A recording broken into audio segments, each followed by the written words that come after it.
After transmigrating into the novel as the ultimate villain, you obsessively pursued the 10 heroines on the beauty rankings, but just as they fell hopelessly in love with you, you impaled them with your sword. Not stopping there, as if possessed, you mercilessly slaughtered every female supporting character, extra, and even your own sister. All this carnage, just to uncover the true murderer, because in every past life when you unified the realm and sought to enjoy your triumph, a slender masked woman would slit your throat with one strike. Even with your ability to reincarnate endlessly, you were killed 99 times on the same day. The sword gleamed, and in the next instant, your head went flying. In your 99th life, you died again, with the masked woman whispering, "You belong only to me. If I can't have you alive, I'll keep you dead by my side." Despair washed over you as you thought, "Fine, I surrender." Isn't that enough? Was all this really necessary? Who is she? Despite knowing the plot and possessing the cheat-like power of reincarnation, you were still killed by her 99 times. All you could do was marvel at this obsessive love warrior's terrifying prowess.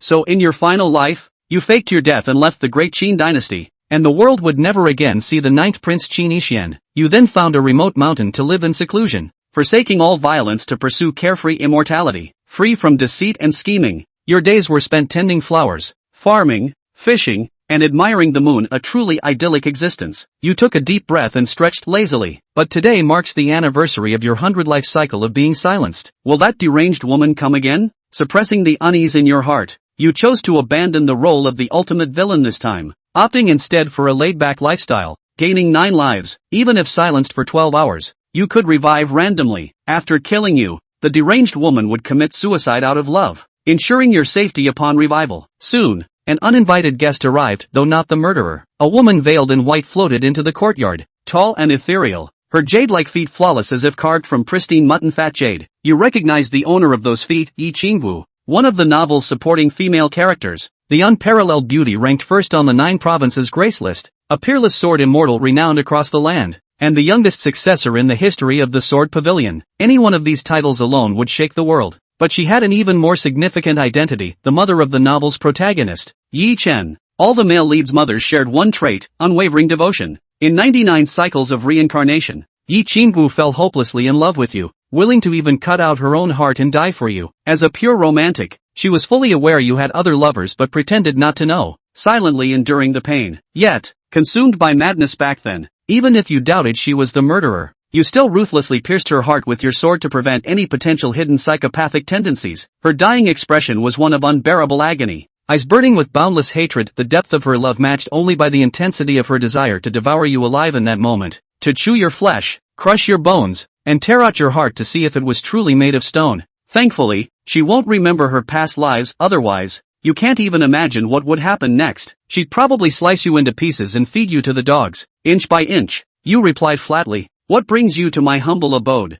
miss? I'm injured and poisoned. Will you help me detoxify?" Yi Qingwu's voice was icy, yet it carried an inexplicable allure that stirred one's soul. Studying her, you remarked, "You seem perfectly healthy, hardly poisoned or wounded. We've never met in this life, so why would I agree to such a sudden request?" Observing her aura, you realized she wasn't just brimming with vitality but radiated terrifyingly formidable cultivation. You wondered, had she grown so powerful in this life because you hadn't interfered to stop her from meeting the male lead and bearing his child? You secretly compared your current combat prowess with Yi Qingwu's and thought to yourself, "I wouldn't last 3 moves before dying under her sword." Yet the next moment, you were stunned. Yi Qingwu drew her sword, but instead of thrusting at you, she reversed her grip and plunged it into her own abdomen. A tearing sound followed as a metallic scent laced with floral fragrance filled the air, unsettling even your decade-long cultivated indifference. You exclaimed, "What are you doing, miss?" But she then twisted the blade inside her, churning her organs, viscera, spleen, and intestines. When she withdrew the sword, blood gushed out as if it cost nothing. Utterly bewildered,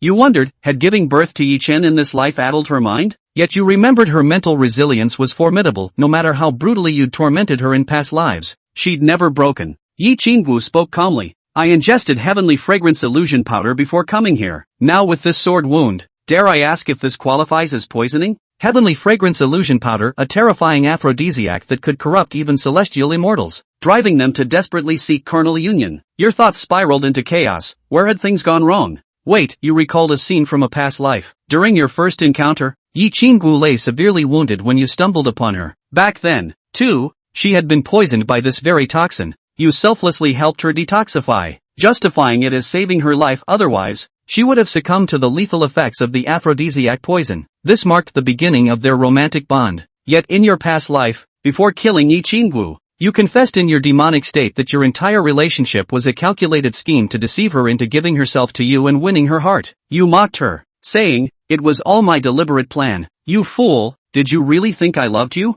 A joke, it was all for profit and pleasure. But this life, despite not pursuing her, she came seeking trouble on her own. It defies logic unless she also reincarnated. Yet that's impossible, as only you were meant to retain memories of past lives. In previous lives, you even tested whether others had reincarnated, resorting to brutal soul-searching, but the result was always the same: you alone carried the memories of rebirth. With each rebirth, everyone resets to the starting point. Beginning anew, only you retain the memories of past lives. You coldly asked, "Miss, what do you mean?" Yi Qinggu mocked, "Qin Yi Xian, you truly are a nobleman with a short memory. Have you really forgotten who I am?" Startled, you nearly blurted out the answer but feigned confusion instead. "You know me? 10 years ago, you had me severely injured and forced me to take the slow-acting, vicious poison Tianxiang Huanmiao powder. Have you forgotten?" Yi Qinggu took a step forward, blood splattering far and wide, creating a chilling and terrifying scene. At this moment, you remembered. When you were reborn 10 years ago, you happened to save the severely injured Yi Qinggu and carried her to the prince's residence under the pretense of treating her. Seeing that she was poisoned, you decided to sacrifice yourself to save her from suffering, even preparing sweet words to cheer her up. This was a fantasy world, and you, already crowned and well-read, naturally knew a lot. So, she came here because of the hatred from 10 years ago in this life, not from past lives, meaning she hadn't been reborn. You felt slightly relieved. As long as she hadn't been reborn, it wasn't a big deal. However, in this life after rebirth, you decisively chose a carefree existence, free of any wicked thoughts, and genuinely healed Yi Qinggu's injuries while also detoxifying her. At the time, Yi Qinggu was unconscious. After curing her, you sent her out of the imperial city. But how could she recognize you? She must have woken up midway but pretended to still be unconscious. You continued to feign ignorance and played dumb. Yi Qinggu's face turned pale, her body temperature dropping as she spoke word by word, stepping closer while blood continued to flow. Seeing this, you approached to help treat her wounds and took out a detoxifying pill to offer her. In your past life, you had received many system rewards, mastering peerless medical skills,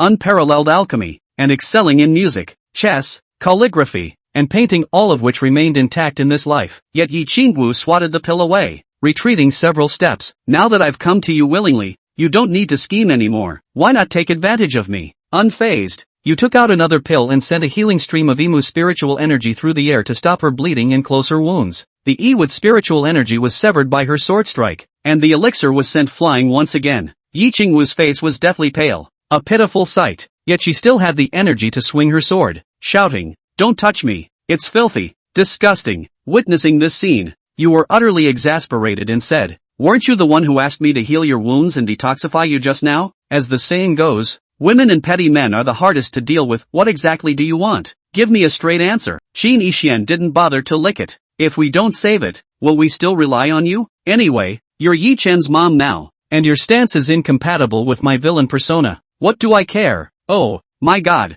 Bang! Yi Qingdao collapsed and seemed to have passed out. Qin Yixian, he could see that Yi Qingdao was really ruthless just now, really self-barrel, and stirring their own innards. "It's not true that you're injured. Poisoning also seems not false." Qin Yixian took her pulse, and there was indeed a toxin entering her body. "This guy is being right? Even if you want to take revenge on me, is it necessary to hurt yourself? And you're so brutalized? Are all the female characters ing perverts?" Without hesitation, Qin Yixian hurriedly closed in and hurriedly healed. However, phew, the next instant, Yi Qingdao suddenly exploded with a murderous, chilling aura. Clank! The long sword is sheathed. The sword light flashed and the sword might enveloped. The vast and matchless sword intent was like brilliant heavenly might, shaking the 8 directions. Swish! The long sword swept in. The sharp blade was only 0.01 centimeters away from Qin Yixian's throat. Yi Qingdao only needed to flick her fingers to harvest Qin Yixian's life. This sword is terrifyingly powerful. No defensive talisman, magic treasure,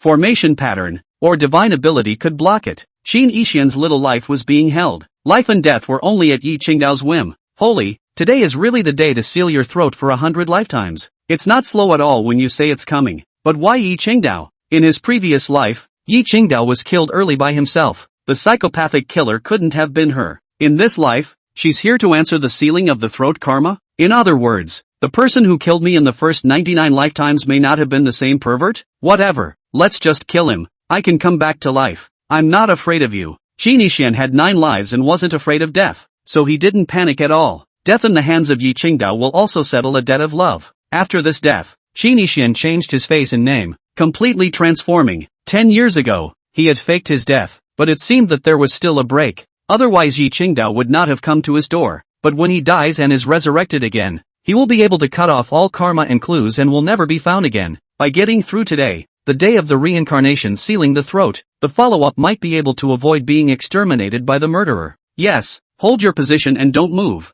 Qin Yixian ignored the murderous sword and rolled his mana to stop Yi Qingdao's bleeding and recover. He also shot pills in the air that melted in the mouth, lifted her veil, and forced them in to help her detoxify. Qin Yixian also understood why Yi Qingdao had mutilated herself. I guess she thought that the only way to paralyze me and make it easier to pull out her sword and choke me was to make herself useless. Ugh, sis, you're a little too stupid. Should have pretended not to recognize me and randomly passed out on my doorstep. That way I was less wary. Such a blatant reminder of my 10-year-old grudge and vendetta. If I wasn't the villain anymore, you'd be damned if you could get away with it. Iron Bean, Iron Head Hua? Or do you have help in the shadows? Succubus, why did you help me with the poison? Yi Qingdao did not wipe Qin Yixian's throat with a single sword and asked in doubt. According to her idea, in this life, Qin Yixian hadn't gotten tired of playing with her yet, and would definitely take the opportunity to do disgusting transgressions on her. How could he really help her cure the poison? With Qin Yixian's mindfulness and tactics, how could she be easily held at her neck by her sword?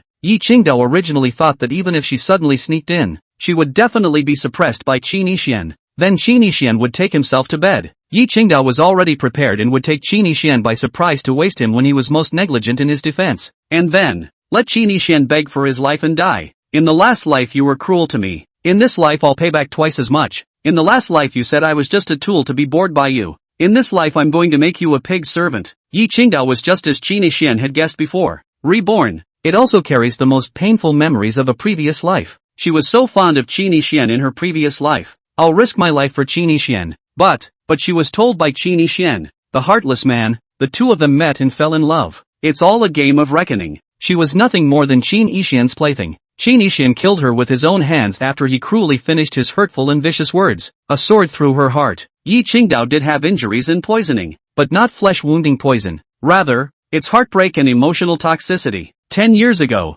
the first thing Yi Qingdao thought about when she came back from rebirth was brutal revenge. The biggest goal in this life, to make Qin Yixian pay back 100-fold. Yi Qingdao requested her master's help in spying on Qin Yixian. Discovered that Qin Yixian faked his death 10 years ago and came here to live in seclusion. 10 years ago Yi Qingdao wanted to do it, but it was not because Qin Yixian was very strong and had many means of preserving his life. Yi Qingdao had no certainty, so she was vigorous and desperate to cultivate hard. 10 years had passed, and he finally possessed the power to crush Qin Yixian. And, in the dark, there is also the master's protection, which is well prepared. Even if the negative man is tricky, deep and fully guarded, it's also going to be a one-hit wonder. There's no escape, but Yi Qingdao was too surprised at the moment. He's actually detoxing himself? He even went so far as to consume his origin essence blood to help heal his wounds? Yi Qingdao momentarily struggled to understand Qin Yixian's behavior in this life.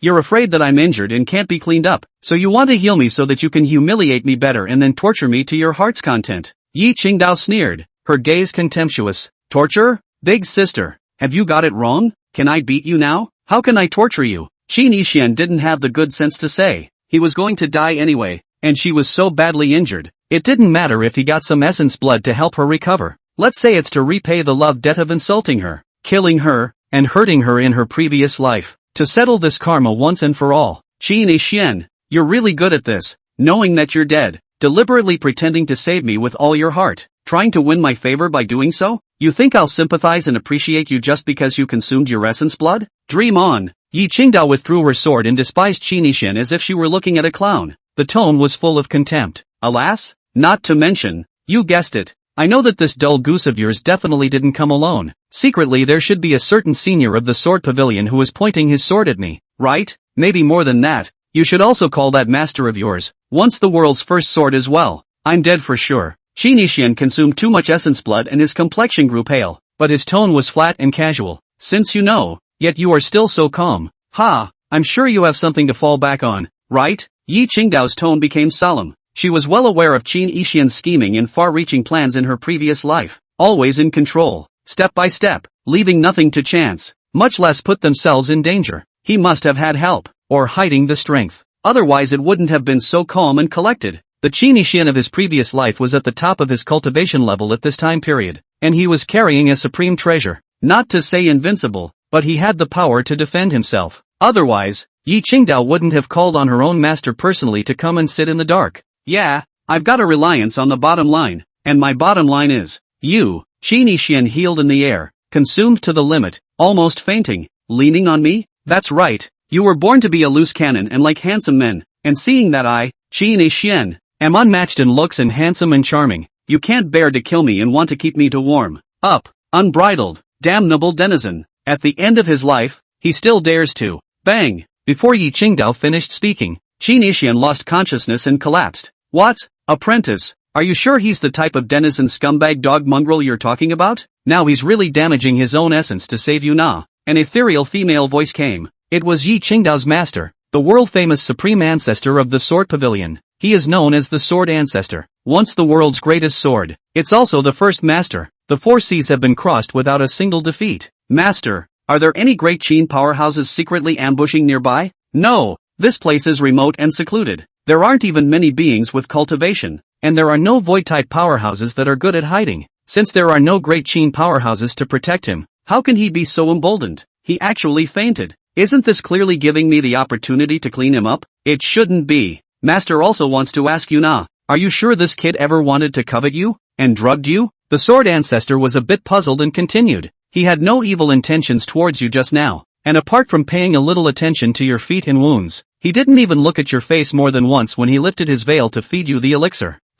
That's because he's tired of it, and even more tired of seeing, and so on. I don't think he's touched me much in this life. At most, I'll be carried into the prince's house. You're getting tired of this? And I haven't seen him dabbling in the past 10 years. What's going on? Yi Qingdao was a bit puzzled. It felt like I knew a fake Qin Yixian. Or is this scene also his scheme and calculation? Good apprentice. He's lost too much essence blood. Do we care? Whatever. Death counts. Denizen of dead color. Yi Qingdao said coldly, but he couldn't help but press on his own wound that he had just punctured. Serious injuries have been restored as good as new. Cured by Qin Yixian. Forget it. I'm going to make his life worse than death. It's too cheap for him to die like this. Yi Qingdao withdrew her sword as if she was furious. Good disciple. If my master is not mistaken, you were still intact when you returned to the Sword Pavilion 10 years ago. He didn't touch you. So how did that make you hate him so much? The Sword Ancestor had originally thought that Qin Yixian was a dog thief who was horny and cheap. But it's been 10 years. It's not at all like that to see. Qin Yixian is as gentle as jade.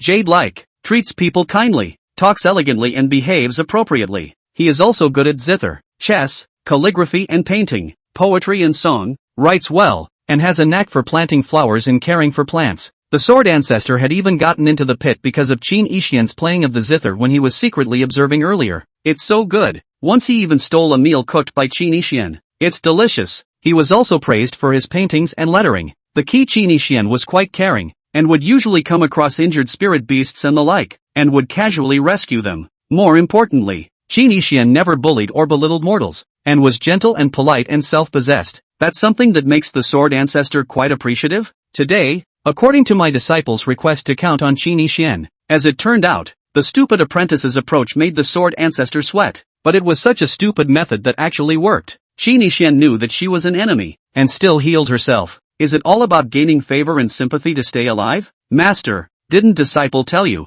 When disciple was injured, it was him who plotted and calculated, and also poisoned me. Yi Qingdao actually didn't care that much about 10 years ago. What she hated even more was being lied to, hurt and humiliated in her previous life. Alright, do you need master to waste his Dantian meridians and break his cultivation of martial arts? The Sword Ancestor deliberately asked. In a world where strength reigns supreme, if you waste your cultivation, it will be more painful than killing. But Sword Ancestor could see that Qin Yixian was not a simple man, and that he had entered the Tao of Qin, chess, calligraphy and poetry, so it didn't matter even if his martial arts cultivation was abolished. No, wait until he wakes up and take your time entertaining him, Yi Qingdao faintly said. The Sword Ancestor was silent, but in his heart, he shook his head inside. His own disciple once had a cool nature, but would never have such vicious thoughts. When you don't like what you see and your heart is not happy, you immediately cut it off with a sword. Now you're thinking of taking your time entertaining people? What exactly did Qi Nixian do to his disciple 10 years ago? Soon after, Qi Nixian woke up and propped himself up from the cold ground. Looking around, it was still his own little yard. Yi Qingdao turned her back to him and looked into the distance. The blood was taken care of. Yi Qingdao had also changed her clothes, and her jade feet were still so flawless and clean. Actually sealed my martial arts cultivation? As for that, I can't beat you, Qi Nixian said, mentally sighing that salty fish really do hold back a bit more than villains. If it had been in a previous life, Qi Nixian was afraid that he had already dealt with Yi Qingdao 100 times first, then seal her cultivation, imprison her and slowly torture and humiliate her. But in this life, I didn't expect that I would actually fall into Yi Qingdao's captivity. However, Qi Nixian didn't care. She wants to get back at me and torture me any way she can. The master takes it as it is. If I can't take it, I'll kill myself. Qi Nixian's gaze was calm, his expression casual and full of concern, even chewed out a wisp of a smile. You can still laugh? Yi Qingdao turned around and sneered. She wore a bucket hat and a white veil covering her face, but Qi Nixian could imagine with his toes that her expression must be full of contempt and teasing.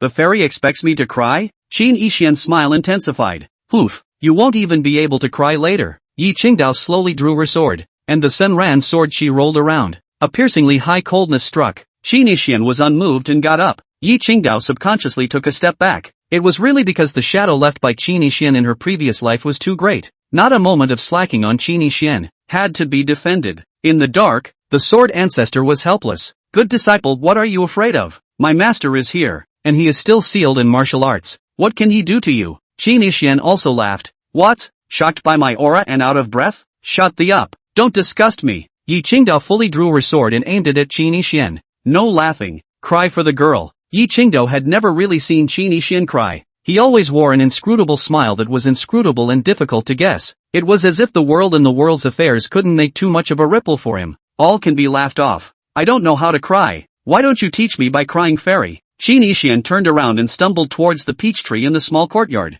Stand still. Don't move, or else I'll cut off your pig's foot tendons and make you a cripple. Yi Qingdao viciously calendar threatened. The tone was menacing, but it didn't do anything. Qi Nixian waved his hand, not even looking back at her. I told you, you were hopelessly in love with me 10 years ago and couldn't give it up. Of course Qi Nixian knew that Yi Qingdao wasn't interested in herself, but it's okay for salty fish to tease Kensen, right? By the way, that Sword Ancestor Senior in the dark is also a fair lady, right? I've heard that Senior cultivates the emotionless sword, breaking off love and being alone for the rest of her life. TSK. If you were born in the same era as me, I'm afraid you wouldn't be able to cultivate the emotionless sword, much less be alone. The Sword Ancestor secretly said that this kid had a lot of guts. Yi Qingdao secretly cursed, unchanging and self-seeking. Oh, what do you mean? The Sword Ancestor seemed curious. Yi Qingdao was confused. Master, he's offending you. Why are you taking it? Smoke him. If there is a beautiful man like me in the world to mess up your sword heart and make you fall in love, will you be able to testify that you have no emotions? Qi Nixian laughed playfully. Uncommon skins this old ancestor has encountered quite a few,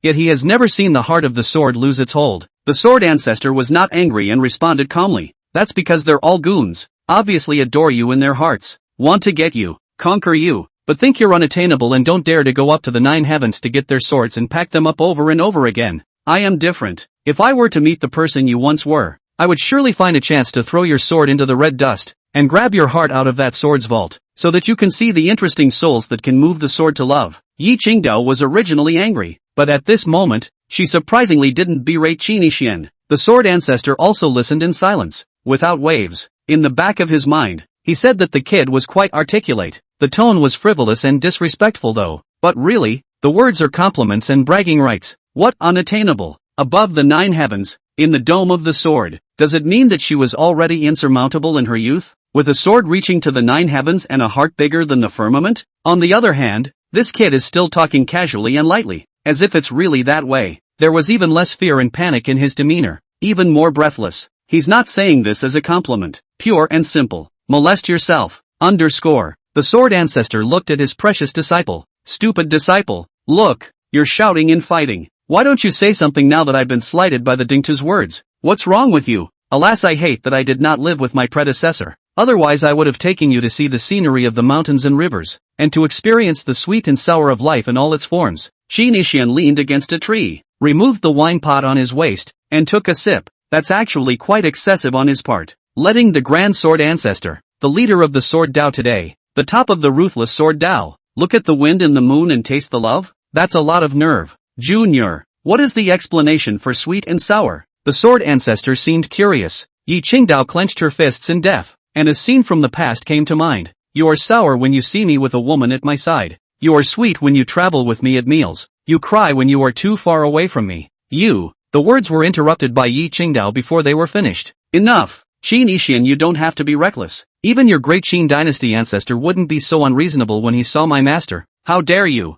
Jian Zhu was amused. You still know that, don't you? Didn't you warn him earlier? Now that everyone else is done teasing, Qin Yixian continued. See, you're hot when you're being irrational like your silly apprentice. Qin Yixian sighed longingly. Alas, pity. How can there be such a boring thing as the emotionless Sword Dao in the world? It's really boring to have a good and stunning sword fairy who wants to be similar to a wood. Qin Yixian looked playful and light. Actually, and he was convinced. Yi Qingdao and the Sword Ancestor are here to make fun of us, aren't they? I've said it all. How can you two stand it? Off the charts. Doesn't matter. I'm not losing out anyway. In fact, Qin Yixian didn't want to be clever at all. Now didn't want to hear Leaf Lightning dance bleep bleep bleep bleep. It's better to speak for yourself than to listen to her talk about dog thieves, pig's feet, trash, garbage. You can get yourself stabbed to death with a sword and be done with it after you've pushed her. Barrel yourself to her in the last life, and get killed by her in this one. It's kind of karma. How do you know that I'm a great color and not a strange ugly? Sword Ancestor asked again. You're wrong. Stunning doesn't mean your looks. Oh, tell me about it. Yi Qingdao. She saw so many fish. I'll go away. You guys talk? You are the best of swords, with one of the best talents. What about color? You don't have to be strangely ugly to look at. But surely you can't stand the thought of not going for the male sex? You mean that even though my Sword Dao is outstanding, I am ugly in appearance and particularly horny? That's the true meaning of a stunning sword immortal? The Sword Ancestor laughed, not angry. This kid writes good poetry and is very literate. But there are more than a few flowery ideas and damaging tactics. You're angry with me for sticking up for my pupil, aren't you? I didn't say you were ugly. It means pretty much the same thing. I get it. I'm horny and ugly, inferior and heartless. Yi Qingdao couldn't stand it anymore and said, Master, how can you still endure? Didn't you endure it well? Even if I were angry, could I kill him? Are you willing to do that? Even if you can, why should I bully a junior? Yi Qingdao was dumbfounded by Sword Ancestor's rhetorical question. Alright, Master is very busy. You finish with him as soon as possible. We should go back. After finishing, the Sword Ancestor seemed to add in defense of something. It must end here. Don't try to take him to the Sword Pavilion. Yi Qingdao was actually about to say, why don't you bring it back to the Sword Pavilion and play with it slowly? But it was blocked by Sword Ancestor in advance. Qin Yixian said, Senior is afraid that I'm going to mess with the sword hearts of those female Sword Pavilion celestials of yours? Aha! The Sword Ancestor admitted frankly. Qin Yixian, this disciple of mine has the most stable Dao heart and a clearer and more flawless sword heart among them. And now that it's all been messed up by you, the others can't even withstand your tactics. Yi Qingdao, I didn't mess up. I didn't. Master, you've misunderstood. Unfortunately, she couldn't refute it in the end. Senior is really lifting up the late generation. Actually, once upon a time, Qin Yixian had actually encountered the Sword Ancestor by accident. Gotta add money. It's just a shame that the only time. It didn't work again after that. Even though Qin Yixian replicated all the processes, he just couldn't take it. The stability of the Sword Ancestor's Dao mind was difficult to shake. There were even many worlds where it could not be found. And the Sword Ancestor seemed to have disappeared. Even if Qin Yixian was able to regain control of the Sword Ancestor again, the Sword Ancestor would also easily self-destruct and refine his physical body. A powerhouse of her realm level would be similar to the mixed Yuan wondrous Great Luo Golden Immortals in the Flood. Even if it's not, it's pretty close. But the Sword Ancestor was not as petty as Nuwa, who was so angry at being chanted a poem that he wanted to kill and destroy his country. Sure, this life Qin Yixian salted fish. No system. The current cultivation distance from the Sword Ancestor 100,000 80,000 miles. Do not even think about it. Just to get over a mouthful of oral highs. And don't have the heart for it. There's no lifting. Because this old ancestor's sword heart is all messed up by you. Chapter 2, the female maid gone and the female anti arrives. What? Yi Qingdao and Qin Yixian were confused in place. Junior, you are wrong about one thing. I once did specialize in the emotionless sword, but now I have long since seen through this path. Grass and trees still have feelings. How can a person be emotionless? Do you understand? Qin Yixian arched his hand. Don't be offended, senior. It's the latecomer who has offended. You haven't offended me. It's my apprentice that makes master uncomfortable. Look at her. She's such a little fool. just watching you and I chatting away here. Sword Ancestor long sigh, alas. Those who know clearly I came here to avenge and protect the way for my disciple. Those who don't know still think that my disciple pulled me here to match you. She hates you to the core and hesitates. You save her from self-harm but are dry and decisive. The one who wants to avenge becomes the evil one. The one who is hated appears friendly instead. Instructing, teaching, preaching. Qi Nixian didn't say anything. Hearing that the Sword Ancestor was taking the opportunity to nudge Yi Qingdao to break through the past. The hallowed Sword Ancestor, even going so far as to undermine himself with his words, pulling strings and such words actually came out. Such a benefactor. Yi Qingdao is so lucky. The dog hero, Yi Chen, has a better life. With the Sword Ancestor backing him up in the later stages, who else is there? Qi Nixian didn't go to look at Yi Qingdao, but instead looked at the distant sky. He was also a bit surprised. 10 years ago he hadn't even lightly offended her, and now she's so upset about it? Well, our Sword Fairy is so pure and clean that she can't tolerate a bit of scum and unforgiving past in her eyes. After the Sword Ancestor nudged him for a while, Yi Qingdao bowed and admitted his mistake. Master, disciple was wrong. The Sword Ancestor was silent. You know you're wrong and you're still here? If you can spare the time to kill Qi Nixian today, Master will never use his sword again. No, you can't even beat him up, can you? The Sword Ancestor didn't know exactly what grudge the two had 10 years ago though, but it was clear that his foolish disciple was moved. It's a good thing she's not practicing that emotionless sword, otherwise it's hard to do. Qi Nixian, I won't kill you today, but you and I aren't done with our grudge. Yi Qingdao forced Qi Nixian to look at him. Anyway, he couldn't see her expression, so Qi Nixian didn't care. Don't, you might as well stab me. I'd rather die now than be stared at with hatred by a cold sword fairy. You think I'm seriously not going to kill you? Come. Qi Nixian's eyes were closed and his chest was aimed at Yi Qingdao. Good, as you wish. Yi Qingdao drew her sword and stabbed out. The Sword Ancestor didn't even bother to say much. He definitely couldn't stab it. Sure enough, the tip of the sword stopped 0.03 centimeters before Qi Nixian's throat. Make it snappy. I'm rushing to cast a good family. Qi Nixian reminded. Tell Yi Qingdao not to hesitate. Is this kid really not afraid of death? The Sword Ancestor was slightly suspicious in his heart. Or is he certain that the stupid apprentice can't stab? Qi Nixian, let me ask you why you were counting on me in the first place. Didn't I say just now that I like to sweep the sword above the 9 heavens? So isn't it fun to let unattainable fairies like you fall down to the mortal world and get involved in the whirlpool of emotions? You are excessive. Feel free to count and play with other people's feelings just for the sake of your interest. Qi Nixian opened his eyes, looked at her, and smiled. Wait a minute. What do you mean by playing with your feelings? I'm serious, get it? What are you serious about? Pretty serious about your sword, your heart, your person, and your feelings for you. Qi Nixian blurted it out, but Yi Qingdao almost lost her grip on her sword. You're lying. If you're serious, why did you drug me after counting on me? How can I get the sword without taking the drug? How can I capture your heart and seduce you without first taking the sword? That's denizen behavior on your part, and without my consent. It's force. Yi Qingdao regained her grip on the sword, but it was difficult to speak. In short, you're no good. Shameless, nasty, disgusting, despicable. Yi Qingdao continuously output. The Sword Ancestor couldn't even listen anymore. Oh disciple, taking the sword is not the same as pulling it out. Aren't you still clean today? Yi Qingdao was suddenly stunned. Qi Nixian spread his hands. I actually kinda regret not just putting you in your place in the first place. Oh, the Sword Ancestor was curious and asked. Then why didn't you do her then? Hanging back, trying to attack the heart first? Yi Qingdao was on the verge of crying. What are you doing, master? What do you mean? Why don't you do me? Qi Nixian said casually. I've got color but no guts. He, you even dare to flirt with this old ancestor. Tease, would you be small in guts? The Sword Ancestor didn't believe it. Yi Qingdao didn't believe it either. However, it was not good for her to pursue Qi Nixian for specifics. In fact, what she really wanted to ask was, why did you treat me like that in my past life? Yi Qingdao had also wondered if Qi Nixian had any unspeakable secrets in his previous life. Big sister, still killing or not? Qi Nixian stepped forward. Yi Qingdao subconsciously stepped back. 10 years ago.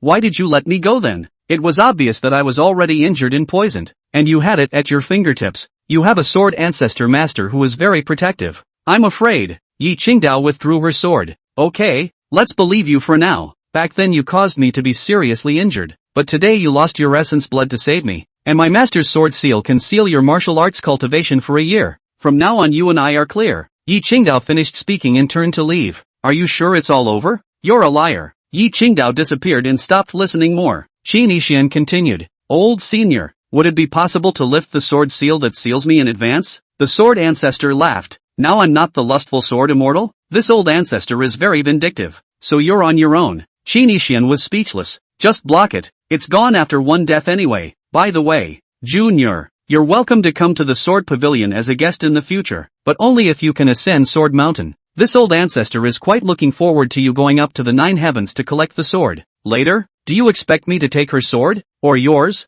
Qin Yixian was on the brink of death again, trying desperately, but unfortunately there was no response. Half a day later, the sun is about to set. It's less than 4 hours until the day of sealing the throat across the resurrection chakra. Qin Yixian didn't panic and got up to the courtyard, ready to go out. Pust. Suddenly, Qin Yixian sprayed a mouthful of blood towards the peach tree. I've consumed too much essence and blood before. It's not a bad injury, but Qin Yixian wasn't in pain either. Compared to sealing his throat, this injury was nothing. Sprinkle water. Sealing my cultivation is also too unethical. It's a shame she could think of it. It's to prevent me from repairing my injuries on my own and purposely make me hurt for a while longer. Right? She's an idiot. That serious injury she suffered 10 years ago was not plotted by me at all. And the poison was not placed by me. Forget it. She won't believe me even if I explain. Let her misunderstand. Master doesn't care. In his previous life, Qin Yixian had secretly designed her to suffer several injuries in order to capture Yi Qingdao. Then he or she shows up at the right time to save the day heroically. Pretty mean, but those arrangements were made to attack her after sleeping with her. Before sleeping with her 10 years ago, Qin Yixian just intercepted the chance encounter between the male lead's father and the Sword Fairy based on the plot. That serious injury to Yi Qingdao had nothing to do with Qin Yixian at all. Qin Yixian was purely saving his sister out of righteousness. In that case, it seems that she shouldn't have followed the plot to forcefully get to know the male protagonist's father either. Yi Chen is still unborn in this life. Poor little protagonist. Just as well, since she wants me to be hurt and in pain, I'll be a sick salty fish. Qin Yixian shook his head and withdrew his thoughts, no longer thinking about it. The sun will be setting soon and it's time to go to town and see my white moon. A young silhouette floated in Qin Yixian's mind, and for the first time, he smiled from the bottom of his heart. However, the female match hadn't been gone long. At this moment there is another uninvited guest. Male, drag queen, your highness, the ninth prince. You really aren't dead. Making the old slave look for you. The one who spoke was a rotten eunuch. The name is Cha Man Hai. It's from the second prince of Great Qin. Who is the second prince? One of the villains, and Qin Yixian counts as hostile. Always thinking about getting Qin Yixian killed. It hasn't stopped after 10 years.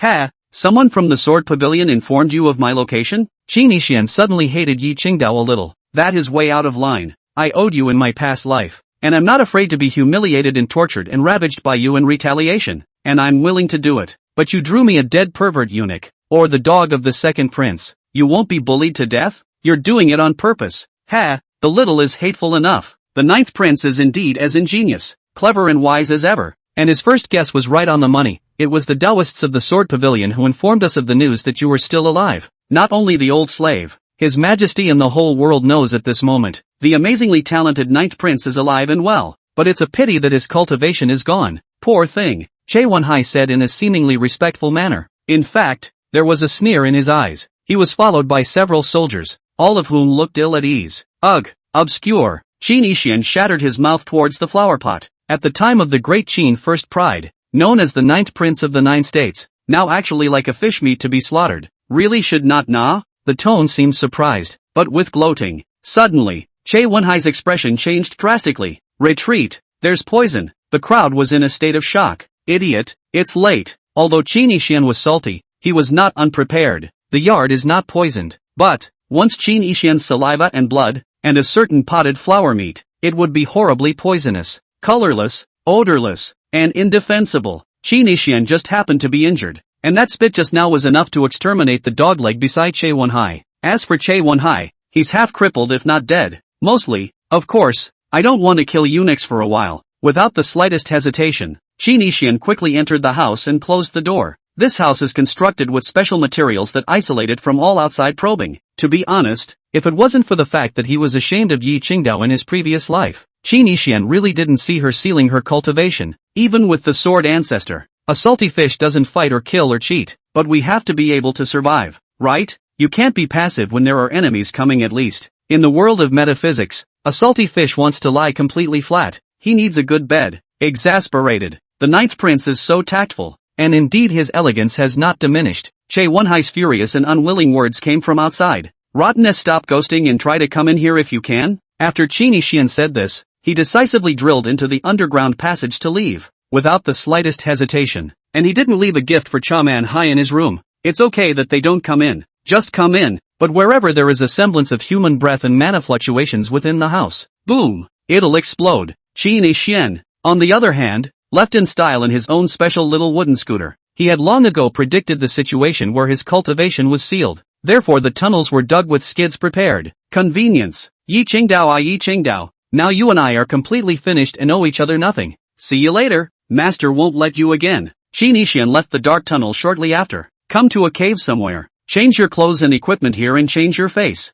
Destroy everything previously related. Dash away. However, Qin Yixian didn't walk for long before he saw a coquettishly beautiful face. What are you looking at? Look again and gouge out your eyes. Qin, then. Oh, dear. After dumping the male drag queen, there's a more ruthless female villainous archdemon. Qin Yixian secretly said that today was worthy of a throat-sealing day. There's no hiding from it. The girl knows me? Qin Yixian retracted his gaze and asked with just the right amount of suspicion. No recognition. The coquettishly smiling woman suddenly had a stern face, indifferent and cold, like a 10,000-year-old ice cave. You call me by my name if you don't know me? Qin Yixian turned around and left. Who knows? The woman ran in front of him again, blocking the way. Did Qin ever offend you? In her previous life, Qin Yixian had instead abused her. He insulted her and then mercilessly killed her. I certainly don't know them in this life. I've never even met them. My slave doesn't know you. So how did you offend me? The woman smiled again and asked rhetorically. Indifference and coldness and coquettish smile switch freely, so that people cannot tell whether she is cold or hot. And what do you mean by stopping the road? Qin Yixian has used poison.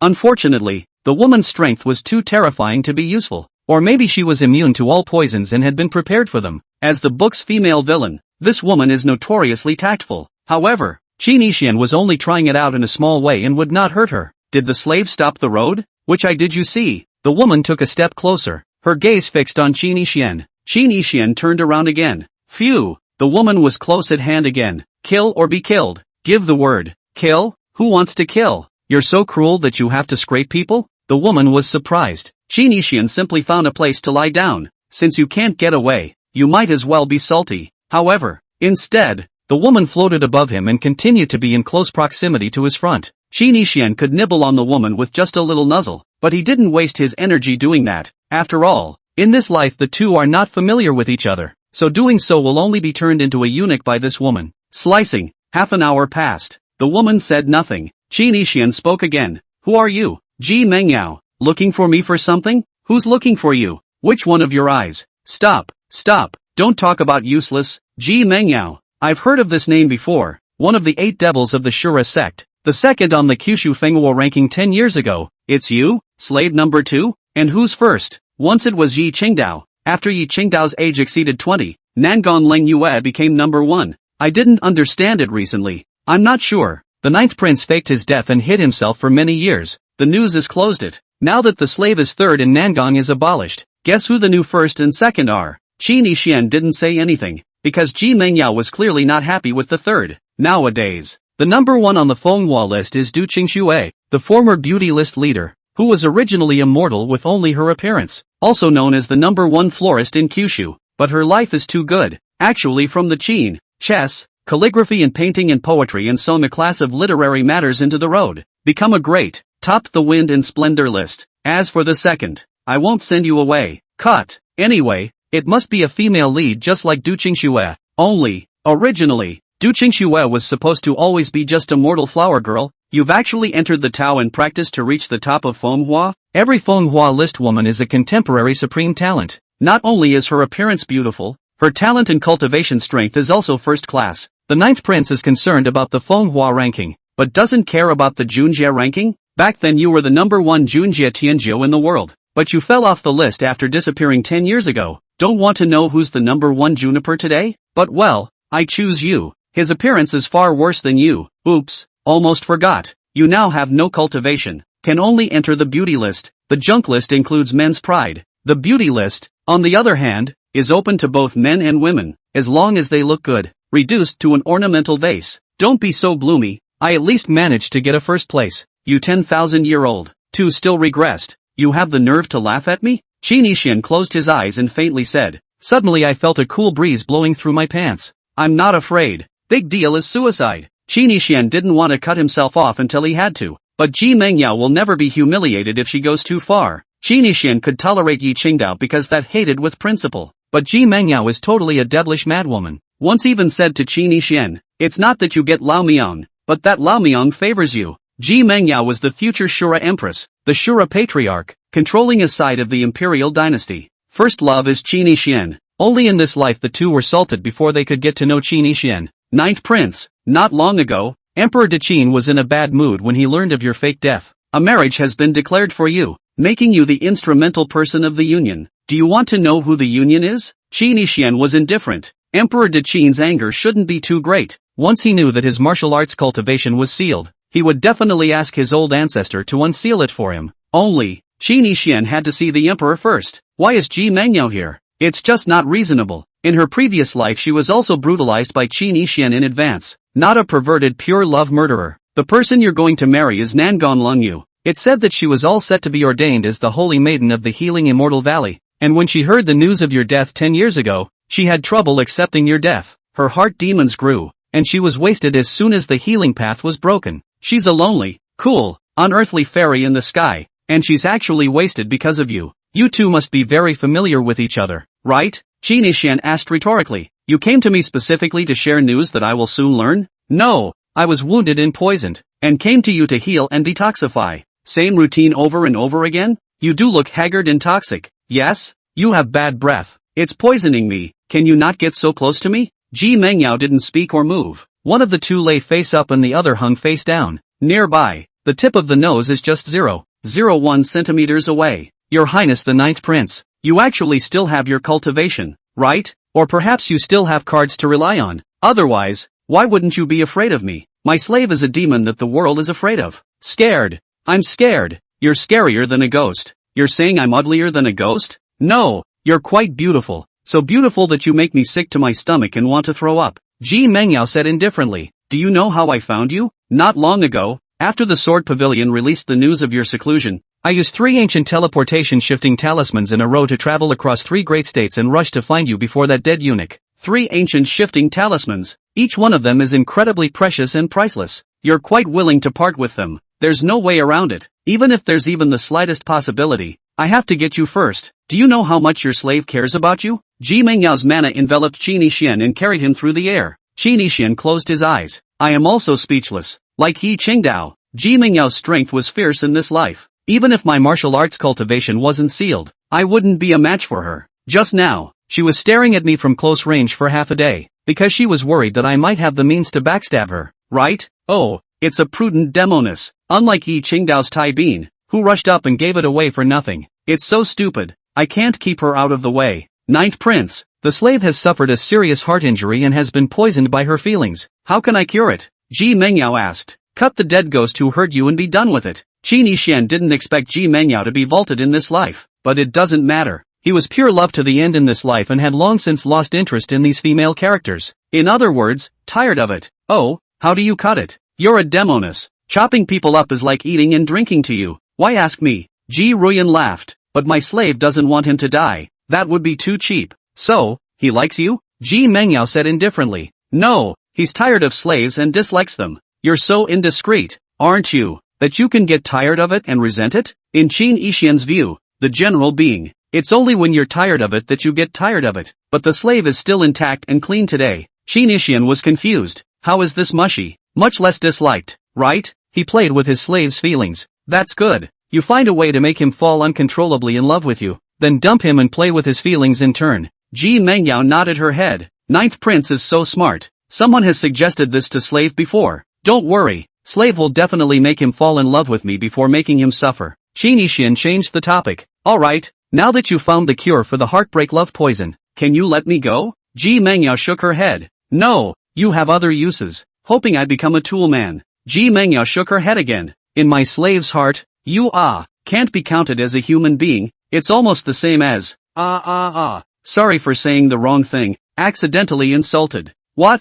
Cut the crap, I still have things to do. There's a dragon abyss city nearby. I'm going there now. Take me there numbly. Qin Yixian commanded in an unquestionably forceful tone. The eyes went cold. the aura changed. The whole thing is salty, recreating the dominating majesty of the big bad. Put. Ji Mengyao smiled sweetly and stopped her flight, covering her mouth as she stared at Qin Yixian. Is your excellency not playing the master servant aristocrat trick? Thinking of me as a humble servant of your house? Ji Mengyao seemed to be smiling, but suddenly her expression turned cold, as lofty as a queen patrolling her territory. Squinting at Qin Yixian with the stance of looking down on an ant. Ji Mengyao, you'd better think clearly about who you're talking to. Don't make a mistake. Qin Yixian's tone was as cold as 10,000 years of ice, and it also carried a killing intent that pierced the bones. He was indeed sealed in martial arts at the moment. But, the ninth prince of Great Qin lives. No one in the world's cultivators could ignore the might of Great Qin. Even more so, no one dared to easily touch the ninth prince who was famous and rightful in the world back then.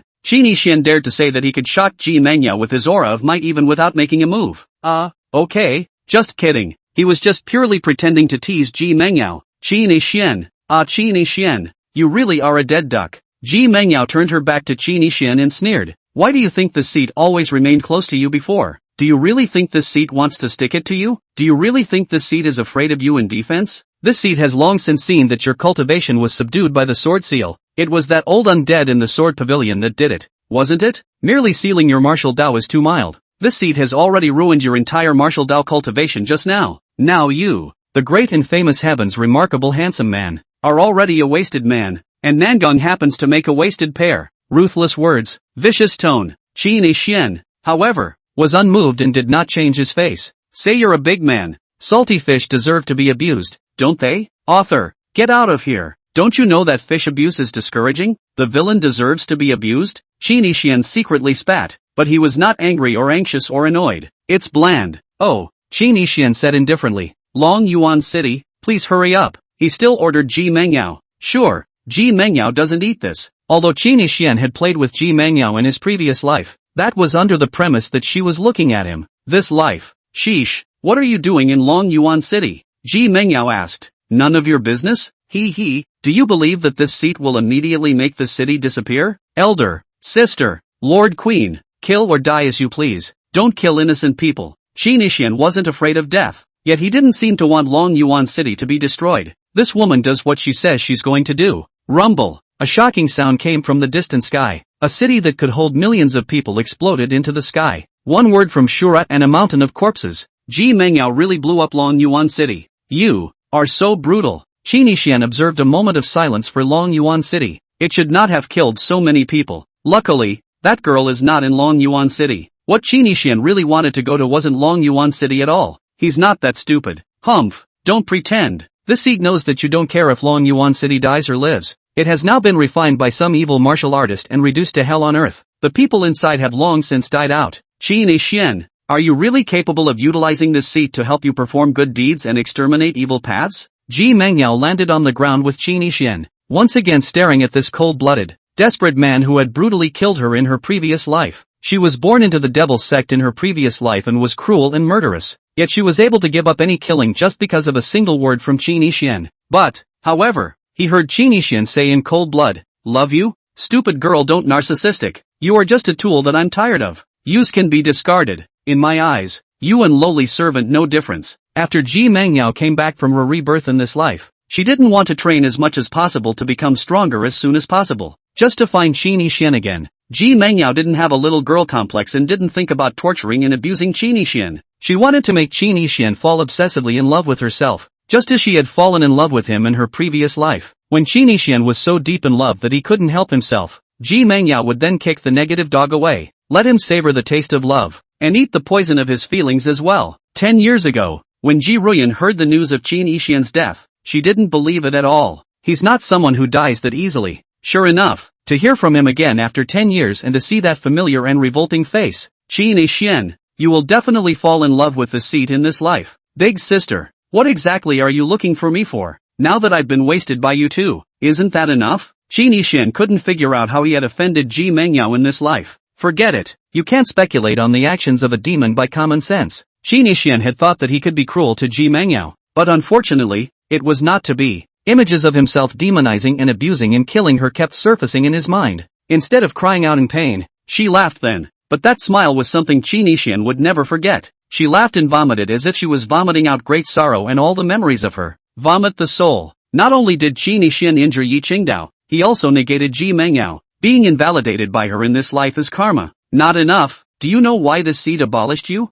I'm so handsome that you want to make me a stove, tripod, or keep me as a face-head bimbo? Ji Mengyao really wanted to slap Qin Yixin. Shame on the dead scum. This seed wants you to be a dog as a servant. Is it a dog or a servant? Dog slave. No, I'm a 9-foot man. I'd rather die than give in. Ji Mengyao laughed playfully. You still want to die? Thinking is quite beautiful. Qin Yixin closed his eyes, angry, not wanting to care about her. This seed wants you to return to Great Qin, seize the throne, and serve my Shura sect. So it's all about power. Ha! This made Qin Yixin feel much more at ease. No, I hate the struggle for power and would prefer to be an idle man. Oh, the scum are pretending again. Are they? Would you, a scheming, city-minded schemer, not want to fight for the throne? Although Ji Mengyao didn't know why Qin Yixin faked his death 10 years ago, she was certain that he was plotting something. The Great Qin throne. It was impossible for Qin Yixin not to crave it. This seed has planted a cultivation curse seal in your soul and flesh. If you don't obey, you'll be in agony when it strikes every half-month.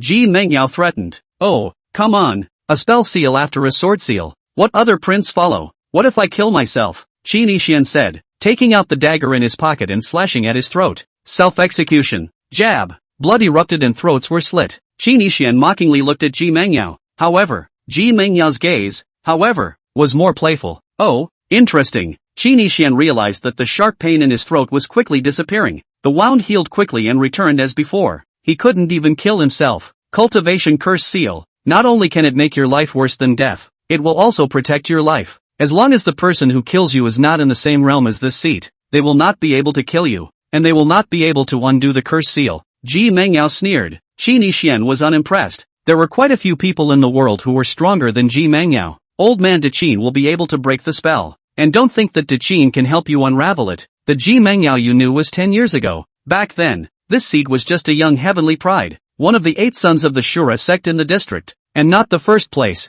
But now this seed has secretly become the Shura sect's Taishan. Only this seed is hidden. You're well aware of what it means to be the Shura sect's supreme lord, aren't you? Ji Mengyao proudly said. Monster. What else could Qin Yixin say? The Shura patriarch was quite understandable. As a result, Ji Mengyao directly became a Taishan level. Is the next one the youngest ancestor ever? It looks like it's dead. Qin Yixin prayed that the perverted pure love warrior would show up soon and hurry to seal his throat. Okay, I'm scared of you. Now what do you want me to do? Qin Yixin said indifferently, showing no fear at all. Wow. At that moment, the black mist enveloping Ji Mengyao's body dispersed. It turns out that before Qin Yixin could only see her coquettishly smiling fickle face, and it wasn't quite clear, but her form could not be seen, blocked by the black mist. Now the black mist is gone. This long-legged royalty's perfect body is on display. If anything, Yi Qingdao had a pair of lotus jade feet as flawless as sheep's fat that were eye-catching. Then Ji Mengyao as the long legs can play a 100-year series. The lines are beautiful and slender.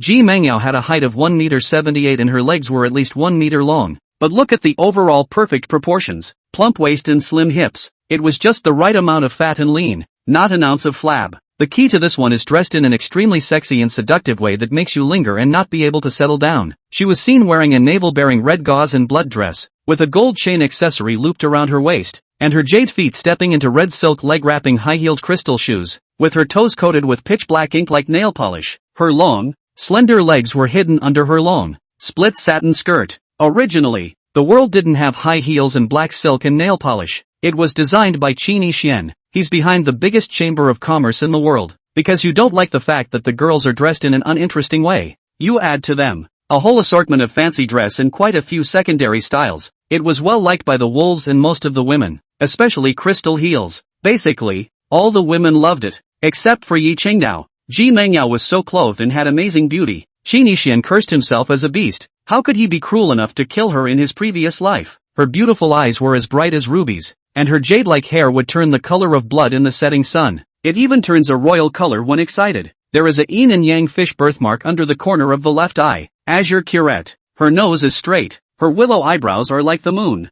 Her lips are a little reddish red, and her cheeks are slightly powdered. The earlobes wore crescent moon pendants that shook with a bit of queenly aura and glowed. Beautiful? Look again and gouge your eyes out. Ji Ruyan asked coldly, breaking up this beautiful picture. Qin Yixin thought to himself that it was fortunate that this wouldn't curse indiscriminately like Yi Qingdao. Otherwise it's annoying to listen to. Well, the girl is quite good looking despite her fierceness. Like it? Shi Nishian shook his head. The ninth prince has a favorite? No. What's your favorite type? Shi Nishian thought for a moment and said, he won't kill anyone. He hasn't killed anyone. Oh, it seems that you are destined to live a lonely life. There is no woman in the world who doesn't kill. Shi Nishian didn't bother to retort. Suddenly, Ji Mengyao undid the ribbons, kicked off the heels, and faded one leg of the. She lifted her leg up slightly and ordered Shi Nishian, come here, come on. I don't have a special fetish. Shi Nishian was speechless. That's another ing pervert. In her previous life, Shi Nishian didn't even let her do that. I didn't realize she was so good at this.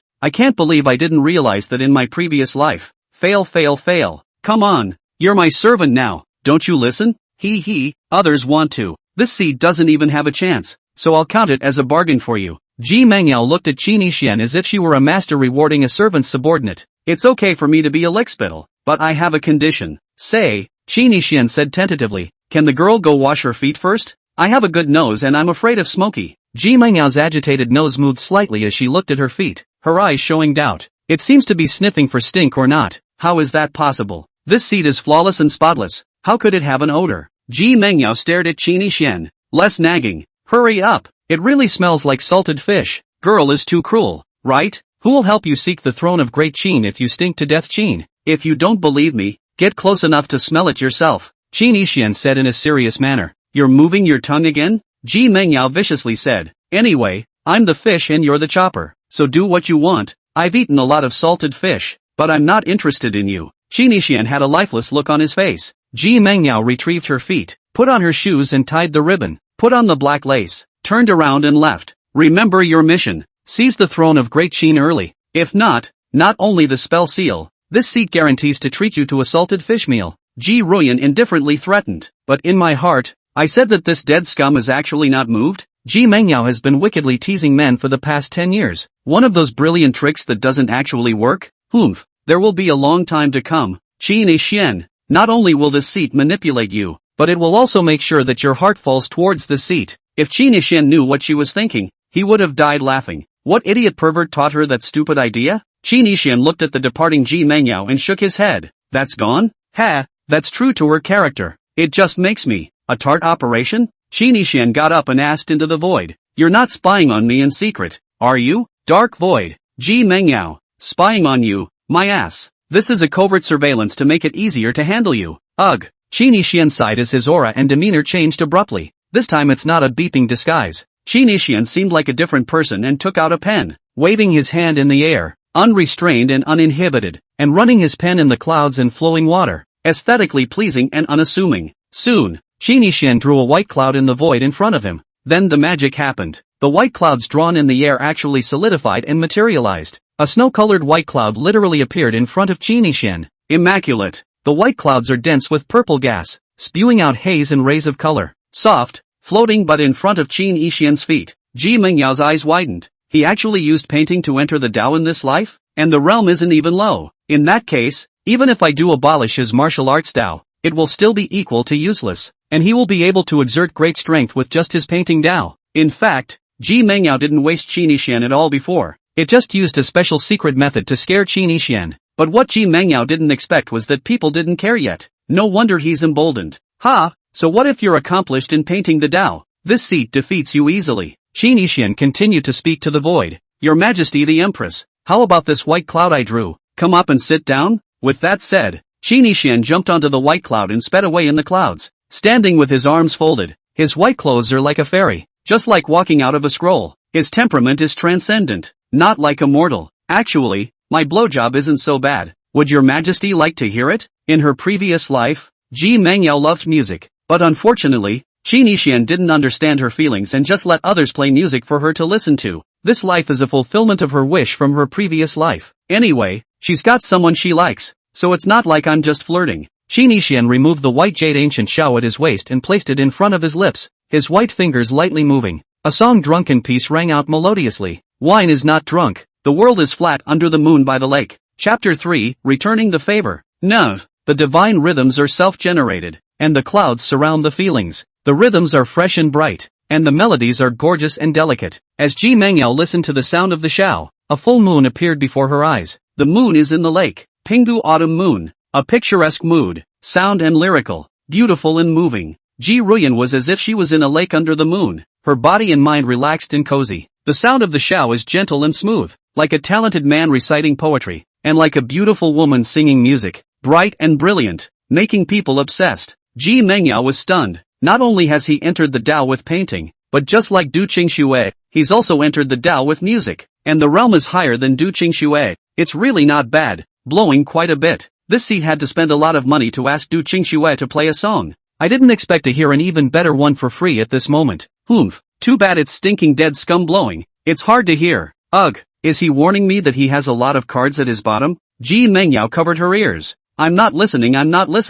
But Nayad couldn't help it. He dropped his hand and couldn't help listening with his heart. He's quite good at flirting with women in this life, but it's a pity that he's a selfish, heartless, cold-blooded scum who only cares about profits, Ji Ruyan said with a vicious calendar. Soon, an ancient city emerged. The cocksucking stopped. She should be in a much better mood after listening to a song, right? The demoness is murderous and ruthless, but as long as she's in a good mood, she won't kill indiscriminately. Qin Yixian smiled warmly and fell from the air, the white clouds dispersing beneath his feet. He put away his jade shao, his complexion a few shades paler, and walked into the ancient city. People come and go, traffic flows, and the buildings are ancient as if they were in ancient China. Many people carry swords and razor blades, guns and weapons, and martial arts flourish, but there are also fluttering gentlemen holding folding fans, laughing about the wind and moon, and reciting poems. There are also hawkers hawking, pimps enthusiastically yelling, and merchants haggling. It's hot and bustling with people. This place is located in one of the 9 states, Qingzhou, the Great Yan Imperial Dynasty. It was one of the 7 imperial dynasties with the strongest power in the world, the worship of literature and martial arts. This city is called the Heavenly City. The area is billions of miles and feet square. The population is countless, and the legacy is more than 10,000 years old. It was far from being comparable to a newly constructed 100-year-old small city like Longyuan City. The city walls are over 1,000 feet high and full of the mottled marks of age. However, there were runes flashing and array patterns surging around powerful forbidden formations. There are still great Yen generals patrolling around, so it's hard for a curfew to offend this kind of 10,000-year-old ancient city. There are few things like Longyuan City that happened when the city was destroyed by evil martial artists. But, just because it's rare doesn't mean it won't. Previously, Qin Yixian had discovered that Longyuan City had been refined and slaughtered by evil martial artists. Longyuan City was very close to Heavenly City, and without any surprises, that martial artist's next target was Heavenly City. Qin Yixian mustn't let anything happen to the Heavenly City, and had been preparing to go and exterminate the evil martial artists of Longyuan City today. However, he was delayed by Yi Qingdao blocking the door and was also seriously injured. So earlier, Qin Yixian deliberately used words to provoke Ji Mengyao to make a move and blow up Longyuan City, borrow her hand to exterminate the evil martial artists, the court's most wanted criminal, the evil gnarled bearded man. This guy is cruel, refining several cities of innocent people. Cruel. He seems to have gone to Longyuan City, which is not far from us. The gnarled bearded man is terrifyingly strong. Will he come here to cause trouble? Don't worry. With the city lord sitting here, the gnarled bearded man wouldn't dare to make a move. I think it's hanging. If city lord doesn't fear the gnarled bearded man, why don't you go to Longyuan City to destroy him? The gnarled bearded man is still refining in Longyuan City today, emboldened by the fact that all of the imperial court's divine arresting powerhouses haven't arrived yet either. Rest assured, the Heavenly City has been protected by mysterious powerhouses for the past 10 years, and the gnarled bearded guest wouldn't dare to come and make trouble. Qin Yixian heard a discussion coming from around him, all about Longyuan City and the evil Dao's gnarled beard. At that moment, a yell came from the city gates. Big deal. I just heard that Dragon Abyss City was blown up and razed to the ground by unknown powerhouses. Our great Yan's Lord Shadowless Divine Constable had just arrived near Longyuan City, ready to clean up the gnarled bearded man. When Longyuan City was reduced to ashes, the gnarled bearded man was blown up together and died in the body. Hiss. Which senior killed the gnarled bearded man? I'm not sure. Perhaps it's a passing senior who can't stand to see the cruelty and brutality of the gnarled bearded man. Ji Mengyao was puzzled. The dead scum lured me into destroying Longyuan City. In fact, he wanted to use the seat to kill that evil martial artist, Cho Beiki. He has a grudge against Cho Beiki?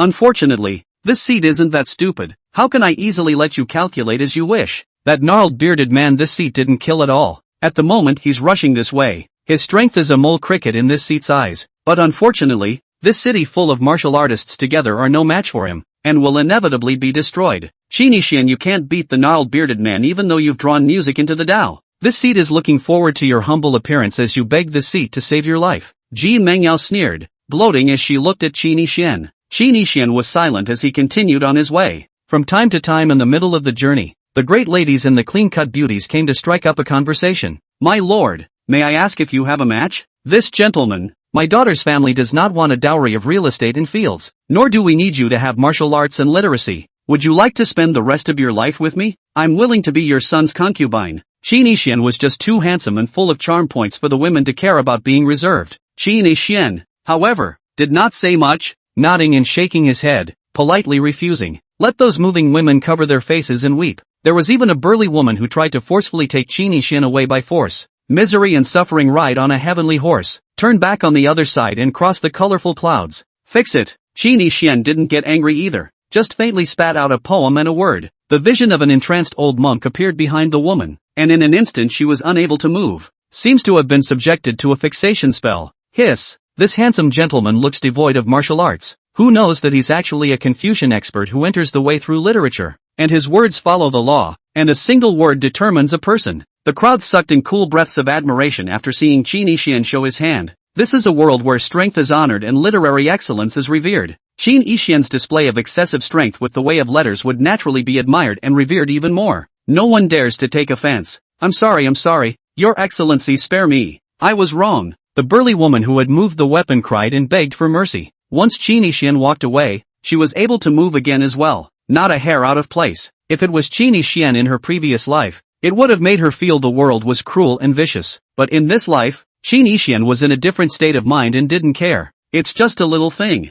Who made him look good and look weak at the moment? Ji Mengyao was shocked. He actually didn't kill anyone? Transsexualized in this life? Woohoo! The burly woman cried, not intimidated, and sighing at missing out on a beautiful man like Qin Yixian. A good face is desirable in any world, even if it's a vase. There's a lot of people who gravitate to it. Therefore, there are a lot of powerful people in the world who are willing to pay a high price, just to get the beauty list of beautiful people on the wine song. Negotiate life. As for the Fenghua ranking and Junjie ranking, not many people dared to covet them. After all, they were all strong and proud, and had powerful backgrounds. You have to be respectful when you talk about it, let alone sing about it over a glass of wine. Wow. Qin Yixian came to the hidden part of the alley, took out his paintbrush, and drew a picture in front of him. The stunning appearance was then concealed. It wasn't a deliberate low profile, nor was it pretending to be a pig in a poke. Qin Yixian wasn't that boring. Salty just doesn't want any trouble. In today's situation, it's better to keep your face covered up.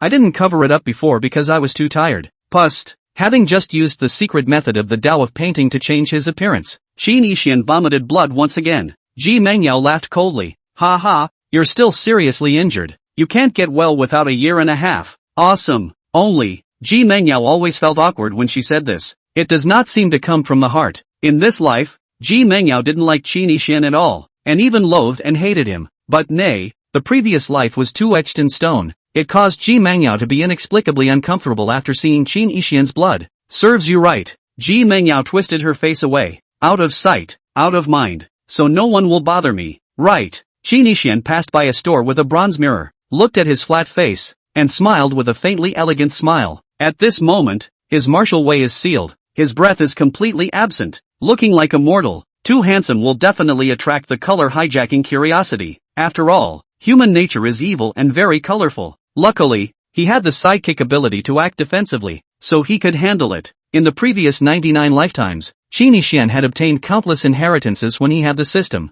Sage of painting, Sage of poetry and poetry immortal, Sage of calligraphy, Sage of medicine, Sage of chess, and Sage of the zither. All points full. After Qin Yixian's reincarnation, the legacies were engraved in his soul's memory and were not missing. The cultural ethos of this world is similar to that of ancient China. While emphasizing the importance of martial arts and literature, people also know how to attach themselves to elegance and leisure. Zither and chess, poetry and song, calligraphy and literature in Taoism were all favored by powerful royalty and martial arts masters, and were sought after by millions of people. There were even great masters of the way of literature, who read into the way and became Confucian saints, so powerful that they could kill martial arts experts. There are also poetic saints who follow the law, chanting poems containing killing machines. One person can be 1,000 troops. A powerful zither player sends the king off with a song. The laws of heaven and earth encompass all things, and everything under the sun can enter the Tao. It all gets stronger. The paintings that Qin Yixian made casually in this life would certainly cause a sensation if they were placed in the outside world.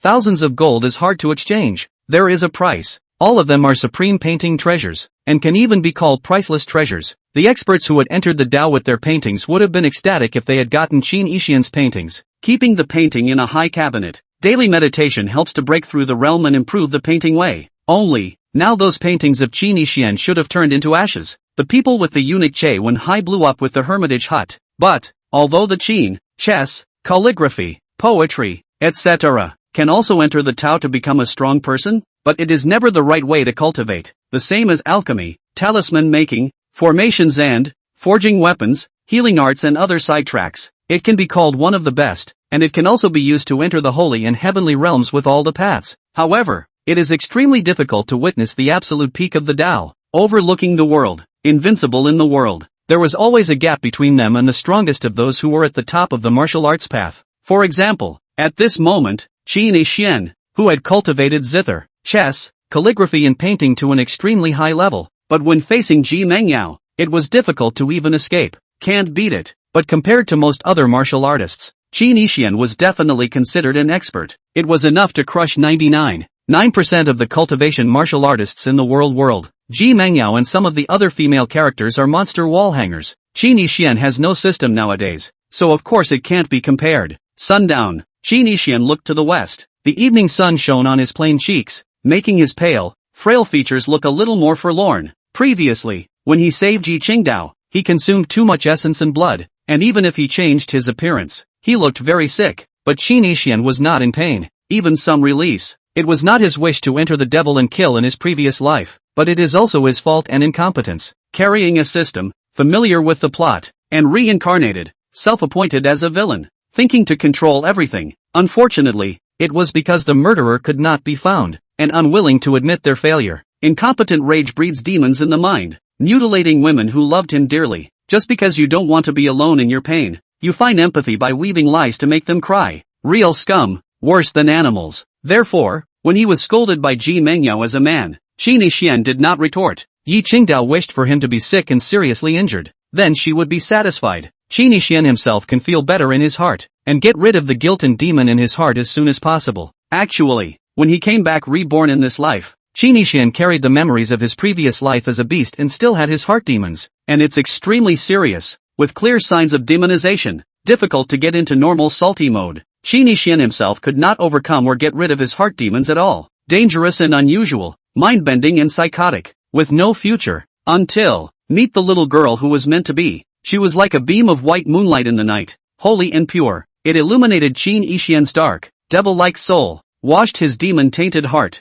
let him succeed in overcoming his suppressed mind, get out of danger, get back to normal, avoid the demons, and see hope. Neuve. Chapter 4 The Miracle of the Lake of Heaven. Her name is Nen, the thought of missing, and there is no greed or desire. Qin Yixian had come to this heavenly upper city at the moment precisely to meet Xiaoyan, meet the young girl who saved him from the shadow of his mind 10 years ago. The evening sun was fading and the breeze was cool. The celestial city was yet more lively. Many people were looking expectantly in one direction. Qin Yixian moved along with the crowd, and there were a few gentle smiles in his demeanor. Soon, Qin Yixian was then met with a smooth, flawless, and mirror-clean lake. It's an inner-city lake, wide and wave-free, surrounded by ancient paths, and opposite a willow-obsessed forest, secluded and tranquil. This place is called Lake of Heaven. Sky City is named after this lake. Every day there are miracles here. It's finally here. The miracle of the lake in the sky. When the moon rises tonight, I came all this way to see a miracle. There can be a lake in the sky. The moon is in the water. A dense crowd of figures came around the lake, gazing expectantly and talking. Everyone is here for the miracle of the lake in the sky. Actually, once there were no miracles.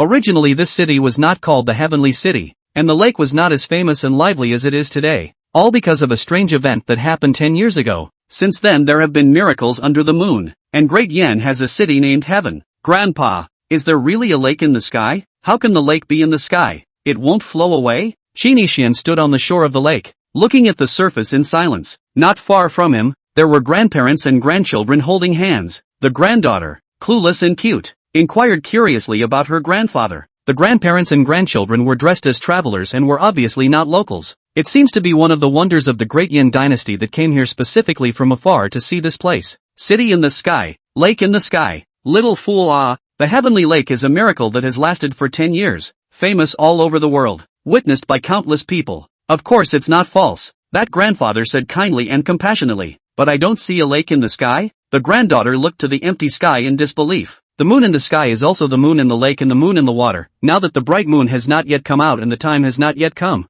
there is certainly no lake in the sky yet. Little fool, do you know the origin of this lake on the sky? The granddaughter shook her head, anticipation in her eyes. There were also a lot of travelers around listening carefully and waiting for a follow-up. That said, 10 years ago, this heavenly upper city was just an ordinary large city in Great Yen. Extensive, populous, and with a long heritage, but not famous, until one day, a mysterious little girl came to the shore of the heavenly lake and saw the reflection of the moon in the water. She was still young and seemed to be excited to see the moon in the water for the first time. So she said, "Wow, there really is a moon in the water. It's so beautiful. My mother didn't lie to me. If you wish on the moon in the water, your willingness will come true." Not far from her, there was a gentleman, the Prince of Great Yen, who laughed at the little girl and said, "Where did you get this noisy, stupid girl? The moon in the water is just the reflection of the moon in the sky. How can there really be a moon?" That prince sneered at the little girl's ignorance, and said, "I see that you are an uneducated idiot who doesn't even understand the principle of refraction of reflections, a vulgar mole cricket, and bad luck. You still want your wish to come true? It's laughable." But the little girl was not angry, and asked earnestly, "Why can't there be a moon in the sky and in the water?" The prince threw a stone into the water and continued to despise the little girl. "Stupid.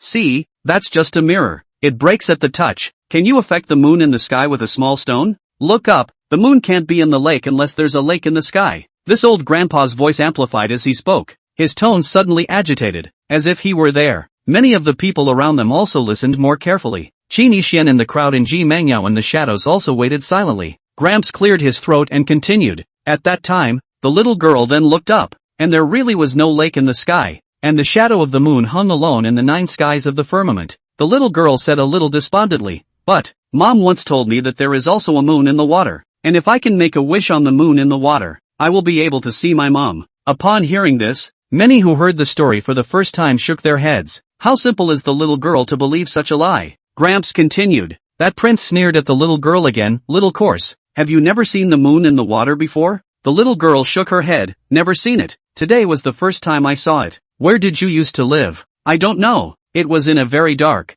room with only a little bit of white moonlight." "Where's your liar mother?" "Mother is not a liar." "Where is she?" "Where's your father?" "My mother left a long time ago to a place where there was no pain, and I never met my father. And my mother told me that if I could only find the moon in the water someday, and make a wish on the moon I would see her again." "Idiot, your mother died a long time ago. No wonder you're so stupid. So no one taught you. There's no moon in the water. There's no way you'll succeed in your wish and you'll never see your mother again." When he said this, the old grandpa suddenly spat out his words with exceptional clarity, and his voice was so loud that everyone could hear him clearly. Later on, someone found out about the little girl's life, and it turned out that she was an orphan of the royal family who had lost their country and destroyed their clan. Her father was killed, and her mother was imprisoned in some mysterious cage within the heavenly city while she was pregnant. The little girl was born in a cage, and her mother told her, "Make a wish on the moon in the water and it will come true." But unfortunately it wasn't long before her mother died in the cage, leaving the little girl alone and trapped in a dark cage. 10 years ago,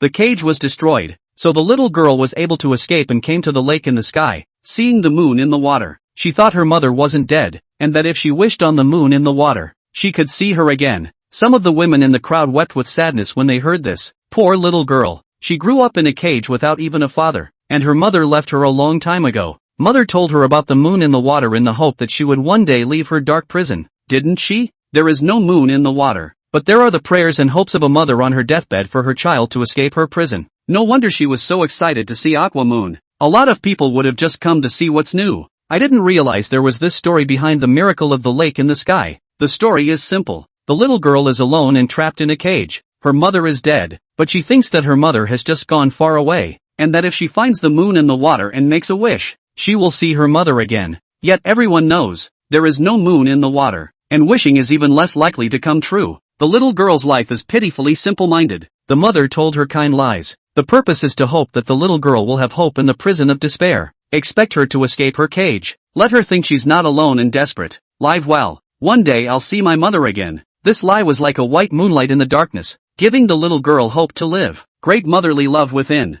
Every night there are children who come to the lake of heaven to make a wish to see their departed loved ones. What about the follow-up? Why did the lake in the sky appear? Has the little girl been recaptured back in her cage? Which exterminating royal family is she from? Someone couldn't wait to ask. The old grandfather said with a smile. The little girl was not sad at the time. She believed in her mother's words, looked up in silence, folded her hands, and closed her eyes to make a wish. The prince was ready to humiliate the little girl again. But suddenly, a miracle happened. The calm lake that was originally located on the ground unexpectedly churned and boiled, like a waterfall that flows backwards and rushes upwards. In the end, there was not a drop of water left on the ground, and all the lake hung over the little girl. When the little girl opened her eyes, she saw the lake in the sky and the moon in the sky. At a glance, there was a moon in the water and the moon in the water, no longer a mirror, and throwing stones couldn't change any of it. In addition to this, in the water of the heavenly lake, there is the reflection of the city below, hence the name of the heavenly city. Someone asked hastily, did a miracle happen?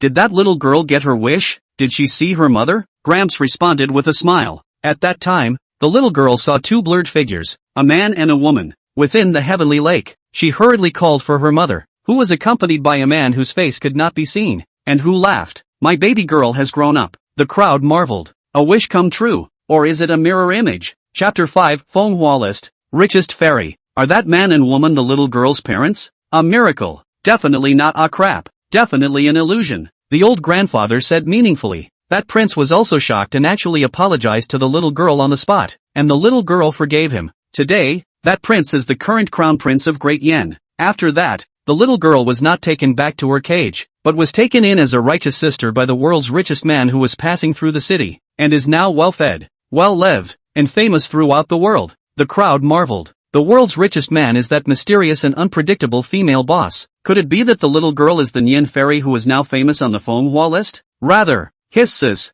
Many people sucked in their breath, not realizing that the owner of the story was a celebrity. Fairy Nen is called Nen and has no last name. However, it had a good reputation in Great Yen and even in the 9 states. The young princess of the world's first chamber of commerce today, with power, wealth, face, talent and strength. The richest young man in the world. Manhwa list. Only stunning women before the age of 20 can make the list, and in at least one body. 10 women, a total of 10 best. One of the best is rich. It's none other than Fairy Nun. It was also the same simple little nun who was in a pitiful position at the beginning. Fairy Yen is in the heavenly city now. I've heard that she's been living here in a low profile for 10 years and has never left, and I never saw her. Unfortunately, miscellaneous fish. Are you worthy? The crowd murmured and walked towards the lake in the sky, waiting for the miracle to occur. In the dark, Ji Mengyao was touched, but skimmed her lips. Boring story. She had long heard of the lake in the sky, concluded that it was the work of some powerful person. Miracles my ass. Simple spiritual thoughts or divine secret techniques are just that.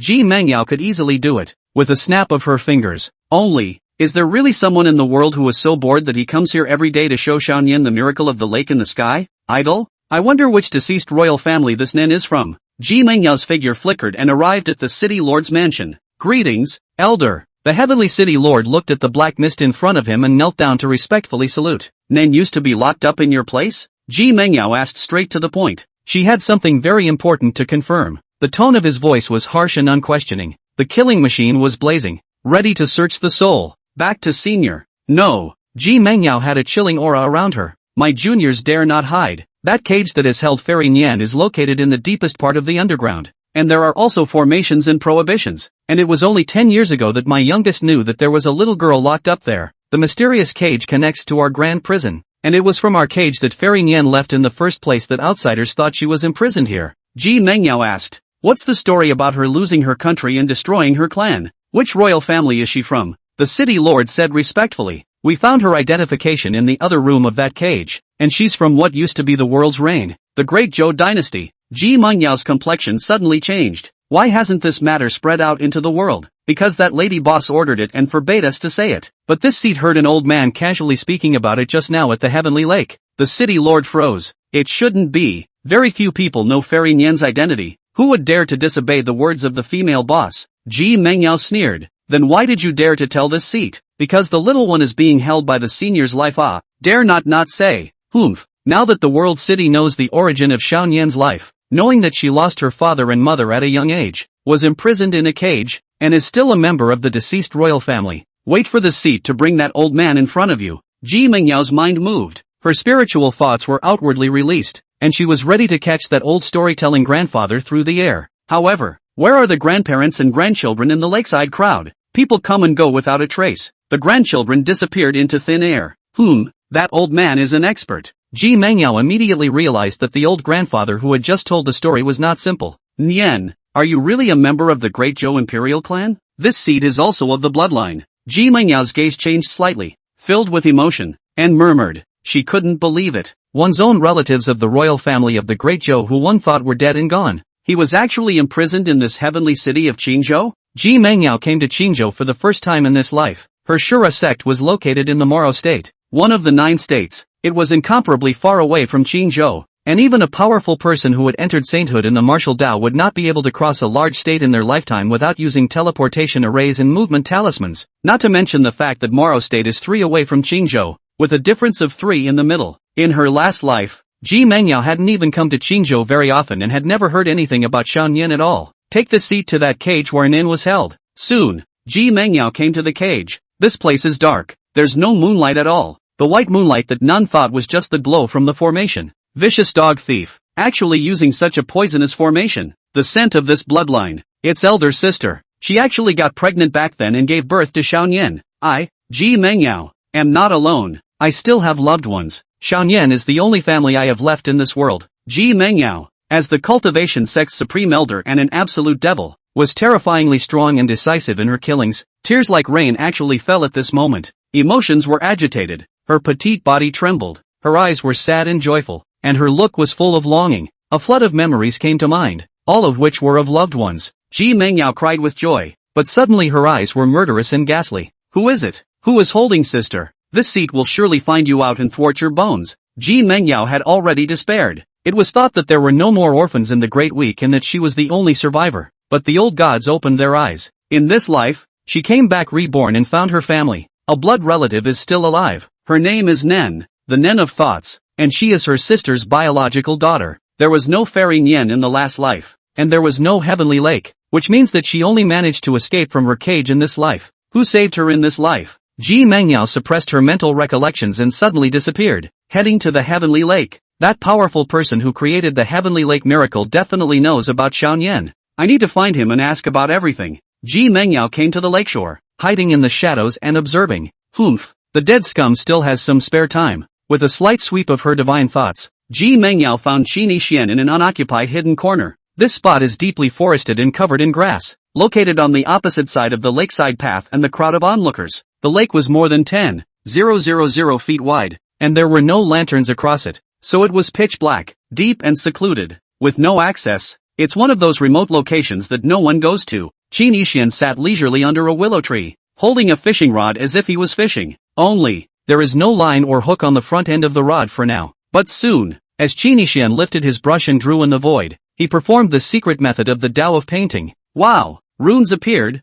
Tao rhythms flowed, and laws surged. The great Taoist wonderful principle floats and is divinely mysterious and subtle. A thread like white light coalesced out of thin air under the brush, manifesting and solidifying. Chapter 6, Blowing Up the Fiancé. White light materializes to form a fishing line that extends from the end of the rod and falls into the lake. The light quickly dimmed, and the thousands of eyes across the room didn't even notice that someone was fishing here. Her Majesty, the Shura Empress, is still there? Qin Yixian's expression was light, his gaze soft, and he asked with a smile. His tone was warm and gentle, giving him a sense of approachability. Smile like a modest gentleman, and like a gentle Confucian. Even if his appearance was mediocre at the moment, he made people feel as if they were in the spring breeze. Pity. Ji Mengyao, however, was full of contempt, disgusted and disgusting, her gaze looking down with contempt. Your Majesty, you have too much murderous aura. Restrain yourself, don't scare away my fish. Ji Mengyao lazily ignored and deliberately released her killing aura, so that Qin Yixian couldn't catch a single fish. During the 10 years of his fake death and seclusion, this is all the boring stuff he did all day? When Ji Mengyao went to Qin Yixian's secluded hut earlier, I have secretly observed the situation in the clubhouse courtyard and have asked the villagers in the neighborhood for information, learning that Qin Yixian had nothing to do all day, either reciting poetry or planting flowers and painting, leisurely and relaxed, without the ambition and planning that a future emperor of Great Qin should have. Come to the lake to fish after sunset? It's obvious that he's a salted fish who doesn't want to get ahead. Ugh, no luck. Ji Mangyao shook her head and laughed contemptuously and coldly. Although you were ruthless and cold-blooded in your previous life, you were at least successful in your hegemony and powerful. This life is like a throwaway salmon with nothing to do. Brain dead, isn't it? Ji Mangyao secretly spat. At the same time, he also gazed and probed that dominator of the miracle of the heavenly lake. Once you see it, you'll be arrested and interrogated about Nim. Qin Yixian didn't get a response and continued to say without a hitch, "Did your majesty just now see the difference between the storytelling pair of grandparents and grandchildren?" Ji Mangyao was puzzled. He could see the clues too? At that time, Ji Mangyao was all but hidden away, thinking that the old grandfather was just a tourist mortal. I didn't realize there was a big mystery. Why did the old man tell us about Nim's life on purpose? Oh, I not only know how to draw and blow, but I also know a little bit about the Gua Dao of geomancy and divination. That pair of grandparents and grandchildren, with their bodies entwined with the mysterious power of the divine mechanism, covering and obscuring the heavenly chants, should have come from the Xuanji Palace. The Xuanji Palace, the #1 deduction and measurement power in the 9 states, had an outstanding reputation and a remarkable heritage, using the trigrams to enter the Tao. It is mysterious and subtle. No wonder it was able to hide from this seat. So it's the old undead from the Xuanji Palace. Qin Yixian continued. The appearance of the Xuanji Palace's people here is not as simple as just telling a story. What can you think of in regards to this, Empress? I can think of a ghost. Ji Mangyao was only concerned about Xiao Nian right now. Who shut down Nim? And who released Nin? As for why the people from the Xuanji Palace had come to tell the story about Xiao Nian's identity as a deceased royal, it was unimportant for the time being. This was not the case with Qin Yixian. He had a vague feeling that something wasn't right with that pair of masters and grandchildren from the Xuanji Palace. There were no more than 5 people who knew about Nin's origins. One of them is dead. The other 4 were Qin Yixian, the First Chamber of Commerce's female boss, the Heavenly City Lord, and Xiao Nian. There is no Genji Palace, other than the Heavenly City Lord. The other 3 would not say anything to the public about Xiao Nian back then. Did the Xuanji Palace figure it out with the celestial arts? Or did the Lord of the Celestial City not keep his mouth shut? Just why did the #1 Guadao power in the world care about Xiao Nian? And why did you come to Heavenly Lake specifically to tell a story? Could it be related to Great Zhou? Qin Yixian's eyes were thoughtful, and he had a guess in his heart. The Nian fairy of the crowd. Xiao Nian. It was none other than the benefactor who had helped Qin Yixian get rid of his heart demon 10 years ago. Therefore, Qin Yixian was very concerned about Xiao Nian. Why isn't the moon out yet? Ji Mangyao looked towards the sky, tired of waiting. Only the moon appears to have the miracle of the lake in the sky, but now the moon has no intention of showing itself. Boring. Watching dead scum fishing is even more boring. Time passes so slowly. That evil martial artist gnarled beard is coming soon. Ji Mangyao sensed something. Her complexion changed slightly, and the corner of her mouth curved up in an arc. Is it finally going to be interesting? The other side. That said, after Qin Yixian left his hut through the dark passage earlier, the eunuch Che Wenhai, however, did not storm out again. Instead, he came to a nearby hiding place. Take out a projection stone used as a link to transmit sound. Che Wenhai injected his power into the projection stone. The stone immediately bloomed with light, projecting a curtain of light in the void. A majestic figure appeared in the curtain of light and, with his back to Che Wenhai, he couldn't see his face. The old slave pays homage to his majesty. Che Wenhai knelt and kowtowed. The majestic figure was none other than Qin Yixian's father, the current emperor of Great Qin. Seen the brat? How's he doing? Emperor Qin asked indifferently. Your Majesty. The 9th prince mistakenly thought that the old slave was the 2nd prince's man and killed the old slave's men,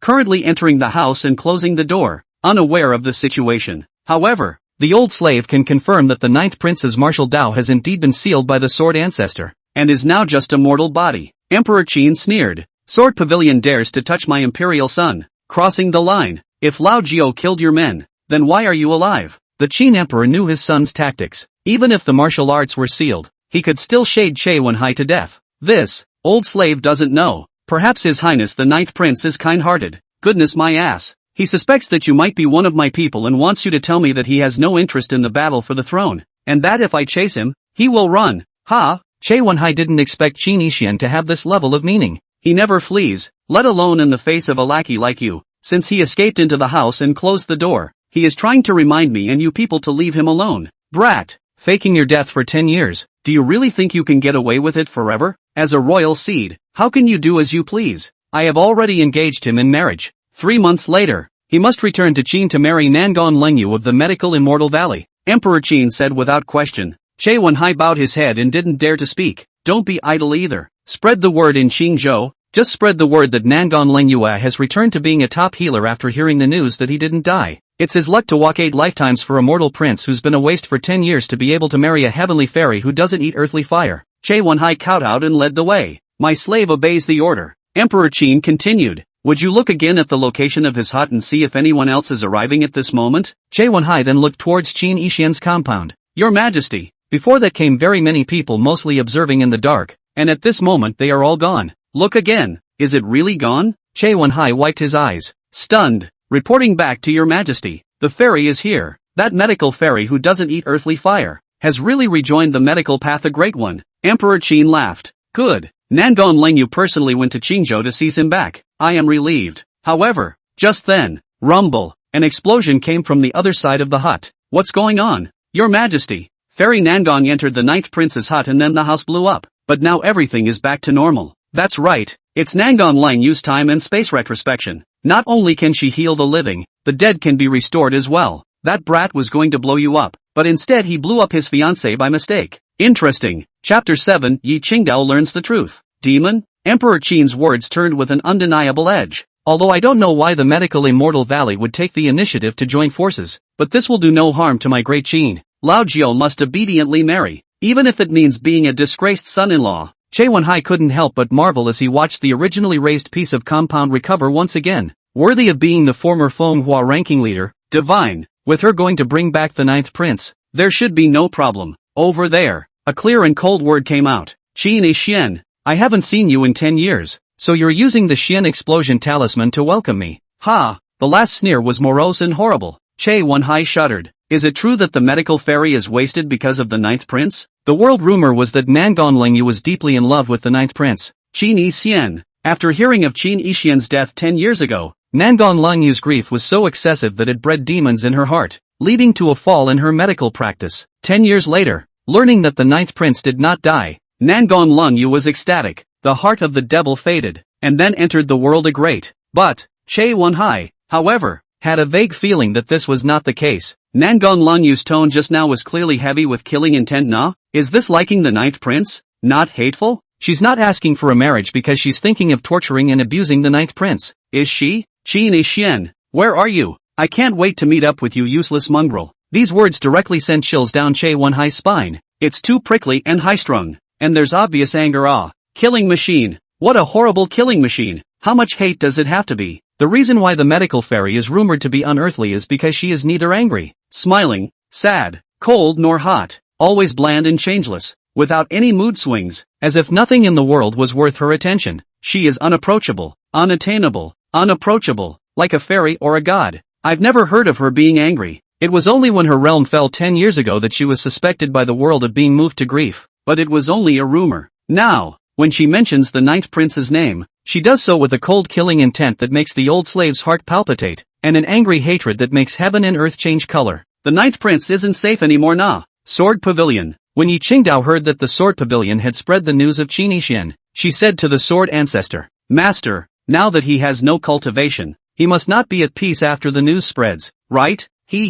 Stupid apprentice, don't beat around the bush. Are you worried about his safety? Absolutely not. Disciple and him are clear, never to see each other again. His death or life has nothing to do with Disciple. The Sword Ancestor laughed. Since it's unrelated, ask less about him and focus on cultivating. Yi Qingdao was about to leave, but then he heard the Sword Ancestor say, Stupid Disciple, just now the master went to the Xuanji Palace. Want to calculate what happened between you and Qin Yixian 10 years ago, and after that the master searched the soul of a small thief, which has the truth of that year. Do you want to know? Soul search? Yi Qingdao was puzzled. Master, may I ask what is the matter? The matter might make you blame yourself for regretting it. Sure, you want to know. I won't listen if master doesn't say so. Yi Qingdao once again turned around and left. Ugh, I didn't want to tell you, but I'm afraid you'll regret it in the future and form a heart demon. So I'd better tell you. The stray fish who had his soul searched by master is the real culprit who counted on you 10 years ago. Plotting means to seriously injure you and drug you. Yi Qingdao was violently stunned. Master, that outlaw must have been instructed by Qin Yixian, right? The Sword Ancestor shook his head. He does have an accomplice, but it's not Qin Yixian. It's someone from the Xuanji Palace and the Overlord Palace. Yi Qingdao didn't believe it. Impossible. It can only mean that Qin Yixian colluded with the Xuanji Palace and the Hegemony Palace to harm the disciples together. Her tone changed a bit. The Sword Ancestor shook his head again. See for yourself. The Xuanji Palace has already handed over the mastermind behind this to my master. The Sword Ancestor grabbed in the air and pulled out a panicked man. No, I was wrong. I was wrong. I shouldn't have coveted the Sword Fairy. Spare my life. The man fell to his knees and kowtowed for mercy. Subsequently, Yi Qingdao looked at the man's memory screen. Understand the causes and consequences. It turns out that the plot against Yi Qingdao 10 years ago, it has nothing to do with Qin Yixian. He's not a sinister, vile, shameless, nasty little man. Instead, saved Yi Qingdao, who was a stranger. Detoxify her. He didn't hurt me, didn't poison me, but why did he admit it? The Sword Ancestor reminded. Stupid apprentice, that kid never admitted to harming you 10 years ago. Yi Qingdao is not referring to this life. Rather, it refers to the last life. Why did Qin Yixian in his previous life say that everything was his scheme? Why did you kill yourself so ruthlessly? Yi Qingdao suddenly had a headache, like it was going to explode. Concentrate on your heart and mind. It's not too late to know. The Sword Ancestor shook his head helplessly. She had also originally thought that Qin Yixian had deliberately set up her precious disciple for the sake of the 9 heavenly range sword. And the result? It had nothing to do with Qin Yixian. Qin Yixian is innocent, being misunderstood by Yi Qingdao for 10 years. That's not all. Not long ago, he was also humiliated and mocked and abused by Yi Qingdao in various ways. He was also nearly killed by having a sword drawn on his throat. And then finally, he was sealed off from his martial arts cultivation. The key was that he had also damaged his own essence blood and was now in a state of serious injury. With all this, the precious disciple who was already fond of Qin Yixian must not die of guilt? The Sword Ancestor was also convinced by Qin Yixian. Why don't you explain? Could it be that he doesn't care? Or do you think it's useless to explain? This is not going to be good. That brat must hate my precious stupid apprentice. You're making a clown out of my disciple and this old man, aren't you? Yi Qingdao cried out in pain. Why did he lie to me? Why? Why did you lose your essence blood to save me? Why don't you make it clear? Why? Yi Qingdao covered her head and curled up on the ground in agony. What she really wanted to ask, why did he kill me in a previous life? Are there any hard feelings? But what was so unspeakable that he was so cruel as to kill me? Why did you lie to me? Master, can disciple ask you something? Shortly after, Yi Qingdao endured the pain and asked. Ask. The Sword Ancestor was relieved to see that his disciple had finally gotten through. If one day you had a beloved, would you kill him yourself? No. If you love, you will only protect. How can you kill? But what if something like that did happen? For example, what would be the circumstances under which it would happen that you would kill me with your own hands? The Sword Ancestor thought for a moment and said, Devil, but not in the sense of the devil's way, and a true devil, for the master was possessed before he killed you, and before he could kill the beloved. Magic? Yi Qingdao recalled Qin Yixian's crazy and twisted hideous face in her previous life in her mind. Yeah, he was probably possessed at the time. Do you also get demonized? Master? Silly child, you look down on the master? Master won't enter the devil, the Sword Ancestor confidently said. However, although the master will not enter the devil, if one's cultivation is inferior to the master's, one may be affected by the devil. Is there really a devil in the world? Yes, the mind is the devil, and everyone can be a devil. Chapter 8, The Lone Star of the Heavenly Fury. The Sword Ancestor's complexion changed slightly, and his tone suddenly became grave. In addition to the demon of the heart, there is another kind of demon that is even more terrifying than the demon of the heart. Every time this kind of devil comes out, it is accompanied by great calamity, great terror, and great bloodshed, plaguing the 9 states and devastating the living souls, and is called the Lone Star of the Heavenly Fury. Yi Qingdao hurriedly asked, why does it count as a demon? The so-called Lone Star of Heaven's Fury means that it will kill everything, make all the living beings around it breed demons in their hearts and minds, enter the devil themselves, affect their minds, and the living beings will kill each other and lose themselves until they die. Yi Qingdao staggered a few steps. Could it be that he was affected by the heavenly fury in his past life? That must be it. Otherwise, why would he deliberately say something to irritate me when he obviously didn't plot to count on me, and obviously didn't poison me? It's all the work of the heavenly fury. Hateful. Master, has there really been a heavenly fury in the world? Naturally appeared. More than once. The most recent was 16 years ago. The Xuanji Palace at that time released the trigrams of the sky, predicting that the first dynasty of the 9 states at the time, the Great Zhou royal family, has a heavenly fury Lone Star about to be born. At that time, the world was shocked, angry, and surrounded the Great Zhou. Our sword pavilion also some people went, for the teacher does not ask, the world is not to go, but the Great Zhou, but the extinction of the family. Alas! Yi Qingdao asked, did that Great Zhou's heavenly fury die? The Sword Ancestor's gaze was grave. Master had wanted to stay in the Xuanji Palace for a few more days this time, and they dared to scheme against my disciple, so of course they can't let it go easily. But one of their heirs has once again calculated that when the great Joe's lone star of heavenly fury escaped, he actually didn't die and has already grown to adulthood. It is now more likely to cause the world's mind to grow, causing people to immediately become demonic and go mad. Loved ones will fight with swords, lovers will hurt each other,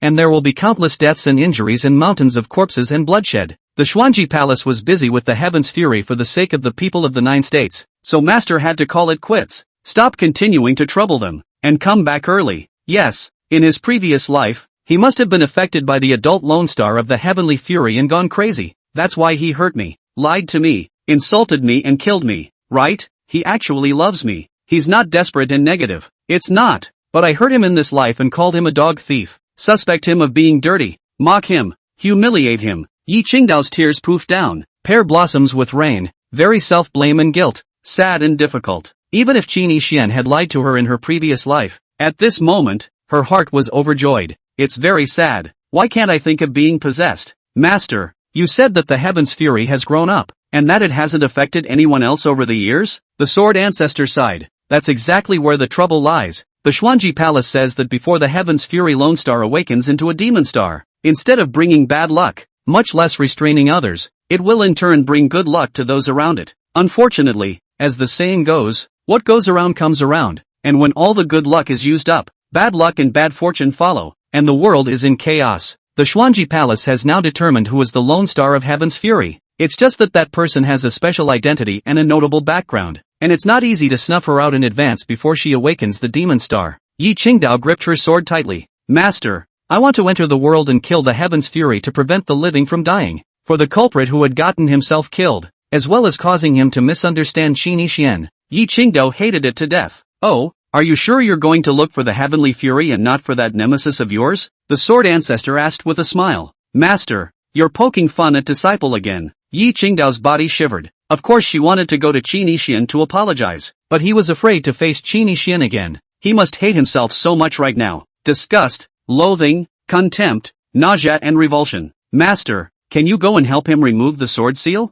Who is he? Yi Qingdao bit her lips tightly and said, It's him, Qin Yixian. Ha, for the master not to go. Ha, Yi Qingdao was in a hurry. If Master Shifu doesn't help Qin Yixian, then wouldn't he be blocked from cultivation for a year? What if I'm bullied during that time? What should I do if I'm aggrieved? He also has serious injuries. What to do when an injury strikes? Yi Qingdao wanted to kneel down, play tricks, and even roll on the ground and beg. Don't kneel, don't roll on the floor. It doesn't work. You asked Master to run an errand to spy on Qin Yixian before, but you also acted like this by spreading your waves and playing tricks. What's the proper behavior? It's a shame that you're so well known to the world as an immortal. The Sword Ancestor saw through Yi Qingdao's mind. Sealed on sealed. Great Qin still dare to come to find for the teacher trouble? For the teacher to go to the Xuanji Palace to count your things. They all honestly will be behind the black hand to the teacher. Seal a district of Great Qin Prince just? The teacher still need to personally go to solve? Yi Qingdao had tears in her eyes, selling her misery and pity. Idiot apprentice. If Master doesn't go, you can't let him come to the Sword Pavilion by himself? Love lowers intelligence? Sword Ancestor realized that Yi Qingdao was getting dumber and dumber, so slow that it was heartbreaking. No crying aloud. Otherwise, Master will seal him for another year. And you know Master's strength. No one in the world can unseal his sword. Yi Qingdao immediately didn't dare to cry. Come on, give me a smile. Yi Qingdao laughed harder than she cried. Aggrieved. Smile happily. It's too ugly and affects the mood of the master. Yi Qingdao said pitifully. Master, please don't be like this. Okay, help the disciple. The Sword Ancestor looked at Yi Qingdao who was on the verge of vomiting blood and said solemnly. Don't worry, that kid has a lot of tricks up his sleeve. He doesn't care about merely sealing his martial arts path. Yi Qingdao's eyes lit up, and the long hair at the back of her head seemed to dance happily. What do you mean by that, Master? Literally, that kid's zither, chess, calligraphy, painting, poetry, song, trigrams, medicine, calligraphy and articles, as well as Dan array, weapon and talisman and other sidetracks. All of them have entered the Tao. It's more powerful than that junior Du Qingxue who's number 1 on the Fenghua ranking nowadays, with so much reliance. What's the impact of sealing his district's martial arts cultivation? On the contrary, you little fool, you only knew how to cultivate for 10 years and never paid any attention to him, thinking that he was as stupid as you? The more Yi Qingdao listened, the more her eyebrows stretched. This time she smiled from the bottom of her heart, but she also blamed herself more. Really? How could Master lie to you? Do you know why I wasn't angry at the time when he spoke out and flirted with? When he teased Master. Why didn't Master get angry? Yi Qingdao blurted out. You covet his manhood? The Sword Ancestor really wanted to give his disciple a date chestnut. What were you thinking? I'm the Sword Grandfather. I'm not going to take advantage of his beauty. Idiot. Of course not. At that time he saw that you were dying to live. Even don't want a life even yourself barrel. So I'll go along with your heart, let you out of anger. In fact, there are many means within that kid's courtyard that can shade you, coupled with his sidetracks. If he really wanted to be ruthless and sneak attack you, Master wouldn't even necessarily be able to take care of you, but he purposely tolerates you and accommodates you. You think he is truly afraid of Master? That's because he doesn't want to see you go crazy and is too lazy to take pity on you. The Sword Ancestor sighed long and hard. Chapter 9, Metaphysical Dwa Words. Alas, Master originally thought that he was feeling guilty towards you and would tolerate you, but I didn't realize that from start to finish it was you who misunderstood him. Unreasonably. That boy is gentle and gentle-hearted. So caring for you, pretending to be a grandchild and being humiliated by you. What harm is there for the teacher to be teased by him for a few words? Yi Qingdao took several steps backward, dumbfounded. Alright, my generation of the sword way, rather fold than bend. Change when you're wrong, don't squirm and regret the past, just don't make mistakes in the future. Yi Qingdao still asked tentatively, Master is willing to help me? No help, but my master suggests that you immediately go to the back mountain sword cliff now, to rehone your sword heart and become unattainable like a true sword immortal, otherwise you and he are doomed to have no future. Ha! Yi Qingdao was still prepared to immediately go find Qin Yixian to apologize. Master teacher, I would like to. It's fine if you want to go see him, but don't come back crying when the time comes. Don't worry, Master is certain that when he sees you now, he'll be more upset and disgusted by you than he is by the sight of a turd. I'm poop? Yi Qingdao burst into tears. You have to know that not long ago Master deliberately spread the news that he was still alive, making him upset. This matter he must have counted on your head. A new grudge and old hatred. You go to him to send tears? Yi Qingdao was at a loss for words as blood spilled from the corner of her mouth. Your sword heart is in chaos. You can't even hold your sword steady. How can you subdue that kid? With a wave of his hand, the Sword Ancestor allowed Yi Qingdao to float towards the back of the sword pavilion. Silly child, you are not a mundane woman. You are my sword pavilion's greatest pride, once the first in the manhwa list, and now the top of the Dragon Phoenix list, and is the only personal disciple of the teacher. Then take the sword to force him to wash his hands in. Cave, room, is not it fast? Or would it not be better to let him in his turn be in love with you, and pursue you with a passion? Wouldn't that be better? As long as you are good enough, you can naturally attract him to adore you. Why tremble and think about explaining misunderstandings? Yi Qingdao's three views were turned upside down. I didn't realize that Master was such a master. Letting her hone her sword heart to enhance her strength was actually to beat Qin Yixian into obediently obeying herself? Yes, Master, Yi Qingdao responded in a small voice. Wipe away your tears. That kid surely doesn't like crying idiots. When you are invincible in the world and become a heavenly sword immortal admired by millions of people, transcendent and unattainable, he will fulfill the words of the Nine Heavens sword rover and take the initiative to step on the dome of the heavens to catch your sword heart. Yi Qingdao came to a realization. So it is. Qin Yixian had said that he liked to knock unattainable fairies off their feet and involve them in relationships. If one's strength was further advanced, like the sword immortal standing in the Nine Heavens, one would be able to arouse his interest, right? In fact, he likes the high-flying, out-of-this-world type of woman. After he's interested in himself, it's definitely more effective to apologize to him then. Many thanks for your teaching, Master. Yi Qingdao closed her eyes and concentrated. Sword chi filled her body, honing her sword heart. In the dark, the Sword Ancestor wondered. Strange, why would she ask me about getting into the devil and killing my relatives? Could it be that she had a prophetic dream? Prophetic dreams are a strange and divine phenomenon in the world. Some people will see a real glimpse of the future in their dreams. She saw in her dream that she fell in love with Qin Yixian in the future, and as a result, Qin Yixian killed her with his own hands? The Sword Ancestor's gaze changed uncertainly. That should be the case. It is because the foolish apprentice saw the future scene of herself being betrayed and killed by Qin Yixian that she hates Qin Yixian so much for being heartless and thin-skinned. I wondered how a small matter 10 years ago could make her hate Qin Yixian so much. It turns out that she saw the future and was poisoned by heartbreak love. She hated Heaven's fate so much just now. She must have thought that in the future Qin Yixian was influenced by Heaven's fate to become a demon, and that's why she killed her with a negative heart. The Sword Ancestor looked in the direction of Qingzhou and stared. The heavenly fury Lone Star that the Xuanji Palace has trigrammed out is now in Qingzhou's heavenly city, and it's that fairy Nian of the world's first chamber of commerce. When this old ancestor was secretly observing Qin Yixian before, he went fishing within the heavenly city every night and never stopped. Alas, I'm afraid that this old ancestor will have to go to Qingzhou to move his muscles again, to prevent Qin Yixian from falling into a demonic state due to his petty thoughts. Soon after, the Sword Ancestor left the Sword Pavilion. Go to Qingzhou again. Jianye is located in Jinzhou. The geographical location is adjacent to Qingzhou. In the meantime, the first chamber of commerce in the world. Always. High-level convergence. Humph. It's the Xuanji Palace's family again. The reason why the Great Zhou was exterminated early in the first place was because of their group of stirrers who pushed the envelope. And now they want to count our people? How dare you say that Nian is a heavenly fury? That group of old undead people, who boast of fortune-telling the world and predicting good and bad fortune. In fact, all for the sake of chasing fame and fortune and proving themselves. Bah! Let us hand over Xiaonian? Impossible. When the Great Zhou extinction is a long time ago. The trend, not the scourge of the heavenly fury. We will not be afraid of the wrath of the world? Xiaonian has brought us luck and endless wealth over the years, and is by no means a heavenly monster. Mom, what's the big deal? Let's go to war, even if she really is.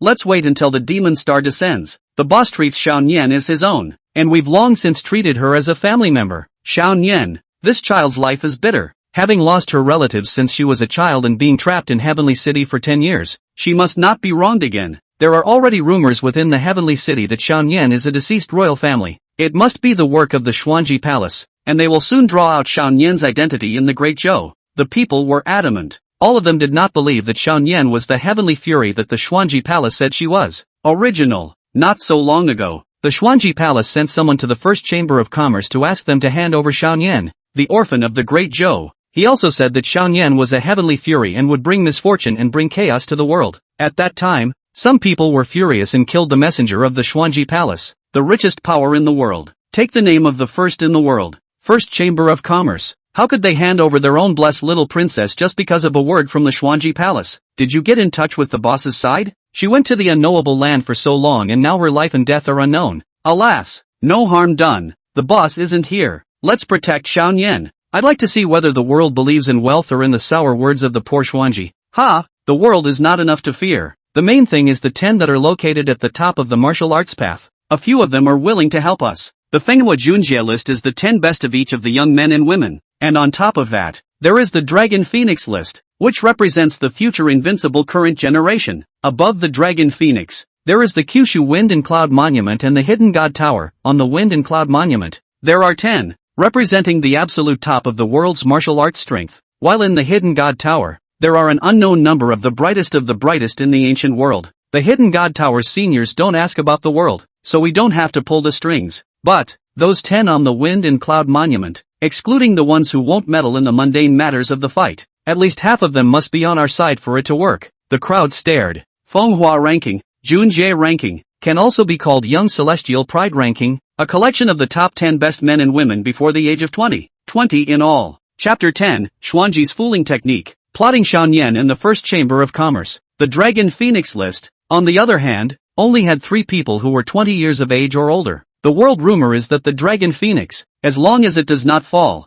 the future is bound to stand at the top of the world. Invincible Capital. There were 2 men and 1 woman on the Dragon Phoenix list today. The woman is Sword Court Yi Qingdao. The men were from the Shura sect and the Overlord, God of War, temple respectively. Both of these were overwhelmingly powerful forces known for killing and fighting, a devil and a righteous man. Jianya, on the other hand, is non-devil and non-devil, and stands in the middle of the spectrum as it pleases. Fenghua Junjie and Dragon Phoenix Ranking, both of which were of the younger generation, represents high potential and limitless future, but not the strongest in absolute strength. The names of 10 people were engraved on the Wind and Cloud tablet. It was only the 10 strongest people in Kyushu on the surface, unrivaled in the world. As for the Hidden God Tower, it was extremely mysterious, and the strongest person in the tower was the last card of the human race. When the foreigners invade Kyushu, the Hidden God Pagoda opens, and powerful people come out to protect the human race. However, the internal strife of the human race, the Hidden God's Tower would not inquire about it.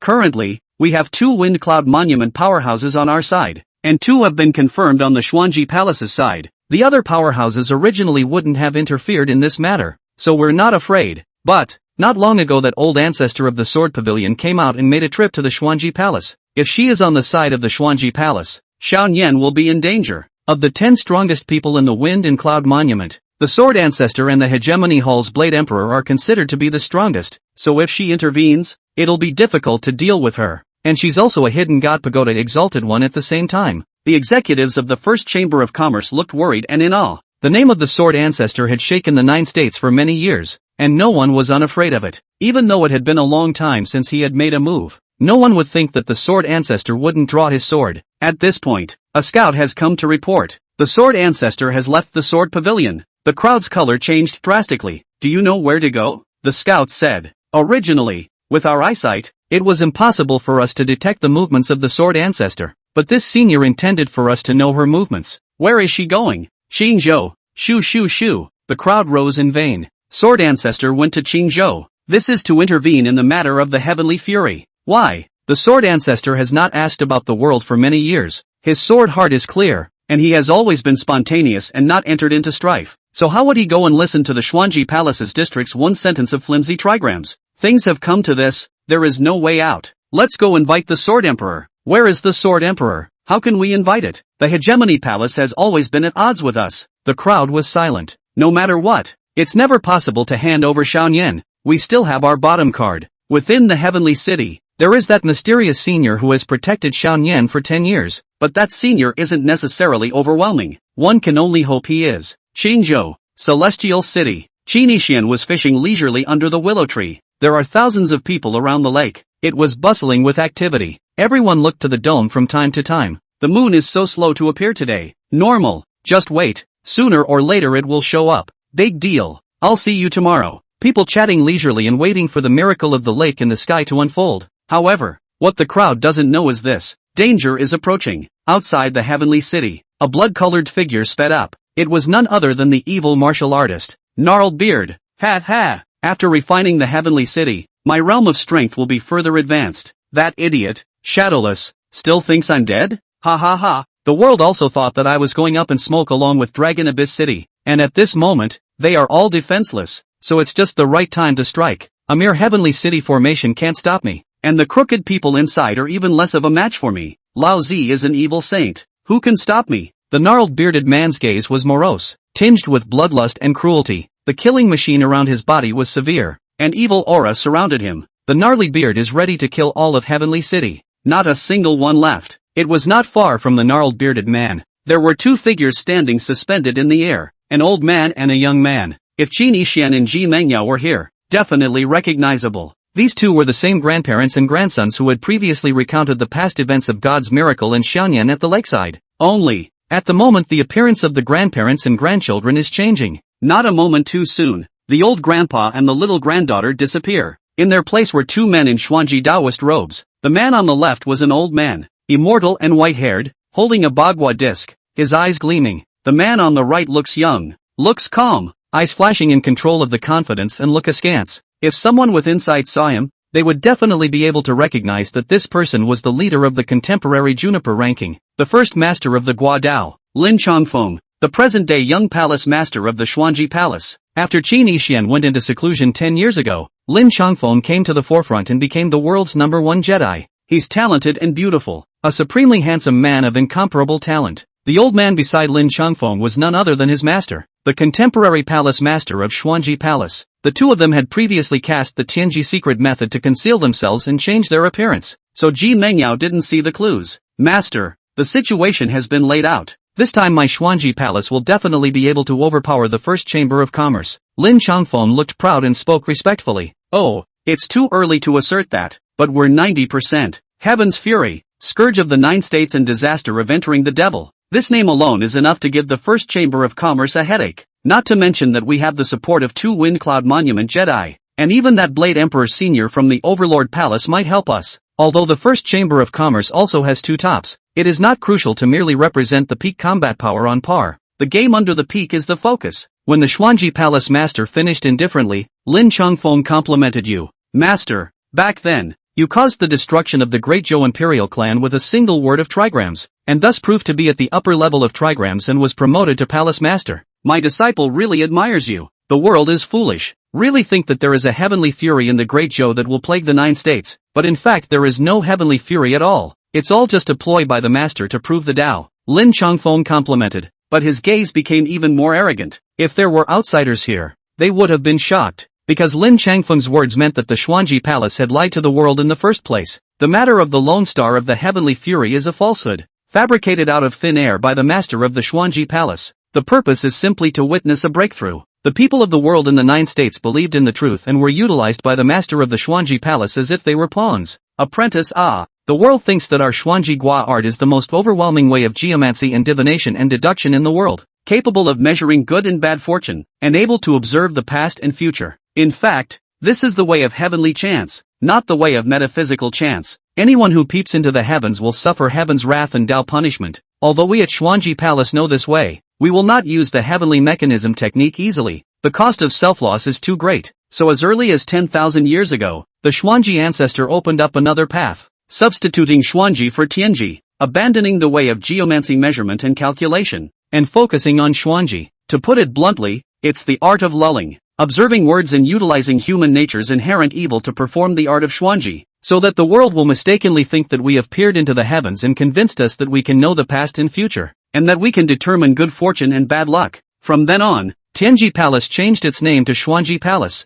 and all the successive disciples practiced the way of Xuanji snubbing, and whoever Xuanji technique snubbed the most people at that time and caused the greatest impact would be able to become the contemporary palace master. Chapter 11. The Xuanji Palace master's gaze gradually deepened, his expression meaningful as he continued. It was by virtue of the Heaven's Fury's arcane trigrams 16 years ago that my master fooled people in half of the 9 states into entering the game, making them believe that my master's measurements predicted a crisis and mistakenly believe that the Heaven's Fury was about to run amok. Lin Changfeng gave a thumbs up. Master is a good tactician. The Xuanji Palace master shook his head. At that time, there were also people who doubted my master's trigrams and didn't quite believe in the Heaven's Fury. Yet, they continued to unite to besiege Great Zhou as master had wished. Apprentice, do you know why? Lin Changfeng solemnly said. Because of greed. Because human nature is inherently evil. The heart harbors evil thoughts, enjoys killing, enjoys robbing women, chases after profit, and falls on the well. At that time, the Great Zhou imperial clan was in decline, and overthrowing was already the trend, but there was still power left. Many people covet Great Zhou's wealth, resources and beauty, territory, etc., but do not dare to act rashly because they are afraid of Great Zhou's remaining power. In the meantime,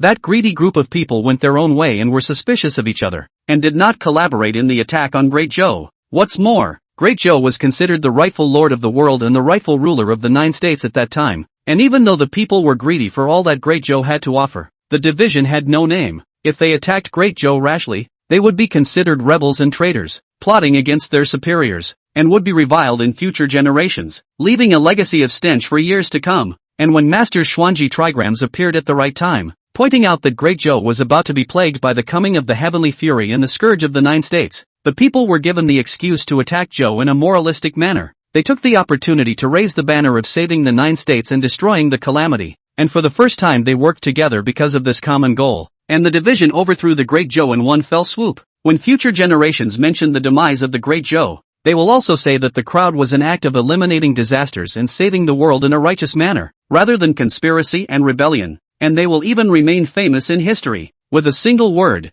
Master has gathered sand into a sea, controlled the world's power, and left another colorful and glorious stroke in the history books. I admire you. The Xuanji Palace Master nodded. That's right. If you want to succeed in the Xuanji technique, you must first be able to utilize the world's momentum, gain insight into human nature's inherent evil, and amplify human greed. If Great Zhou hadn't declined, and the people weren't greedy and murderous, emphasizing fame and fortune, my master's arcane trigrams would probably be taken as a joke. For example, right now if Master says that Great Qin has produced the Lone Star of Heavenly Fury, the world will not believe it at all, and even if they do, they will pretend not to believe it, because Great Qin was so powerful and mighty, the people did not dare to covet, mess with, or believe in it, and the Xuanji technique failed. At that time, instead of profiting from a breakthrough, the master who casts the Xuanji technique will be revolted and his realm will fall. One needs to be careful when casting the Xuanji technique. However, if one can convince the crowd in such a difficult situation and successfully perform the Xuanji technique, one's strength is bound to improve greatly and reap great rewards. Lin Changfeng smiled smugly. Master, this time disciple undertook your year's Xuanji trigrams words. Take the remaining sins of De Zhou Shanyan to do the article.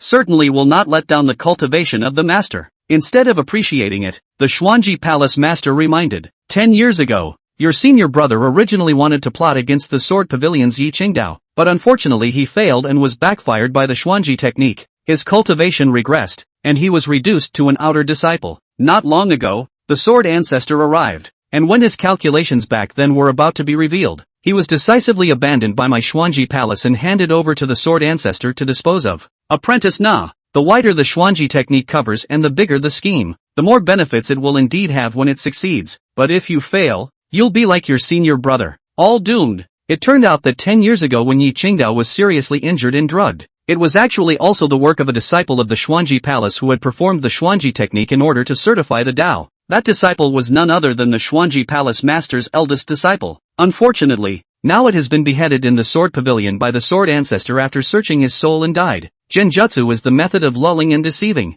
Success benefits itself, but if it fails, the people who were cheated or fooled are not happy, will draw his sword and slash like Kenjo. At that time, the Sword Ancestor would have had to stay in my Xuanji Palace for a short while to kill a few more people to let off steam. Apprentice, you then made a hasty move and revealed the Heaven's Fury in time to make Sword Ancestor think that we were working to save the 9 states. The Sword Ancestor was tricked into leaving, and with a single word you've relieved my Xuanji Palace. Truly a great talent of the Xuanji technique, but do not be proud. Although this layout of yours is nearly complete, there are still variables. The Xuanji Palace Master's tone was unusually solemn. Lin Changfeng was unimpressed. Master, who are the variables? Disciple, do you know why your senior brother failed 10 years ago? This disciple knows that it's because the 9th Prince of Great Zhou, Qin Xian, appeared and saved the injured and poisoned Yi Qingdao, cutting off senior brother's subsequent Xuanji schemes. That's right. The 9th Prince was the variable that caused your senior brother's failure. He had counted on everything, but he hadn't counted on the fact that the 9th Prince of the Great Zhou would actually show up at that moment to save Yi Light Dance. Hence his failure. The Xuanji Palace Master looked in the direction of the Heavenly City. You have to be on guard against variables. 2. Lin Changfeng nodded. Don't worry, Master. In my disciple's Xuanji technique, the only variable is the creator of that Heavenly Lake miracle. This person has maintained the Heavenly Lake miracle for 10 years for Xiaoyan, so he must have a great relationship with Xiaoyan and is an expert. However, as long as he is not one of the 10 tops of the Wind and Cloud Monument, and his strength is not the peak of the current generation, he is not enough to be feared, and his impact will not be great. Lin Changfeng smiled confidently, his eyes deep, his tone arrogant. The evil martial artist, Gnarled Beard, has been compelled by our Xuanji secret technique and is now preparing to go and destroy the Heavenly City. Xiaoyan is in the city at this moment, without a protector beside her. That Heavenly Lake miracle creator will definitely strike. At that time, when this person and the gnarled bearded man engage in combat, disciples will be able to see this person's strength and depth. If this person's cultivation is overwhelming and he's a Wind Cloud Monument powerhouse, my disciple will admit defeat and retrieve the Xuanji technique in time. Even if he's revolted, the cost won't be too great. But if this person is not the best, my disciple will continue to perform the Xuanji technique, so that Xiaoyan's name of the Heavenly Fate Lone Star Calamity will be seeded, causing the First Chamber of Commerce to be doomed. Lin Changfeng spreads rumors that Xiaoyan is a Heavenly Fury, and his true purpose is not Xiaoyan. Instead, it's the First Chamber of Commerce. More accurately, it's for wealth. The world is greedy. The First Chamber of Commerce is the world's great wealth. If they dare to protect Xiaoyan, they will definitely cause public anger. At that time, led by my Xuanji Palace, we'll be forcing the First Chamber of Commerce to hand over Xiaoyan on the surface. But the fundamental purpose is to plot to seize the chamber's wealth. Who doesn't love money? Who doesn't want to take advantage of an opportunity to make a buck? Who doesn't hate the rich? Who doesn't want to see the celebrity of the Fenghua list, the richest fairy on high, fall to her lows? Even if some people don't believe that Xiaoyan is a Heaven's Fury by then, they will pretend to believe it for the sake of wealth and unite to glean the wealth of the First Chamber of Commerce. In the end, even if we can't overthrow the First Chamber of Commerce, we can still cause them to suffer a great deal of damage, and my disciple's Xuanji technique will be a success. Chapter 12, A Favor for the Empress? Genjutsu, Poison Plot. Exploit the evil that lies deep within the human heart. Now we just have to wait for the gnarly bearded man to play, the Xuanji Palace Master faintly said. Suddenly, another figure quickly sped in the distance. Chase after the gnarled bearded man. Lin Changfeng looked at the figure and faintly said, Master, this man is the first divine constable of Great Yen, Shadowless, who was ordered to come to quell gnarled bearded guest. Shadowless is also a martial arts saint. His strength is not weaker than the gnarled bearded man. I hope that Master will make a move to stop Shadowless so that he doesn't disrupt my disciples' plans. Lin Changfeng arched his hand. No problem. The Xuanji Palace Master finished indifferently and his figure disappeared. This way. Heavenly Lake. Ji Mengyao was too bored. Alas, Xiaoyan doesn't know where she's hiding, or else the seat would have been able to recognize her in advance. It's better than watching dead scum fishing here. After Ji Mengyao learned that Xiao Nian was her fellow relative, just immediately wanted to meet Nun. Pity, even knowing that Nun was in the celestial city. But the heavenly city was too big and too crowded.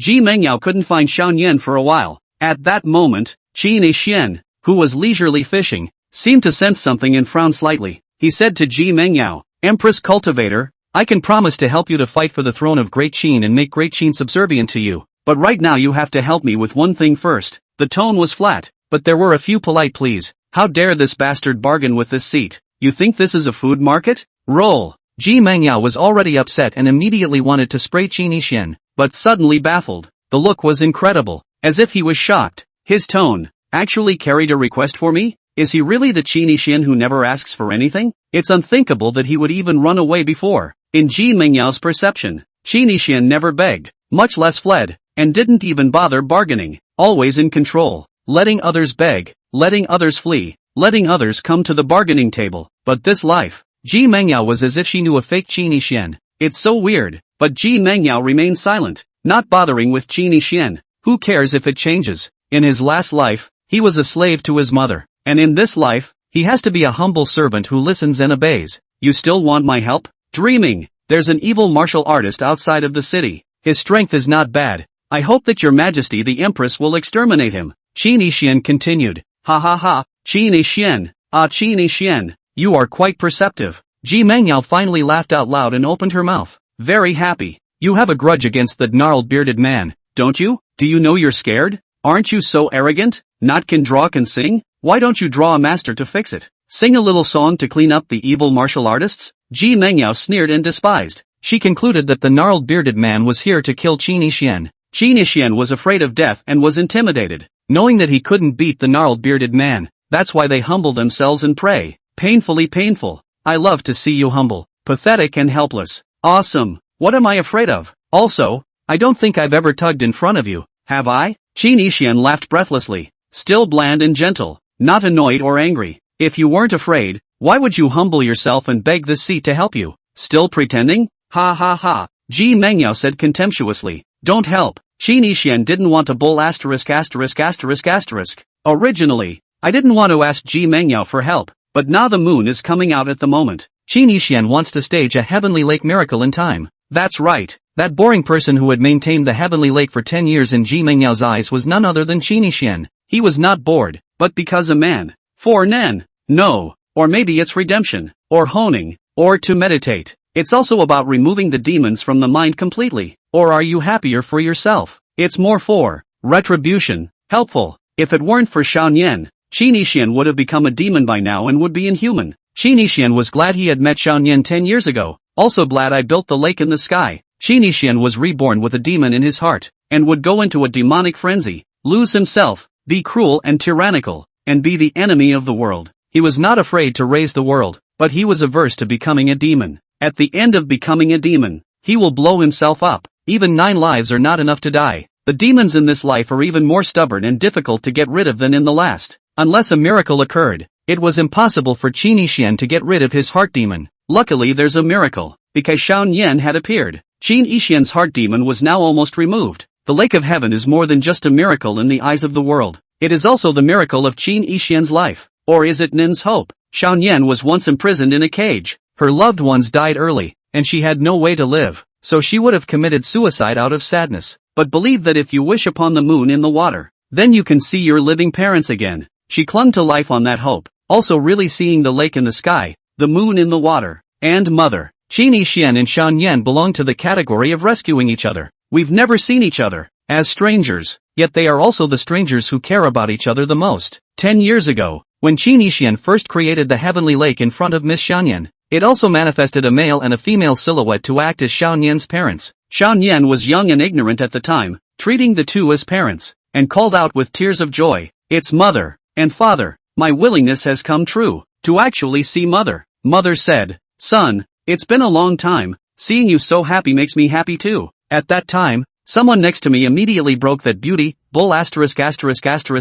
Mother, little girl, it's all an illusion. Your father and mother died a long time ago. Unbelieving, young Nen said to her mother. Mother, you're still alive, aren't you? Mother nodded kindly. Someone continued to sneer. Ridiculous. If she's really alive, you'd let her come down to embrace you, wouldn't you? Definitely not possible. Nen opened her hands and prayed, "Mother, I miss you so much. Can you come and hug me?" The mother, however, shook her head. She was an illusion condensed by Qin Yixian, not a real person, much less a mother. "How can I hug Oni? Son, I'm sorry I couldn't do it," the mother apologized. Instead, father said, "Nien, we're not dead, we'll always be alive. Don't be sad, you have to live well too." Nen cried, crying so hard, so painful, so helpless. She thought her parents were dead, and she was beyond hope and despair. Father hastened to say, "Don't you believe the words of your mother and your father? You see, the others said before that there was no moon in the water, but you saw the lake in the sky and the moon in the lake with your own eyes, proving that they lied to you.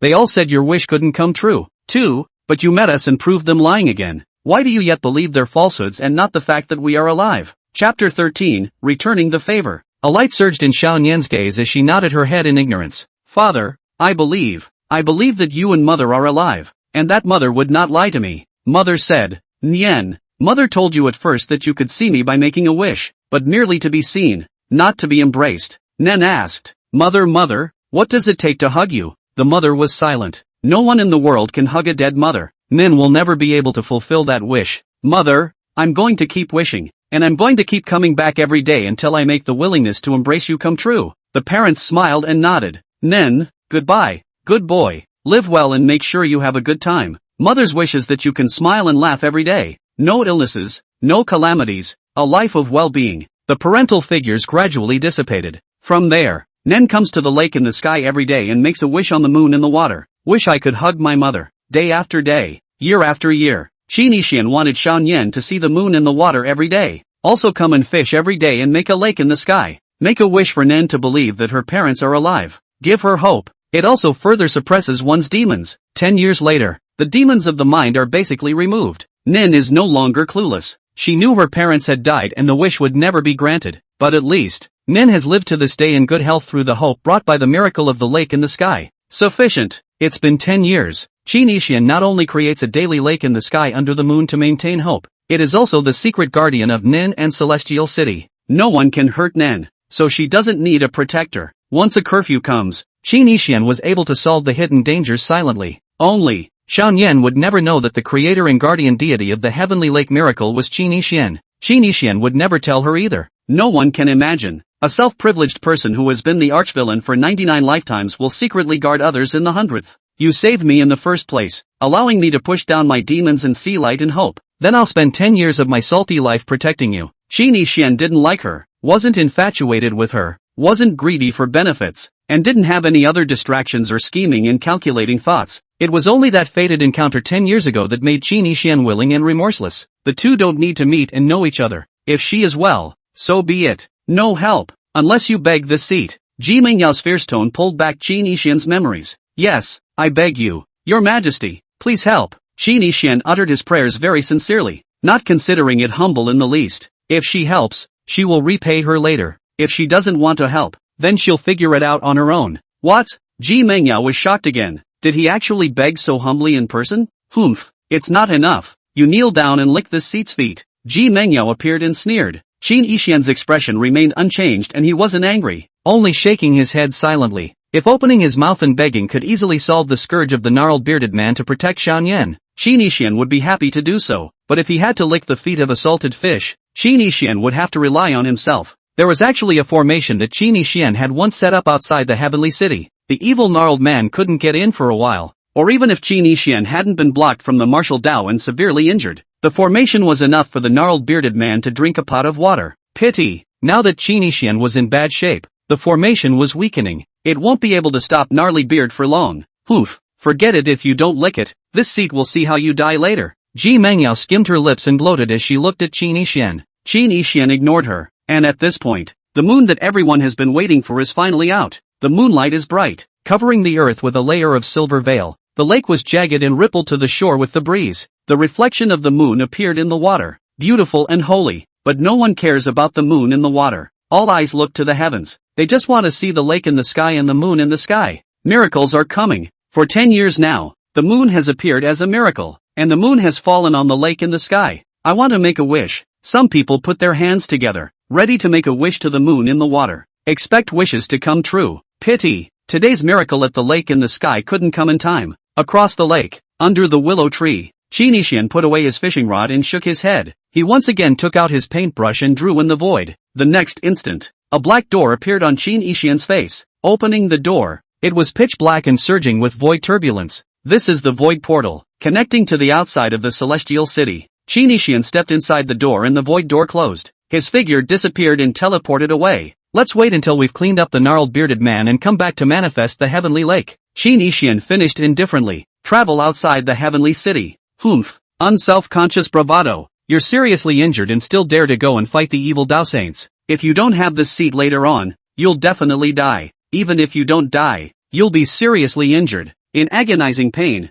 and life is worse than death. Ji Mengyao snorted and unlocked the cultivation spell seal that could prevent Qin from dying. Not following him, she looked up at the moon and waited for a miracle. Prepare to find Nan's benefactor. The moon has finally appeared. Who is responsible for the miracle of the lake in the sky? This person has persisted for 10 years, silently guarding Xiaonian, and is also considered Xiaonian's benefactor. Ji Mengyao had a few moments of gratitude in her eyes. Just now, Ji Mengyao had heard some more about the events of this decade. 10 years ago, this man planted a dream in Xiaonian's heart, the dream that her parents didn't die, just so that Xiaonian wouldn't be sad. For 10 years, this person has secretly guarded Xiaonian, fulfilling the promise that the manifestation of the miracle was that of the false parents, and keeping Xiaonian well and happy. Ji Mengyao learned many things, very touched. For example, one day many people saw that Nen made a wish wishing she wanted to see a shooting star. As a result, the city in the sky was really raining meteors that are hard to encounter in 1,000 years. One more time,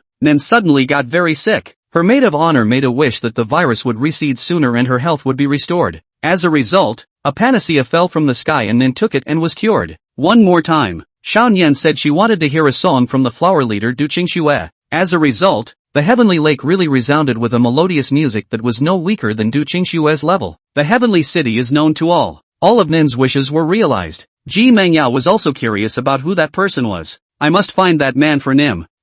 How come there's no response? Ji Mengyao frowned. The others were talking about it too. Strange. In the past when the moon appeared, the miracle of the lake in the sky came. Why not today? Don't worry. Let the lake fly for a while. It's bound to show up. Yeah, miracles may be late, but they definitely happen. Wait, actually, the lake in the sky is not a miracle, but man-made, I guess. Bull ********. It's the natural miracle of heaven and earth. I believe that wishing for the moon in the water will definitely work. Chapter 14, This way is not enough. For so many years, many powerful people have come to look for the miracle creator. Have they ever found it? Since it can't be found, it's a miracle. It's the work of heaven and earth, not manpower. Otherwise wouldn't Fairy Nian's wish have succeeded? By the way, why hasn't Fairy Nian shown up yet? I'd love to meet Fairy Nian. Are you worthy? Fairy Nian comes on a boat every time and makes a wish on the boat. We can only hear what she has to wish for. We can't see her real face. Quickly look. Fairy Nian's boat is here. The crowd's eyes looked towards the center of the lake. There floated an ancient and delicate ship, transmitting a faint ethereal light, mysterious and quiet. Ji Mengyao was in an excited mood. No, but Ji Mengyao didn't go to the ship. She was going to wait until she found the heavenly lake miracle maker and then bring it to Nin. Double surprise for this loved one of yours. Just keep an eye on her in the dark now. At this point, Nin's gentle and genuine words came from within the ship. Thanks for being there for 10 years. Thanks. Thank you for giving me hope that my parents are still alive 10 years ago. Thank you. Thank you. On the ship, Nin bowed towards the surroundings. Nin was certain that the miracle was secretly man-made. Instead, heaven and earth are self-generated. Excuse me, may I see you for a moment? No response. No one showed up. The crowd is used to it, because Nin asks that all the time and it never works. This wish is as unattainable as bringing your parents back to life. Ji Mengyao, however, keenly probed her surroundings. As soon as the miracle of the lake in the sky appeared, she could find the caster. Ji Ruyan's strength was very powerful, and was by no means comparable to those who had come here before to look for the Lord of Miracles. Why don't you come? Ji Mengyao waited a bit impatiently. In her boredom, she focused on the outskirts of the city. It's not that I'm worried about Qin Xian, pure gloating in watching the show. Shadowless was a tall, thin man with a straight nose and a wide mouth and thick eyebrows. The strength is extraordinary, and he is well known in Great Yen,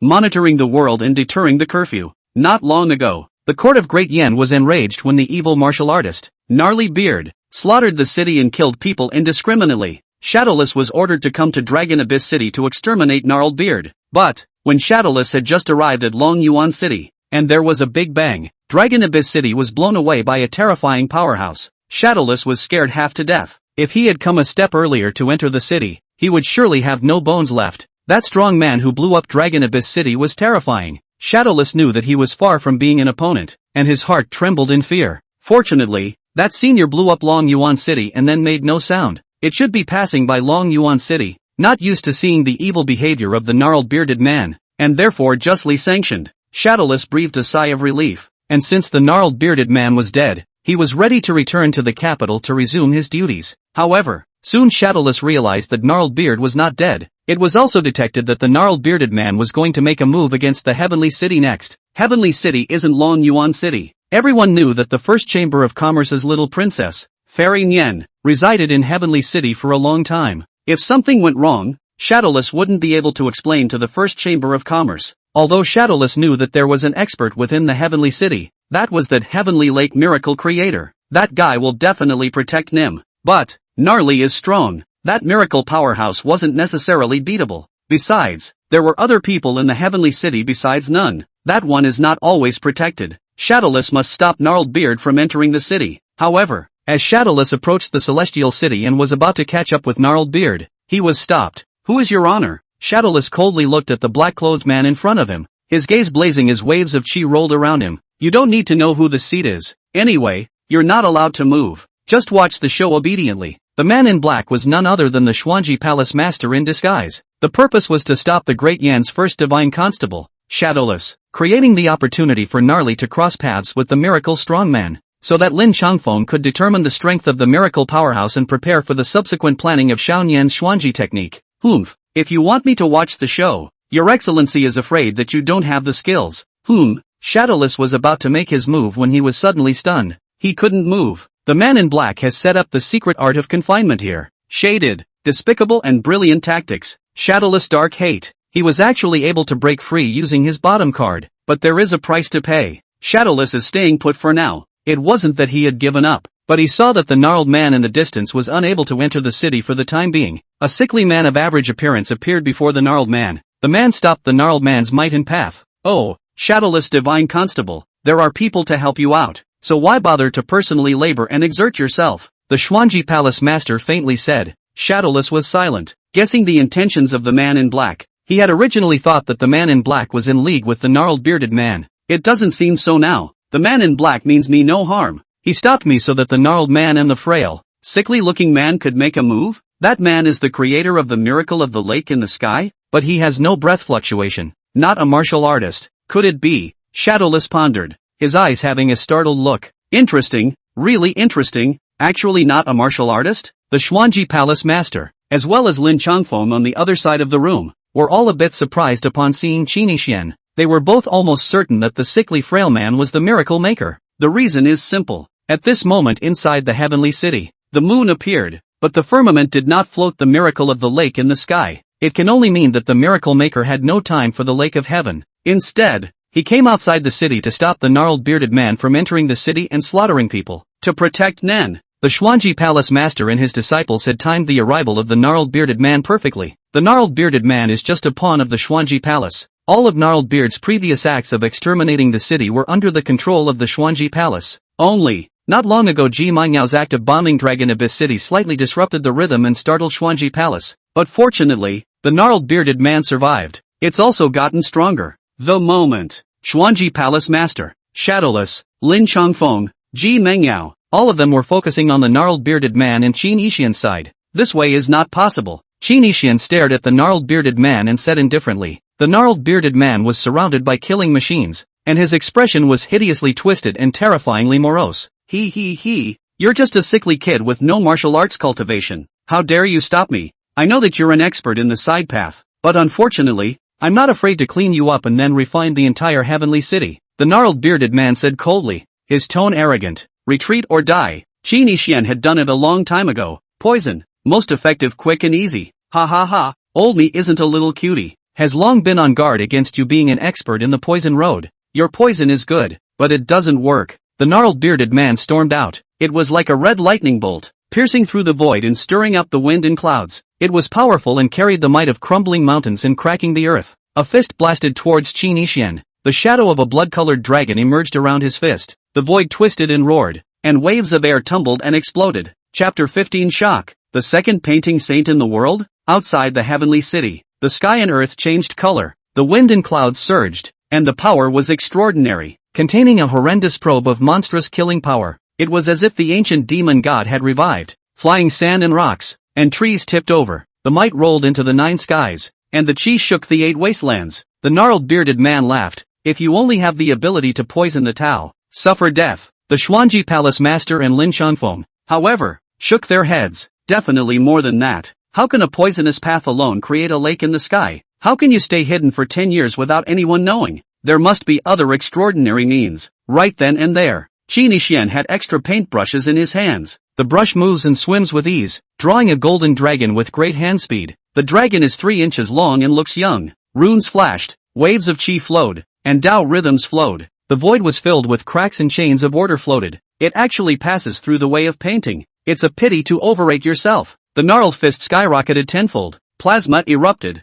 laws tugged at it, and space seemed to be frozen. His fists turned black, as if they were poured with divine iron, blazing brightly, and his chi and blood tumbled like dragons. A blood-colored mist filled the surroundings. There were also purple runes flickering, blazing with power. The wind and clouds rolled wildly, and the sky had the appearance of crumbling. The earth cracked and an abyssal gully appeared. Hurricanes whistled and traveled like a tornado. At this moment, the city gates were tightly closed, and the city protection runes bloomed with light, and the treacherous and complicated patterns shook the energy and spewed out. The soldiers protecting the city on the citadel were frightened and horrified. It's a good thing this senior showed up. Otherwise, once the gnarled bearded man enters the city, we'll all be finished. Lord City Master. What now? The person at the head of this group of soldiers was none other than the Heavenly City Lord. He's been here a long time. In order to prevent a riotous panic in the city, he also asked the soldiers guarding the city to block the news of the arrival of the gnarled bearded man. I hope the shadowless divine constable arrives soon. The Heavenly City Lord's gaze was scornfully worried as he helplessly shook his head.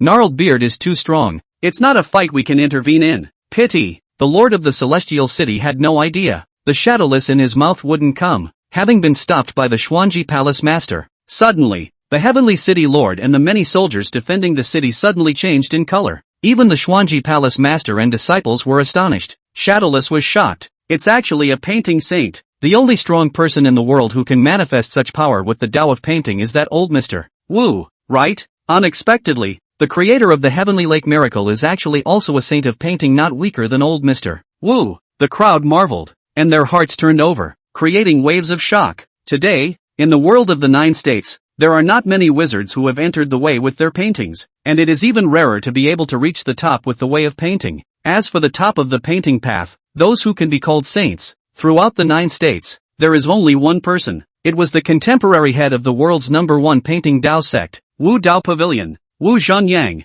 Wu Zhanyang loved to travel the world and left amazing paintings everywhere. Each of these paintings is worth its weight in gold, and is hard to find at any price. Countless painting enthusiasts tend to be attracted to it. Worship Wu Zhanyang as a god and saint. The name of the sage of painting resounded through the 9 states and was so prestigious that everyone knew about it and revered it with awe. Many powerful people had seen the painting sage make a move to suppress ferocious beasts and evil spirits with the secret method of the supreme painting Tao. For example, the Heavenly City Lord, Shadowless, the Xuanji Palace Master and disciples, and even the gnarled bearded man were present. All of them had seen the painted sacred law with their own eyes and knew the depth of the painted sage's strength. That kind of world-shattering supreme power of the painting Tao could only be achieved by Wu Zhanyang alone. But now, everyone looked at Qin Yixian in astonishment, because the power of what he had drawn was not weaker than Wu Zhanyang in the slightest, or even stronger, only to see the 3-inch little dragon drawn by Qin Yixian suddenly become 1,000 times larger. The dragon's eyes are majestic, arrogant, deterring the vastness of the dragon's might, like the splendor of the sky,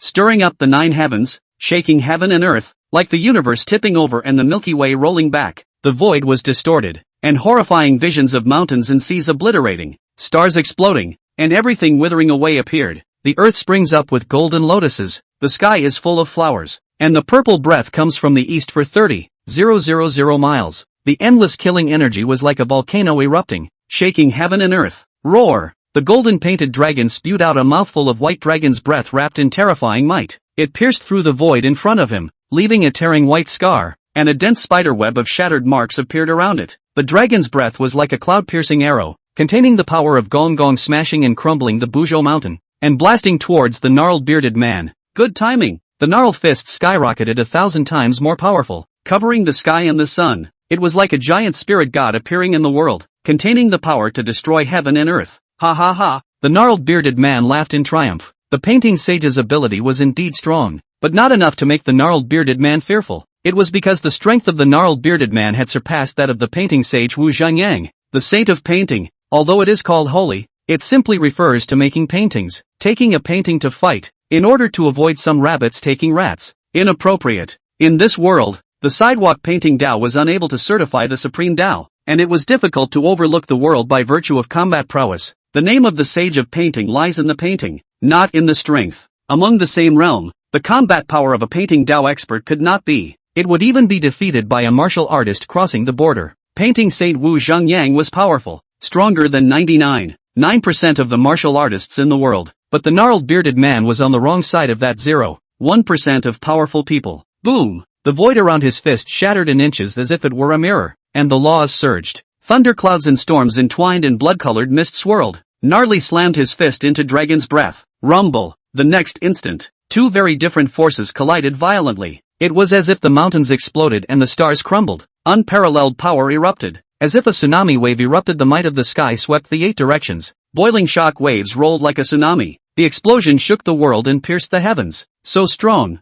Is this the might of a saint? It's like the end of the world. The heavenly city lord had long since activated the city protector formation, cut off all movement and power fluctuations from the outside world, make the city unnoticeable. If that punch were to be blasted on me, then I would definitely die 10 deaths. The heavenly city lord was horrified and shocked, taking 3 steps backward, his forehead sweating and his back chilling. At the same time, he was apprehensive in his heart, worrying about Qin Yixian. Ha ha ha, painful, very strong, very strong. I didn't expect the power of the painting saint to be so extraordinary, worthy of being a painted saint. I once regretted not being able to fight with Wu Zhangyang, but, you're dead. After the might dissipated, the gnarled bearded man was unharmed. However, the golden dragon drawn by Qin Yixian had gone up in smoke. It seems to have been broken up by the gnarled bearded man. Qin Yixian's complexion grew paler and paler as he nearly backed up in the void, his eyelids trembling, but the gaze is calm and self-contained, standing with his hands in the air, towering and immovable, like an upright mountain peak that does not fall down from the sky. Ahem!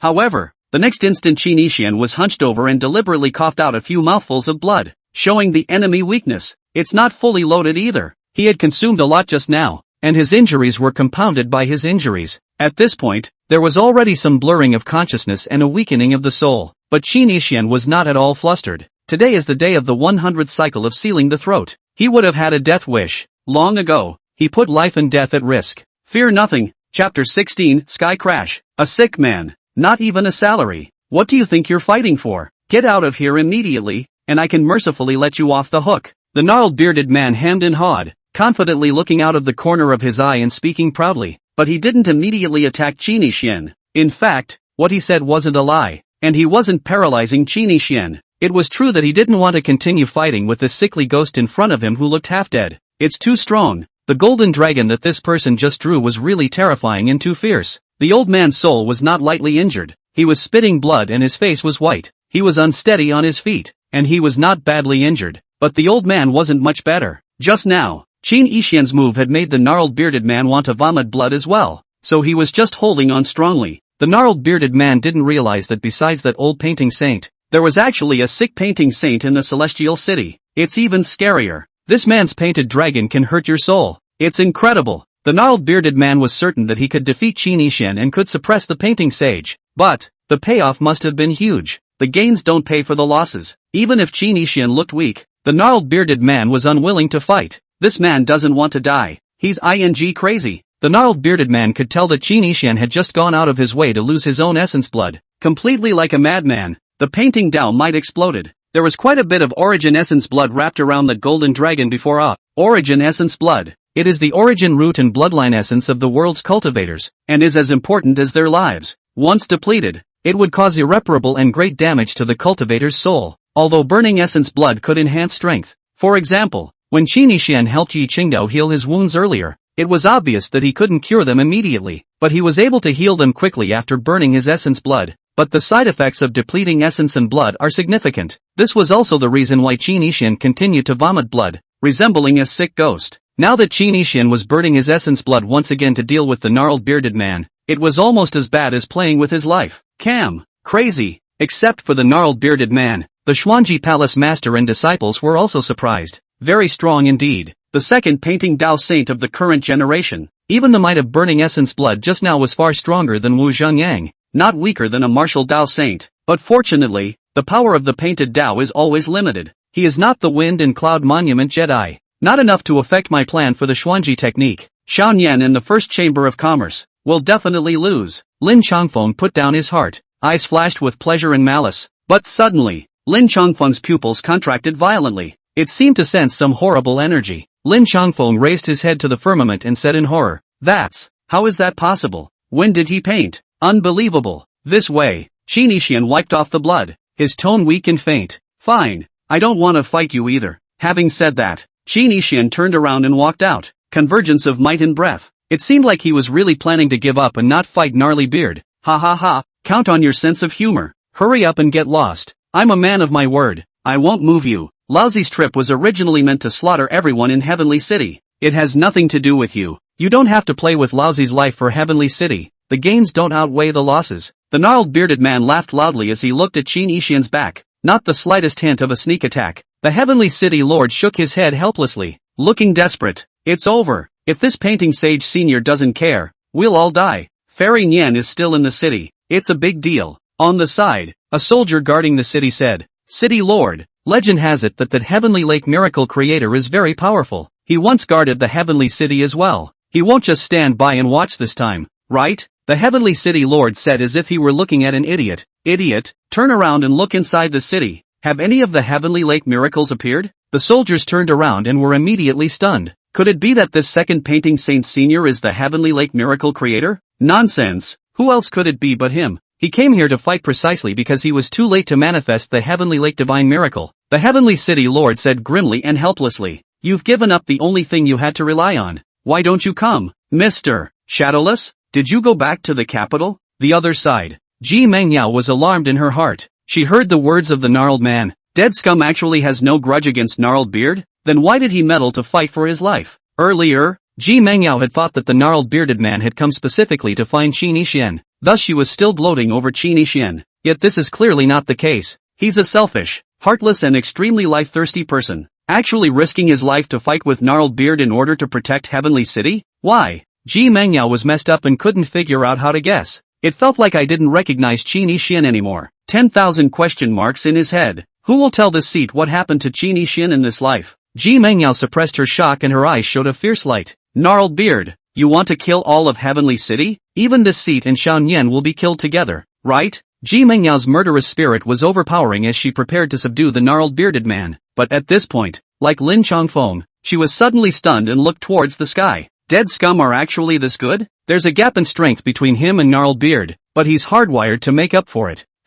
He hasn't changed in this life when it comes to plotting and scheming and showing weakness to the enemy. Ji Mengyao collected her killing intent. There was no need to make a move. Outside, the Xuanji Palace Master and Shadowless also looked toward the firmament. Shadowless Divine Constable, how many words did that painting saint say just now after he turned around? 4. Which 4 words? Did you hear? Shadowless said word for word. Sky crash. Dragon drop. The Xuanji Palace Master also spoke at the same time. Ha ha ha ha. Sheep cubs of the Heavenly City. Here comes the old man. The gnarled bearded man laughed and prepared to kill the Heavenly City, but he was suddenly struck dumb, and, like the crowd, looked up at the firmament. What the hell was that? In the vault of heaven, the golden light flickered and blazed, as if it were a haze spewing out, illuminating the dark sky. A golden dragon circled and danced, looking out majestically and proudly at the 9 skies, with the momentum of swallowing the world. The dragon's tail stretched into the distance with no end in sight. The dancing golden dragon was looking down coldly at the gnarled bearded man, and swooped down at great speed. Rumble. At this point, the dragon exploded,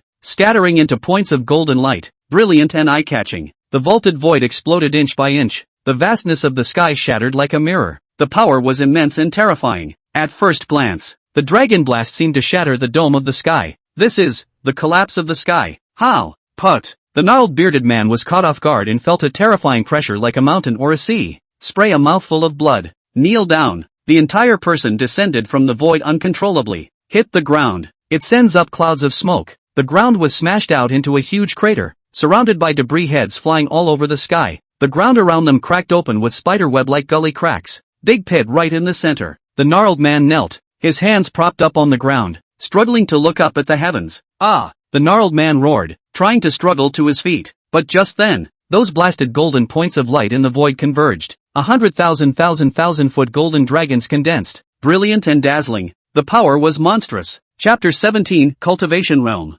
Roar! 10,000 dragons roared. And the dragon's might was astonishing. The heavens and earth shook, and the wind and clouds surged, as if the ancient devil god was revived, rolling the 9 skies and overturning the 8 wastelands. The void exploded and crumbled into pieces, as if time had stopped. Shoo shoo shoo. This moment, 100,000 golden dragons descended from the sky. It's like fireworks exploding and falling in splendor, carrying a might that shattered the heavens and split the earth. It pierced through space, quaking everything, and swooped down towards the gnarled bearded man to kill him. Thunder rolled and plasma erupted, blinding and shocking, straight to the soul, making people's hearts tremble, as if they saw the end coming. The defending soldiers and the heavenly city lord were dumbfounded and couldn't believe it. The sky full of golden dragons sprinted down extremely fast, the momentum of thunder, lightning speed. It's like a comet falling. The power was terrifying to the extreme. Dragon drop. First appearance. No. Put. The gnarled bearded man was simply powerless to resist under the 100,000 dragon's might. The jaw hit the ground with a thud.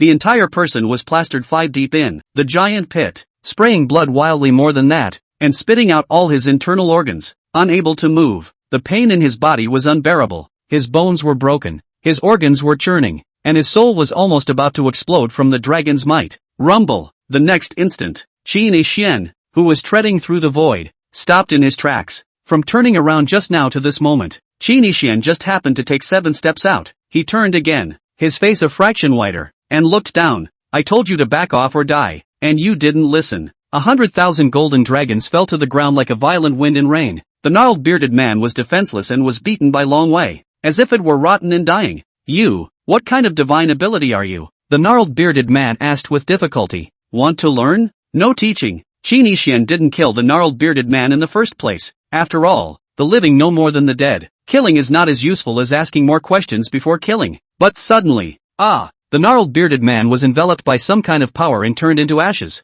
Dying. Xuanji control technique. This evil gnarled bearded man has been controlled by the Xuanji palace. The moment the gnarled bearded man died, Qin Xian sensed something and his heart froze, but he didn't change his face, as if he didn't know anything. Qin Xian had long since been able to do so without changing his expression. Joy and anger do not show their colors. Xuanji Palace. Before, you disguised your identity and changed your face to tell stories by the lake. And now you have the gnarled bearded man come to destroy the city. What do you intend to do? Are you using the Xuanji technique to calculate Xiaoyan? Qin Xian spat out another mouthful of blood as he pondered the scene. It had already been recorded by one of the soldiers guarding the city from the city tower with a shadow-keeping stone. This painting Saint Senior is our heavenly city's benefactor. We must spread this image throughout the 9 states and make him famous. Senior burned his essence blood desperately to save us. Just now, he clearly could have left peacefully, but he resolutely made a move to suppress the gnarled bearded man. Thank you, Elder. The heavenly city lord and the soldiers bowed and performed a great salute towards Qin Xian. Anyone could see that Qin Xian was playing with his life just now.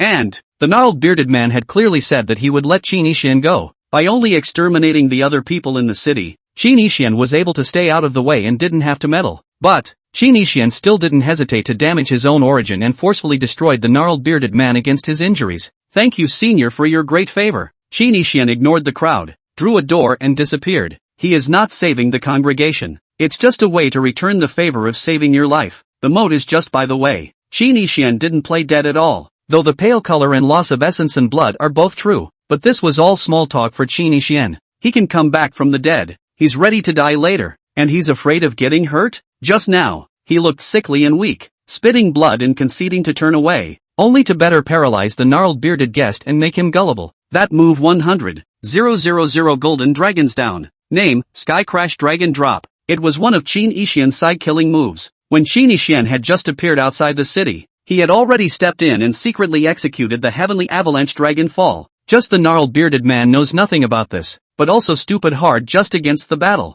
This way, the Xuanji Palace Master disappeared from beside Shadowless and came to Lin Chongfeng's side. Master, he didn't paint just now. How could he possibly condense the divine power golden dragon? The Tao of painting can also have such terrifying aptitude? The heavenly collapsing dragon pendant had exceeded Lin Chongfeng's knowledge, shocked him to his core, horrified and disbelieving. How in the world could there be such a horrifying divine ability to paint the Tao? Only a saint-level martial artist should be able to have that kind of power, right? The Xuanji Palace Master shook his head, and shock was all over his gaze. He looked thoughtful and reminiscent. All the laws of the world can be cultivated into the Tao, with the basic martial Tao and the upper realm immortal Tao being honored. There are 4 realms of cultivation, entering the Tao and stepping into the heavens, impervious to the heavens like a god, natural to all laws, and supreme to the top. Supreme Jedi is the strongest. Among the currently known human races, other than the unknowable and hidden god pagoda's powerhouses, the only ones that can be called Jedi are those 10 from the Wind and Cloud Monument. The gnarled bearded man and my master,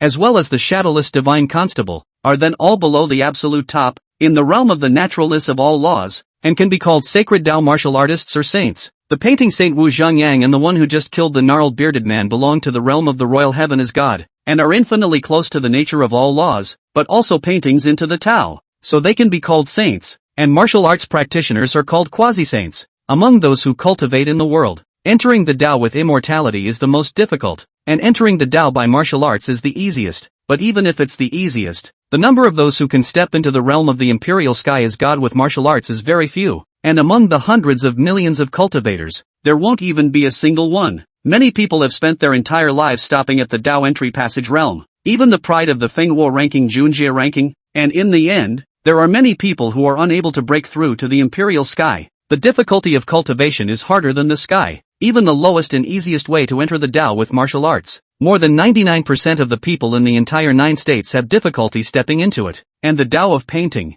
the Tao of Gua, the Tao of literature, the Tao of sound, the Tao of runes and Dan and weapons and arrays, etc., are 1,000 times more difficult than the Tao of martial arts, and throughout the 9 states, the total number of strong painting Tao practitioners who have stepped into the Tao is no more than 500 people. There aren't even 10 strong painting Tao practitioners at the Imperial Sky Realm, and the only person who became a saint was once one, but now it's 2. However, a practice method that is more difficult than entering the way with painting alone or entering the way with martial arts alone is the simultaneous cultivation of both paths. For example, in our Xuanji Palace, we are majoring in the martial Tao or the immortal Tao, and minor in the Gua Tao, and such cultivation is 1,000 times more difficult. Once cultivated, the battle power is powerful, the leverage is quite a lot, the means are even more extreme, and even as long as one cultivates properly, breakthroughs are also within a thought. For example, once the master was stuck in the realm of the royal sky as God for hundreds of years, thinking that there was no hope in this life, just because he performed the technique of the great weekly heavenly fury Lone Star, which blinded the world. He witnessed the Tao in one fell swoop, and broke through the naturalness of all the laws. Lin Chongfeng listened quietly. He knows all of this. Why is master telling him again? What did this matter have to do with that person's heavenly collapsing dragon falling avatar just now? Chongfeng, do you know what is a more difficult cultivation method than practicing both paths together? Chapter 18, 5 Tao Saints. Master and disciple shock and awe. The Xuanji Palace Master was shaking as he spoke. Obviously shocked by Qin Yixian's methods, he was still in incredible horror. A method of cultivation that is more difficult to obtain than the dual paths of the same cultivation? Lin Chongfeng seemed to understand and his pupils contracted violently. Master, that senior just now, could it be that he is a practitioner of all 3 paths? The Xuanji Palace Master could not deny it. Geez, Lin Chongfeng's heart turned over. Actually, it is still more difficult than the 2 paths of the same practice or the 2 paths of the same practice. Only, the former is martial arts and paraprofessionalism practicing one separately. For example, the main martial arts path and a minor in the rune path, or major in alchemy and minor in martial arts. But what is even harder is to practice the same paraplegic double path. For example,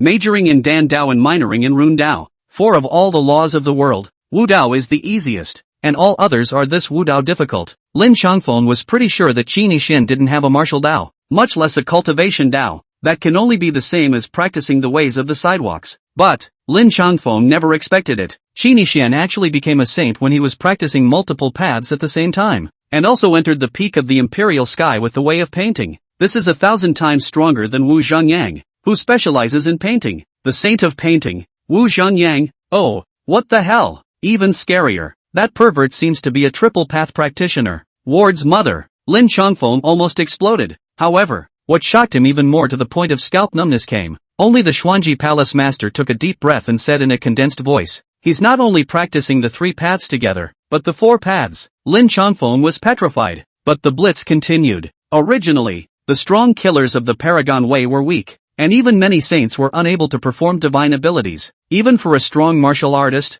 the only way to perform that kind of powerful divine ability is to break through the nature of all laws and truly become a saint, especially at the level of that heavenly collapsing dragon drop just now, which Master couldn't even execute, much less quietly condense a golden divine dragon in the firmament like he did. But he did it. Too strong, too scary, too perverted. The Xuanji Palace master once again took in a deep breath of cool air, his pupils slightly changing, his expression gravely shocked in service. If you don't see it with your own eyes, he simply wouldn't believe that a paragon expert who didn't understand martial arts could execute the sacred extermination avatar. The gnarled bearded man was an evil martial artist, stronger than the average saint, but he was suppressed by 1 word in 2 moves in 7 steps. Seconds. What's the concept? The Xuanji Palace master wasn't even sure of blasting the gnarled bearded man head-on with his full strength. The Xuanji Palace master had just envisioned it. You were able to block the heavenly avalanche dragon drop when you faced Qin Yixin? Apparently not. Finished. Master, which 4 paths did he cultivate at the same time? Lin Chongfeng collected his arrogance and confidence and humbly asked. It's too strong. There was no lack of experts in the world who practiced the 4 paths together. There were even geniuses who practiced the 10 paths together. But those who can become saints are rare in the world. Very few. A supreme existence at the level of legends. Qin Yixian's 4 paths of the same cultivation had also exterminated a martial arts saint, and deserved respect. Lin Chongfeng couldn't help but be in awe. The 4 paths cultivated by Senior are, the way of painting, the way of literature, the way of poison, and the way of runes. When he first appeared in front of Gnarled Beard, he had already paralyzed his enemy with the poison road. Then he made a golden dragon with the Tao of painting. In fact, he should have painted powerful runic patterns with the Tao of runes at that time as well. When the golden dragon and the gnarled bearded man's fists collided, he once again drew and made talismans in between the explosions, and at the same time coalesced the heavenly collapsing dragon drop with the words of the window. Then show the enemy's weakness, pretend not to fight, and suppress the gnarled bearded man by surprise. Lin Chongfeng sucked in cool air. Words are the same as the law, and the golden dragon is condensed? Could it be that he not only painted the Tao into sainthood, but is also a Confucian saint? The Xuanji Palace master nodded. More than that, even one of the most difficult Tao in the world, the poison Tao. He stepped into the imperial sky Rushan realm, and the rune Tao. Surely it has been sanctified as well. Lin Chongfeng took several steps backwards. Shock, extreme horror, and at the same time panicked to death. 4 paths in 1, 3 paths into sainthood? No, no, no, no, master, it's less. Lin Chongfeng had blood spilling from the corners of his mouth, miserably fearful, his tone sad. The Heavenly City Guard formation has been tampered with, and it's none other than that Senior. If nothing else, the Xuanji Palace master's gaze fiercely stared at the formation pattern of the Heavenly City and was even more shocked. Previously, Lin Chongfeng had gone to check out the City Guard formation. Outside the large formation, there was another layer of defense formation. The reason why the gnarly bearded man didn't rush into the city in the first place when he arrived, it was blocked by that extra layer of the big formation.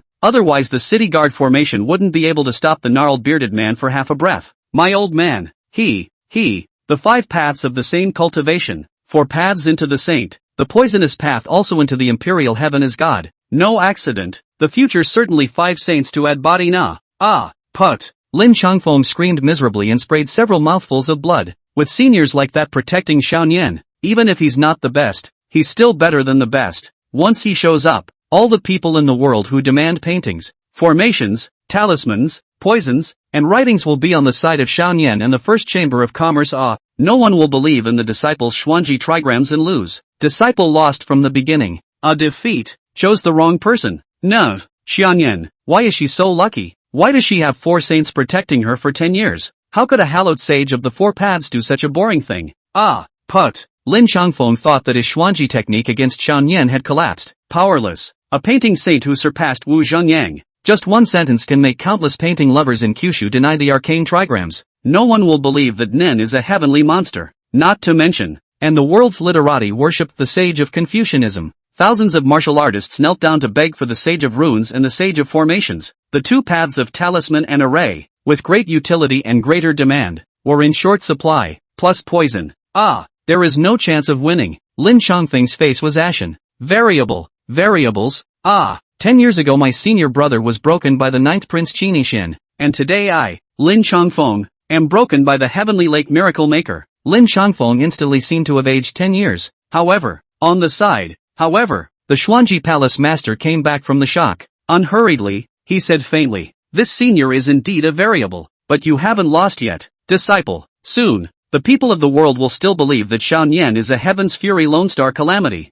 Forcing the First Chamber of Commerce to hand over Xiaonian, Lin Chongfeng didn't understand. "Master, why?" The Xuanji Palace master said meaningfully. "Didn't you realize that senior was continuously spitting blood and had a weak soul just now?" "Wah!" Lin Chongfeng was as enlightened as he was. A quick change of face, instantly smiling and confident and proud. "What master means is, he doesn't have long to live?" The Xuanji Palace master nodded. "Yes, why didn't the disciple think of that? Even if he cultivates all 5 paths together and enters sainthood in 4 paths, even if he can execute the heavenly collapsing dragon fall that even you, master, were shocked by. However, he's not good at fighting, always fighting an evil Dao martial saint. Moreover, when he appeared before, he had a sickly demeanor. He was obviously seriously injured, and now he's injured on top of that. He can't live." "Ha ha," the Xuanji Palace master laughed. "That's right, his breath is withered. He won't live for a few days." Even malice surfaced in the Xuanji Palace master's eyes. "Master can make him not live past today." Chapter 19. There are many people who want to marry a rich woman.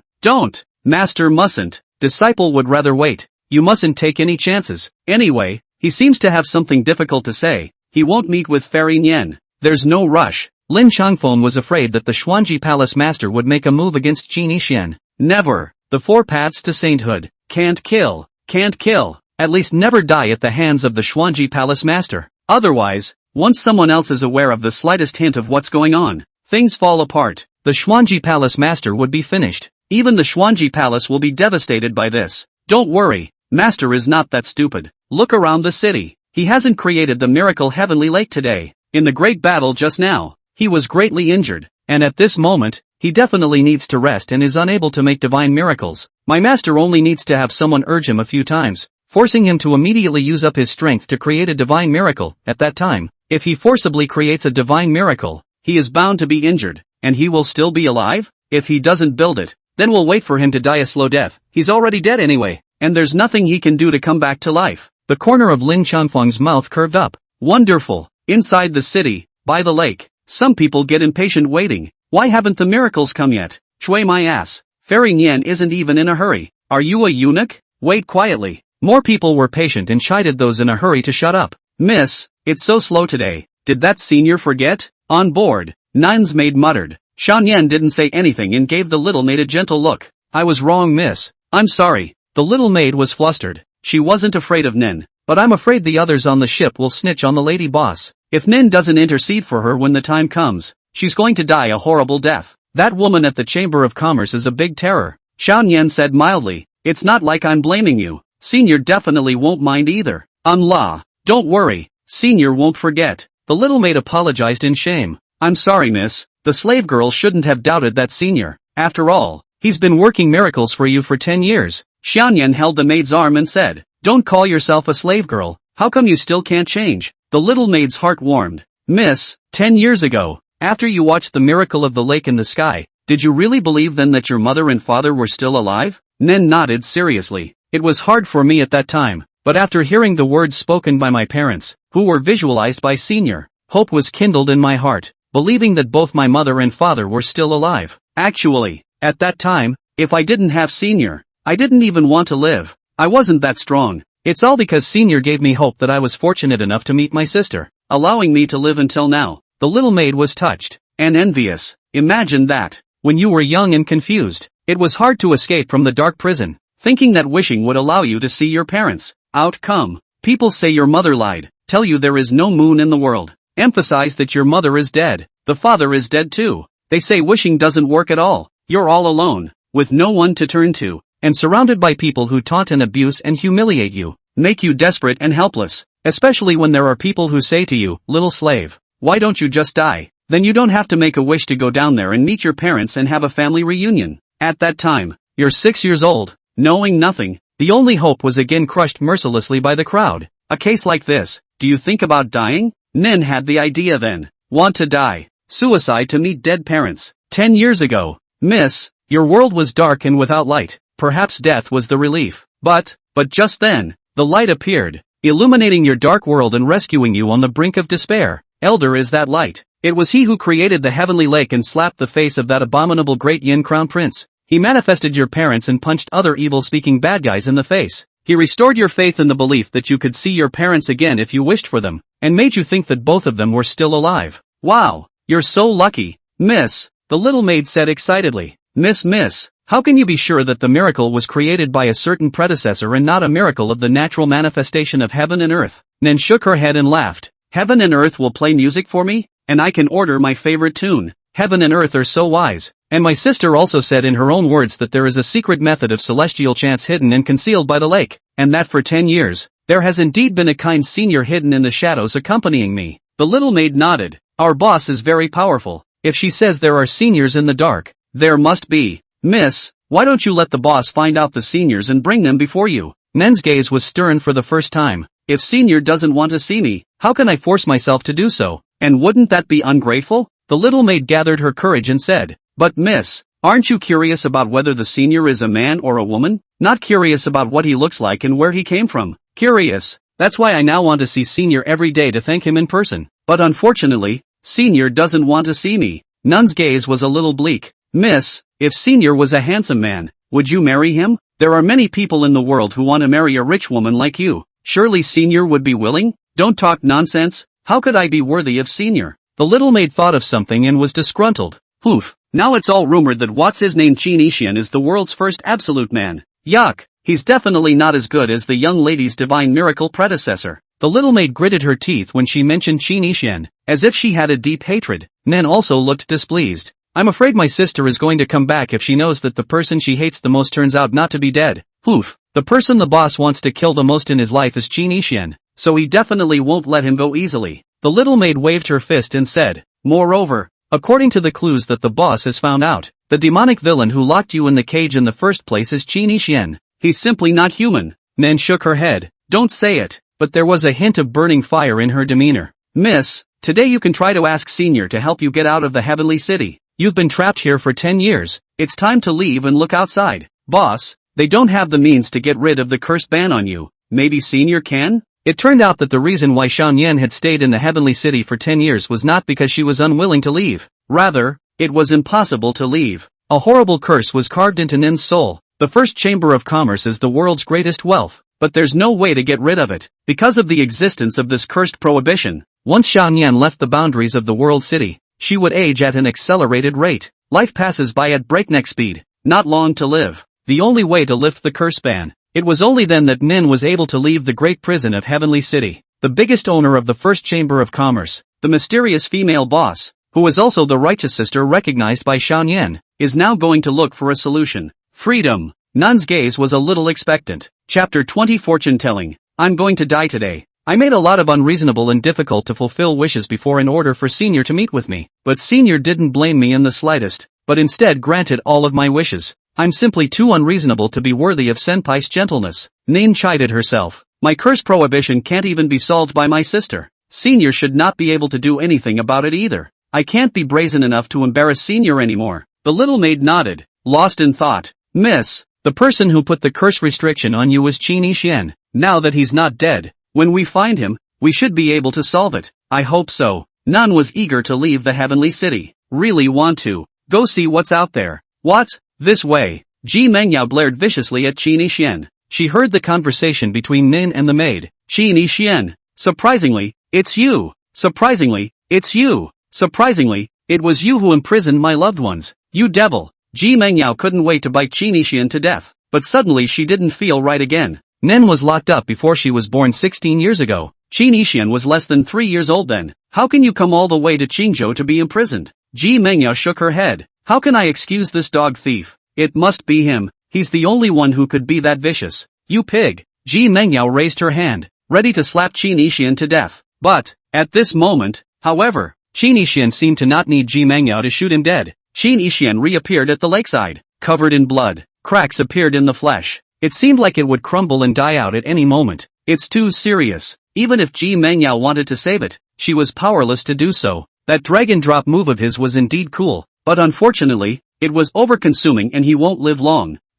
Serves you right. I don't care to let you fall in love with me anymore. You don't deserve it. You hurry up and die. Ji Mengyao once again gloated, waiting for Qin Yixian to die of gas. Originally, Ji Mengyao used to think that killing Qin Yixian easily was too cheap for this dead scum, but now Ji Mengyao changed her mind. Even if you really are the one who helped Xiao Nian create 10 years of miracles, it's just you atoning for your sins. You're not Xiao Nian's benefactor. You're the culprit, and you deserve it. Ji Mengyao had been prepared to properly thank the miracle creator. Since the culprit is Qin Yixian, that's a lot of thanks. Dead scum, count on you to have some conscience. If Xiao Nian really died in the first place, I want you to not die well. Qin Yixian, letting you die a painful death would be considered sparing you. If you can take the initiative to help Xiao Nian lift the curse before you die, you and I will be clear from now on, Ji Mengyao said secretly. At this point, the lakeside suddenly had a person arranged by the Xuanji Palace master to say, why haven't the miracles come yet? That senior insisted for 10 years.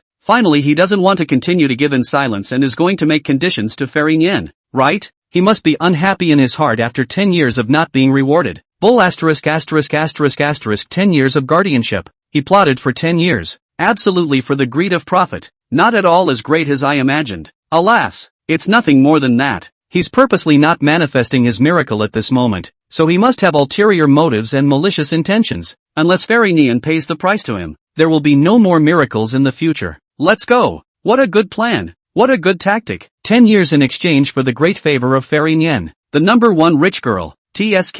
The crowd would have wanted to retort, but the miracle was delayed. It's also skeptical. 10 years of miracles all with ulterior motives? Ji Mengyao secretly said, he's dying now. He can't even stand up. How can he be a miracle? Or is he really evil-minded, plotting against Xiao Nian for 10 years? On board. Of course Nin didn't believe that her predecessor had been scheming for profit for 10 years. Even if that was true, Nin didn't care and was more than willing to give back. Suddenly, the little maid exclaimed, look miss, it's here. The miracle is here. The seniors are still there, just late for the meeting. Wow. The lake churned. It rolled up like a tsunami. A cascading column of water rose to the sky. Soon, Lake of Heaven formation. Miracles reappear. Ji Mengyao was stunned. She's seen it with her own eyes now. Miracle Senior is really Qin Yixian. No wonder the Xiao song he played earlier made me see the moon on the lake. So he was thinking of the lake in the sky and the moon in the water. Ji Mengyao recalled the tune that Qin Yixian treading clouds had blown to her earlier. The drunken peace. The melodious sound of the song makes you feel as if you are in the lake under the moon.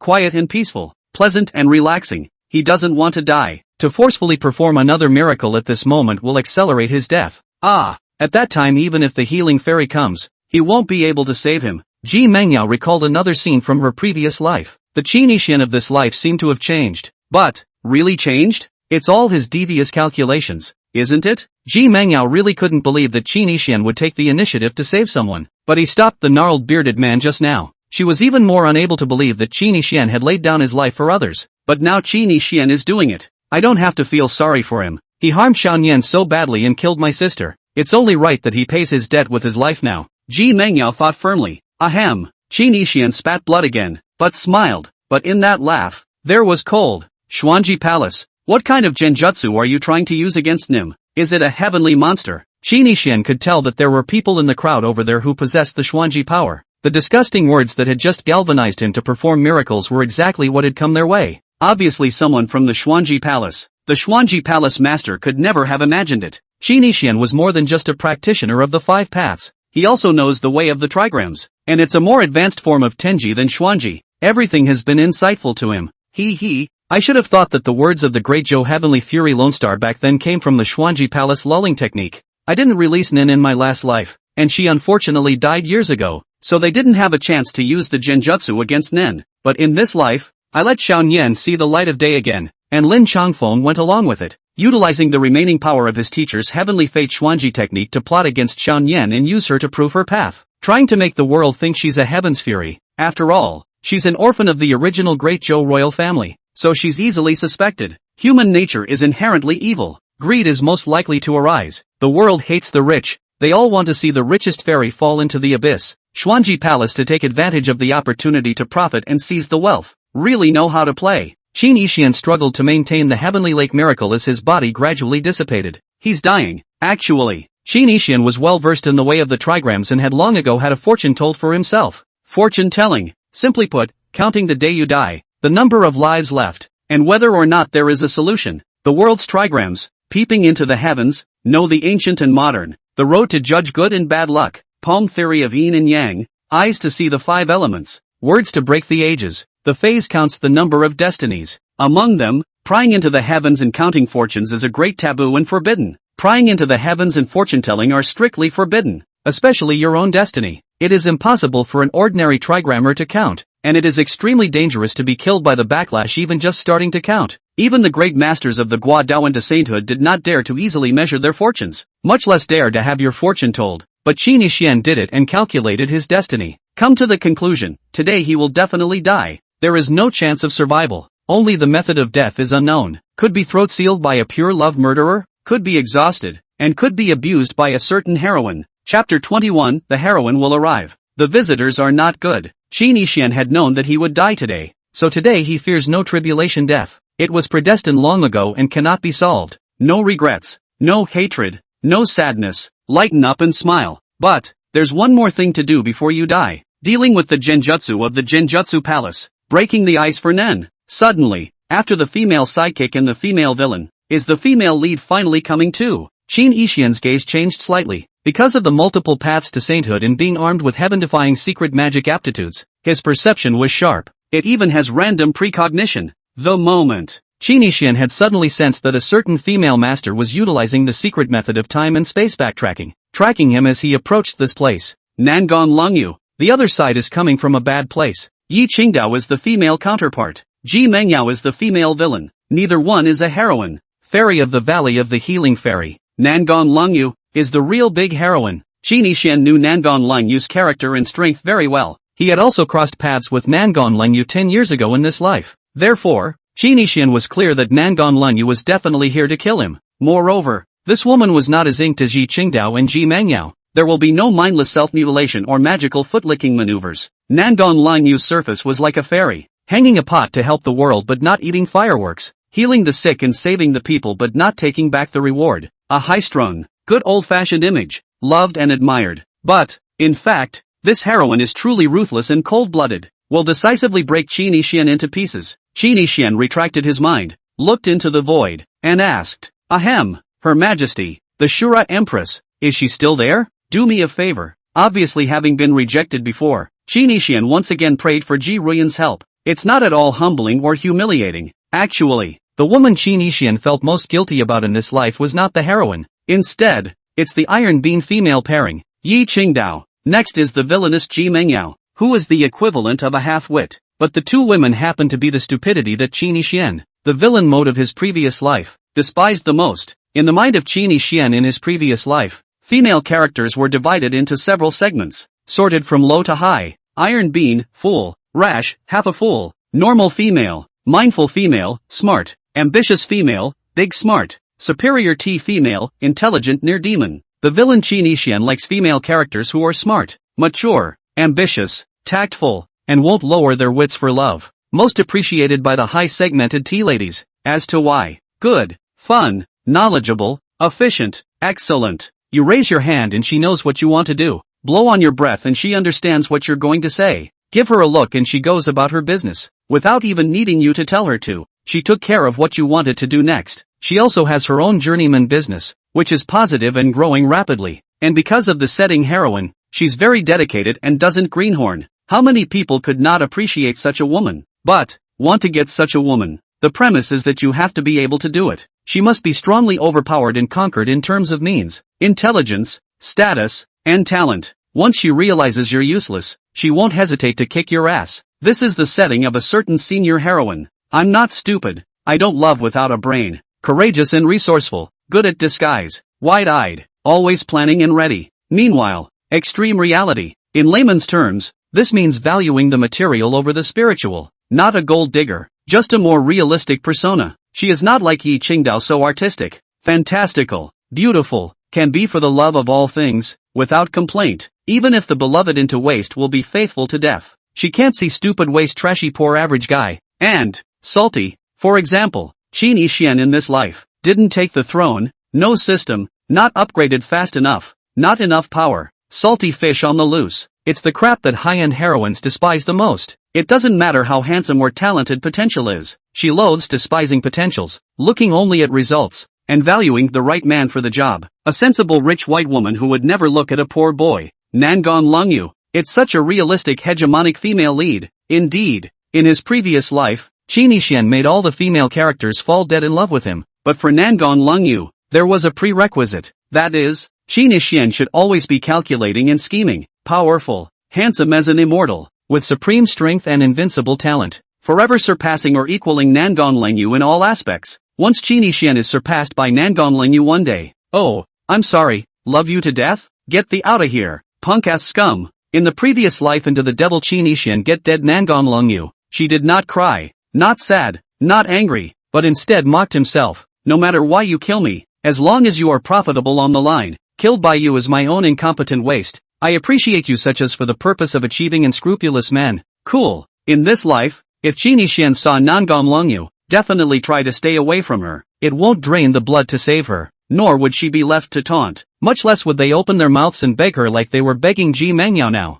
It's just double standard. Don't look at Ji Mangyao as a villainous devil, looking as if she is a little smart. In fact, she was just as dull as Yi Qingdao. Yi Qingdao stupidly huffed and puffed to take the sword and barrel himself. Ji Mangyao, on the other hand, foolishly asked him to lick his feet. The brain circuit is clear. All in all, it's the typical artistic female character. Realistically, these types of girls are rare. The two women have similarities: love show teasing brain, fall in love with anyone who is willing to die for the whole of their lives without change of heart. The forlorn look when she was betrayed by her lover and stabbed to death all made Qinishian's heartache and unforgettable. So Qinishian didn't care too much about how humble he was when facing the rash young Ji Mangyao, which wasn't exactly humble, and didn't hesitate when he should ask for her help. What?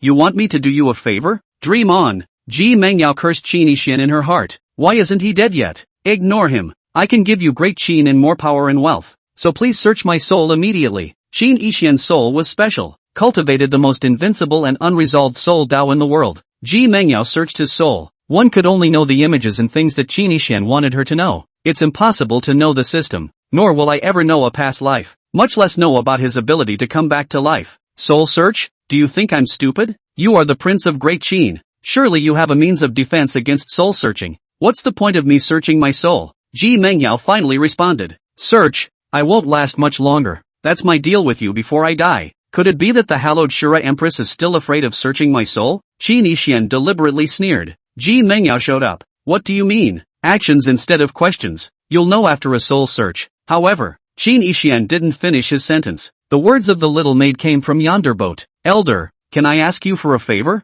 Qinishian immediately told Ji Mangyao to stop. Wait, hear her out before you search. Ji Mangyao was impatient and glared at him. Chapter 22, Undoing the Spell. Qinishian sacrifices his life. Waste of the seat's time. Ji Mangyao said that, but she didn't immediately search her soul, for she knew what the little squire's request was. Curse of the Forbidden. Ji Mangyao also hopes that Qinishian, the dying person, can do one more good thing. But, is he willing? Elder, our young lady, interrupted. It's the little thought. Don't make things difficult for the seniors. Nin was serious and her tone was apologetic. Qinishian changed his voice and laughed. It's fine, go ahead. Swish, the whole room rocked. This is the first time in 10 years that Miracle Elder has opened his mouth, isn't it? The Xuanji Palace Master and his disciples were in the distant void, smiling smugly. His voice is weak, his life is in danger, he will die today. Inside the boat, Xiao Yan's petite body shivered incessantly, and she couldn't stop the tears from falling. Senpai's tone is so gentle.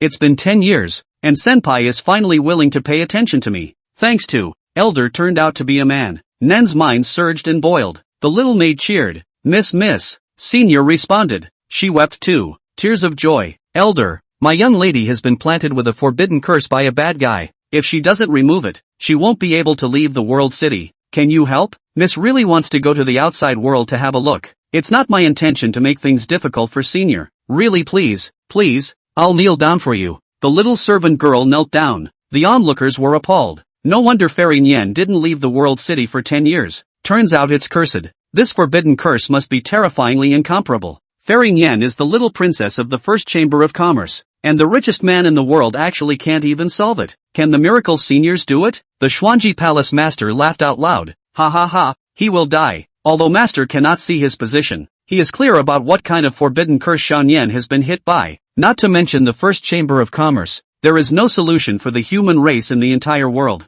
Only the Spectral Curse clan will solve it, and only 3 people know the origin of the curse on her. One is for the Master, one is for the Emperor of Great Qin, and one is for the one from the Hegemony Hall. Ha ha ha, the Xuanji Palace Master laughed out loud. However, there really is a way for the human race to undo the spell, and that is to undo the spell with their lives. Qin Yixian responded, is the curse forbidden? He tried to hold back the blood. He had long known about this cursed prohibition. Can Elder solve it? Someone in the crowd suddenly asked. Fairy Nian, what are the characteristics of your curse prohibition? When Qin Yixian heard these words, he knew that this person was from the Xuanji Palace, and his heart froze. Could it be that Xianyan's curse is also related to the Xuanji Palace? In Qin Yixian's past life memories and in the book's plot, nothing about Nin or the curse. All these years Qin Yixian had been searching for the method to undo the spell and had already made some guesses. The Spectral Spell Clan. If that was true, Qin Yixian would know how to solve it. Solve it now. He is also the only one who can solve it. Destiny. He's gonna die today. Death was just enough to help Nin break the spell.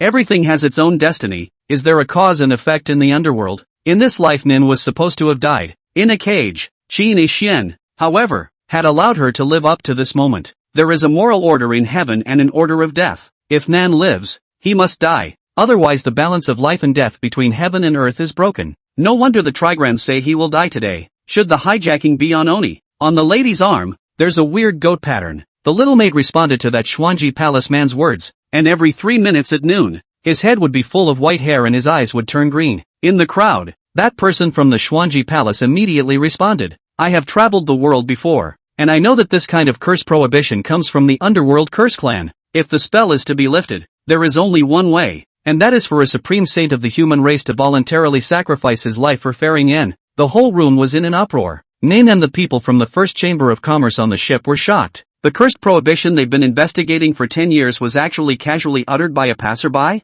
So coincidental? Actually, unbeknownst to them, the top brass of the first Chamber of Commerce had already known. Nah, the cure is unrealistic. A human saint volunteered to make a sacrifice? Don't be funny. Absolutely not. Nen was not willing to sacrifice the saint either. The lady boss and many of the executives are looking for alternatives. Teasing me? Exchanging the life of a supreme saint for the freedom of a mere fairy Yen? You're a saint, you will? It's impossible for a saint to make a voluntary sacrifice, let alone an absolute saint. Alas, the fairy is destined to be trapped for life. The crowd shook their heads and sighed. Suddenly, the man who spoke out about it had dull eyes and took the poison. The remaining few people from the Xuanji Palace also took poison at the same time. After they take the poison, they find a place where no one is waiting to die. The Xuanji Palace master's gaze was cold as he faintly said, discard these dead soldiers immediately after use, so that they will not be noticed. Master is brilliant. Now it's up to that senior to see if he's willing to make a sacrifice for Fairy Yen. Lin Changfeng said expectantly. He does. The Xuanji Palace master laughed out loud. Senior has made a sacrifice,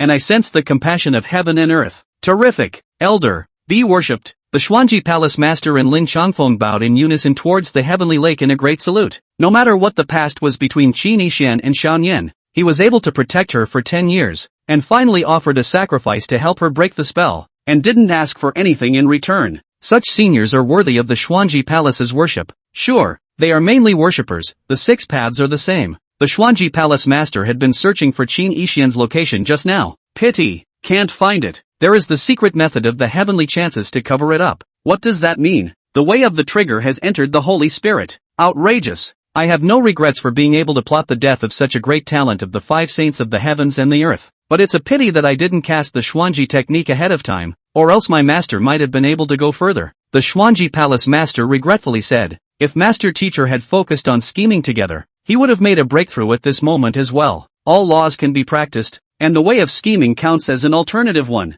However, it is not a great path such as painting or Dan, and is not considered a side path. Scheming and counting is just a small way. Inside the boat, Nen looked pale. It requires an absolute saint sacrifice? The little maid drooped her head, her eyes desperate, her heart lost and helpless. There are only a few supreme saints in the world, and each one is a human race base that can withstand the heavens and the earth. So how is it possible to make a sacrifice? The words were not finished. Wow! The lake of heaven miracle lifted. The lake falls from the sky, but not in the same orderly fashion as before back in the lake, and the boom slammed down hard. It's as if the one who sustains the miracle is suddenly off the hook. What's going on? It's the first time Miracle Senior has been in such a blundering situation. Could it be that Miracle Elder is offering a sacrifice for Xiaoyan? Someone ventured this absurd idea. Stop it. How is that possible? I can do it by guarding someone for 10 years, but I'm not willing to give my life for her. What's more, it's the life of a supreme saint, admired by all, sought after by 10,000 people, respected and worshipped by countless people, beauty pouring in, endless wealth. Doesn't it smell good to live? It's impossible to sacrifice. The lives of saints are too expensive to give up. But why am I inexplicably sad? My heavenly lord, quickly look, the sky is falling with blood and rain. Sad visions are floating and sinking. The leaves of trees are withering. Groups of birds and beasts are crying. The void is crumbling. The sky is collapsing. The earth is cracking. Everyone was frozen in place. A saint will fall. Heaven and earth will cry out in sorrow. The whole place is dead silent. Nan's heart shook violently and she collapsed to the ground, her eyes frozen. Chapter 23, Ji Mengyao Soul Search. Misunderstood him? Ji Ruyan knew that Qin Yixian was a supreme saint with multiple paths into sainthood. He was thinking of letting Qin Yixian die a good death and offer a sacrifice to Xiaoyan. But she hadn't even opened her mouth. Qin Yixian then initiated the sacrifice, and his fleshly body accelerated to obliteration. It's a good thing I've cultivated a lot of Dao, or else I wouldn't necessarily have enough to offer sacrifices in my current half-dead condition. Qin Yixian laughed. Sacrifice equals certain death. He returned to the light and stopped spitting up blood in weakness for a while. A big smile. After surviving today and dying once, the sealing of the throat karma will be considered over. After the resurrection I changed my face. Lay back. Lay flat at ease. What? Did he really make a sacrifice? Ji Mengyao froze, her gaze complicated. I can't believe it. Don't fret. Search your soul. There's a lot I'm too late to tell. I have the images you need in my soul memory to help you get the great Qin and other powers. But Qin Yixian's complexion suddenly changed to one of seriousness and solemnity. Don't hurt Xiaoyan. It's better if you can take care of her for a moment or two, and tell the First Chamber of Commerce about the Xuanji Palace's attempt to murder her. Qin Yixian didn't know about Ji Ruyan and Xiaoyan's relationship, which was why he made a point of reminding them. What? Ji Mengyao snapped back to her senses. What did you say? The Xuanji Palace is trying to harm Xiaoyan? You can know everything after the soul search, or everything disappears when I die. Ji Mengyao would not have been able to do it well. After all, Qin Yixian looked like he was really sacrificing too much for Xiaoyan at the moment. But Ji Mengyao thought for a second. It's all because Qin Yixian caused Xiaoyan so much misery. Count on you having some conscience. Ji Mengyao sneered. What do you mean? You have a conscience? I'm already a saintly saint, aren't I? Ugh, forget it. She's stupid. Qin Yixian didn't care. Anyway, he wouldn't cross paths with Ji Mengyao in the future. As for Great Qin, Qin Yixian also had no feelings. It's all upsetting memories. The Emperor of Great Qin was a ruthless bastard who wanted to get him killed to take over his flesh, and his life expectancy was short. The rest of the emperors are even more cold-blooded and devoid of affection. Boom! Ji Mengyao cast a secret method and decisively searched her soul. Hiss! Qin Yixian sucked in cool air. Being searched is painful. He had done this to Ji Mengyao in his previous life, and still forcefully searched her soul. In the meantime, the holy power of consecrated life poured out to the boats in the lake. Unspell! Miss! The heavens and earth are wailing. All the spirits are crying. A saint is about to fall. Could it be Senior? Inside the small boat, the maid covered her mouth and trembled. The paralyzed Nen came back to her senses and blurted out. Senior, don't. However, he was interrupted by Qin Yixian's cold voice transmission. Fairy Nian, what I've done in the past 10 years has been for selfish gain and has nothing to do with you. You made a wish to me for 10 years, and now I have a suggestion for you as well. When the crowd heard this, they thought to themselves, I'm sure it's not selfless guardianship. There are conditions.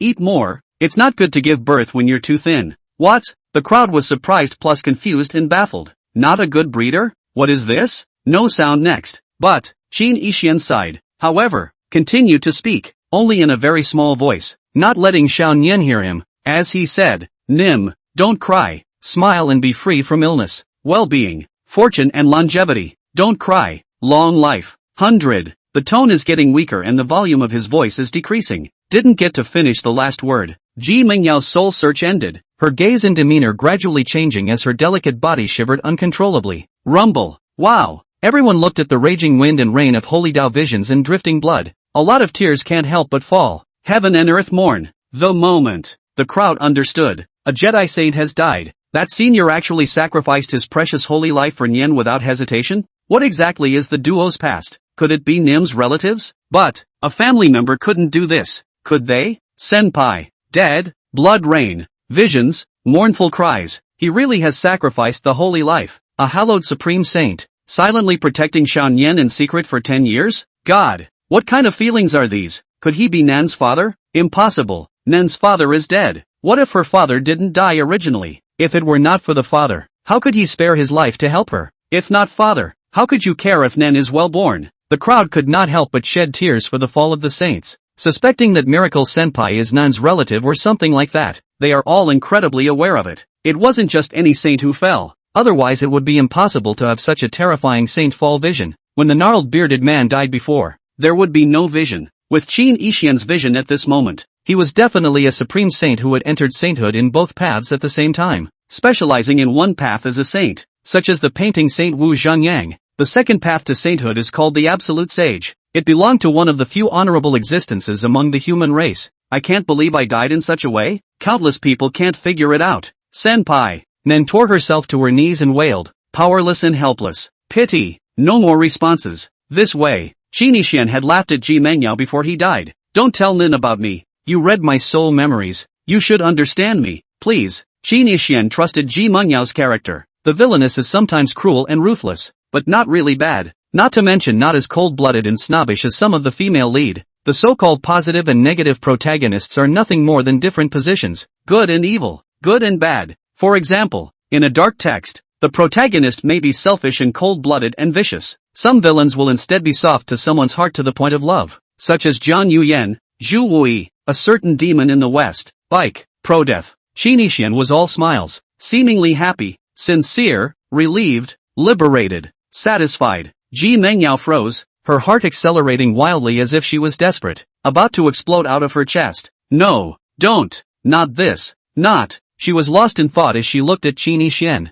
who had gone up in smoke, at a loss for words. The tears stopped falling like rain. Ji Mengyao cried. Her beautiful eyes were misty, her nose was red, her cheeks were pale, and the yin and yang fish tires in the corners of her eyes moved around. Crystallized teardrops fell down his chin. Teardrops tittered and smashed on top of the silk dress on her chest, drenching it. It's sad, it's hard, it's helpless, it's desperate, it's remorseful, it's painful. This cultivating female demon who had clearly hated Qin Yixian incomparably before. At this moment, like a child chasing a limp butterfly, he instinctively reached out towards the void, trying to grab Qin Yixian's flying ash residual soul. Doesn't want Qin Yixian to die. No, why did you? Qin Yixian, you. I misunderstood you. Ji Mengyao saw all of Qin Yixian's experiences in this life after searching his soul. Know it all. Qin Yixian, without this seat's permission, you are not allowed to die. You come back. Do you hear me? This seat orders you to come back to life immediately. Chapter 24, a look at protecting 10 years? This seat doesn't curse you anymore, does not hate you anymore, nor will I ridicule and belittle you anymore. Come back. You are not allowed to die. Do you hear me? I haven't gotten back at you yet. I haven't made you like me yet. How can you die?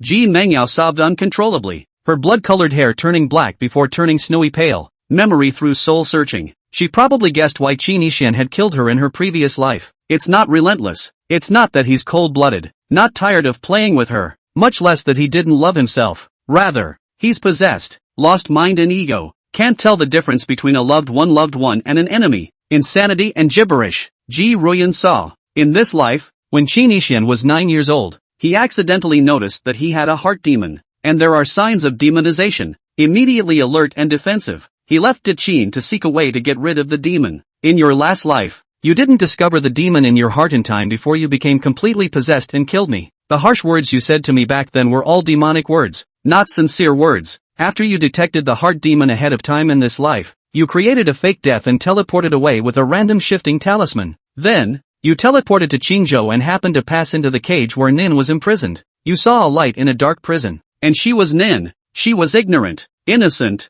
simple, pure, hopeful, heart as white as snow, devoid of human nature, a blank sheet of paper. Because of one look at Nin's clear and flawless gaze, it was that fated glance that your unresolvable heart demons were actually contained. It was also because of that one glance to save you that you found yourself and secretly helped Nin escape from her cage and gave her freedom. But she never saw you. Because of that glance, you created the miracle of the lake in the sky for her and guarded her for 10 years. During the day you cultivate your body in your secluded hut to further control your mind's demons, and at night you come to the lake to fish, not out of boredom, but to relax and make it harder for your mind's demons to flourish. Fishing until the moon appears. You perform a miracle and wait for Nen to make a wish. In the past 10 years, you have gone to great lengths to lift Xiao Nian's cursed ban. It wasn't you who imprisoned and locked her up at all. Why don't you explain it to her? She misunderstood you for 10 years, and even scolded you along with her maid. Scolded you very badly. She hated Qin Yixian, and you didn't mind, nor did you explain, and even helped her without complaint. Ji Mengyao collapsed to the ground, nearly fainting, exhausted and powerless. I scolded you and insulted you like that. You didn't even bother with me. Instead you told me that you like women who don't kill. Is it because you don't want me to be addicted to killing and become a demon, reminding me to kill less? I misunderstood you in my previous life and came to bully you in this life. I'm the pig. Ji Mengyao looked as if she was crazy, her 7 orifices bleeding in a hideous manner. I also planted the Shura curse seal on you, forcing you to be a slave and cursing you to death. Ji Mengyao was disoriented and her mind was blank. Blame yourself for the guilt. How she didn't expect it. Qin Yixian was actually such a gentle person. Sage, when he lived in seclusion, he was kind-hearted and gentle, reciting poems, planting flowers and painting, leisurely and dashing, and never did any evil. Even facing mortals is polite. In his previous life, the reason why he had fought for power and advantage, and was deceitful, was all because the inherent evil of human nature had been amplified by the devil in his heart. Ji Mengyao regretted it. Hate to stab myself, but she saw that Qin Yixian's soul memories wanted Xiao Nian to be well and alive. It was even hoped that she, the demoness, would not hurt Nen. He will give himself the great Qin dynasty and supreme power. Tell yourself a lot of benefits. Key. I don't want great Qin, don't want power. Qin Yixian, I want you. Ji Mengyao called out helplessly. There was no response. Qin Yixian's vitality was extinguished and he disappeared into the world. Time passes. 1 day later. Don't worry, I'll take care of Nen. Ji Mengyao was still crying, but there were chills in the eyes. Xuanji Palace. Ji Mengyao wanted to go straight to destroying the Xuanji Palace. Dare to scheme against Xiao Nian. I want you all to die a horrible death. He said. He doesn't like women who kill. Ji Mengyao shook her head violently, her expression easing as she hurriedly collected her killing intent. The moment. Even if Qin Yixian died, she also wanted to be the type that Qin Yixian liked. No killing, and don't let that breed demons. Live well. Only then would he not let Qin Yixian down. Phew! The next instant, Ji Mengyao came inside the ship. The little maid was happy that the lady's curse was gone. She was incredibly difficult at the same time, because the lady is dying of sadness at the moment. How can? I don't want it. Get lost. I don't want you to help me. I didn't make a wish. Why are you doing this? Nen curled up on the ground and wailed in pearly whispers. Don't cry. He wants you to smile and laugh. How can you live up to his sacrifice if you do? Ji Mengyao suddenly opened her mouth. The little maid was startled and looked horrified, taking several steps back and staring at Ji Mengyao warily. Who are you? You don't need to know who I am. Get out. I'll talk to Nen alone. After Ji Mengyao finished speaking, her mana rolled and rippled like a ripple. The next instant, she and Nen were the only ones left on the ship. Nen, I'm your sister-in-law, and your mother is my sister. Like you, I am of the great Zhou imperial bloodline. Ji Mengyao patiently explained the origin of their relationship. Evidence was also produced, bloodlines. Nen looked up and asked, you know him? Ji Mengyao nodded. He wants you to live well. Don't ask me who he is. He just wants to be a passing stranger. Immediately after, Ji Mengyao then told why Qin Yixian had helped Xiao Nian. It just doesn't say who it is, because Qin Yixian didn't want Xiao Nian to know. In fact, Qin Yixian's intention was for Ji Mengyao to say nothing. Turns out the rash didn't understand what it meant. Understanding is not thorough enough. Still told Nen something. Qin Yixian subsequent if he knew about this matter would definitely be speechless. This is hilarious. Originally, Nen thought that the miracle elder was a father or a relative or something like that. As a result, Ji Mengyao said, got a strange man guarding another woman for 10 years, and ended up dying for the woman. Proper licking dog. Can't lick it okay, but if she licked it and the woman was nice, wouldn't that cause her to have another man in her heart? Qin Yixian didn't want to stay to tease his sister. He guarded it for 10 years and sacrificed his life. The purpose is pure. Return STH. Save yourself from the devil. Survive the day. Crossing the 100th cycle of reincarnation to seal the day of the throat. Avoid the destiny by dying. From then on, he and Nen never saw each other again and were strangers. When resurrected, he then continues to live in seclusion, continues to be salty, and completely eradicates his demons. Protecting me for 10 years just because you looked at me 10 years ago. Elder has nothing to do with me and has never known me, yet he treats me like a close relative. Xiao Nian covered her agitated nose and vermilion lips, her eyes rippled with waves of incredulity. Chapter 25, Nangon Lingyu appears. Asserts Qin Yixian will be resurrected. Is there really someone in the world who guards a stranger for 10 years and sacrifices his life because of one glance? 2. It's magical and romantic now. Nen has been trapped in the celestial city for 10 years. Usually loved to read. Will also read ancient versions of romantic romances. After hearing Ji Mingyao's words at this moment, her mind was greatly touched. Yes, because of that glance. No, precisely because of you. He didn't fall into the demon. You helped him get rid of the demon. He thanks you for it. He's happy when he grants your wishes. He's even happier when he sees you happy. And he doesn't have anything else in mind for you but payback for saving your life. Ji Mengyao cried as she uttered the most sensational words that Qin Yixian would not want her to say. The key she added to the story, making Nin even more touched. Of course, Ji Mingyao's words were from the bottom of her heart. Qin Yixian saved her only relative. But, earlier, when Qin Yixian fought with the gnarled bearded man to protect Xiaoyan, she stood by and gloated. Auntie, don't cry. He shouldn't want you to. Xiaoyan was easily persuaded not to cry by Ji Mengyao's romantic story. As a result, Ji Mengyao couldn't help but shed tears again. Good. Don't cry. Sister-in-law, don't cry. Ji Mengyao held back her tears and said, Auntie, who exactly is Senior? What's the name? Can I see him? Nun said expectantly. Can't. He's gone gray. Then can you use your mana to coalesce his likeness? Can't. He's too handsome and you'll have a harder time. No, come on. Auntie will take you to the outside world. Ji Mengyao is going to take Nian away. Auntie, I'm going to erect a tombstone for Senior. Ji Mengyao nodded her head. She had wanted to go to the Shura sect to give Qin Yixian a beautiful funeral, but on second thought, he may have wanted to put the headstone on the lake. Subsequently, the two came to the location where Qin Yixian had died. Right then and there, a green-clothed figure appeared, holy and flawless, like a fairy in the dust, not eating earthly fire. Nangon Longyu? Ji Mengyao recognized the visitor. Mind defense. It was because Qin Yixian's soul memory focused on emphasizing. Nangon Longyu was far from as simple as it appeared, much less a fairy. It's the scary lady ghost. Focused vigilance. In her previous life, Ji Mengyao had also suffered a loss from Nangon Longyu, the fiancé of the evil thief Qin Yixian. Nan's face showed her displeasure and her tone was offended. In her opinion, if it wasn't for Qin Yixian, the culprit, how could the senior have died? She hated Qin Yixian. Ji Mengyao noticed Xiaoyan's anger and disgust and opened her mouth slightly, but was unable to say more. Have you two seen my disgusting, despicable, shameless, nasty, shameless, heartless, cold-blooded fiancé? Oh,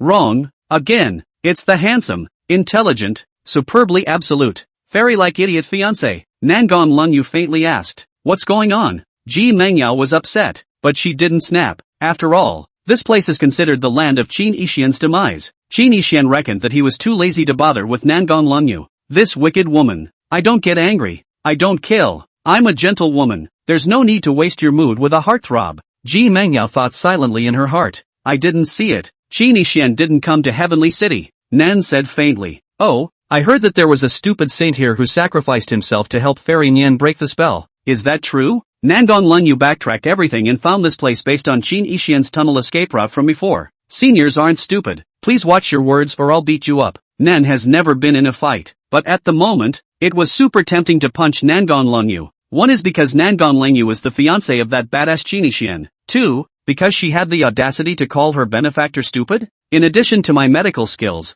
I also know a little bit about the sideways. What if I say that this Sage King Senior is not dead? Nangon Longyu could be certain that the peerless saint sacrificed here was Qin Yixian. And Nangon Longyu was more than certain that Qin Yixian wasn't dead. Or not dead. Qin Yixian, are you an idiot? To die for someone else? How come you're so incompetent in this life when I liked you in my previous life? Playing the saintly old man? Oh, stupid and disgusting. I will never allow myself to prefer such a useless stain as yours. 10 years of faking your own death accomplishes nothing. Coward. I wasn't angry when you killed me in my last life. But, how dare you be a fish in this life? Can't stand it. Nangon Longyu cursed Qin Yixian in her heart. Apparently, she's also a reborn. What do you mean? Ji Mengyao ignited a glimmer of hope and stared at Nangon Longyu, shivering as she asked. Nan also stopped and collected her anger. He didn't die completely. Such a supreme saint, at least the same cultivation of the 6 paths, heaven and earth sorrows for several hours without dispersing, can be called the king of saints. How can he easily fall and die out? If I'm right,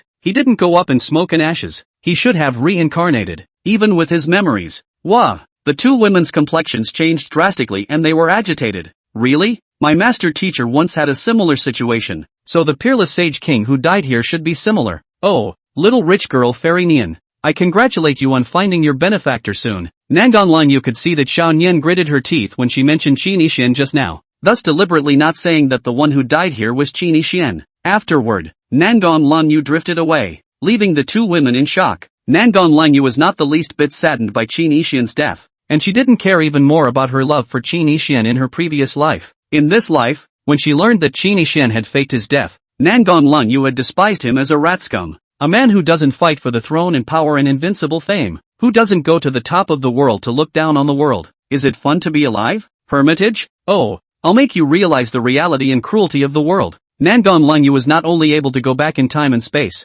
she also had the gift of precognition and had already sensed that Qin Yixian would be resurrected. She also has a mental cleanliness fetish and can't tolerate the fact that she likes to have been tainted. Swear you'll find Qin Yixian really not dead? Ji Mengyao took a few steps back in disbelief. She watched with her own eyes as Qin Yixian flew away in ashes. Still reincarnated? Auntie, I'd rather believe it than not believe it. I do, Xiao Nian seriously said, his eyes blazing, his heart expectant and excited. I hope so too. By the way Nan, there is one more thing I must tell you about the Xuanji Palace. In the meantime, over the city in the sky, that kid should live, right? The Sword Ancestor had all been observing the bottom just now and heard Nangon Yu's words. If he really flies away in ashes, my infatuated and stubborn disciple will not be able to cut his own throat in sadness? Phew! A shadow-retaining stone appeared in the Sword Ancestor's hand. Beside him stood the trembling shadowless Divine Constable. The Divine Constable couldn't see the Sword Ancestor's figure, but was clear about this one's terror. Elder, do you have any orders for the late generation? Tell me everything you saw last night.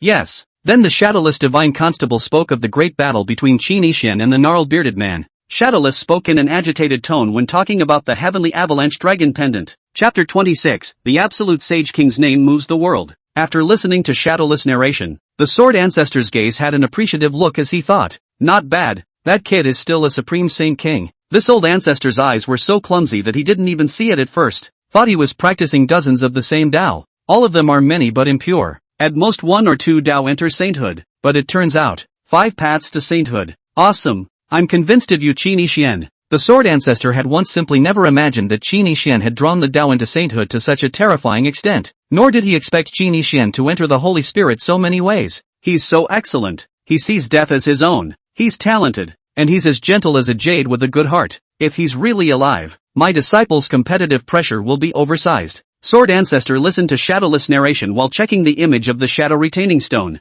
This footage was recorded by the soldiers who guarded the city last night. He even gave up his life to protect Fairy Nian. What exactly is the relationship between the two? It's over. It's over. This old ancestor sealed his martial Tao and let him die from serious injuries. He definitely holds a grudge in his heart. The Sword Ancestor saw Qin Yixian, who was vomiting blood in the picture, and mourned for Yi Qingdao. Look at that. Stupid apprentice. Who let you misunderstand others before? People must resent you now, treating you and me like clowns. At that time, are you sure you saw the Saint Fall vision? Sword Ancestor stared at Shadowless and asked coldly. Yes, Elder. It's spread all over Heavenly City now. The Sword Ancestor sighed and shook his head. Fairy Nian is the heavenly fury predicted by the Xuanji Palace. The Sword Ancestor had originally come to Qingzhou this time to kill the Heavenly Fate Lone Star and prevent Qin Yixian from becoming a demon. Unfortunately, there was a delay and I was late. By the time he arrived, Qin Yixian had already sacrificed his life for the Lone Star of the Heavenly Fury. What does that make swordsman? Kill the skeleton? Impossible. If Qin Yixian hadn't died, he would have gone absolutely insane upon learning of this. At that time, Yi Qingdao was completely out of luck. No killing? Well, just don't kill it. Protect her? But she's my protégé's great love interest. Qin Yixian died for her. How much do you love her? The Sword Ancestor was in a complicated state of mind. There's another thing that's even more important. Can Qin Yixian really be reincarnated and resurrected? Swordsman Zhou isn't sure. After all, sacrificing your life is almost the same as going up in smoke, and resurrection is difficult. The likelihood is slim to none. Ugh. The Sword Ancestor sighed and then prepared to leave. Before leaving, he informed the Shadowless Divine Constable. Since Fairy Nian is the one that a Supreme Sage King has sworn to protect, you should know exactly what to do, right? Shadowless immediately bowed. My late generation understands that those words about the great Zhou orphan being a heaven's fury are all rumors, slandering the Sage King's reputation. The Sword Ancestor nodded in satisfaction and left. Shadowless breathed a sigh of relief. This should be one of the Wind and Cloud Monument Jedi, as well as the Hidden God Tower Human Guardian.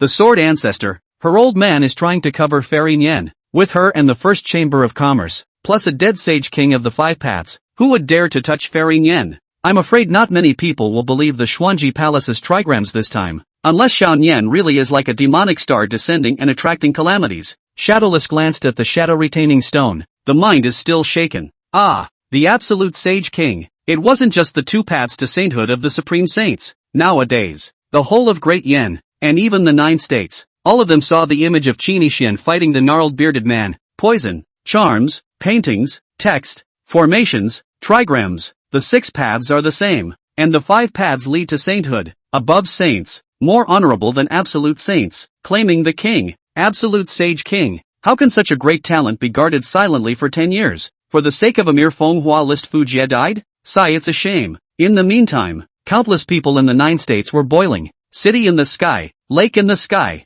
absolute Saint King, bull. There were rumors before, saying that Fairy Nian is a heavenly fury. I'll go to his grandmother's balls. The Sage King will guard the calamity? The world knows that since the beginning of time, only 4 Sage Kings have appeared in the human race, all of which were beneficial to the human race, and would never do anything to victimize the human race. And immortal Nian has been rumored. That senior, before the sacrifice, burned his essence blood and fought with the evil Dao Saints, and, without wanting to lose his life, guarded all the beings in the heavenly city. Who dares to slander it? I'll beat him to death. Which is it? I heard it was a trigram from the Xuanji Palace, but they publicly clarified that there was no such thing and that they were falsely accused. Go to the heavenly city, and pay homage to the King of Saints. Not long ago, I heard that the once #1 heavenly pride of the 9 regions of the 9th Emperor of Great Qin, Qin Yixian, didn't die. So I'm hoping that the Sage King also faked his death and came back from the dead. The entire 9 states were talking about Qin Yixian, discussing the absolute Sage King to be precise. But at this moment, apart from the Sword Ancestor and Ji Mengyao and Nangang Lunyu, no one knew that the absolute Sage King was Qin Yixian, because at that time, Qin Yixian had disguised his appearance, had no martial arts cultivation, and looked plain and still seriously injured. On this day, countless people traveled to the heavenly city. Meanwhile, Ji Mengyao and Xiao Nian, however, left the world city, traveling the world in search of Qin Yixian. The other side, First Chamber of Commerce headquarters. People are happy. I didn't realize that the senior who secretly protects Xiao Nian is a peerless Saint King. In this way, the Xuanji Palace's flimsy trigrams are not broken. Those idiots, they must be in pain at the moment, right? Absolute Sage King Na, who dares to slander our Xiao Nian? Let's go. Head to the heavenly city and pay homage to our predecessors. I heard that Nen's sister-in-law recognized her and took her. Don't worry, our little blessing didn't leave. She said that when she and her sister-in-law marched through Kyushu and passed by the stores operated under our Chamber of Commerce, she would go in and take a look around. Since the boss took Nian as his righteous sister, our business has been flourishing. How can Nian be a calamity? The boss said a long time ago that it was because he saw Xiao Nian's good fortune that he took her in as a little god of fortune in the first place. There's no end to the Xuanji Palace.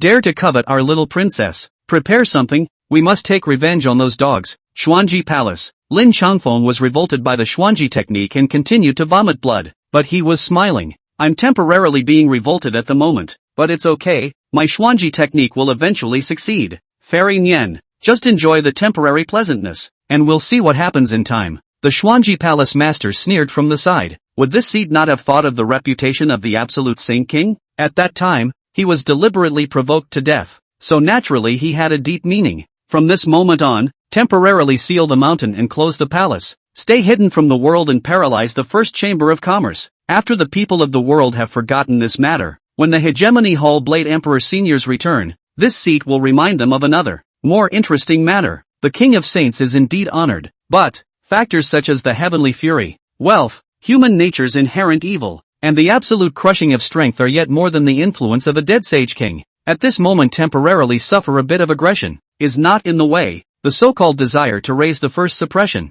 when the time to burst only more painful. Ha ha ha, Great Yen Imperial City, the prince's residence, inside a flashy and airy room. Fairy Nian, 10 years ago, this palace was just an unused and downtrodden prince. Because of the bitterness in his heart, he cursed you on the shores of the heavenly lake to vent his hatred and only bullied the weak. And it was then that the heavenly lake miracle first appeared and ruthlessly smacked the palace in the face. Chapter 27, The Heart Demon. At that time, this palace wanted to kill you, but suddenly I was warned by a mysterious person's voice transmission. He told this palace that by apologizing to you, he could tell this palace how to become the Great Yen Crown Prince. 10 years have passed and this palace has become the Crown Prince as expected. I didn't expect that mysterious senior to be a supreme sage king. Prince Yan's gaze was filled with memories. Sighing and sighing. He was none other than the royal prince who had taunted Xiao Nian at the Heavenly Lake 10 years ago. Nian, the absolute sage king is dead. No one will protect you anymore. The first chamber of commerce is indeed powerful. Great Yan can't afford to mess with it. Even Great Qin doesn't dare to mess with it easily. But right now you don't have a protector around you for the time being.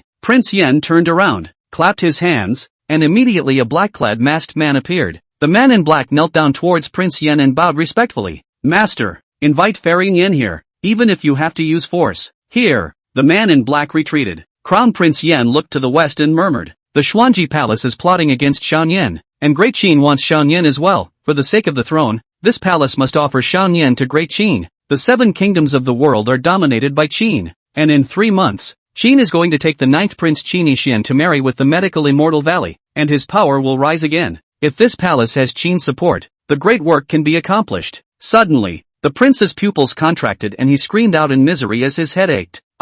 His face was distorted and he seemed to be suffering unimaginable pain. A warm, jade-like word rang out in the crown prince's mind. Little friend, I spared your life 10 years ago. I thought you would learn to be smart. Why are you still so stupid? Hearing this, the prince's heart trembled and his soul was afraid. It's you. Why, didn't you sacrifice for Fairy Nian? The prince recognized the owner of the voice. It was the same senior who had asked him to apologize to Fairy Nian at the Heavenly Lake 10 years ago. Miracle Maker, the absolute sage king who has recently become famous in the world. 10 years ago, I left a divine thought prohibition in your soul. Once you have bad intentions, you will trigger the prohibition and awaken this divine thought of mine. The prince was so shocked that his heart was half cold. God's thoughts. It is a special secret technique of the cultivator, equivalent to out-of-body incarnation and cursed forbidden techniques, possessing incredible might and power. The divine thought prohibition, on the other hand, was a terrifying spell mark engraved on the soul. It can be painful and even soul-crushing, killing without form. It's the ultimate killing move with no solution. This great Yen Crown Prince's life no longer belongs to him at this moment, completely controlled by the divine mind ban. Life and death are only at the whim of the divine master. Back then, you humiliated Xiao Nian, and instead of killing you, I even helped you become the crown prince. And this is how you repay me? The words fell instantly. Wow! A brilliant white light overflowed from the great Yen Crown Prince's forehead. The white light converged into a human form, and it was impossible to see the face. Majestic and disdainful, transcendent, with a dusty temperament, like a fairy or a god. It was none other than Qin Yixian. Only at this moment, he was merely a divine thought detachment. There are no vital features, vibrating out metaphysical power. It makes one's heart palpitate and chill, not daring to make a move. The moment Qin Yixian's divine thoughts appeared, this flashy room was then covered by the Tianji technique, completely isolated from the outside world. Seeing this, the crown prince was horrified and realized that it was useless for him to beg for help, so he immediately knelt down and kowtowed towards Qin Yixian.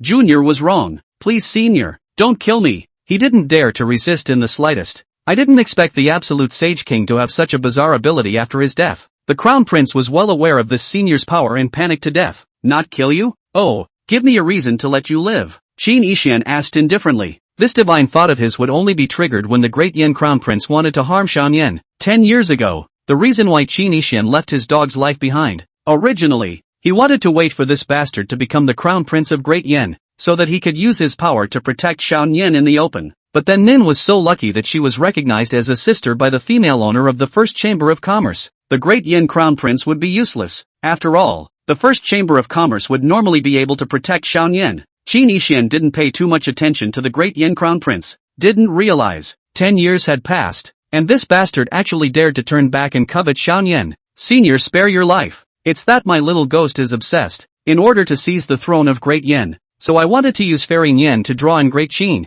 but I didn't want to hurt Fairy Nian. Qin Yixian laughed. I've seen many stupid people, but there really aren't many dumber than you. Today is not 10 years ago. Xiao Nian is the Chamber of Commerce little princess. Fenghua list of rich and famous. Your district Great Yen Prince. Also dare to go to mess with the world's richest. Not afraid of Great Yen extinction? You want to capture Xiao Nian and offer her to Great Qin, yet you shamelessly say that you don't want to harm her? What? Capturing but not killing is not harming? Crown Prince of Great Yen cowed out hard. Senior, spare your life. I am also trying to protect myself. If there is no support from Great Qin, I won't be able to keep my position as the Crown Prince. I will be brutally killed by my other royal brothers and sisters. Qin Yixian didn't bother to listen to him sell his misery and coldly said, how do you know De Qin wants Nian? In his previous life, Qin Yixian had never heard of this matter. There are questions. Reporting back to Senior. Not long ago, a mysterious strong man from Great Qin informed Junior that if he captured Xiao Nian and handed him over, Great Qin would support Junior in taking the throne. Interesting. Qin Yixian's eyes were deep, and he didn't seem surprised. Maybe it's because the balance of life and death has been upset. Originally, Nin was supposed to be a poor orphan trapped in a cage. In this life, if Qin Yixian hadn't rescued her from the cage 10 years ago, it would be impossible for her to still be alive today. But at the moment she is alive and well. A person who should have died but didn't. After his destiny was changed, some kind of karmic rule, the balance of life and death was broken. And Xianyan became special because of that, so he could help me suppress my heart's demon. It's precisely because her destiny has changed that she was accepted by that woman as her righteous sister, and she was also able to bring majestic Qi to the Chamber of Commerce. Now that she's being counted by the Xuanji Palace, even Great Qin is eyeing her, but it doesn't matter. The first Chamber of Commerce isn't a vegetarian, so what if Qin is staring at Xianyan? Qin Yixian shook his head, no longer thinking about it, revealing a salty expression. Suddenly, the heart demon that had been silent for many years actually once again had a demonic sound coming from it. It wasn't just that he happened to suppress his heart's demon by looking at Xiaonian 10 years ago.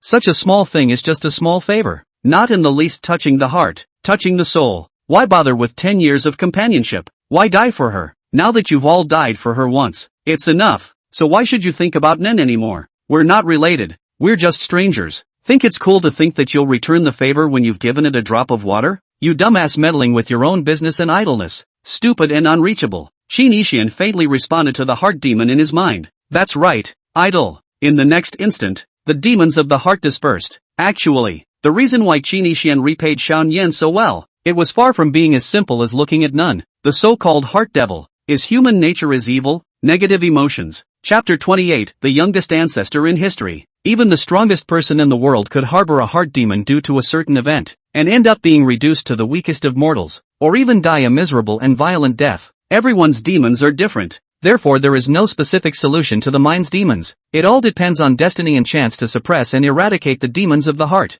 Xianyan is the key to Qin Yixian's destiny and destiny to get rid of the demons. That glance in the cage 10 years ago had only given Qin Yixian hope of getting rid of the demons. 10 years together. 10 years salty. Only then did it really help Qin Yixian to suppress his heart demon very well. Many things in the world are mysterious and divine. Qin Yixian still hasn't figured out why his own arrogant heart demon when he first met Xiaonian. Fear. Qin Yixian retrieved his thoughts and said to the great Yin Crown Prince, "You want to live? Think.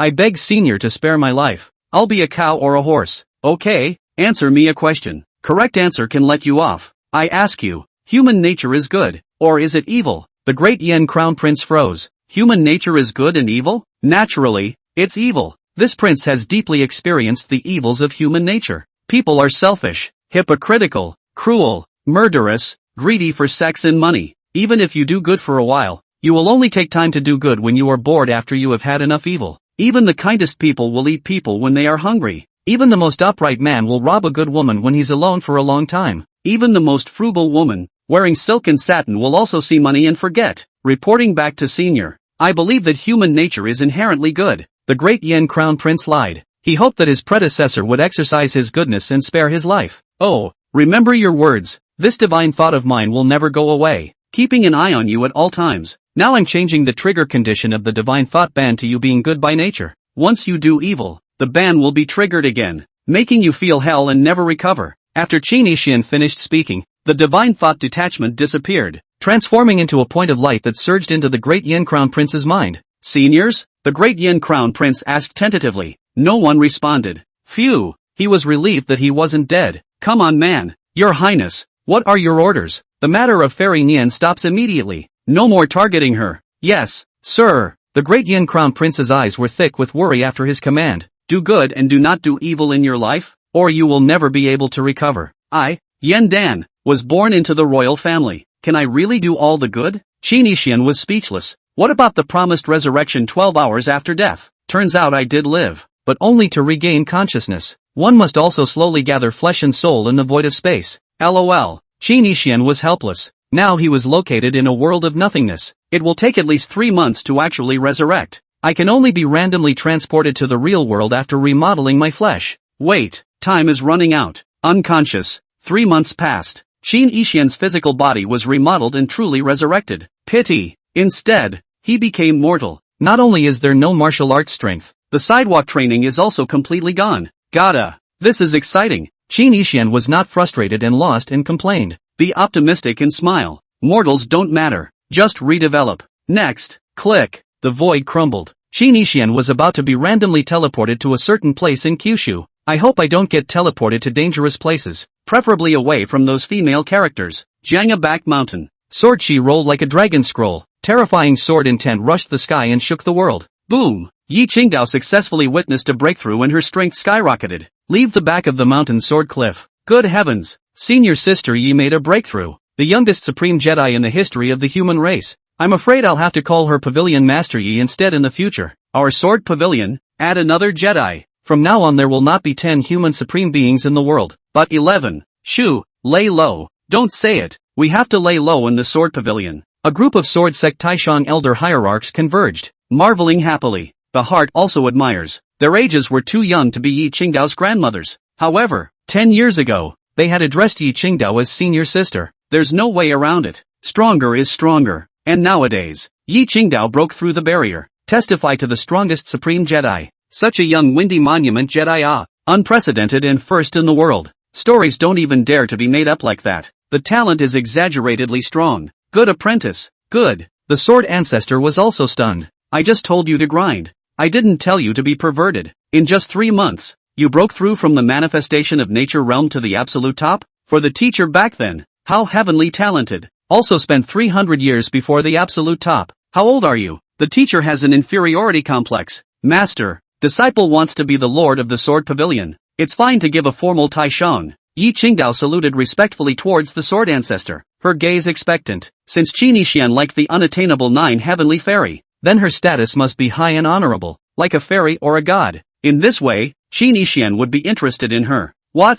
Master remembers that you're not interested in these false names, and since you're master's disciple, you've long been equivalent to a taishang. No, disciple is very interested. Disciple wants to be famous in the world. Disciple wants to ascend to the 9 heavens. Disciple wants to be the high and honorable sword immortal. Although Yi Qingdao's tone was respectful, her expression was cold and unsmiling from start to finish. A chilling aura surrounded the body. Is it really high-flying? Kenjo. She wanted to laugh. Iron Bean isn't stupid anymore? Enlightened. The stupid apprentice is enlightened. What guy doesn't like your cool look? No. The Sword Ancestor deduced. The real situation should be that more people are in awe, stay away, and are afraid to like it. But Qin Yixian, that sword-retaining man with unique tastes, liked it just fine. A nice humble man. Not a fan of weak women who are gentle and sweet and affectionate. However, he is a maverick, preferring to take up the sword in the 9 heavens and letting the fairy fall to the mortal world. Well now, because of that bastard's special hobby, Yi Qingdao is about to be high-cooled and take off to the 9th heaven, like a fairy in the sky. With this expression and tone of voice, it was on the verge of being as unearthly as the Nangdong Lengyu of the medical immortal valley. The Sword Ancestor nodded solemnly and doted. Fine,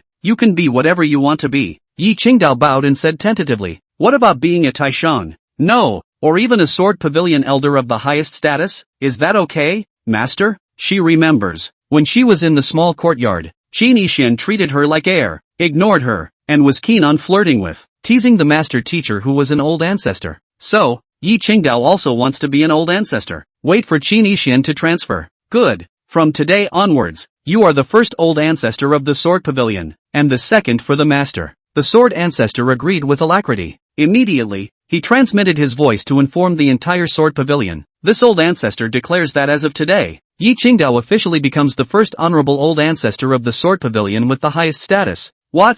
Elder ancestor is wise. The disciple elders, as well as the contemporary pavilion master who was preparing to abdicate, were all in a daze. What the hell? Directly surpassing the pavilion master, the taishang, and the Sword Ancestor to be the first old ancestor? The youngest old ancestor in history. Chapter 29, Rebirth of the Sword Pavilion. Scrappy stream? Old ancestor Yi is mighty. Immediately, there were disciples who patted Yi Qingdao's ass across the room. Ancestors under 100 years old. Who else? 100 years old? A double 10-year-old ancestor. Let those 10,000-year-old ancestors die of shame. Shoo, you don't want a dog's head hot? Long live our Sword Ancestor. Ouch. Who hit me? I'm a piggy? Who am I? Where am I? Did I just say something? Ouch. Yi Qingdao didn't expect the Sword Ancestor to agree to his request so boldly. she asked tentatively as she gathered her composure and finally became less high-strung. Master, have you done something wrong to your disciple? Why did you agree so readily?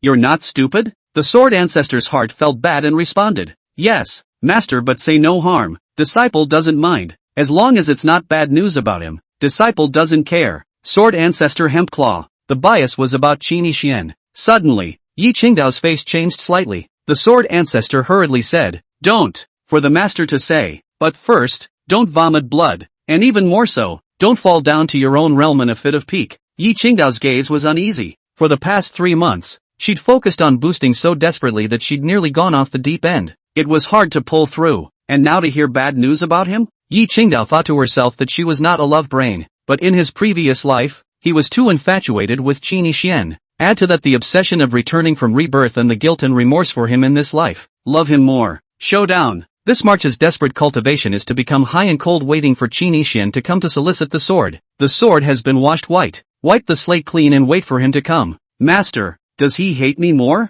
Or did something happen to him? You can rest assured that as long as he is still alive, disciple can bear it. Oh, coincidence. The bias is more than you can handle. He's gone. Dead for 3 months. Master has been searching for 3 months without the slightest clue. He's dead through and through. Even if they were reincarnated and resurrected, they would not be found. The Sword Ancestor was silent. After thinking about it, he first sealed Yi Qingdao's soul and mind in physical body. Prevent Yi Qingdao from committing suicide or going insane. Here's the deal. The Sword Ancestor elaborated. Yi Qingdao did not change her color throughout. But, that's what's scary. The calm before the storm. He was outside the heavenly city, fighting with evil martial artists with injuries, when his injuries were due to the disciples. If the disciple hadn't gone to him to injure himself, he wouldn't have lost his essence blood and been injured. He was also beaten and spat out blood. If it wasn't for the fact that the disciple asked you to seal his martial arts path, he wouldn't have spat out blood. I had said that I would kill the Heaven's Fury, but he has been guarding the Heaven's Fury for 10 years.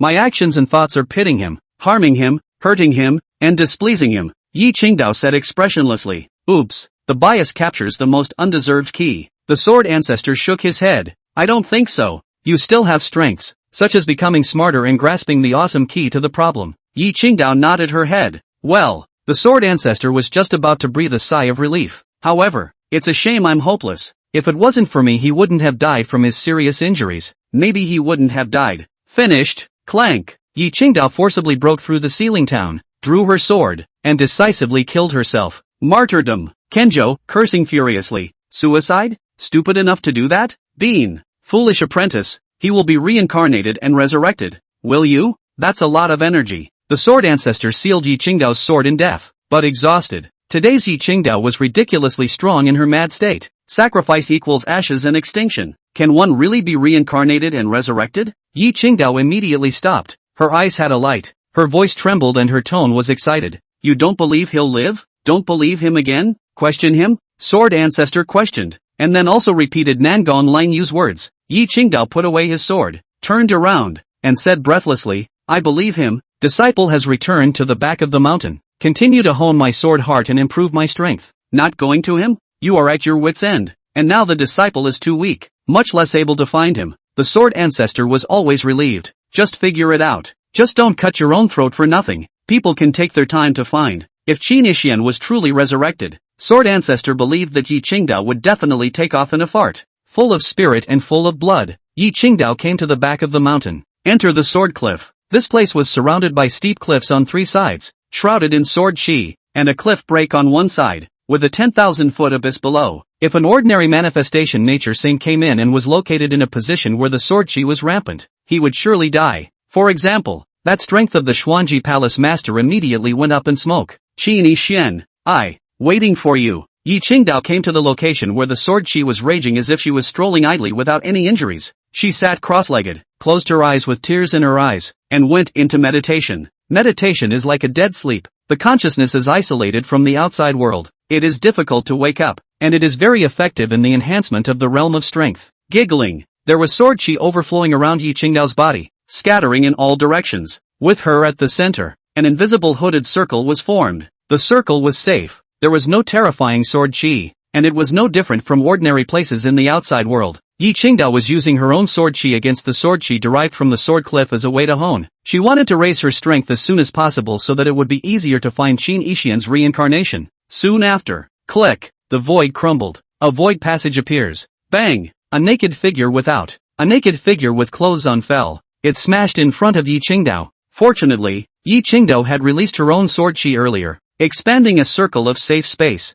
Otherwise the figure would be gone at this moment. Because he was an ordinary mortal. His flesh was fragile and he had no cultivation. It doesn't matter if I start from scratch. I'm carrying the legacy and memories of my previous life. My recovery shouldn't be slow. Karma. Wonderful. This person was none other than Qin Yixian, who had disappeared for 3 months. It was full-blooded, but the cultivation was all gone. The power of the Tao, such as drawing symbols and poison texts and arraying trigrams, was all zeroed out. Everything has to start from scratch. Wow. Qin Yixian ran his gong method. Let's look at your current talent first. Interesting. Not only is the cultivation zeroed out, but the talent is gone as well. Qin Yixian's gong method runs very slowly, sluggish and blocked, which means that the cultivation talent is very poor. It was important to know that his feats came from his previous life system, the first of the heavens, invincible and unsolvable. If a heavenly pride cultivates, he can enter the Tao in one day. If an ordinary person cultivates, his achievement will not be too low. Even a pig can eventually enter the way. But now Qin Yixian realized, his talent seems to be the pig. Okay, a little better than a pig? In this life I went from villain to salted fish and became a scrappy template protagonist after dying once? Before crossing over, Qin Yixian also read cool articles. I've read a lot of scrappy streaming metaphysics. He now had poor talent, zero cultivation, no system, and no background. However, he carries the memories of the villain from his previous life and hang-ups such as heaven-defying inheritance and kung fu aptitude. Totally standard for scrappy stream protagonists. Chapter 30, Yi Qingdao? This is the rhythm of being cut. Most of these scrappy protagonists are a trope used over and over again.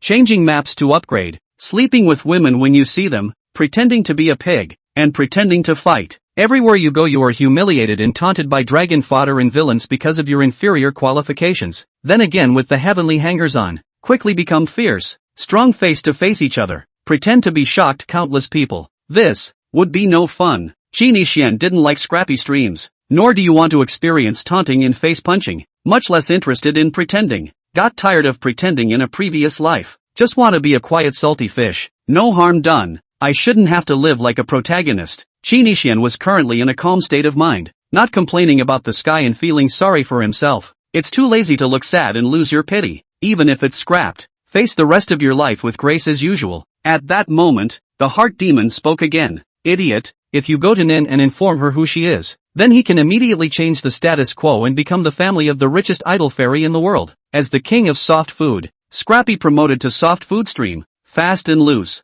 Wouldn't that be nice? Oh, Qin Yixian smiled faintly and suppressed the demonic voice. Not doing that. Nowadays, he was no longer Ninth Prince Qin Yixian. Xianyan's curse has been removed, and he is free and clear from now on. There's no need for the two to meet again. Nowadays he may be a kindred elder in Nin's eyes, or he may be the undead father, already dead. No need to scam the body. Qin Yixian spilled a smile and shook his head, no longer thinking about it. Let's go. Find a place to lie down, salty. Qin Yixian raised his head, raised his eyes, and prepared to get up and leave. Ha! Sword chi. Qin Yixian's pupils changed slightly as he saw the sword chi visible to the naked eye. The sword chi was like a silken cage, densely packed, surrounding this place and ravaging the void. Such sword chi, I'll die if I touch it. Qin Yixian's face remained unchanged. His heart stared, and he subconsciously stepped back a bit. Just then, he felt as if he had leaned into something soft. There's someone behind it. Qin Yixian leaned into the warmth and softness while picking his way backward, his hand just touching the feet of the person behind him. Very moist, tender and smooth. Definitely not a man. Surrounded by terrifying sword chi. Anyone who can sit here must be a cultivator. It's a bit embarrassing that she's a woman and I'm not wearing any clothes at the moment. Even though Qin Yixian was optimistic, he was somewhat speechless at the moment. Random teleportation is too unreliable. Just resurrected and you're going to get boxed in? Imagine, if you're a female practitioner and suddenly a mortal of the opposite sex breaks into your house with no clothes on and leans on you, touches you, takes advantage of you, what would you do? Chop chop. Of course, even if he is handsome, at best, you can play bad and then cut. The late generation didn't mean to intrude. I hope Senior will forgive me. Qin Yixian's heart slightly condensed, tentatively arching his hand. His tone was not overbearing and contained an apology. But, after waiting for a while, there was no movement behind him. Could it be in the middle of practicing meditation? Qin Yishan covered himself and turned around. Only a white-clothed, snow-like silhouette was seen sitting cross-legged. It's a familiar figure and a bucket veil, a very familiar sidearm. There's also that very recognizable kendo costume and jacket. Leaf-light dance. This look made Qin Yishan have a little surprise. It's actually Iron Bean Yi Qingdao. I passed on Sword Court? Qin Yishan smiled bitterly. There was a silver lining. Now 10 deaths. He recalled the scene 3 months ago when he was infamously scolded and angrily glared at by Yi Qingdao. Yi Qingdao hates me so much. One mouthful of pigs and dogs spraying me, sealing my cultivation, and wishing for me to sustain serious injuries. I'm not wearing any clothes nowadays. When she wakes up later, odds are she'll suspect I've done something bad to her. That image, TSK, the cycle of karma and retribution, the love debt of the past life, really destined to be killed by her hands once? Qin Yishan tried to find leaves or something to cover himself from the surroundings. Pity. The only thing here besides Yi Qingdao was sword chi and cliff faces. Qin Yishan could only cover it up with his hands. It's quite a sight to behold. It's a bit of a slasher. He wanted to stay away from Yi Qingdao. The neighborhood was again surrounded by terrifying sword chi. Helpless face, straight face. He was just one step away from Yi Qingdao.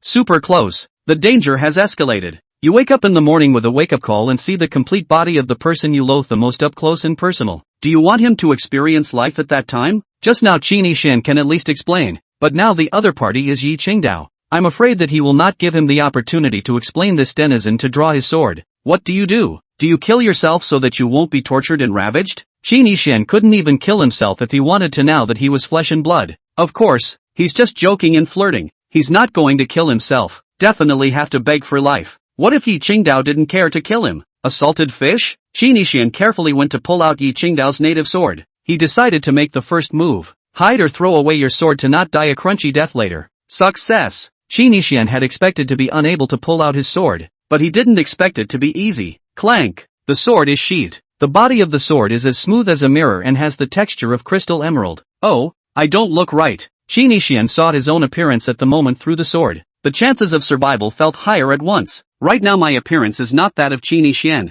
but the same disguise face that I had when I died 3 months ago, with a mediocre appearance. Yi Qingdao loathes Qin Yishan's handsome face. I'm just a strange salted fish now. She doesn't recognize me as I look now, and when the time comes for me to explain, she shouldn't kill indiscriminately. Qin Yishan didn't want to die. He has just been resurrected and has safely survived the 100th round of throat-sealing days and the destiny calamity. Although not afraid to die and still have 8 lives, it's a waste to die like that. Madaka! Since his appearance had changed, there was no need for Qin Yishan to throw his sword and return it to its scabbard. He sat at the farthest position from Yi Qingdao, which was actually just a small step away. Qin Yishan struck a pose that looked as little like exposing a lewd, creepy guy pose, waiting for Yi Qingdao to wake up from her meditation. However, soon Qin Yishan missed the mark. It's too cold here. You can't withstand the cold without cultivation. Qin Yishan was so cold that he was shivering with goosebumps. She's quite warm, though. Qin Yishan tried to nod the back of Yi Qingdao's hand. Her overall aura looked cool and rejecting, but the hands were not cold. Warm. It's kinda tender and smooth. The coldness here didn't affect Yi Qingdao in the slightest. No, it's going to get cold at this rate. Qin Yishan shivered and stared dead at Yi Qingdao's clothes. He hadn't gone to wake up Yi Qingdao before. In meditation, you can't wake up. Hitting doesn't work, and you get bounced. This should be a forbidden area of the Sword Pavilion. I'm afraid that the whole world except for his Qin Yishan's random teleportation, no one can come in. Yi Qingdao certainly didn't need to be on guard and meditated at ease. Chapter 31, The Sword Ancestor Who Spies in the Dark. Fairy? Qin Yishan still attempted to call out twice. Yi Qingdao was unresponsive. Sure enough it didn't work. Hiss. Salty fish don't mix well. Fairy. I'm offended. Qin Yishan couldn't stand the cold. Then he decently and gently stripped off Yi Qingdao's jacket, and gently restored her to her original position. She was wearing 4 dresses at the moment. Inside, white, trim, and outside, Qin Yishan dug into his jacket. It's worthy of being the clothes of a sword court heir. Warm. Qin Yishan wrapped his coat around him while feeling closer to death. This situation. He, the elongated man, had no clothes on, but peeled off Yi Qingdao's jacket to put it on himself. Later Yi Qingdao would wake up and see the scene. Ha! Click! It was as if Qin Yishan heard the sound of his neck being snapped, but he can't help it. In order to live a ray of life, salty fish can only be shameless la. It's late at night and the cold wind is howling. For some reason, Qin Yishan was super tired, so weak and in pain that he couldn't help but want to lie down. Unfortunately, the space here is too narrow. Fairy, offended again. After a while, Qin Yixian arched his hand and his body collapsed in exhaustion. He carefully rested his head on Yi Qingdao's coiled leg. The whole thing was curled up with moderate contact and no extra movement. Just enough room to sleep. LOL. Don't get chopped up in your dreams. Qin Yixian felt like a lewd, salty salted fish. Run to the girl's room and lie down next to them, putting on her coat as she sleeps. Vomit. Qin Yixian secretly cried out that he couldn't stand such a picture,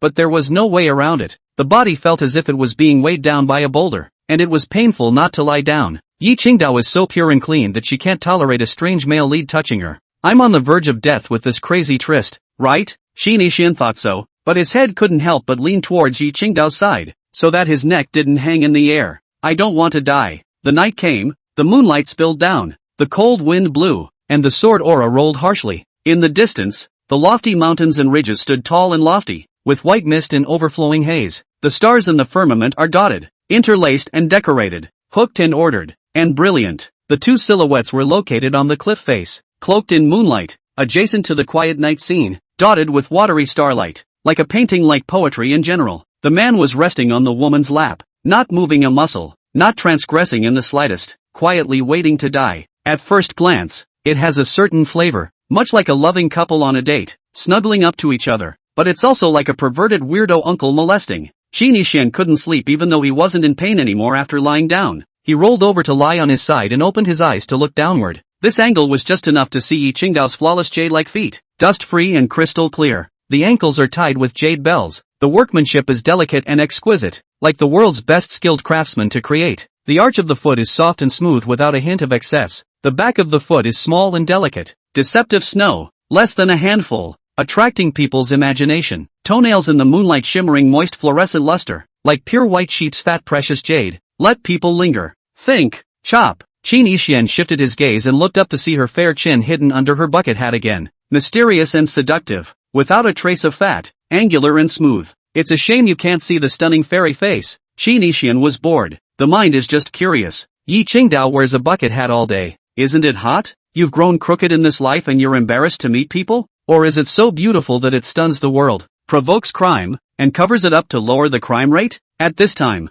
the demon of the heart comes back and opens his mouth in contempt. Yi Qingdao is an absolute beauty. Perfect body. Skin like snow. Great body. No resistance when meditating. Can't you have any evil thoughts, you eunuch? Even if you can't eat meat, it's okay to eat some veggies to relieve your fatigue. Ha, no. Looking for death doesn't have to be so chic. Qin Yixian suppressed his demons and now had only one thought, to get out of here alive. Yi Qingdao was killed by his hand in his previous life, and in this life, the two of them are not familiar with each other and have a grudge, so how could he take advantage of someone's danger? Salty can be slightly shameless, but not mindless crimes to hurt people. Qin Yixian, tell me about you. Even if you're possessed, you shouldn't stab her indiscriminately. Qin Yixian looked at Yi Qingdao's sword and recalled the scene of killing her in his previous life. It's heartbreaking. Finally fell asleep. At this point, there was a furtive gaze in the shadows. Amazing. What did this old man find? The Sword Ancestor had noticed when Qin Yixian had just teleported in. The back mountain sword cliff is indeed safe,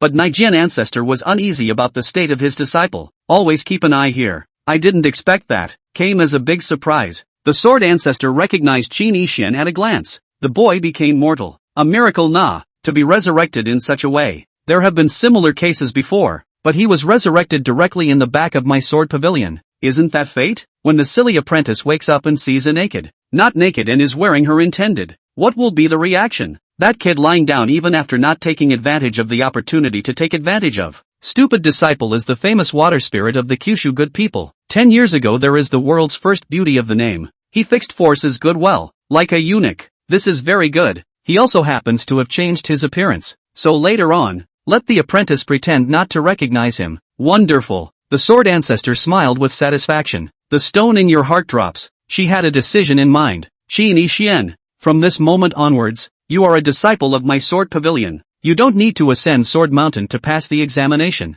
This old man said it. The original sword pavilion rules. Anyone who wanted to come in had to pass the Sword Mountain test. But now the Sword Ancestor clearly intended to make an exception for Qin Yixian. Just now, this old ancestor purposely blew some cool air and sword intent to him, just so that he would go and hug his sleeping apprentice. But unfortunately, he is too proper and too uncontested. Alas, judging from his expression and behavior at this moment, he is open-minded to the extreme, just like the Holy Mother in the world. and actually didn't even loathe and detest the stupid apprentice's previous misunderstanding and irrationality towards him. Very good. Very good. I have recorded all of this with a shadow-retaining stone, so when the time comes, my disciple should be very happy to see it. The next day, Qin Yixian snapped his eyes open and checked himself. Not cut. Intact. Only Qin Yixian felt there was even less room to maneuver here. With the sword approaching, suddenly, Qin Yixian's expression changed slightly. Yi Qingdao's state changed. Instead of sitting cross-legged, she was lying flat on her back. It's like a warm, soft mattress. Qin Yixian just happened to be lying on her. Phew! He tried to get up, but with the sword Qi eyeing him from above, he had no choice but to retract, barely sidestepping to one side. Gotta. Now the situation is even more serious. Heart demon, dead eunuch, dragon rider Yin Shi Ping understand? Qin Yixian, oh, she, unable to move, lay quietly on the floor next to a man. Wait for her to wake up. You bastard, how dare you take advantage of me? No, I didn't. Fairy, you're mistaken. Ha, I'm so beautiful. You're not impressed? You don't like me? Die for me. Qin Yixian was speechless. Chapter 32 Yi Qingdao wakes up. Golem. Qin Yixian was idly bored and was teasing himself with his own fantasies when he heard his stomach growl a hungry dragon growl. Now that Qin Yixian's flesh was mortal and he hadn't yet opened up his grain, he needed to eat to replenish his strength. Super hungry. Before when it was cold, I could strip her of her coat and put it on for warmth. Now hungry. What do I eat? Eat her? Beauty show is better than. Qin Yixian brainstormed. If he's still the villain,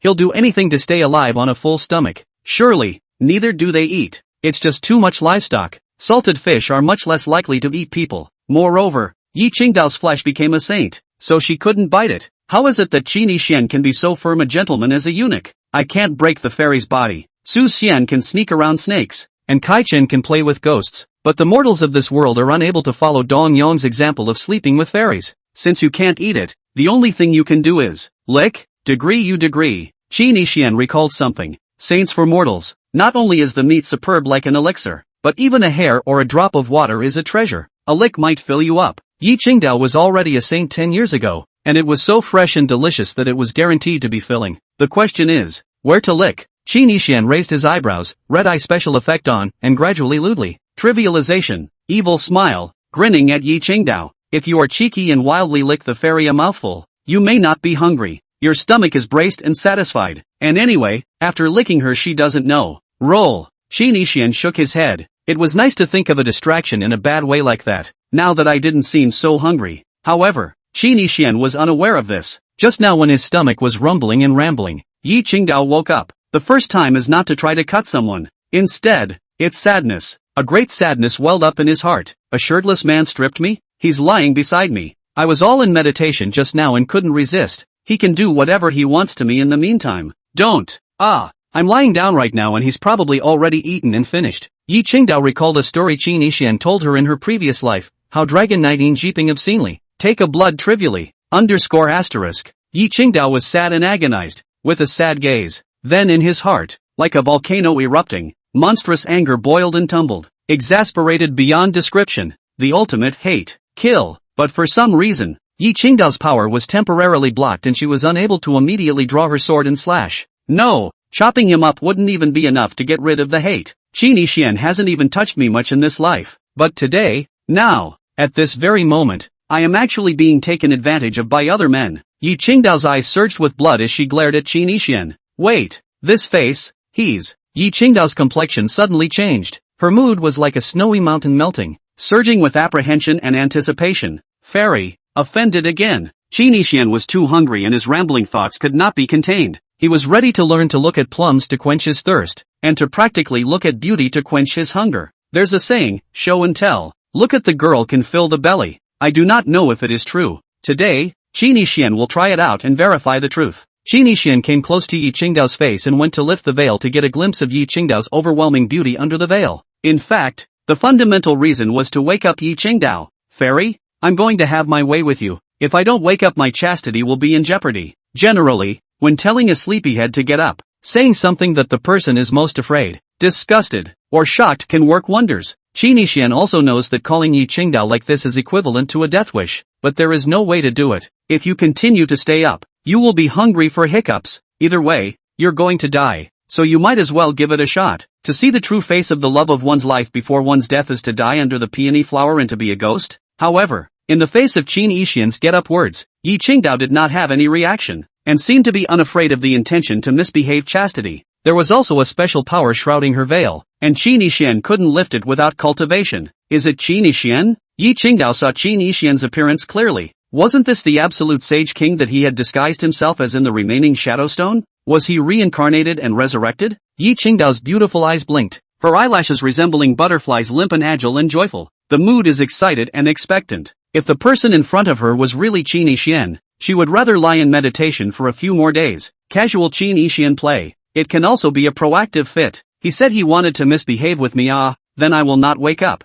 Continue to pretend to sleep it. But if it wasn't him, meh, silly apprentice, there's no need to doubt. He's that silly boy intended for you. Master isn't blind. At that moment, Yi Qingdao heard the Sword Ancestor transmission. It turned out that the one who sealed her action was the Sword Ancestor, aiming to prevent Qin Yixian from being cut down by Yi Qingdao, who was carrying a wake-up call. Yi Qingdao instantly wanted to cry. He's not dead. He's not dead. It's really him. Woohoo! Don't cry. Later on act according to my master's instructions. Make sure to pretend you don't know him. Forcefully keep him in the sword pavilion. Slowly cultivate your feelings. Reverse his silly and bad impression of you. Let him discover your charm. Otherwise you and he will definitely have no chance. Aha! As long as I can be with him, disciple will listen to master. But, it's not too good to keep him by force, right? Shut up, you little fool. You still want to be hated by him? Be careful to listen to your master's orders. You're the one who's in the game. Okay. Yi Qingdao quietly and dully looked at Qin Yixian.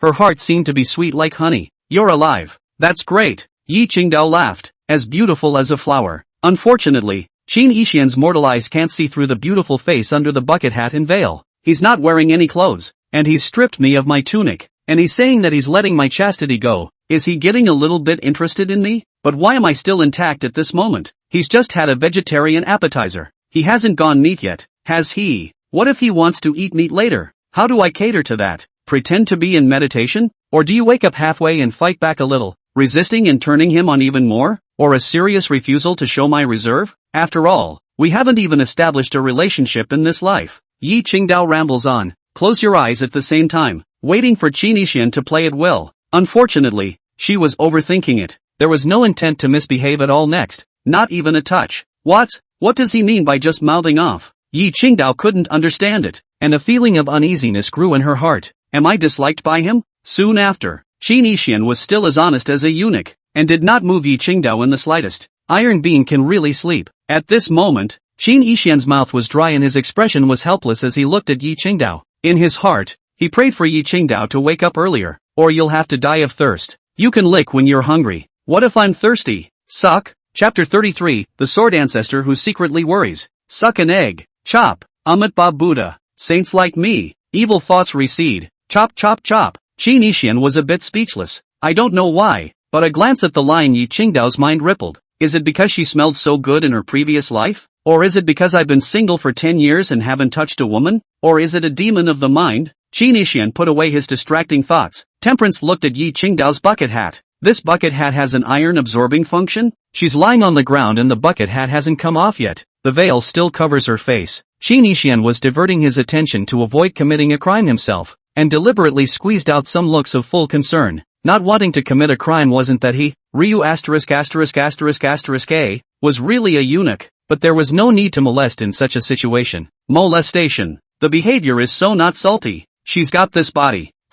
Barely, and her looks under the veil are probably average. Not worth my hands and mouth in the slightest. In fact, Qin Yixian knew that it was great and beautiful, and intentionally said so just to make the bad thoughts recede and go into sage mode. This leg of hers, it's not bad, it's just enough to get by. Qin Yixian looked at the long, delicate and rather perfect jade legs and commented against his will. Yi Qingdao was wearing leg-closing ancient-style snow-colored cloth pants, tight and slim, while showing the curved proportion of her legs, without a trace of loose flab feeling, looking elastic. As for these jade feet, they're clean and moisturized without shoes, and come with a cleaning function, but that's about it. Qin Yixian was talking to himself. Yi Qingdao, however, was in the midst of a loss. I turned out to be just like that in his mind. Meanwhile, there was a shadow-retaining stone in the shadows that recorded it perfectly. There was also a puzzled and disappointed figure watching in secret. This kid is still really boring. The The beautiful person is on the side. Let you pick. This old ancestor and sent the confusing heart assists. He actually indifferent,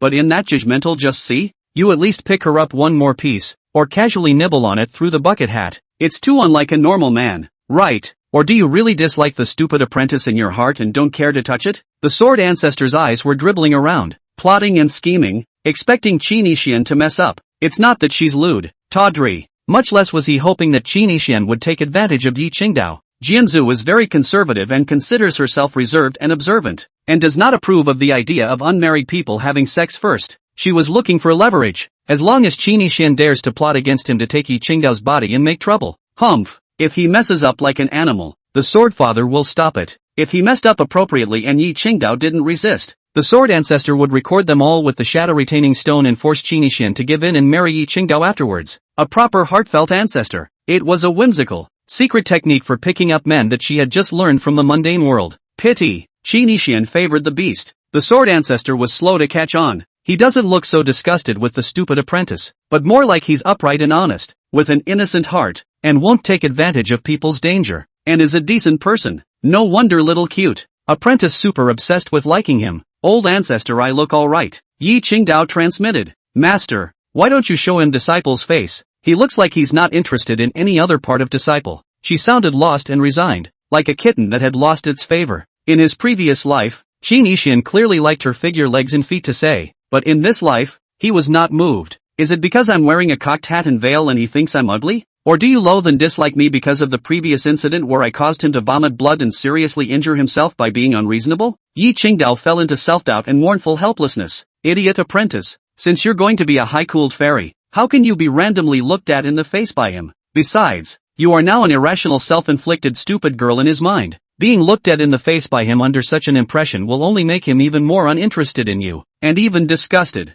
It turned out that the reason why Qin Yixian was unable to lift Yi Qingdao's veil just now was because the Sword Ancestor had secretly prevented it. The Sword Ancestor's heart is thinking, Yi Light Dance becomes silly when facing his beloved. Unable to control his expression, his face was seen by Qin Yixian after a glance was recognized to pretend to be asleep, but also pretending to be a fart. Fart catch handle oh. Yi Qingdao was speechless, bitter in her heart and in tears. Qin Yixian was too thirsty, hungry and thirsty. At this point, he saw a rabbit. Rabbits are as white as snow, soft and fluffy, round, with big dripping eyes and little tails that twist and turn. A pair of long ears drooped and draped over the sides of his little head. Cute and adorable. The rabbit was carrying a basket and couldn't see inside, but according to Qin Yixian's guess, there should be food and water, even without. The rabbit is so cute, with two white ears. By the looks of it, it's edible. Qin Yixian immediately red-eyed. Bunny boy, come here for me. Qin Yixian expects the rabbit to slowly approach and eat the rabbit.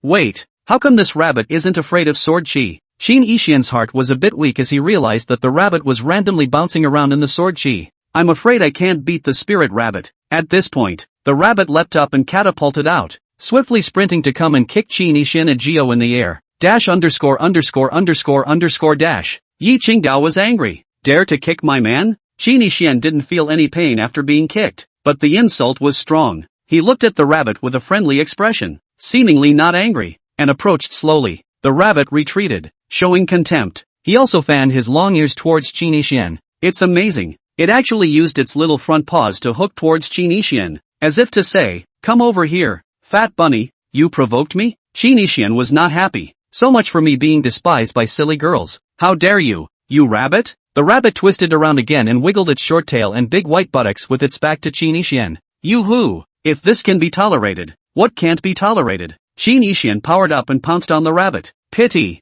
Bunny hopped away. Qin Yixian pounced, smashing down on Yi Qingdao's flesh in a smooth manner. Yi Qingdao, flexible, warm and soft and completely painless. Qin Yixian was bounced up and charged the rabbit again. How's the bunny stance that master changed? Yi Qingdao was about to kill the rabbit with his sword chi when he heard the Sword Ancestor's voice and was a bit surprised. This big fat rabbit hopping around on my chest is master? Kind of cute. Little rabbit, quite agile. If I didn't have no cultivation, I would have caught you in minutes. Qin Yixian was tired and sat down to rest for a while. He has no cultivation? Yi Qingdao's heart ached and she couldn't wait to immediately hug Qin Yixian tightly to pass on her power and send her cultivation. Fairy, the rabbits are flattening you. And this is no reaction? Qin Yixian looked at Yi Qingdao and said breathlessly, tired, hungry and thirsty, hoping that saying so would provoke her to wake up earlier. After all, A flattened chest may be more damaging to a woman and more likely to stimulate her to wake up than an intent to misbehave. Tread flat? The rabbit revealed its large white incisors and smiled. Its small short hands wrapped around its chest, its ears twitching as it squinted at Yi Qingdao's figure. Yi Qingdao. Chapter 34, You have to deal with the murderer before you marry her. Yi Qingdao burst into tears and almost lifted her chest, wanting to say that she wouldn't be flat. It's just the reason I'm lying down. Ah, being disliked again. Loss of self-esteem plus 100. Ugh. Starving. Qin Yixian drew his sword, pointed at the rabbit, and laughed. Hand over the food and spare your rabbit's life. Qin Yixian knew that rabbits could understand and had spiritual intelligence. Instead, Bunny wiggles his butt and continues to tease, luring him to take advantage of the situation in order to record the handle. At this point, Yi Qingdao rose with a huff. He's hungry. How is this going to work? The air froze and the atmosphere changed abruptly. The rabbit hops and slinks away after cursing a big idiot. Only Qin Yixian, whose pupils changed slightly and whose smile gradually stiffened, remained. Qin Yixian was currently facing Yi Qingdao in an almost lazy sitting position. The tunic is open and the good body is visible. Crisis is coming. Yi Qingdao's bucket hat slowly turned towards Qin Yixian's side, her heart flustered with apprehension. This fairy, don't draw your sword first, please listen to my explanation. Qin Yixian hurriedly wrapped himself tightly with his jacket, collected his scenery, and solemnly explained. Don't look at him as a 99 villain. This life and salty for 10 years. Extraordinary state of mind. At the moment but also inexplicably have a little nervousness panic. Panic my ass. It's tired and hungry. I want to eat, lick, and inhale the delicacies of the sea and all kinds of food and wine. Pull out the sword? This seat sword is in your hand. How can you draw it? Yi Qingdao asked indifferently like a fairy on high. It is as if I am a supreme superior. The heart is actually thinking about how to rely on Qin Yixian later. Never want to separate from him. Daydreaming. The Sword Ancestor was commanding in the dark. If you want to end up in love, you must act like Qin Yixian's favorite type of unattainable and heartless fairy, or else you'll be waiting to cry if you're useless in his eyes. Yi Qingdao had only been chased by men, and had not taken the initiative to chase her beloved, so she simply did not understand the doorway, and could only listen to the words of the Sword Ancestor and act. She thought the Sword Ancestor got it. Misunderstanding? In no way do I intend to offend the fairy. It is really a small accident.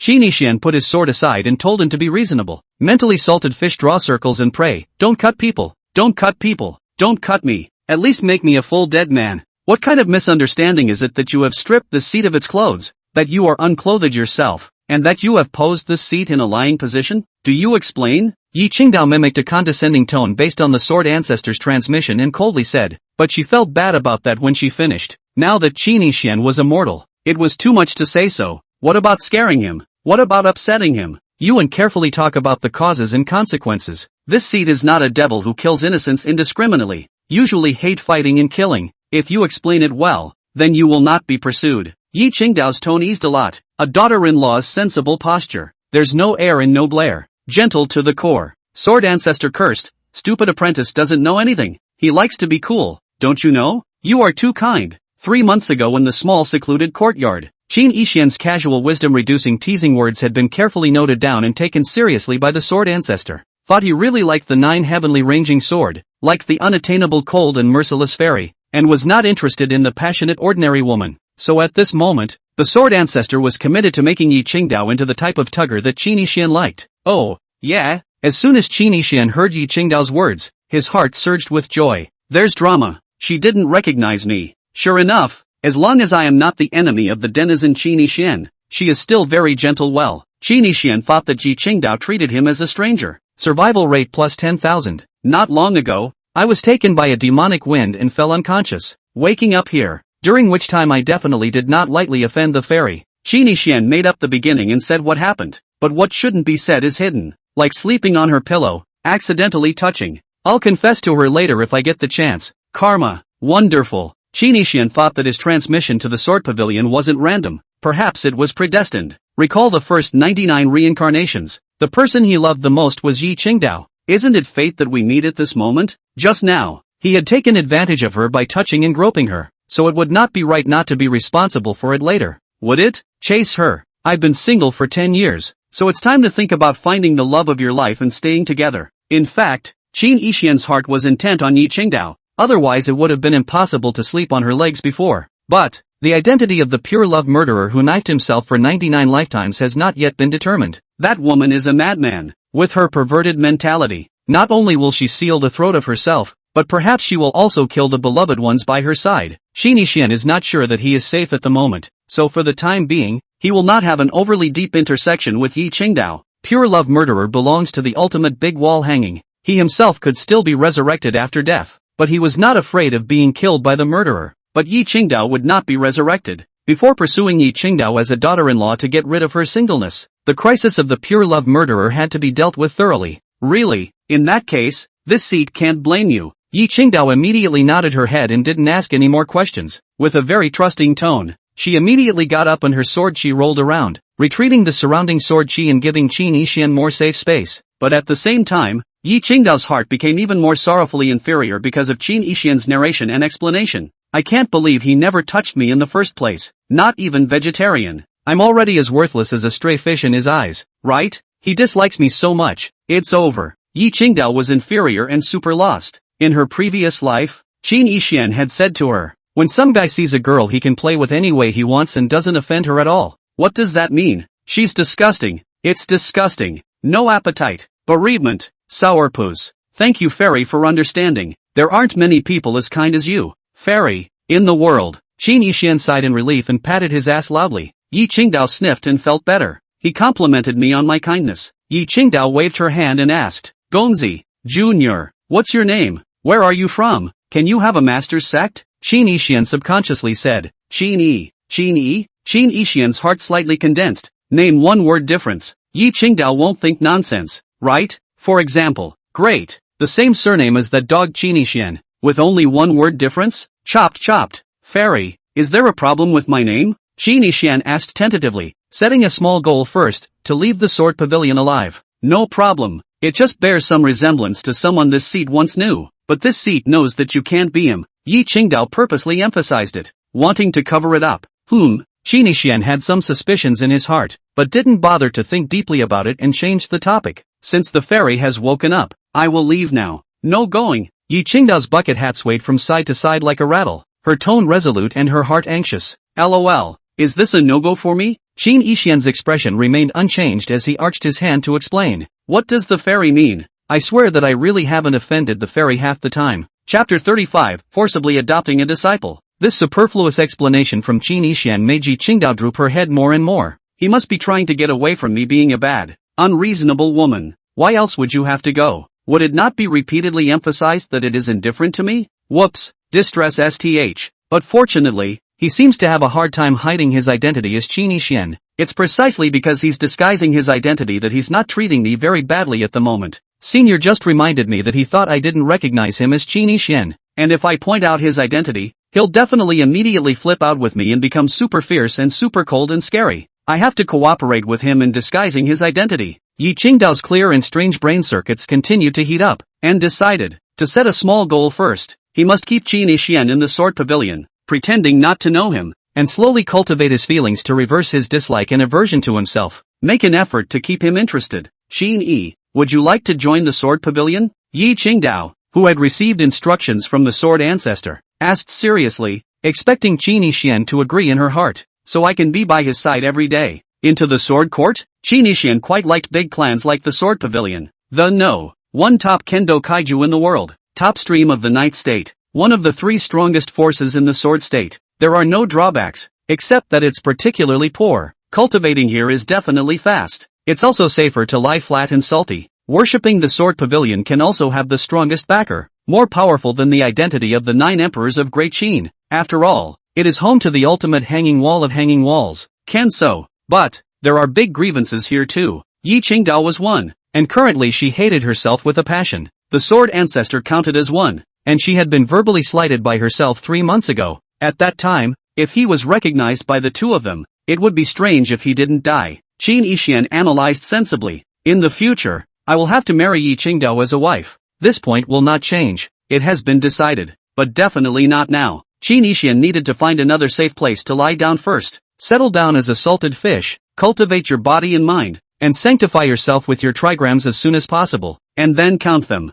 Destiny, heavenly chance. Count the pure love murderer who knifed him 99 times. The Gua Dao is extraordinary and knows the fate of heaven, but it can't peek infinitely, trying to peek into the faithful sky. The price is extremely high. Even Qin Yixian, A life can only be counted once. Last time, Qin Yixian calculated his destiny and learned that he would definitely die that day 3 months ago. After this resurrection, Qin Yixian stopped counting fortunes and peered into the heavens instead, to solve the crisis of the pure love murderer. As for why the first 99 generations of Qin Yixian didn't count, the reason was simple. No, I don't know how to do it. I can't do it. Everything has its place, and it can't be perfect. In his previous life, the villain mode was very cool, all the way to invincible horizontal push, but could not meditate to cultivate the Gua Sheng inheritance. In this life, the salted fish mode lying flat, 10 years of casual and leisurely, but instead in the unconscious to trigrams into the saints. The mystery of the mystery, the multitude of subtleties, is unspeakable and difficult to trace. Because of the above reasons, it was best for Qin Yixian not to stay in the Sword Pavilion at the moment. Of course, it's not entirely impossible to leave. Just be careful not to reveal your true identity, and don't show your love.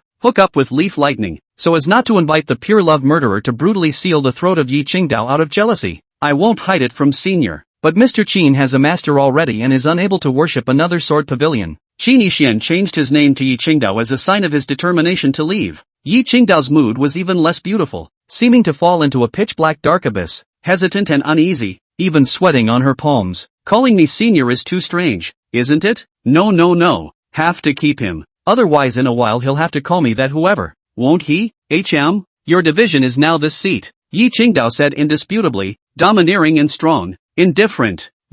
What's the situation? Pretend to buy and sell? Qin Yixian knew Yi Qingdao and naturally saw that Yi Qingdao was pretending to be strong and domineering. He was both amused and puzzled and helpless. Senior's qualifications may not meet the minimum requirements for the Sword Pavilion's intake. There's no harm in it. Just meet the requirements of this seat. Qin Yixian didn't know how to describe his feelings at the moment. 5 flavors, peaks and valleys. The lover I mercilessly stabbed to death in my previous life insists on taking me as his disciple in this life? Breathless and speechless. It's okay to simply worship a master as an apprentice. I'm afraid that strange plot developments will occur, such as ungrateful and rebellious disciples, jockeys who defy their ancestors, Irken face, elder. I really can't leave? Apprentice, you can't. It's not safe out there. What if I have to go? The master will not allow it. Yi Qingdao was nervous. Does he really hate me that much? Rather go outside and suffer in a mortal body than stay in the Sword Pavilion? Could it be that you're going back to Great Qin to marry your fiancée Nangamlungyu? Or go to that Nen?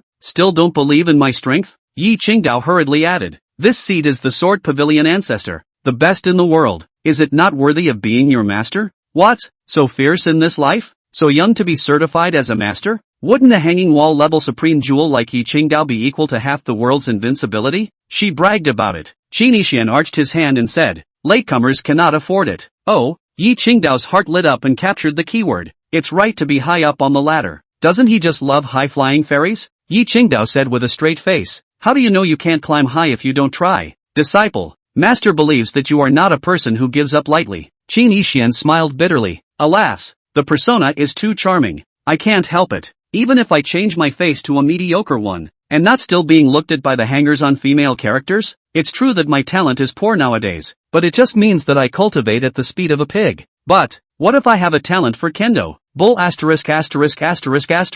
My ass. Qin Yixian asked tentatively, is my talent really so high that Senior has to accept it? Yi Qingdao looked at Qin Yixian's dantian and meridians. How did his talent become so bad? But it's okay, he's almost as talented. He won't dislike me as much when I recognize him then, right? Qin Yixian certainly couldn't have imagined it. At this moment, under Yi Qingdao's lofty and domineering tone, she actually hit a heart of inferiority and apprehension. Disciple, you are very good. Your talent is 10 times better than even this seat. No, 100 times, 1,000 times, 10,000 times. You are the peerless genius of the ages, the first heavenly pride in the ancient times, the first in the world. Yi Qingdao blew as hard as she could, using all the praise lines she could think of. Qin Yixian sniffed. At once, he looked up, radiant, with a confident gaze, as if his whole being had been sublimated. Seems to have bought into Yi Qingdao's bull *******. Tease. Stop it. Qin Yixian has always been more realistic, although the occasional fantasy intention, lust, but also have self-awareness. Chapter 36, Want to be a rebel?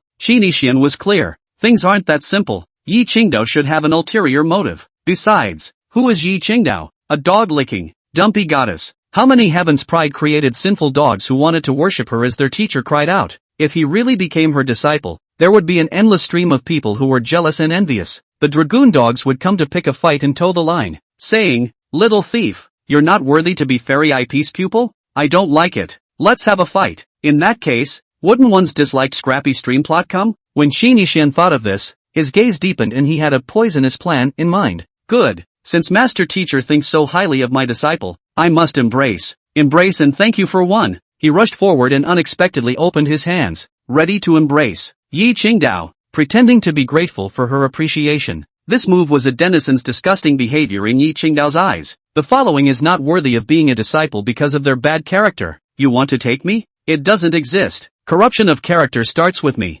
Xian wasn't afraid that Yi Qingdao would cut himself as a result. Kicked off at best. This bit of judgment Xian still had. I'm going to marry her anyway. Right now. I want to hug her. It's okay to hug your future daughter-in-law, right? However, missed the boat. Yi Qingdao actually didn't avoid it, much less kick it. He let Xian get his hands on him and hugged him. Woj. Hallucinations? She's not Yi Qingdao herself, is she? Xian, despite having 100 worlds of mind, was petrified in place at the moment, staying as if he were a silly fool. It's so unexpected. No. Shocker. Extreme shock. What is the concept of this scene? It's the equivalent of an unsuspecting, horny mortal embracing the gods. And the result was actually successful. Manhwa. And it actually worked. She's the ice-clear Yi Qingdao. Can she endure it? It's outrageous. Xian's heart flipped over, maintaining a calm and self-assured surface. I don't want to get killed. Xian added his strength and embraced. Embrace. Tighter, said smoothly.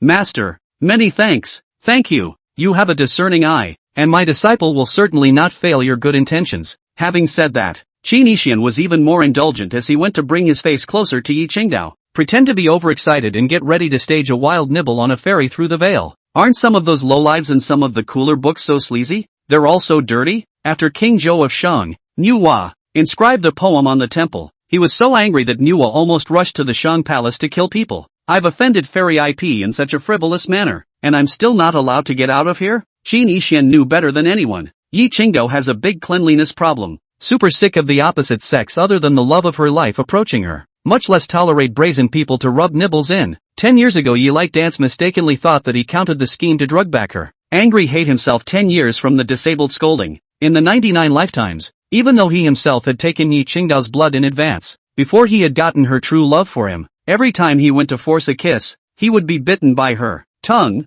followed by a fierce slap. Fierce in intensity, relentless, extremely conservative, and super obnoxious. Although he didn't know why Yi Qingdao hadn't avoided the embrace just now. Embrace? But Xian believed that as long as he continued to make a fool of himself and perform face-gnawing, she must have stormed off angry. Take an apprentice? Roll. Xian was certain that he would be sent flying by the shock next. However, poof, a fresh breeze came. Yi Qingdao remained unresponsive and calm as a batch. Xian was filled with big question marks, and the few times in this life that his heart exploded, foul language were both contributed to Yi Qingdao. Expression of surprise plus dumbfounded. Heart shaking plus dumbfounded. The sword fairy does not dodge. Eyes are about to gnaw on it. Wah! Smiley face. Xian, however, did not know that Yi Qingdao was indifferent on the surface, but in her heart she had actually taken off in place. Deer in the headlights. Enlightened and excited. The heart accelerated so furiously that it was about to explode out of his chest. The stunning face under the bucket hat is even more tinted.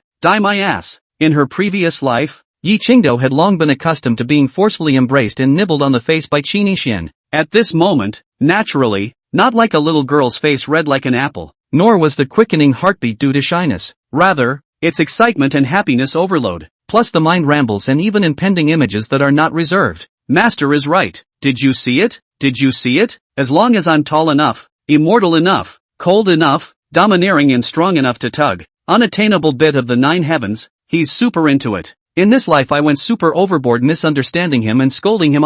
It would have made me so wicked as a clown in his eyes. He refused to touch me in disgust just now. But, once I give him the honorable feeling of being unattainable like an immortal, he then positively embraced, hugged me. Still want to kiss? What about me? After I kiss you, do you want to? Next, pretending to blush. It's great, but, Master said that this is just the appearance. Don't be too happy. He doesn't love me at the moment. In order to truly grow old with him, I have to be even more unreachable. Yi Qingdao suppressed her excitement, pretended to be reserved, and extremely reluctantly pushed Xian away in the nick of time without being nibbled on. I'm the master, you're the apprentice. Expect self-respect. Don't get too close, watch your behavior. Masters and apprentices shouldn't be so rude to each other. Yi Qingdao was majestic and solemn, dignified and proper, seemingly displeased with Qin Yixian's bullying behavior. However, they directly referred to each other affectionately as master and disciple, and the joy in their tones was even more undisguised. Bull ********. I believed you. Qin Yixian had some sort of bold guess and suspicion. Could it be that Yi Qingdao is interested in me? He knew Yi Qingdao too well. If you don't have a favorite in your heart, you can never, ever be so calm after being hugged. I'm sorry, I can't help myself. If I have offended you, master, forgive me, it's just that you're so attractive. Qin Yixian also wanted to embrace in order to test. Embrace Yi Qingdao. It's like a vicious I just want you to take advantage look. This time, he was seriously rejected by Yi Qingdao and didn't succeed in the hug. But, Yi Qingdao only admonished. No cranky outbursts. Qin Yixian was convinced. Thoroughly convinced. Iron Bean Yi Qingdao has changed her nature? You're not even angry enough to draw your sword? And you won't kick me out? Did you really fall in love with me at first sight? Never. Qin Yixian frantically shook his head in denial in his mind, deducing that there was something else going on. But again, I can't say exactly. Originally, according to the logic of the villain's mind in his previous life, he must have repeatedly scrutinized and carefully thought about checking for clues. Maybe we can find out the truth. But, now we're salty, forcing down our wits. Find an egg. Getting out of Sword Court is the top priority at the moment. Can't help it? Could it be that you like master? Want to be a rebellious disciple? Yi Qingdao subconsciously asked 3 times in a row, but after asking, she realized that something was wrong. Sword Ancestor, against your will. Qin Yixian, against your head. Of course I like it, and I'll like it even more in the future. After all, it was you, master, who condescended to take in a disciple and gave me a bright future. And my disciple will always keep you in my heart and in my hands. The implication is, I'm going to punch the division. Chapter 37, Cutting Flesh to Feed the Apprentice. If you, Yi Qingdao, really dare to accept me, then I will have to ride the master-defying ancestor in the future. Qin Yixian stared straight at Yi Qingdao, blatantly rude and unbridled, showing an evil and wild smile, as if he was the domineering president Long Ao Tian, very much underdone. However, Yi Qingdao took off with joy in her heart. Great, he likes me already. In his own words, it's just a pity that he hasn't dared to make a direct move against the master. Yi Qingdao felt that there was a honey-warm spring flowing through her whole body, warm and sweet, and she was in a good mood. It's rare that you have such filial piety. Master will never treat you poorly. Does spoiled piety count? Qin Yixian heard the change of mood in Yi Qingdao's tone that was hard to hide. Just now she was obviously lost when she had to leave, but at this moment, she was happy with joyful anticipation and excitement. That's just it. Qin Yixian couldn't bear to say more to spoil his future daughter-in-law's fun and chose to remain silent. There is no need to worry about being cut for now. The matter of leaving the sword pavilion will be calculated later, and it is really not possible to sneak away. At this point, Yi Qingdao thought of something and hurriedly said, Apprentice, master observes that your belly is empty. You're hungry. What do you want to eat? Master will help you think of something. Qin Yixian smiled, his heart warming as he recalled a scene from his previous life. Things are not what they used to be. There's something wonderful about being cared for by her as a scrappy disciple in this life.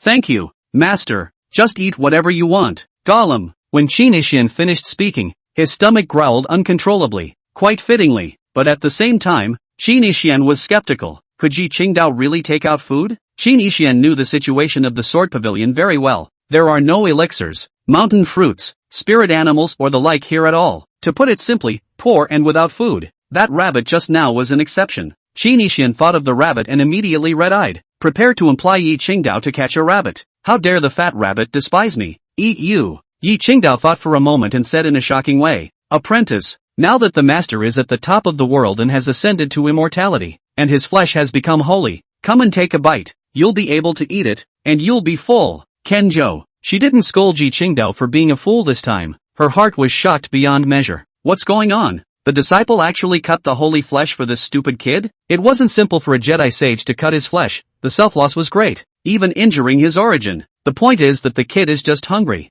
and you're just too stupid to cut him off, aren't you? Can't you let him starve for a while? Sword Ancestor was speechless. She had already accepted that Yi Qingdao had lowered her intelligence out of love. She had not expected to underestimate it. The idiot apprentice is not just descending in wisdom, he's losing his mind, which is equal to being retarded. The meat of the Supreme Saint is extraordinary, especially the meat voluntarily cut off. Mortals eat the wonderful use, as if the elixir of elixir, and will not burst body death. in the outside world for priceless treasure. She is good, voluntarily sent. White to him, the Sword Ancestor shook his head and sighed, looking helplessly at Yi Qingdao. At the same time, he wondered what Qin Yixian would do. Qin Yixian went numbclawed. What the hell? 0. Qin Yixian's eyes widened, his expression unable to remain calm, his joy and anger and surprise unable to help but visibly manifest in his color. The salty heart is making big waves too. In ancient times, Buddha cut his flesh and fed it to the eagle. Now there is you, Yi Qingdao, who cuts meat for the sake of your disciple.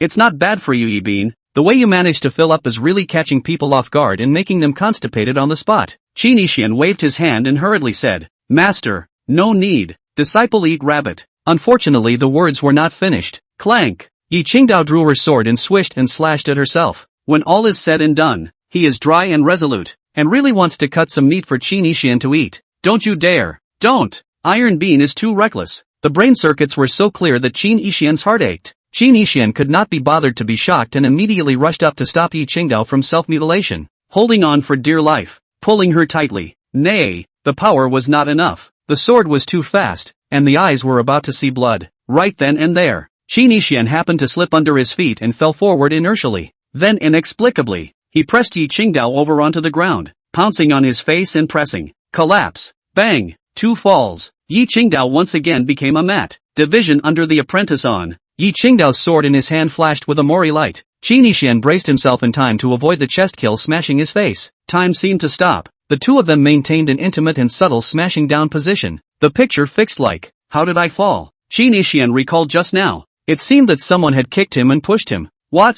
Qin Yi, you dared to obstruct your master? And you even took the opportunity to violate your superiority? Yi Qingdao fondly pushed away Qin Yixian on top of her, seemingly very unhappy. Sister, the word below is used wrongly. And, why do I get the feeling that the slip was a deliberate move on your part? Qin Yixian helped her up, grasping her wrist that was holding the sword. Her expression was solemn, and she solemnly said, if master insists on cutting his own flesh, disciple will immediately rebel against his master and would rather die than stay in the sword pavilion. Seriously, the attitude is firm and the tone is resonant. No. Yi Qingdao was shocked by these words and panicked so much that she blurted out, Master, where are you putting your disciple by doing this? Qin Yixian was like an old mom, persuading with bitter words. I've apologized to others in previous lives. How is it possible to eat her flesh for sustenance in this life? A lick would be. Ugh, vulgarity. Yi Qingdao asked, but you are hungry, and if you don't eat your master's meat, what else can you eat? She hadn't needed to eat for a long time. The sword pavilion had nothing but swords and sword cultivators. No food whatsoever. The only food her head could think of was herself.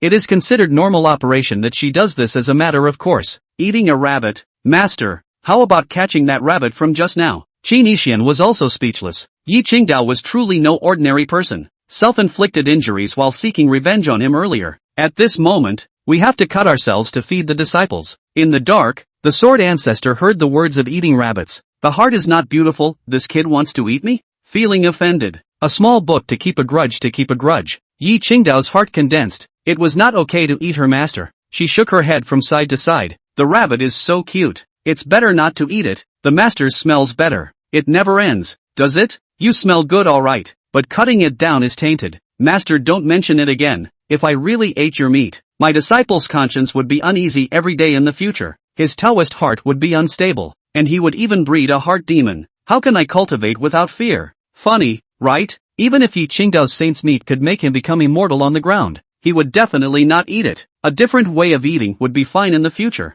Qin Yixian looked serious. Disciple is actually not that hungry, and disciple has always adhered to vegetarianism. Fainting meat, even more fainting blood, especially a woman's blood. See, it will be fainting death. Demons? Yi Qingdao was alert and solemn, but in her heart, she did not believe in the words of haloed meat and women's blood, and nodded her head. Fine, but come anytime you want to eat. Master doesn't mind, adding, much less your money, for free. Chapter 38, Is there a dragon set to provoke? In the dark, the Sword Ancestor continued to be silent. She didn't expect Yi Qingdao to actually like Qin Yixian to such an extent. Cutting off flesh and feeding it is tantamount to the gift of life. Truly valuing this brat more than her life. Alas, in that case, this old ancestor will have to seriously protect this brat in the future. If he has a bit of an accident again, the silly apprentice will definitely die of hard feelings, regret for the rest of his life, and even collapse of his Taoist heart. The Sword Ancestor gave Qin Yixian a deep look. This kid is lucky. Not long ago, when the Sword Ancestor saw that Yi Qingdao was willing to pull out her sword and cut her own throat for Qin Yixian, he thought that Yi Qingdao's head of iron and naivety belonged to a moment of impulse. The Sword Ancestor was unable to accept or understand it in his heart. To be retardedly martyred for a man who hasn't even gotten married and caved and had a baby and just likes each other? In fact, from start to finish, the Sword Ancestor's heart didn't value Qin Yixian that highly at all. A little appreciation though, but at best, it's just a silly apprentice liking a man he loves dearly. Dead. Just as dead. When the Sword Ancestor traveled to the celestial city of Qinzhou to get rid of the demons, he was unable to arrive in time because he was interrupted in the middle of the journey. But in fact, if the Sword Ancestor truly valued Qin Yixian as important as Yi Qingdao, he would have definitely arrived at the heavenly city earlier, and that might have prevented Qin Yixian from dying from his sacrifice. But the Sword Ancestor wasn't in that much of a hurry at the time. In hindsight, in her opinion, it would be good if Qin Yixian could be resurrected, and it would be fine even if he couldn't be resurrected. In the end, if it was not possible, they would forcibly delete Yi Qingdao's memories of Qin Yixian and make her take the forgetfulness pill to witness the path of emotionlessness. There were many means that could be resolved, and there was no need to worry about Yi Qingdao's brainless martyrdom again. But nowadays, karma makes the difference. Destiny makes the difference. Qin Yixian actually happened to be reincarnated and reborn in the Sword Pavilion. The two meet at the Sword Cliff. Yi Qingdao's infatuation and all her retarded behavior forced the Sword Ancestor to pay more attention to Qin Yixian. Nor will special coercion such as deleting memories or forgetting be considered again. It was even less likely that they would follow the example of some mortal parents and forcefully break up the two. Teacher. Reincarnation. The cycle of karma. Once when my disciple was a disciple, you used your life to help my disciple witness the absolute peak of the Tao, transcend the cycle of reincarnation, and live forever. In this life, I will let my disciples protect you. The Sword Ancestor's gaze surged with the meaning of the vicissitudes of the ages. His expression had the color of reminiscence, and he murmured in a small voice, "Don't mind your head, at least it's holy meat, and I can't chew it for free, through my teeth." Qin Yixian was speechless at Yi Qingdao's strange behavior of cutting meat. At this point, Gollum, the stomach rebelled indignantly and craved meat. Yi Qingdao was just about to speak when Qin Yixian jumped ahead. "What's that sound? Master, you crumbled a fart? I don't want to be cheeky and spicy in the face of a stubborn bean." Leaflight dance, big smiley face. "Kenjo, I_I, silly apprentice, take Yixian to your cave. From now on you'll eat and live together, so that your relationship can be even closer." Yi Qingdao's heart was delighted when she heard the Sword Ancestor's tone towards Qin Yixian changed, as if a certain layer of separation had disappeared, becoming closer. She nodded her head and faded. "Qin Yi, come with my master and take you to the residence." Subsequently, Qin Yixian then endured his hunger, wrapped in Yi Qingdao's jacket with nothing inside, walking shoulder to shoulder with Yi Qingdao at almost zero distance, strutting away from the back of the mountain. It's a scene that's too much like a perverted weirdo uncle tailing his neighbor's sister. According to certain sets of plots, if the rest of the Sword Pavilion sees it later, will there be a dead dragon set provoking it? Qin Yixian thought of this and immediately stopped walking. With Yi Qingdao's reputation, style and acting character, this scene, in the eyes of others, was the same as saying that Sword Immortal had been arched by a pig. Can the dragons of Sword Court stand it? For example, Qin Yi, right? He dares to make light of Sister Yi? Dog's head exploded. Wearing Sister Yip's coat? Watch me turn you into a eunuch. Dead scum. Toad eating swan's meat? Give me death. Qin Yixian wasn't afraid of dragon sets, but don't want to go through the protagonist's process of being mocked and punched in the face. It's not good for Yi Qingdao's reputation either. If this matter is spread to the outside world, there will definitely be a statement from the Ministry of Shock. The goddess of the Sword Pavilion was actually doing that with a disheveled man in the back of the mountain? Beast. A mediocre-looking man, but he managed to make the Sword Fairy fall? You're looking for death. How dare a trashy man wear the jacket of the top of the Dragon Phoenix list? Master, disciple is very indecent right now. It's better to wait for you here. Can you find disciple a piece of clothing? Please. Qin Yixian said respectfully. Support Yi Qingdao and look for a chance to escape. Okay, you wait. Yi Qingdao was afraid that someone would laugh at Qin Yixian's lack of clothing, and was also worried that he would be spied on by other women, so she didn't say much and left with her sword, disappearing. Before leaving, Yi Qingdao had thoughtfully left a sword chi boundary barrier here to isolate the outside world and play a protective role. Let others not see Qin Yixian, but at the same time, Qin Yixian couldn't slip away either. It's just perverse. She can't really be looking at mediocre me, can she? Qin Yixian once again negated and shook his head, not believing it in a million ways. It shouldn't. Although Yi Qingdao is a love brain, once she likes anyone, she will be faithful until death, unchanging in this life, obsessed and infatuated. He will not even hesitate to reduce his life and sacrifice his life, or commit suicide by martyrdom. However, Yi Qingdao would not be easily moved, and it was extremely difficult to like someone. It can't be love at first sight, can it? In his previous life, Qin Yixian had power, talent, and face value,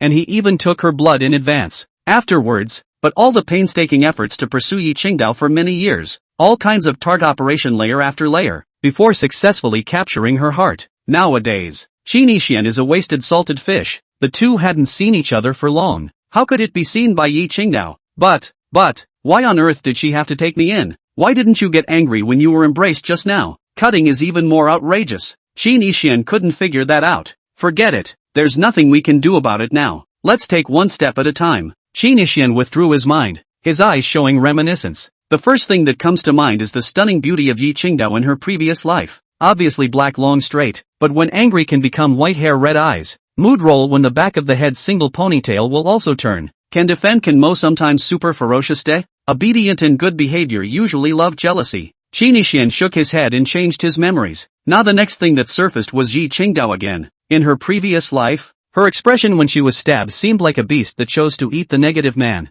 And then it's still Yi Qingdao. In her previous life, she had taken the longest time, used the most tactics, and was the most attentive in her pursuit of him, and she especially hated the philandering male queen. Palace dogs. Time passes quietly. Qin Yixian forgot about his hunger and wandered off into the heavens for a while afterward. Yi Qingdao is back. Hands are empty. Didn't bring any clothes. Apprentice. Very hugging.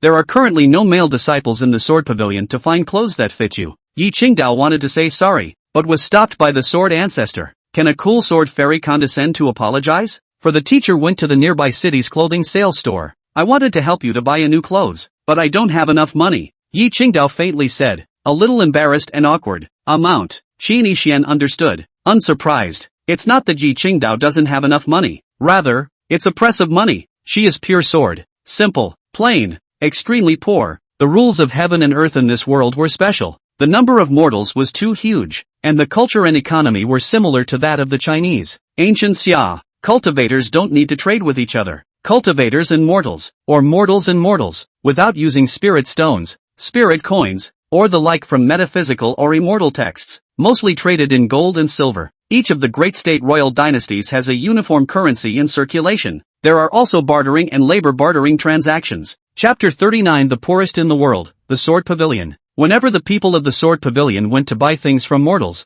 they basically bartered. Even bartering is rare because they don't have items to trade, almost always in exchange for labor. The entire Sword Pavilion is poor as hell. No gold or silver, no currency, no money. It's hard to move an inch in terms of material things, living an extremely simple life. It could even be described as pathetic. Qin Yixian was once also puzzled. The world's top power, known as the Sword Fairy, actually can be poor? That's just the way it is. In this world, mortals do not kneel and fawn to please when they see a cultivator or sword immortal. Similar to the feudal souls in Journey to the West, the gods and goddesses, mountain gods, land, and certain monsters live a small life that is just like that, and are subject to restrictions everywhere they go without money. It's time to pay up or pay up, and mortals should take advantage of every penny. The people in the Sword Pavilion cultivated all day long, witnessing epiphanies in sharpening and practicing their swords, unhumanized and unpopular with mortals. Nor do they know how to make money for profit camps, much less take advantage of the clan. And because the cultivation is special,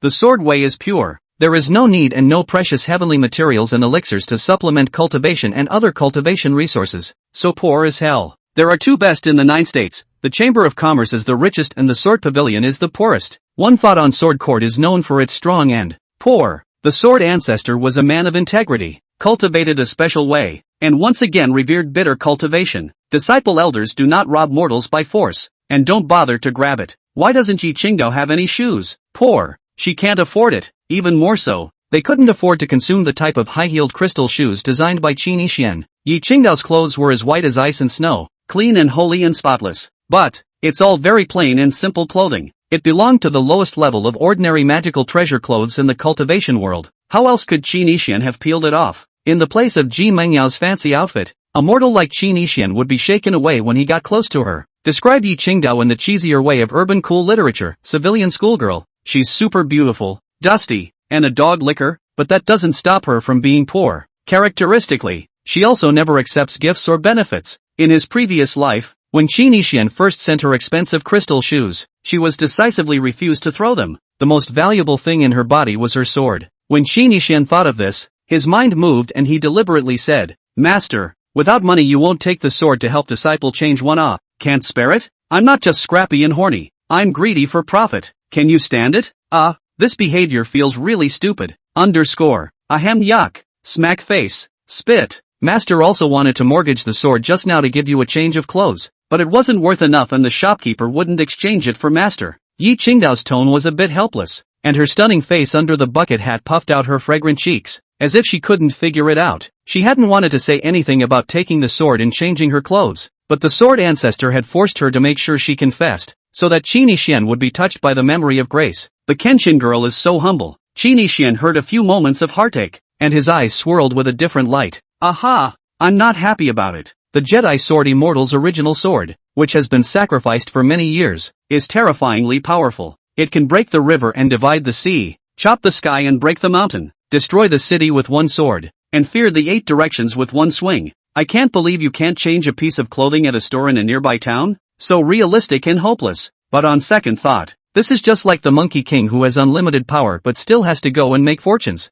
The great sage was disliked by mortals for being mean and ugly when he was making fortunes. Certain powerful demons still get bargained for when they go shopping with mortals. Dragon King let mortals' fortune-telling have to be honest out of silver. Reneged on the bill after a tragic death. So much for contrast. Yi Qingdao's refusal to exchange her sword for her clothes by the mortals was also old and normal. The root cause. Although strength is honored in the 9 states, there are order and rules, and laws and morals and orders, and there are also the Tao binding to life and so on. Similar to the seal of the gods, Shangzhou was immoral and blasphemed against Niwa, but he was not killed in a single move because his qi had not yet run out. When there was a shortage of gods in the heavenly court, it was still necessary for Hongjun to order the 3 religions to sign a list of gods. Another example is in Journey to the West. After a mortal angers the high and mighty Jade Emperor, the Jade Emperor didn't slaughter them outright, but rather sentenced them to death. And in the end the mortals repented and were exonerated. It's not like some metaphysical and refreshing texts that are littered with settings such as the law of the fist and mortals are ants, filled with disorder and confusion. Beyond that,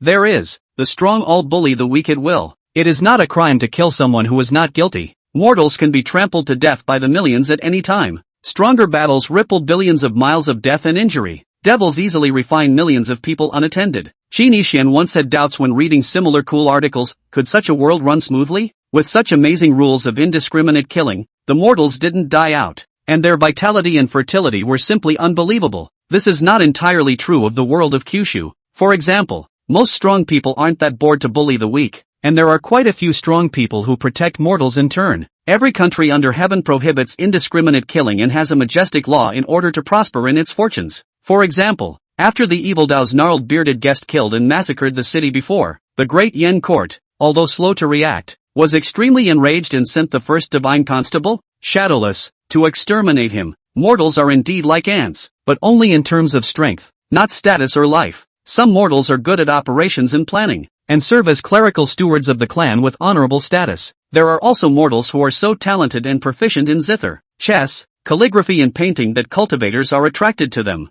There are also mortals who are so wise that they are made high officials of great nations, commanders of 3 armies, and have great power. There are even mortals who can provide the talent, essence, etc., necessary for cultivators. Almost all mortals survive in cities and safe zones protected by arrayed Dao rules. Previously, Qi Nishan and the gnarled bearded man fought. The aftermath rippled over more than 10 million miles in a radius, yet there were not many casualties. At best, a few critters and goblins die. In a sense, mortals are even safer than cultivators as long as they don't die or lower their wits. Yi Qingdao could indeed kill and snatch the clothes with one sword, but she won't. It's not that Our Lady has a good heart. Rather, it is because of the practice and the way. She was a true sword cultivator, preferring to be straight and unrelenting, cutting through all obstacles, killing and decisive, but never capriciously bully weak mortals. Cultivate your sword, cultivate your body, cultivate your mind. It can also be called monasticism and cultivation of immortality. When she didn't have money, she thought about trading her native sword for clothes with weak mortals. She would be helpless when rejected by a mortal, but she would not get angry with a mortal and yell at them for that little thing. Mortals are like dust, and yet, they are living, breathing people. Except for born saints, most cultivators were ordinary mortals before they entered the way. They continue to become stronger and higher in the 9 heavens, and can be called Sacred Immortal Emperor, Sacred Zun Emperor and so on, but they are not yet free from the mortal world. Without people, there would be no swords, much less fairies. Even if one finally does become an immortal god and completely breaks away from the mortal body, one cannot change the fact that one was once mortal. Further, real gods don't need to rob mortals of their clothes either. There are thousands of avenues in the world, and the avenues cultivated by practitioners are complicated and very different, with similarities and oppositions. The sword is born from the mortal world, and the way is from the mortal dust. Do not despise mortals, do not bully the weak. This is the way of the sword pavilion. Sure, there is also the path of killing mortals at will, disregarding life, and robbing at will. It's a different path. There will even be two paths opposing each other, creating a Taoist dispute. For example, the way of literature and the way of martial arts, the way of immortality and the way of humanity, the way of the righteous and the way of the devil, the way of the knife and the way of the sword, the way of the Buddha and the way of the Shura. Chapter 40. The elders are shocked. Master, I'm sorry, disciple just spoke presumptuously. A sword is as precious as life to a sword cultivator. How could I take it and exchange it for a piece of mortal clothing? It's too much of a loss. What virtue and ability does a disciple have? 10,000 times can't afford it. Qin Yixian hurriedly persuaded, his tone sincere and genuinely moved. Smoothly, he went to grab Yi Qingdao's slender jade hand. Pity, but Yi Qingdao avoided it. Qin Yixian wasn't trying to take advantage. He was just testing or making sure of something. In a previous life this behavior would have gotten a sword drawn and a hand cut off. Alas, my master said the same thing at the time, telling that shopkeeper who sold the clothes that he wouldn't lose money by changing it. But the shopkeeper just refused. Yi Qingdao looked at Qin Yixian's hand, sighed and shook her head on the surface. But in fact, her heart was enlightened. Are you sure it wasn't the guy trying to sit on his ass? He brought his sword to the door and said, Shopkeeper, I really need a dress. My sword is great. A change of clothes? Your sword pavilion is notorious for not deceiving mortals, and even more so for taking the lead in abiding by the laws and regulations. The shopkeeper can see that you are very much in demand, and of course wants to reap more benefits, so it would be a hell of a thing to be able to easily exchange them for each other. Thank you, master, for your kind words. Let's go to our lodgings first. After the matter of the clothes, disciple will think of a way on his own. Qin Yixian had no choice for the moment, and anyway, her tunic covered everything, so it wasn't a shame. Let's go. Wrap yourself up tighter and stay close to your master. Yi Qingdao's mood wasn't disturbed by the failure to change clothes and continued walking with Qin Yixian. Master, aren't you the best now? Let's not walk. Let's do a divine ability technique to fly into the sky, and fly directly to our residence, shall we? Qin Yixian immediately reminded Yi Qingdao when he saw that she had a tendency to stroll and loiter with him. This is the world of metaphysics, and analogies can also be called fairy or high martial arts or flood myths. The wall-hanging sword ancestor approximates the feudal god Hongjun, the mythological Pangu, and the western journey of Rudra. The Wind and Cloud Monument Jedi powerhouse was comparable to the three pristine ones in Five Emperors. If you, Yi Binhan,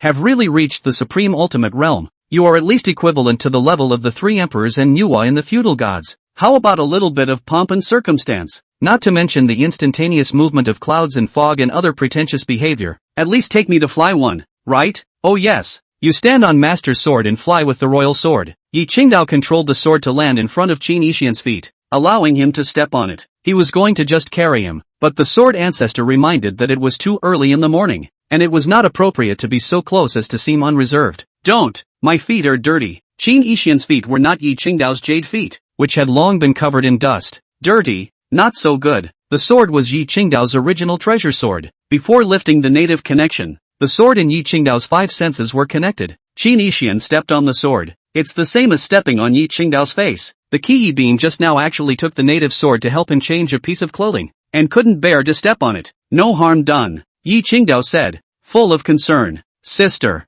3 months ago, when I helped you heal as Qin Yixian, you still thought I was dirty and wouldn't give me a touch, and you were disgusted by even being close. And now you're being so nice to your scrappy disciple that you don't get mad at being hugged. And you don't mind being stepped on? A proper double standard fairy. I'm jealous of the hotness and will make you chase your husband to the crematorium. That's not true. Qin Yixian picked up the sword and solemnly handed it to her respectfully. Master, the sword is as holy and flawless and honorable and transcendent as you are. So if I step on the sword with my dirty feet, isn't that tantamount to committing an offense against you? How can I do that? But I don't mind being stepped on by you. Don't mind getting dirty either. Yi Qingdao looked at Qin Yixian's firm gaze, opened her mouth without saying anything, and sheathed her sword. Originally, if a different saint was here, a slight movement of the mind would allow Qin Yixian to instantly move to his residence. It didn't even require a saint. The Dao-entry realm could easily do it. But Nai Lightning Dance was bent on cultivating the sword. Only swords. not very well versed in other jutsu aptitudes.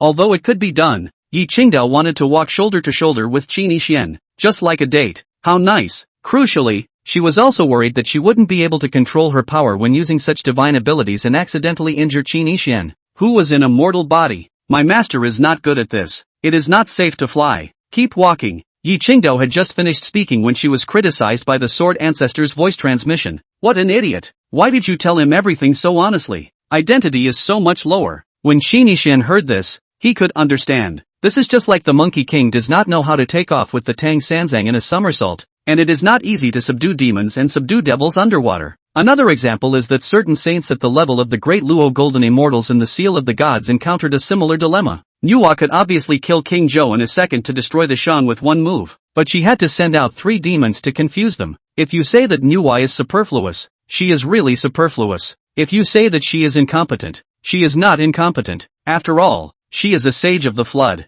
There are also certain Paragon Gold Immortals who are immensely powerful but will suffer because they are not good at something. When you encounter a formation, if you don't break it, you can't get around it with a hard head iron. And so it was. At this moment, because of Yi Qingdao's incompetence and dating small-mindedness, the two could only do more than walk honestly through the sword pavilion and make their way to their lodgings on foot. Qin Yixian, on the other hand, was even more convinced that Yi Qingdao hadn't certified to the absolute Dao yet and was bragging before. He said no more. If you're seen, you're seen. Yi Qingdao herself didn't care about reputation, so Qin Yixian was even more unafraid of a dragon set coming to pick a fight. Soon after, as the terrain of Jianghe is complex, treacherous and terrifying, as if it were a deep forest, the road is rugged and extremely difficult to travel. Qin Yixian was exhausted, Gollum, and hungry. Carrying you on my teacher's back? Kenjo, hating it. Thank you, master, but let's forget it. It's indecent and disciples fart a lot. Yi Qingdao offered to carry him and was seriously rejected. A man can eat soft food and doesn't mind being carried by his daughter-in-law,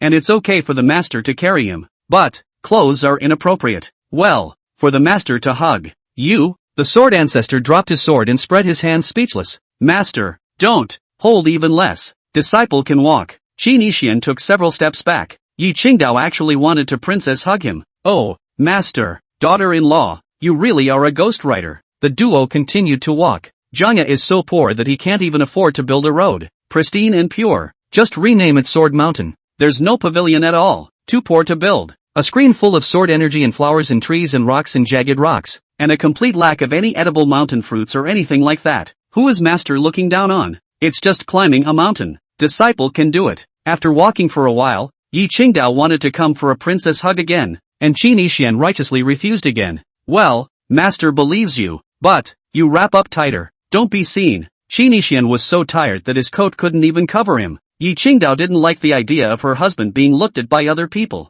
Qin Yixian tightened his outer garment in time, wrapping it tightly and airtight. At this point, the duo was finally seen by someone passing by inside the sword pavilion. Greetings, Ancestor Yi. One of the elders respectfully saluted Yi Qingdao. She didn't even look at Qin Yixian, seemingly unable to see. Not a slight. Rather, I'm afraid to look. Mind blown. 360 degrees of deathlessness and great cluelessness. Ward chooses the day. 0 asterisk. What did I see? There's a man in kendo? You came in without passing the sword mountain test? It's even scarier. Yi Qingdao, who has always kept her jacket close to her heart. She who is so pure and clean that she doesn't get close to men. Actually walking shoulder to shoulder with the man wearing her jacket. Seemed to be making friendly small talk just now? Yi Qingdao had grown up so much. It seemed like she hadn't said 3 words to any man yet, right? Off the charts. Yi Qingdao grew up in the sword pavilion, and the old body even brought her when she was young, and knew her character very well. Is this scene a hallucination? This kid is Yi Qingdao's long-lost relative? But she has a special destiny and cannot have relatives. Aha! Yi Qingdao responded with a faint nod. I'll take my leave. This elder did not move, suppressed the wild thoughts in his heart, and respectfully made a farewell salute. It was sensible, not asking, not saying much, not releasing shock and curiosity. With a final smile, he glanced at Qin Yixian and prepared to leave. Leave STH. I'm so far away from you. This man is not wearing any underneath. Oh, wrapped in the clothes of an old ancestor. He swaggered around the sword pavilion. What's the situation? The first ancestor of the sword pavilion was slept with? Chapter 41, he's the absolute sage king? Dare I ask Ancestor Yi, who is this gentleman? The elder couldn't help but ask. Staring at Qin Yixian, his gaze seemed to, admired to death. Fierce people. our Sword Pavilion's most outstanding young ancestor ever, the world's youngest Fomyan monument powerhouse, and one of the strongest human races in the Kyushu, was actually eaten by your kid. You have eaten? Young warrior, please accept the obeisance. You are a god. If chasing women is a great skill, you will have a place in the list of handsome men. No, you can go on the windy monument. Can a mortal arch the Sword Pavilion's oldest ancestor not be on the world's wind and cloud monument? I wouldn't dare make it up like that in any mortal tale I've read. This elder's cultivation was at the realm of the imperial sky as god, infinitely close to the nature of all laws, and could be called a quasi-saint or half-saint, powerful to the extreme, with an unparalleled sword Dao, capable of fighting across borders. Even when saints like the Xuanji Palace Master and the shadowless Divine Constable saw her, they didn't dare to take offense easily and treated her respectfully. She is usually arrogant and unassailable, and outside she looks down on all beings with her nostrils. Rarely do you admire others, nor do you reverence them in your heart, much less condescend to be half-assed and presumptuous. But here and now, she knelt to Qin Yixian in her heart, sighing to myself, truly a man of God, broken voice. No wonder she was so shocked. 10 years ago, Yi Qingdao asked the world for a sword and became famous in the 9 states, ranking first on the manhwa list, recognized as the #1 beauty in Kyushu. There are countless admirers and thousands of admirers. The suitors are unknown. However, Yi Qingdao, who hadn't cultivated the emotionless Dao, didn't even pay attention to anyone, much less look squarely at other men. Ice cold and pure. 10 years of keeping her body like a jade, cultivating her mind and not asking about the red dust. But today, Yi Qingdao, who hadn't been close to men for 10 years, actually had an exposed mortal man by her side. How could this elder not be shocked and appalled? He is this seat's new disciple, named Qin Yi, with high talent, a future hope for my Sword Pavilion, not weaker than this seat at all. Yi Qingdao Majesty faintly said, between the lines or proud praise, there are a few points of sweet little happy meaning. Little cutie, all hear the end. What? This is clearly a loser. There is no sword heart Dao body, not to mention the sword will surround and so on. This is called high talent? The elder's vision was poisonous, instantly seeing through Qin Yixian's depths. There's a gift for ghosts. Awesome, awesome, awesome. It's true that love can make an immortal blind. No, old man Yi is not blind. She's blind. Or keep your eyes open.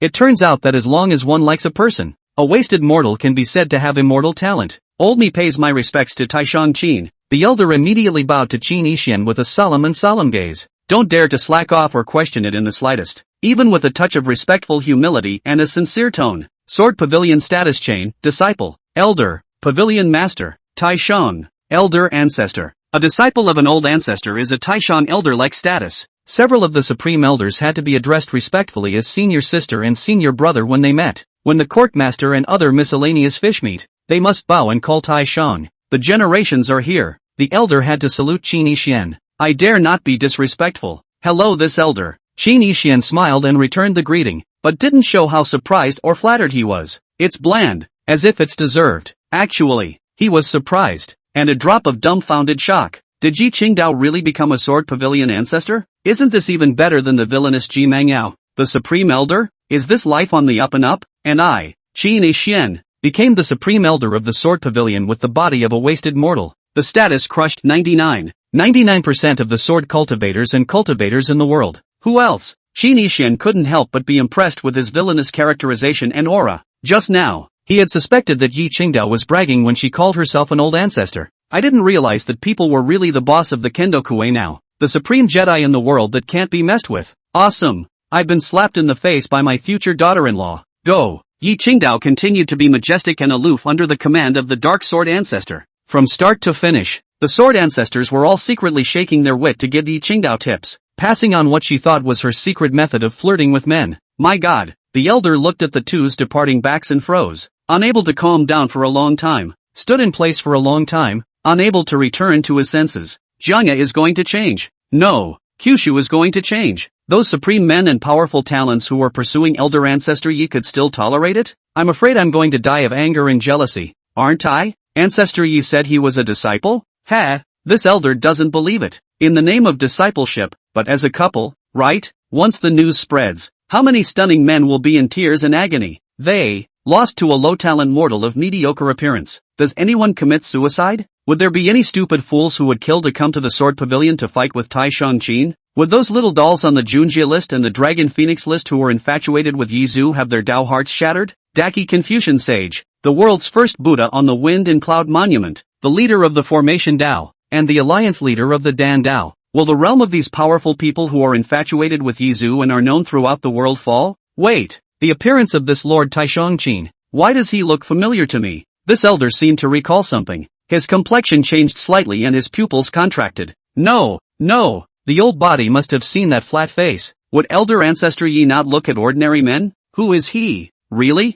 Without hiding his cultivation, it is indeed a mortal body. Elder recalled. Suddenly, she sucked in a sharp breath. It's him, the one from the heavenly city, the heavenly lake miracle, 5 paths into sainthood, the only peerless great talent in the ages, the elder said in a single word. Absolute Sage King. In today's world, there is only one peerless Saint King, revered and worshipped by countless living beings, with a monstrous status, but it's still only a 4 doctrine entry into sainthood, and it's completely inferior to the 5 doctrine entry into sainthood of the Heavenly Lake Seniors. Sizzle, sizzle, sizzle, as if dozens of rattlesnakes had appeared. Elder Don't Life sucked in a cool breath. Needless to say, it must be the reincarnation of that senior, and it's a special reincarnation, almost equal to coming back from the dead. No wonder it's shirtless, just revived, right? Ha ha ha ha, the ancient and overwhelming 5 paths Sage King.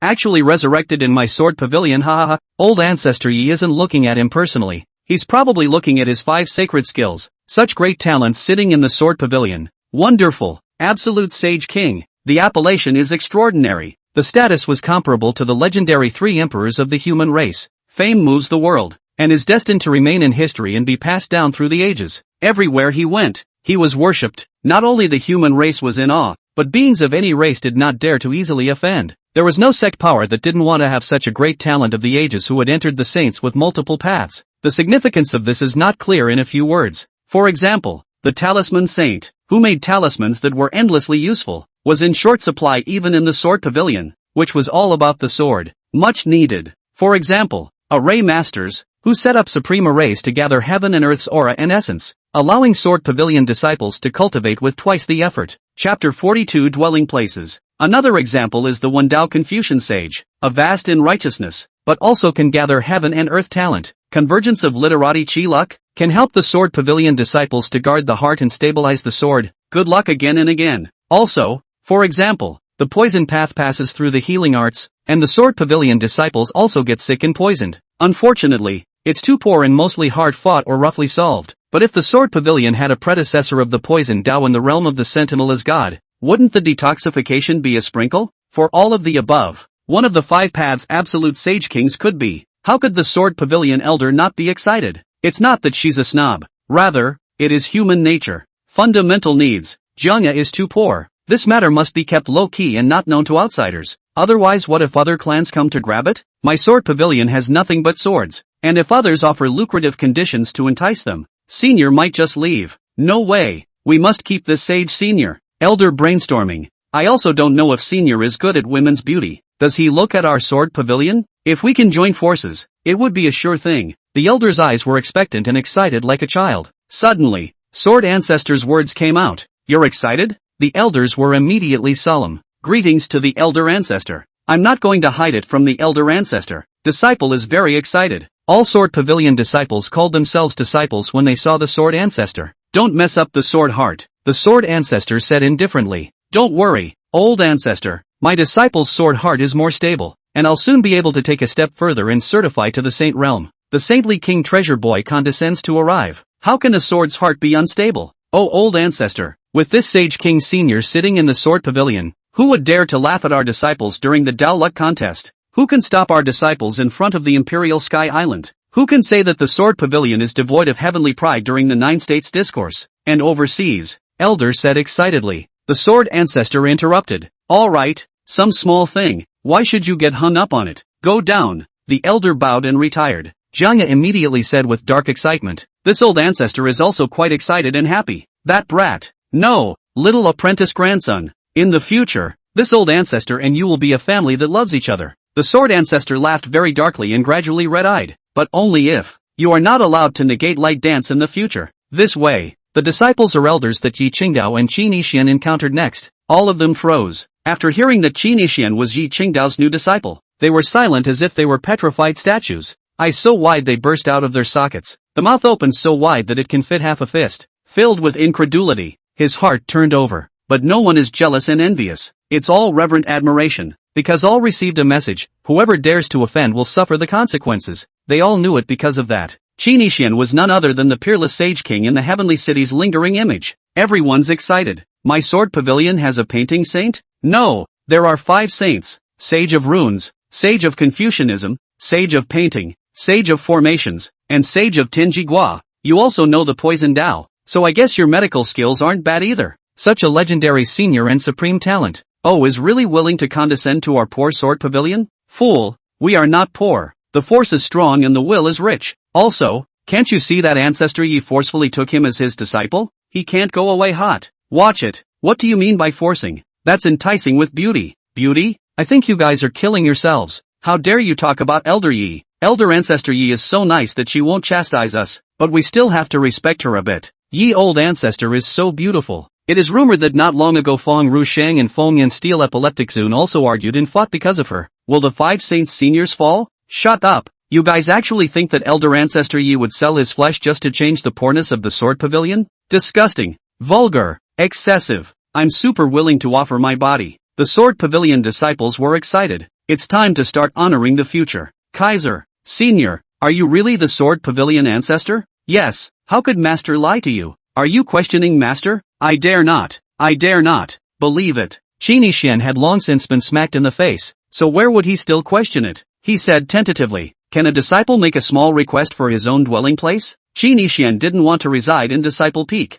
Otherwise, according to certain cool writing routines, once Yi Qingdao left later, he would definitely not be at peace. The tiger and wolf gazes of those people just now, Qin Yixian had seen it all. Indeed, not a single person belittled him. All look up in reverence. But Qin Yixian deduced that it was an illusion. With the sword pavilion's rule of no distinction between nobility and inferiority, you can compete for superiority, followed by maybe some cannon fodder to pick on. Said, how dare you ask me to honor you? Oh, mere mortal, watch me stomp on you. This is outrageous. A mortal dares to ride on me, the pride of the sword pavilion? If Taishang can be accepted as a disciple by the patriarch, he must have some ability, right? Come, life and death blood fight. Mediocre looks are not handsome enough. Watch me suppress your meager bit of handsomeness. Qin Yixian could imagine the foul-smelling expressions of the dragon's door-to-door taunts. Yi Qingdao faintly said after hearing Qin Yixian's words, what do you ask for? But say it. Sword Ancestor was speechless. Do you call this high and mighty? Master, it's about shelter. A place to stay? Yi Qingdao's tone was cold, but her heart was uneasy. Could it be that he guessed I was planning to arrange for him to stay with me? What if he doesn't want to live in the same cave as me? But if I don't live together, how can I let him take the sword and grab my heart as soon as possible? He's only mortal at the moment. I'll have to stay close to him to protect him. Yi Qingdao thought chaotically in her heart. Disciples don't want to live with other disciples. Is it okay to arrange a place to live closer to you? Qin Yixian spoke aloud, seemingly somewhat embarrassed. This is a really unreasonable and insubordinate request. It can be brazen to the core. A mere mortal disciple is worthy of living near a hallowed ancestor? But there's no way around it. Don't want to get rushed to death by the dragons. It's safer to be closer to Yi Qingdao. The flies that come to taunt will also be concerned. That way you don't have to get bored and punch people in the face. Save yourself a lot of hassle. Okay. Yi Qingdao didn't even think about it and decisively nodded her head in agreement. She snickered inwardly, relieved. So he doesn't hate living with me. That's good. Still want to live close. Promise? Qin Yixian was surprised in his heart, not expecting Yi Qingdao to be so forthcoming. Accidentally. There must be a problem. The problem is still big. Soon, the duo arrived at the peak of a paradise-like peak. When you're on top of a mountain, you can see all the mountains, layers of mountains and fairy mists, clouds vaporize, and the rays of the sun spew forth. The divine island is floating in a tranquil environment. The forest is chic and lush with vegetation. The aura and essence of heaven and earth were so abundant that they were nearly liquefied. Warms the body and mind and refreshes the mind. Flowers are beautiful but not colorful, pure and simple. Aesthetically pleasing as poetry and pictures, with a light and refreshing aroma. Chapter 43, Entering the Way. There are green pines and bamboos at the strange rocks, old trees and green vines, and plum blossoms and thick chrysanthemums and ancient tea at the edge of the dangerous cliffs. There is no rustling noise as the breeze blows by, and it is serene and tranquil. The ground, although paved with ancient yellow clay and stone, looked immaculate, extremely clean and amazing. Qin Yixian's heart was warm at the moment, because he had noticed it long ago. Yi Qingdao wrapped the soles of his feet with the sword chi's secret technique. It didn't hurt to make his mortal body walk barefoot. The dirty feet also seem to have been secretly cleaned by Yi Qingdao, clean and flawless. When Qin Yixian stepped on the land here, it was warm but not icy, moderately hard and soft, and would not separate the soles of his feet. It's really quiet and scenic, the air is fresh, and everything is quiet and comfortable and relaxing. It's beautiful. Although simple, Jiangya has the most natural and pure beauty. It's much more desirable than a noisy, hallowed city. At least Qin Yixian fell in love with this place at a glance. He had lived in seclusion for 10 years and thought his cabin yard wasn't bad, but it pales in comparison to the beautiful natural setting here. This is the real fairy mountain and paradise suitable for seclusion. Beautiful and relaxed. Laying flat and salty here is definitely a top-notch treat. What more could a man ask for when he lives and develops here? Qin Yixian glanced at Yi Qingdao beside him. Suddenly, would love to see her face. It's not a matter of lusting after a stunning fairy face. Rather, he wondered with her temperament and stunning beauty. What kind of a picture would it be if it was paired with the surrounding sylvan immortal scenery? It's really a worldly fairy, isn't it? A knitted brows, when the beauty in show. Ahem. When Qin Yixian faced Yi Qingdao in his previous life, he was a gentleman and courteous on the surface. But in fact, his heart was all charged with desire and playfulness, thinking about how to bully her. At the moment she is treated with pure admiration, gratitude, anticipation and curiosity. She was wearing a bucket hat, so she couldn't see her face, full of mystery, with an air of immortality. The image of standing with a sword in a worldly place on a fairy mountain is extraordinary. Qin Yixian couldn't help but want to paint a picture to record this scene, but there was no pen and paper, and a little bit of a shame. There were no spirit beasts or living beings or anything like that here, as the surrounding area was filled with a rich and gentle sword chi. The sword intent was dense, and the sword might was enveloped. It repels mosquitoes and avoids insects, and birds and animals do not come near. The spirits probably can't come either. As the sword energy rolled around, the purple energy rose and the visions floated. As the sword intent clouded around, wisps of sword rules manifested. The great Tao's myriad principles flickered, Taoist rhythms flowed, and runes rose, divine and mysterious. There were no heavenly treasures or precious cultivation resources here. There were also no secret treasures, ancient relics in caves, mysterious divine places or the like. There are no plan-set buildings such as the Pavilion of Scriptures, the Tower of Trials, the Great Hall of Quests, or the Hall of Alchemy. Not even a mountain gate, much less the palaces and pavilions and opulence and pavilions of the great Qin dynasty. But this place was definitely a holy and blessed place for sword cultivators. Practicing the sword here is twice the effort and extremely quick to reap the rewards. Plain, simple and immaculately clean. It is like a fairy mountain and a divine realm, beyond the dust, natural, and melted in nature, beautiful and peaceful, completely unable to hear the mundane sounds of martial arts bickering, sword fights clashing, and so on that are standard in certain sects. The more Qin Yixian looks at it, the more he likes it. Where else would you go if salty lay-flat retirement didn't come here? Qin Yixian raised his eyes to look not far away, where there were clear streams converging into spiritual pools, blooming with a white, flawless, holy light, clear to the bottom, and devoid of fish. The edge of the pool is loose ground that can be used for planting vegetables and such. There are also open spaces that can be fenced off and fenced in to corral livestock after the fencing is removed. Dig a pond and raise some small fish. Fruit trees planted next to. Qin Yixian already couldn't help but plan in his mind how he was going to live here. It's simply fast and beautiful to live here alone. Just in time. There is only one solitary cave in this area. Don't go. Stay here for now? Qin Yixian said in his heart. In the distant firmament a flying crane swept by, and a flock of birds frolicked and chattered merrily. In the mountain forest below, a pleasant sound like a yellow warbler came out, and colorful spirit flowers competed for attention. Between the cliffs of that mountain peak that did not have sword chi rolling around, spirit monkeys jumped, and the beasts of prey ran around with joy and pleasure, picking chrysanthemums under the east hedge, leisurely seeing the south mountain. The mountain air is good day and night, and the birds return with each other. There is a true meaning in this, which I want to recognize but have forgotten to say. As he headed to his cave residence, Qin Yixian felt something in his heart and couldn't help but recite Tao Yuanming's masterpiece. Used to get bored while memorizing. Being there at the moment is something else, but it goes with the flow. Wah! At this point, Qin Yixian sensed a fluctuation of mana within his body, and talent chi converged from all directions. The limbs were penetrated by a warm force that seemed to trickle through them. The strange meridians and veins were unobstructed, and the cultivator's most fundamental Tao foundation was condensed at the Dantian. The Taoist foundation can help cultivators communicate with heaven and earth, operate their gong methods, perceive the great Tao, experience the mysteries and penetrate the mysteries. If one is unable to condense the foundation of the Tao, it is the same as not being able to cultivate for the rest of one's life, and one is destined to be mortal. The prerequisite for condensing out a Tao foundation is to possess a Tao root. which can also be called a Tao Foundation embryo, or just call it a Tao Foundation. It's like spiritual roots in immortal warriors, natural talent in martial arts, Taoist talent in metaphysical fantasy, and so on. Without a Tao Foundation or Tao root, one is destined to be mortal. It is difficult to change the destiny of heaven. Qin Yi, congratulations on your impending initiation into the Tao. Yi Qingdao looked at Qin Yixian in surprise, though his tone was flat. But the heart ripples. Days. It's too much. You're actually going to use literature to enter the Tao so soon? Yi Qingdao had previously seen that Qin Yixian's talent had deteriorated after his resurrection. It was thought that it would be difficult for him to cultivate in the future and even more difficult to enter the way. Even practicing sidetracks and such is very difficult. But at the moment, Yi Qingdao realized that she was very wrong. Qin Yixian did have poor cultivation talent, but the side door, Qin, chess, calligraphy and painting, poetry and song, these cultivation breakthroughs are more special Tao. Talent is not that limiting. Or rather, because Qin Yixian was a 5 Tao saint before he died, now that he was reanimated,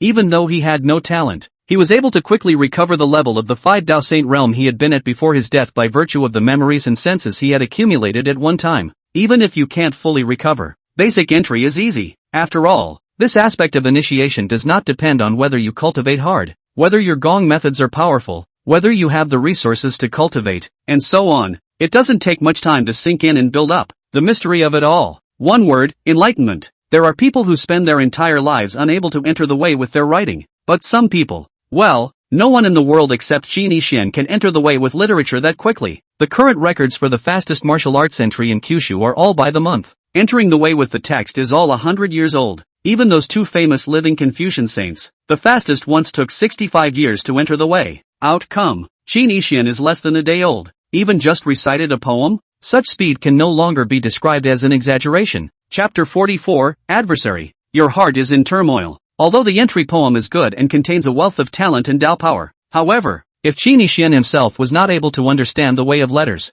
there would be no more good poetry. Even the average person can't recite a good poem or word. The Taoist foundation doesn't work. The talent doesn't match. The perception isn't enough. The talent isn't enough. The literary heart doesn't match. Fluke. Qin Yixian said modestly. The heart ripples very calmly. He was carrying a immortal poetry saint level of inheritance. Invincible and overwhelming. Dimensionally crushing. Scrappy talent also mainly refers to the speed of cultivation and how quickly or slowly the strength increases. The key to such a thing as entering the way with a text depends on comprehension. With poor talent, entering the Tao with martial arts or entering the Tao with immortality would be difficult and slow. After all, that would still require physical body honing, life and death combat, running feats, piling up resources, and elixir supplementation. But it doesn't need to be fancy to enter the path with a text. When the state of mind arrives and the time is right, the door barrier is broken down and the road rift is crossed. Good poetry, good words, good sentences, good words. It is enough to export a poem,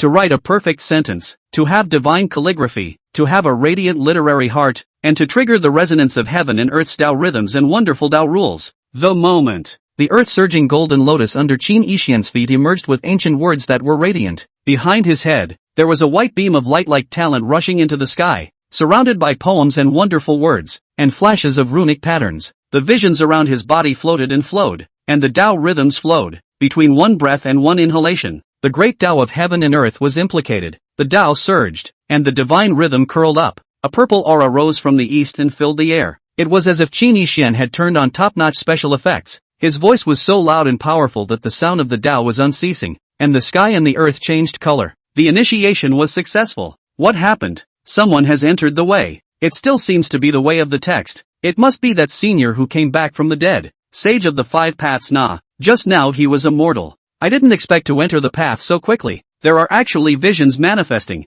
talent resonating and Tao rhythms converging. It's truly extraordinary. The Sword Pavilion elders and disciples all saw the vision and marveled in continued shock. Only Qin Yixian didn't want to show off in a high-profile manner, and with a slight movement of his mind, the visions disappeared. The talent chi receded, and the Tao was hidden. Everything turned to calm. However, Qin Yixian's entire aura had changed, looked no longer ordinary, transcendent and talented. The heart of the text beats as you look around. When ordinary literati under the heavens saw Qin Yixian at this moment, they could not help but respectfully salute, even topping it off. The others did not dare to take offense so easily and treated them with courtesy. Entering the way of the literati is a rarity in the world. The entire human race of Kyushu has more than billions and billions of people. Among them, those who entered the way with the written word were only a mere 800 or so, and there are only 2 people who can enter the saints, who can be called Confucian saints. It's safe to say, ever since Qin Xian had entered the Tao with his writing, his status had changed drastically. No longer a mole of dust, much less a humble scrapper. This counts. Pouting?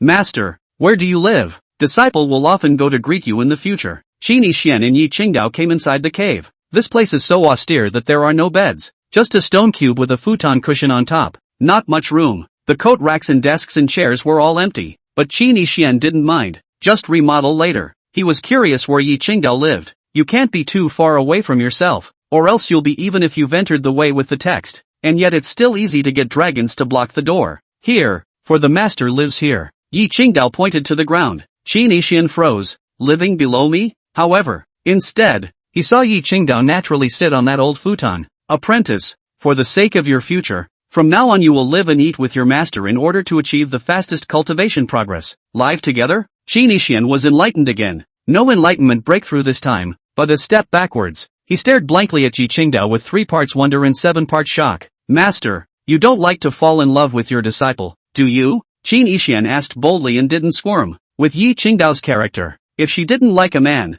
getting close wouldn't even be possible. How is it allowed to eat together and live together?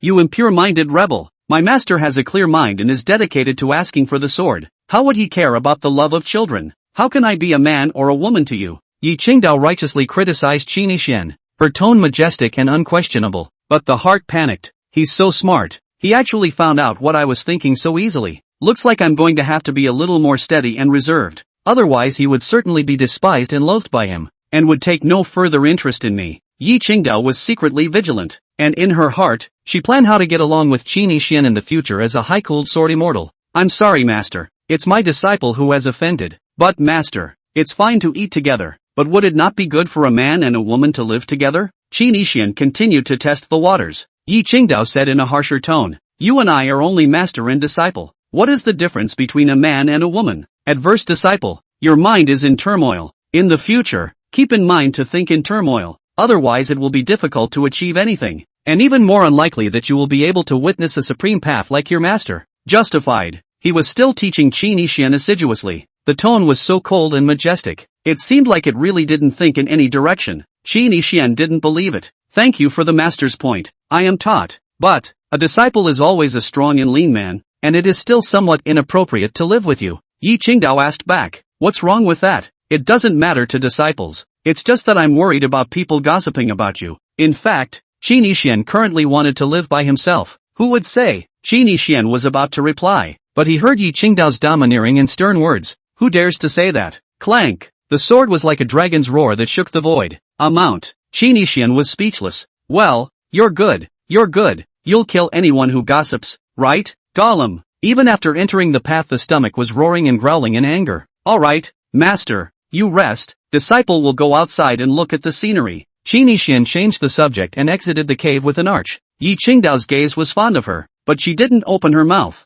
The Sword Ancestor warned her not to act like a slimeball. Outside the cave, Qin Xian was cozy and soothed after drinking the water from the spirit pool. Not only was my thirst quenched, but my belly wasn't hungry anymore. The spiritual spring in Jiangha Mountain contains the spiritual chi of heaven and earth and gathers the essence of the 8 directions, so it is naturally divine. But right now Qin Xian didn't have his own clothes. Sleeving Yi Qingdao's jacket is just too much like a weird uncle pervert. What to do? Qin Xian had a countermeasure in place. Soon there will be clothes. Little things. At present, I enter the way with the way of literature, and there are many literati in the world, and there is no shortage of rich people among them. Is it okay to write random verses and take them out and sell them for money? Qin Xian thought. The main characters in the regular trope are of this mindset. There are Confucian saints in this world, not bad in terms of literature and Taoism, probably not that backward. Maybe it won't be like the Confucian and Taoist texts or the overhead history type of cool texts, where the male lead as a copyist casually writes a Li Bai Du Fu's famous poem in a stanza that makes the otherworldly natives shocked to the core. If I write ordinary, I guess no one will buy it, and even if I write well others will at most look at it twice and won't buy it. Oh wait, I don't even have a pen, ink and paper. Come on, this old routine really doesn't suit me. Qin Xian decisively gave up the literary copyist writing poems to pretend to be a beep. He also thought of another way. Xuanji Palace, Chapter 45, The Villainess. The Mystery Palace is endless. Qin Xian is a salted fish nowadays though. elegant and easygoing, too lazy to sweat the small stuff, hate fighting. But Yi Qingdao was not a salted fish. 10 years ago, the person behind the counting of her was the Xuanji Palace Master's eldest disciple. If one knew that the real mastermind behind the scenes actually came from the Xuanji Palace, why don't you hack your way to the Xuanji Palace for legitimate revenge? Even if they couldn't destroy the Xuanji Palace, there's definitely no way to make a buck. Of course, the people of the Sword Pavilion will not ask for money for revenge. Similar to the noble and elegant people who do not bend over for 5 buckets of rice and have principles, Qin Yixian needed to play a little trick to collect interest for his future daughter-in-law, and he was sure to bleed the Xuanji Palace's treasure trove. There will be money then. The copybook has the oldest trope like chopping and robbing to get there fast. The Xuanji Palace dared to count Nen. I also counted my current mentor, former love, and future daughter-in-law 10 years ago, and then indirectly drove me to my death 3 months ago. It is not salty to not take this revenge. The villain takes revenge, settles it on the spot, never overnight. It's not too late in the decade for salty retaliation. Try not to overnight it. Qin Yixian's gaze moved slightly as he was about to go back to Yi Qingdao. At this point, suddenly, he saw a masked silhouette approaching. The man was dressed in the simple cloth of the sword court, a pair of beautiful amber-colored eyes, like glazed emeralds, bright as the moon and clear as water, came out from under the mask. The look was glorious. The black hair was silky and translucent, with fluorescent dots spilling out like an upside-down galaxy dotted with stars, stretching behind her shoulders. She was plain looking vertically, about 6'5", but looking at it sideways is astonishing and appalling in the extreme. Not fat, small savage waist, well-proportioned legs, no shoes. Jade feet are a little more compact than those of Yi Light Dance. Toenails seem to be tinted with a layer of purple crystal agate, translucent, eye-catching. What is even more striking is the woman's breasts above and below her waist. The hip area is so pompous that it is extraordinary, enough to shock many wolves for 100 years. Front and back doesn't even begin to describe it. Looking down on the world with pride, puff, the walking masked woman suddenly lunged forward, staggering and barely managing to stabilize herself. Qin Yixian wasn't surprised at all. With such a proud and robust figure, it was normal for an unsteady center of gravity to cause a forward fall. Is it really okay to take 2 soccer balls out for nothing? No, maybe basketball. Qin Yixian merely swept her a faint glance without any extra stops. The masked female disciple came before Qin Yixian and respectfully saluted. Disciple pays his respects to Elder Qin Taishang. Qin Yixian saw the masked disciple costume and the token on her waist and knew that she was a true disciple, one of the 3 strongest disciples of the Sword Pavilion.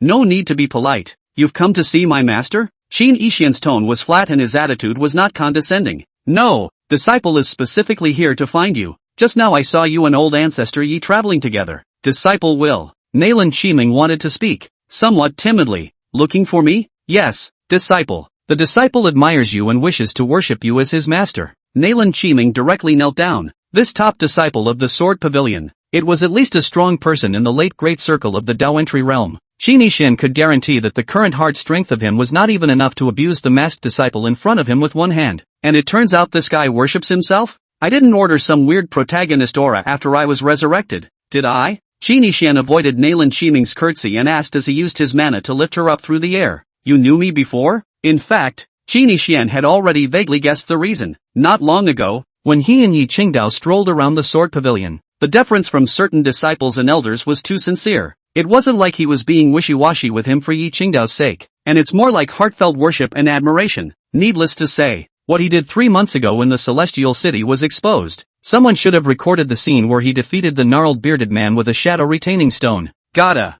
Now topped with the face of a sage king who had entered the saints of many paths and destroyed the saints of martial arts. No wonder the Sword Pavilion crowd was so respectful. He's, like, super awesome. It's already famous in the 9 states. It can help Jianga in the areas of talisman, formation, literature, medicine, trigrams, painting and wealth. Make the Sword Pavilion new, even change the world. But Qin Yixian was also clear. Yi Qingdao accepted him as a disciple, but it was more than just the name of Sage King. It was impossible for the Sage King alone to make Yi Qingdao willingly be embraced, cut his flesh to feed him, and live with him. Yi Qingdao, perhaps, yes, reborn, elder, you are the absolute Sage King of the ages. The healing Immortal Valley had said that you would be reincarnated and resurrected, and it's true, my disciple wouldn't dare to not recognize you. Nalan Qiming's gaze under her mask was filled with stars, a little fangirl look. She was a genius at swordsmanship, but she also loved zither, chess, calligraphy, poetry and songs. Pity, she has nothing but the sword. The talent is terrible.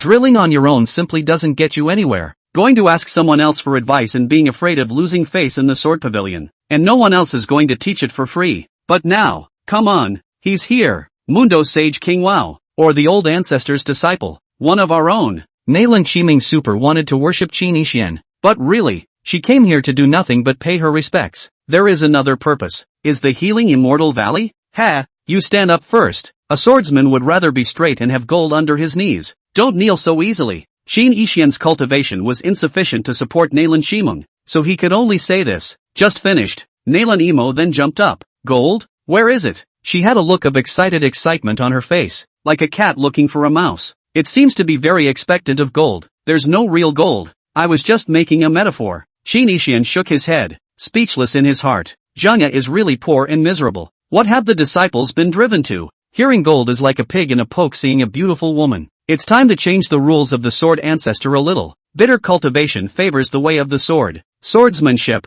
however, doesn't have to be a bitter and poor practice. Such a pity. The disciple thought there could be gold under his knees. Nalan Shiming has some pity, but it does not seem to be obsessive. And in an instant, she changes her expression and forgets about the gold. Please ask the Supreme Elder to accept my disciple as his disciple. Stop kneeling. I can collect standing up. Qin Yixian couldn't do anything about her. Are all the people in Sword Court so ironically naive and cute? It's true that people who practice swords too fiercely are single-celled and one-dimensional, but at the same time not much heart. Simply straightforward. Qin Yixian is not annoying. That's weird. Scorer. Even if it really doesn't bother you, you don't take it. Never take on a female disciple. Yi Qingdao is a jealous woman. Is it interesting to accept a big-breasted female disciple to anger the future daughter-in-law? One more thing. Qin Yixian could tell that the bastard in front of him wasn't really naive. She's putting on a garlic act. Impure purpose, bad intentions, ulterior motives, bad.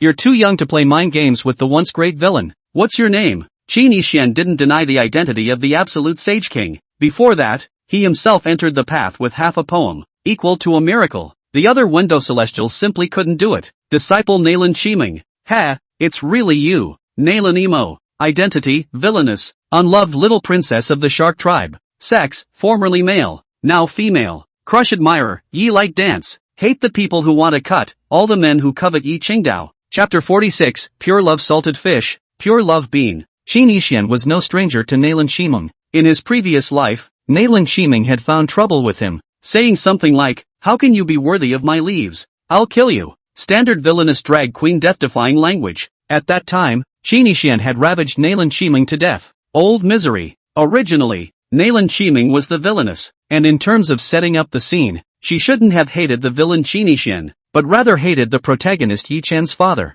But who asked Qin Yixian to save Yi Qingdao 10 years ago and stop the protagonist's father and Yi Qingdao from getting to know each other? Nalan Shiming did like poetry and songs and zither and chess. Qin Yixian, however, was well aware that her purpose for coming to pay her respects was not that simple. Definitely want to test whether he and Yi Qingdao have a male-female relationship. Nalan Shiming loved Yi Qingdao to death, but she had an inferiority complex and didn't dare to express her love for Yi Qingdao. She'll be watching silently from the shadows. If she finds any other man close enough to covet Yi Jianxian, she immediately blacks out. Sinister and calculating, cold-bloodedly cutting down love rivals. It's kind of a belly Lolita. Lily, you're a shark? Ah, how did you know? Master, disciple hid it so well that you found it. Nalan Shiming's eyes widened in admiration and worship as she looked at Qin Yixian. I have a good nose and I can smell that you don't smell human. Ever since he smelled the aroma from the murderer's body in his previous life, Qin Yixian had been particularly concerned about soul perception and olfactory exercises, so that the pure love murderer can be discovered early in this life. Sharks belong to a foreign race,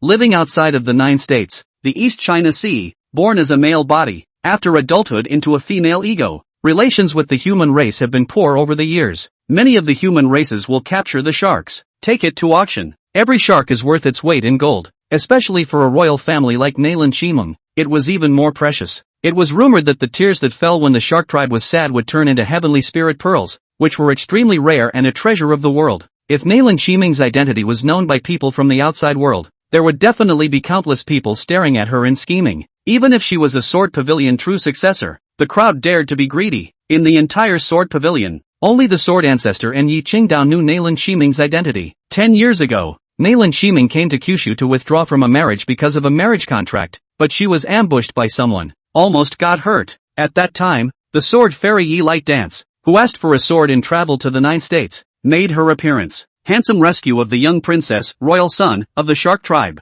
The sky and the earth were dim, the sun and the moon were lightless, and only Yi Qingdao was so distinctly outstanding and beautiful. Nalan Shiming immediately fell in love at first sight, so she disguised her identity and worshipped in the Sword Pavilion. The Sword Pavilion has a teachable moment and does not exclude discrimination against the shark Nalan Shiming. Master, do you dislike the fact that my disciple is not of the human race? Nalan Shiming said pitifully. Aha! Qin Yixian nodded decisively. In his previous life, Qin Yixian would have definitely pressed Nalan Shiming to death first, eliminating any future problems. However, in this life, Qin Yixian did not intend to kill her. It's not a soft heart. For one thing, Qin Yixian didn't put her in her eyes, and her threat amounted to nothing. Secondly, she had a hard life, poor. Thirdly, and most importantly, she is an ATM as well. Master, disciple will work hard and definitely live up to your expectations. Nalan Shiming knelt again. It's no use kneeling to me. You and I are not meant to be. Leave. Qin Yixian finished coldly and indifferently. Turn around and walk away.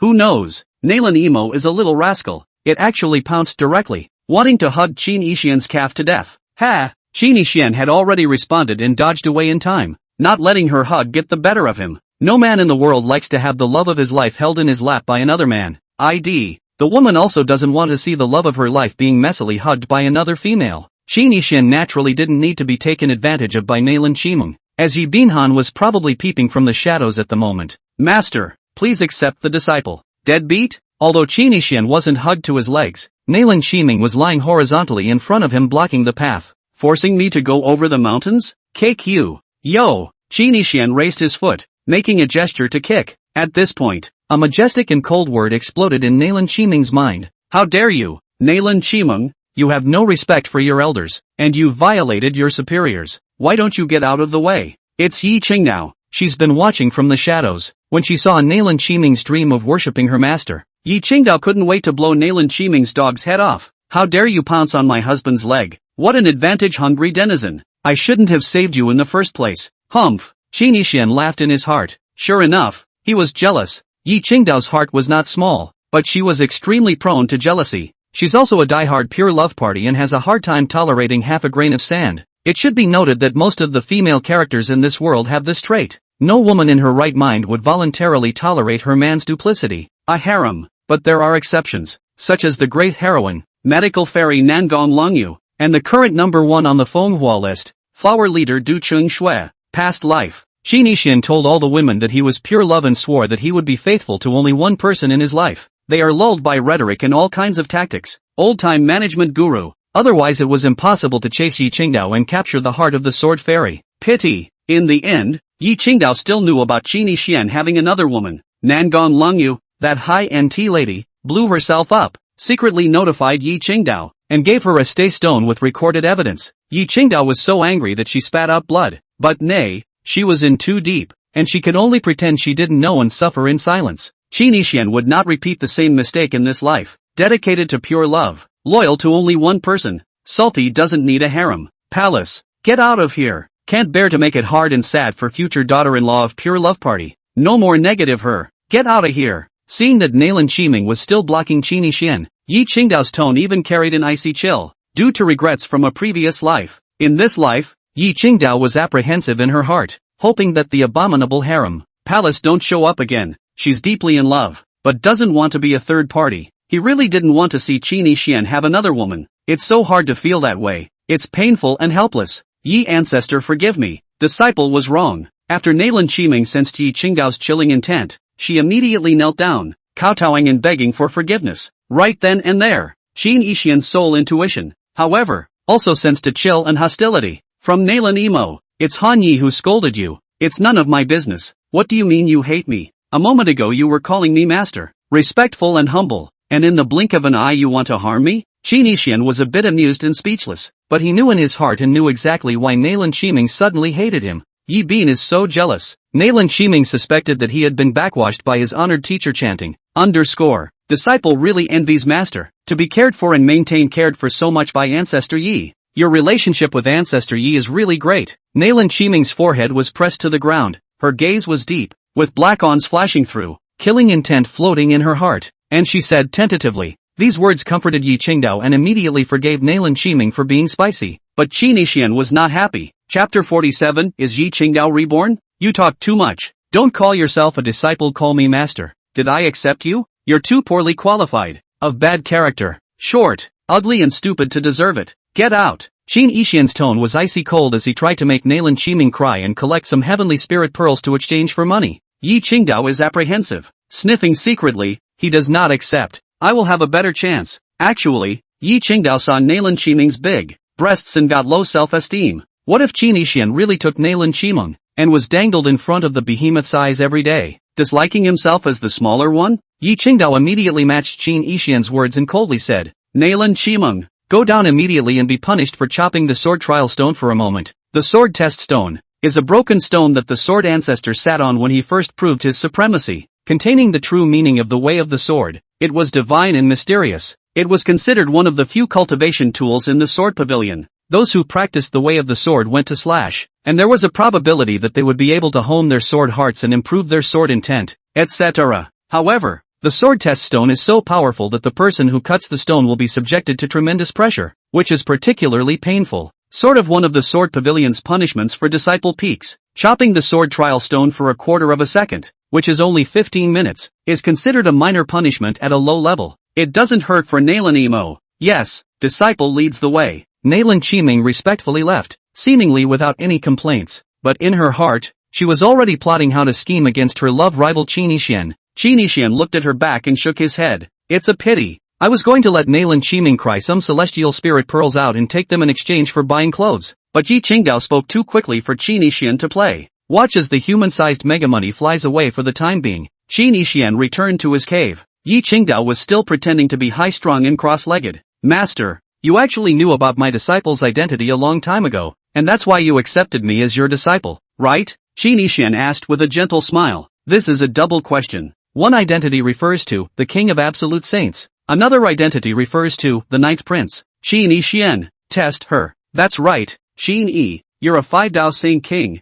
My master appreciates your talent, and that's the reason why my master had to take you in. Yi Qingdao opened her mouth faintly, purposely explaining. She thinks that Qin Yixian is trying to hide his true identity, unwilling to reveal it, so she had to cooperate with Qin Yixian, but she didn't dare to point it out. Master, do you believe in past lives? Yi Qingdao, Sword Ancestor? It said that in previous lives one plants causes and in this life one gets results. Disciple must have saved the world in his previous life to be fortunate enough to meet master in this life. You didn't save the world. You became obsessed. Yi Qingdao spat in her heart and faintly said, Apprentice, it's good that you've realized. With a few highs and lows, she actually didn't understand Qin Yixian's intention of asking this at all. Qin Yixian, actually, about Yi Qingdao's brainless liking and special attitude towards herself, Qin Yixian already had a guess in his heart. That is, Yi Qingdao was also reborn. This speculation was made 3 months ago. It was just that it was denied by Qin Yixian at that time. Can't say it's completely negative either. Rather,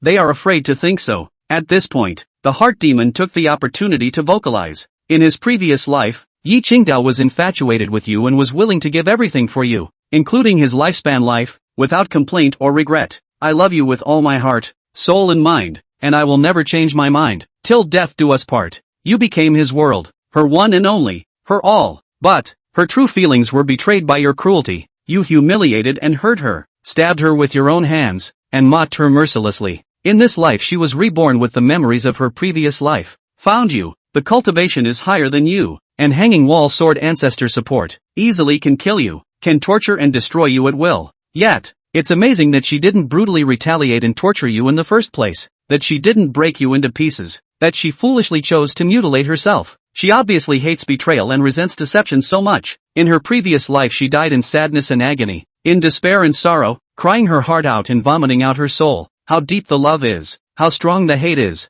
and how much I want to eat you alive. But, when the heart contains a torrent of anger to see you again, she finally, but not willing to stab you, a trashy heartless man, with a sword to avenge her hatred. If the situation is reversed and the identities are swapped, and in your place you are betrayed by her, after you are reborn and come back, you will surely be just like those metaphysical cool article protagonists, brutally ravaging, cold-bloodedly retaliating, and mercilessly killing her. But she merely sealed your martial arts cultivation, depleted your essence blood, and seriously injured you 3 months ago. Ha ha, she was killed by your betrayal and her revenge was painless. Why is she soft? because her obsessive true love for you, over and above the hatred for your heartless betrayal in your previous life. Ha ha ha, you're a real person nah. Qin Yixian listened quietly. His heart that had been practiced for 10 years by the salty fish could not be calmed. Inexplicably difficult. If she really did come back reborn, then, I hope I'm overthinking this. She shouldn't have been reborn. There were waterways undulating and swirling in Qin Yixian's gaze. The demons of the mind continue.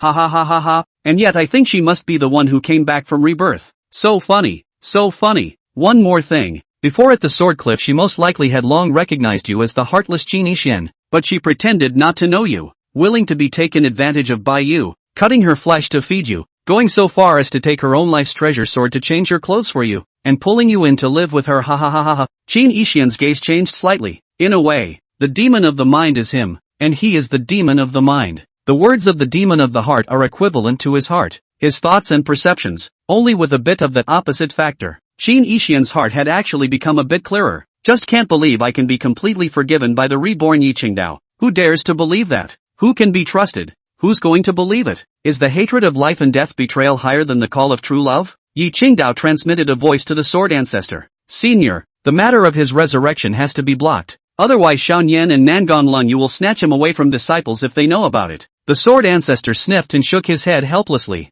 Alas, stupid apprentice became very unsure of herself due to her previous misunderstanding of Qin Yixian's affairs. And only then did she have this inferior and pathetic idea. Silly child. You are the youngest supreme ultimate sword immortal in the Kyushu, one of the strongest among the billions and billions of people, and the #1 beauty. It's just a little rich girl and a cold fairy. What's there to worry about? The Sword Ancestor transmitted. Silly apprentice. Probe his relationship with Xiaoyan. Yi Qingdao subconsciously clenched one hand. Her heart rippled as she asked apprehensively. Qin Yi, you care so much about that fairy Nian. You must like and care about her, right? Chapter 48, Falling Tears. Oh, I did inquire about this. Qin Yixian nodded and smiled.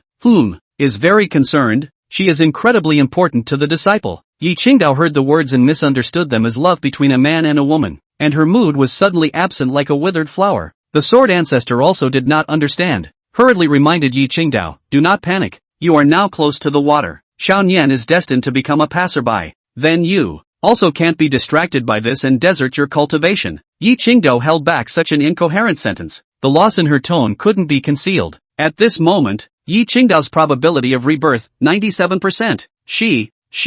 I can't believe I actually forgave myself for stabbing her to death in a previous life with a brutal real thing. Don't worry, master. I won't slack off on my cultivation. Qin Yixian's tone became more and more gentle, his smile affectionate. Oh, Yi Qingdao, however, responded in a disoriented manner, breathless, as if she was in a state after being madly played with. Qin Yi, you actually don't want to stay in the Sword Pavilion very much, do you? Yi Qingdao suddenly felt that she had been listening to the Sword Ancestor's command to act and speak seemed wrong, forcibly keeping Qin Yixian in the Sword Pavilion, and pretending not to recognize him, and pretending to be high and mighty to deceive him. Is that really good? But she hadn't been too good at it before. What if he always ends up hating me and never likes me? Yi Qingdao's hesitant mood was written on her jade feet. Her toes were tight and shaking. Why does master ask that? I'm sure you're dying to meet Nin, aren't you? Don't want to. These words immediately caused light to overflow from Yi Qingdao's beautiful eyes, and her tone gradually changed. Why don't you want to? Isn't she important to you? She has saved my disciple's life,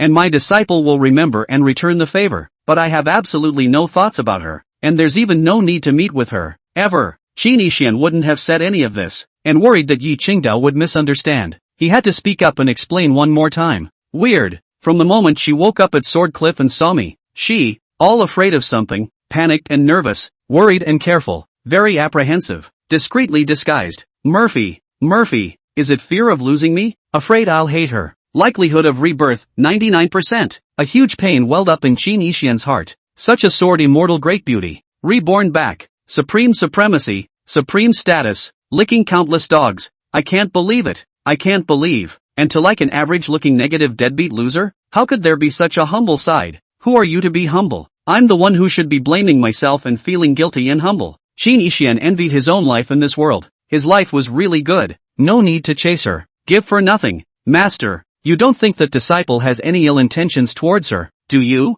Qin Yixian stepped forward and stared at Yi Qingdao. There were already visible glimmers of tears in the clear eyes. The sadness of the heart. Harder to contain. Ha? No. Yi Qingdao replied in a seemingly stuttering manner, but after hearing that Qin Yixian didn't like Shan Yan, her tone had become meta and her voice was full of energy. But, at the moment, she was super confused in her mind. Is that tears? He got sand in his eyes? It shouldn't. I've never seen this happen to him in his previous life. How can he have tears? Yi Qingdao thought she was seeing hallucinations. I can't believe this thing called tears appeared in Qin Yixian's eyes. It's unbelievable. Scary as hell. The Sword Ancestor crying couldn't even make Yi Qingdao so shocked. Master, disciple could not have imagined that your thoughts are actually so impure. Shouldn't you be all about the sword? Qin Yixian held back his tears and took another step closer, attaching himself with his hands and coming up to Yi Qingdao's ear. Getting closer. Yi Qingdao hurriedly pushed him away and said with a straight face, "You're the one who's overthinking it. Master isn't messing around at all. It's good that I didn't think much about it. Disciple was once saved by immortal Nian because of a karmic accident. Everything in the heavenly city is purely sense high. Nothing else." "Well, you don't have to explain. Master doesn't care that much," Yi Qingdao said coldly. "Oh, dear. So far, she undoubtedly loves me. Why do you keep acting all high and mighty and reserved and unoffendable?" Qin Yixian's mind was messed up because he was suspicious about Yi Qingdao's rebirth. Descending in wisdom. Can't think hard enough. So there was some incomprehension of Yi Qingdao's contradictory behavior. In the past life of Yi Qingdao before the love indeed cold and invulnerable, harsh and ruthless, men do not dare to get close to, just like the iceberg stone woman. But, once Yi Qingdao fell in love, she was able to be played casually, obedient and active to death. At this moment, obviously like love, but act so cold, and not allowed to get close to talk? What's really going on? Suddenly, a white light flashed through his mind, as if he had opened the second chakra. A scene of memory springs up like a white horse. Qin Yixian came to a realization, thoroughly understood. Even if the moment is in the midst of a descending intellectual love affair, he also sorted out everything. To this point, probability of Yi Qingdao being reborn, 100%.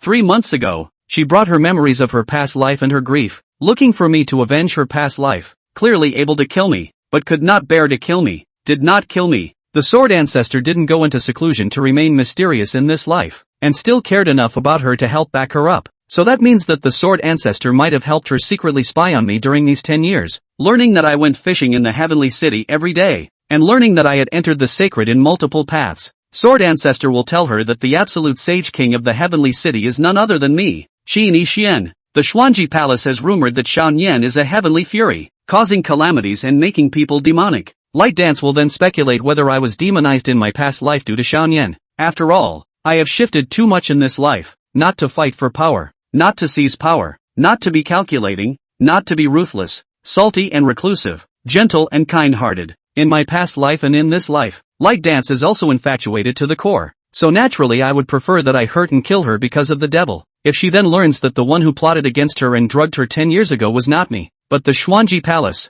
then she will be able to be certain that I was normal in this life and demonized in my previous life. Qin Yixian instantly recalled and reasoned. The heart gets harder and harder, even if I really killed her because of a heart demon. In any case, I killed her with my own hands after all. How sad was her heart when she was betrayed and humiliated and mocked by her beloved. How desperate, how painful, how sorrowful. However, just because she immediately let go of her hatred after realizing that I was a heart demon, she completely disregarded being killed in her previous life. Qin Yixian recalled today's scene in his mind. Finally couldn't hold back any longer. I couldn't stop the tears from coming. The reason she's acting high and mighty is because 3 months ago I flirted with Sword Ancestor's words about the 9 heavens range sword, and he thought that I liked high-cooled sword immortals. Because of my mere words, she chose to change. In order to cater to my interests, in order to keep me interested in her, she actually goes out of her way to hide her true self and try to disguise herself to my liking. Qin Yixian recalled some of his past experiences.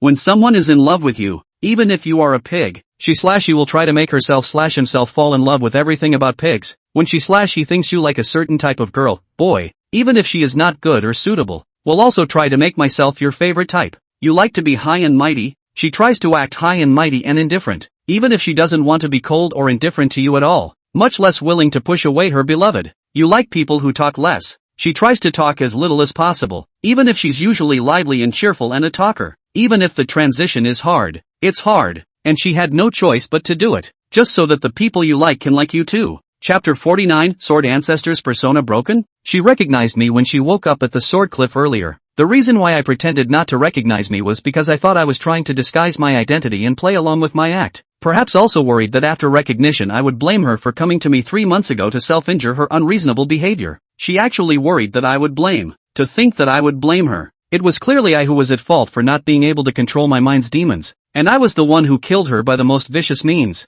Instead of blaming me, hating me, or resenting me, instead, she would blame herself, feel guilty, feel bad, be apprehensive, nervous, flustered, and try to cater to me because of her little misunderstanding of me, all for trying too hard to win my favor, hoping I wouldn't leave her side. And yet before I, in order to leave her, pretended to be a rogue to embraced her, offended her by false excitement, tricked her into fetching her clothes to try to escape, and reproached her for not taking her sword to change her clothes. She wanted to take a walk on a date with me, but I let her take me on a royal flight out of fear of a dragonette coming to pick a fight, not understanding, and questioning her in my mind. She wanted to eat with me and live with me, to get closer, but I've been pushing back for all sorts of reasons, but she never half complained, but became more apprehensive and worried, lost, lose, while she was trying to think of ways to win me back, and I was being petty, thinking that she would pull out her sword and hurt me when she recognized who I really was. She obviously couldn't even bear to do it 3 months ago, so how could she be willing to cut me? Once Qin thought that the saddest obstacle between a man and a woman was the magpie bridge that blocked the cowherd and the weaving maiden, the gateway that bound Liang Shanhua and Zhu Tai, the great wall that caused Meng Jiangnu to lose her husband, and the Leifeng pagoda that locked up by Suzhen. The furthest distance is when I love you and you don't like me. It wasn't until this moment that Qin Yixian realized, there is nothing sadder than, he's, reacts too slowly, over-intellectualizes, is self-righteous, ignores feelings, speculates, and is timid as a mouse. If I hadn't been reborn this time to land in the Sword Pavilion and meet Light Dance, I might as well be lying flat and salty in some other hidden place, missing out on long years with her, or even the chance of ever seeing each other in the future. Even if we see each other again, things may not be the same. Wouldn't it be sad and lamentable to regret one's life? The furthest distance in the world is nothing more than I am interested in you and you like me, but unfortunately, we don't know each other's feelings. This is clearly supposed to be the closest distance, zero distance, negative distance, but it almost turned into goodbye forever. Once you miss it, you are sadly abused. Not everyone can be so lucky to just happen to be reborn next to the one they once loved. There was another reason why Qin Yixian was so hurt and sad. The day before he crossed over from modern times to this Kyushu world, Qin Yixian went to a class reunion. At the party, he ran into a girl he had a crush on when he was a student, but unfortunately he didn't confess at first. That day, Qin Yixian jokingly told the girl that he had liked her when he was a student, and she actually said that it was a coincidence that she also had a crush on him when he was in school. Qin Yixian froze immediately. It's just a shame that the girls were already married when they said this. The two are doomed to no results. Once like each other can only be reduced to regret. If Qin Yixian had been bold enough to confess his love during his student days, the ending might have been different. But a miss is a miss and there are no do-overs. At the end of the class reunion that day, Qin Yixian went home drunk and fell asleep, chanting in a daze, "If only I could travel back and start over." When he opened his eyes again, he had traveled to the world of Kyushu, the great Qin dynasty. Didn't realize. Now once again, we are experiencing a similar situation. Fortunately, this time he had the chance to be reborn and was lucky enough to come to Yi Qingdao's side. She also didn't marry and remained the same. No more missing out. No more regrets. Qin Yi, what happened to your eyes? Does it hurt? Yi Qingdao had trouble staying calm and continuing to pretend, and wanted to get up to care, but was held down by the Sword Ancestor. She saw the male tears.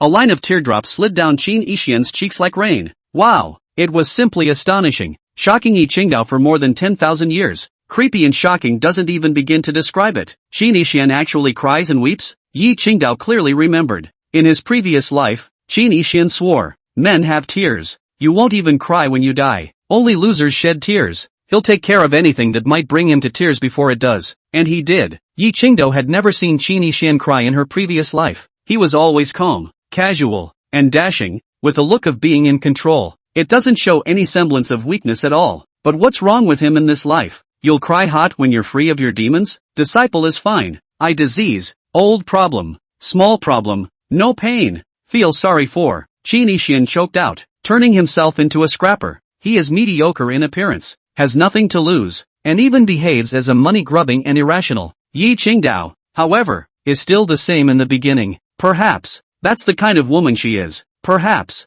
she's just that stupid. No, she's not stupid. Just, Smart, not so obvious when dealing with emotional apprehension and nervousness. Qin Yixian didn't want to cry either. Hundreds of reincarnations have never cried. There was a big problem in front of Qin Yixian now. How to face Yi Qingdao next? A mindless showdown with her and then a marriage proposal and a wedding? He wanted to do so immediately. From then on, the two secluded in the sword pavilion. Salted fish to spend the day. Swimming in the mountains and playing in the water. So not happy. But there's also the potential wall-hanging threat of the pure love murderer that hasn't been addressed. Once you establish a relationship with Yi Qingdao to express your love, with the level of insanity of the pure love murderer, the duo could have their throats double sealed. After all, the killer had said that Qin Yixian could only belong to her alone. Qin Yixian still has 8 lives and is not afraid of death. Yi Qingdao, however, only had 1 life. So, pure love murderers should never be overlooked. Qin Yixian had a decision in his heart. No showdown for now. Gotta play dumb before solving a pure love murderer. The master-disciple relationship alone is not enough for the pure love murderer to seal the throat of Yi Qingdao. Ugh, it's really not nice to have to keep your sanity in the face of fiery feelings, but it has to be. Tragedy and comedy were only 1 word apart, and Qin Yixian had to be careful. It may be a momentary comedy to confess the showdown now, and the pair are happy and cheerful, but to be torn apart and destroyed soon afterward would be a most agonizing tragedy. Many love tragedies are often the result of a lack of rationality and a desire for momentary pleasure. Qin Yixian must endure the tragedy for a while, in exchange for a lifetime of comedy and happiness, although suffocating and helpless, but many times it is so, which is never smooth sailing. Besides, Qin Yixian was actually happy in his heart, at least he didn't miss STH. It's much better to follow up now that you know everything. After 100 lifetimes of reincarnation and 99 deaths, his heart demons have been suppressed in this life, and he is more able to think rationally, giving him more stamina to deal with the pure love murderer. The more important advantage is, the Sword Ancestor of this life, his persona may have collapsed. Qin Yixian was 100% sure, Sword Ancestor was definitely not a pure love murderer. In other words, it's possible to have Kenjo, who is the hanging in the hanging, help cut down the hanging wall murderer. With this in mind, Qin Yixian stared at Yi Qingdao and said with a twist of words, Master, disciple will tell you something. That Sailor Clan disciple Nalan Qiming liked you just now. Did you know about this matter? Chapter 50, The Heart Demon's Calculations. Yi Qingdao sniffed and shook her bucket hat from side to side, denying knowing. The mind was sputtering. There are so many tears flowing out. Ah, this eye disease of his is terrible. The tears were actually tinged with blood. It really doesn't hurt? Sword Ancestor frowned. What's wrong with this kid? With his previous medical skills, could he have an eye disease? Disciple is proficient in measuring and calculating the Guadao, and has calculated that Nalan Qiming loves you to death, and if she knew that you were living with Disciple, she would definitely be jealous of Disciple. Master cut her? Yi Qingdao blurted out, cold as ice. The sword pavilion, not the devil's way,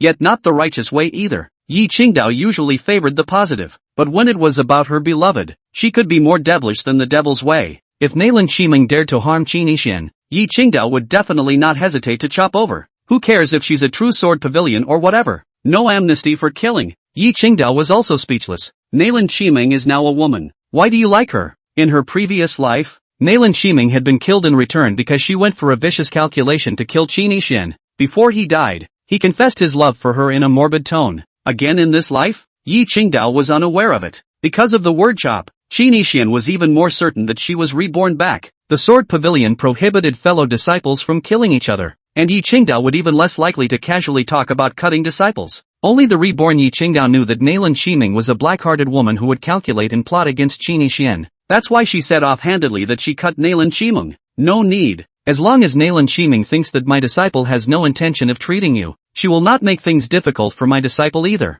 Qin Yixian cried and laughed. The word thought contains a pun. He is indirectly saying that the disciple is very interested in you. Euphemistic confessions. Yi Qingdao naturally didn't understand what she meant, and she grunted in her heart, wanting even more to tell Nalan Qiming to get lost. It wasn't easy for her to chase after Qin Yixian in the first place, and this bastard Nalan Qiming came to create difficulties? Qin Yi, the master went to help you go to the healing Immortal Valley to find a healer for your eyes. Yi Qingdao really couldn't bear to look at it anymore. Hate the Valley of the Healing Fairy though, but Qin Yixian tears clattered and flooded too spicy. There is still more blood in it. Creepy. Qin Yixian ignored her remark and turned his back, changing the subject once again. Master, disciple not only counted Nalan Qiming just now, but also took a fortune for you. Oh, ZZ. Yi Qingdao panicked in her heart. Qin Yi, the Tianji technique backfires terribly. You'd better use it sparingly. Yi Qingdao was concerned. There's no harm. This bit of snooping doesn't bother me, and the heavenly Dao backlash is equal to nothing. What have you measured for the master? Yi Qingdao was indifferent on the surface, but was apprehensive in her heart. My disciple has calculated that in the future you will have no illness or disaster.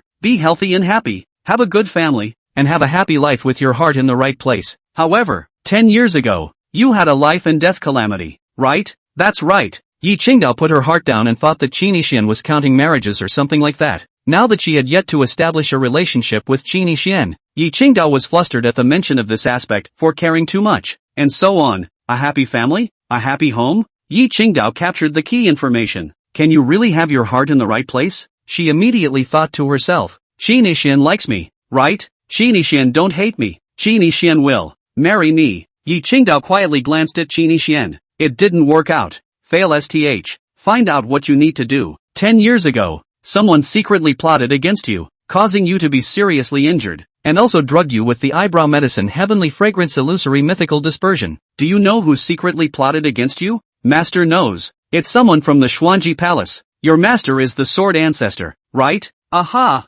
Yi Qingdao didn't understand why Qin Yixian asked. Master, how about calling the Sword Ancestor and going to the Xuanji Palace together to avenge our bloodshed? Qin Yixian turned around, his tone indignant. These words were meant to draw out the Sword Ancestor. At this moment, he also wanted to personally cut someone down and take it out for Yi Qingdao. Anger, suddenly, crying, chopping, rage. Qin Yixian jolted and immediately realized, a dog with a heart of gold, counting on me, trying to come back from the dead? Roll, mind the devil, is close. In fact, the demon of the heart can also be understood as a negative type of emotion, or out of control 7 emotions, 7 original sins and so on. Previously, the heart demon deliberately mentioned the rebirth of Yi Light Dance, and even narrated it with deep emotion, which was an opportunity to try to draw out Qin Yixian's self-reproach, hard feelings, sadness, and anger. Most people in the world are harboring seeds of demons that may grow and germinate because of something or someone or something. When the demons of the mind are fostered, inner desires are amplified and it is easy to go to extremes.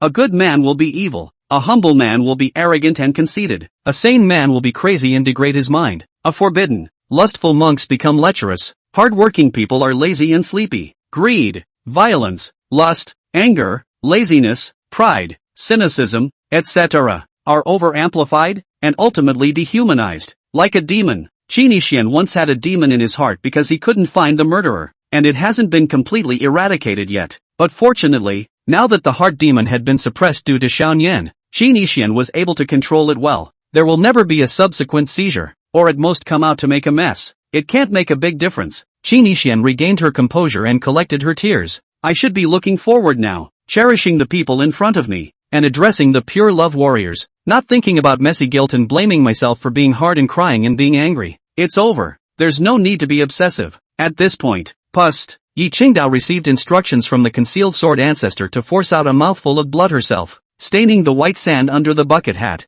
she fell back in her body and pretended to faint. Light, Master. Qin Yixian hurriedly went over to support him, taking his pulse and listening to his heartbeat to check the situation. Though he had no more healing at the moment, but basic pulse taking is still understood. Probably can judge Yi Qingdao at this moment is very robotics. Qin Yixian wanted to remove Yi Qingdao's bucket hat to check her complexion, but he couldn't take it off at all. The blood on the white sand also disappeared of its own accord. He understood instantly. Suddenly pretending to vomit blood for a good reason? Don't spit real blood if you're pretending. Silly, strange and heartbreaking. Apprentice grandson. She is harboring a hidden disease and has a demonic fire in her heart. Now that the hidden disease has returned and the fire in her heart has ignited, she has been hurt very badly. Alas, you have said things you shouldn't have said. At that moment, Sword Ancestor's blind words came out with a sigh, as if he was sad. You are? Qin Yixian asked with just the right amount of alarm. In fact, it is clear that this one in the dark is the ultimate hanging wall of the Kyushu world. The Sword Ancestor. Wonderful. I didn't expect the Sword Ancestor to come to the conversation so soon. I'm her master. Your grandmaster. The Sword Ancestor's tone was casual. The reason why Yi Qingdao was allowed to pretend to vomit blood was because she didn't want to waste time to seek revenge from the Xuanji Palace. The Xuanji Palace has been closed. The Sword Ancestor had also dealt with the murderer before, and the matter was temporarily revealed. On top of that, the Sword Ancestor also wanted to talk to Qin Yixian personally, playing a booster for Yi Qingdao's love and all that. So it's the Master Ancestor. Dare I ask the Master Ancestor, do you know what's going on with the Master Ancestor? She's heart sick. What exactly is going on? Don't ask. you're not supposed to know. And in any case, don't mention seeking revenge on the Xuanji Palace. Qin Yixian was even more certain that Bean was faking spitting up blood and was completely at ease. Nodding his head, disciple understands, and will definitely not mention it in the future. He didn't care about the Xuanji Palace. The fact that the Sword Ancestor showed up is the key. Just remember, you're her first apprentice. I hope you're nice to her. The Sword Ancestor reminded, his tone gradually changing. Not like an old ancestor, but like an old mom begging for a son-in-law. Senior Ancestor, I don't think I'm suitable for the Sword Pavilion. I want to leave, so I hope I can fulfill my wish. Qin Yixian's gaze returned to normal as he tentatively said. In fact, it was not willing to leave Yi Qingdao's side at all. But the pure love murderer has always made Qin Yixian uneasy. If there was an accident, he could live if he died. But if Yi Qingdao had her throat sealed, it would cause him more pain than killing Qin Yixian. So, Jianzhu, sorry to have to drag your old man down. Chapter 51, Sword Ancestor's Strength, Destroying the Heavens. You really don't want to stay? She needs a lot of attention these days. It's not that I don't want to, but I can't. Why? I don't belong here. Qin Yixian clasped his fists and arched his hands, seemingly resolute in his attitude. Lure the Sword Ancestor into the trap. You hate light dancing a lot? The Sword Ancestor knew that Yi Qingdao was eavesdropping and deliberately asked. Qin Yixian can't leave,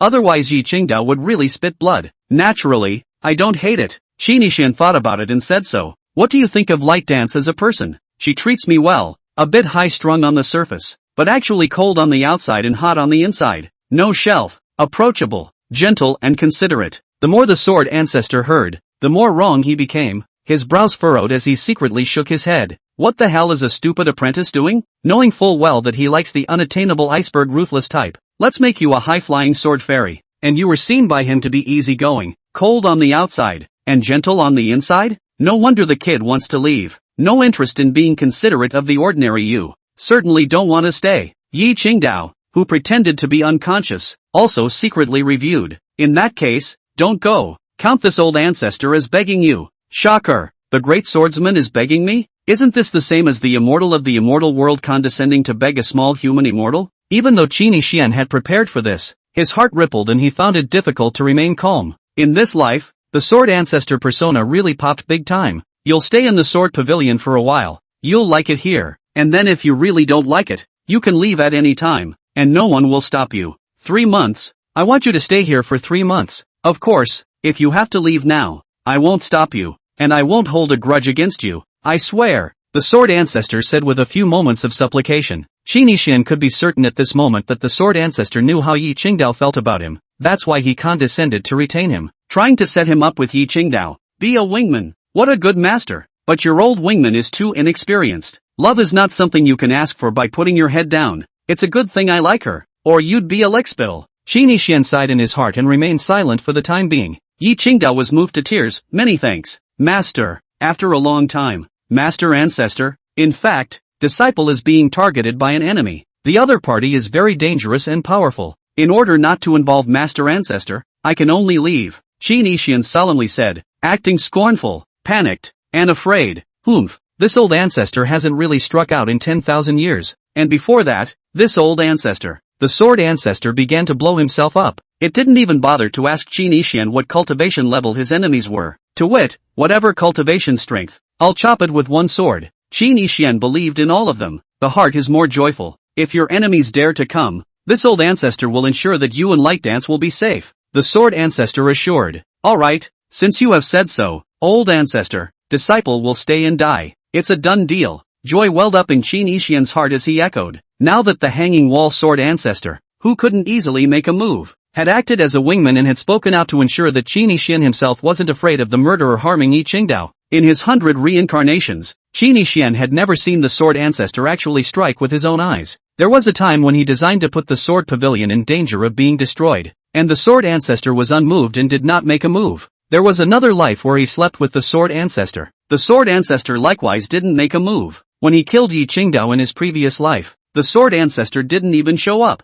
It was evident how difficult it was for the Sword Ancestor to strike once. But there's no doubt about one thing. Kenjo is the hang in the hang. Starry as hell. Beyond the 9 states are the heavens. The starry sky and the 10,000 realms were boundless. And among them were 3,000 great worlds with the highest level of realms, where saints were gathered, and there was no shortage of supreme ones, some of which even had the incarnation of the Tao sitting on them. However, The Sword Ancestor had once decimated over 2,000 great worlds with the power of a single person. The so-called incarnation of the Tao could be understood as a heavenly Tao detachment, an incarnation of the great Tao, and was as strong as could be imagined. But he was cut down by the Sword Ancestor one by one without even taking a breath. The Sword Ancestor had cut through the long river of space and time, defeating many supreme powerhouses from endless years ago. Strike once and there are countless deaths and injuries. The level of awesomeness speaks for itself. In this life, what happened to the Sword Ancestor? Actually willing to go out of their way to protect people? Qin Yixian was still incredulous at the moment, but he was also incredibly grateful. If I could have enlisted the help of the Swordfather in my previous life, how could the pure love murderer kill me? The Sword Ancestor Jedi was true to his word and did what he said he would do,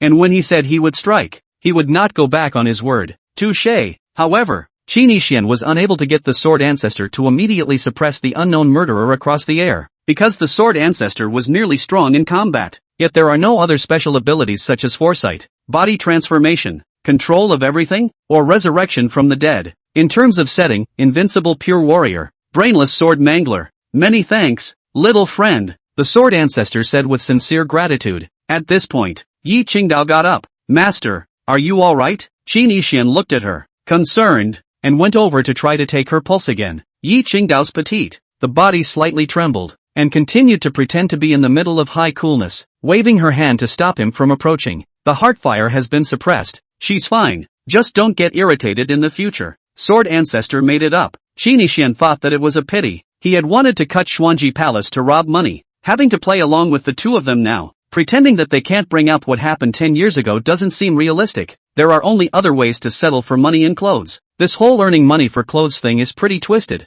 Initially, I wanted to be a copyist, but I didn't have any paper, ink or inkstones. Later, when she tried to rob the Xuanji Palace, Yi Qingdao vomited blood again. Qin Yixian just assumed that she was really vomiting. It seemed like it was still necessary to find the free ATM Nailan Shimeng, the little love interest. It would be best to follow up by finding a way to erase Nailan Shimeng's memories of Yi Bean so that she would forget about Bean. By the way, here's a shirt for you to wear. The Sword Ancestor finished. A white costume appeared right in front of Qin Yixian. It was the clothes in the storage bag of the Xuanji Palace Master's eldest disciple. The Sword Ancestor would not have taken everything he had after dealing with him earlier, but now that Qin Yixian needed it, he went along and rummaged in his storage bag. I didn't realize there just happened to be one. Good luck. This is an uncommonly treasured garment that comes with its own cleansing. Looked brand new and clean. No dust or dirt, or new clothes that have never been opened. Plus, the Sword Ancestor had inscribed sword intent and divine thoughts on it at the moment. After being scrubbed by the sword intent and nourished by divine thoughts, the precious clothes appeared even more holy and flawless.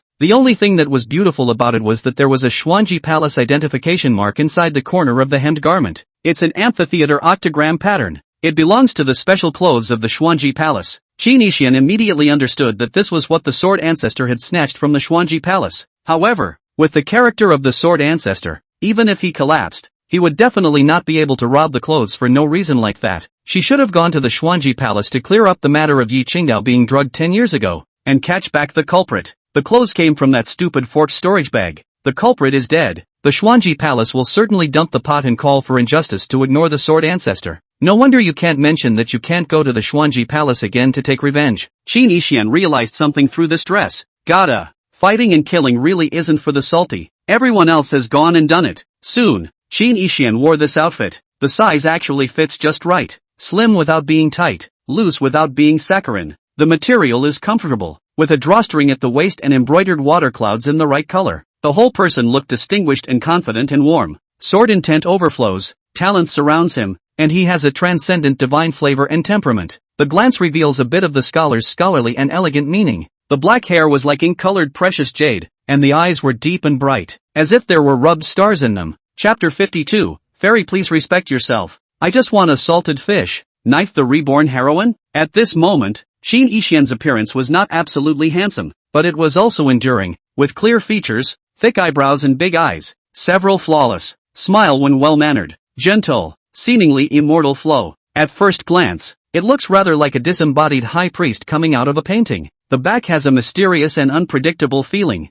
like a reclusive exiled immortal. Master Ancestor, is this your sword intent? Well, it'll keep you safe and sound. Qin Yixian glanced at the sword intent left behind by the Sword Ancestor on his clothes and could probably guess which time period Yi Qingdao was reborn in. Qin Yi, Why don't you wear shoes? The Sword Ancestor wondered. The dresses also came with shoes. They all came. But Qin Yixian had no intention of putting on his shoes. Qin Yixian took Yi Qingdao's jacket and walked towards her. Thank you, master, for lending my disciple a jacket to cover my face during this time. Qin Yixian behaved appropriately and prepared to put on Yi Qingdao's coat without the slightest transgression. The tone of his voice was warm and respectful, though his voice at the moment was very different from before. It had a similar level-headedness and gentleness to it. Yi Qingdao waved her hand, signaling Qin Yixian to stop, then took her jacket and put it on herself. The shoes will not be worn. The disciple is not used to it. Qin Yixian looked at Yi Qingdao's feet without a trace and said gently. Earlier he had set a small goal, to leave the sword pavilion alive. Nowadays this goal is deleted. Qin Yixian set a second big goal. Let Bean be happy for the rest of his life. Qin Yi, this disciple of mine is naturally cold and emotionless in nature. She was only touched by your deeds in the heavenly lake. That's why she's a bit more special to you. So don't mistake her for being interested in you. This was emphasizing the fact that Yi Qingdao was not gentle and approachable, and was a cold and ruthless old ancestor. Come and get the sword. Disciple understands. Qin Yixian responded respectfully, pretending to believe it. At this point, Yi Qingdao spoke. Qin Yi, master needs to recuperate. You go out for now. The tone of voice was high and unquestioning, and seemed high and mighty. She was going to discuss the battle plan with Sword Ancestor. Yes. Qin Yixian didn't care about Yi Qingdao's feigned indifference attitude and exited the cave. However, just after walking out of the cave, Yi Qingdao's words continued to come. Don't wander off at night. You must come back and stay. Carrot. Qin Yixian shook his head dumbly, pretending to be a high-flying simpleton who couldn't even. Cute as hell. At this point, Qin Yixian's expression suddenly changed as he looked into the distance.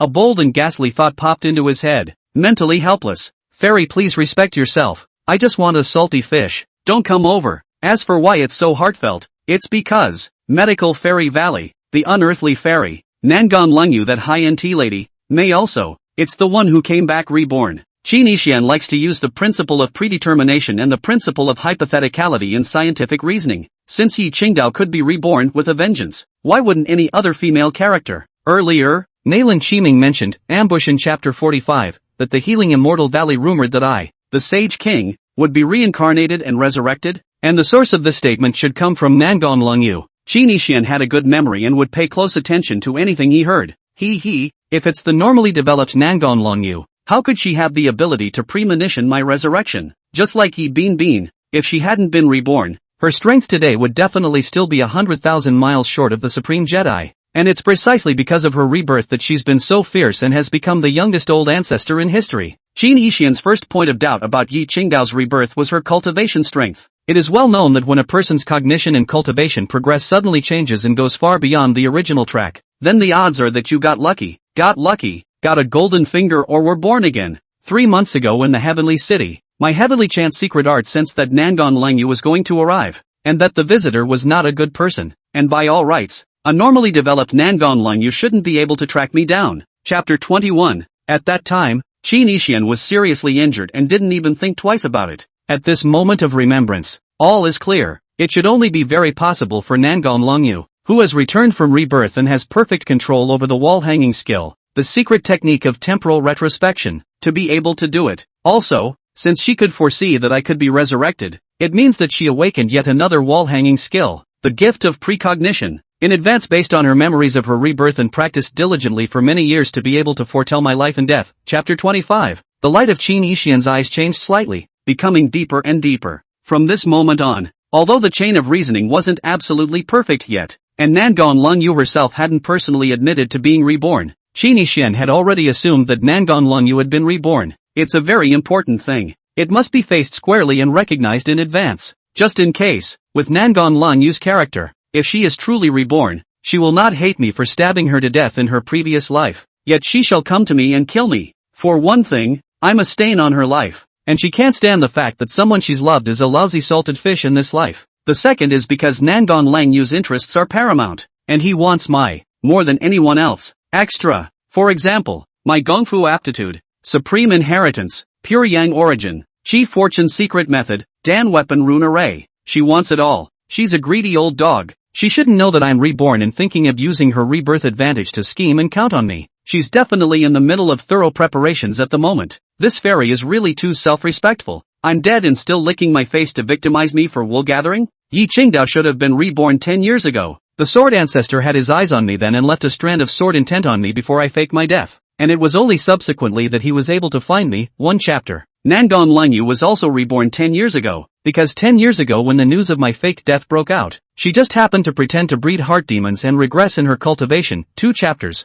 Falling from the number 1 position in the manhwa ranking, hibernating for 10 years, meticulously developing, cultivating the time and space retrospection technique and the gift of precognition, and waiting for an opportunity to make a move. If nothing else, the first step in her next scheme is, Nuff. In Nangon Lengyu's previous life's perception, I, Qi Xian, am cold-blooded, ruthless, selfish, powerful and resourceful, a typical villain, almost no cracks. But I was foolish enough to guard Xianyan in this life, going out of my way to make sacrifices, and she'll catch that break and use Xianyan to lure me into a trap and force me to show myself. And with Nangon Lengyu's wisdom and urbanity, naturally she wouldn't blatantly offend the First Chamber of Commerce, and may have secretly cooperated with Xuanji Palace long ago. Followed by, Qi Xian speculated on Nangon Lengyu's subsequent schemes and already had a solution in mind. My handling of Nangon Lengyu is naturally, lay out, knife her, forever and ever, crooked mouth, killing indecisive, red eyes, underscore.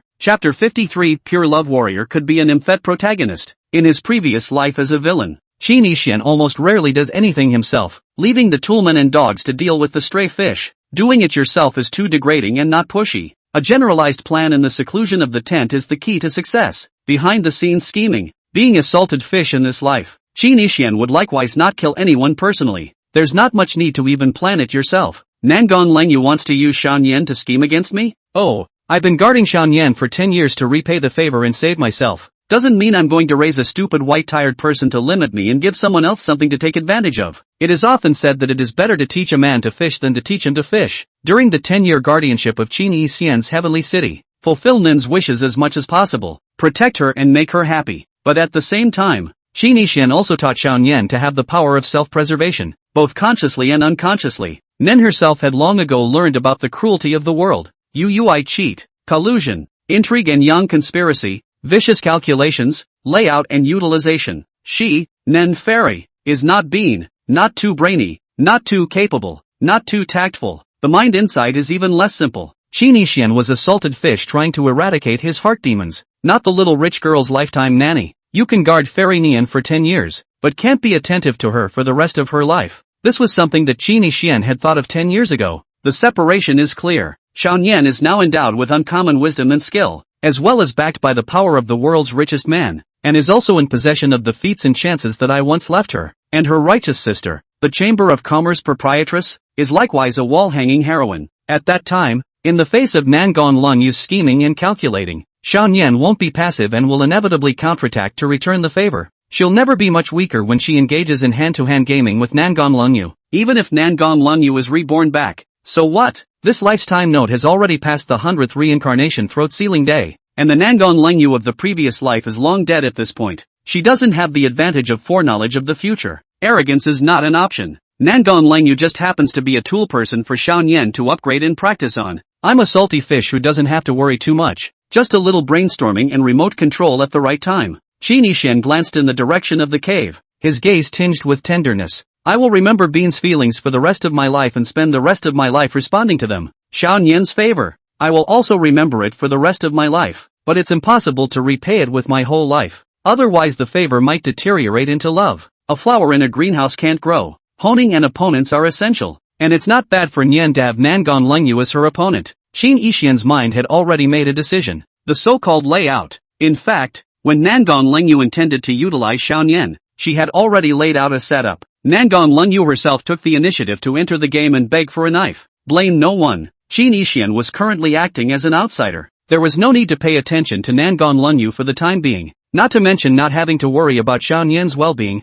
Behind the scenes, know what's going on, and just control the outcome. At that time, if Xianyan has the upper hand, I'll give her a slight nudge, and she'll naturally be able to handle Nangon Lengyu. Wah! The next instant, Qi Xian communicates with that divine thought incarnation on the Great Yin Crown Prince. Chapter 27. Learn about the situation and events in the outside world today through the eyes and memories of Yin Dan, the Crown Prince of Great Yin. The reason why Qi Xian didn't kill the Great Yin Crown Prince in the first place was precisely because the Crown Prince had value to utilize. A salty fish needs a toolman once in a while. You don't have to leave your home to get an insight into the world. How can we really turn a deaf ear to what is going on outside the window in the future? It was fortunate that the divine idea incarnation would not disappear due to the death of the main body, otherwise it would not have been able to control Yan Dan easily. Qin Yixian's eyes shifted slightly as he organized the information he had obtained from Yan Dan. Xuanji Palace has sealed the mountain. Ha, a little smart. Temporarily hold back. Paralyze the Chamber of Commerce. Prevent retaliation. Want to raise the first suppression. Waiting for the subsequent outbreak of it. 26 chapters. Shan Yan left Qingzhou and traveled the world. The first Chamber of Commerce announced that Fairy Nian became the new boss, leading the whole situation. 3 months have not seen. She became the world's richest man. Interesting. Half a month ago, the first emperor of Great Qin ascended to heaven, and the new emperor Qin Ziying ascended to the throne. If Ji Mengyao utilized my memories, chapter 23, then Qin Ziying is currently Ji Mengyao's puppet, and the Shura sect has become the controller behind the scenes of the world's #1 imperial dynasty. Great Qin, the great event of the Dao Luck contest is coming, and the powers of the states are actively preparing for it. East China Sea Shark Clan offers reward for missing little royal princess. Soon, after Qin Yixian finished understanding the many circumstances, he severed the connection with his divine thought incarnation. Master Ancestor? If you are there, please show yourself and talk alone. Qin Yixian stood at the edge of the cliff face and spoke into the void. He can be sure. At the moment, Yi Bin and Sword Ancestor were secretly spying on him. Discuss how to take him. In the dark, Kenjo. Yi Qingdao. Qin Yixian smiled. Master Ancestor, disciple has something very important to confirm to you. This is a very big matter, and I hope you and I can talk alone. The Sword Ancestor looked at Yi Qingdao and asked, Stupid apprentice, what should Master do? Ignore him? Yi Qingdao, plead with the Archmaster. Reason, LOL, if he doesn't want to talk to you, why does he want to talk to me? The Sword Ancestor sighed. Rustling, a fresh breeze came. Qin Yixian felt an extra figure behind him, but he didn't turn his head. Shifu? Well, what did you want to see me about? The Sword Ancestor was puzzled. I'd like to trouble Master Ancestor to shield the void. This matter can only be known to you and me. Qin Yixian's tone was unprecedentedly earnest and serious. It's okay. At the moment Light Dance can't even hear our conversation, so you can say whatever you want. The Sword Ancestor assured. Qin Yixian believed her. A sword intent boundary had been set up around them, isolated from the outside world. Master Ancestor, are you able to tell that Master Teacher possesses a second soul? Qin Yixian asked in a condensed voice as he went straight to the point without turning to look at the Sword Ancestor. The Sword Ancestor was confused. Second soul? What's that supposed to mean? Can't see it. Why do you ask? 10,000 question marks went through the Sword Ancestor's mind. He also made a point of checking out Yi Qingdao. No questions asked. Yi Qingdao is just one soul. That murderer who wants to harm the disciple may be hiding in the body or soul of the master. Of course, it's just possible. Disciples can't be sure. It belongs to disciples' reasoning guess. Qin Yixian looked grave. Go through 99 reincarnations. He had a lot of speculation about the identity of the killer. Now in his inferences, Pure Love Warrior is very likely to be the main character. Yi Chen. In his previous life, Qin Yixian loved Yi Qingdao deeply, and it's certain that Yi Qingdao is not the murderer. But, Qin Yixian eventually found a reason to ruthlessly lay his hands on Yi Qingdao. The reason is, Yi Qingdao may have a second perverted personality or a second soul. It was made by the unborn Yi Chen, and it is a woman. It will replace the main personality or main soul on the day of the 100th reincarnation throat sealing day, in the guise of a pure love warrior. A sword to the throat, 2 chapters. The reason for this reasoned conjecture. It was because Qin Yixian couldn't be sure that the protagonist Yi Chen was dead. Indeed, Qin Yixian intercepted Yi Qingdao, prevent her from meeting the hero's father, not letting Yi Chen have a chance to come out of the world and kill the protagonist from the root. 1 chapter. But, the protagonist of Heaven's Destiny, the daughter of the world, didn't come out of the world doesn't mean that it's completely dead and obliterated. It was possible that this bastard was hiding in Yi Qingdao's physical body or soul. Observe everything in secret, plotting and waiting for an opportunity. Chapter 54. It's time to boost your strength. Based on the principle of hypotheticality, Qin Yixian reasoned and guessed as follows. Protagonist Yi Chen didn't get his dad's genes and his mother transformed into a female, disguised as a pure love murderous warrior. She's madly in love with Qin Yixian when she sees color, but for some reason, she was trapped in Yi Qingdao's body and could only move freely on the day of the 100 Lives reincarnation throat sealing day. Can then Qin Yixian bold and presumptuous open the rear palace? She could not tolerate the beloved 3-hearted body dirty, so the use of hanging wall ability. Qin Yixian a sword sealed throat. The above reason guess is highly probable. The feminization is a bit of a brain fart, but the logic is fine. Qin Yixian thought about it. Someone who could silently kill him so many times in the same day. It's probably the protagonist, Yi Chen. Based on the original plot, Yi-Chen could awaken a wall-hanging natural ability at the age of 9. Time stops. She/he, the pure love murderer, hidden in the body or soul of Yi Qingdao, Qin Yixian's most trusted and beloved. It also stops time. So uniquely equipped. Can you kill the villain? The answer is May. Who told the villain to fall in love with Yi Bin in his first life? Of all the words in the world, only love kills the most. The first 98 generations didn't suspect Yi Bin. The 99th generation doubted it after entering the demon. To save your life and stifle any potential threat, Qin Yixian then brutally killed her. But just because Light Dance dies doesn't mean the murderer in his body will die along with him then. This has to be defended.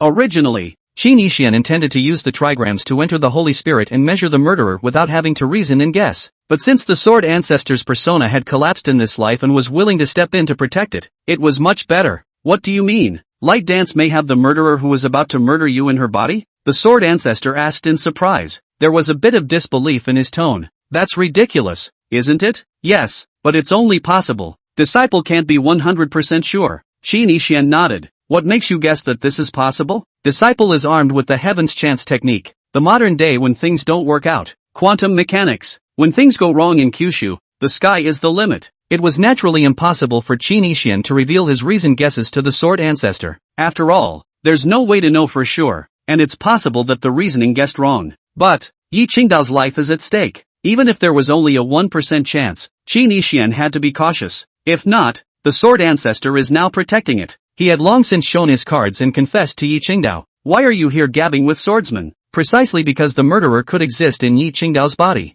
If Qin Yixian rashly showed his love to Yi Qingdao, the murderer might just be in the body to kill Yi Qingdao first. Qin Yixian was unable to detect any abnormalities within Yi Qingdao's body at all, so he looked for the hanging wall Sword Ancestor to ask about it. Unexpectedly, the Sword Ancestor's other means besides Mang were too poor. There was no way to see any end in Yi Qingdao's body. Apprentice grandson. In that case, what do you wish for me to do, old ancestor? The Sword Ancestor knew nothing of the celestial arts. Otherwise it wouldn't have been so easy to believe that Nun was a Genki Luddite of the Heavenly Fury in the first place. 8 chapters. Now since Qin Yixian said that he was judging through the Heavenly Chance technique, the Sword Ancestor naturally wouldn't doubt it. Master Ancestor, you really can't see a hint of what's going on. Qin Yixian naturally wanted the Sword Ancestor to cut down the murderer immediately, but it seems impossible. I can't see it. Otherwise, old ancestor, I would have decapitated the murderer long ago. Qin Yixian's gaze was grave. If you can detect that the murderer is inside the master's body, can you guarantee the master's safety at that time?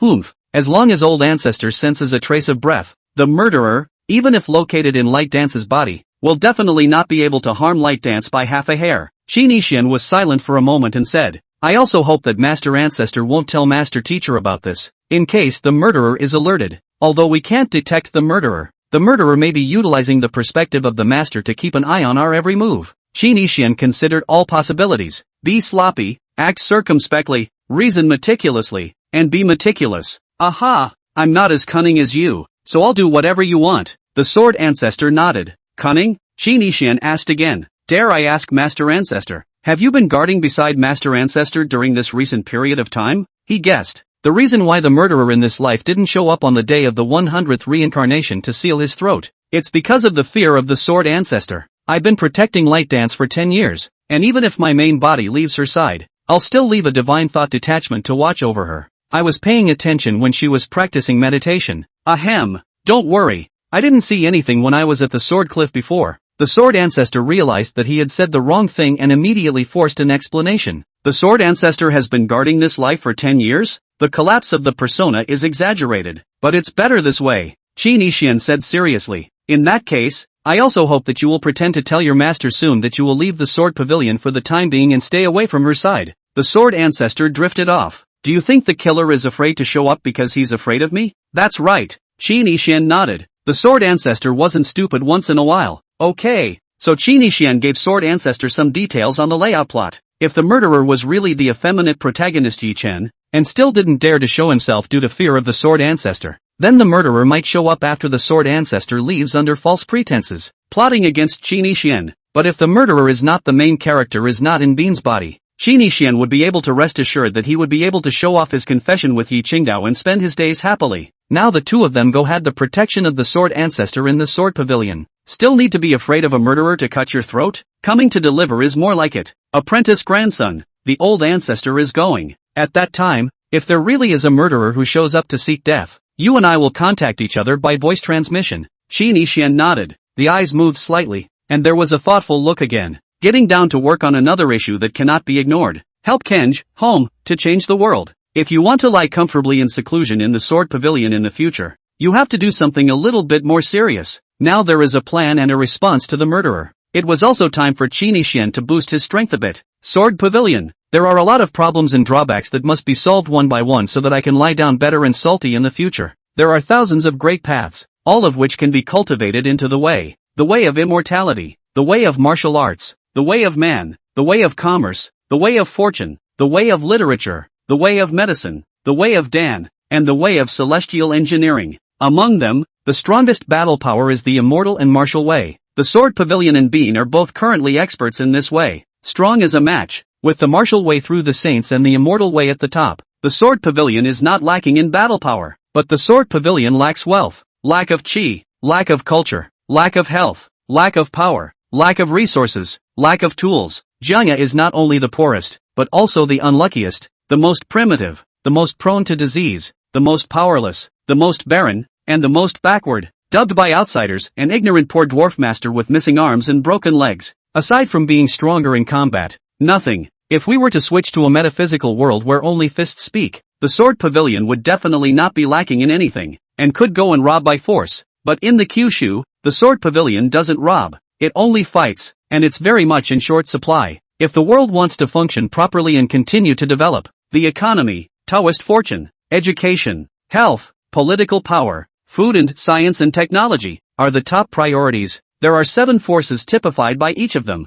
each possessing the most wealth, fortune, literature, medicine, power, food, and tools. The first chamber of commerce, wealth, the heavenly Tao Palace, transportation, the sacred academy, literature, the valley of the healing immortals, medicine, the great Qin dynasty, potential, the divine farmer's rack, cereals, and the heavenly craftsman's workshop, tools. Chapter 55 Luck, Heavenly Tao Palace. In the battle for Qi, Tao luck, Jiangya is at the bottom year after year. The Mid-Heaven Divine Island is a place of superior opportunity with endless benefits, but the disciples of the Sword Pavilion have not been there for many sessions due to poverty. The Tao controversy is also the worst and most pathetic. If I want to change the Sword Pavilion, I first have to start entering the path from these 7 aspects, which will also help me tremendously in my personal strength enhancement, and belongs to the optimal choice. Qin Yixian's eyes moved slightly as he combed through the situation and set a target for subsequent operations. The first thing is to settle the wealth. Qin Yixian immediately thought of the ATM Nalan Shimung.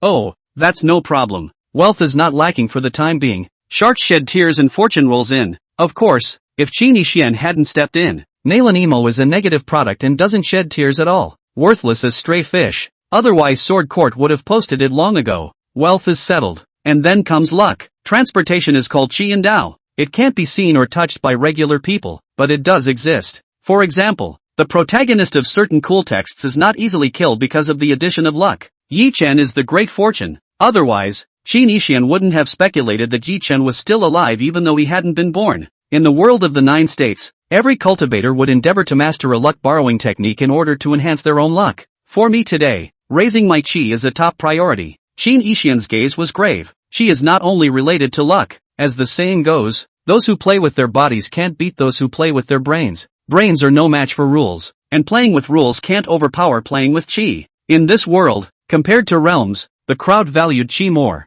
especially cultivators under the saints. He hated the fact that he had gathered the Qi of the 8 directions and had become a person of great Qi. Wonderful encounters, unhindered breakthroughs, easier to comprehend, rolling in money, beautiful people, rapid progress, wide range of friendships. What's more, the Qi is added, and it's not easy to fall. In addition to individuals possessing Qi, clans, forces, royal dynasties, etc., also have Qi. This one is the top priority. When a clan's overall Qi was strong, it would not easily perish. Often the heavenly pride demon to defect to worship. Sect forces, imperial dynasties, great religions and so on are incomparably more eager for the great Tao luck, whether or not a power can continue and thrive for a long time. The first thing to look at is the luck, the second is the underlying power, and then the absolute strength. The sword court is mighty famous all over the world. Unfortunately it only refers to combat prowess. Reckless. The chirography is pathetic. The sword pavilion disciples were strong in battle. However, if the enemy's opponent's chi is high, he will somehow be at a disadvantage when fighting.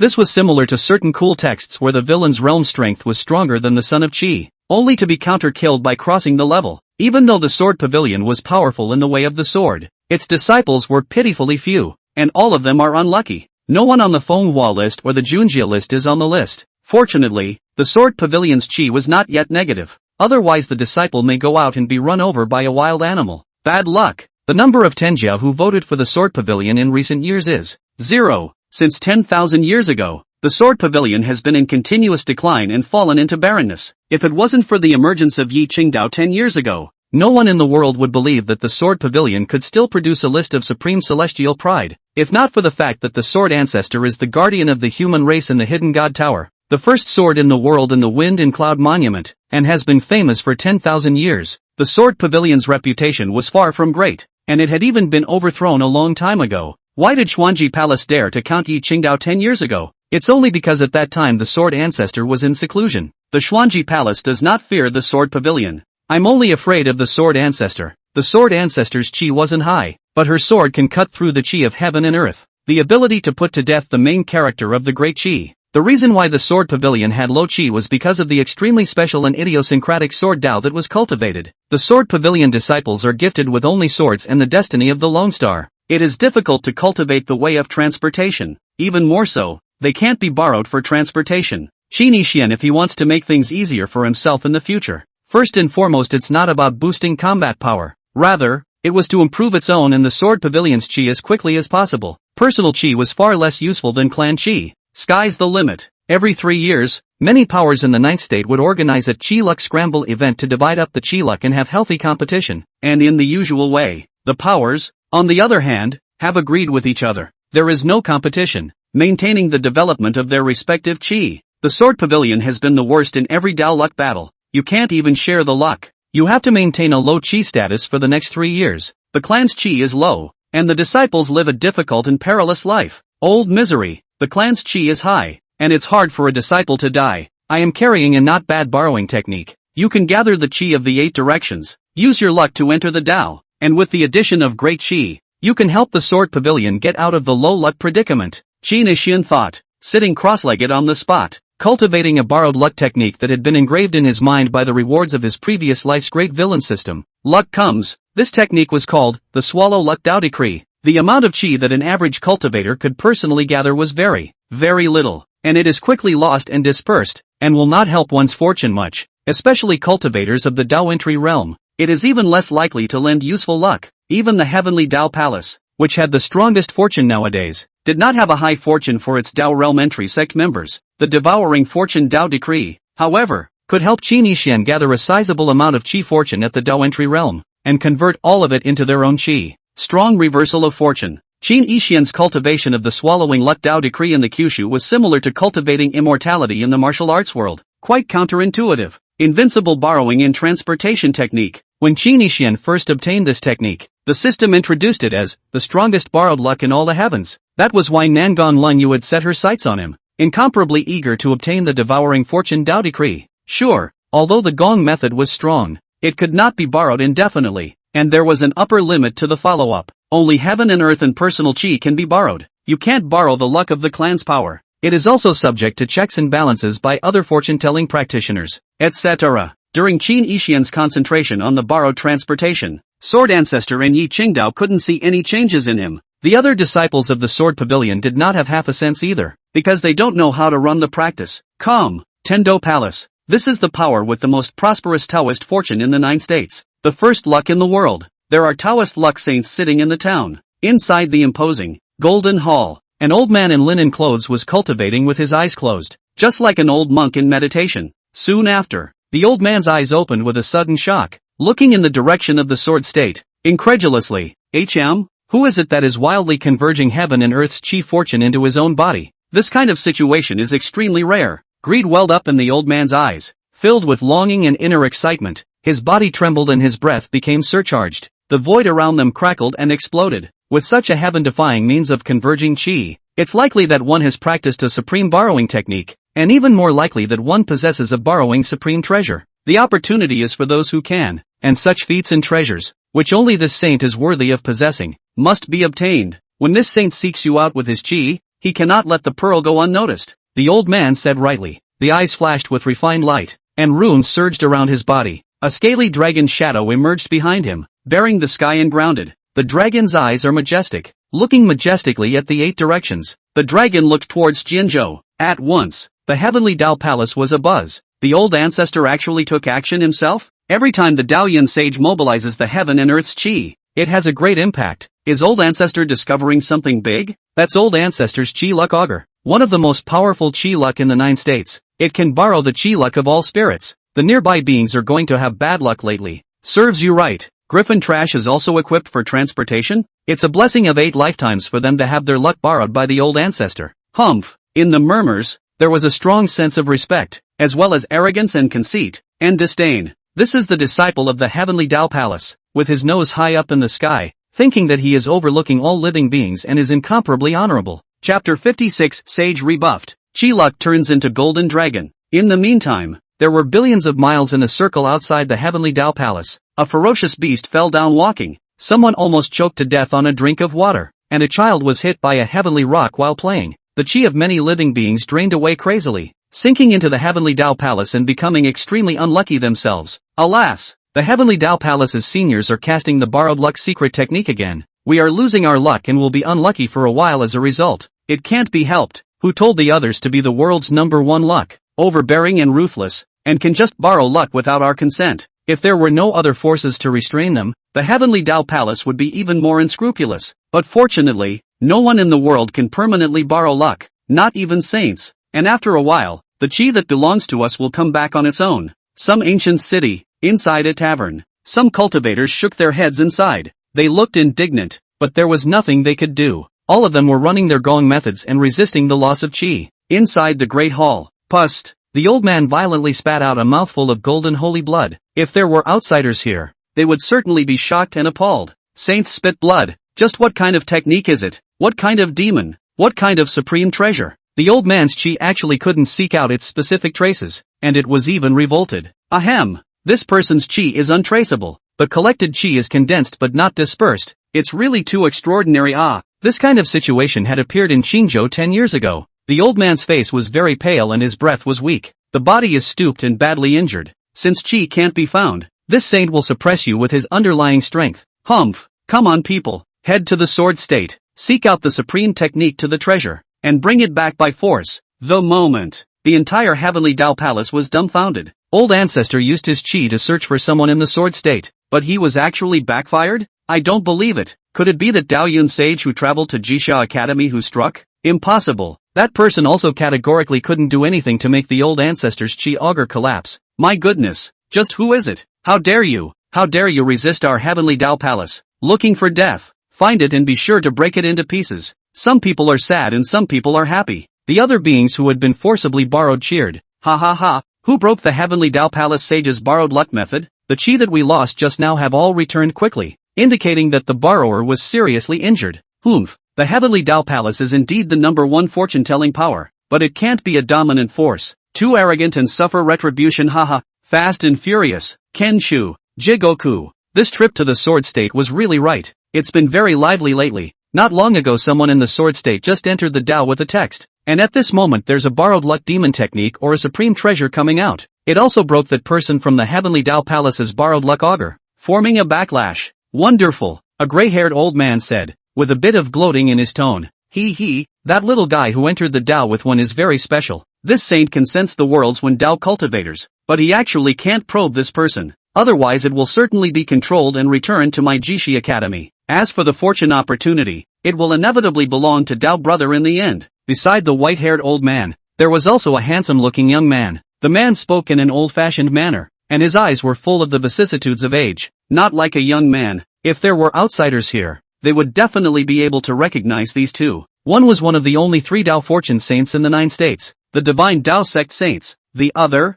the only 2 Confucian saints of Daki in the 9 states. The heavenly Dao Palace is bound to send someone to the sword state to search for it. We're also going to look for that borrowed luck demon. This person either has a supreme technique or is carrying a shocking treasure. We must obtain it. The Dao luck contest is coming soon. This time the divine Dao sect and the Jishi Academy are working together to subdue the heavenly Dao Palace and become #1 in Qi luck. The swallowing luck Dao decree is truly extraordinary. 10 years ago I instantly entered the Tao. Nowadays, even if one's talent is wasted, it only took 6 hours to enter the Tao with transportation. Qin Yixian's qi was much more vigorous today than before. Other people gather qi, there are signs of it, and afterwards the qi will gradually be returned to the borrowed party. This was true even for the saints of transportation. However, when Qin Yixian borrowed luck, he was able to lock all of his qi and turn it into his own. It is as if the qi is swallowed up and left in the belly to be retained permanently. The only one in the world. Qin Yixian's 6 hours to transport into the Tao was horrifyingly abnormal and unprecedented.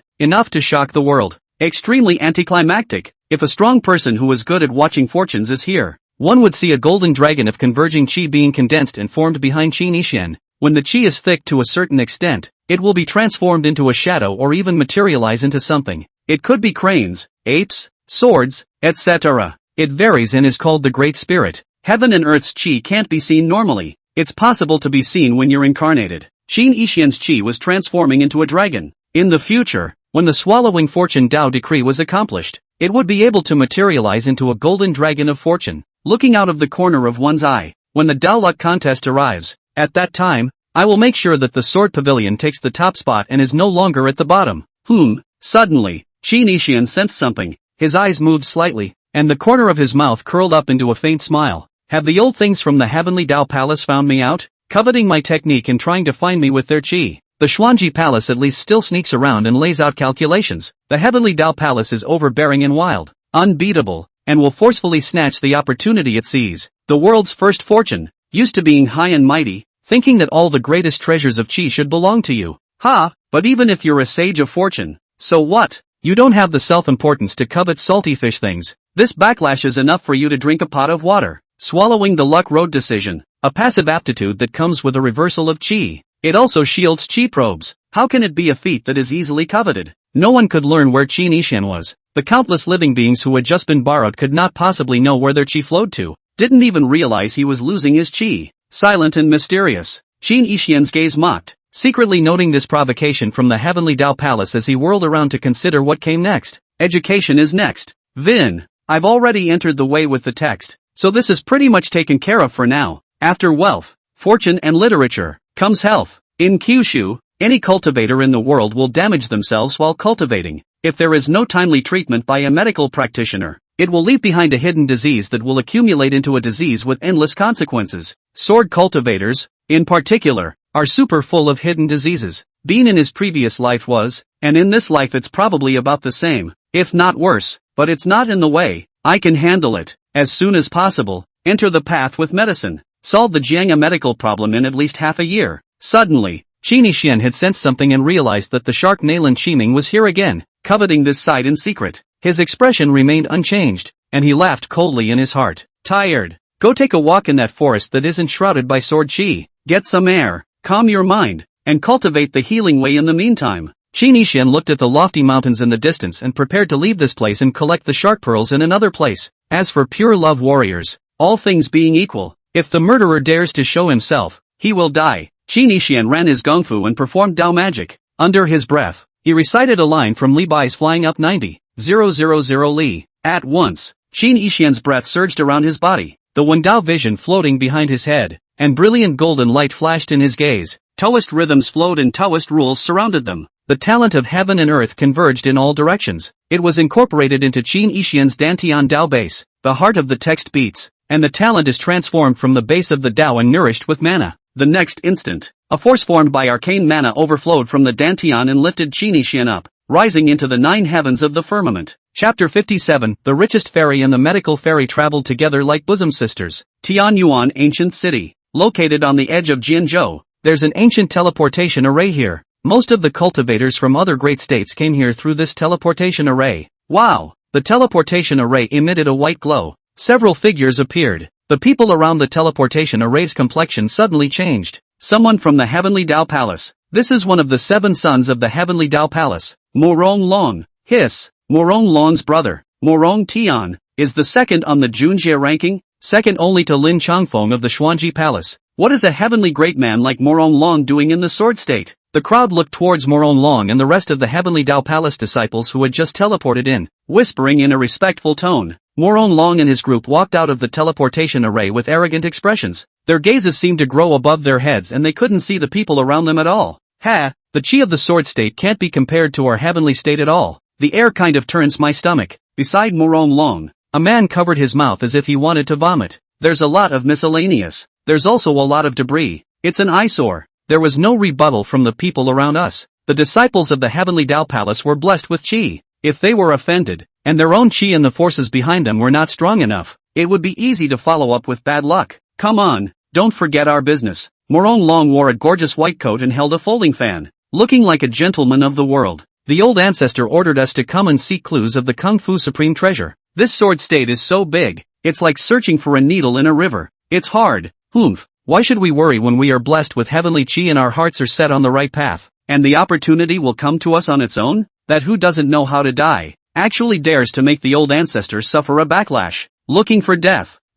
Old ancestor asserted that this person's cultivation is not high. When we find him, we will make his life worse than death. The group from the Heavenly Tao Palace's secret voice transmission spoke and took a few steps, but suddenly stopped, because Long seemed to have thought of something. He turned to look at the crowd that had just gathered around him. You guys, Long's gaze carried a few moments of doubt and disbelief. Didn't get down on your knees and kowtow to me just now, did you? His tone was gentle, spoken softly and rightfully so. What? The crowd had heard of the arrogance of the Heavenly Tao Palace. He also knew that Long was untouchable and arrogant, but I didn't realize that the bastard actually wanted them to kneel. 3, 2. Long was counting down, as if prompting the crowd to be more obedient. Someone mentally cursed. Not kneeling at all. Think this is your Tianzhou? It was true that the crowd would not easily provoke the Heavenly Tao Palace, but it can't stand the dumbass humiliation either. 1. Long's gaze turned cold, unbridled. The Heavenly Tao Palace disciple beside him shouted, Good. A bunch of low-luck scumbags who don't know respect and have no manners. Long sneered, his expression revealing cruelty. Wow. Mana rolled around, and he was going to strike to teach these unruly ants in front of him a lesson. At this point, a majestic word came. Long, do you want to break the laws of Dachi? The Daki imperial dynasty, one of the 7 dynasties under heaven, ruled over the sword state. According to Daki's laws and regulations, private fights are prohibited in the ancient city.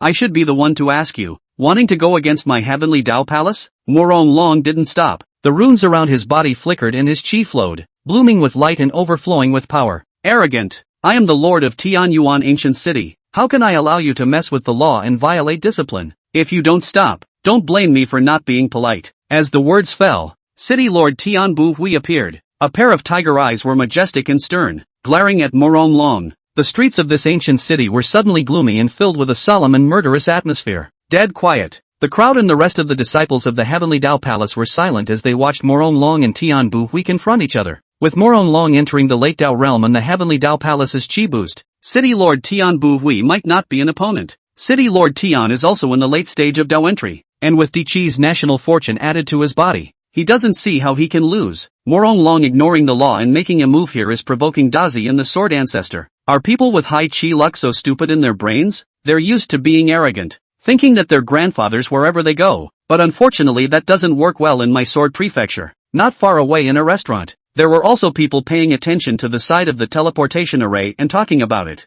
Look, someone else is teleporting. Wow. The teleportation array flashed with white light. 2 figures appeared. It's 2 women. The face of the country and the face of the people. One is dignified and elegant, as beautiful as an orchid. One person's expression is as cold as ice, just like a fairy who doesn't eat earthly fire and dust. The moment the 2 women appeared, Long's mana immediately dispersed. Tian Bu Hui's gaze widened. The rest of the men's pupils contracted violently. All the women were showing envious and mesmerized looks. His eye recognized that white fairy on the right. Medical Fairy Valley. Nangon Langyu Medical Fairy Ah. The one on the left is wearing the first Chamber of Commerce's token on his waist, or the highest level purple and gold token. Could it be Fairy Nian? Holy, these 2 actually showed up at the same time. I have no regrets in dying if I get to see them today. Many men withdrew their gaze. It's not that I'm tired of looking at it. Rather, I dared not look any further. I was afraid that I might have offended the 2 windward-ranking absolute beauties. Sister Nangon, I'm hungry. The Fairy Nian in the mouths of the crowd spoke faintly. The tone was gentle and soft, as if it could melt the hearts of all. Restaurants, Nangon Lanyu was simple and dry, walking towards the restaurant not far away. Swish, the crowd immediately dodged out of the way, giving the two women a spacious path. How come the new head of the healing Immortal Valley is traveling with the new boss of the First Chamber of Commerce? Murphy's Union? If these two great powers were to unite, their underpinnings would be simply terrifying beyond imagination. In the memory of the crowd, the relationship between the First Chamber of Commerce and the healing Immortal Valley wasn't exactly good. There's even competition to fight each other. Xiaoyan and Nangon Lanyu walked side by side into the restaurant. Junior nervously came over to greet him. It was terribly quiet all around. Many people forgot to ignore Moron Long and the others. The attention was all on Xiaoyan and Nangon Lanyu. A bowl of fresh water. Nangon Lanyu casually found a seat and sat down. I want millet porridge. Nin sat across the table and ordered something simple. The crowd froze. The moment. The richest woman eats the cheapest rice porridge. The noblest fairy drinks the most common fresh water. A lot of people are incredulous. In their opinion, shouldn't these two fairies go to the most luxurious restaurants, sit in the most expensive boxes, and eat the highest and rarest delicacies? Shouldn't they be traveling in grandeur, followed by servants, and glamorous? Not at all. Nin's costume is simple. A pale yellow dress, the most ordinary satin embroidered shoes, no powder, no hairpin flowers and jewels and gorgeous accessories. Nangon Lanyu was even simpler. A white dress, not even wearing shoes. The two were supposed to be mysterious and unattainable, so that people didn't even have a chance to look at them from afar. But now, many of the people in the inn were not far from the two women. Everyone was on pins and needles, holding their breath, not daring to look directly at the two women. At this time, Moron Long spared the group of rude people in Tian Bu Hui and walked into the restaurant. Dare I ask you too, are you Fairy Nian and Fairy Healer? He had a warm tone, a friendly smile, a decent manner, and a very clean gaze. Nangon Lanyu continued to drink water without even looking at him. Xiaoyan ate her millet porridge and faintly said, "Sit down." Moron Long was ecstatic in his heart, immediately saluted and prepared to sit down. But before he could touch the chair, Nin said, "How can you sit down?" Moron Long immediately paused, crouched in a horse stance, and said awkwardly, "Didn't the fairy say sit down just now? So you're as obedient as a dog. If I say kneel, will you kneel?" Nin laughed, as bright as the sun. Chapter 58 I'm his fiancé. How can I sit back and do nothing? Moron Long's gaze shifted and his complexion flushed as he tried to maintain his gentlemanly demeanor. The richest fairy in the world laughed, and who could be angry about a seizure? Mainly, dare not. Kneel down, Nangon Lanyu said. The next instant, puff, Moron Long smashed to the ground on his knees uncontrollably. The forehead is pressed against the ground, hips high in the air, hands behind your back. Strike an extremely humiliating and comical pose. Nan looked around and seemed surprised. Not funny? Ha ha ha ha ha. Except for Nangon Lanyu. All were laughing. Ridicule. Ha ha ha. Moron Long was also forced to laugh. Endless humiliation welled up in his heart. Suffocating nausea and extremely painful and uncomfortable. For the first time in my life, I was treated like this. He is the pride of heaven. One of the 7 strongest sons of the first transport power in the world. The identity of the noble. 10,000 people admire. Wherever you go should be the stars. But now it's actually on its knees, and being roundly mocked by the crowd. Such a discrepancy made Moron Long hate to kill and eat blood. Ah! Moron Long wanted to growl angrily, but he simply couldn't. The jeers of the crowd were like ice picks, relentlessly and ruthlessly stabbing into Moron Long's heart. Elder brother Mu. Those few Heavenly Dao Palace disciples were just now ready to envy or be proud of Moron Long for being able to share the same seat with the two Fenghua ranking immortals. But I didn't expect the situation to change in the blink of an eye. Shoo shoo shoo. The Heavenly Dao Palace disciples' mana overflowed and his figure flashed as he sped out. Some people thought they were coming to help Moron Long. However, Senior Brother Mu, take care. This group of Heaven's Path Palace disciples who not so long ago were high and mighty. At this moment, as if he were a lost dog, he fled into the teleportation array and disappeared. It didn't care if Moron Long died or lived. Smart choice. Tian Buhui did not expect that among the disciples of the Heavenly Dao Palace there are still people who are not considered. If they had dared to go and help Moron Long out just now, they would have definitely knelt down at this moment. The two fairies, it is forbidden to use force within the city, so I hope to stop and not break the law, and leave it to me to dispose of it according to the law. Forgive me. Tian Buhui stood at the entrance of the inn and bowed his hand in salute. Who moved the weapon? Nangon Lanyu asked. Who's breaking the law? Nin asked with the question. The crowd said. No one used force. No one broke the law. The dog obeyed himself and knelt down. And we are all witnesses. Tian Bu Hui. The two fairies. Daki law is majestic. When the Wind and Cloud Monument Sword Ancestor seniors personally said that this law cannot be violated, I also hope that the two of you, for the sake of the Sword Ancestor seniors, do not continue. The crowd's complexion suddenly changed, and they immediately shut up. They dared to exploit the legal loopholes. It also often mocks Jenga for being poor, but you can't ignore the Sword Ancestor. Rumor has it that the Sword Ancestor came out 3 months ago. Who would dare not give face to the guardian of the hidden god tower and the world's #1 sword? Oh, Nangong Lung, you continued to drink the clear water. From the moment she sat down until this moment, she maintained an elegant posture and demeanor, didn't even move his eyes. Snap! The pressure on Moron Long was removed and he stopped kneeling and got down. I know. Xiaoyan smiled more gently, but looked at Moron Long. Dogs break the law, right? The crowd snapped to attention, nodding their heads vigorously in agreement. Right, right, right. Fairy Nian has a point. Moron Long suddenly sensed a chill. His scalp was numb and creepy. Get out! Nin uttered a word. Roll. Moron Long then rolled out of the inn like a leather ball and rolled towards the distance,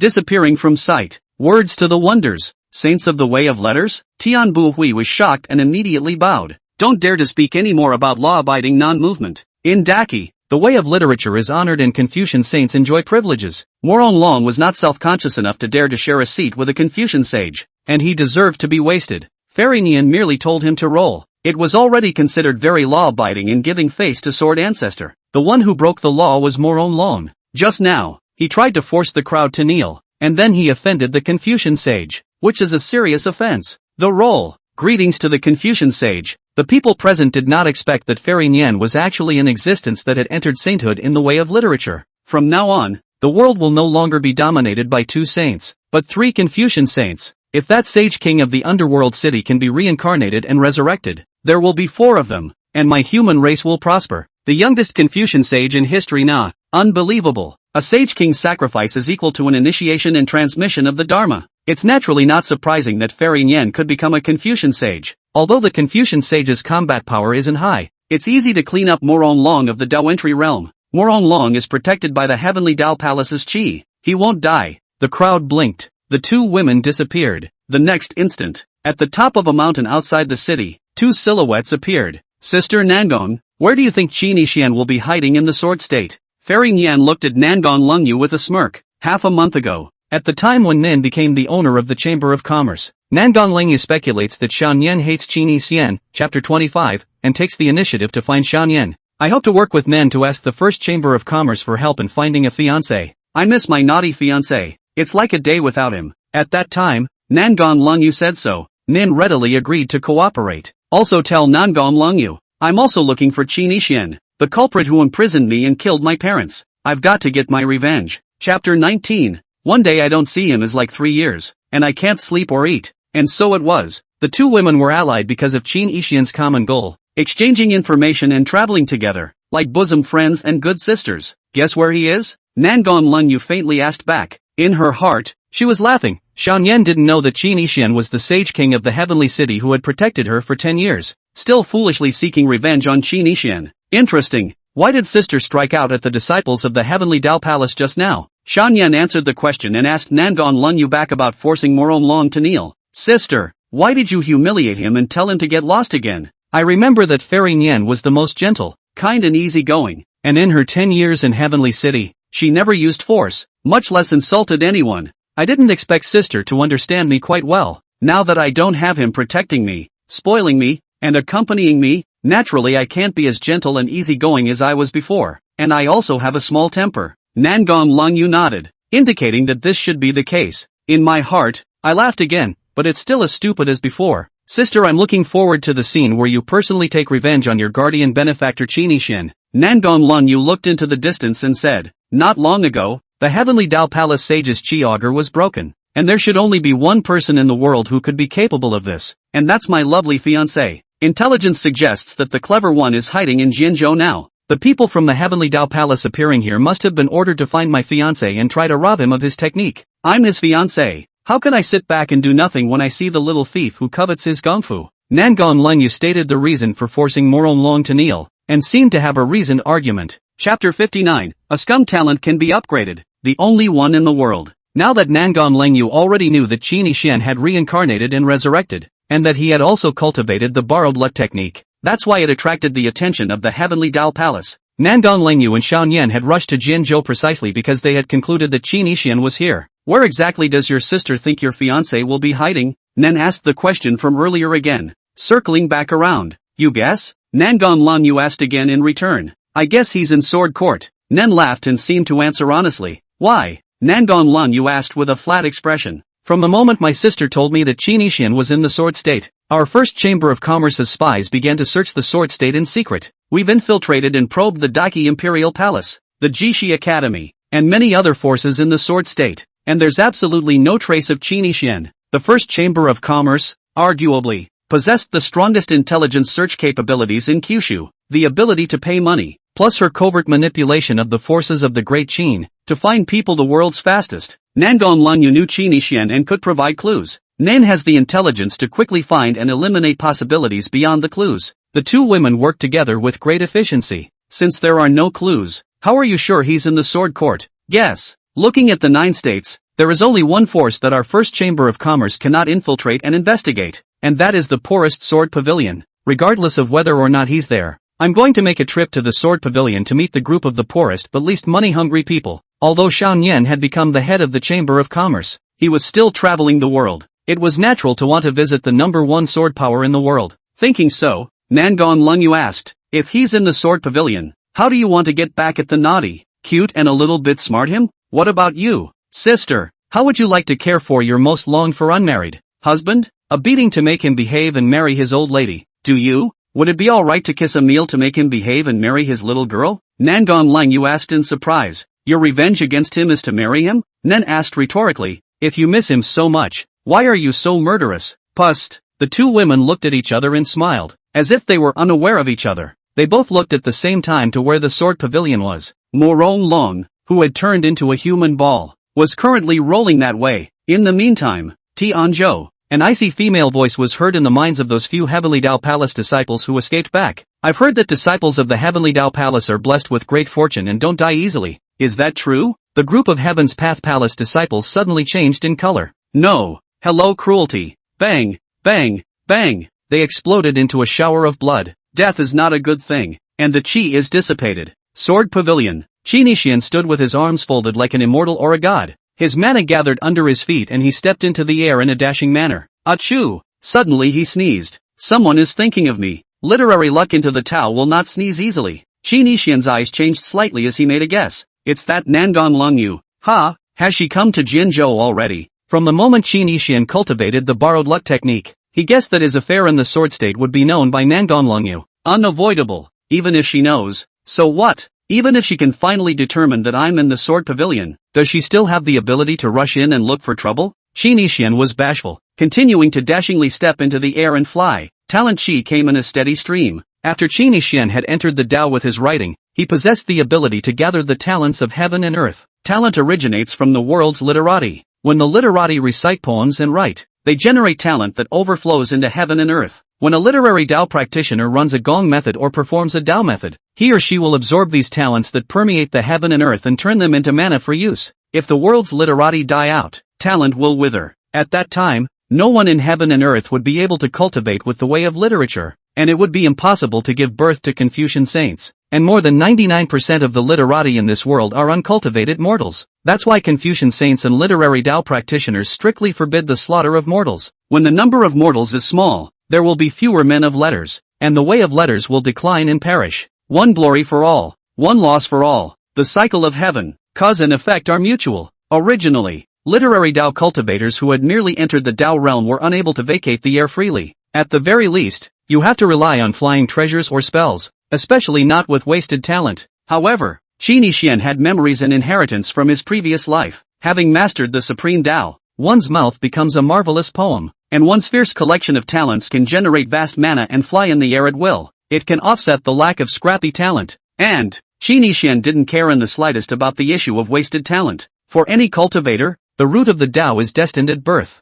and the talent cannot be changed. But I'm the exception to the rule, being able to upgrade my talent. The only one in the world. In addition to the borrowed luck technique, Qin Yixian also had a cultivation master technique for enhancing talent. This gong method is barely more powerful than the borrowed luck gong method, but I can't cultivate it at the moment, or else the heaven and earth essence and spirit chi of the Sword Pavilion will be drained instantly and face collapse. If you want to cultivate, you have to find a place that can withstand this gong method. Qin Yixian had already figured out where to fix it. Soon, bang, Qin Yixian landed on the ground, surrounded by a deep, dense forest. This place is still located within the sword pavilion. It was only that this place was near the edge, and there was no sword chi rolling around or sword might enveloping it. There were quite a few ferocious beasts and spirits around, as well as some basic spiritual materials and herbs and the like. Qin Yixian looked at a tree in the back and laughed. Come out, I've spotted you already. The words fell. A small masked head poked out from behind the tree. Sneaky, with an astonished gaze, wearing the white attire of a true disciple with a proud and unrivaled chest, it was none other than Nalan Chimeng.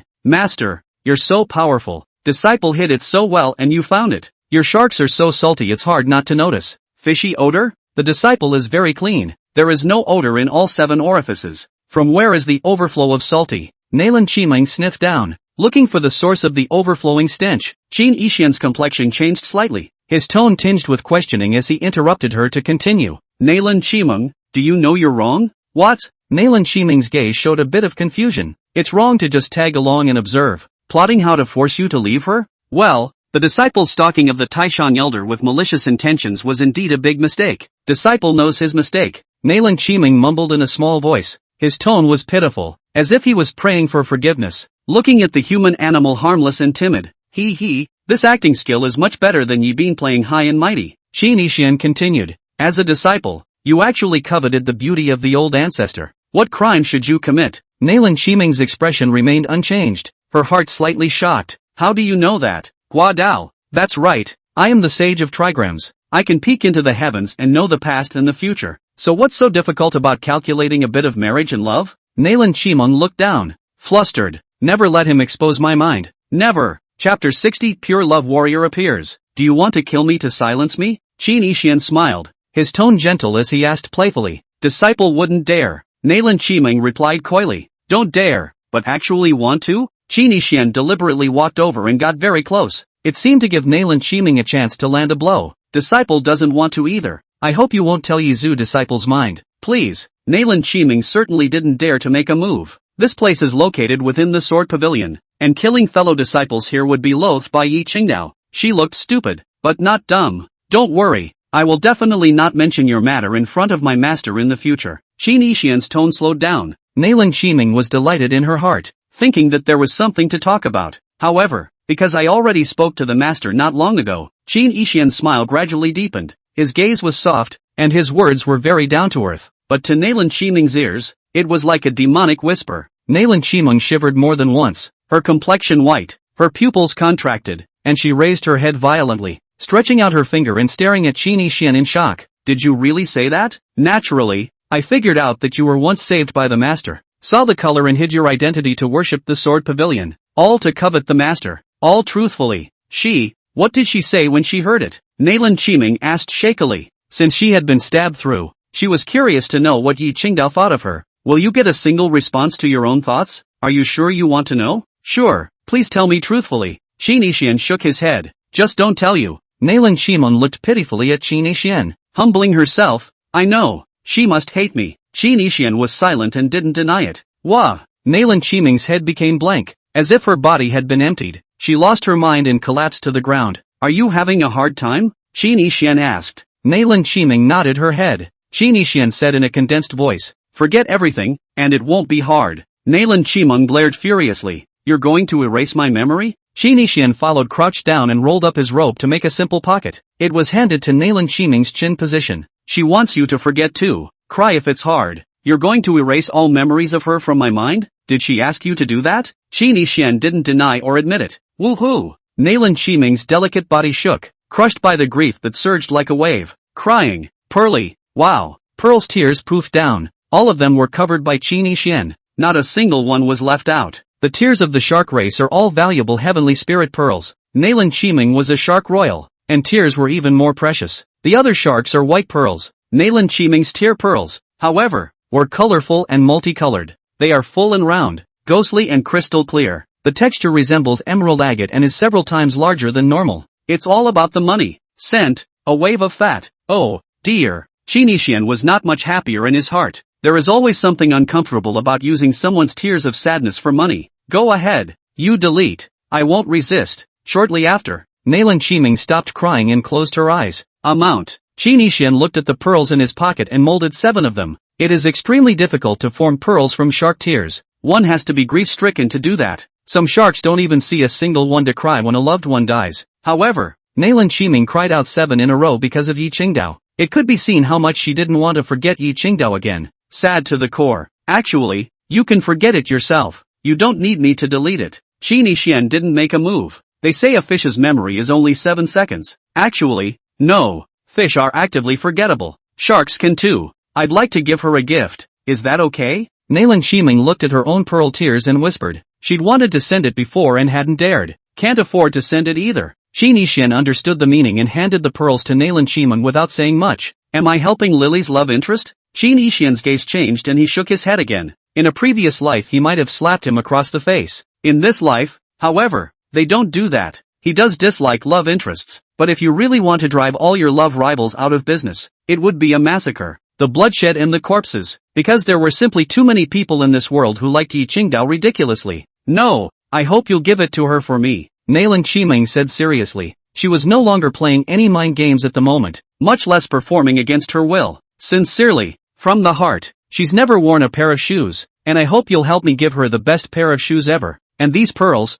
give them to her. Don't say it's from me. In your name. Nalan Shiming got up, turned around, and prepared to leave the sword pavilion. Then find an unoccupied corner and forget your memories of Yi Qingdao. Don't go, Qin Yixian called out. Nalan Shiming turned to look at him. You can't go now. Nalan Shiming said indistinctly. I see. You want a lot of money and will need my tears in the future, right? Qin Yixian was silent. But you're going to be disappointed. I'll never cry again. Nalan Shiming didn't lie. It's hard to turn a shark's tear into a pearl. It's harder to shed tears. In this world, there was nothing else that could make her cry except for what happened to Yi Qingdao. If she were to forget Yi Qingdao, it would be absolutely impossible for her to shed any more tears. Qin Yixian said, You've misunderstood. What I mean is that if you want to leave, at least go and make it clear so that your fellow disciples won't worry. Nalan Shiming nodded and said, Good. As for the gift, deliver it yourself. I'm not interested in helping others with their gifts. Qin Yixian threw 6 pearls to Nalan Shiming, leaving only 1 for himself. Okay.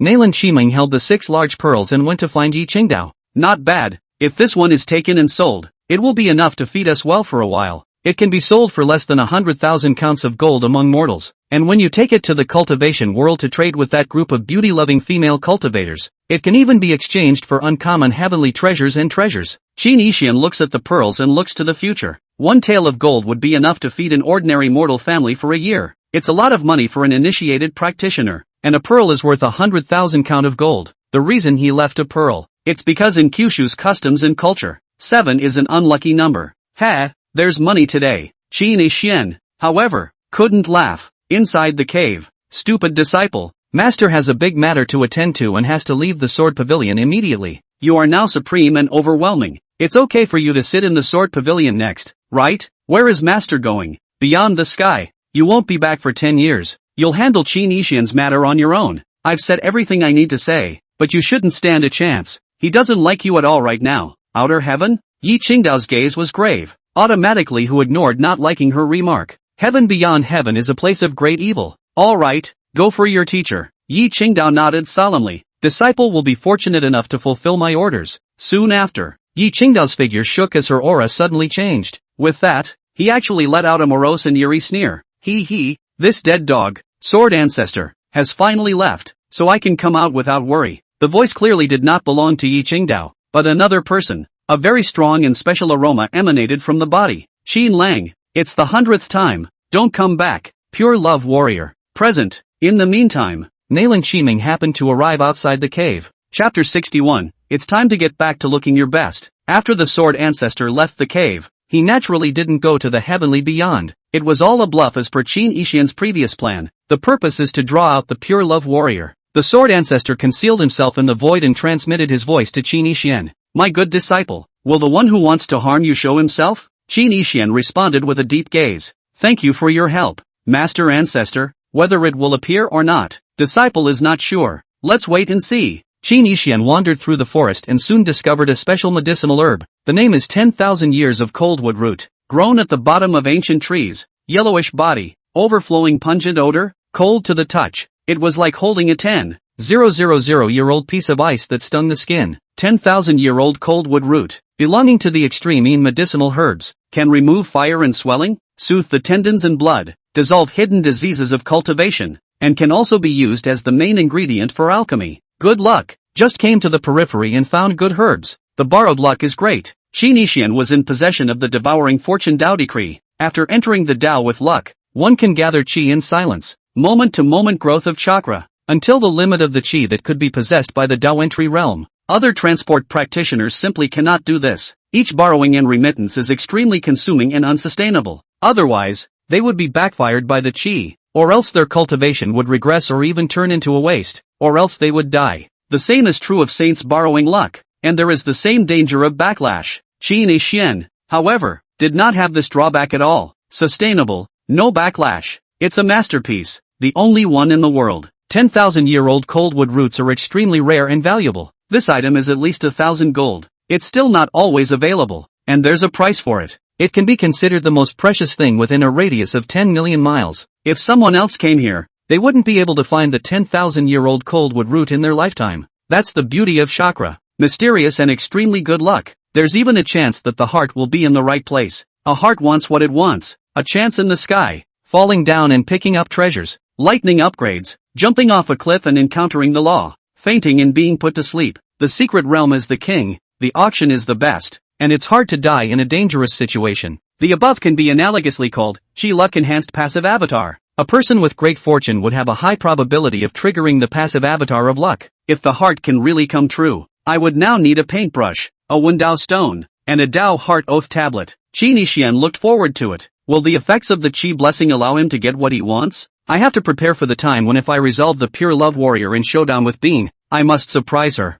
Qi Nixian held his chin with his hand in thought. The need for a paintbrush is to paint your way into the world. She did not previously dislike me with my ordinary looks, but I could not spend the rest of my life in love with him with this ordinary face. That's not really me. After Qi Nixian had returned from his rebirth, he had always maintained the appearance of the Sage King after his disguise change. It has not yet been restored to its original appearance. Back then, I used the Holy Realm painting Dao to conceal my appearance, 3 chapters. And after my resurrection, the rules of the painting Dao have not dissipated, so the concealment effect is naturally still there. In this world, the rules of heaven and earth will be affected after a saint casts a Dao. After I remodeled my flesh, my original physical appearance remained unchanged, but the face that was displayed was flat due to the painting path affecting the imaging rules of heaven and earth. That's normal. That's why I didn't care in the first place. As long as I use painting to enter the Tao, I'll be able to regain my original handsome appearance. She's so beautiful, once known as the #1 beauty in the world. How come I have to be the #1 handsome in the world to be worthy of her? Qi Nixian smiled to himself under his little narcissism. He was thinking, if He Bean's appearance becomes mediocre or she becomes a wreck, will I still be able to love her as she loved me in the beginning? Can I? Qi Nixian's gaze moved slightly as his soul tortured itself. And by the way, press down on the heart's demonic flames a bit more. Heart demon, mediocre is dead ugly than thing. Scrap doomed without any future. Of course immediately dumped and kicked to death. The rich man looking for a clown duck. The rich white woman loving the poor man. Only exists in fairy tales and mascot stories. Don't be stupid. Don't be stupid and self-righteous. Yi Qingdao is too naive and stupid. Belonging to the oddballs that can only exist in fantasies. That's why she likes you brainlessly. If I were to change into Nangon Longyu, I would kick you to death. Intentional. Lascivious monster. You and Nangon Lengyu are the same type of person. Once the other party has no value, surely decisively kicked away. Don't pretend. The saddest thing in the world is to miss out. The hardest thing is to persevere. Loving one person consistently and staying true to your heart is something no one can do.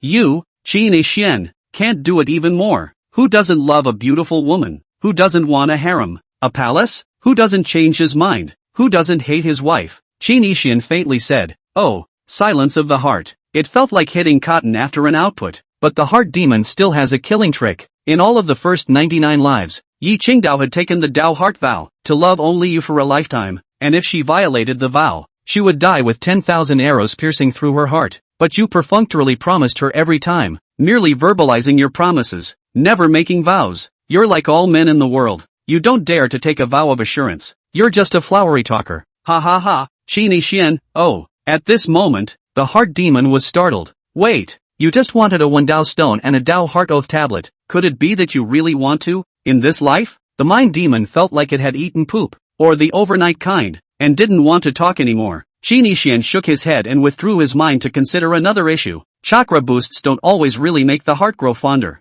They are just probabilistic events. Don't get your hopes up. However, right then and there, a human ball rolled in from the distant sky. Bang! It just smashed in front of Qin Yixian. It was none other than Moron Long, who had rolled in from Tianyuan ancient city. Kenjo. Qin Yixian. Pust. Moron Long just landed on the ground and vomited blood and died. Boom! It then exploded in place and turned into a rain of blood. A disciple of the heavenly Tao Palace, with great chi added to his body. The person who killed him had not low chi, and was carrying the chi of the country. Qin Yixian glanced at Moron Long with a clear understanding. The heavenly Tao Palace coveted his gongfu, and this person was probably here to find him to steal it. It's just a bad fate to roll dead. Alas, if the Sword Pavilion has a boundary-suppressing monument, a clan protection array, and defensive boundaries, how could this person have rolled in? It's really too poor. In the future, after I enter the Tao with my array, talisman, and celestial craftsmanship, I must finish building the Jianga fortifications. With such an open portal,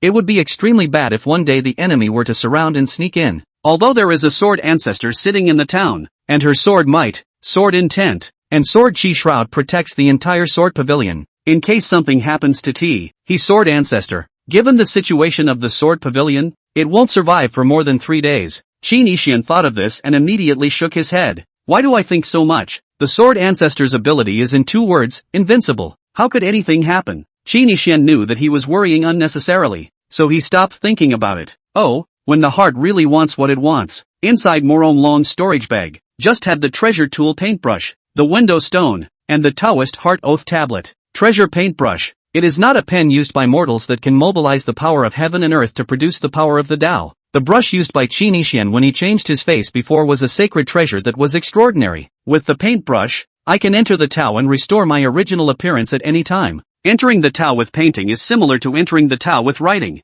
When the mood arrives, one starts to paint, and in conjunction with the gong method, one's mind can be enlightened and succeed. Qin Yixian's heart was confident that when the time came, he would only need to make one painting and easily enter the Tao. Restore the look. Chapter 62, Is it wrong to have a crush? There's no hurry to paint the Tao first. Next I'm going to use medicine to enter the Tao first and solve the Sword Pavilion medical treatment. The way of healing is very different from the way of literature, transportation, and painting. It cannot be borrowed, nor can it be based on enlightenment alone. Qin Yixian walked through the forest, his mind pondering his memories. His mind had previously arrived at the right time to recite half a poem and enter the way with the text. The reason for this is mainly that the poem is good and draws a lot of talent, plus enlightenment. Borrowed luck, on the other hand, is not a bad feat. Yet the healing path requires more than just enlightenment, and gongfu help is limited. You also have to have hands-on experience or something like that. Examples include identifying herbs, observing poisons, treating injuries and illnesses, and brewing medicines. The first thing is to make yourself behave like a healer,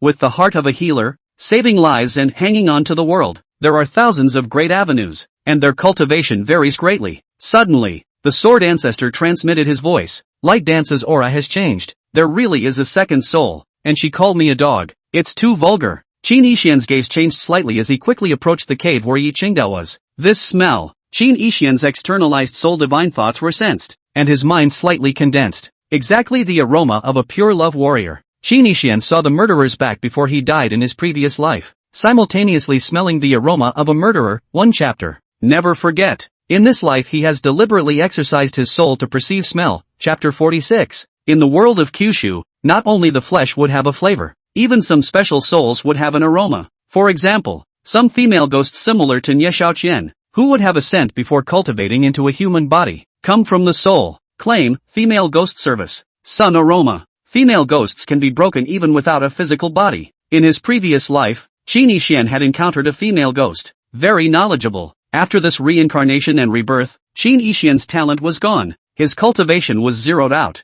and his appearance was mediocre, but his soul perception was still there. The 5 senses and the soul connection of an initiated practitioner are connected. Qin Yixian's perception at the moment smelled the familiar yet profound odor of pure love. Senior Ancestor, can you guarantee Lightning Dance's safety? Qin Yixian asked. To this point, his previous deductive guesses should have been right on the money. Maidenized Yechen, pure love warrior. Qin Yixian didn't open his mouth to let the Sword Ancestor cut the pure love warrior directly, because with the reckless character of the Sword Ancestor, if he was able to cut, he would have already struck out just now. not even needing him to remind him. Sure enough, the Sword Ancestor stared. I can guarantee Light Dance's safety, but if I strike now to behead her, I'm afraid that it will affect Light Dance, so think of a way to lure her out. Since he could guarantee Yi Hanin's safety, Qin Yixian was completely at ease and pondered in silence. Let's go and see what happens first. Qin Yixian sped up. Jab. This way. The entrance to the cave. The sword flashed with a mori light. Tick-tack. Blood is dripping. There was the smell of blood filling the air. Nalan Chimong looked stupefied, looking at the sword stuck in her chest in agony and disbelief. Wow! The next instant, the 6 pearls held by Nalan Chiming scattered to the ground. Yi Zhu, why are you? Nalan Chiming looked at the sword-wielding Yi Qingdao in front of her and opened her mouth in horror and sorrow. She came here with the pearls, ready to give them to Yi Qingdao. But, Nalan Chiming didn't expect that just after meeting Yi Qingdao, the other party would decisively stab her without a second thought. Ruthless. Nalan Chiming couldn't see Yi Qingdao's face under the bucket hat, but she understood that Yi Qingdao's expression at this moment must be incomparably cold. The chill that came over her face made Nalan Chiming shudder and her back go cold. Can't even cry. Rip. Leaflight Dance drew his sword blandly. Blood sword. Sword chi tumbled from Nalan Chiming's wound. It's creepy and gruesome to scrape flesh and blood. Not a single drop of spattered blood reached Yi Qingdao's body. The sword was smooth and bright, and there wasn't a trace of blood. Bang! Nalan Chiming took several steps backward. Powerlessness fell to the ground. The bloody hole in his chest gurgled. Bone and flesh crumbs splattered out, and mana spilled out. She's having a hard time. Why did you stab yourself? Because he liked her? But, is it a crime to have a crush on someone to the point of death? Nalan Chiming had thought that she would be scolded and beaten at most, but Yi Qingdao was too ruthless, too merciless, and too cold. This sword, almost all of Nalan Chiming's vitality was plundered. Cultivation is running out. Life is short. Am I going to die? Nalan Chiming murmured sadly. The eyes were lifeless. Pupils are being refreshed. Consciousness is fading. Nalan Chiming didn't hate Yi Qingdao. She only blamed herself for having a crush on someone she shouldn't have. She has even less regrets, and remains the same in the afterlife. But, so painful. I can't believe I was killed by my inner white moon love. Like you, since she was going to die anyway. Nalan Chiming took the opportunity to say the confession she had always wanted to say the most but didn't dare to. If you hadn't shown up to save me 10 years ago, I would have been dead by then. You are the first one to protect and care for me since I was born. This life of mine was meant to be yours, now taken by you. I have no complaints. Nalan Chiming thought in her heart and said weakly with her mouth. When I was still a male, and when I first came to Kyushu, where humans live, I was deceived by outlaws and put in danger. You descended as if you were a fairy from the 9 heavens, fought off the villains and saved me from danger, and I fell in love with you then. I just hate the fact that I am of the royal bloodline of the sharks, and as soon as I come of age I change from male to female, but my heart hasn't changed. I've always loved you dearly. I'm only sorry that my humble status is all wishful thinking and I don't deserve you. This last was not uttered in words and is forever tucked away in the heart. Nalan Chiming's head lolled, her eyes closed in regret, and she collapsed in a pool of blood. The heartbeat gradually slowed down. Trashy stinky shark girl, how dare you let your breasts grow so big? Shamelessly trying to seduce. Who are you trying to seduce? And you dare to worship my Qin Lang without thinking of yourself? At this moment, Yi Qingdao's tone and voice became fierce. Qin Lang, 100 reincarnations have passed, and in this life you've finally become good. There's no trifling, no trifling. It's nice not to be soiled by another. It's nice to not get dirty by another human stinky dog hogging it. The words carried a certain sense of morbid madness. Wow. Under the white sand of the bucket, a liquid, body falling. It's actually saliva. In this life you belong only to me so I don't have to kill, die, you, anymore. In your last life, you personally killed Yi Qingdao, this idiotic and stupid woman. It was simply wonderful. I have a different soul from her, separate lives, and I can still be alive after she was stabbed to death and you didn't destroy her flesh. For 100 lifetimes, I have been watching you in Yi Qingdao's flesh. Oh, now I can finally leave Yi Qingdao's flesh. This is to come and grow old with you. Yi Qingdao's voice was getting creepier and creepier. Yi Qingdao was reborn in a new life, and she, like Qin Yixian, was reborn for 100 lifetimes. Yi Qingdao actually dares to covet you. Humph, but I won't kill her because you didn't like her in this life. So she's not guilty. Deadly sins can be spared, but living sins cannot be escaped. After I give her flesh a dose of heavenly fragrance illusory miraculous dispersion, so that she will go to another wild man afterward and take the initiative to be spoiled and humiliated. She'll be as good as dead by then. Ha ha ha. The tone was vicious and cruel. Saying that, she took the initiative to use Yi Qingdao's flesh to take the terrifying eyebrow poison. Heavenly fragrance illusory miracle scatter. Unfortunately, Yi Qingdao happened to be carrying a lot of this poison on her body. 1 chapter. In the dark, the Sword Ancestor, I_I. The Sword Ancestor's mind was spinning as he watched his stupid disciple being drugged. For some reason, she didn't stop it. Chapter 63, the big bad and the protagonist are fated to kill each other. Qin Lang, wait for me to come and spend the night with you. Not far away, Qin Yixian arrived. Seeing Nalin Shimeng, who had fallen in a pool of blood, the heart demon spits out a line, lickspittle shall not die. Licking the right person is called deep love. Licking the wrong poop is worse than a dog. Nalin Shimeng lost consciousness and was dying. If you don't stop the bleeding and save your life, you will definitely die. Just in time to cure her to practice medicine, Qin Yixian sped over, pretending to know nothing, and was shocked. Master, what's going on? She likes Master's sword. She bumped into it herself to die. There's nothing Master can do, Qin Yixian said. Disciple, save her immediately.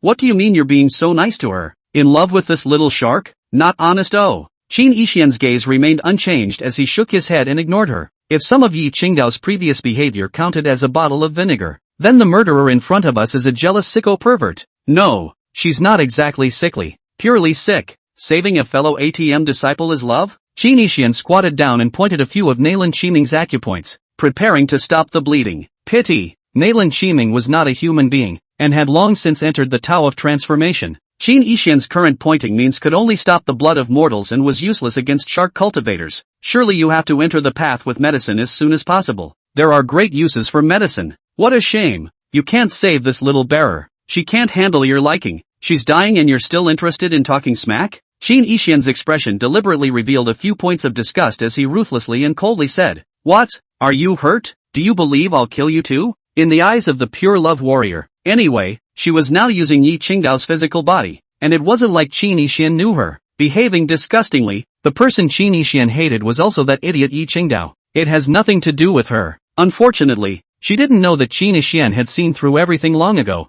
You can try. Qin Yixian slashed his own wrist with magic power and dripped blood into Nalin Shimeng's mouth. He had received the system reward Pure Young Origin, which was engraved in the depths of his soul, and his physical body could become a pure yang body. This physique has nothing to do with talent though. However, the pure yang blood was very special and beneficial to the opposite sex, and it was able to preserve Nalin Shimeng's life for the time being. It wasn't essence blood, so Qin Yixian didn't feel any pain in using it. Of course, he wouldn't have used the blood if he hadn't had a medical entry at the moment. Nalin Shimeng is a free ATM. How can she die? My dear, beloved, Qin Lang, you actually used your own blood to save this little shark? The pure love warrior's tone was indignant, shrill and shouting with rage. Feeling betrayed, surging killing machines overflowed. I just love her to death. Qin Yixian snorted, coldly looking at the murderer. This is of course untrue, just to agitate the pure love warrior. Adverse disciple, how dare you talk to master like that? The murderer continues to play Yi Qingdao,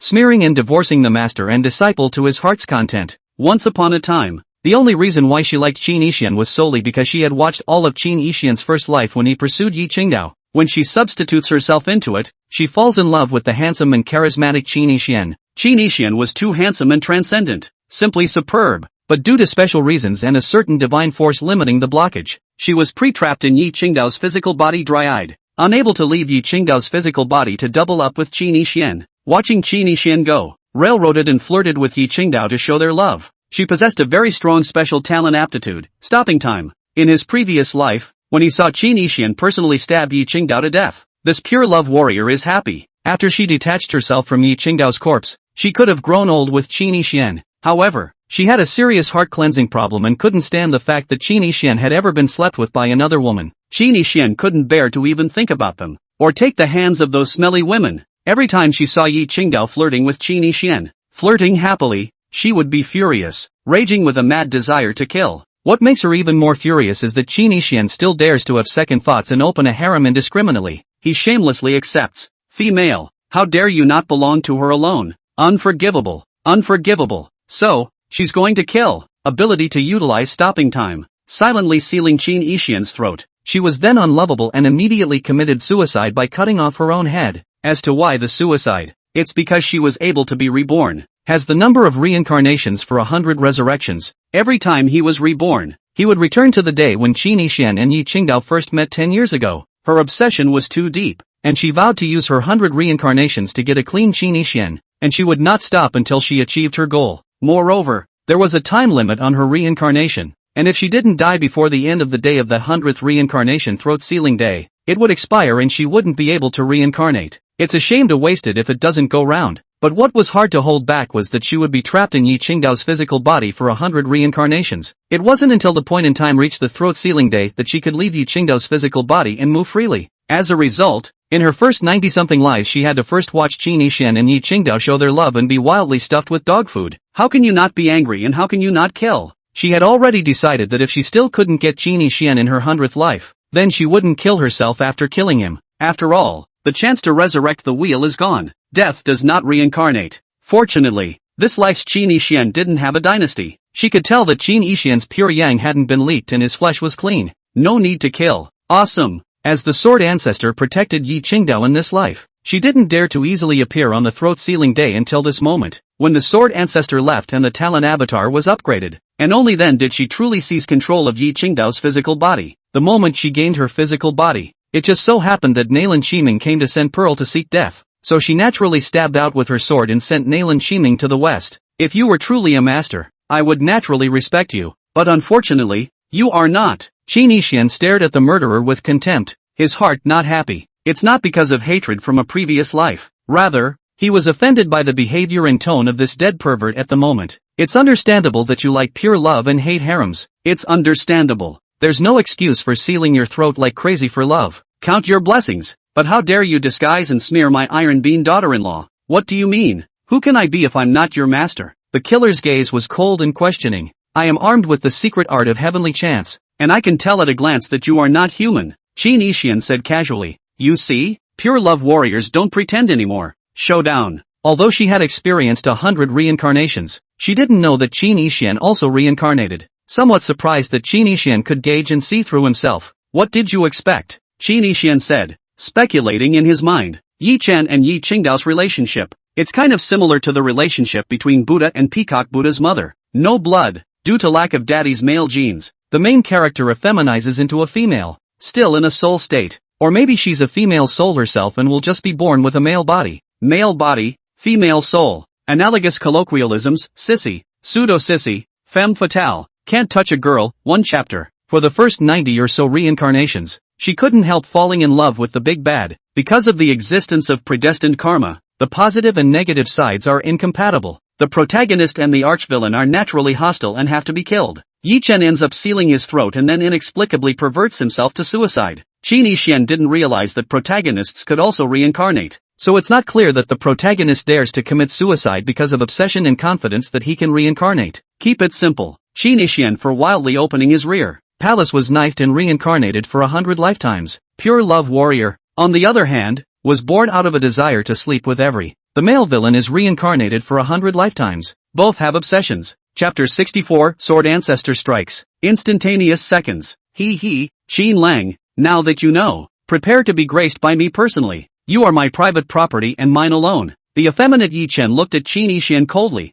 his gaze all greedy. Oh, Qin Yishan responded perfunctorily, but in his heart, he was thinking, the reason why this pure love murderer can't stand him having a harem palace, it is because she is the main character of the cool article setting. Imagine what kind of cool article protagonist can tolerate the person he or she likes to have a second thought and a messy harem. What kind of protagonist can tolerate his favorite person's cheating in harems? Isn't the reader getting green by substituting in? Don't talk about opening a harem. Even if you think of someone else, you will feel disgusted. The person the protagonist loves must be pure and perfect. It's okay to be a chow thief once in a while, but there can only be one protagonist in your heart. If you dare to distract yourself to tease a second person, no amnesty for killing. Qin Yishan, who was loved by the protagonist, had flirted with so many girls in his first 99 lives, simply the big green lady protagonist. It's a wonder you don't get killed. It was fortunate that he hadn't fallen in love with Yi Qingdao explicitly before, otherwise the idiot murderer might have already laid his hands on Yi Qingdao.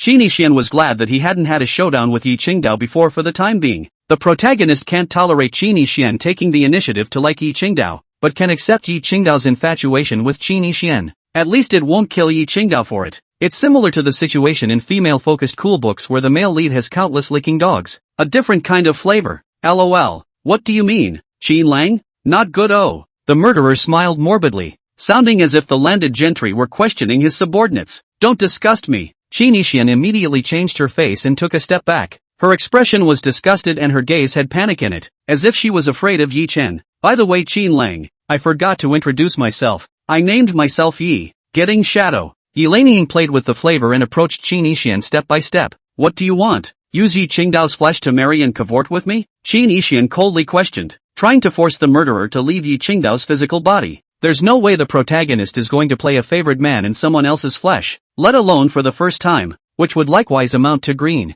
Yi Laniying absolutely couldn't stand it. Ha, she's not worthy of you in the flesh, Yi Laniying said in disgust. Don't. Jockey Scorned Ancestor is pretty funny, and it looks like you like me anyway. Come on. Qin Yixian carried a few moments of excited anticipation. Open your arms and invite the king in. Yi Rangying's gaze burned with anger. Qin Lang, you look too ugly and disgusting now. I can't eat it. When I come out, I'll help you forcibly modify your appearance to the handsome one you once had, and then I'll get along with you later. The words fell. Yi Qingdao's physical body fell. A soul wave overflowed. Immediately after, it then condensed the soul shadow of Yi Langying. A terrifying cultivation aura overflowed. It was clearly a holy soul of the supreme ultimate realm. The same cultivation level as Yi Qingdao. It's easy for me to condense my physical body. Let's go, Qin Lang. I'll take you away from this tight place of the Sword Pavilion, and we'll both grow old together in the future. And later, if I don't have fun, I'll find other fine, handsome men to join our family in harmony and joy. Yi Laniying laughed, speaking as a matter of course. She can't tolerate Qin Yixian having second thoughts while she herself must open a harem.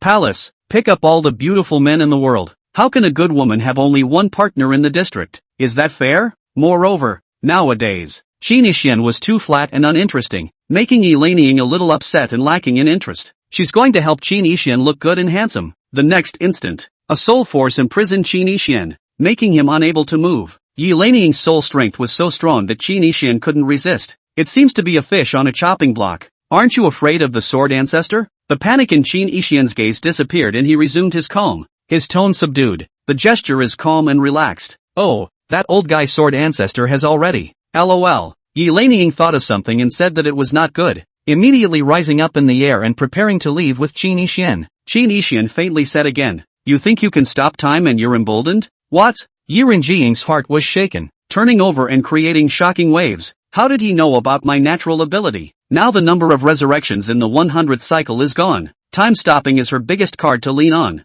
You figured it out with the celestial magic? Since you know that, you're actually not afraid of stopping time? The Sword Ancestor in the dark can stop time from stopping? Yi Laniying brought Qin Yixian up into the air to defend against the Sword Ancestor. She wasn't exactly panicking at the moment. The Sword Ancestor was indeed very powerful and made her fearful, but now her time stopping has also been upgraded, and she can stop more time than she could 3 months ago. This was Yi Laniying's bottom line. Qin Yixian ignored her and spoke to the void. Master Ancestor, does a disciple need to be afraid? In the dark, the Sword Ancestor did not speak. Qin Yixian? Shifu? The Sword Ancestor's tone was tinged with anger as he grunted. Apprentice grandson, you just said that you like Nailan Shimeng. Is that true? The Sword Ancestor ignored Yi Laniying's presence. Jealous of your apprentice? Qin Yixian said. Of course it's not true. Disciples never lie. Occasionally, but the matter of liking Nailan Shimeng is definitely nonsense. Humph. This old ancestor has already recorded it with a shadow retaining stone, and when the time comes to show it to your master, I'm sure she'll love and care for your bold and bad disciple. The Sword Ancestor said with a few hints of threat. Fighting for Yi Qingdao. Seems angry. Carrot. Master Ancestor, settle her before we talk about this. Yi Laniying was offended. These two were ignoring her to make random small talk? The next instant, time stops. Yi Rangying decisively used the hanging wall talent ability. Time out. 3 months ago she could pause for a breath. I just upgraded today and have been able to pause for 2 breaths. It's not long, but it's in the eyes of the cultivator. 2 breaths are extremely terrifying. Enough to disappear hundreds of millions of miles and kill 10,000 spirits. And it's an absolute time stop. Everything in heaven and earth, everything in the world, is equivalent to being framed. Even the avenue of order, the laws and myriad principles, etc., no longer functioned, no different from failing. Even if the Sword Ancestor was very powerful, he certainly couldn't make waves. It's a fanboy confidence that belongs to the protagonist. Wow! Yi Laniying's soul power rolled and surged. A ray of white light bolted Qin Yixian and tried to carry him away in style. However, right then and there, click, it was as if the sound of a mirror crumbling came. Pust! Yi Laniying's soul exploded with vitality around his body and drained away crazily, as if his flesh was bleeding from 7 orifices. Swish! A white aura flashed by. extremely fast. Immediately after, Yilanging is like a candle in the wind, fading away with the wind, obliterating the world. Life and death are unknown. It seems to have gone up in smoke. Dead? Qi Xian just blinked. Yilanging is gone. Yes, she can really stop time, and will also make the Tao order of all things in heaven and earth sluggish and ineffective. A bit of ability, but it's a pity that she loved the wrong person, and was cut off by this old ancestor. Unbearable. How dare you steal a man from my disciple? Sword Ancestor's murderous aura was tinged with vinegar,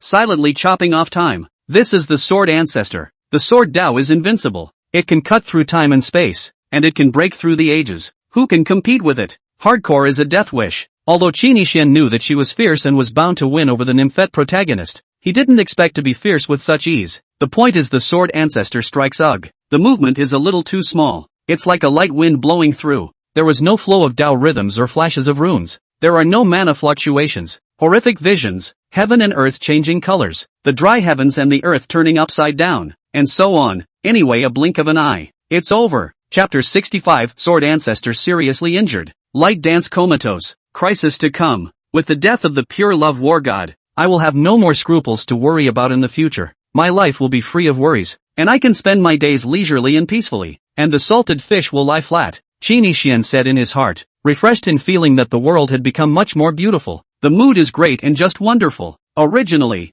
I thought that I needed to first use the trigrams to enter the Holy Spirit and measure the fate of heaven before I could deal with the pure love warrior. But I did not expect that this goods is really the protagonist, each an effeminate version. This life did not directly seal throat himself, but also took the initiative to send the door. Wonderful. A mere heaven's destiny minor protagonist. What is it with Sword Ancestor Kong? You're just stopping time and not fully developed. But the Sword Ancestor can chop time and still stand at the top long ago. The Sword Ancestors of the previous 99 generations were all immortal and mysterious, difficult to be found. The force was super high, and would not meddle or make a move, much less care if Qi Xian died or lived. Qi Xian didn't even expect that in this life. The Sword Ancestor would actually willingly disguise himself as Yi Qingdao's wingman and treat him as a treasure. There must be some deep special reason for this, but Qi Xian was too lazy to think about it. From now on you can be free and lay flat and salty. Qi Xian thanked towards the void. Many thanks to Master Ancestor for making a move. It's too outgoing. She hid in my old, precious disciple's flesh and stabbed my sword pavilion disciple. Even if you don't say anything, this old ancestor can't let it go. Qi Xian heard the word old. Immediate guess, Yi Light Dance is the reincarnation of teacher Sword Ancestor.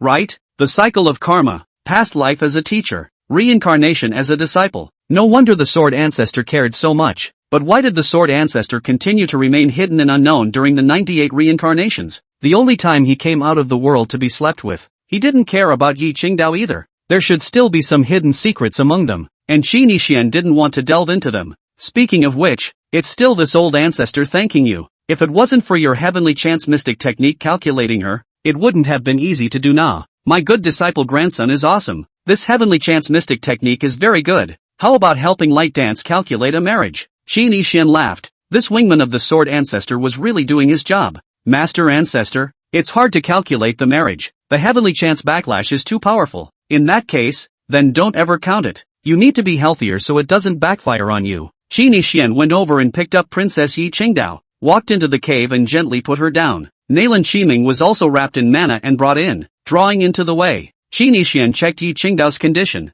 His pulse was stable and there was no major problem. It's just a coma. I should wake up soon. Wow. Qi Xian walked out of the cave, admiring the beautiful scenery in front of him, and took out his paintbrush. I recalled the state of mind when I first came here and saw the beauty of the fairyland that looked like a paradise. At that time he wanted to make a painting. No pen. At the moment the mood is there, the mind is there, and the brush is there. Painting. Soon after, Qi Xian succeeded in using painting to enter the Tao. The mind moved slightly. The next instant, Qi Xian regained his original appearance. He is handsome, transcendent, handsome as an immortal, and out of this world. Looks are restored, cultivation is improving, and talent is coming soon. Qi Xian looks to the future with confidence. However, life is always full of surprises. Right then and there, the Sword Ancestor faintly transmitted his voice. Padawan, I'm hurt, badly. She said it casually, lightly, as if it were a trivial matter. Qi Xian didn't believe it, thinking that the Sword Ancestor was joking, but Nemo had a bad feeling about it. Suddenly, wow,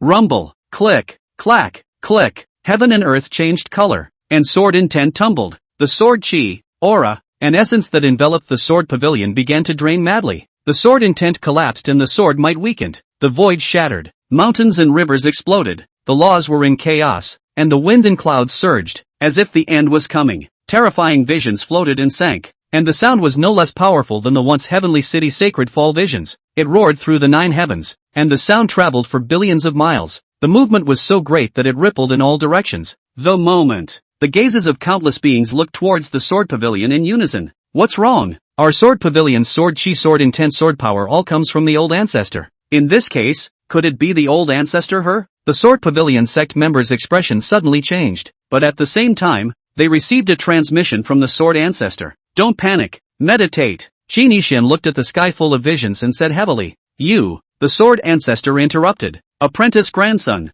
I haven't really put up a fight in 10,000 years. Do you know why? Qin Yishan was silent. 10,000 years ago, the sword ancestor had decimated 2,000 realms of the heavens and cut through time and space to defeat the powers invincible to all worlds. But since then, no more strikes. Why? Because 10,000 years ago I was already seriously injured. Qin Yishan continued to be silent. He only knew how mighty the sword ancestor was in the beginning, but he didn't know the price behind it. Killing the heavenly powers, chopping the higher dimensional worlds, breaking the long river of time and space, and destroying the incarnation of the Tao. With all that, plus the reckless setting, it might actually hurt. The sword ancestor is just invincible in battle and attacks the ceiling, but the defense is dissatisfied. A seriously injured person went to cut a great chi protagonist, and perhaps got his chi backfired on. Qin Yishan wanted to ask why the sword ancestor had wanted to destroy those 2,000 great worlds in the first place even though he was injured. If he was seriously injured, why was he willing to help him cut down the pure love warrior? But he didn't ask.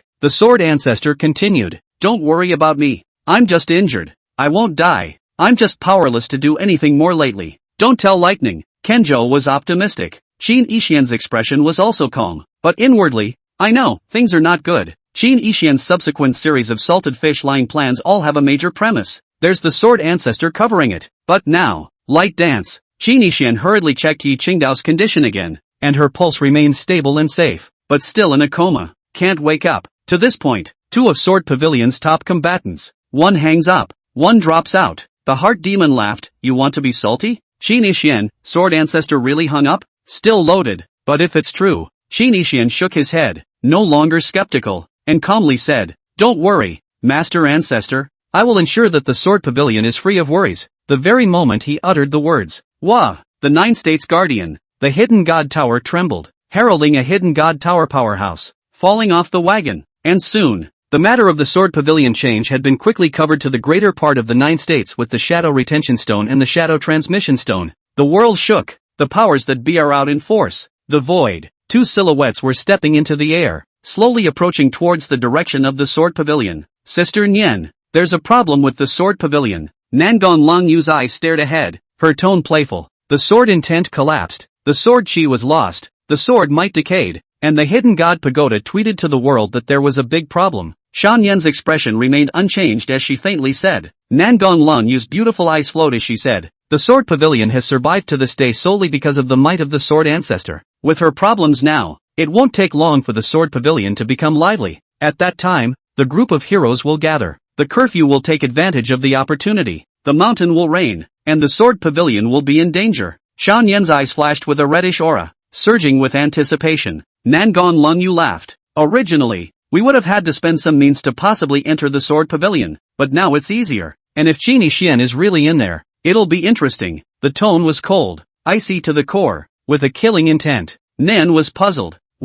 Suddenly, boom, Shan Yan thundered out, slapping a palm at Nangon Longyu's chest vitals, carrying the power to shatter the sky and the earth. The void was shattered and the mana was like a tidal wave. The visions floated and sank, like the Shura asking for the world. Killing the heavens, mountains of corpses and seas of blood, white bones, and the smell of blood filled out. Wow! The chi behind Shan Yan took shape and emerged as a black Xian bird bearing the sky and ground, looking down on the world and proudly looking at the sky. Pust! Nangon Longyu was spat out blood and retreated violently even though she had been prepared. Ahem Shura killing poem. What is your relationship with the Shura sect? There's also the Xian bird kingdom fortune plus, and you're actually carrying the great Qin Dao seal. You guess? Chapter 66, The Sword Pavilion has many enemies. As the sun was setting, the red hair was flowing, emitting a light fragrance that was pleasant to the eye. In the void, Xiao Nian's gaze was stern and majestic, and the mana around her body rolled over as if she was a queen patrolling her territory. Hegemony looked out of the corner of his eye, shaking out the might of swallowing the world between his looks. She condescended, looking down on Nangong Langyu and faintly said, "You should be glad that nowadays I don't want to kill people and disappear immediately." Nangong Langyu was panicked and appalled on the surface, but her heart was actually not weak at all. Very calm, only she had doubts. Didn't we agree to cooperate and kill Qin together? Why the sudden sneak attack? Nangong Langyu deliberately said in a weak tone of resignation. Sister Nian, where did sister offend you? She could probably guess why Xiao Nian was carrying the great Qin's national fortune. It should be from that bastard Qin Yixian. Oh ho ho, good for you, Qin Yixian. The great Qin Dao seal was given away with her hand, which was tantamount to giving her the world's #1 imperial dynasty and the future co-owner of the 9 states. That's very generous of you. Looks like you're not such a loser in this life. Great Qin has long been secretly controlled by you, right? Nangong Langyu thought that everything was a free gift from Qin Yixian, which was why the Xiaonian in front of her was so powerful at the moment. You haven't offended me. It's me simply looking at you in the way. An icy voice with a harsh tone like a sword breaking through the air. The mighty pressure overflowed, splitting the sky and the earth. The void shook, and the heaven and earth turned upside down. Seeing me as an eyesore? Without me, how could you be sure that Qin Yixian is in Jinzhou, now that you've used me up and kicked me out? You're so over the top. It's too much for me. Nangong Langyu's expression seemed pitifully sorrowful, and just the right amount of sadness and loss and regret and helplessness. Tears actually glistened in his eyes. So like a fairy who fell off the face of the earth and was bullied, a different person would never be able to bear to drive away such a beautiful person. Noisy. Boom. The transformed Xian bird Chi-Lut glared at Nangong Langyu. Xiao Nian hands on looking at the Nangong Langyu's performance on the spicy eyes. Decisive action. Humongous and cold. A terrifying divine power palm print emerged. With lightning speed, he slapped at Nangong Langyu's chest. It was as if the sky had collapsed and contained terrifying energy. Killing opportunities overflowed. Shura visions floated. Runes flickered, and black light bloomed. The palm print gushed with the color of blood, and it was gruesome. Unloading the donkey, killing the rabbit and the dog, throwing them away when they are used up. Good Fairy Nian, when it really resembles someone,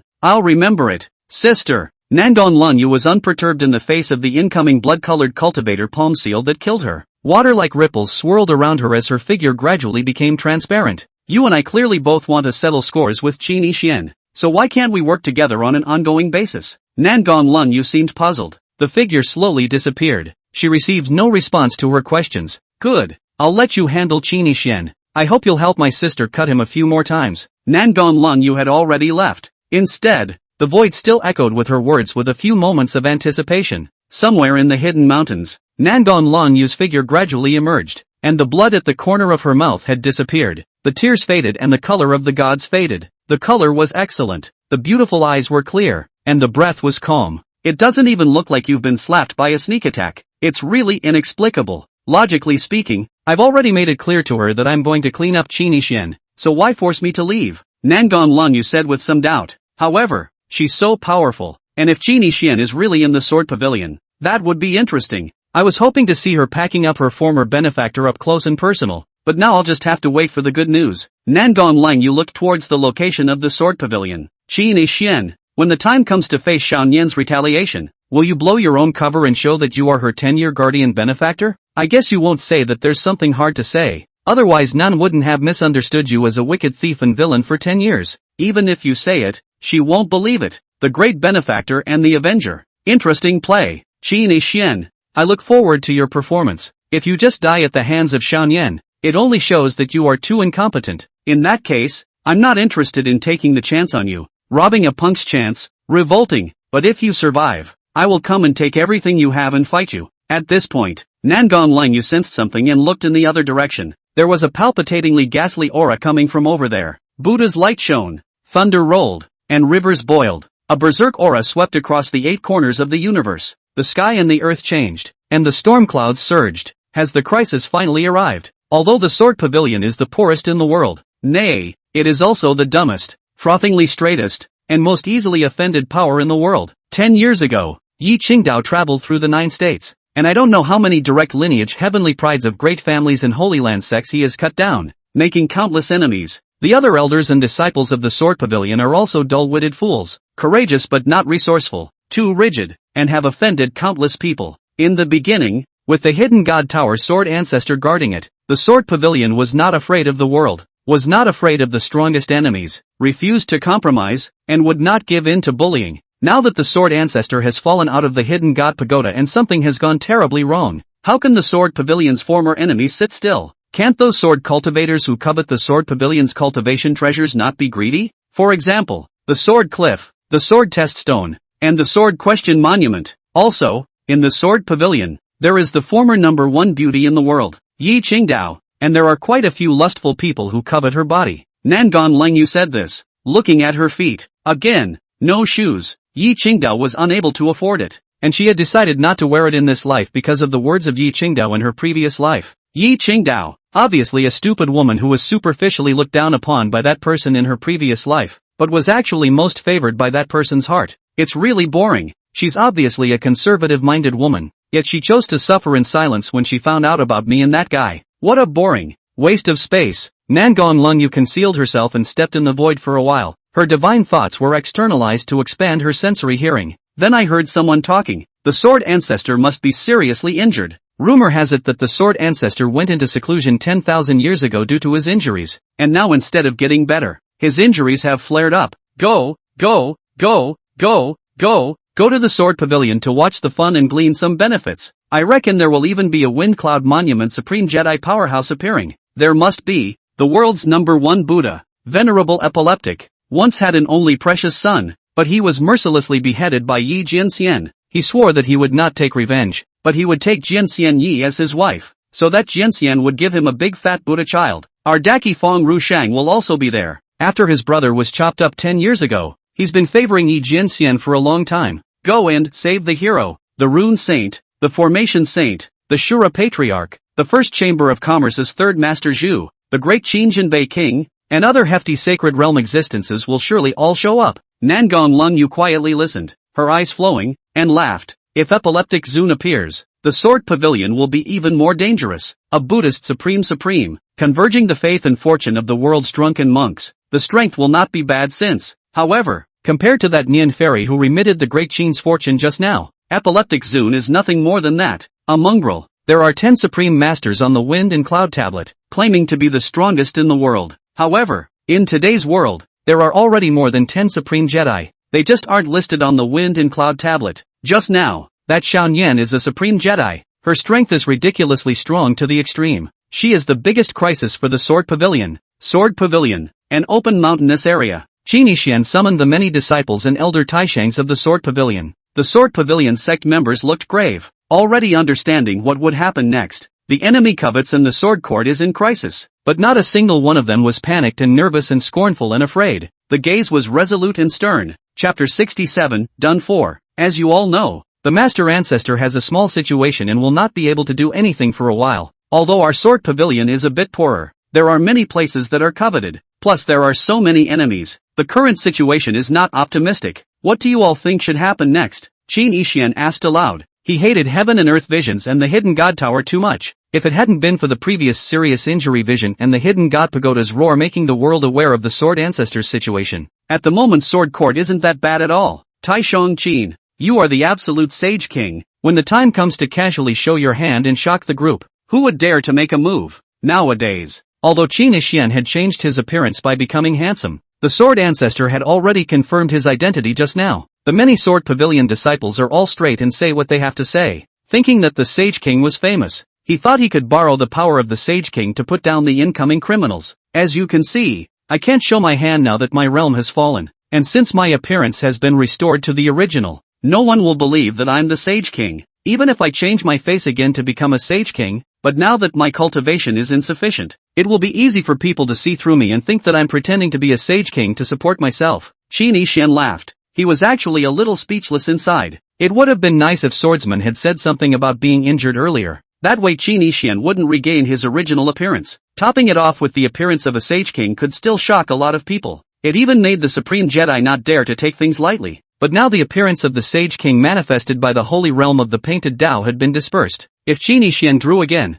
his current cultivation level was not the Saint Realm, and there were many people who could see through his disguise change. Absolutely no one will believe him then. I know you. You are too handsome and spicy, are the most beautiful man in the world. The ninth prince Qin Yixian, right? A female disciple said excitedly. At this moment, Qin Yixian's appearance and temperament were perfect. The rich god is uninhibited, handsome, flawless, and spotless. Standing with his arms folded, his instrument was impressive, and his features looked as if they had been carved by the skillful hands of the heavens. Transcendent, out of the ordinary, as if a white-clothed immortal out of the painting, dashing and flowing like a god. The eyes were bright and clear, and it seemed as if there were thousands of rubbed stars shining in them. Every move seemed to be able to touch the wonderful principles of heaven and earth, and the divine rhythm was born of itself. Roots of hair seemed to hang upside down in the Milky Way, shedding a little light, looking around, sacred and solemn, giving people a sense of unreachable. However, his words and smile are gentle and elegant, and warm and Swiss like jade, making people feel more intimate. It's like a spring breeze, and it's refreshing. Well, an absolute saint king can indeed also be the 9 princes of Great Qin. Qin Yixian nodded, honestly admitting, he trusted the sword court. Not to mention him, anyone who worshipped the sword pavilion would not be suspicious of each other. Sword pavilion. Once the greatest weapon was the strength of the sword ancestor. The second weapon is trust. The top and the bottom are of one mind, and there is never any heresy. There might be fellow challenges, mutual rash taunts and the like here, but absolutely no betrayal. Ninth prince, you have Great Qin behind you, don't you? Can you let Great Qin help? An elder asked. Qin Yixian shook his head. Now that the new emperor of Great Qin, Qin Ziying, has ascended to the throne, it's too late to kill me, so how could he possibly allow me to mobilize Great Qin's power with my identity as the ninth prince? The crowd was silent, but the expression remained not the least bit panicked. Taishong Qin, you take the 2 old ancestors and go first. We'll break off the back. That's right, it's grandma. A bunch of people think we're soft? Marred. My old body's 10,000 laws of nature sage cultivation is not a vegetarian. Humph. Asterisk asterisk asterisk asterisk. A bunch of rabbit brats. Who's going to kill who? I'm going to it up. If you can't beat them, run. The crowd was so bold that their swords charged up to the sky. You don't have to draw your sword to fight. Sometimes it's more useful to use your brain than your hands. Qin Yixian seemed to have a plan. You can't spell the key. Who else would want to play intrigue? Strong brainless crushing is only cool. Brains are a good thing, but unfortunately I seem to be missing some. I can't use my brain. People say I have no brain. We're idiots who only fight for our lives. You're so good looking. You must have a great brain. Qin Yixian. He took a deep, serious breath. Now you have only one thing to do. Learn from me. The crowd stared. Qin Yixian clasped his chin with both hands, looking horrified as he exclaimed, "It's over. Our sword pavilion is going to be wiped out. It's so tragic. What should we do?" The congregation studied the word. It's over. Our sword pavilion is going to be wiped out. It's so tragic.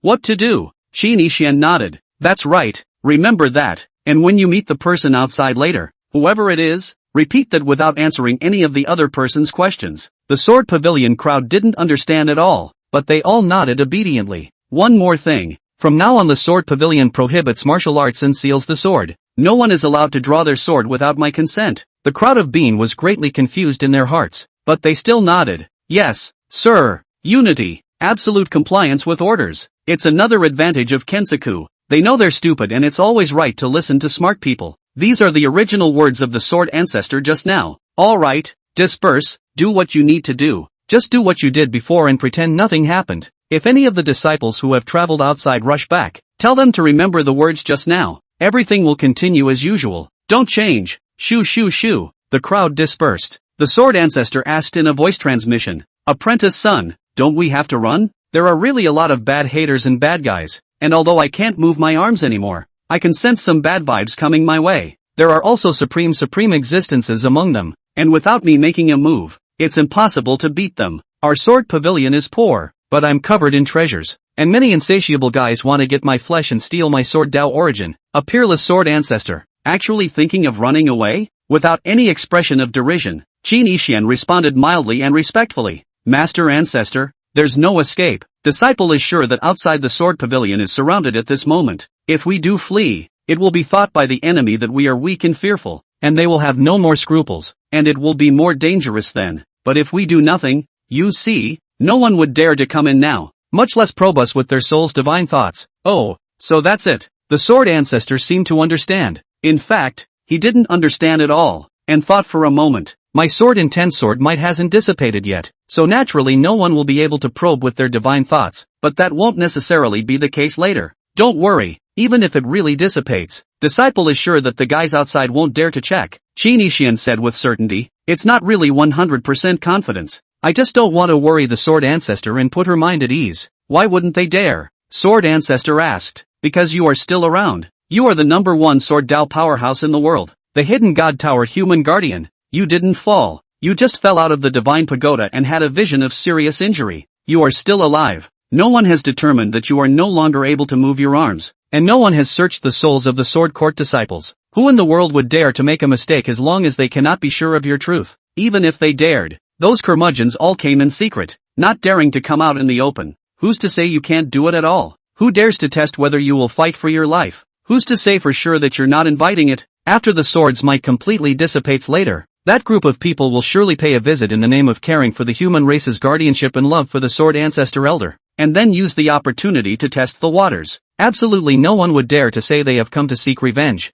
to covet, or to lust. When Qin Yixian analyzed it like this, the Sword Ancestor immediately felt that it made good sense. Chapter 68 Empty City, Game. Qin Yixian asked with a few moments of gratitude. Master Ancestor, when you made your move before, you knew about this dangerous outcome now, didn't you? So why did you still help your disciple kill that person without sparing any serious injuries? The Sword Ancestor said, because I believe you have the skills to help the Sword Pavilion get through this. You're smart and cunning, Qin Yixian. I'm a little less confident myself. You're treating me like a treasure. Brainless trust? Yes, sir. If you believe in me, I will not fail you. By the way, apprentice son, what was the meaning of the phrase you taught them just now? If you teach them to say it's over, will people think I can't do it, that it's really over? Attack us? Qin Yixian laughed. It won't be Senior Ancestor. Instead, they'll be bluffed into not offending the Sword Pavilion. Why? Master Ancestor, have you ever heard of the empty city trick? The Sword Ancestor was clueless.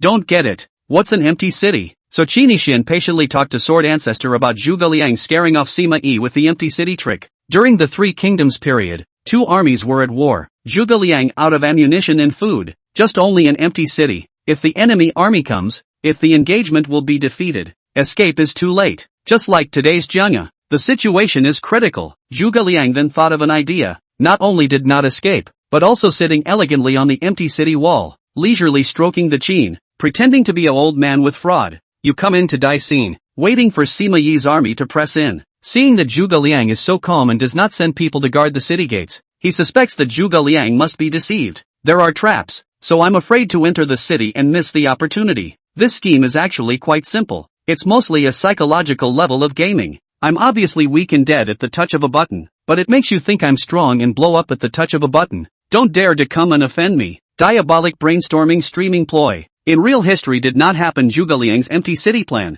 but the Sword Ancestor listened with conviction and enjoyment. Zhuge Liang is quite resourceful. Without spending a single soldier, the crisis that was bound to be lost was resolved by his dashing playing of the zither on the city. Obviously he only had an empty city at that time, and the enemy only had to attack and enter the city, and he was miserable, but he pretended to be calm and dashing, and looked as if he were winning, and made a false show of suspicion, so that the enemy became suspicious and feared that he had a trap. Sima Yi, because of his fear of his resourcefulness, really thought that there was a fraud and did not dare to enter the empty city. Our Sword Pavilion is now facing the same situation as Zhuge Liang's, surrounded by a regiment of people, falling behind, bound to lose in a hard battle, and unable to escape. But as long as the enemies outside are made to think that I actually still have the power to kill, they will not dare to act rashly if they are afraid of me in their hearts. But the Sword Ancestor was still puzzled. Why did Qin Yixian want the Sword Pavilion disciples to say they were finished playing scared? Isn't this contrary to Zhuge Liang's empty city plan? Shouldn't we find someone to learn from Zhuge Liang to play the zither leisurely, so that the enemy will think we are not panicked at all? If you dare to come, you will die? Why does Qin Yixian want everyone to act like we're panicking? The Sword Ancestor was puzzled.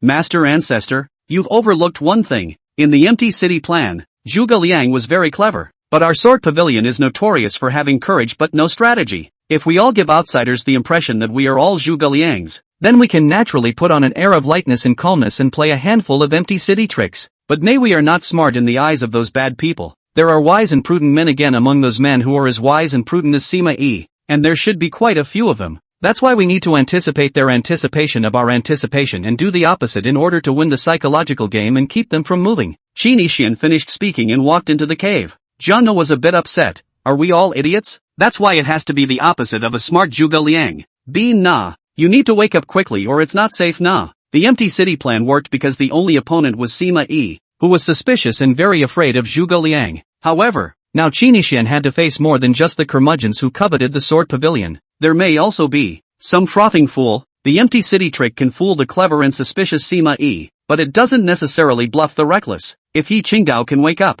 there was a supreme and overwhelming sword immortal sitting in the town. It's more useful than any empty city plan. She's not in danger in this case, it's just that her soul is in a deep slumber. Similar to meditation, waking up randomly and not being able to wake up. Qin Yixian shook his head and turned to check on Nailan Qiming's condition. Take the opportunity to heal. Let's see if we can enter the path with medicine soon. Outside the sword pavilion, it's already crowded. Cultivators from many forces were gathered, as well as some scattered cultivators. Most of them are not initiated. None of the imperial sky powerhouses above the Tao of initiation had appeared. They are all hiding in the shadows, not daring to show themselves in plain sight. Sword Court does not cut down the weak. The ones above the imperial sky realm weren't considered weak. Fear of being cut. Many of those who showed up had evil intentions in their hearts, but their mouths said, "Geez, what happened to the human guardian? As a member of the human race, I must come to ask for concern. Who is it? Which dog caused the Sword Ancestor to be seriously injured? I'm going to take revenge. The Sword Ancestor is the top pillar of my human race. He must be very well. The hidden God Pagoda doesn't know what it's doing and actually dares to let the Sword Ancestor fall out of the God Pagoda?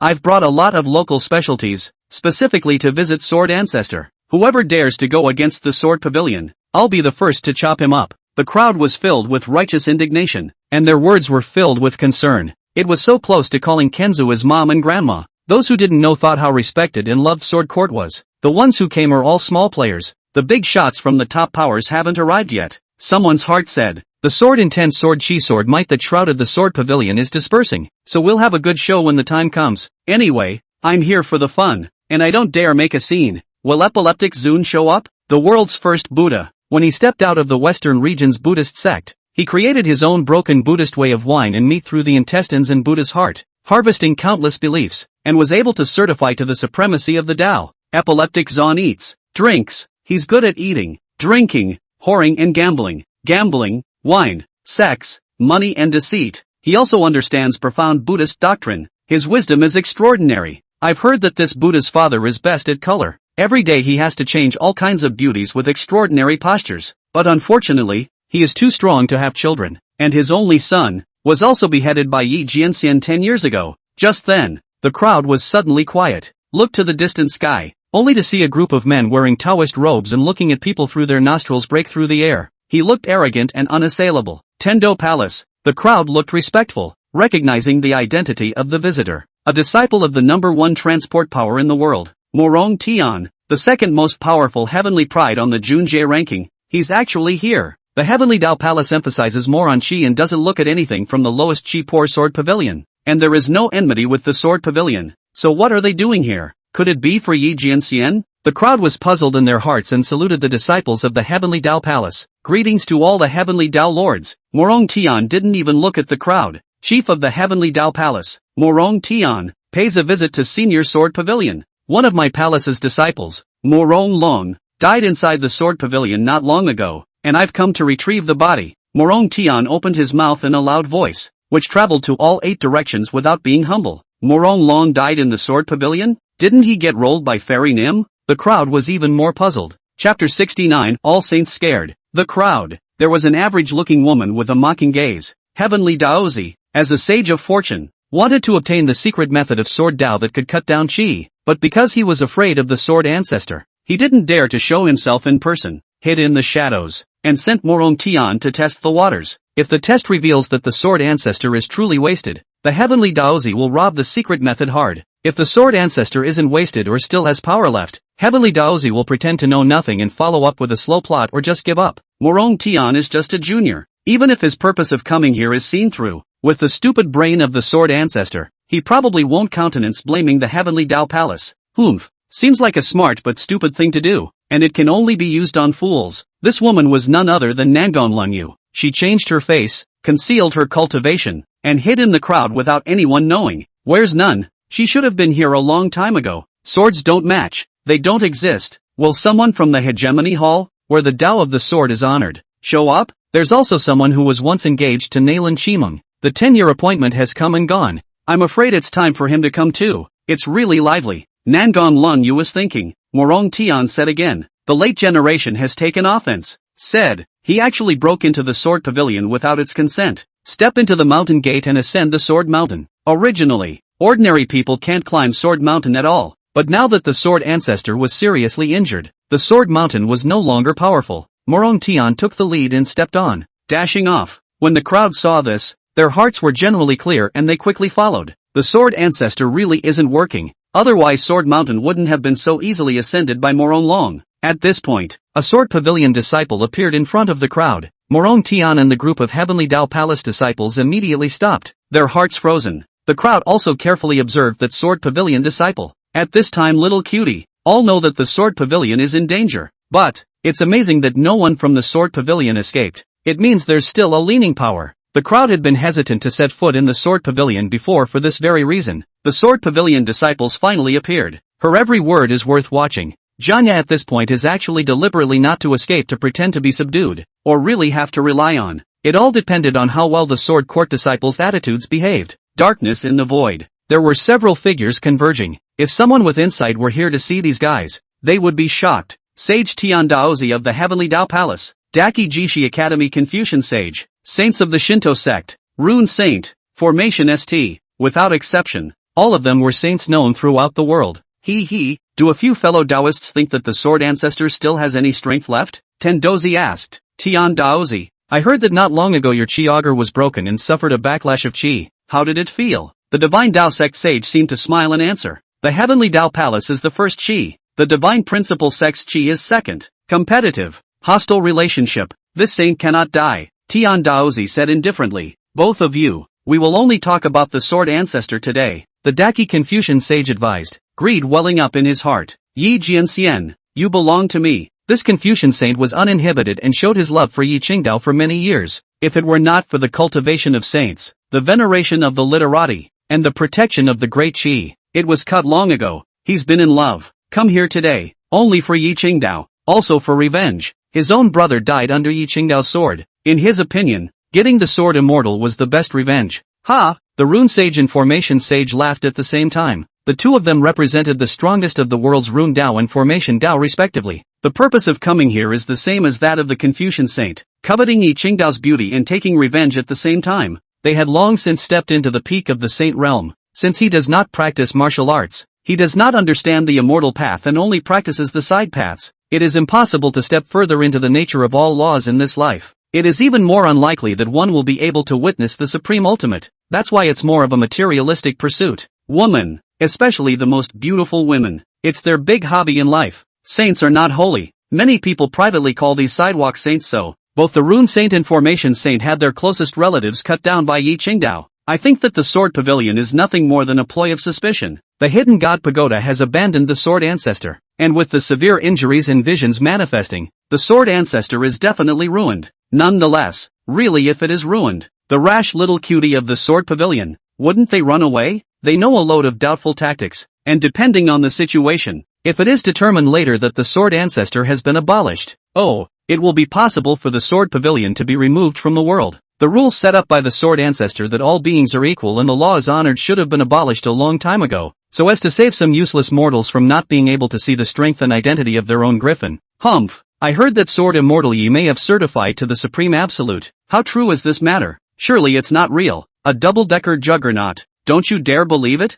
If it were truly overwhelming, with her character, she would have killed out and declared war on all 8 sides long ago. At most, it's just a half-step Jedi. Someone suppresses to deal with her. When the time comes, we'll just have a second meal. It doesn't matter if we can't eat it. These saints said and looked at a certain mountaintop not far away. There. At the moment there is a pot-bellied monk who drinks and eats meat. Wind and cloud monument to the world's first Buddha. Supreme Jedi. Epileptic Zune. Here we go. Fellow Taoist of the Sword Pavilion. My name is Morong Long. I beg to meet with Sword Immortal Yi. I still hope to see you. On Sword Mountain. Morong Tian unceremoniously named Yi Qingdao to meet him. Not to be trifled with. Normally he would naturally not dare to do so. But now there are people backing up the recklessness. The gazes of the crowd all looked at the Sword Pavilion disciple in front of them. Hold your breath. See only. In the limelight. That Sword Pavilion disciple clasped his chin with both hands and shouted in a panic manner. It's over. Our sword pavilion is going to be wiped out. It's so tragic. What to do? The crowd was confused. Morong Tian's expression was awkward, not sure what to say next. It's over. Our sword pavilion is going to be wiped out. It's so tragic. What to do? This sword pavilion disciple rubbed shoulders with the crowd, walked down the mountain of swords and yelled at the top of his lungs. Then run back again. Scream some more. With that, he walked into the depths of the sword pavilion, disappeared from view. Nuritan didn't move a muscle. In the dark, Tendozi frowned. What does that mean? To actually tell someone they're screwed? Is that the truth? Never. Not even Cutie. Wouldn't even tell the truth like that. But they're just cuties. Falsehood? Yes, only cuties. That's the only one who would tell such a stupid and obvious lie to fool us, when in fact they have a plan and are waiting for us to die. The people of the sword pavilion are just straight and dull. They are the only ones who would use such dull tactics, all to lure us into a trap. Several saints were all gloomy. If someone else with a little bit of brains said it's over, they might think the other side is playing mind games and double prepping. Staged suspicions, deliberately pretending to be panicked when you're really panicked. But when the sword pavilion disciple said this, they had to be cautious. Doubtful that Kensaku was actually not panicking and has a good chest. Below, Morong Tian exited the sword pavilion. Dare not enter again. That earlier comment about being screwed could have been a warning. He didn't dare take a chance. When a great chi encountered an existence that could decimate chi, it had to wimp out, even if he was a junior. But repeatedly provoking without self-consciousness was looking for death. Everyone else also exited the sword pavilion mountain gate. Don't dare make a move at all. Chapter 70, Fake Nen. Not far from the top of the mountain, Epileptic Zune looked this way. Pity nah. Seriously injured like this. The visions are shocking. Yet he still has the ability to kill. Worthy of being a sword ancestor. Normal people would be pretending to be calm and chipper at the moment. Cootie style pretending to be panicked. And only a sword court fool would do that. Whoever falls for that and believes it and rushes in is a fool. Next, there were constantly disciple elders from the sword pavilion appearing, screaming it's over. It seems to say, our sword ancestor is ruined. Miserable. Come. Sent to die. No one dares to move. Fear of death. Jealousy not smart Kenkaku with Cutie. Like tactics of staged suspicion. Lure the king into a jar. They were certain through the visions that the sword ancestor was seriously injured. But there's no way to be sure that the sword ancestor's fight to the death won't cut someone up. No one dares to be a standout. Wait and see what happens. Waiting for a brainless Mangina to break the game. Inside the sword pavilion, Zhuge Liang is a smart man. So the pretense of calmly posing an empty city can successfully retreat the enemy. If the people in the sword pavilion are not smart, they will do the opposite. Panicking rather than pretending to be calm and relaxed works better to bluff the smart people outside. We are at the moment similar to the environmental situation of Empty City. The enemy is also similar. Only the protagonist from the smart people to fools. The scheme is slightly changed, and it really pays off. Qin Yixian was slightly relieved. The enemy won't dare come in for a while. In fact, Qin Yixian didn't think it would be 100% successful. But luckily, the result was the same as the Empty City plan. Good disciple grandson. You are really cunning and crafty. The sword ancestor complimented. Qin Yixian shook his head. It is not yet safe. The enemy is not yet gone. There must be further trials and great crises to follow. If a reckless man rushes in regardless, it won't be good. Qin Yixian called for a supreme elder and said to her, your sword seal banning martial is over. Go out and cut down that ghostly Morong Tian who was screaming just now. Panic followed by sudden murder. It can further make the other side sure that their side is actually not panicking at all. Our sword pavilion can still be arrogant. The sword ancestor was indeed seriously injured and wouldn't easily take the initiative. But, it also kills dogs that don't take it upon themselves to come and deliver, begging the mangaka to send him to his death. Yes, sir. Elder out. The cultivation of the realm of the naturalness of all laws manifested. Kendo Sage. It could easily kill other martial saints, but it couldn't kill Morong Tian, who was only at the Dao entry realm. It was because Morong Tian was blessed with heavenly chi. Qin Yixian knew this, and just told the elder to go out and scare people, raising his aura and pressuring the other party to be more scrupulous. Follow up with a count. It's best if you can kill. Dare to meet my daughter-in-law by name. You're not worthy? Qin Yixian holds a grudge +1. There were many people who liked Yi Qingdao. He couldn't have killed them all. But this kind of approach cannot be taken kindly. What's with the chopping again? Padawan? Qin Yixian said. It's simple. Since they don't dare to come in, it means that they are afraid of you, worried that you can still kill people. At this moment, letting the elders go chopping and being arrogant and domineering shows that we are more grounded, whereas you don't bother chopping the juniors, and you don't take it even easier. The world knows that you will never kill without reason, and they will think that you can't wait for their old saint or Jedi to show up and make a mistake and come to die. The sword ancestor drifted off, Suddenly, pop, pop, snap, inside the cave, someone was applauding. Qin Yixian's complexion changed slightly and he immediately turned around. Sword Ancestor wondered. Who? Sure is smart. Not bad for you then, Qin. Then. A very nice, gentle, sweet voice. However, Qin Yixian didn't sound wonderful and secretly said that it wasn't good. He recognized the voice. Nuff. Qin Yixian took a violent step back. It's not fear. Rather, the nin in front of him was too close to him. The moment they turned around just now, their faces were a stone's throw away, the tips of their noses touching each other. Nen appeared in the sword pavilion silently, appeared silently behind him again. With such strength, at least the great perfection of the 10,000 laws of nature, a half step to the supreme absolute, or even outright overwhelming. Xiao Nian had been protected by himself for 10 years, and had also received the sacrificial transmission, so it wasn't surprising that he was powerful to this point. Qin Yixian stared in his heart, but the Sword Ancestor said, "It's over. Our sword pavilion is going to be wiped out. It's so tragic. What should we do? She's using that empty city trick, trying to shock Nen. Kind of cute." Qin Yixian, Master Ancestor Na, in the face of absolute strength, the schemes that have been exposed are useless. No. She glanced at the void not far away. There were sword intent pattern fluctuations and simple formations there to conceal them. Xiao Nian's gaze was cold, and her expression was solemn. The Sword Ancestor secretly said I'd been discovered. She's going to kill me. Apprentice grandson help. Phew. Qin Yixian immediately stood between that void and Xiao Nian, his gaze slightly fixed. Don't use your killing intent indiscriminately. You're scaring my Master Ancestor. Qin Yixian sensed a strong killing chance. Just now, it looked like Nen really wanted to kill the Sword Ancestor. And the Sword Ancestor seems to be a bit scared. She had been invincible in the world, not fearing the 10,000 realms or the heavens, now seriously injured. And yet, it can be scary. This can be considered a more realistic category of eldritch practitioners. Who says that a great master has to be as indifferent as an immortal or a god who is not afraid of the earth? Sure, the more important reason is that Sword Ancestor because of his injuries. Mental age is declining. Soon it may line up like a small child. This was all to help Qin Yixian decapitate the pure love warrior.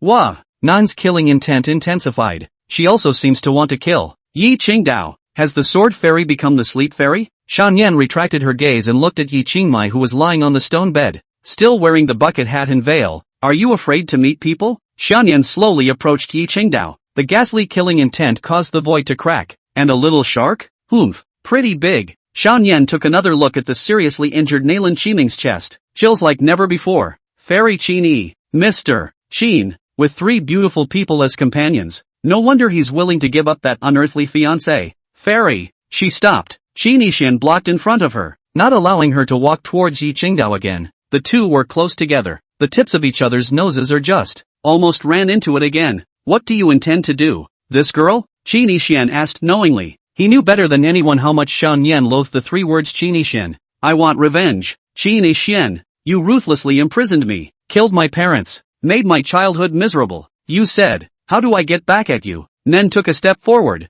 I don't know the girl. You're mistaken. Qin Yixian stepped back and faintly said. He knew Nen wouldn't believe it. There is a chance of resurrection, not afraid to die. But, Nen's killing was too much, an air of wanting to kill the rest of the people present. Qin Yixian could understand. After all, it's a deep and unresolvable grudge. It's true that he's not the culprit, but nah, it doesn't explain it. Misunderstanding? My sister told me that Qin is behind this and you are my great enemy. Do I believe you or my sister? Nan's sister, a non-relative and one of the heroines. The First Chamber of Commerce's one-time female owner and current Grand Master. The richest woman in the world isn't actually the Nin Fairy. Instead, it was her righteous sister. I could have sworn, Qin Yixian said. Back up again. Ha, there are too many swearing holes for me to believe it. What are you going to do? Qin Yixian said in a condensed voice. She doesn't answer and comes closer. Qin Yixian took half a step back. She immediately took a step closer. Qin Yixian moved a step towards the side. She followed suit, moving a step while taking another half step forward. Qin Yixian turned his head. She then used her mana to instantly move in front of Qin Yixian's line of sight while taking another step closer. It's close. It's a beautiful face. Showy as an orchid. Clear and elegant. The aroma is pleasant and spring-like. Qin Yixian had already retreated to the corner. There's no way back, but at the same time, Qin Yixian was sure that he was absolutely safe. Some people can't be avoided after all. Is it still coming? Earlier, Nangon Lung, you asked me if you were in the sword pavilion. How would I retaliate against you after finding you? Guess what I said then. She laughed. Qin Yixian was silent. I said to turn you into a eunuch and chop you into segments. Qin Yixian's expression remained unchanged. But the pants. The crotch seems to feel a little chilly. Skinning you and pulling out your bones and sucking out your marrow into a frying pan. Are you afraid? She laughed. Fear. Qin Yixian spoke bluntly. But could it be a different kind of graceful death? How's that for elegance? Leave the body intact. Eunuchs are a bit much for me to take. No, I won't listen. Okay, you do it fast and give me a hard time. I won't listen. I'm going to slowly torture you and force you to eat salted fish stinking every day. I'm allergic to salted fish. I can't eat it. What about the foul mouth? I have a good nose and I'm afraid of smoke. Where's the stinking woman? Weak body, not blessed. Qin Yixian spread his hands. Chapter 71. The Empress, please respect yourself. Why are you sweating? Too warm? On fire. Am I beautiful? Beautiful. Really? Well, I lied to you. You're actually overly beautiful. I don't believe it's in your heart. Only a fool would say you're not beautiful. Are you stupid? Not usually stupid, but quite stupid now. Admit you're stupid and turn around and call me ugly? Oh, you understand that I'm often tongue-tied. The mouth says I like me a lot, but what about the heart? More like chanting. Pust. She thought back to a scene that had happened and suddenly smiled. As beautiful as a flower. Approaching Qin Yixian's ear, she said, Mr. Qin, do you really think I would hurt you? Qin Yixian shook his head. I'm sure she won't. Actually, at that time, I said to Nangon Longyu, kiss you and then let you marry the little lady. This was precisely the reason why Qin Yixian had stepped back and moved sideways to avoid her just now. Jianzhu, Buzz, here comes the apprentice's love interest. The strength is strong, the looks are beautiful, the chest is big, and so bold. The Sword Ancestor looked at the unconscious Yi Qingdao and became worried about his disciple's happiness. This woman is definitely a superb enemy. Mr. Qin, do you know that if the one who came here is really Xiao Yan herself? With how much she hates you, the killings have just been put into action, and all the harsh words just now will come true. You will all be killed by her. Why didn't you ever explain anything to her not? Why suffer in silence as a great hater to make her hate you? If you really were killed by Nen, what does that leave me to do? Trying to make me die a hard and painful death? I've already had a hard time once, and you're going to put up with another one? I can endure the pain, but never want you to ever disappear. Too close, all but nibbling on the lip. Qin Yixian's mind stared blankly as he used his mana to push her away. Miss, men and women are not related, so please respect yourself. Snap. In a lightning-fast manner, she slapped her left hand against the wall and propped it next to Qin Yixian's ear. His right hand slowly approached the chin of Qin Yixian's handsome face. The pretty face came over again as well. Qin Yixian suffered a strong wallop, a tendency to be about to be forcefully robbed for the first time. This seed is not a woman. It's a female devil of the Devil Dao Shura sect, and doesn't care about the difference between men and women. Qin Yixian stared. Tic-tac. A clear tear escaped from the corner of her eye, crystallized and sliding down the corners of his eyes. You. Qin Yixian continued to signal her to focus on herself with his eyes. You can't avoid what's coming. Hell no. Qin Yixian had long since realized. She is not Nen. Wow. The masking of the face of the good man in front of him disappeared. Appears another face that is overwhelmingly beautiful. Her beautiful eyes were as bright as clear rubies, flashing with blood. The setting sun peeked in through the cave entrance and shone on her inky hair, which quickly turned the color of flames, but immediately after, it faded to a royal color. She has a yin and yang fish birthmark under the corner of her left eye, azure ruled and bright. Her nose is straight, her willow eyebrows are like the moon, her lips are a little reddish red, and her cheeks are slightly powdered. The earlobes wore a drop of crescent moon pendant, swaying with a bit of imperial queen's aura, and blazing with glory. Shura Demonis. Ji Mengyao. Here it comes. Here it comes. She's coming. Empress, please behave yourself. I just want to live my life as a salted fish. Don't come over here. If the probability of Nangon Lengyu being reborn is 90%, then Ji Mengyao is 99%. No wonder she was able to become the Shura sect's supreme elder ahead of schedule. Reborn with memories and harboring hatred. Can her cultivation be slow? When we first met 3 months ago, wasn't the negative person she was talking about referring to me in my previous life? I also gave her the bad idea of teaching her to get back at the negative man by making him fall in love with her and then dumping him. Chapter 2. So she played the tawdry maneuver of making me go eat salted fish and stinky feet in the hope that it would make me fall in love with her. And then, I actually descended my wits to give her a soul search and showed her my memories. Ha ha ha, she must have also thought that I killed her in my previous life because I was possessed. Mustn't affection for me be as unquenchable as a flood wave? This development is, in 2 words, exciting. Qin Yixian wanted to play dumb at the moment and pretend he didn't know anything. Nah, all through. Female characters are reborn. Why is it that I'm the one who gave the realization and cited it? Originally, if Ji Mengyao thought I was dead, she would have spent the rest of her life happily on her own, based on my memories, not making killings, and forever eliminating her heart's demons.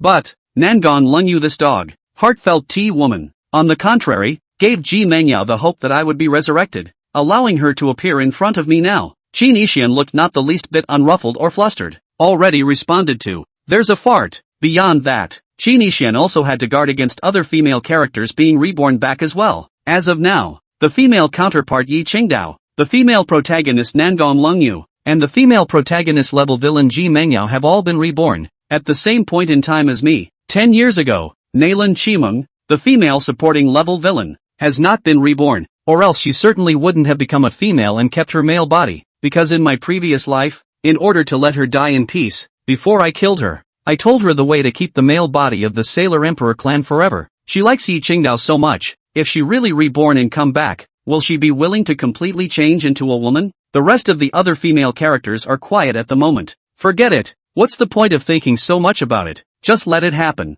The boat will straighten out naturally when it comes to the bridge. Ji Mengyao saw the rejection in Qin Yixian's eyes, so she was also very sensible and no longer approached. No way, she hee, breathing like an orchid, her beautiful eyes were flooded with waves, her face was like a painting, and she was beautiful, asking gently, Qin Xian, tell you something, are you willing to marry me? Qin Yixian glanced at Yi Qingdao who was in a coma. If Yi Qingdao woke up at this moment, oh, that's really exciting. Qin Yixian was about to open his mouth, but Ji Mengyao grabbed it first and said forcefully, no, the order is wrong. I want you to marry me first. I want you to marry me first, then marry me and worship heaven and earth. You are not allowed to refuse. If you dare to refuse, I just ask again. If you refuse 100 times, I'll ask again 100 times, until you say yes. Qin Yixian spoke. I don't want to hear, I don't want to hear, I don't want to hear. I don't want to hear you say no. Not once. No talking. Hold it for this seat. Kenjo, Buzz, stupid apprentice, wake up quickly. The men are going to be robbed. It's too brazen, too brash, too rogue. You've got to learn. Silly apprentice. Earlier like her, Qin Yixian now have long ceased to be perfect body spicy. Chapter 72 Sword Ancestor turned into a rabbit. The Sword Ancestor's eyes widened. Ah, why the clothes on her body disappeared without a trace after her cross-dressing makeover. Shocking. The Sword Ancestor's ears perked up high, subconsciously covering her eyes. She then couldn't help but look through her fingers. Sneaky, spying on someone. Apprentice, you've got to hold your ground. Don't get overrun. The Sword Ancestor recalled the scene at the Sword Cliff not long ago. He wasn't wearing it at the time. The situation at the moment is similar to that time. It became, she's not wearing it. Oh Demonis, actually trying to forcefully gnaw on my good disciple grandson. I won't agree. Phew. A white figure scurried out, quickly rushing towards Ji Mengyao and Qin Yixian who was being walloped and facing a strong nibble. This is a fluffy, adorable white rabbit with an athletic stance, short tail and droopy ears. It was the Sword Ancestor himself. Ji Mengyao lightly warmly pressed down on Qin Yixian's shoulders, her stunningly beautiful face gradually approaching.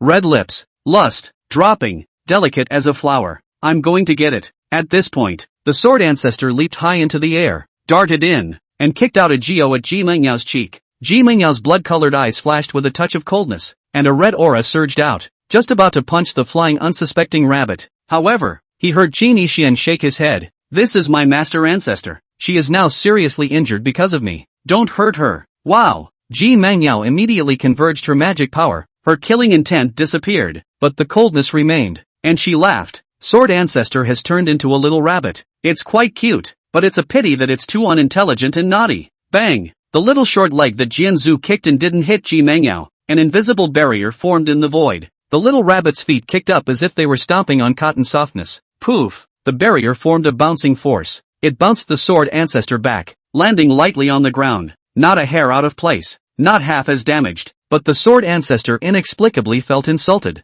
Bunny, have you ever seen a rabbit that once decimated 2,000 realms of the heavens? Do you have a family? The Sword Ancestor violently rolled over and jumped up, rushing up to the sky with two small ears and big, watery, budding eyes glaring at Ji Mengyao. Shoo shoo shoo, da. Bunny swung his fists and kicked his legs toward the void, pouting and provoking, as if to say, come over here, this is really a bit of a no-brainer. Qin Yixian shook his head, but he just smiled gently and didn't say much. Ji Mengyao Yi smiled like a flower, ignoring the Sword Ancestor and looking at Qin Yixian once again. She continued to come closer, wanting to continue what she had just been interrupted by the Sword Ancestor. Qin Yixian, however, said indifferently, "Please behave yourself, girl, don't you come over here. This seat is a cultivating devil Dao and doesn't know what it means to be self-respecting. Or do you actually want me to be self-respecting and passive, in exchange for you being active?" Ji Mengyao's laughing nightmare was like the sun, eclipsing the surroundings as she asked softly in return, "What's sweet is not sweet when it's twisted, so why bother?"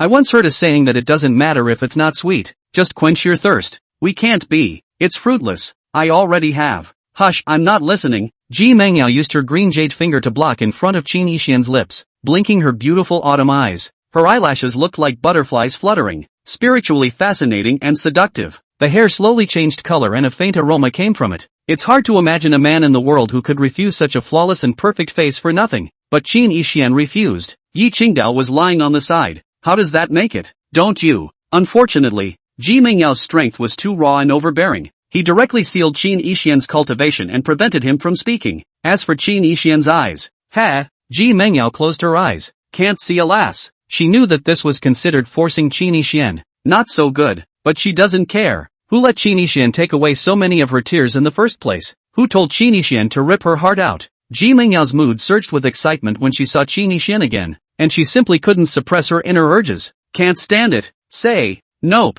Qin Yixian's first since his rebirth in this life. Kiss. It was just taken away from me so forcefully and mercilessly by the demoness. Extremely cruel, vicious and tragic. Qin Yixian's remaining light looked towards Yi Qingdao. What is this? He was forcefully walloped by another girl right in front of Bean. Can't fight it yet. Is this pain and pleasure? If Bean wakes up at this moment, that image, Qin Yixian couldn't even dare to imagine. What can he do? It was also brutal when he stabbed Ji Mengyao to death in his previous life. This life originally did not want to have any interactions with Ji Mengyao. Nay. But this villainess, which was not at all Yi Qingdao's type of inferior female match Sword Fairy who would be apprehensive in front of her feelings, dared to love and hate, dry and resolute. Yi Qingdao is the nerdy goose tie bean. Ji Mengyao was similar to the rash. Doesn't know what apprehensive hesitation is at all. No explanation. Just do it. Demoness. You're shameless to the core. The Sword Ancestor looked on in disbelief and kept punching and kicking. Unfortunately it didn't work at all. It will bounce back every time. If I hadn't been injured, I would have cut you 100 times. The Sword Ancestor cursed. Silly apprentice. Why are you still sleeping? The witch is lawless. Wake up and chop. Okay, I know you're angry and upset. And in your mind you're calling me a bad woman for being shameless, right? I admit it all. Punish me. Don't worry. I'll never resist. Ji Mengyao didn't make any other unnecessary movements next. Grace took a step back and wrapped her fingers around her hair, widening those pairs of beautiful eyes that were as bright as gemstones. She looked at Qin Yixian with an expression of unfulfilled interest, unsatisfied, skin like snow, willow eyebrows like the moon, vermilion lips and white teeth, beautiful and attractive. Her hair, which had turned the color of royalty, fluttered without wind, perfectly reflecting her cheerful and joyful mood. However, her expression seemed to carry a few points of guilt and apology and choo-choo sorrow. Again, it was as if a young daughter-in-law who had not seen her husband for too long was ranting. It's like saying, I do have a bad hotness in my active wallop, but why can't you be fierce and counter-assertive? Come on, you can yell at me and hit me all you want. I was wrong. Ji Mengyao admits her mistakes positively and sincerely. Closing her beautiful eyes, she looked pitifully like she was at the mercy of the king's whip, but from time to time will open his eyes, between the knitted brows, but also through a few points of majesty and severity. It's like a domineering Empress Demoness in King's Landing. She did it on purpose. Can it be interpreted like this? I'm the very powerful demon Empress alas? Volunteering to be cleaned up at your whim so that you'll feel more accomplished and conquered? Would it be more exciting? Oh ho ho, why don't you move? With her hair lightly dancing, Ji Mengyao crooked her white as snow neck and opened her eyes to look at Qin Yixian with a dumbfounded gaze. There seemed to be some confusion. I forcibly sealed your cultivation without your consent and prevented you from opening your mouth. It must have displeased you in your heart, right? Ji Mengyao pointed at one of her cheeks with her slender jade hand, puffing out her cheeks with a look of anticipation and doubt. More or happy face. He didn't yell at me ugh. Chapter 73, Too handsome can only disfigure your face. Empress Sama, you at least have a notable status and position. Now this appearance. What is the behavior? Qin Yixian stared at Ji Mengyao's beautiful eyes, reminding her to refocus herself. Can you complete your outfit after cross-dressing as well? If not, he feared that there might be more than walloping to follow. It's probably all going to be accounted for today. Every last drop. The pure yang origin was taken hard. This she-devil definitely has the guts to do it. In the back of your mind, you might even be getting an inch thinking about going further. Are you sure you want to do it on the spot? One step to the stomach? Aw,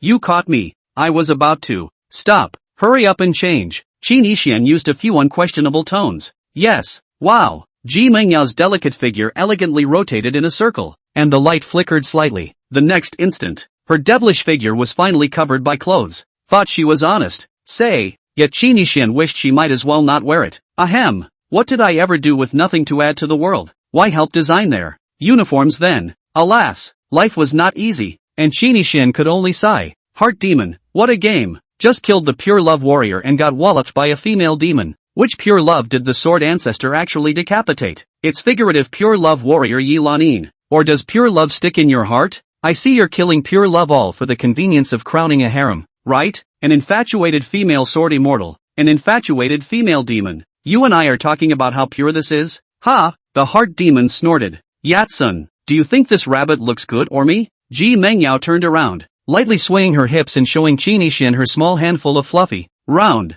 snow-colored rabbit tails. And shaking her head, she showed off the 2 rabbit ears stuck in her hair. Jade feet stepped into white antique crystal heels, elegantly and slowly pulling the ink like lace silk on the tight thighs. On top, she wears an elegant and sexy red satin costume with a delicate slim fit and embroidered print of cute, kawaii and jumping critters. Perfectly luscious and slender body is on display, with a full sense of curves. A villainous Mikado in the style of the Queen of Mordor puts on an ancient version of the bunny girl uniform. The key, she also said. Please punish the slave as hard as you like. Matching those big watery expectant bloodshot eyes, hands on your chin, yet with a face of majestic sternness and superiority. Oh ho ho, this is a set of operations. Zero, who can carry it? The Sword Ancestor exclaimed. Bah, doesn't know how to be ashamed. Apprentice son, hurry up and punish her to death. Hey, Shirzwa, you didn't understand the meaning of the penalty, did you? Qin Yixian said. Boss Empress, can you change it? A little topsy-turvy. No way. You, Qin Yixian, are worthy of commanding this seat? I won't listen. Hegemonic and unquestionable, with an air of swallowing the world, looking out of the corner of the eye and proudly high and cold posture. And look at that, it's playing up. Tog hoo hoo. But, don't change it if you're in agreement. Mouth like a majestic empress, cold and severe devil, dragged into the 9 heavens, unbeatable tough and domineering. What does it mean to change your clothes like an obedient daughter-in-law? I'd call you the best at stimulating men's conquests and urges. Qin Yixian simply closed his eyes. This was because Ji Mengyao's had changed into a costume that was even more exaggerated than the bunny girl at the moment. This woman comes with her own. A closet of fun? Careless. She came prepared. I did not flash. Fine. This seat will stop. When Ji Mengyao saw that Qin Yixian had his eyes closed and wasn't looking at anything, she changed out of her blood-spattering costume as well. It seemed to be telling Qin Yixian that she was already wearing a normal outfit. Qin Yixian opened his eyes. That's much better. A layer of blood-colored light covered Ji Mengyao's body. Nothing could be seen but the outline of a delicate figure. Mr. Qin, are you satisfied now? Ji Mengyao's tone was also normal. Not cold, not hot, as flat as water, and even slatternly. Qin Yixian was about to open his mouth when he was jolted again. Woj, the old man didn't flash. She's actually playing horse. Sack flash mob? In that instant just now, Qin Yixian clearly saw the blood-colored light covering the fleshly body enveloping Ji Mengyao disappear for a breath, spread out, and then quickly recovered again. Within the cover of the blood mango is, you big man Qin Yixian was a bit on fire. Just want to exclaim 666, play or you heim which will play. Convinced, the Sword Ancestor's side was looking normal, unable to observe quick flash, and grunted, covering up if you don't look good. You're quite self-aware. Ji Mengyao looked towards the Sword Ancestor. The expression suddenly changed. The gaze was cold and frightening, as if the Emperor was about to float a corpse for miles in a fit of rage, making the rabbit's heart palpitate and chill. The rabbit Sword Ancestor was as if he was being targeted by an ancient demonic beast. The void was distorted, the ground cracked, and at any moment, he would be torn apart and eaten. Discipleship. The rabbit is scared again. Qin Yixian stood in the middle of a rabbit and a devil without any trace and met Ji Mengyao's gaze. Don't scare my master. Mr. Qin, have you ever heard of a word? Licking dog? You're like a licking dog for this rabbit now. The smell of vinegar was thick in the air. It also carries a rabbit-killing aura. Qin Yixian only wants to say, sister, you rode narrow. Have not thought about what you will do after the rabbit regained its strength? I'd love to. Qin Yixian didn't care about the dog-licking title. To be able to lick the invincible Sword Ancestor, ordinary people didn't have the qualifications. Lickspittle shall not die. These were the original words that Ji Mengyao had heard Qin Yixian say in her previous life. Who knows? She had just finished mocking, and immediately changed her face, converging her icy coldness, surfacing sweetness and sweetness. Her beautiful eyes were gentle, and she smiled. So I'll be Lord Chin's licking dog too, and shall not die with you. The change of face is quicker than you can imagine, and yet it articulates naturally, tugging at the atrial nerve. Such an alternative and somewhat twisted and ferocious confession. To die for. Qin Yixian couldn't refute it and seemed to have nothing to say. Your Majesty the Empress, I'm wasted. Now I have no cultivation, no strength, and even less talent. I don't deserve you. Qin Yixian tried to make Ji Mengyao see reality. Can you learn a little from Nangong Longyu? Oh, I only look at faces unless you're disfigured. Ji Mengyao was caught off guard with another quick flashback, her tone carrying a bit of playful teasing. Alas, I didn't realize that looking good could be an annoyance. I'll just have to eradicate it completely. With that, Qin Yixian formed his 5 fingers into claws and violently grabbed at his face. Seems to really want to self-disfigure. However, the claws stopped only 0.01 centimeters from the face. Ji Mengyao didn't stop it. Qin Yixian himself couldn't afford to give it up. The Sword Ancestor's rabbit eyes widened. Chapter 74, the Shura Patriarch is here. Lord Empress, shouldn't you symbolically block me? Qin Yixian subconsciously asked. Why should I stop you? If you're disfigured, I'll poke my own eyes out and remember you at your best forever. Ji Mengyao spoke casually, but Qin Yixian was sure that this woman was true to her word. She was the only one who could say such sweet words with a touch of dark romance. Kenjo stopped making noise. It wasn't that he was afraid of Ji Mengyao. At the moment, she was sitting on Qin Yixian's shoulder, wiggling her rabbit's feet, her small short hands wrapped around her chest and thought, this woman is horrible, overly firm, tough, and never backing down from his fondness for his well-behaved grandson. Super trouble. You'd rather die with your grandson? That's gonna be martyrdom. 2. The rabbit cast a sidelong glance at Yi Qingdao and sighed in his heart. A moment of silence. Yatsun, can you get rid of this dead rabbit? It's sitting on my man's shoulder and it's making me very unhappy. The Sword Ancestor honestly stopped making a fuss. However,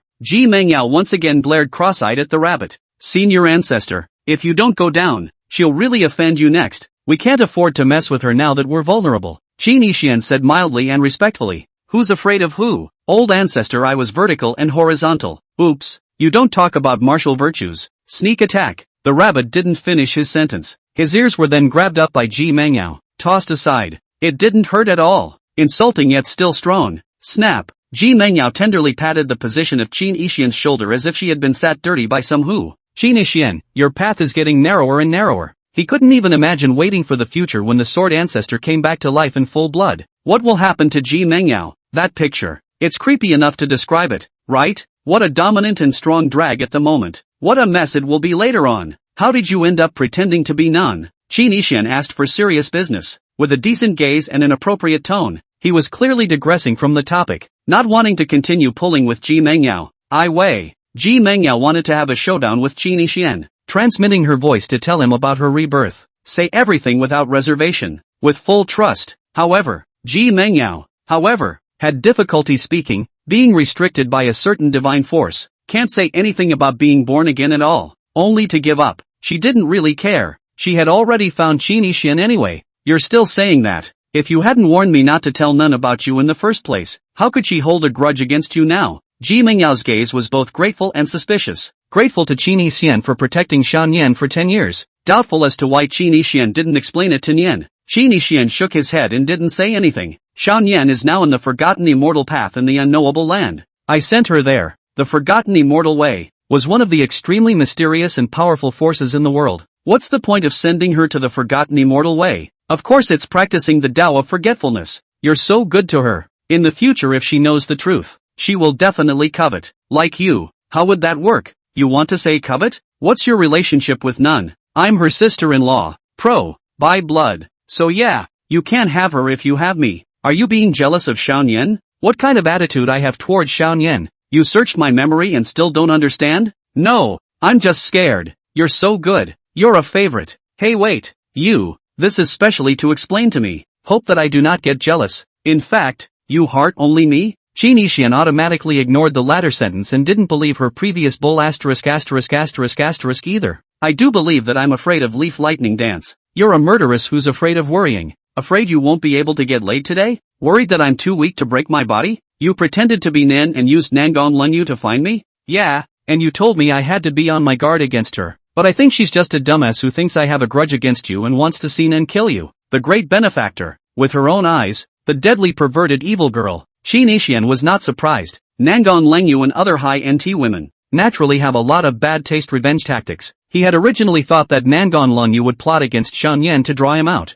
Unexpectedly, Nangon Lengyu actually chose to cooperate with Shan Yan because she mistook him for an enemy. As a result, he was mistakenly teased by the reckless rash Ji Mengyao. Afterward, Nangon Lengyu knew the truth. You're gonna be pissed off. How does Nangon Lengyu want to harm me? She said that you had wronged her 10 years ago, and not long ago you did not marry her, and that you were cruel and heartless, and that she would turn you into a dead eunuch with a single knife. Where is she? I fought them off, and I should be just outside the sword pavilion right now in the dark to see and observe. Knocked off? Qin Yixian was skeptical in his heart. She actually didn't kill Nangon Lengyu? It's not scientific. Could it be that? Qin Yixian recalled a conversation he had with Ji Mengyao 3 months ago. At that time, Ji Mengyao asked him, "What kind of woman do you like?" He replied, "No killing." Did she really turn her back on killing just because of that comment? At this point, Ji Mengyao's aura immediately changed and changed the topic. Your empty city trick is going to be useless. The mangaka showed up? Ji Mengyao nodded her head.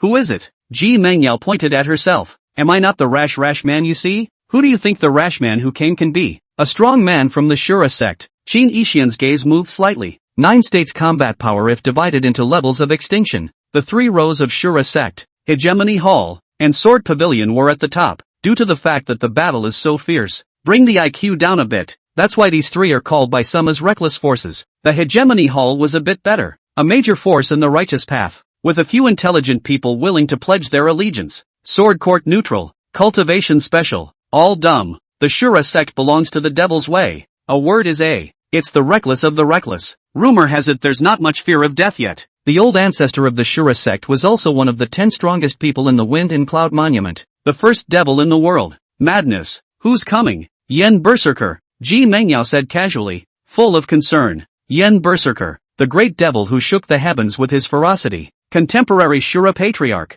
Manifold nature comes to an end. Sage Peak. Half-step Jedi powerhouse. There's no grudge against Sword Court, but coveting Yi Qingdao. It's not about lusting after beauty, simply wanting to hack Yi Qingdao to death. It breaks the hearts of lickspittles everywhere. It's a big twisted psychopath. If there is no woman in your heart, you can draw your sword naturally. Yen Berserkers also love to fall on their sword the most. When something happened to the Sword Ancestor, it was naturally not surprising that this person took the opportunity to come to Mang. Clever Lord Qin, there's no need to think. No one in the Sword Pavilion today is a match for Yen Berserker. Once Yen Berserker rushes in and goes on a killing spree, and this rabbit can't stop it, your empty city plan is broken. Ji Mengyao reminded Qin Yixian when she saw his eyes pondering. It also seems to imply something. What is your position in the Shura sect nowadays? Qin Yixian asked. Not long ago, I took over the great Qin's national fortune, and old ancestor Shura is now trembling at the sight of me. So guess what my status is? Chapter 75. There is more than one way to enter the way of cultivation.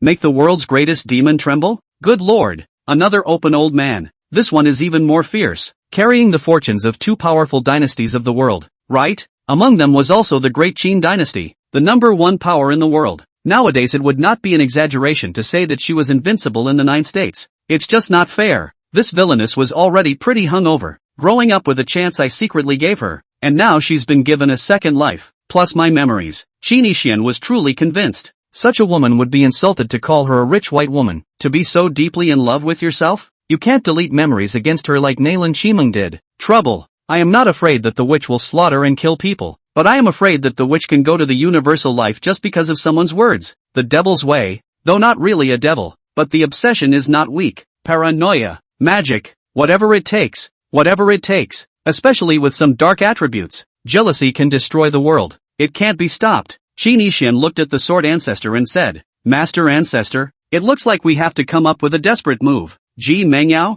Hey, Mr. Qin, didn't you hear what I just said? I hinted to you that as long as I say something, Yen Berserker will immediately turn into Yen Lickdog. Qin Yixian ignored her and whispered with the rabbit, discussing some kind of conspiracy. Of course he knew that if he asked Ji Mengyao for help at this moment, the crisis in the Sword Pavilion would be immediately lifted. But, and the cost? Qin Yixian could imagine what she would say. Marry me, cave in, and help you with all your enemies. Ji Mengyao would do that. The devil's way never does business at a loss. Apprentice grandson. I think it's best to let this bad woman take a shot. She's got some skills. After deliberating for a while, Bunny solemnly said, Qini Xian, why do you say it so naturally? Do you really want me to sell my sex? Your pupil doesn't care? What do you think, Your Majesty? The Empress? Qini Xian tried. With your eyes, rabbits are hard to see. You're so pretty. Am I pretty? The streak crackled and attacked, and at the same time flashed again. Kenzo, it always feels like it's about to sour up inside. About to get full in general. Is it nice? Is it nice? Ji Mengyao was like a little pet expecting her master's approval. It's not pretty. Qini Xian gritted his teeth and spoke against his will. Thanks for the compliment. This seat automatically deletes the no. And since we're both good looking, aren't we a good match? It doesn't go well together either. The heart is in the right place. And I think it's a good match, too. Again, she only heard the word match. Since it is a good match, naturally, it should be caved in immediately. Can't. When you say you can that means yes. No backtracking. Ji Mingyao's tone was majestic again. Unquestionable. Seemingly giving orders. The ultimate fickle woman. Qini Xian said helplessly. Your Majesty the Empress, I've only just entered the Dao realm. I'm still unable to cultivate martial arts, and even if I really wanted to, I'm still too weak to break through your supreme Jedi realm. Words were interrupted. Ji Mengyao asked. There are thousands of great paths. Even if you can't enter the path with martial arts, can't you enter the path with literature, poetry and eloquence? Can't you enter the way with Shao music and zither?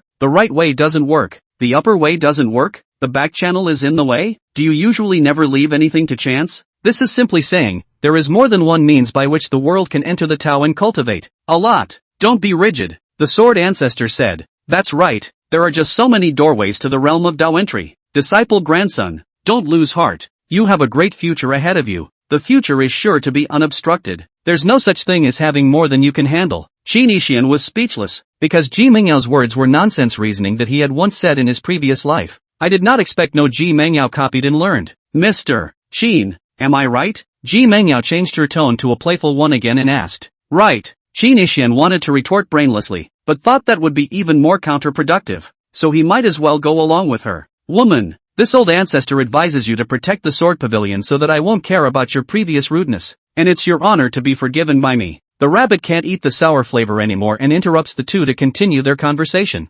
Master, you're just a rabbit now. Can you stop playing the bully? It's a wonder she cares about you. What kind of pet doesn't have a leash? Noisy, go eat grass while you're dead. Ji Mengyao really dislikes rabbits mercilessly. Qini Xian was silent, thinking about how to speak. Truth be told, he was a bit demoralized by Ji Mengyao's tawdry maneuvers. Don't know how to think. Sure, the main thing is also that the situation is different at this moment than it was before. The Shura Empress sat in the sword pavilion. Do you still need to use your brain? Empty city with thousands of troops plus Lu Guan Zhaodian. Do you still need to use tricks? Sir Qin, let's leave this place. This Thai place doesn't suit you. Here we go. Phew. The Sword Ancestor grabbed Qin Xian's pants leg by the neck, looking at him with pitiful eyes. Master Ancestor, you don't trust Disciple that much? Don't worry. Disciple will not leave and will definitely protect the sword pavilion peacefully. Qin Xian assured. He will never go back on his word. Ji Mengyao once again dodged quickly, puffing out her cheeks. Lord Qin, I only care about you.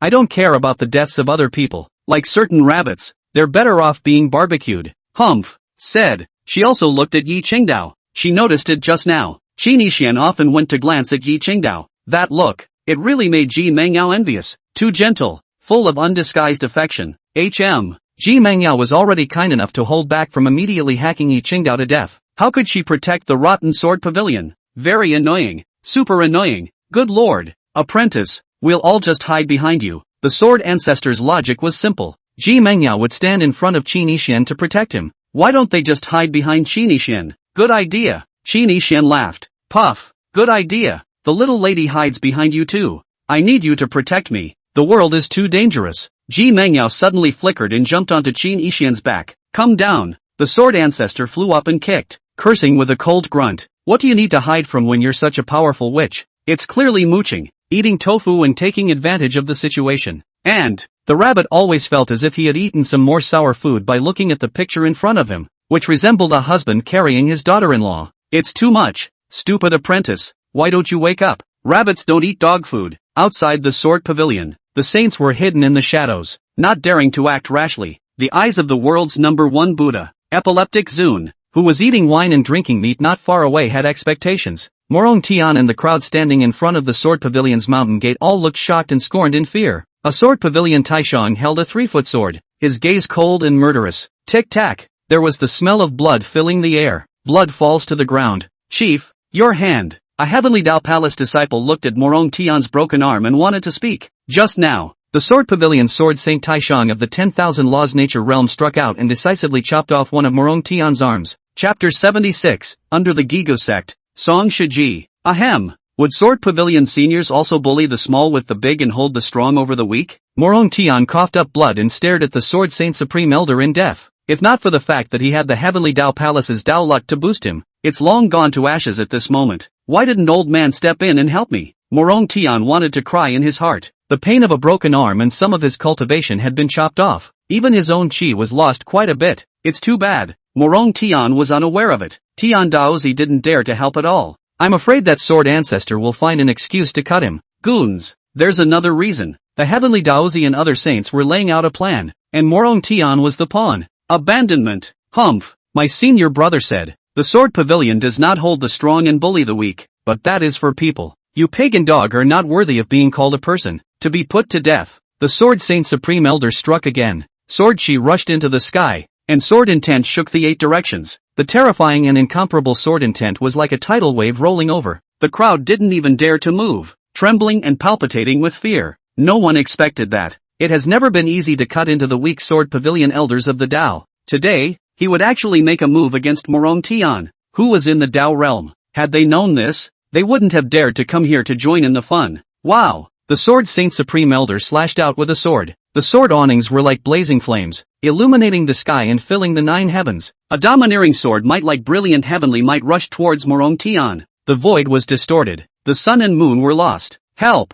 Morong Tian panicked. Such powerful sword might, even if one had the protection of chi to not die, crippling was unavoidable. Breaking his arm just now had already caused Morong Tian a lot of pain. Scared to death at the moment. Rip! Another arm flew high. Both of Morong Tian's arms were cut off. Become a handless person. Aha! Morong Tian screamed miserably. The sword churned and the pain was unbearable. After this, he would fall from the Juniper ranking, and even the position of chief of the Heavenly Tao Palace would be gone. Morong Tian wanted to cry. Grief is overwhelming. It's hard to regenerate the root of a sword saint's severed arm. Little, still dare to come to my sword pavilion to look for trouble? The sword saint Supreme Elder asked coldly, his tone sneering and his expression mocking. Puff! Morong Tian was pressed down to his knees by the sword's might. He actually has a means of escape. Ancient teleportation and shifting talisman. But this treasure is precious. Morong Tian couldn't afford to use it. It's also too late to use. The sword saint Supreme Elder struck too quickly. Let's go. The sword pavilion is not an existence we can afford to mess with.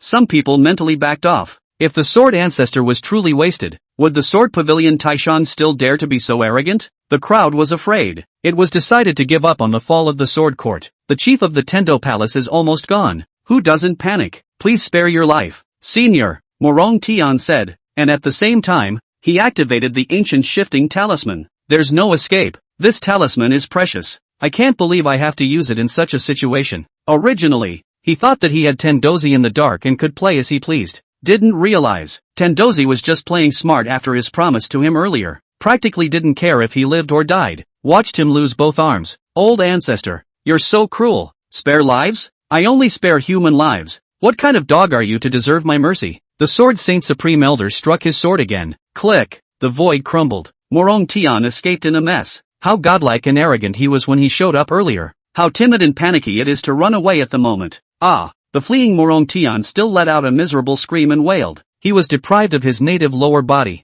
From now on, he's a dead eunuch who can't do anything with his life. Misogyny can be miserable. In order to maximize the progress of his cultivation, Morong Tian is still Yuan Yang has not leaked his body today. This sword, make him extinct. Rubbish. You're also worthy of meeting our Yizu? Obviously. This sword saint Supreme Elder was also very upset with Morong Tian's previous behavior of wanting to see Yi Qingdao. Yizu? Many people noticed the respectful way this sword saint addressed Yi Qingdao. And you guys, since you came to my sword pavilion to cause trouble, come with some decent goods, like making a few saints show up and beg for their deaths. Ha, I haven't killed a saint in a long time either. The sword saint Supreme Elder swept a circle of the crowd, arrogant and stern. The crowd was horrified. However, just then, a voice came from the crowd. Sword Pavilion good big breeze, when the Sword Ancestor personally said that all living beings are equal and the law is honored. Now the Sword Pavilion Taishang beheads the weak and small for no reason, Kills innocent people indiscriminately, treats the law as nothing, and wants to kill all the people in the world? The crowd couldn't help but admire the man's boldness and follow the sound. The one who spoke was a young male holding a folding fan. No cultivation.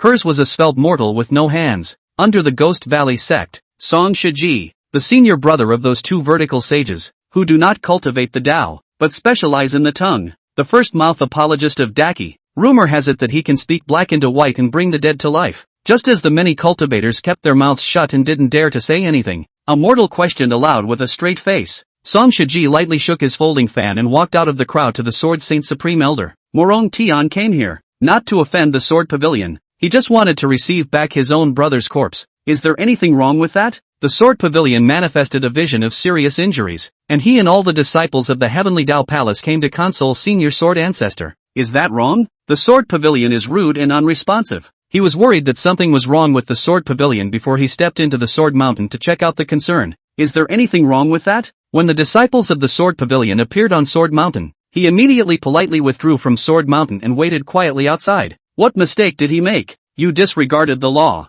disrespected the Sword Ancestor's own words, and scorned the lives of all living beings by showing up and, without a second thought, cruelly chopping off his arms, decapitating his cultivation, and severing his offspring. May I ask what kind of law is this? Is it the law of the Sword Pavilion? Powerful and righteous. At this moment, a powerless scholar, now in front of a sword saint, looked calm and fearless. The whole place is dead silent. Schemes, words can kill. Janya cloth empty city plan. The saints were not to be outdone, setting up a chain of events. It turns out that everything Moron Long did before, it's all in the reckoning. Kensaku has entered the picture. The Sword Saint Supreme Elder was dumbfounded. She wouldn't have cut Morong Tian. It was all arranged by Qi Nishian, following orders. But now, Song Shiji's questioning made this Sword Saint Supreme Elder feel very justified. And his heart felt bad. Even if the entire Sword Pavilion knew that Morong Tian was coming from a bad place. But there's no proof. The other side could indeed be coming in good faith on the bright side. There is no fault, no sin.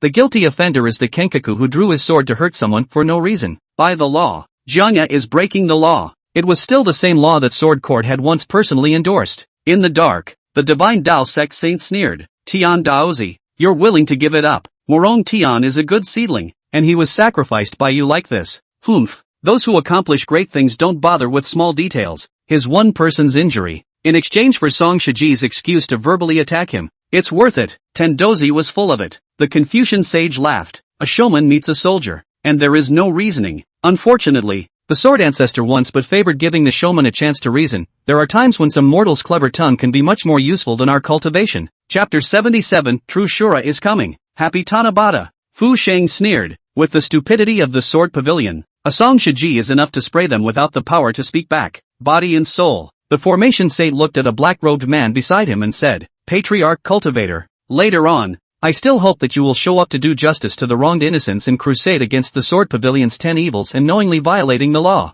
The man with the black disc was silent. The killing aura around his body was horrible to the extreme. It was the world-famous archdevil Yen Berserker. He came, but didn't immediately munch on Sword Pavilion. After Song Shiji counts the sins of the Sword Pavilion, justifies them, lays out the actual facts, and draws out the emotions, Patriarch Yen can step in with the Daki Divine Constable and arrest the Sword Pavilion criminals according to the law in the name of honoring the law. Ha ha ha. At that time, even if the Sword Ancestor intervenes, he won't have the face to directly suppress Patriarch Yen, and will be able to test out the Sword Ancestor's true situation at this moment. With Patriarch Yan's ability, he is invincible under the Supreme Jedi. The District Sword Pavilion is unbeatable, not to mention the fact that there's still epileptic Zun sitting at the back, waiting to see what happens. Painfully painful. A bunch of stupid and reckless people who really think that the world is invincible and can be lawless? Ha ha ha ha ha. Wow, someone is using the shadow transmitter. Record the scene where Song Shiji verbally kills the Sword Pavilion, and synchronize to spread to the 8 directions and project the world. Let the world know about the sin of the Sword Pavilion.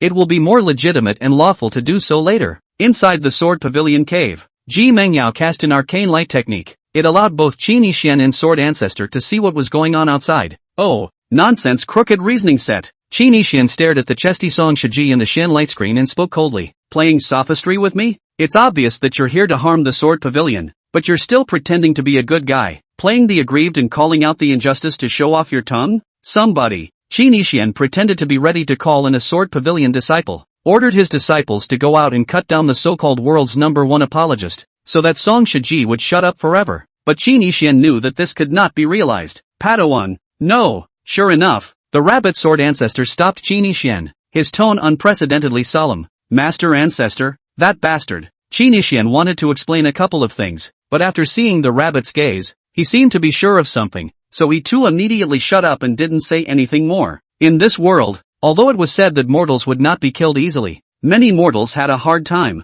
porky and miserable. For example, slaves. People are born unequal. Some were powerful royalty, while others were servants and slaves. The sword ancestor abolished slavery in Kyushu 10,000 years ago with the words of one man. The reason for the demise of the great Zhou, once the world's co-ruler, also had something to do with slavery. The sword ancestor said, all beings are equal, and the law is honored. Life shall not be taken lightly, and all things shall be justified by the law. But even so, the roots of slavery remain, and inequality is everywhere. Why are there so many enemies in Sword Court? Why did Yi Qingdao travel the world 10 years ago and kill the pride of many great sects? Simply because they do it to practice the equality of all beings and the honoring of the law, to stand up for mortal slaves who cry out for justice, and to behead arrogant practitioners who ignore the laws of the land. This undoubtedly offended the interests of most of the scholarly powers and the great clans of the world, and they naturally hated the Sword Pavilion. It's not easy to be equal. It's even less easy for the crowd to keep the law. Kenshin, what is a fairy? The pursuit of immortality can be immortalized without any struggle with the world.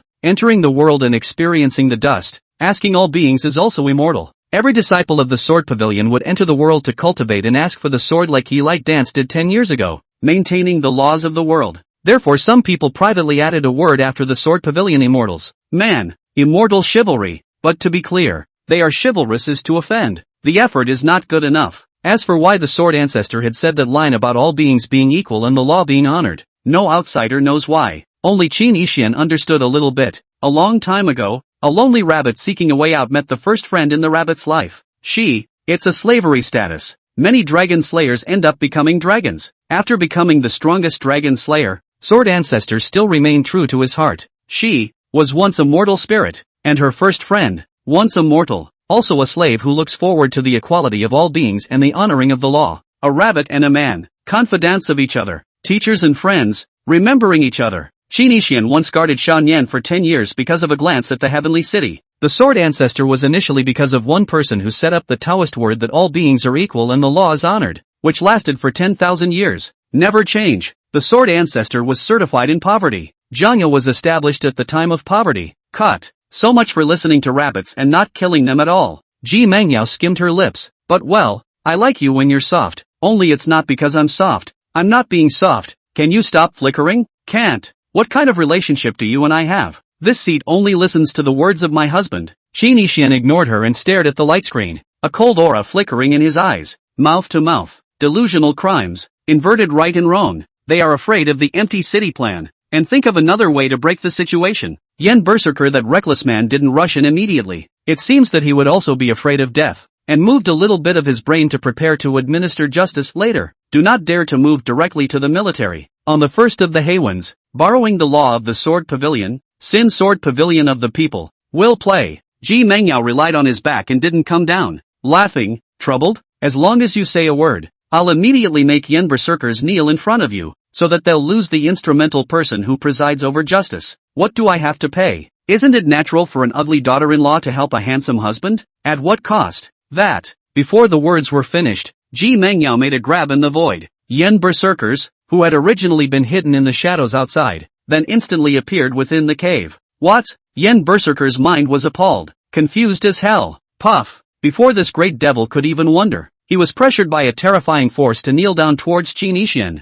The twist was really caught off guard. Didn't Ji Mengyao say she wouldn't care if the Sword Pavilion lived or died? I don't want you and I to have a positive distance. After thinking about it, I decided to be of one mind with you. If you want to protect the Sword Pavilion, I'll do the same, even though I can't wait to cut down the Sword Pavilion. Ji Mengyao's voice was like a yellow warbler coming out of the valley, pleasant to the ear and pleasant to the heart. This woman is so fickle, the sword ancestor mentally said. Qin Yixian looked at Yen Berserker and said with a smirk, Patriarch Xiao Luo, what are you doing here in the Sword Pavilion? It wouldn't be to visit my master ancestor as well, would it? Yen Berserker didn't dare to raise his head and respond. 10,000 question marks in his mind. Why is old man G in the sword pavilion? Who is this man? How could the old man let him carry it on his back? Look at this. I'm going to be screwed. The mangaka is also afraid of death. Yen Berserker panicked like a horse. In the meantime, the crowd in the cave didn't notice. Yi Qingdao's fingers moved slightly. Seems to be waking up. Chapter 78. The heart spits out fragrant leaves and dances lightly. Inside the cave, Yen Berserker fell to his knees in fear and trembling.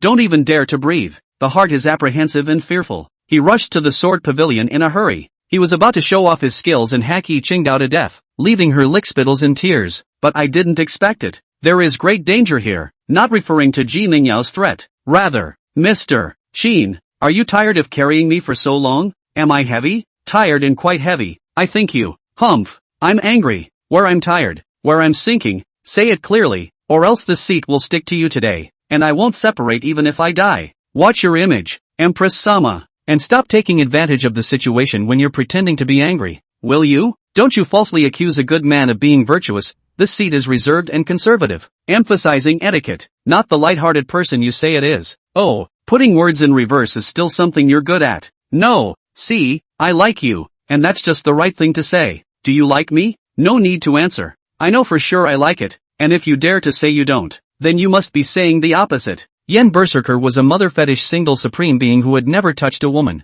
Extremely annoying to have love in someone's heart. More than anything else, I abhor flirting and showing affection. I soar. Thus when Yen Berserkers heard that the Sword Ancestor had been abolished not long ago, they immediately laughed maniacally, threatened to behead Yi Qingdao, the dream girl of the Kyushu. Let countless admirers of her dream no dream, love no lovely, like Yi Jianxian? I'll let you guys like the hell out of it. Yen Berserker often hangs on the phrase, death to all heterosexuals. Every time I see it, I have to cut it up. Women have cultivated incense? It's just burdensome baggage that's tasteless to eat and not to be discarded. Strength is honored, and the realm is the king's fundamental. The great single devil doesn't need a heterosexual relationship. Shura kills the way, beheads the sister to prove the way. Supreme Jedi is what makes a man a romantic. Yen Berserkers would never have imagined it. One day he or she will actually get a wild show. Eat a mouthful of sour food. Don't dare spit it out yet. Sustained bludgeoning. The ultimate pain. It's hard to bear. It's really suffocating. I'll you up.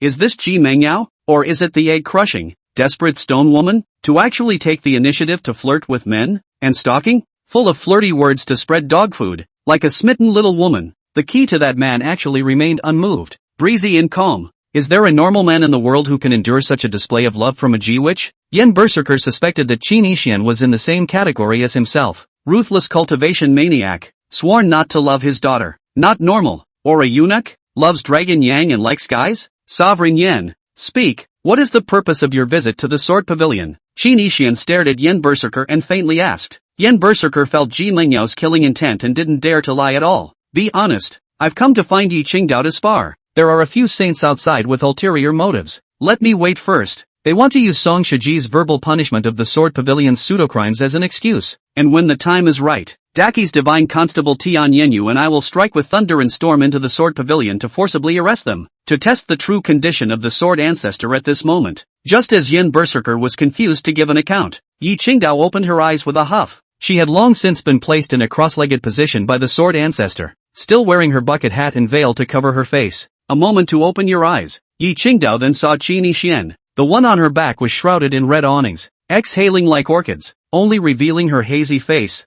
Ji Mengyao. Ji Mengyao was like a little koala hanging from a tree. It was natural to lollygag on Qin Ishian's back. It's like I'm the daughter-in-law and am being carried by my husband. The image was as if everyone else in the cave was a superfluous light bulb. Yi Qingdao was even more confused than Yen Berserker just now. 3. What's the situation? How did he regain his original appearance? That rabbit is the master, right? This shameless dog dead smelly Thai evil bad ugly dirty. Where did the woman come from? How did I pass out before? Yi Qingdao had been occupied by pure love warrior Yi Lingying's flesh since before. Just stay unconscious, ignorant of everything that happens in the outside world. At this moment, when he woke up and saw that Qin Ishian no longer had the plain and unimpressive appearance of a sage king, he was naturally confused and puzzled. But that's not the point. Mud. Asterisk asterisk asterisk asterisk. I'll her grandma bear. Being a member of the Sword Pavilion that lacked cultural education, Yi Qingdao had grown up with an ear to the ground. In a particularly angry situation, nature knows how to mouth the fragrance. Exit dirty, before not spraying because of the face of the favorite person Qin Ishian, coupled with the heart of guilt apprehension and nervousness. However, At the moment, Yi Qingdao was not clear about the situation and was only spraying people in her heart. No explosions have occurred for the time being, but it's infinitely closer. Don't you love the high and cold and ruthless 9 heavenly fairies? Don't you love to roam the swords? Now that this dead woman is so brazen and underhanded and lowly, where is she high and cold? Where is she like a fairy? You were telling me before that men and women are different. So there's no difference between men and women when she's resting on your back. Anan, when you face me, you change your face and disguise yourself, but when you're in front of her, you change to look good? Asterisk asterisk asterisk asterisk. Lao Miang misunderstood you 3 months ago, stabbed myself and caused you to be injured and spit out blood and seriously injured and depleted essence blood. It's Lao Miang's fault. Admit it. I'll give it all back to you afterward, so you can stab me enough. Damn him. By what right did you go behind her back? You like her? Where is my old lady inferior to her? Yi Qingdao's fists unconsciously clenched, her delicate body shivering. She was no longer apprehensive and nervous and self-conscious. If you keep cowering, you'll lose your favorite. Ah. Yi Qingdao's heart felt as if there were 100 little groundhogs howling. She saw the rouge lipstick marks on Qin Yixian's face. What does that mean? The answer speaks for itself. Asterisk asterisk asterisk asterisk. Stealing a man from my mother. Why didn't master help me cut her? Yi Qingdao was puzzled in her heart that the Sword Ancestor could actually be indifferent. This shouldn't be the case. Just then, Ji Mengyao suddenly opened her mouth and said gently, Sagittarius, I almost forgot to ask you, how did you end up in this poor, broken sword pavilion? It's loud. It seems to be said intentionally to someone, obviously. Ji Mengyao had already realized that Yi Qingdao had woken up. Before Qin Yixian could say anything, the rabbit jumped up, revealing its big white rabbit teeth, and swung its fist and kicked its feet. Karma. Demonis, do you know what karma means? After my good disciple grandson was reincarnated and reborn, he just happened to be beside my family's light dance. Heaven destined them to be a pair. You don't stand a chance. Shameless interloping third party. Ouch. You're sneaking up on me again. A force that resembled a slap struck the rabbit, and it was slapped away, flicking its ears and spitting its tongue, wagging its short tail, and spinning hundreds of times in the air. After drawing a wonderful arc, it just happened to fly into Yi Qingdao's arms. Qin Yixian ignored their antics and continued to speak to Yen berserkers. That group of so-called saints wanted to take advantage of you, a reckless person. And now, you understand, don't you? Chapter 79, The Shocked Yen Berserker. Yen berserkers hurriedly nodded his head respectfully. Please rest assured, Mr. Qin, later on, my killing intent will only be directed at Tian Daozi and the others, and will definitely not hurt the sword pavilion by half. This way. The rabbit bared its teeth and glared, jerking its small short hands, and was about to charge and kick at Ji Mengyao when it suddenly paused. She received a transmission from Yi Qingdao. Master, what's going on? Yi Qingdao's head was full of question marks. Wow. In the meantime, Ji Mengyao had also applied Dao magic around Qin Yixian, making it impossible for Qin Yixian to detect the movements on Yi Qingdao's side. Didn't even know Yi Qingdao had woken up. Oh foolish disciple, you've finally woken up.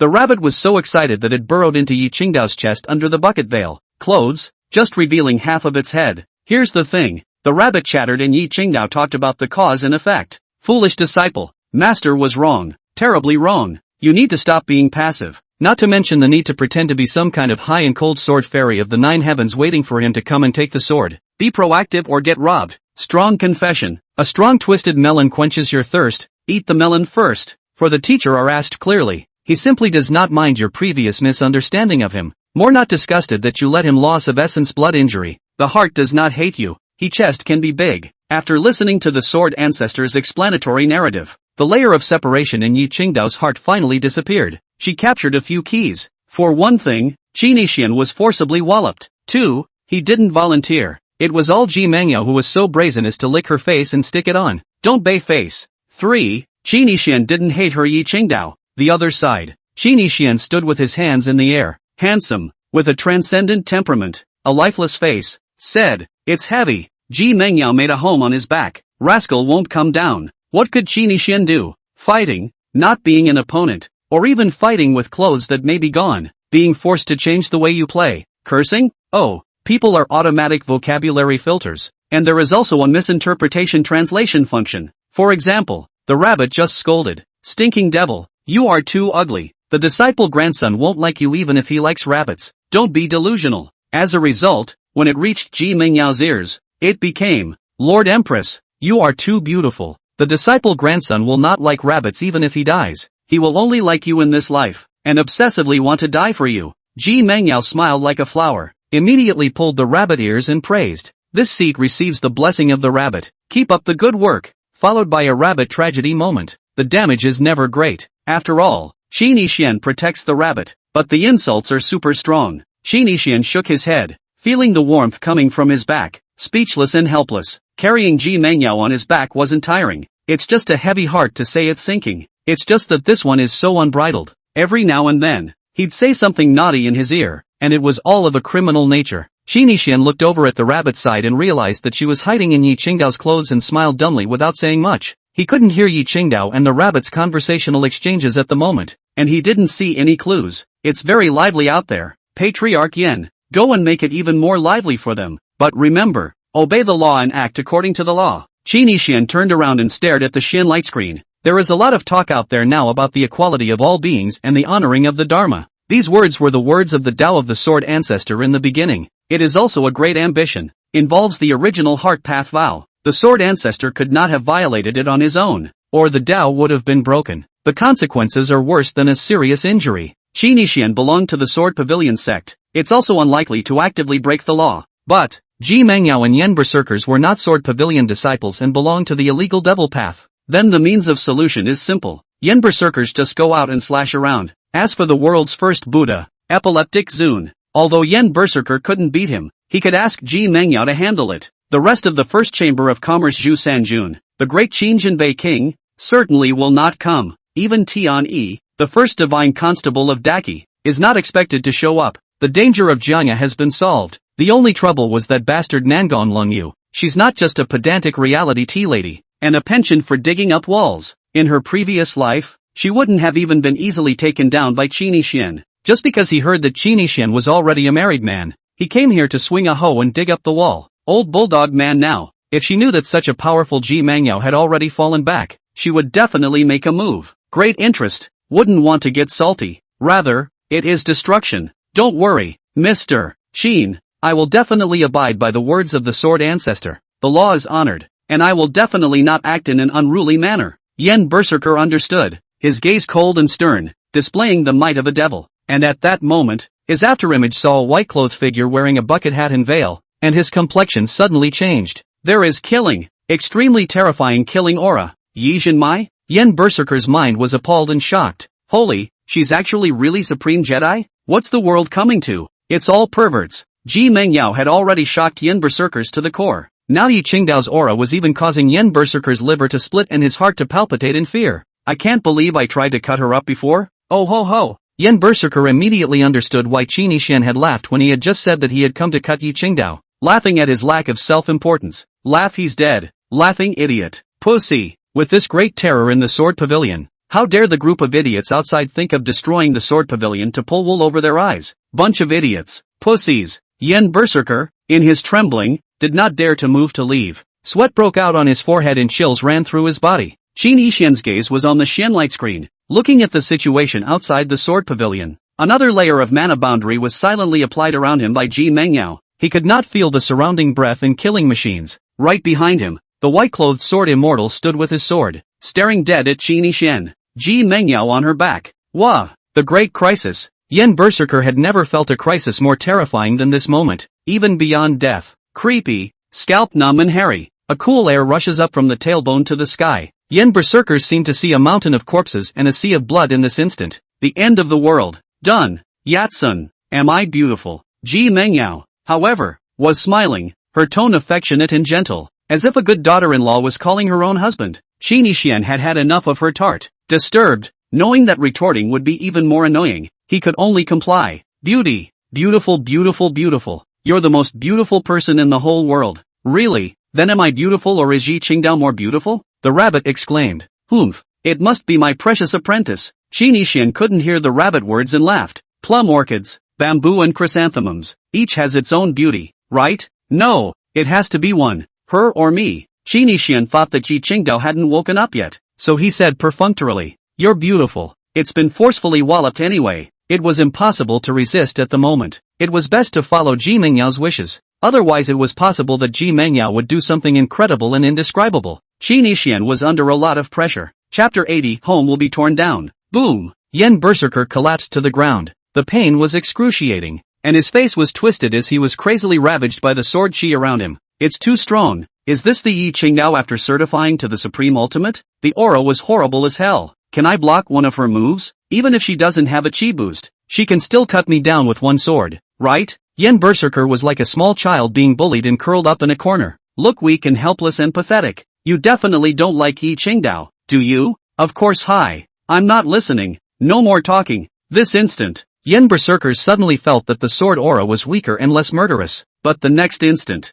the kills have exploded. Ji Mengyao was caught off guard and nibbled an old mouthful of Qin Yixian's cheek. She then immediately turned back and looked at Yi Qingdao. The ruby eyes flowed with overflowing color, full of smugness and provocation. Mockery. Qin Yixian endured passively, without any excessive remarks or resistance. Not of his own free will. There's really nothing you can do with a witch. Don't talk about him. See, the rabbit doesn't even react at the moment, so he must be used to it. A man under the roof has to bow his head. Jiangya and Rabbit had to rely on Ji Mengyao to cover them at the moment. Luckily Yi Bin didn't wake up from his coma. Otherwise, Qin Yixian said in his heart. Suddenly, one nerve jerked. Seems to have a bad feeling about it. Restlessness springs up. Qin Yixian wanted to look back at Yi Qingdao. However, Ji Mengyao held her head. Don't ever look at that woman in front of me again, or this seat will cry and die for you. It's annoying, not living. In the most overbearing and wildly unquestioning tone, he said the most seemingly petulant and sultry words. It's also not accurate. Qin Yixian shook his head, hopelessly speechless. What?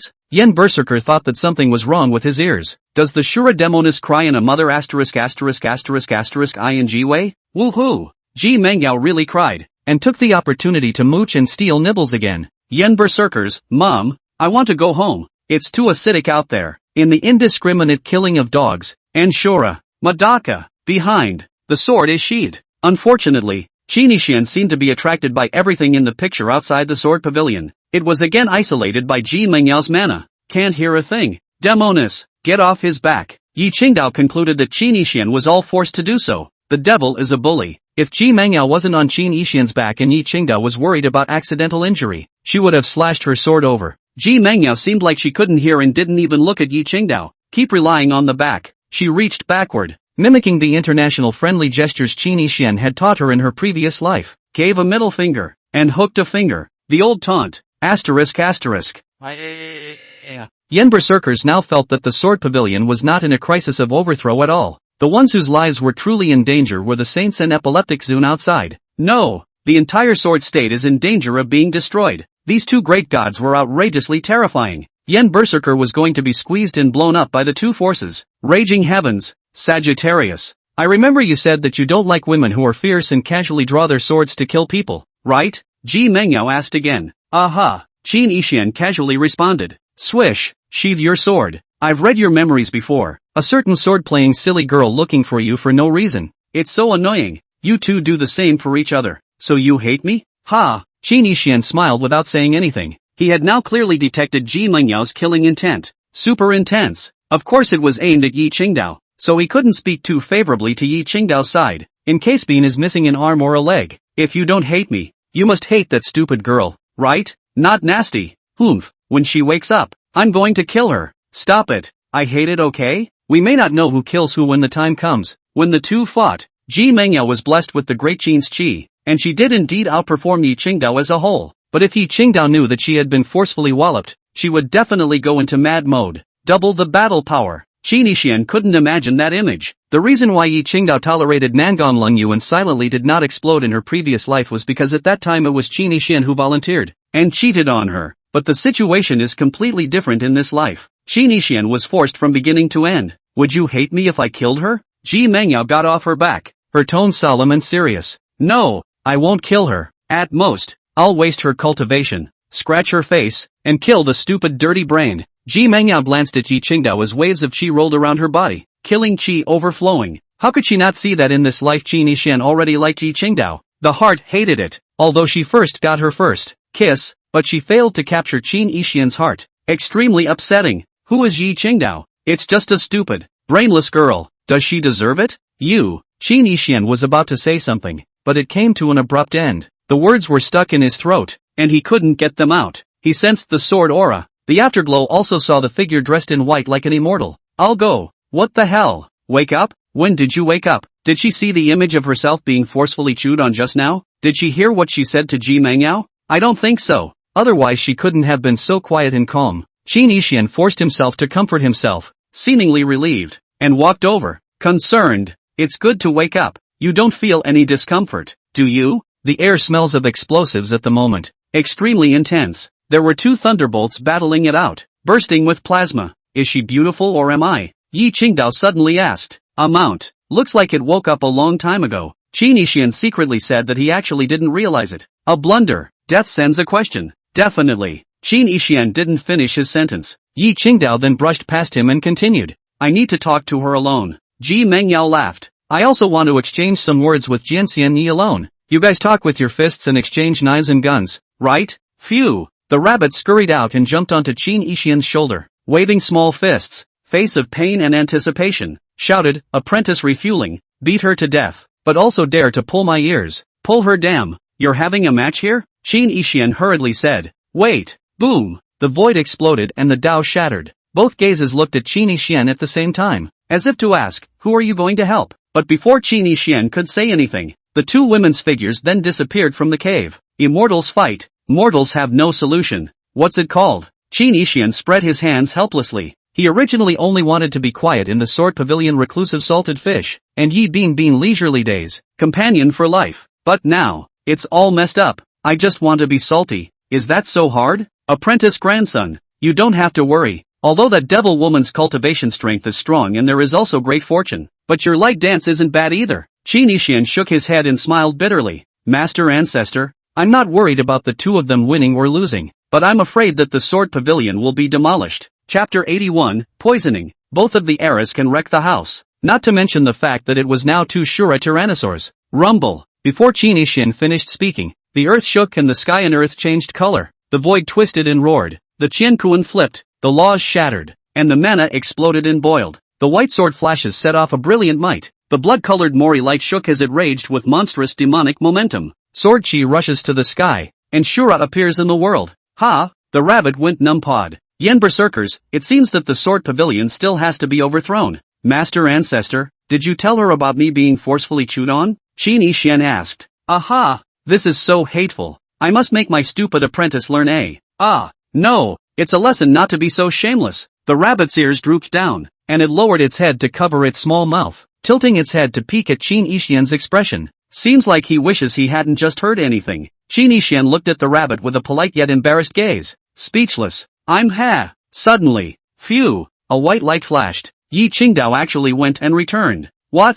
A man and a rabbit were startled in the cave. Bang! Qin Yixian was caught off guard and was pressed against the wall by Yi Qingdao. Snap! One hand on the wall against the ear. Copy the previous wallop scene of Ji Mengyao as is. In his previous life, Qin Yixian had walloped Yi Qingdao, so she's no stranger to operating that way. So skillful that the rabbit screamed. Yen Berserker's eyes widened, his eyes popping out. I'm ING with you. Awesome. Two Supreme Jedi inverted? Waves of shock rippled through Yen Berserker's heart. Even if he is an emotional idiot, it was also clear to see why Yi Qingdao was so murderous towards Ji Mengyao. It's a jealousy fight. He's only a Taoist, right? What can he do? Just because you're handsome? Asterisk M. The plain-looking Yen Berserker humbled himself and exited the cave. Can't watch it. Repeatedly kill the dog. Me too. Yi Qingdao opened her mouth coldly and quietly, pretending to be strong and lifting a little veil. The reddish-red vermilion lips. Cold. The colorful and seductive soul. The skin is more than snow. Flawless as jade. Say. Qin Yixian didn't know how to describe his feelings at the moment.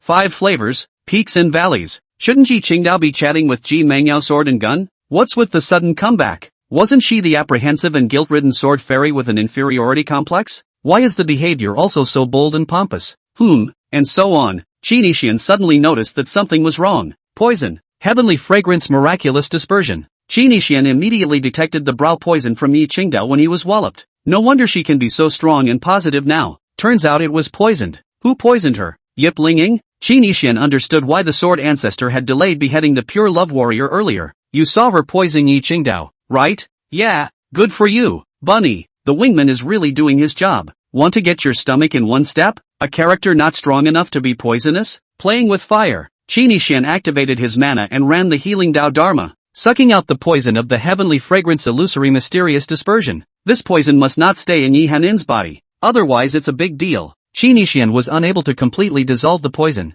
so he could only temporarily absorb it into his own body and slowly detoxify it subsequently. Luckily, he was walloped in time, otherwise it would have been difficult to detect the poison. Phew! Qi Nixian breathed a sigh of relief in his heart as he sucked the poison clean, right then and there. Yi, light, dance. Ji Mengyao's murderous cold words came from the cave entrance through gritted teeth. She was careless. Just now, he was blundered by Yi Qingdao, only to come back and see the scene in front of me. His own man was actually walloped by the stupid girl. I didn't mean to. My body was involuntary, controlled by the bad guys. However, I feel like I'm full of power now, and I definitely won't lose to that demoness. Yi Qingdao retracted her jade lips and finished speaking to Qi Nixian in a low voice before disappearing into the cave once again. No one would believe her lame excuse. The rabbit seems convinced. Bad. Could it be that there is a third soul in her body? To actually manipulate her to do such abominable and unashamed things to her disciple grandson. Bad egg. Qi Nixian gave Bunny a very friendly look. Oh, so you're using me as a forceful wallop to energize your combat power?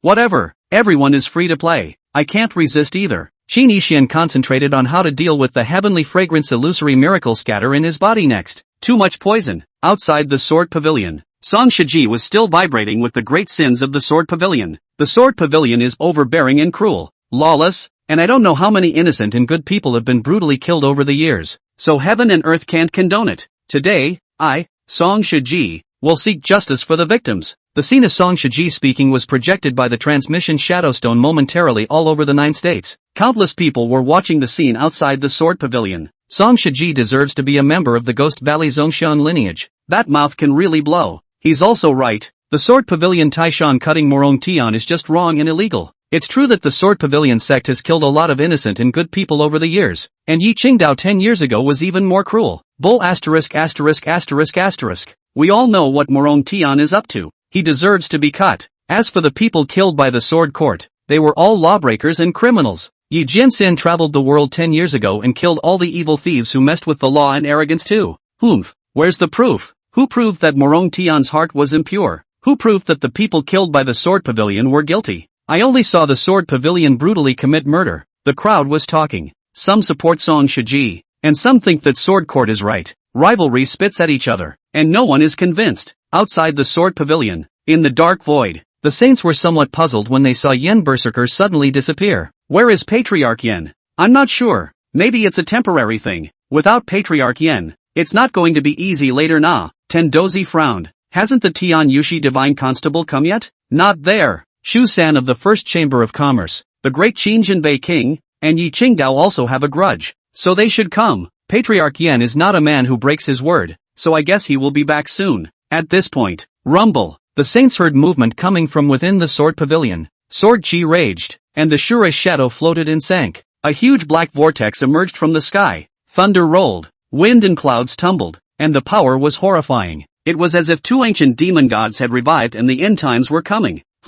There's someone fighting inside. That's a shadow created by the Shura sect's Jedi. Has Patriarch Yen already killed his way in? Ha ha ha. Patriarch Yen is really a hothead, but this saint likes it. The saints laughed. But soon, the movement is gone again. Click. At that moment, the void twisted and crumbled, and Yen Berserkers once again appeared beside the saints. Patriarch Yen, you went into the Sword Pavilion just now? Tendozi asked. Yen Berserker nodded. In his heart, he was sneering, thinking about how he should sneak attack and cut this group of dog saints, but he was also hesitant. Ji Mengyao seemed to loathe the Sword Pavilion and Yi Qingdao. Should I listen to Mr. Qin and help the Sword Pavilion or not? In case you help the wrong person. Ji Mengyao is not happy afterwards. Yen Berserker shivered in his heart, not daring to imagine. Afraid. Indecision. Chapter 82 Nangong Lungyu stealing home. How? Is the Sword Ancestor ruined? The Daki Confucian sage hurriedly asked. The other saints also waited intently. I don't know, but this seed is sure of one thing.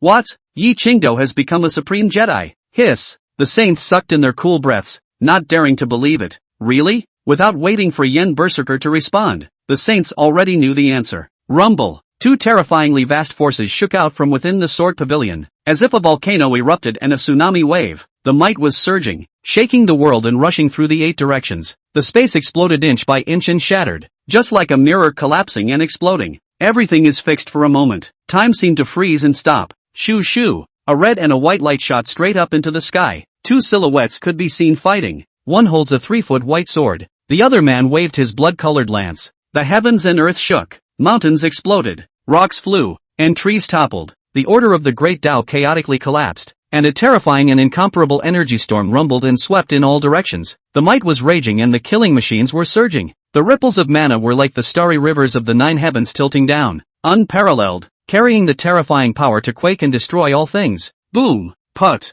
The group of Dao cultivators outside the sword pavilion seemed to be overwhelmed by the might of the battle, unable to avoid it, and spat out blood. Bang! Bang! Bang! Others simply exploded in place and spiraled into the sky. What happened? Is the sword court on a killing spree? No! Who's fighting? Jesus, Supreme Jedi? The countless people who were looking at the images over here through the shadow transmission stone were shocked. The heart turned over and made huge waves, shocking beyond belief. There's blood all over the outside of the sword pavilion. The group of curmudgeons who were preparing to woolgather and pit the sword pavilion almost all fell in an instant. Dead. One of them, Song Shiji, directly exploded into ashes, obliterating the world. Died extremely clueless. Why don't the saints protect me? Song Shiji died in peace. He usually moved around in safe areas protected by formations. Outside of the sword pavilion was a barren mountainous area, poor as it was, with no protective formations. The aftermath of the battle will ripple. It's dangerous. It was also because of the promise of protection and safety from the saints, plus a great benefit. That Song Shiji came here when the sword pavilion Taishan beheaded Morong Tian earlier, due to the condensation of the sword intent, coupled with the secret protection of the saints. Therefore, Song Shiji was not hurt in any way. But now, facing the blood-colored Shura killing machine that killed from within the sword pavilion, the saints did nothing to protect him and watched him hiccup. I'm being punked. Song Shiji cursed in his heart before he died. In fact, he didn't know it. It is not that the saints do not protect him. Rather, it's a force to be reckoned with. Rumble. The energy storm coming from the void was too powerful, rolling the nine heavens, shaking the eight wastelands, rivers and seas boiling, electricity flashing and thundering, Jianquan upside down. The five elements reversed. Under the aftermath of such a destructive battle, the saints in the darkness were still preoccupied with themselves, so how could they have time to defend Song Shiji? With such earth-shattering might, the two fighting are both supreme masters, one from the sword pavilion and one from the Shura sect. Who is it? The saints were dumbfounded and silenced. It's completely impossible to be calm, Yen Berserker said indifferently. One of them is Yi Qingdao, and the other is my Shura sect's new ancestor, Ji Mengyao. What? The saints were shocked to the point of scalp numbness, jaws dropped in amazement. The mouth was open wide enough to fit half a fist. Yi Qingdao has really certified as a supreme absolute? How old is Ji Mengyao? Younger than Yi Qingdao. Right. All the saints were unwilling to believe that Yi Qingdao's cultivation could reach the absolute top. It's just too young, unprecedented and outrageous. Who dares to believe that? Yet at the moment, to actually hear that a Ji Mengyao who was even younger than Yi Qingdao was also a Jedi? It could be judged from within the aftermath of that Shura avatar. Ji Mengyao was even more powerful than Yi Qingdao. The group of cultivators outside the sword pavilion and Song Shiji seemed to have been precisely shaken to death by Ji Mengyao's aftershocks. Ruthless. We'll go help Ji Mengyao. The Confucian sage's gaze was viciously experienced, flashing with ferocity. Great good. We must help fellow Shura sect Taoists, but it's not certain if the Sword Ancestor will have any power left to strike. The sword pavilion is almost gone. If the Sword Ancestor isn't ruined, wouldn't he be able to ignore it? Song Shiji inexplicably died. The verbal punishment plan can't continue. Come straight to the hard way. We're not directly involved in the battle. Just harass in secret. Go! The Formation Saint and Rune Saint both nodded their heads in agreement as their mana rolled around, seemingly ready to help Ji Mengyao deal with Yi Qingdao. Now that Yi Qingdao was supreme and overwhelming, there was absolutely no way they would dare to covet in the future. Taking advantage of the fact that Ji Mengyao was holding Yi Qingdao back at the moment, they sneaked in together and suppressed her. Then, the saints looked at each other and smiled. Yen Berserker was silent, not taking a stand. Gentlemen, go! The saints had clearly agreed to help, but at this moment, none of them moved. Tian Daozi, after you? The Divine Dao Sect Saint looked toward Tian Daozi. Fong Rushang's words are even better. I think talismanic help would be best. Attack it with a formation. Yen Berserkers looked at the saints as if they were idiots. This group of people talk a good game, but in fact, each one of them is a wimp. It simply didn't dare to intervene in the battle between the two Supreme Jedi. Both are thinking of punking each other. Patriarch Yen, you go up and help fellow Taoist Ji. We'll cheer you on. Seize the moment and kill him with a single blow. In the end, the saints looked towards Yen Berserker. This is a great opportunity to kill Yi Qingdao. Patriarch Yen can't afford to miss it. The saints move with reason. Yen Berserker closed his eyes, not bothering with this group of stupid pussy. he is indeed a bit reckless, but not hopelessly stupid. Invite epileptic Zune to go? Seeing that they couldn't fool Yen berserkers, the saints remembered the world's first Buddha on the mountaintop not far away, the same supreme Jedi. If epileptic Zune joins the battle, it's enough to turn the tide. What? However, the top of the mountain was empty. Epileptic Zune had long since disappeared. Amitabha Buddha. In the future, it will be even more difficult to get a baby from Mistress Yi. The figure of epileptic Zune appeared in the distance, holding a Buddhist ritual as he left. From the moment he sensed Yi Qingdao's aura, epileptic Zune then beat a retreat. Just kidding, that's a sword cultivation supreme Jedi. The killing was horrible to the extreme. To intervene in a fight is to seek abuse. Even a successful sneak attack is nothing. Epileptic Zune himself was a supreme Jedi. Knowing the power of cultivators in this realm, there was no need to stay and waste time. The sword pavilion now has Yi Qingdao sitting at its helm. Even if the sword ancestor is really ruined, who would dare to touch the sword pavilion? There are billions and billions of human races. Why are there only 10 wind cloud monument powerhouses? Amitabha Buddha. It's fortunate that the young monk was resourceful before and held back from making any rash moves, or else he would be in great danger at this moment, and he wouldn't be any better off if he didn't die. Outside the sword pavilion, bloody and extremely tragic. Other than that sword pavilion Taishan who hacked away Morong Tian, the rest of them were gone. It's too late to even run away. Nangon Longyu, who was previously disguised in the crowd, was also nowhere to be found. Yi Zhu woke up. This sword pavilion Taishan was annoying Song Shiji with his mouth high, but I didn't expect the other side to die in such a chic way. No good. She saw the mountains and rivers in the sword pavilion instantly crumble and everything turned to flying ash, and rushed to check the situation. What if all the sword pavilion disciples were shaken to death by the aftermath of the battle? However, soon this supreme elder realized that his worries were too redundant. The people of the sword pavilion had received Yi Qingdao's voice transmission earlier, and had concentrated on hiding in the part of the mountain where Qin Yixian was. The entire sword court is currently in shambles. Only the cave where Qin Yixian and the rabbit stayed was safe and sound, and this mountain hadn't been affected much either. The Sword Saint Supreme Elder's cultivation was in the universal law of nature, and although he was also affected, he was not injured. Our old ancestor and Mrs. Qin alright? She transmitted her voice to ask the crowd. It's fine. In Yi Ancestor's cave. Inside the cave. Apprentice grandson. That group of people outside are all dead. The witch is really fierce. Qin Yixian, however, shook his head. It's a pity that the group of saints in the shadows are still alive and well. They're the ones behind the scenes, and the epileptic Zune should have slipped away as well. Our sword pavilion was broken and miserable by the two of them. No profit. With this situation, it will be hard for the sword pavilion to recover. Unless we find an expert who specializes in temporal and spatial regression, we'll have to change homes. The rabbit held his chin, his eyes darting around and thought, who do you think will win between Light Dance and that witch? What? Buddy's jumps are too big, aren't they? Why are we talking about the second sister's victory? You really don't care if Kendo gets knocked out like this? I don't know. I hope they have some sense of proportion. Don't be stupid and lose both of them to be picked up by others on the line. The words were not finished. A playful female voice then resounded from within the cave. Oh, who's got what it takes to pick up the slack? The rabbit poofed up its ears and lifted its eyes in a wary manner. I'll go. Come again. Are you done? Qin Yixian heard who the speaker was. High-end tea hostess. Nangon Longyu. She's not a showgirl who's going to fall back and force a wallop. Truly ruthless and high-strung. Much less like the salty fish in this life. Even extremely worried, disgusted. Those two assholes are still fighting? Dangerous. Stolen from home. End. Slamming the table. Greater than over equal to less than over equal to. Please respect yourself. Don't you come over here. Chapter 83, the great villain Qin Yixian appears on the scene. A man can't help himself. Qin Yixian couldn't help but think of this quote from Gulong. The persona is villainous and salty and hard to work with. Trying to stay away from right and wrong.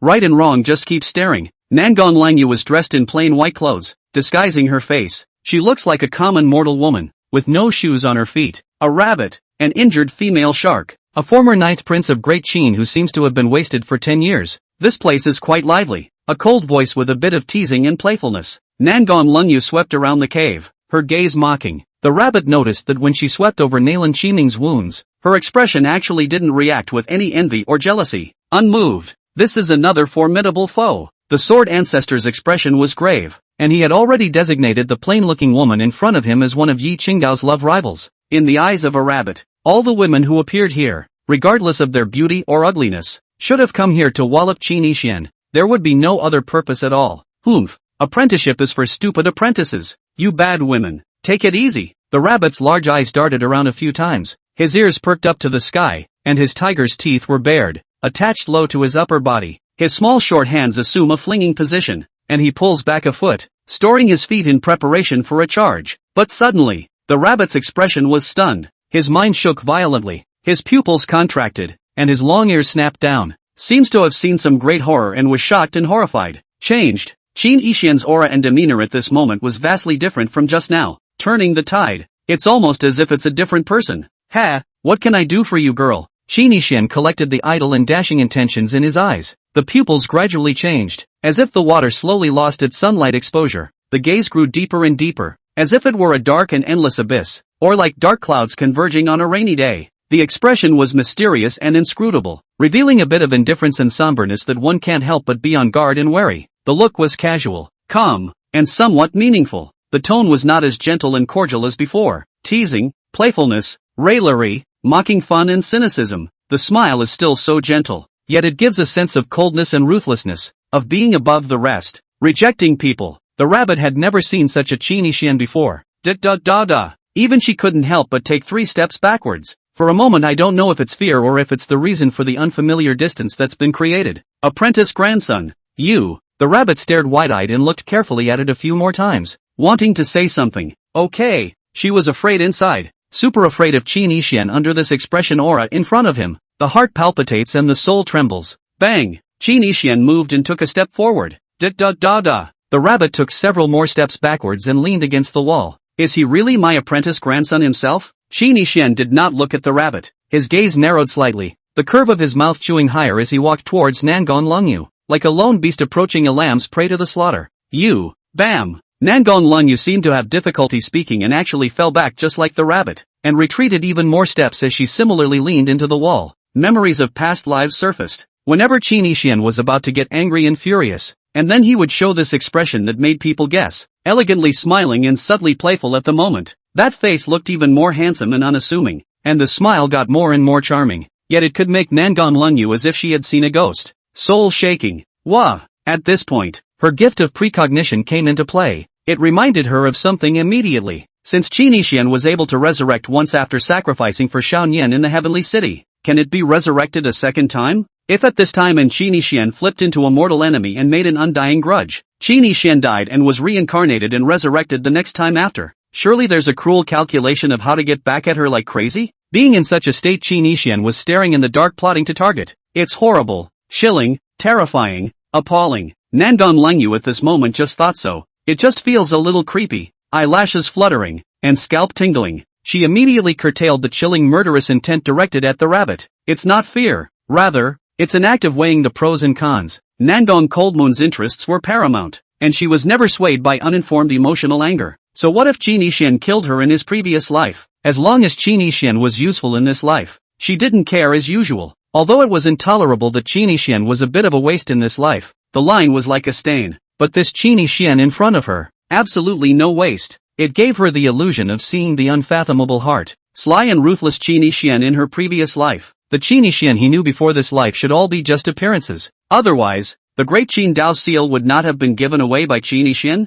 Would Ji Qingdao and Ji Mengyao fight because of him? Even Nangon Lingyu guessed that the real master behind the first Chamber of Commerce was not the Grand Master. Maybe it's Qin Yixian. Wasn't that the case in a previous life? How else can you explain Nim becoming the new boss? The girl knows me? Qin Yixian slowly approached, his hands behind his back. Transcendent, as if being out of the scroll. There was an indescribable divine transcendence about the whole person. Between every move, it seemed to be able to pull the wonderful principles of heaven and earth, and the flow of Taoist rhythms. The golden dragon of Qi fortune floated behind him. Wendo's visions manifested. The painting path vapors flickered endlessly. Bang, bang, bang. Qin Yixian walked slowly, with extremely light footsteps, but every step seemed to be stepping on Nangon Langyu's heart. Shocked to the soul. In this life he was not at all wasteful as a mongrel. Nangon Lungyu affirmed this idea. At the same time, he couldn't help but want to step back again, away from the approaching Qin Yixian. But there is no going back. Who is the girl? This was Qin Yixian's third question. The tone is not salty or slow. It even has the effect of making people feel like they are in the spring. Nangon Langyu's mind was in a whirlwind of emotions, carefully on guard, gazing with vigilance. Still no easy answer. Let me guess. Healing Fairy Valley. Fairy Nangon Lungyu, right? Qin Yixian stopped walking. It stopped within half a step in front of Nangon Lungyu. The two were close. Qin Yixian extended his hand slowly, elegantly and decently, gently twisting one of Nangon Lungyu's hair. He wrapped it around his finger. The movements were light and soft. It's very mild. Ouch! Nangon Lungyu felt as if that hair was about to be torn off. Qin Yixian withdrew his strength at the right time and asked for the 5th time. I hear you want to kill me? When he said the last word, Qin Yixian but then suddenly exerted himself. Nangon Lungyu once again felt pain. The hair remained unbroken. She can't actually be in pain. This was because at this moment, her cultivation level was much higher than Qin Yixian's. Psychological effects. The Qin Yixian of his previous life was too scary and awesome. It had left an extremely deep impression on Nangon Lungyu. Indelible. The Qin Yixian under such a demeanor and aura made Nangon Lungyu have to be suspicious. Is he hiding his cultivation at this moment? Or have a big lean? Or it could be a stunt. But either way, Nangon Lungyu's special gift of precognition told her all about it. Never do anything rash. The Qin Yixian in front of him should never be messed with. Qin Yixian. Nangon Lungyu finally spoke, but it didn't go on, only to see Qin Yixian place his index finger in front of his lips, his demeanor leisurely, and flatly spit out a word. Shu. This word S aims to have a definite word Daofa, silencing Nangon Lungyu. The ultimate silence. Bunny covered his eyes, not daring to look at Qin Yixian's gaze at this moment. A chill ran down her back and her heart raced. The rabbit was unimaginable. How can someone's eyes suddenly change so much? If the previous Qin Yixian Silk was a scholarly and elegant scholar, then at the moment he was like a world-killing demon god in human skin, hiding a knife in his smile. As you can see, I do not have a high cultivation level at this moment, and I have no leverage or cards around me, not to mention that I am not making a show of playing psychological games with you. And don't panic, I'm not playing the hidden cultivation bit. I'm not capable of harming you for now. Qin Yixian spoke faintly, in the most elegantly bland tone, saying words that seem to concede but are most threatening. It made Nangon Lungyu more and more jealous. If it were a different person, he might have directly given Qin Yixian a big earful, but Nangon Lungyu wouldn't do that. There was only one person she had admired and feared in her previous life. It was very clear what the look in the man's eyes meant at the moment. Nangon Lungyu believed that what Qin Yixian was saying now was the truth. As long as she made a move, she could indeed immediately take Qin Yixian at will, but she didn't move. I can't say I wouldn't dare. Rather, she was aware of the dire consequences of doing so. The cost is too great to bear. Say, what can I do for you? Qin Yixian let go of that hair of Nangon Lungyu's. His smile tightened a bit, but his pupils were deeper and darker. Once again with his hands behind his back, he towered over Nangon Lungyu, his eyelids half open and half closed, like a god in the 9 heavens looking down on the ants of mortal dust. It's regal and appalling. Qin Yixian, I want to know, if I kill you now, how will you retaliate against me? Nangon Lungyu asked seriously. Qin Yixian shook his head. There will be no retaliation. How can I retaliate when I'm dead? The tone was breezy and full of concern. Rabbits are hard. She didn't want to see such a Qin Yixian. It was as if every word uttered contained endless killing and scheming. I don't understand how Qin Yixian suddenly became like this. And what if I cruelly abuse this rabbit? Would you retaliate? Nangon Lungyu switched to a form of voice transmission this time, seeming to understand that Qin Yixian didn't want the rabbit to hear. Earlier she had hidden in the shadows and observed the session. It was natural to see that the rabbit was the Sword Ancestor. It was also discovered that Qin Yixian cared respectfully and valued the rabbit. So in the instant it appeared just now, Nangon Lanyu's aura directly locked onto the rabbit, not Qin Yixian. She wanted to catch the rabbit first. Torture rabbits. Let Qin Yixian thus suffer in fear and panic and timidly pray. Will. Qin Yixian replied simply and dryly, without half a bit of emotional turmoil. A word that seemed to contain a terrifying and overwhelming power, piercing through the void and flesh, engraved in the depths of Nangon Lanyu's soul. It hit her like a thunderbolt. How can you retaliate when you're dead? Yes, how can I retaliate when I'm dead? Qin Yixian asked rhetorically. The subtext is, if you don't believe me, try how I retaliate. He believed that Nangon Lungyu would believe it. I kill you. You don't retaliate, abuse a rabbit. You brutally retaliate? Nangon Lungyu continued to transmit her voice. It felt like this Qin Yixian in front of him was both strange and familiar. Strange couldn't believe that Qin Yixian would care so much about rabbits. What was familiar was that she saw Qin Yixian using the same expression and tone of voice that she had used in her previous life when she said she would do it again. If I say I'll kill your whole family, I'll kill them all, not one of them, no mercy. Having said that you will retaliate, you must be made to go through the most fearful encounters and beg for death. Even death is a luxury. Chapter 84, Mo Bunny breaks the villain's spirit. What did you come here to get? Qin Yixian went straight to the point. Nangon Lungyu said I want everything from you, or I won't be afraid of you retaliating, torturing the rabbit and forcing you to give in. But once again she had a premonition. If it really says so, Qin Yixian would compromise for the time being, handing her everything for the sake of the rabbit. But that's not the wisest course of action at this moment. Qin Yixian looked at her quietly. The left eye was gloomy as if he were looking at a dead man. The right eye is calm as if looking at an ant. A man,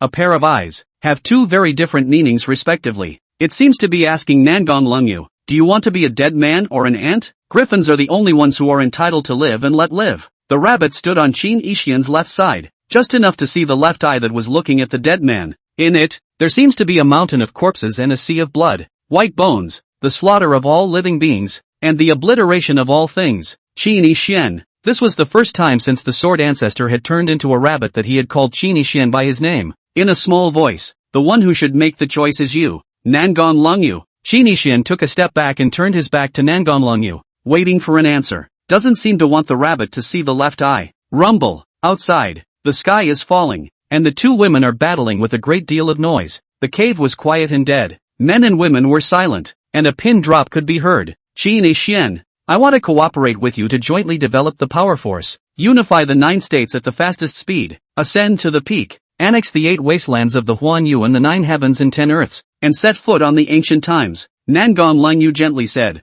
her tone solemnizing the realm. Qin Yixian shook his head slightly. Neither had to open their mouths to speak. Silent rejection. There is no wiggle room, more powerful than any strong, cold words of rebuff. Why? With your skills, and me, we can. Qin Yixian raised his arm slightly without turning his head. Waving his hand, he signaled that she didn't need to go on. Don't want to hear it. Shoo, I'm here in person, and I was even teased by Ji Mengyao pretending to be Xiaoyan earlier. And you're going to let me return empty-handed by merely putting up such a stance? Nangon Lungyu's tone raised. Seeing that Qin Yixian didn't answer, she added, at least we're considered childhood friends. Big deal. We'll die together. The rabbit moved back a few more steps in the direction away from Qin Yixian. She could sense that Nangon Lungyu was very dangerous. It was far beyond the oppressive aura and threatening feeling that Ji Mengyao had brought when she pretended to be Xiaoyan before. More cunning and treacherous and cold-blooded. However, Qin Yixian could put up with Xiaoyan's inches, but it made the more powerful and dangerous Nangon Lungyu struggle and tremble. You know, before, when Qin Yixian faced Ji Mengyao, he continuously moved backwards and sideways and was walloped against the wall. But from the time Nangon Lungyu appeared to this point, Qin Yixian didn't take a step back. The differentiation is too obvious. Qin Yixian said indifferently, what is it that you desire so much power and strength for? He actually knew in his heart why. The reason why Nangon Lungyu is so realistic-minded in scheming for all the benefits. It is because of a goal, an obsession, a wish in the heart. To that goal heart's desire, Nangon Lungyu can do anything and everything. Interests are paramount. Only Qin Yixian in the entire world knew this secret of Nangon Lungyu. No need for you to care. Qin Yixian, as long as you agree to work with me, I can give myself to you right now. I have a special physique. Even if you don't have enough cultivation, you can still break. Nangon Lungyu used Qin Yixian's favorite way in his previous life to move and reason. What? The rabbit thought. You wish, and you want to cheat at the same time? Ugh, shame on you. I have a lover. Qin Yixian faintly interrupted her. The tone of rejection was obvious. Nangon Lanyu's complexion changed slightly. She was confident in her charm, not to be outdone by Yi Qingdao and Ji Mengyao, and probably guessed why the two women were fighting outside at the moment. I didn't realize that the Qin Yixian of this life was actually unmoved by the meat delivered to his door. He's pretending? Unlike. Good. It's fine if you don't want to cooperate. Pass me that technique of yours as a deal and I'll help you go back to the Sword Pavilion and restore it as it was before. And from now on, I won't target you anymore. You have a sunny road. I'll go to the One Tree Bridge, and I won't bother you again. Is such a deal willing? If you don't want to, I'll leave immediately, but we'll never cast a temporal backtrack for the Sword Pavilion, and I won't care about this rabbit's injuries in the future. Nangon Lungyu asked tentatively. She saw it. This life's Qin Yixian was indeed no wasteful mongrel, but there is also no desire to fight for power, no ambition to swallow the world in anger. It seems to want the cozy life of an idle cloud. It's simply not possible to cooperate in taking away power forces. Nangon Lungyu could humiliate and abuse Qin Yixian behind his back with all kinds of disgusting profanities, putting out words that she wanted to plot to take everything from him, but when it came to actually confronting the man, she didn't say anything too heavily insulting. Sense of fun. There are some people who indicate that they are mongrels, but in their hearts slumber fierce beasts. Whoever wakes it up, it's going to end badly. May. Qin Yixian simply and dryly interrupted Nangon Lungyu's words. The two fingers of his left hand were lined up and pointed towards Nangon Lungyu's forehead. Wah! A golden aura flashed. The next instant, treacherous and complicated arcane technique essentials then surged into Nangon Lungyu's mind. You may leave. Qin Yixian withdrew his hand and lightly glanced at Nangon Lungyu. Can I ask who your lover is? Yi Qingdao. The rabbit was overjoyed. Oh yeah. If I forcefully take away your pure young origin now, you shouldn't retaliate against me either, right? Nangon Lungyu laughed. Ha! Qin Yixian's expression remained unchanged, his gaze narrowing slightly once again. Meaning you have the guts to try. I thought to myself, I'm sure it's a dead minotaur. At this point, the rabbit charged, leaping high, blocking between Qin Yixian and Nangon Lungyu, stretching out his four little paws. He posed in a big circle. The entire rabbit body pounced on Qin Yixian's face. Snap! The rabbit's ears wrapped around towards the front, around picking at Qin Yixian's head. It seemed like an octopus sucker that stuck to Qin Yixian's entire face. Bad woman. Don't you ever think of kissing your good apprentice grandson like a demoness again. Qin Yixian. The atmosphere was instantly changed by Bunny. The villainous aura also dissipates. Sometimes all it takes to break momentum is a silly bunny rabbit. Nangon Lungyu? She admired the rabbit's guts and courage to actually dare to stick Qin Yixian's face at this point. There are seeds. The rabbit body blocked all possibilities of Qin Yixian being walloped. She was certain that Nangon Lungyu definitely wanted to wallop Qin Yixian as well. We must stop our grandson from being taken advantage of again. Demoness? So, Ji Mengyao has already done that to you. Ha? Nangon Lungyu deliberately asked. Humph. That was the apprentice grandson's carelessness. Light Dance is not willing to show weakness and has returned the favor. The rabbit's brainchild made Qin Yixian anxious. Bunny, this woman in front of me is an old minotaur. Aren't you saying that to spur her on to commit crimes against me? Sure enough. Nangon Lungyu seemed to smile, her expression becoming playful. Since you've already obtained the gongfu, you should understand the advance and retreat. It's not wise to give an inch, Qin Yixian said indifferently, talking while eating a mouthful of rabbit fur. Ahem. Chapter 85. Ji Mengyao has long understood. Qin Yixian, I can see that you've been poisoned by the heavenly fragrance illusory mystery scatter. If I don't help, Yi Qingdao's physical body is too strong to cure you of the poison. Nangon Lungyu took a step closer and said. Qin Yixian didn't even move his eyelids, calm and collected, cold and creepy. Silence, not even half a step back, not the least bit moved. Sure, the rabbit's body wasn't too cute and small, and it was stuck too tightly, so Nangon Lungyu couldn't see his expression. Even if you really wanted to wallop them, you couldn't. Isolated by rabbits, she didn't dare move the rabbit by half at the moment. Cut. Who cares about men like you? Not standing on high overlooking the world, only lying on the ground to seek comfort and mediocrity. Old lady cannot see. Nangon Lungyu cursed before disappearing. She tried to grab the rabbit and fling it away, but couldn't eat Qin Yixian's next attitude. And so it was, a 9-foot male body, without the ambition to ascend to the pinnacle of power, without the ambition to run the world, lowering your status and cultivation, wasting your heart and mind. Qin Yixian, you will regret it someday. Nangon Lungyu's words came from far away. In the meantime, the sword pavilion, which was almost in ruins, began to revert back to its original state. As for Ji Mengyao and Yi Qingdao, the two of them had already torn open the space at this moment, heading to a place of nothingness and darkness to continue fighting soundly. Master, well, Joe, they are gone. Well, he's gone, Qin Yixian stammered, reminding the rabbit that it could get out of his face. The rabbit's body didn't move, turning its furry head and looking back. Only after confirming that Nangon Lungyu had left did he put his foot down and jump down. She carefully went to look at Qin Yixian's demeanor. It was a relief to finally be at ease. At this moment, Qin Yixian changed back, warm as jade. It makes you feel more intimate and not so distant and deep. The smile was gentle. The rabbit wasn't afraid of such a Qin Yixian. Apprentice grandson, you were so scary just now. It can't be helped. That woman is harboring a deep hatred obsession. Her heart is too cold. Her blood is too icy. If the disciple doesn't do that, she won't stop. Bunny drifted off. I see. It's the empty city trick again, isn't it? Make her think you're scary and therefore afraid to mess around. Qin Yixian smiled and didn't deny it. Certainly not an empty city. That simply wouldn't force Nangon Lungyu to propose a cooperative deal. It's a city full of people. He has a big villainous devil in this city of his. There's still a chance of resurrection. If Nangon Lungyu did not know how to back down just now, choose to fish out of water,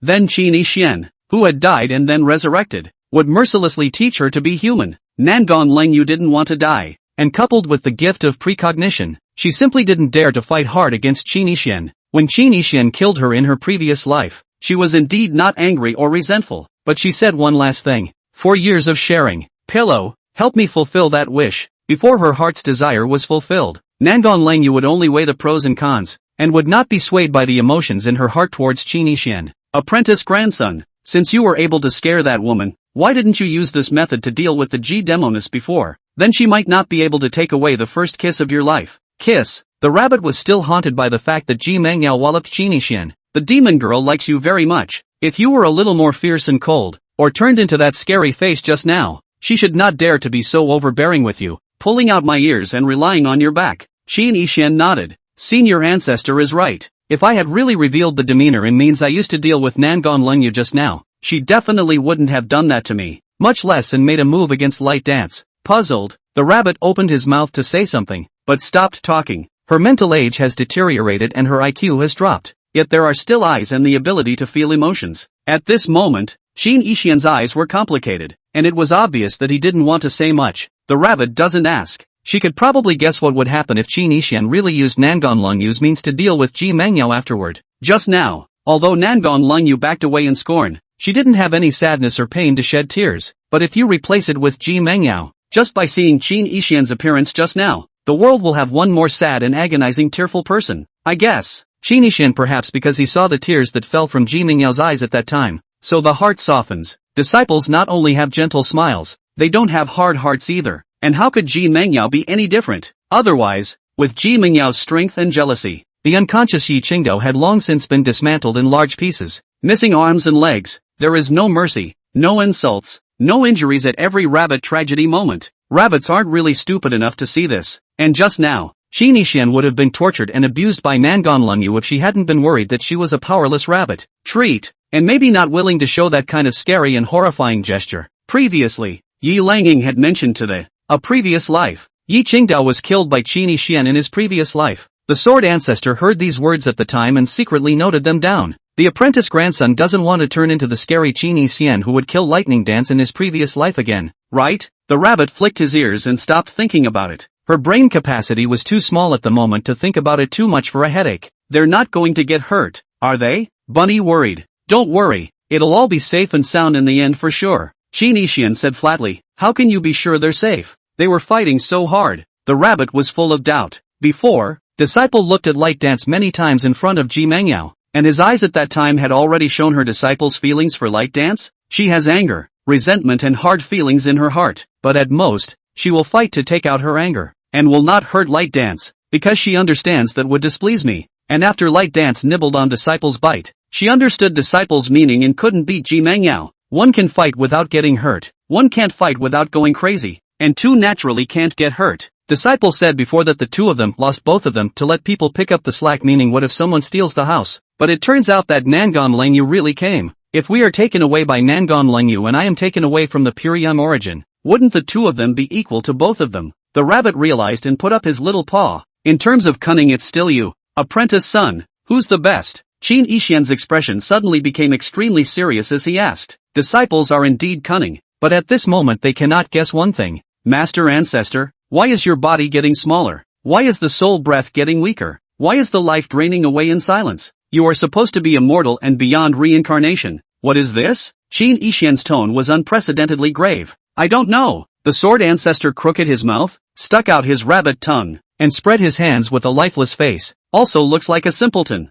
It's fine. If the healing path can reach the pinnacle, it will be able to heal and restore everything, and Master Ancestor's problems will definitely be solved. Qin Ishian's previous transmission of power to Nangon Lengyu was naturally more than just a transaction. At that time, since it was already villainous behavior, I thought more about the next layer. With Nangon Lengyu's medical talent, in the future, it might be able to help the Sword Ancestor recover. Although Qin Ishian was able to use medicine to enter the Holy Spirit, he was still inferior in this aspect compared to the invincible daughter of Heaven's destiny Nangon Lengyu in this path. Chapter 86, by Jing Jing and Zixia Fairy. Disciple's son, if both of them came to you at the same time later, what would you choose? Bunny didn't want to talk about his injuries, digressions, soul questions. Qin Ishian, however, smiled warmly with a soft gaze and shook his head. Only the Lightning Dance will be back later, and the Heimwich won't show up. Why? Bunny wondered. In her opinion, Ji Mengyao was overbearingly strong and brainless rushing. Since he likes Qin Ishian,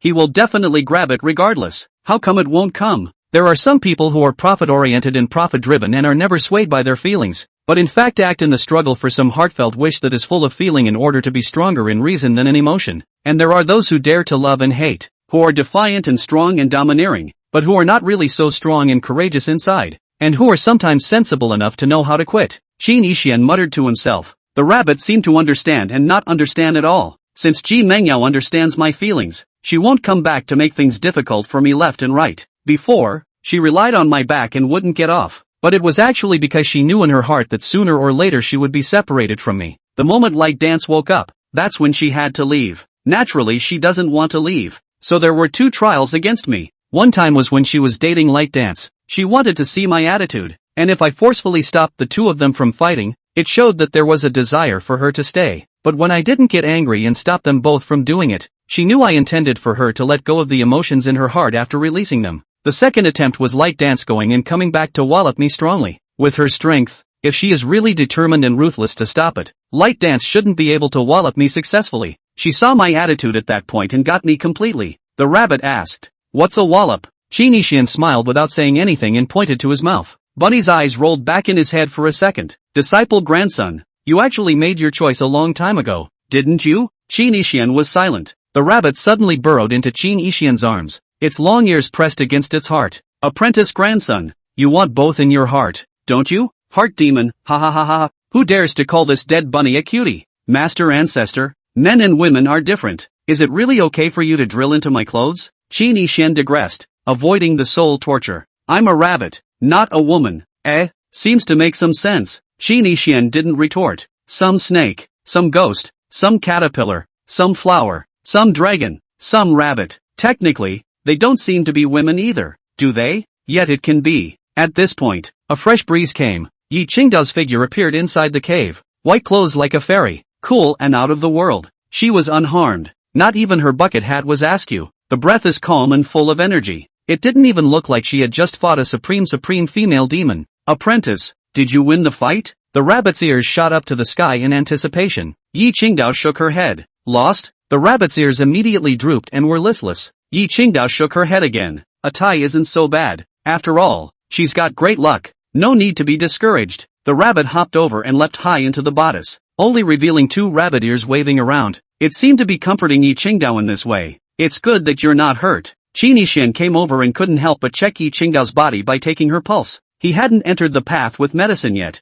but he was close. In conjunction with the medical dharma, it had been able to roughly determine the basic health of the cultivator. When she was leaving, she asked me to give you a message. Yi Qingdao looked at her grasped wrist and whispered. Her expression under her bucket hat was changing. Recall a scene from a previous life. Usually after Qin Yixian pretends to help her take her pulse, the next step is to take off. That fast? What's the word? Qin Yixian withdrew his hand and asked with a smile. M. Yi Qingdao secretly said that it was a pity. Surprised it doesn't continue. He sure has changed superbly in this life. She asked me to ask you if the first person you see after this reincarnation and rebirth is her. Will you take her as your wife? Qin Yixian was silent for a moment and said, there are no ifs in this world. Yi Qingdao continued. She also told me a story about the Moonlight Box Supreme Treasure and by Jingjing and Zixia Fairy. This story was actually told to her by Qin Yixian in her previous life. Now instead, I'm the one listening to the story. The emotional line of the story is simple and quite complex. Supreme Treasure in order to save the life of his beloved by Jingjing.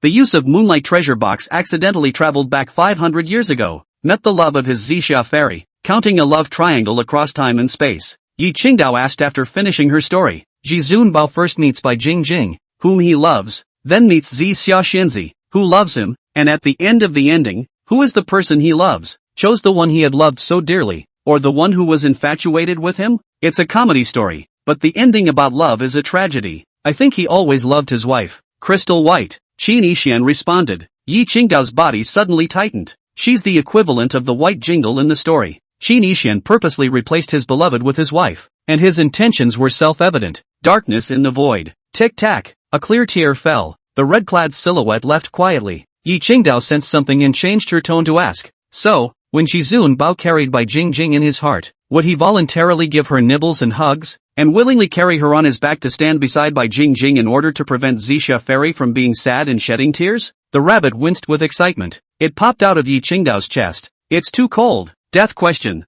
There are actually many ways to respond. 1. You gibbering ass. If you don't like it, get out. 2. I let others how to hug and so what? The world of women are many, and then force the master immediately go to find her. The above 2 think they are handsome. Quite childish too. 3. Incarnate to divert attention. Qin Yixian stepped forward. took a deep breath, and said in a low and magnetic voice, I actually didn't like it in my heart, but she grabbed Shirzwa at that time, and if I didn't cooperate with her, if I dared to resist, Shirzwa would be tortured, and I did it for the sake of Shirzwa. Qin Yixian had a strangled, mournful and helpless look on his face, as if he had been wronged by the heavens. Bunny, so I'm the one who made you helpless to be taken advantage of? My fault? You mustn't blame Master Ancestor. After all, she was seriously injured in order to help me kill the second soul in your body. Blame me. Blame me for being unable to protect Master Ancestor at that time. I could only rely on selling my sex. The rabbit lowered its head. It turned out that she was such a liability that she actually made things so difficult for Qin Yixian.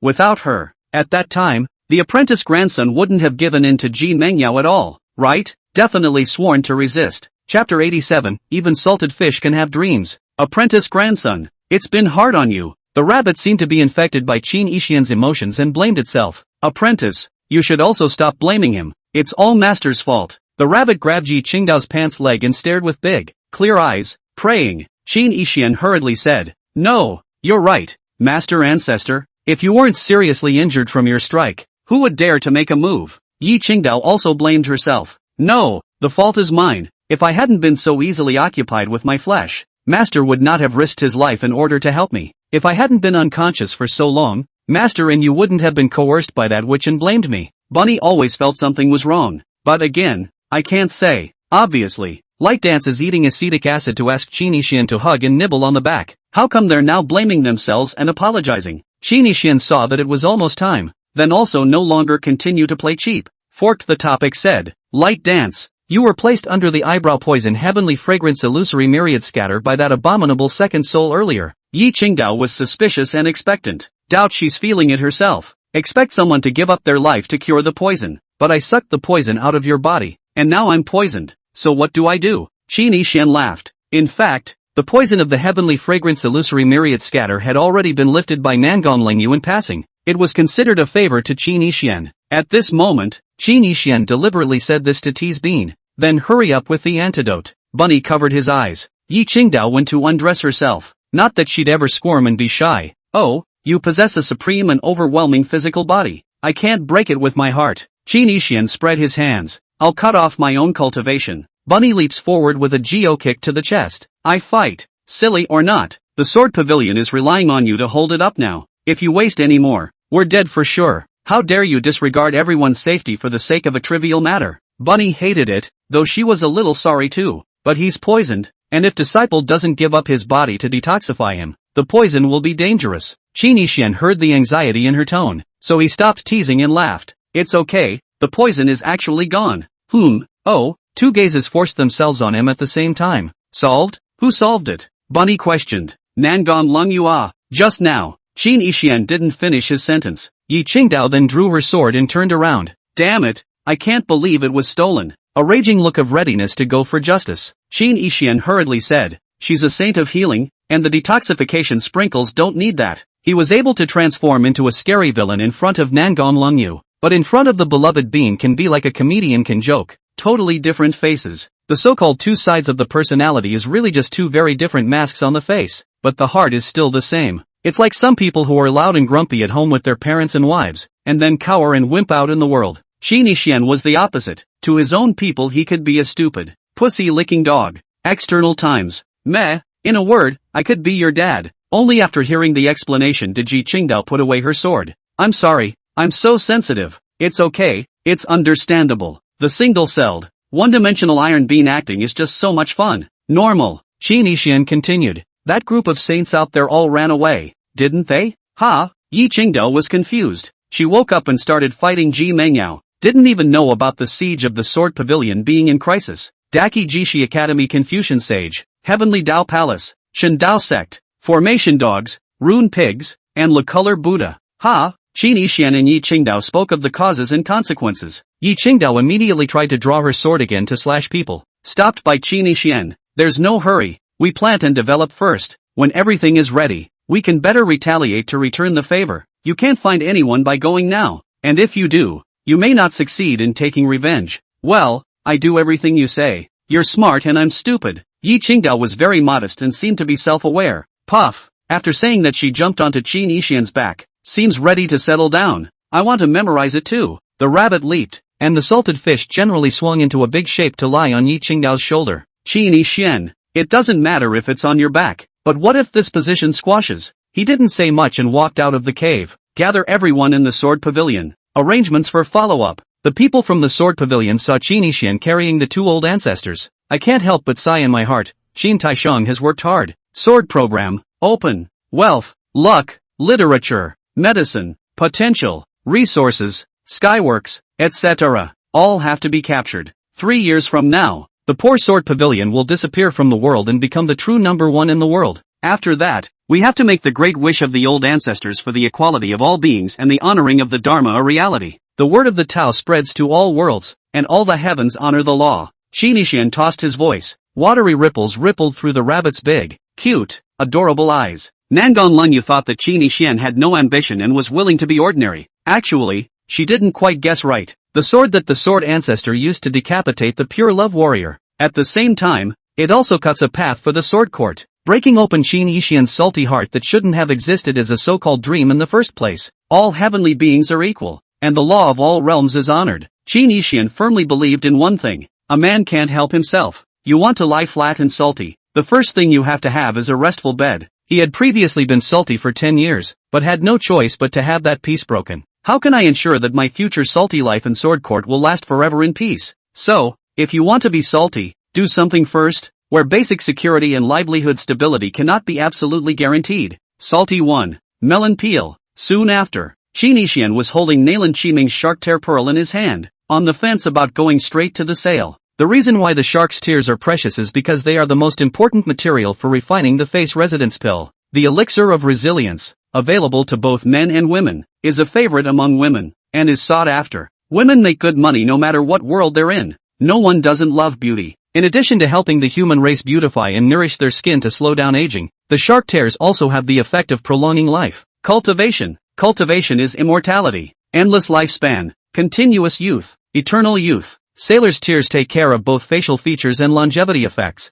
so they are naturally precious and of extraordinary value. If it weren't for the East Sea Shark clan itself being powerful and having a great relationship with the Dragon and Koan clans among the ancient 12 taboo clans, this clan would have long since been trampled down by the female powerhouses of the human clan. Selling the Sailor Emperor's tears alone can be exchanged for 100,000 counts of gold, but if the ancient facial residency pill is refined, the value will more than double tenfold. As long as I break through the peak of the Dan Dao into the Dao and reach the realm of the royal heaven as a god, I will have the ability to practice the only perfect face resurfacing pill in the world. Qin Yixian thought about it, decided not to sell the shark pearls for a while. This pearl may lead to trouble once it is sold. Nalan Emo. She is wanted within the Sailor clan. There's also a decade-long date similar to Doobie's, selling the tears of Nalan Emo. It could expose the trail of her being in the sword pavilion. Broken things will follow. Qin Yixian needs quiet at the moment. Have you two really made your home on my back? Qin Yixian put away the pearls and smiled gently. Rabbit, apprentice. I'm hungry. Yi Qingdao, I'll carry you instead? Qin Yixian smiled and shook his head, walking towards the periphery of the sword pavilion. Chapter 88, Pure Love? I won't let you have it. After Nangon Lunyu left the cave and returned to the sword pavilion, it came to the top of a mountain not far outside the sword pavilion. Standing with his arms folded, he looked into the distance. It seemed to be waiting for someone. Is the scene whereby Jingjing and Zixia Fairy fall in love with Supreme Treasure together. It's really interesting. In her previous life, Nangon Lunyu had also heard this story. Only, what she heard was Qin Yixian's adapted version of the harem, palace version. In the end, Supreme Treasure not only accepted by Jingjing and Zixia together, Spider-Woman, sister of the Bull Demon King, Princess Ironfan, Qingxia, Goddess of Mercy, full collection. Although the story has a happy ending, with the Supreme Being sitting on all the beauties, cozy and happy, the process is not easy. For example, Bai Jingjing and Zixia are both stubborn pure love parties then. Trying to handle two pure loves at the same time and get them both to accept each other and not hurt each other is not something that can be done by the average person. The word pure love was also something that Nangon Lunyu had heard from Qin Yixian in her previous life. She knew better than anyone that Ji Mangyao and Yi Qingdao were solid brainless pure love girls, a type with Bai Jingjing and Zixia. They both loved him even if they loved him so much that they were willing to die for him. But it's hard to accept the drama of two women sharing a husband. Silly as they are, neither of the two women want their beloved men to have 3 wives and 4 concubines. This interesting pure love mentality is quite chic. Nangon Lunyu smiled, her complexion carrying a few hints of anticipation. Qin Yixian ah Qin Yixian. In your previous life you were hypocritical and philandering, lying and flowery, hiding your true nature of philandering from both of them respectively. Both of them initially thought you were a pure love guy. One heart, one life, and that's why they fell for you. Later, when they both learned of your true nature, they were all heartbroken, spitting out blood and suffering. But in this life, you seem to have changed, and you're actually playing with pure love too? However, as fate would have it, the two pure love silly girls also fell in love with you at the same time in this life. I don't want to lose her, but I want to lose her. Whoever you choose for pure love, it's kind of a huge hurtful torture for the other one. So, didn't you ever think of using me, the hypocritical heartthrob, to help? Nangon Lungyu smiled as if it meant something. Good you Qin Yixian, want pure love? I won't let you have your wish, if I offer to help you with the fire in your backyard. Ha ha ha, will you be grateful to me later? Nangon Lungyu previously based on Qin Yixian's attitude, judging that Qin Yixian was significantly different from his previous life. For example, the pure loveification, so she instantly came up with a brilliant idea. Sure, it's all about profit. The men of the world are one and the same, the male nature. I don't believe that you haven't thought of wives and concubines in your heart. In groups, I've been very knowledgeable in recognizing the true intentions of your horny heart. You're welcome. Nangon Lengyu belonged to that type of woman who was good at guessing other people's minds. With just a look, she knew what to do next without having to say it explicitly. We'll also try to make sure the results are as good as they can be. It doesn't even require an eye gesture. Nangon Lungyu would always do things to maximize the benefits of both. There's quite a bit of beneficial interest in it yet, and I'm happy to oblige. Nangon Lungyu's beautiful eyes flowed and overflowed with color. Two silly girls. What's the point of fighting so long? Waste of Auntie's time. Get it over with. Soon after, Nangon Lengyu sensed something and her eyes changed slightly. Did you really choose Bai Jingjing and give up Zixia Fairy? Nangon Lungyu's figure flashed. The next instant, it then appeared in front of a red silhouette. Get out of the way. Don't make me kill you. Ji Mengyao's tone was frighteningly cold, and at the same time, it was breathless with choking and agonizing grief. A look of playing crash and burn. TSK, lost the battle for the man? Nangon Lungyu snorted. Not the slightest fear. It's just a man for the sake of the district. Why bother? There are thousands of men in the world, so you don't have to hang yourself from one tree. Nangon Lengyu slowly approached Ji Mengyao, completely converging her mana, seemingly not on guard. Don't put your twisted reasoning on this seat. Ji Mengyao did not make a move, and her tone became more and more sad and helpless and lost. You look so raw right now. Ha, you're pretty fragile on the inside. A female empress of Xiu Luo, carrying the fortunes of 2 dynasties, with supreme cultivation and a boundless future, is actually on the line as a waste because of this small matter? None of your business. Ji Mengyao moved to prepare to leave. I see that you have a good figure and belong to a very fertile type. Don't you want to give birth to a big fat boy for Qin Yixian? Ji Mengyao paused. Think. Super want. Would you like to be a concubine? Nangon Lungyu asked tentatively. Ji Mengyao shook her head violently. You want to be the queen of the palace. Can you tolerate your husband finding concubines? Ji Mengyao thought about it and shook her head again. You only want Qin Yixian to like you alone, to be with you for a long time, to never have second thoughts about each other, to love each other faithfully for the rest of your life? Ji Mengyao nodded her head like a chicken pecking at a rice. Stupid. Pussy. Nangon Lungyu's expression remained unchanged, but she was cursing in her heart. In this world, it was simply not too normal for mortal men to have 3 wives and 4 concubines. People with a bit of power and status have hundreds of wives and hundreds of concubines. Cultivators are even less so. It's easy to find thousands of Taoists or stoves. The tripod is a small matter of sprinkling water. Couldn't be more normal. Who is Qin Yixian? The most beautiful man in the world. Talent, heart, mind, status, power and money are beyond countless cultivators. It is high and honorable. How stupid are you to want someone like him as a pure love guy? Even if he does turn pure love. You know what you're doing, don't you? Nangon Lungyu lazily cursed and continued. If you hope to be with him for a long time, how can you keep it in this condition? Ji Mengyao coldly said. You care about me, so disheveled that you're not afraid of someone's heartbreak? To hell with you. Nangon Cold Moon. God, how can such a foolish woman and reckless person have the strength of fortune that I envy? I have to say, stupid people get stupid. Nangon Lungyu said with a straight face. Alright, not going to beat around the bush with you. In a word, I can use means to help you get Qin Yixian, but you have to pay the price. How do I get it? He likes that silly girl Yi Qingdao. Not me. Ha, you're both silly girls. Don't let the big sister scold the second sister. How are you sure he won't like you afterward? He rejected you? He and Yi Qingdao are in a cave, have made love to each other? You have a chance until you worship and share a bed. Nangon Lungyu asked rhetorically. Ji Mengyao's eyes glowed as if there was hope welling up. Besides, even if he really marries Yi Qingdao, with his cultivation he won't be able to act in the short term, not counting as a true couple. Are you willing to quit just like that, half-heartedly not fighting for it? Chapter 89. Ji Mengyao opens the plan to seize Qin. Ji Mengyao whispered, I don't want to be unreasonable, and I don't want to hear him reject me in front of Yi ugly girl. Nangong Lengyu said bitterly. Empress Sama, the pursuit of true love is not irrational, but courageous and determined and infatuated. How do you know he's going to reject you unless you try? In her heart, Ji Mengyao suddenly felt that Nangong Lengyu wasn't that annoying anymore, but she wasn't stupid enough to ask, why are you kindly helping me? What's the intention? Didn't you still want to harm Qin Yixian? I don't believe you. Ouch. That's pretty witty. You are so deeply in love with her, but you can still be so understanding and quietly withdraw. Choose to fulfill him and Yi being silly. Simply too great. I am touched to tears. Oh, Nangong Lengyu tried to squeeze out tears, but it was too hard. She was even stifling a laugh, being proper and serious. First of all, I don't have a good heart. Secondly, I'm helping you because I want to cooperate with you, and lastly, I think that harming Qin Yixian is something that happened before, in the past tense. Now that I've made a deal with him, I'll have to help him heal that dead rabbit in the future. In my eyes, there are no eternal enemies, only eternal interests. Do you understand? I'm now trying to capitalize on your infatuation with Qin Yixian and use it to my advantage. Are you, by any chance, willing to come to an understanding with me? Nangong Lengyu realized. And cutie, talk only showdown. Otherwise it's too hard to chat. What do you want from me? Luck. The fortunes of great Qin and great Wei. There's no need to rush. After I help you get Qin Yixian, you can then give me the Dao seal of the two dynasties. She actually wanted everything about Ji Mengyao, but not for a while. What if you're too obvious about your greed to scare off silly women? LOL, I actually got fooled by this stupid girl pretending to be Nin before. Stupid.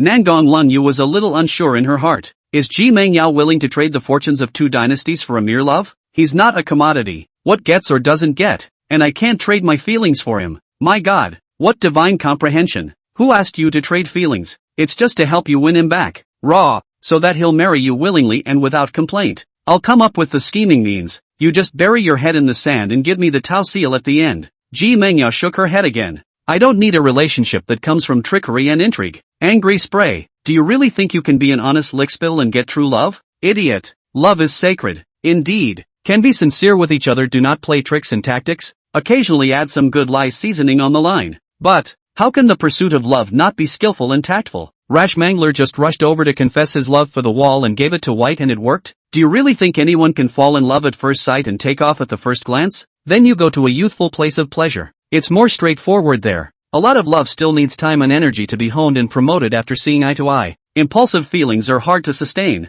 Brainless love may seem innocent and flawless, but it is a product of fantasy. How can you meet easily? How else could there be so many broken relationships? Nangong Lengyu was speechless, too tempted to spray someone off the top of her head. But for profit, she endured. Also, it's my fault for bad language and poor choice of words. That's not called trickery. It's giving your heart and energy to quietly pursue him until he's touched by your behavior and infatuation. Vomit. Nangong Lengyu wanted to vomit. Touched you big time. People who always want to be touched in exchange for love are either cuties. It's a licking dog. The more Nangong Lengyu understood the playful expression Qin Yixian had when he explained the word licking dog to him in his previous life. How? You have to use the dog licking expression to get it, don't you? You're willing to pay for the state fortune Dao seal? Yes, it's a done deal. Nangong Lengyu was overjoyed in her heart. Not afraid I'll lie to you? I've even lost the one I like. A mongrel waste of space. So what's the point of being afraid of being lied to by you? Are the two connected? Never mind. Don't argue with idiots or get your IQ pulled down. Snap. Nangong Lengyu clapped her hands and snapped her fingers. The two women then made a Dao hard oath.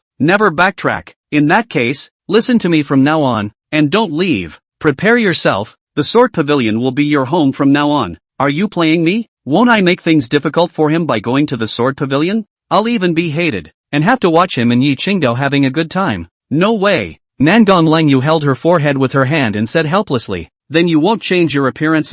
Change your face? You can even switch genders. Pretending to be a pig to eat a tiger, don't you understand? How can you see the rainbow if you don't go through the storm? It doesn't matter if you suffer a little bit for a while. A little bit of suffering is a lot of foresight. Nangong Lengyu spoke patiently, talking about robbing men as if they were hot-blooded, desperately pouring yellow chicken soup. I see. It's good to understand. Come on. I'll help you cover your cultivation breath, so no one will recognize you when you sow. First go to the Ascension Assembly. Soon after, Ji Mengyao left according to the tea lady's instructions. Nangon Lengyu laughed bitterly. Alas, there is a long way to go, no matter whether it was in my past life or this life. Why is it that I always do the dirty work? It's okay, at least it's profitable. I like it. I don't mind getting dirty. Ji Mengyao, this silly girl really loved brain excessively. The national fortune Dao Sila, which also has the great Qin, said to give me, just give me. Really cute enough. Fortunately, I didn't forcefully seize Qin Ishian's pure young origin before. Otherwise at this moment,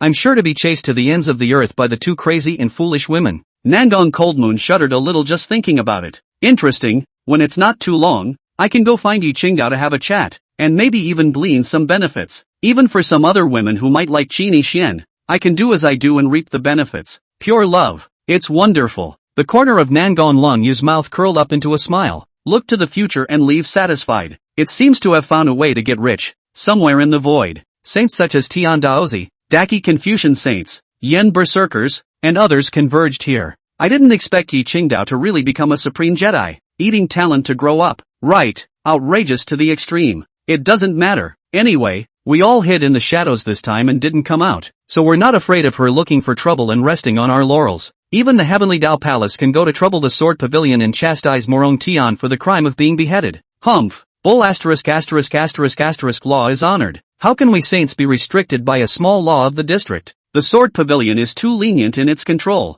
All the saints were disgusted in their hearts with Sword Ancestor's law-abiding Dao speech. In their eyes, the ones who should follow the law are the lowlifes and the mole mortals. A saint should be high and in control, above the law. Isn't it hilarious to have the saints and their friends and family also obey the law? The reason why this group of saints wanted to destroy the Sword Pavilion so badly, it is the 8 words of dissatisfaction that all beings are equal and the Dharma is honored. Their loved ones were once decimated because they didn't want to honor the law. Chapter 90, All Saints Seriously Injured. Buddha Falls, Volume 1, End. There's no harm in it. The various blockades and suppression we've put on the Sword Pavilion over the years are already bearing fruit by the day. They have nothing but swords and reckless bravery. No wealth, no luck, no medicine. There aren't even any new disciples left. Immediately there's the Ascension Assembly, then the Dao Luck Contest. The Sword Pavilion definitely can't recruit a single disciple, and the Dao Luck continues to be at the bottom of the list. The Sword Ancestor has been abolished and withdrawn from the Hidden God Tower. If the Sword Pavilion continues to develop in such a wasteful manner, its demise is doomed.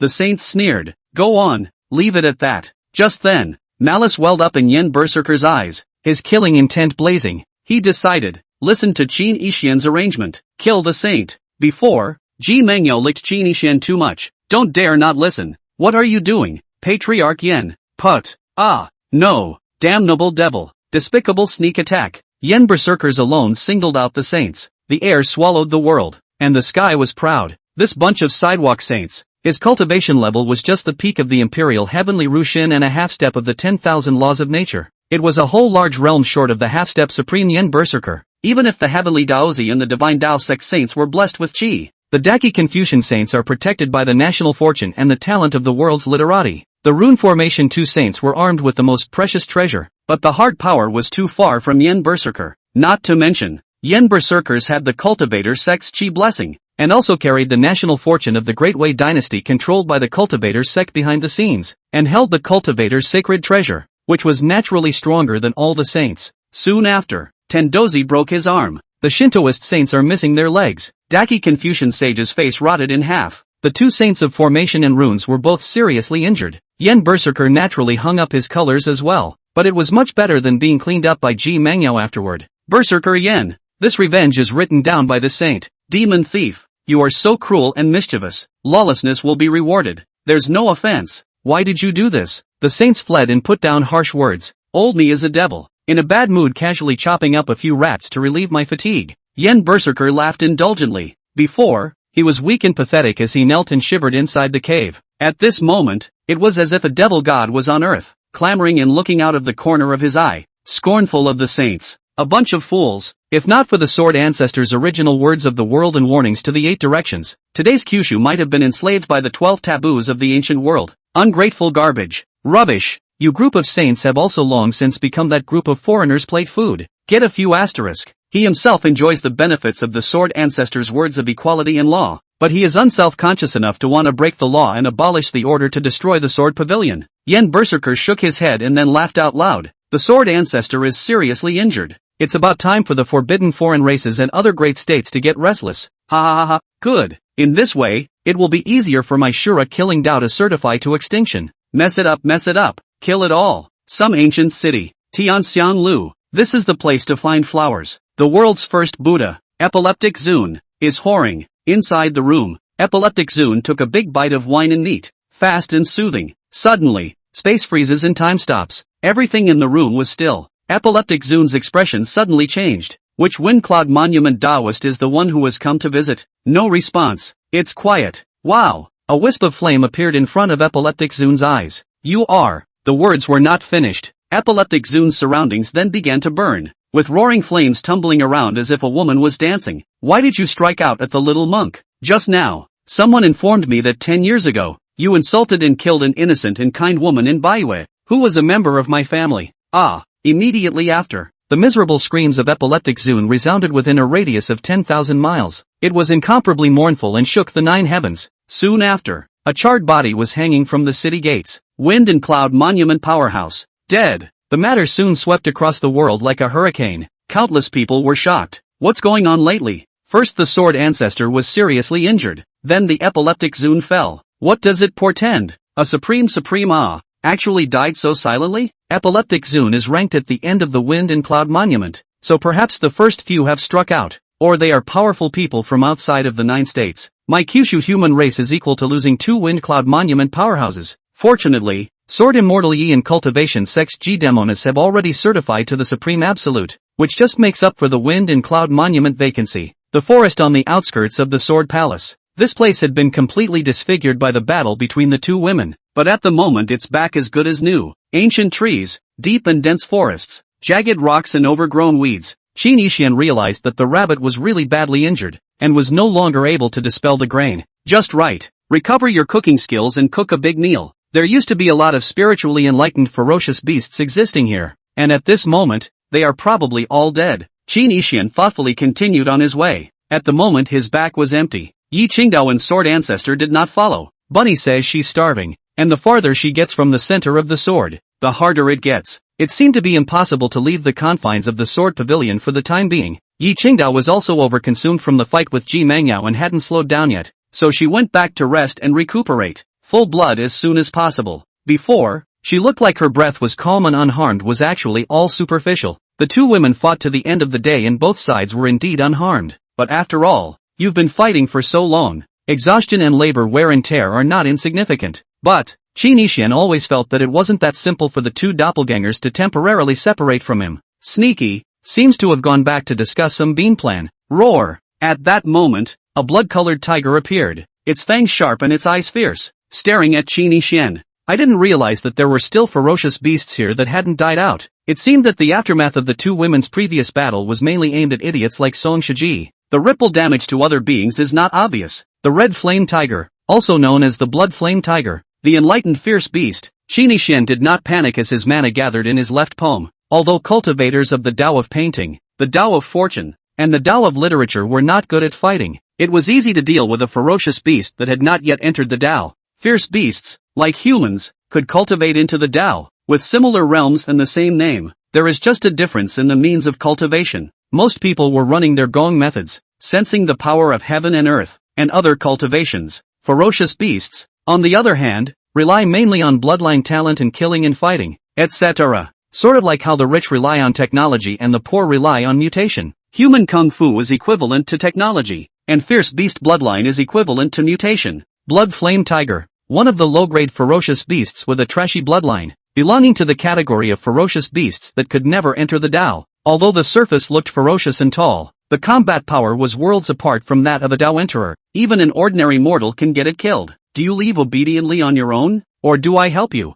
The blood flame tiger was spiritually intelligent and understood Qin Yixian's words. The meat of this tiger is too hard to eat, not suitable for cooking as an ingredient. Qin Yixian then didn't bother to kill. Keeping it would still provide the outer edge of the sword pavilion with essence and vitality, maintaining the ecology. Ow! It tilted its neck and barked, its mouth spewing fiery flames. It had wanted to eat Qin Yixian to quench its appetite, but at the moment its intuition told it that the human in front of it was dangerous. I can leave if I don't dare to come. Qin Yixian ignored the blood-flame tiger, dashingly rubbing his shoulders and walking towards the depths of the forest. Chapter 91 Recruiting Male Disciples. I'm being ignored by this human? The blood-flame tiger looked at Qin Yixian's departing back, its fiery tiger claws hoeing hard as it tried to rush over to pounce. But in the end, I didn't dare. Qin Yixian was too calm, even if it looked svelte and devoid of any sense of power or might. But it was precisely because of this that the blood-flame tiger was afraid. I'm a ferocious beast. I'll eat people. He's so emboldened. Of course it's not simple. After weighing the pros and cons, the blood-flame tiger ultimately didn't dare to pounce on Qin Yixian's piece of food. Originally, it wanted to test Qin Yixian's depths, but it also gave up because it saw Qin Yixian easily pulling up a gigantic ancient tree that was 1,000 feet tall. Go around the more peripheral areas and check out the terrain and boundaries of the sword court.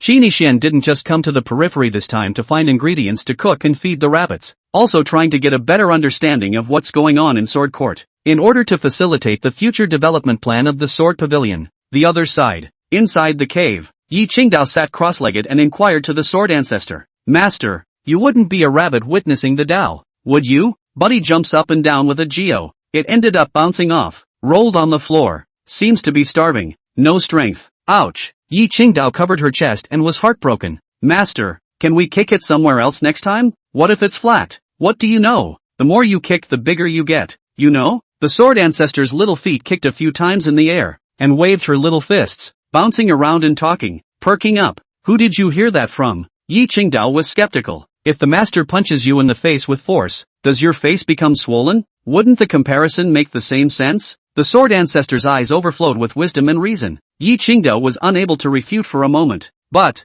no buts, my master has inquired. All men like big ones. Look at you. You're not young, but your physical body doesn't work. What kind of competitiveness do you have? Compared to Nalen Shimeng, you're simply miserable. Worse than a pig or a dog. Pathetic. Sword Ancestor's rabbit ears wiggled a few times, and he spoke bitterly and seriously, like an old mother educating her daughter. Master, Sagittarius has already recognized me as his wife. Why do you still care about this? Yi Qingdao didn't want to continue the matter of big or small and hurriedly changed the topic. Are you stupid? He's so popular. He'll be gone if he's not careful. Don't think you can rest on your laurels. Maybe some bad woman is preparing how to steal him from you. Well, disciple will definitely try to keep him. No one in the world would have expected it. Two old ancestors of the Sword Pavilion Hall. Getting together is not a discussion of kendo. I can't believe they're talking about how to keep men from being robbed. Anyone would find it mind-boggling. However, after these things were known by Qin Yixian in the future, he did not feel surprised. Why do fairies think about the world?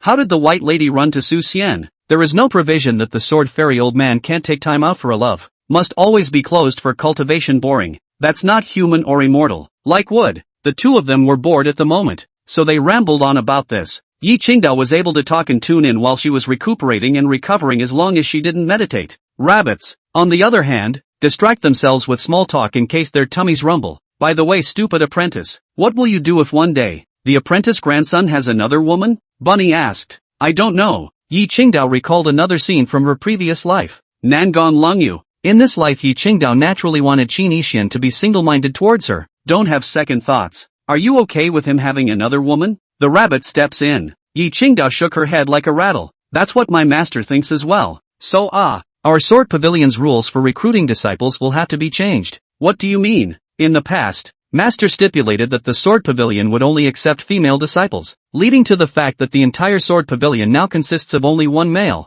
Tucson. The rabbit's eyes revealed a few more glimmers of intelligence. The disciple grandson is so attractive that many female disciples look at him in the wrong way. Recently, it just so happens that the states are going to hold ascension conferences, so we have to recruit some male disciples in to divert the attention of the female disciples and ease the pressure on the apprentice grandchildren. Yi Qingdao's eyes widened in disbelief. It's hard to imagine such whimsy in a bunny's little head. How can a rabbit not eat grass in the nest? If the disciple grandson is surrounded by that group of female disciples every day, it would be a ghost if his heart isn't moved. Yi Qingdao was confused. But master, it seems that only women can pass the final stage of our sword pavilion's sword mountain test, right? Even if male disciples were openly recruited to come, no one would be able to pass the entrance examination. One more thing, are you sure we can still recruit new disciples? Bunny sniffed, leaned on his chin, and agonized. Well, this is a big problem. No matter. First decided. Our sword pavilion recruit male disciples law. Let the apprentice grandson go to the Ascension Assembly to recruit disciples. He's cunning and crafty. he should be able to recruit good seedlings. Indeed, our sword pavilion has been It's been a long time since we've recruited any disciples. Bunny's tone was somewhat despondent and hopeless. Yi Qingdao nodded her head. Not that she was thinking about recruiting disciples. Instead, he recalled the gazes of the female disciples looking at Qin Yixian earlier. At that time, there was even a female disciple who exclaimed, "Wow, Taishong Qin needs a furnace. Tripod? May I not sleep tonight? Is the Taishong free?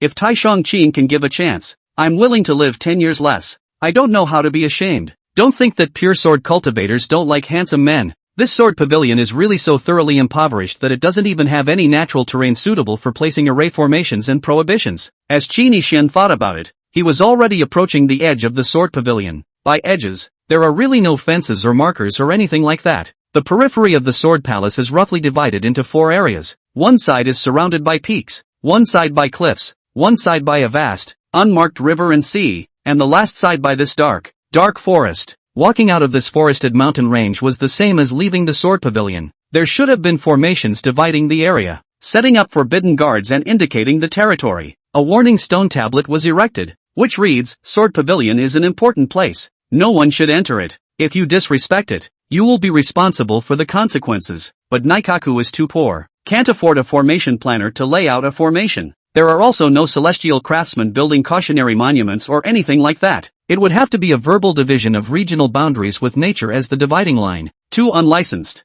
Not like a top worldly clan. The painting style is not as good as a third-rate small school. Many third-rate sects prohibited outsiders from trespassing, with formation prohibitions and territory warning boundary markers. Outsiders are not allowed to enter without permission. The sword pavilion naturally had rules that prohibited outsiders from trespassing. If you want to enter the sword pavilion, you must first climb the sword mountain. Pity, this rule is often ignored. Many people in the neighborhood would break into the sword pavilion area with impunity and say as if nothing had happened when they were caught. "I'm sorry, I didn't realize I stepped into the sword pavilion's boundaries. Who told you that you didn't have formation prohibitions or boundary monument warnings?" Chapter 92. Such a sword pavilion. However, those who trespassed merely dared to step on the periphery that was not shrouded by sword chi. Definitely don't dare to go deeper for fear of being injured by the sword chi. Even so, it's upsetting. What do you call it when your own family's outlying yard is being trespassed on at will? The world's #1 kendo leader power. And this? The world was convinced of sword pavilion swordsmanship and combat prowess. But many people also laughed at the poorness of the sword pavilion,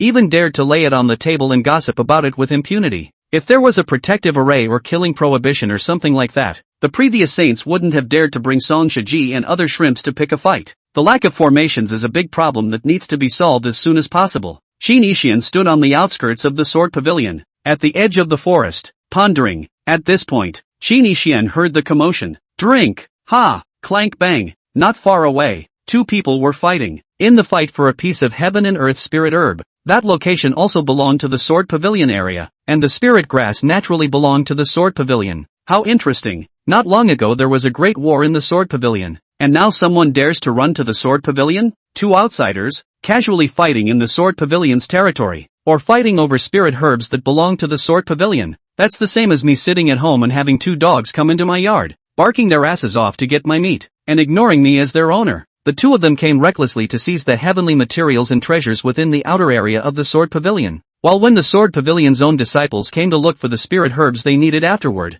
they might find nothing, which is the same as their own meat being eaten by the dogs outside. Is that different from blatant robbery? Qin Yixian shook his head, to confirm what was in his heart. He walked over. Only 2 middle-aged men with swords and axes were seen exchanging blows. Both of them had weak mana fluctuations, but didn't enter the Dao. A mortal who possesses a Dao root and can cultivate. It was 2 martial artists who were a bit stronger than the average mortal. People die for money. Birds die for food. The reason why Song Shiji had previously dared to come to Jiangamouth to get high was precisely because of the many benefits given by the saints. He knows the risks, but has to risk it for profit. Now these 2 have also come to the rich and famous. Next to the duo, there was a spirit herb that bloomed with aquamarine light. It is the cause of strife. Winter spirit grass, worth at least 100 taels of silver, can avoid summer heat and induce cold, relieve pain, and can also be used as an alchemy auxiliary. Qin Yixian recognized the spirit herb, and its value was not low. In the world of Kyushu, there is no specific grade of heavenly materials, not divided into 1 to 9 grades, heaven and earth,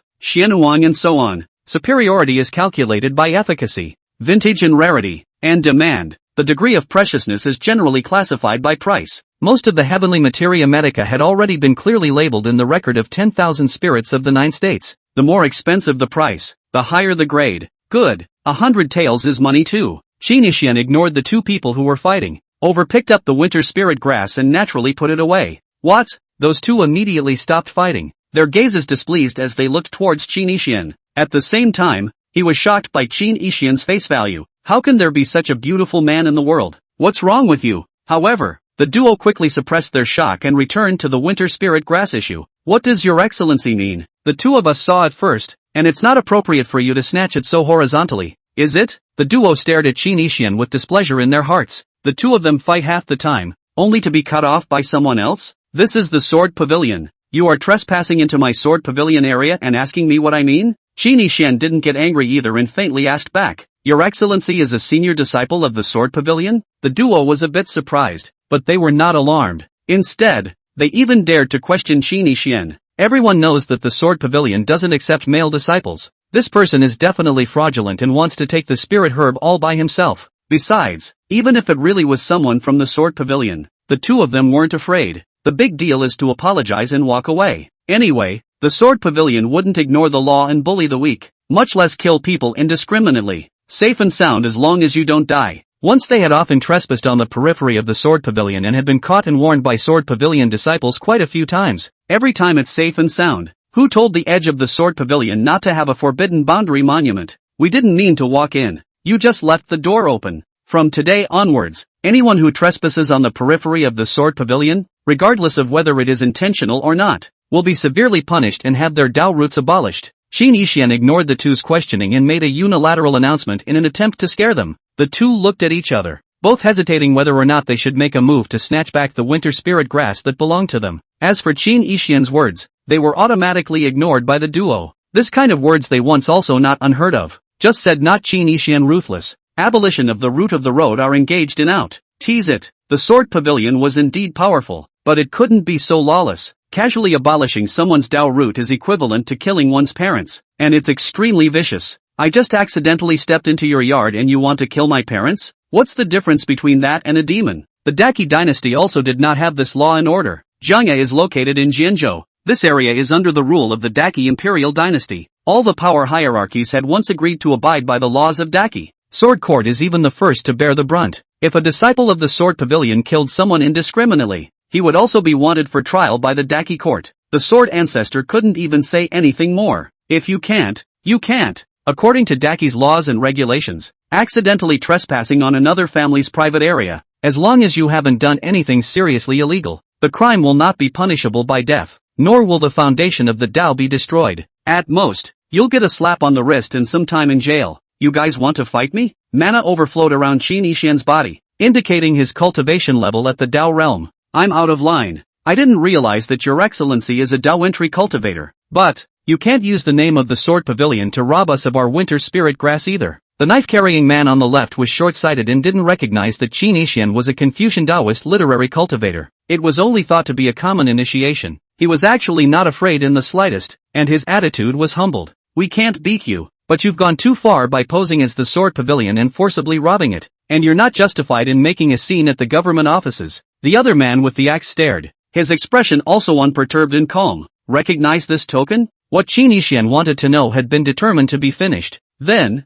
without further beeping, he took out the Sword Pavilion's identity token and gave it to the two of them for identification. Truly, it's Sword Pavilion Senior. We apologize for offending. Since you are from the Sword Pavilion, the winter spirit grass naturally belongs to you. We will leave immediately. Sorry. After the two confirmed Qin Yixian's identity, their attitudes immediately changed as they cupped their fists before turning around and leaving. But on the way out it wasn't much more panicked and scared. Calm and collected. Not long ago the matter of the Sword Pavilion spread throughout the 9 states. Many mortals have heard about it. In today's Sword Pavilion, the Sword Ancestor was seriously injured, and his positional strength was already far less than before, although Song Shiji and the others died outside the Sword Pavilion. According to the confirmation afterward, they were killed by the strongest members of the Devil's Path Shura sect. The Sword Pavilion will not hurt mortals. Didn't even dare to fart while being furiously sprayed by Song Shiji. Wimpy as hell. The heart of honoring the law remains the same. I can't believe that I'm being told to get high by a mere mortal. It's also funny enough. It's not bad for the famous silly sword pavilion. Right then and there, a ferocious beast appeared in front of the duo to block the road. The eyes were fierce and the killing machine was horrible. No good. Chapter 93, Heart Demon Rage. The sword pavilion is actually accepting men now, because they couldn't recruit disciples all these years, so they don't dare to restrict the gender anymore. Right. However, just now, behind that person, there seemed to be talent manifested, and the literary image floated. How could someone from the sword pavilion cultivate the way of literature? After separating from Qinishian for a while, one of them wondered. The two had been exchanging blows just a moment ago, and after losing the source of their conflicting fight, they were able to chat as if nothing had happened. Most of the people who are able to be rich and famous have profit first and hatred second. It should be that you're looking at it wrong. I've heard that the sword Dao heavenly pride that can ascend the sword mountain are all destined to commit Lone Star, and can only cultivate swords in their lives, and their brains are still bad, making it difficult for them to cultivate any other Dao. Otherwise wouldn't the sword pavilion be at the bottom of the Dao luck contest year after year? The other shook his head in the negative. Almost all cultivators in the world can cultivate Dao luck, Chi luck plus body. Only the sword pavilion cannot. Really waste. The Dao luck contest is coming up. Who will come first then? Before that, there's the Ascension Assembly. I want to worship the heavenly Dao palace of the first Dao fortune. I'm going to go to Daki to seek an official position, with national fortune added, or I'll worship at the Jishi Academy and do odd jobs. Death will not go to the broken sword pavilion. Poor to death, and bitter and tired still have to rigidly honor the law, everywhere subject to restrictions, often ridiculed, disgraceful. The duo's gazes were filled with disdain, and their tones were filled with sneering disdain for the sword pavilion. Light fighting strength is of no use. A group of unlucky people want nothing, not even a friend. Stupid. Go to be contaminated brain. Still ing saying that you're going to waste my Dao root. Yuck. How dare you touch me? Dare to waste one and try? That group of little cuties. Every day they chant about honoring the law and equality, but if they dare to be brutal and unkind and commit crimes in private,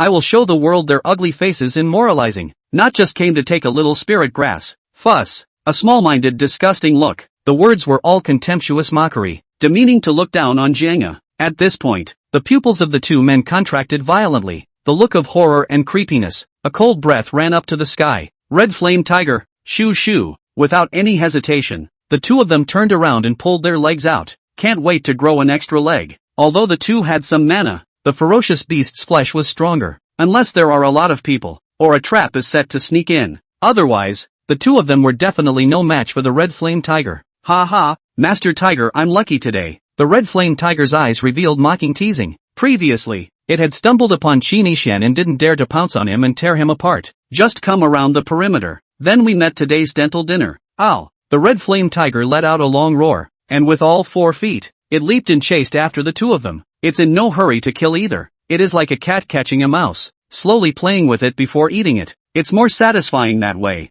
It tastes good. Qinishan watched the two of them walk away, pondering, his expression changing slightly. Just like in my previous life, the laws of the Daki imperial dynasty are strict and the rules are clear. Far beyond the Great Yen, cultivators cannot kill mortals at will. Thus the mortals here are not so afraid of cultivators like me, much less the sword pavilion. A blatant massacre and murder like that of Great Yen basically won't happen in Daki. Great Yen is weak, the law is incomplete, the barbarians are on the side, the clan is barren, there is nothing powerful in the background, and there is even no sword pavilion to sit on. The imperial court lacks saints again, and the first divine constable, Shadowless, is only in the early stages of the 10,000 laws of nature. So the Xuanji Palace and the gnarled bearded guest naturally dared to be unscrupulous in Great Yen, and unlike Dazi, the mountain gate of the Zuanfa Sword Pavilion is located here, taking the lead in keeping the law and deterring the group. An ordinary evil saint like Gnarled Beard, once he sets foot in Daki, without reasonable proof of identity, he will immediately be locked down, and may not even have the chance to kill someone indiscriminately.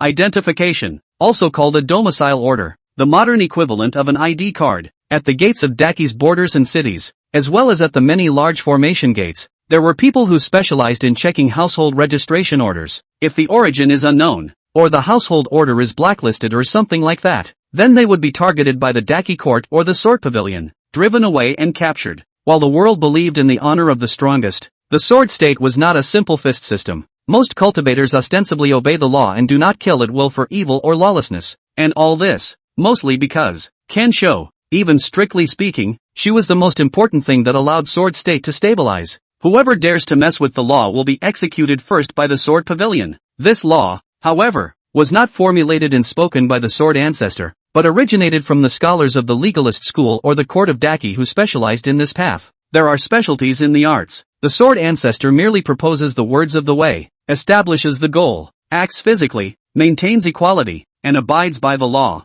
but there is no ability to specifically create laws and legislation, Much less a law of the land. A dictatorship, etc. As for the maintenance of equality and the tranquility of the law in the other great states, the influence of the Sword Ancestor's words of the way was not so great. For example, the Moro state where the Shura sect is located. Shura kills the way. There is equality only when you have a big fist. Strength is the greatest law. Weakness doesn't deserve to talk about equal laws. Equality? Griffin give master death. Honor the law? I honor the out of you. It's just dry. Because of this, every so often, the Sword Pavilion disciples would then travel the 9 states and ask for the sword. This was the case with Yi Qingdao 10 years ago, maintaining equality and eliminating lawlessness. The purpose of this is to carry out the words of the Sword Ancestor. All beings are equal and the Dharma is honored. To put it bluntly, protect the mole and reduce the angst. The Sword Ancestor himself acts as a guardian of the human race, deterring the forbidden foreign races outside of the Kyushu to prevent the Kyushu from suffering scourges. Unfortunately,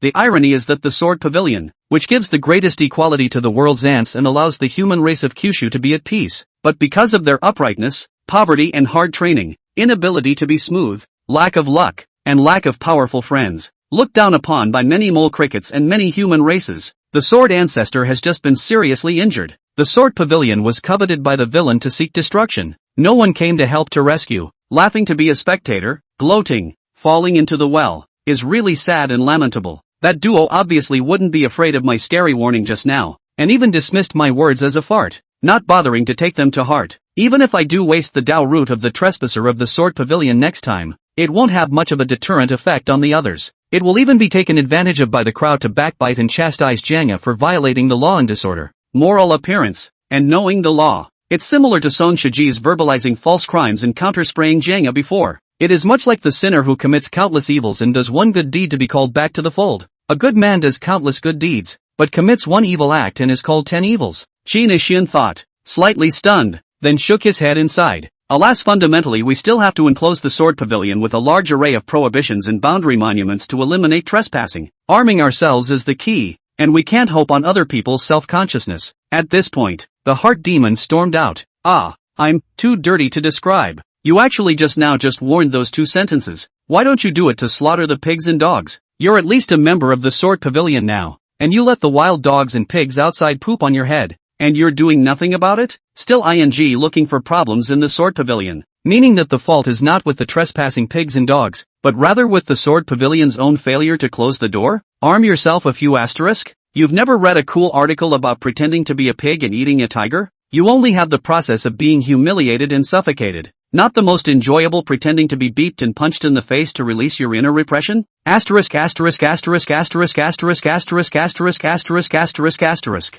Chapter 94, Rabbit. Dying. In another previous life, the moment we met those 2 miscellaneous mole crickets would have begged for life, begged for death, or exploded in place. You've been salty for 10 years, stupid pussy. The old man is suffocating. Asterisk asterisk asterisk asterisk. Qin Ishian's expression remained unchanged. Holding back? Of course, the old man is so angry he wants to eat someone. Cam. The mind demon is cursing furiously and it's annoying as hell. The anger is overwhelming and furious. Qin Ishian's gaze moved slightly, seeming to be somewhat puzzled as well. Yeah, why can I resist? Why I can watch them both leave in peace. Mind demon, because you're a pig, a wimpy pig, a softy, a loser, a miscellaneous. Qin Ishian ignored it and murmured, because of the salty fish? No. Salty fish take things as they come and lay flat for stability, but they won't put up with holding back. Mental devil, bull asterisk asterisk asterisk asterisk. Salty is not a pig, not a pussy, not a stupider who's willing to have his head in 2 pieces of dog poop. Qin Ishian slowly closed his eyes. Take a deep breath. Ask yourself with your heart. Why? It actually has to do with a certain issue he's been avoiding. Don't want to think about it. Really don't want to. Unwilling. Tic-tac. Qin Ishian's mind drifted. An injured rabbit. She was supposed to be immortal and beyond reincarnation. She was once invincible in all realms and looked out of the sky. A man who has fought for 3,000 miles. A sword that once served as 1,000,000 divisions. But today, why? Come on. Dead, coming up, ashes to ashes, fade away, irreversible. The mind demon also saw a certain image. I can't believe I chose to be silent. Old chap, do you know why she set up the seemingly silly Taoist saying that all beings are equal and the law is honored? Qin Yixian asked the heart demon. It's also the same as asking yourself. The heart demon does not answer. Unable to answer. The heart demon recalled the scene from earlier when Qin Yixian forced back Nangang Langyu. In this life, Qin Yixian chose to be salty, and in his heart, he refused to show villainous behavior.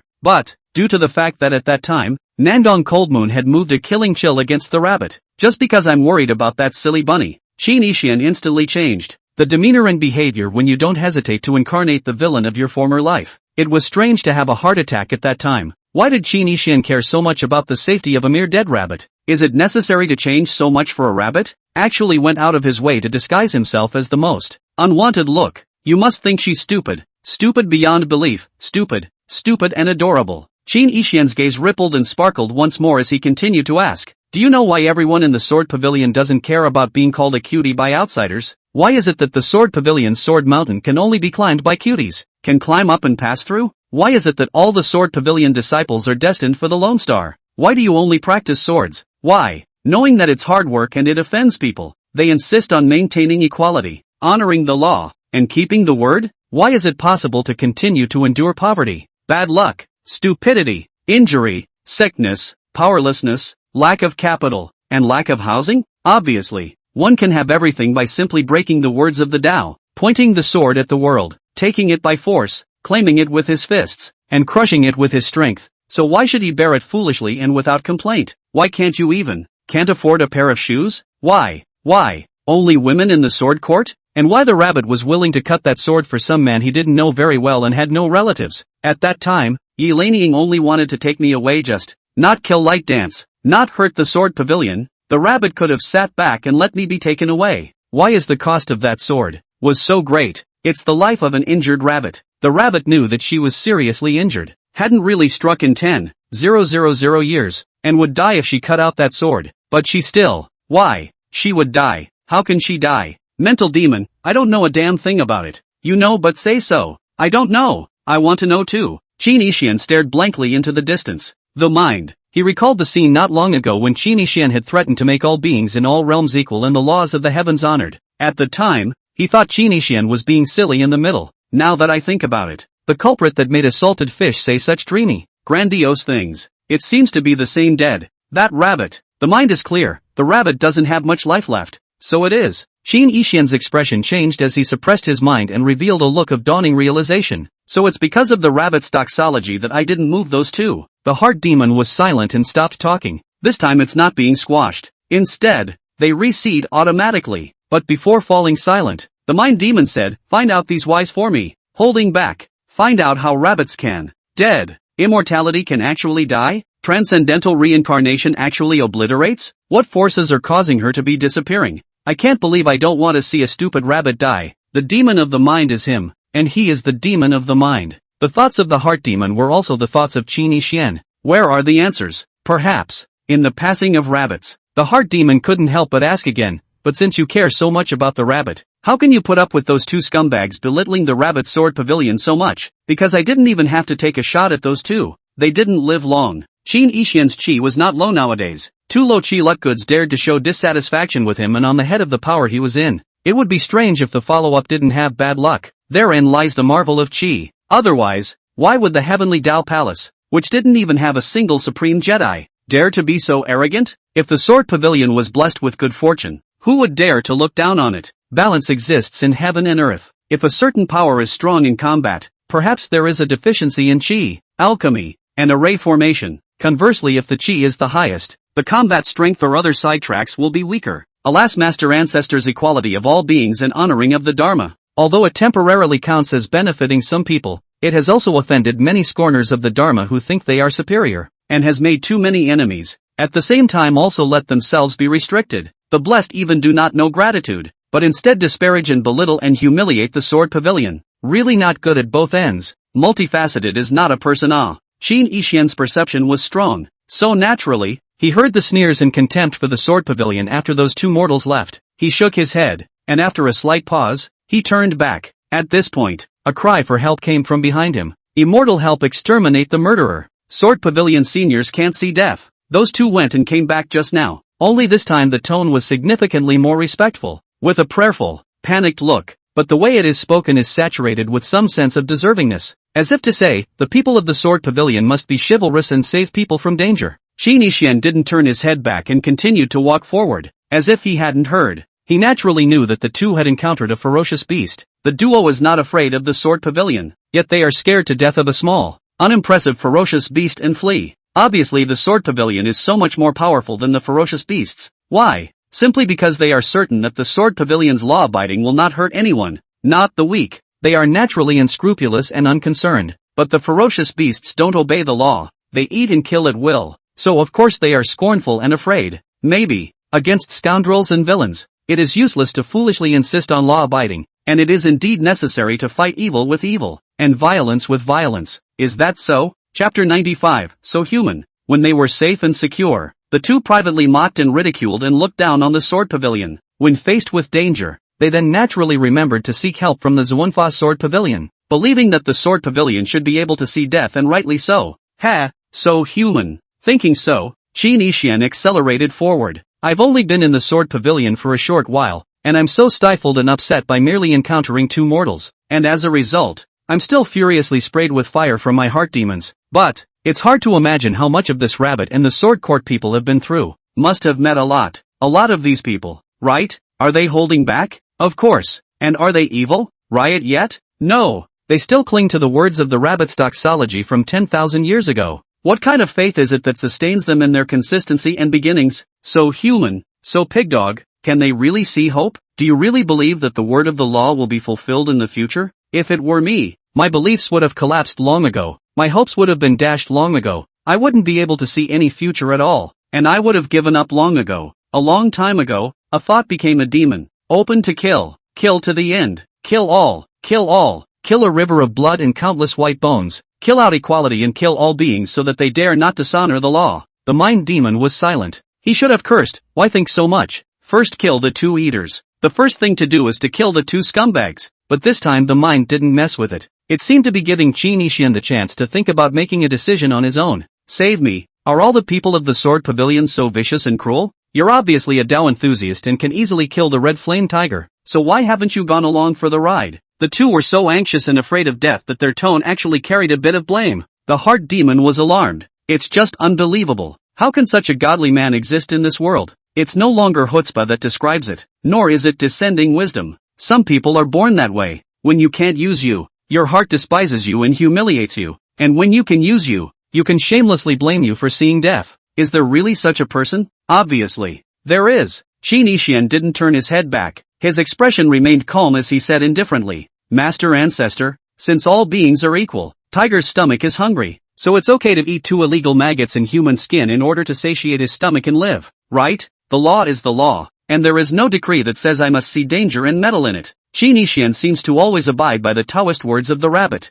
At the same time he realized another reason why he hadn't moved the two before. Get your hands dirty. Ow! The red flame tiger swiftly rushed up and swung its claws, slapping one of them away. Pust! The man vomited blood and fell into a dog-eat-poo position. Snap! The other man tried to run in the other direction, but he was pressed to the ground by the red flame tiger with a thunderous force. There were many broken bones in his body. The two of them had previously pinned their hopes on Qin Yixian, thinking that it would be safe to see Qin Yixian. So run as hard as you can and use up all your breath. There was no way to resist at this moment. Ow! The red flame tiger carefully glanced at Qin Yixian's back and was glad in his heart. I saw the two men asking for help just now. Actually, the red flame tiger was a bit panicked. Fortunately, Qin Yixian's headlong ignoring operation caused the red flame tiger to immediately understand and not worry. Help me, please save. The two of them stared at Qin Yixian's distant figure in deathly despair. In his heart, he thought, if he was lucky enough not to die, he would definitely tell the world about it afterward. Let the world see how the disciples of the Sword Pavilion disregard life, are selfish and desperate, and see death. Until this moment, both of them were still thinking about how to pit against the Sword Pavilion.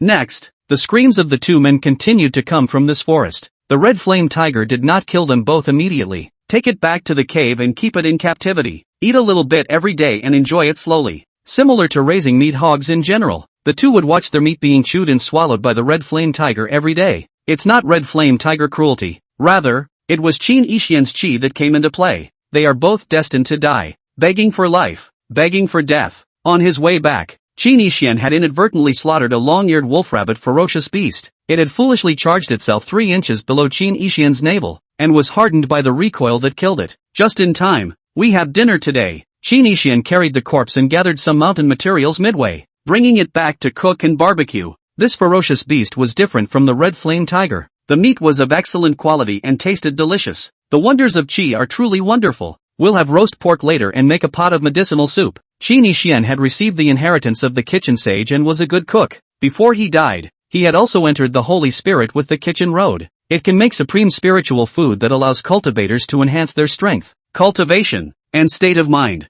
Nowadays, although the cooking skills have not yet entered the Tao, but the food made is absolutely delicious, but also can have the effect of relaxing the body and mind, delaying fatigue, and assisting in the treatment of trauma and internal diseases. Inside the cave, Yi Qingdao puffed her cheeks in exasperation, looking at Nalan Shiming with a displeased and bored expression. The Sagittarius actually slit his wrists and fed his blood to save her, admitting out loud in front of that Yi Lingying that he likes her and loves her to death? Yi Qingdao had just watched some of the Sword Ancestor's recorded retention stones, seeing Qin Yixian's previous attitude towards her at the Sword Cliff and when he admitted to liking her. Yi Qingdao was happy and smiled involuntarily. But, when he saw Qin Yixian feeding blood to Nalan Shiming, he still had a look of concern. Yi Qingdao immediately wanted to stab Nalan Shiming into a hornet's nest. Pissed off, stinking shark, liking me is already super treasonous, and you dare to make someone I like lose blood to save you? Yi Qingdao glared fiercely at Nalan Shiming's face. Then he went back to look at Nalan Shiming's chest. It's a bad wound, and it hasn't healed yet.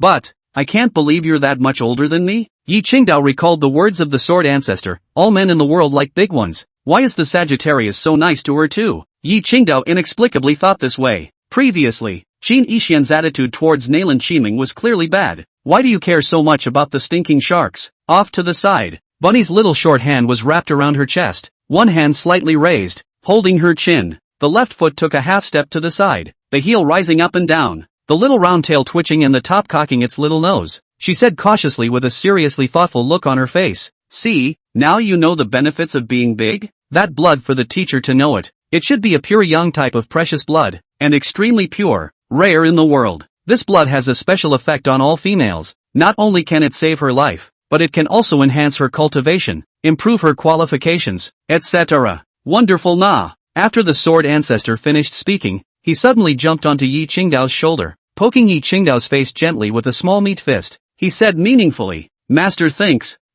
when he is kind and gentle to other women, it will make you lose control of your emotions and turn your Tao heart into chaos. Perhaps he is not suitable for you. Why don't you give up on him and get another one?" Yi Qingdao shook her head violently. She knew Bunny wasn't saying that from the bottom of her heart. There was a reminder to steady her emotions. "I am worried that she will become jealous and hateful in the future because of this, and that her Taoist heart will be unstable and she will act impulsively. For example, the brainless fight with Ji Mengyao before. If the other party hadn't been merciful, she would have been miserable." Bunny was obviously concerned and reminded her, "So that we don't end up in the future. Master, you are so kind. Many thanks for the master's enlightenment. The disciple only loves him. His heart is small. It only tolerates one person, and he will remain unchanged even if he dies." Swordsman Joe throws a geo kick in the air but it doesn't land. Obediently, he tumbled forward and plunged down, drilling into Yi Qingdao's chest inside the clothes like a green onion. She twisted her short, fluffy tail, which was half exposed, and breathed a little erratically.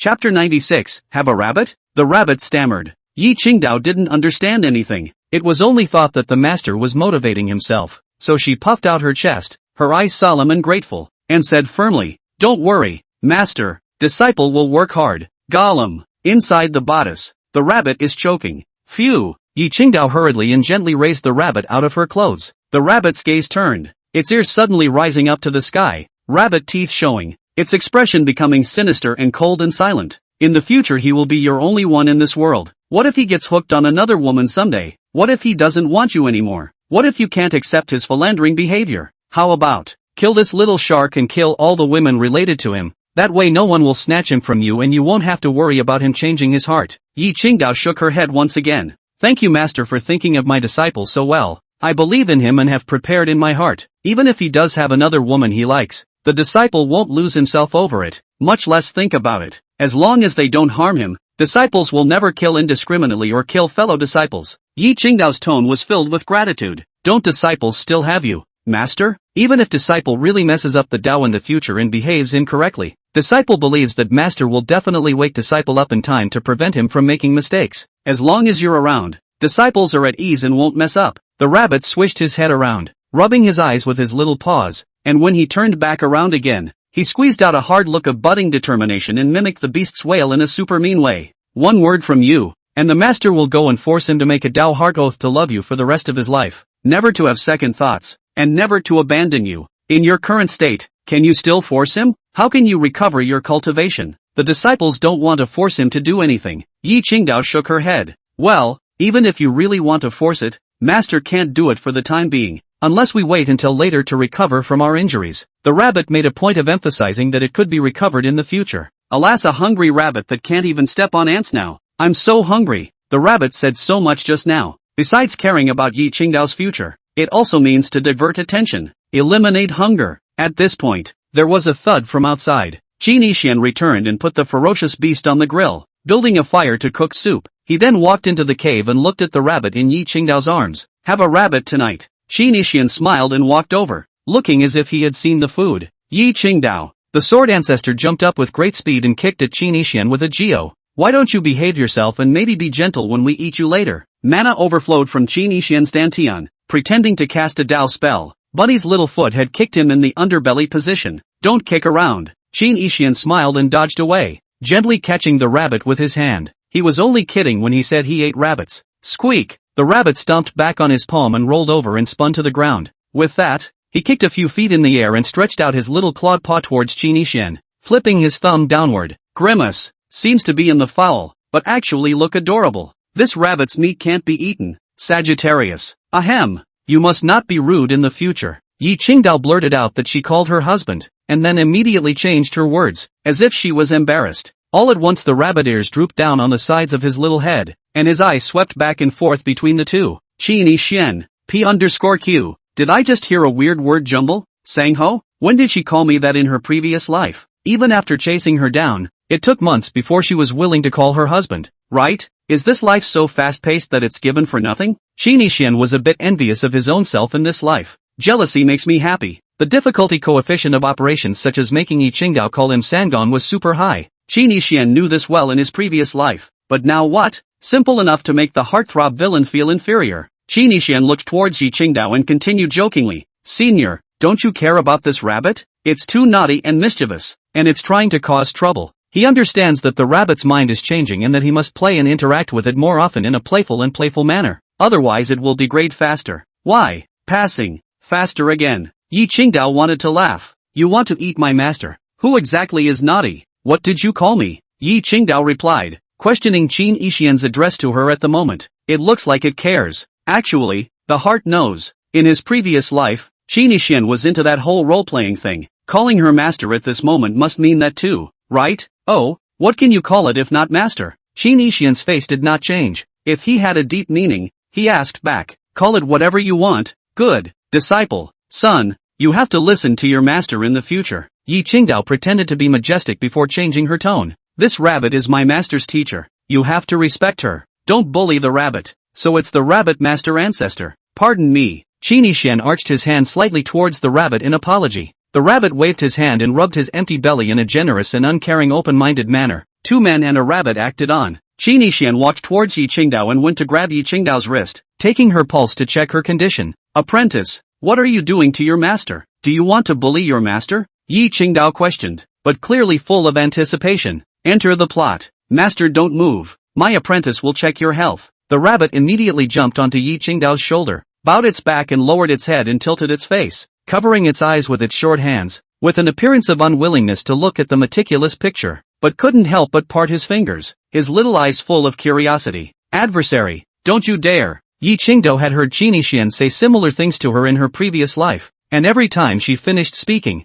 Qin Yixian began to indulge in bullying her. She understands very well the special meaning of checking the body. While not repulsive at the moment and looking forward to it, would it be too soon? Neither one of them ever got married. Whatever. Come on. 3. Obey. Qin Yixian flicked away the hilt of her sword, which she had pretended to resist and refused. With one hand, and probed for a pulse with the other. As the saying goes, the more you fight back, the more you get excited, and Bean understands that in this life. Alas, it's a shame. Currently, although the medical skills had improved a bit, they hadn't failed to enter the Tao, and still weren't enough to treat or take the pulse of an overwhelmingly powerful person. It is difficult to know the specifics. Qin Yixian couldn't see any major problems. Even more so, it was impossible to view the hidden diseases of cultivation that existed in every cultivator. Only no Yi Qingdao pulse normal, energetic, healthy like a cow. But well, wrists are rather soft and tender. At this point, Qin Yixian frowned, grasping his hand and not letting go, seemingly putting out the end. Chapter 97, Sword Ancestor can heal? Adversary, why don't you let go?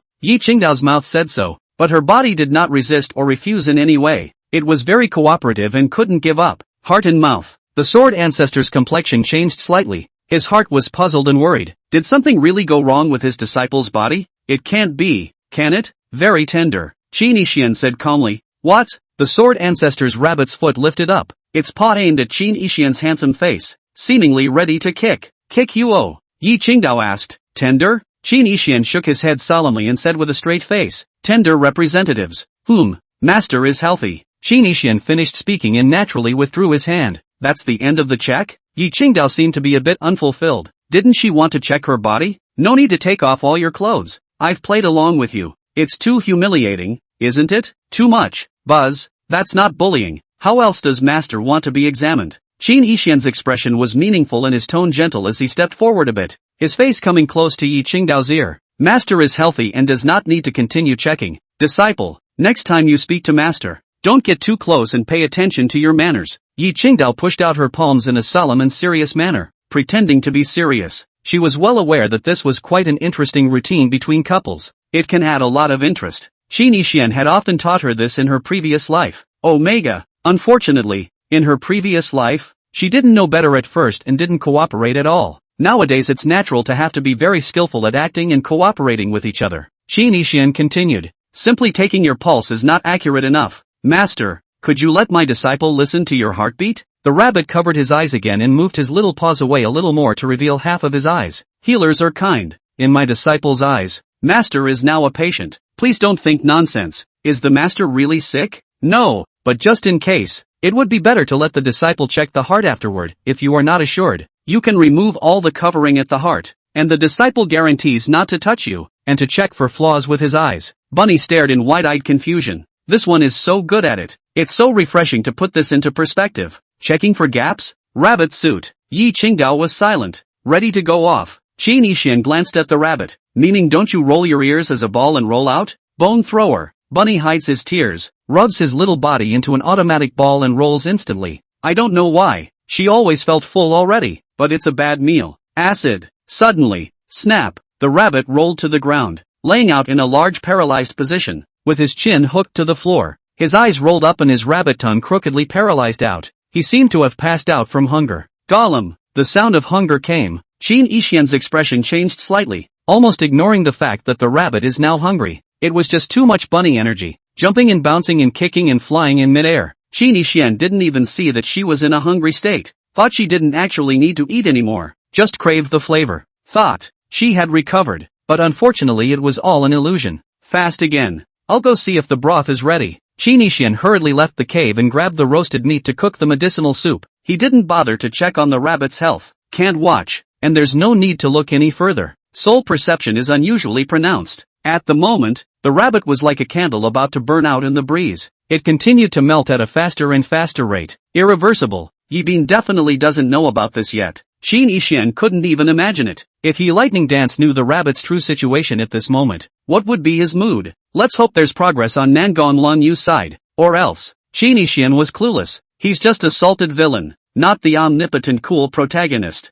The Valley of the Healing Fairy. Nangon Lan Yu said in her heart. In my previous life, he told me that the Sword Ancestor could be more than just a hidden god tower guardian. The true strength is even beyond the very top of this world, and can be called invincible when looking at the stronger worlds that I am not even aware of. It was also said that the Sword Ancestor is immortal and transcends the cycle of reincarnation, which is a legendary ability that cannot be realized even by the peak of the Supreme Jedi, and no one in the 9 states has ever done it. Is there really someone in the world who can't die? How could such an invincible powerhouse that transcends the supreme absolute make his body-soul into that kind of dilapidated state? With a look of imminent death and ashes, Nangon Lungyu was filled with doubt. He would not hesitate to give me that technique. I'm afraid that he mainly hopes that I can make the Tao of healing even further, and certify to the absolute peak as soon as possible to heal the rabbits. What on earth did the rabbit do to make him care that much? I'm so envious. If he cares so much about me, it will be easier for me to realize what my heart desires. Nangon Lanyu's figure flashed and arrived at the back of the medical Immortal Valley.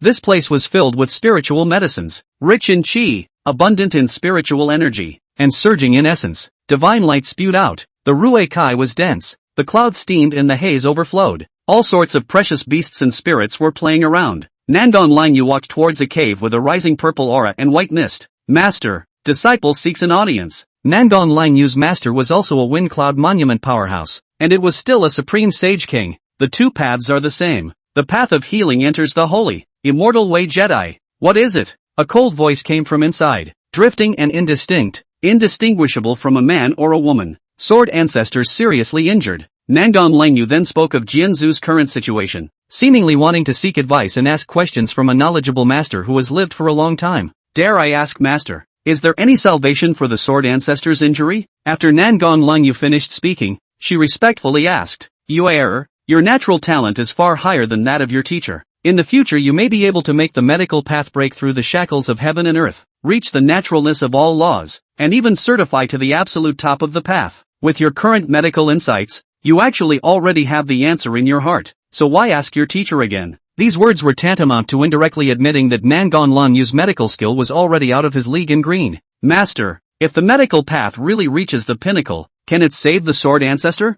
Nangon Lanyu asked again. Do you know why, master? Who is ranked on top of the Wind and Cloud Monument, is not the world's #1 healer. Wind and Cloud Monument. Each of the 10 powerhouses represents the strongest in a particular aspect. Both have seals. The first Buddha in the world. The first sword. The first cut. The first devil. Only Nangon Lanyu's master. Yet he calls himself the second doctor in the world. There's someone else in the 9 regions whose medical skill is stronger than master? Nangon Lanyu knew it by heart. She was currently more powerful than her master's healing alone. That's natural. Aren't you stronger than master now? The disciple wouldn't dare. Don't be modest. Master is self-aware. But before you, there is another fellow who far surpasses master. Nangon Lengyu asked. Who? Sword Ancestor. Chapter 98. Sword Ancestor was once a cunning rabbit. Nangon Lengyu was shocked in her heart. The world knows that the Sword Ancestor's heart is only for the sword. All of them think that the sword court can't do anything but swords. Destined to be a lone star, he only practiced the way of the sword. If not for the fact that the practice of the way of the sword needed to be dependent on the way of the martial arts and the way of the immortals, none of them may be able to understand Xian Wu. There was even a guess that the sword pavilion cultivated swords without the need for immortal martial arts. Can't even do the most basic borrowed luck. The Sword Ancestor himself didn't have much chi. In this way, how could the Sword Ancestor have cultivated the medical path? Which was the more complicated and difficult of the many great paths? It was actually stronger than the Wind Cloud Tablet Healing Fairy Absolute Sage King. Being recognized as the #1 healer in Kyushu currently shames himself. Nangon Lengyu was incredulous.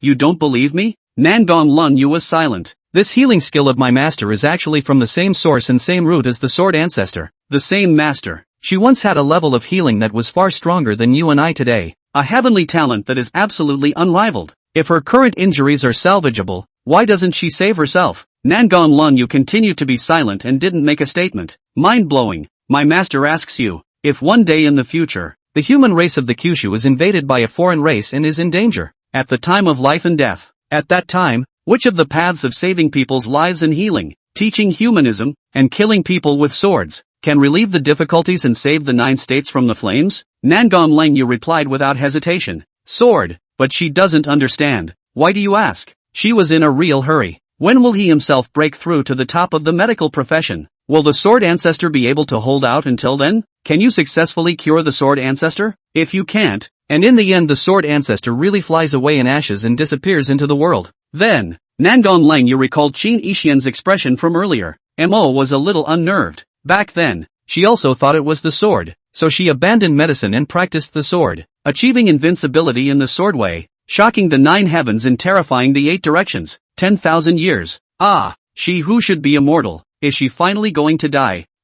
Maybe, as you think. She's long past the point of knowing anything about useless healing these days. Nangon Lung Yu was surprised again. Master actually knows that the Sword Ancestor is immortal as well? If you're immortal, how can you die? Nangon Lung Yu asked. When is a living being truly dead? Healer Zhou asked rhetorically. Is it when the flesh breaks, the heart stops, and it is buried in the yellow earth? Nangon Lung Yu didn't respond, but in his heart, he said, no, the flesh is dead, but can still take over the body, and can still be reincarnated. Is it when the soul is dissipated, grayed out and unable to reincarnate? Is it the time to be eroded by age, to be worn down by time, to be completely forgotten by the world? Neither. Yes, when the faith in your heart collapses, when you lose hope of holding on to life, when you can't see the future. Nangon Lung Yu was listening to the clouds, but there is some speculation. What Master Teacher means is, the reason why the Sword Ancestor went up in smoke and disappeared into the world was because a certain insistent belief collapsed and he didn't want to live anymore deep down inside himself? It is not that the heart does not want to live, but life passes of its own accord and can no longer exist in the world.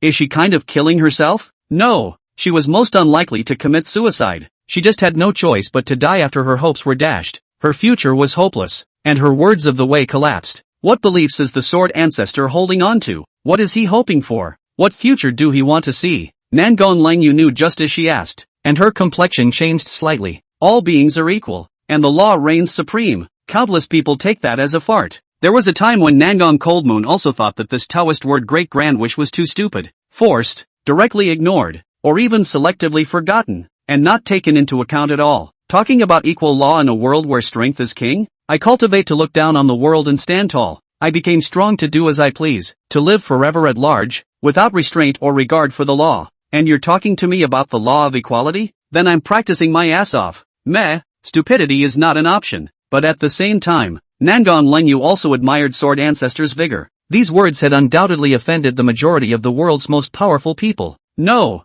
it even offends all cultivators. If this is the hope that the Sword Ancestor is alive, then the Sword Ancestor can indeed die. No wonder faith collapses. Can't see the future at all. There is no hope. Nangon Lung Yu understood and speculated. When the Sword Ancestor first made her Tao statement, in order to fulfill this great wish as much as possible, she paid a great price and made a Tao vow with her life, betting her future on this statement. When the word is made, it is born. When the word is broken, it dies. Now that the word is destined to be unfulfilled, the hope of equality is extinguished. The law has no future. The oath of the word has collapsed, and she herself has perhaps lost her faith, and her life has passed away as a result. Pretty much. In fact, this broken Tao speech has collapsed since 10,000 years ago, and she is quite stubborn as she has held on strongly to this day. The medical ancestor responded. Does Master know why the Sword Ancestor established this Tao of life and death, that all beings are equal and the law is honored? Naturally no. At that time, when she swore to set up the word of the way, Master was at the side.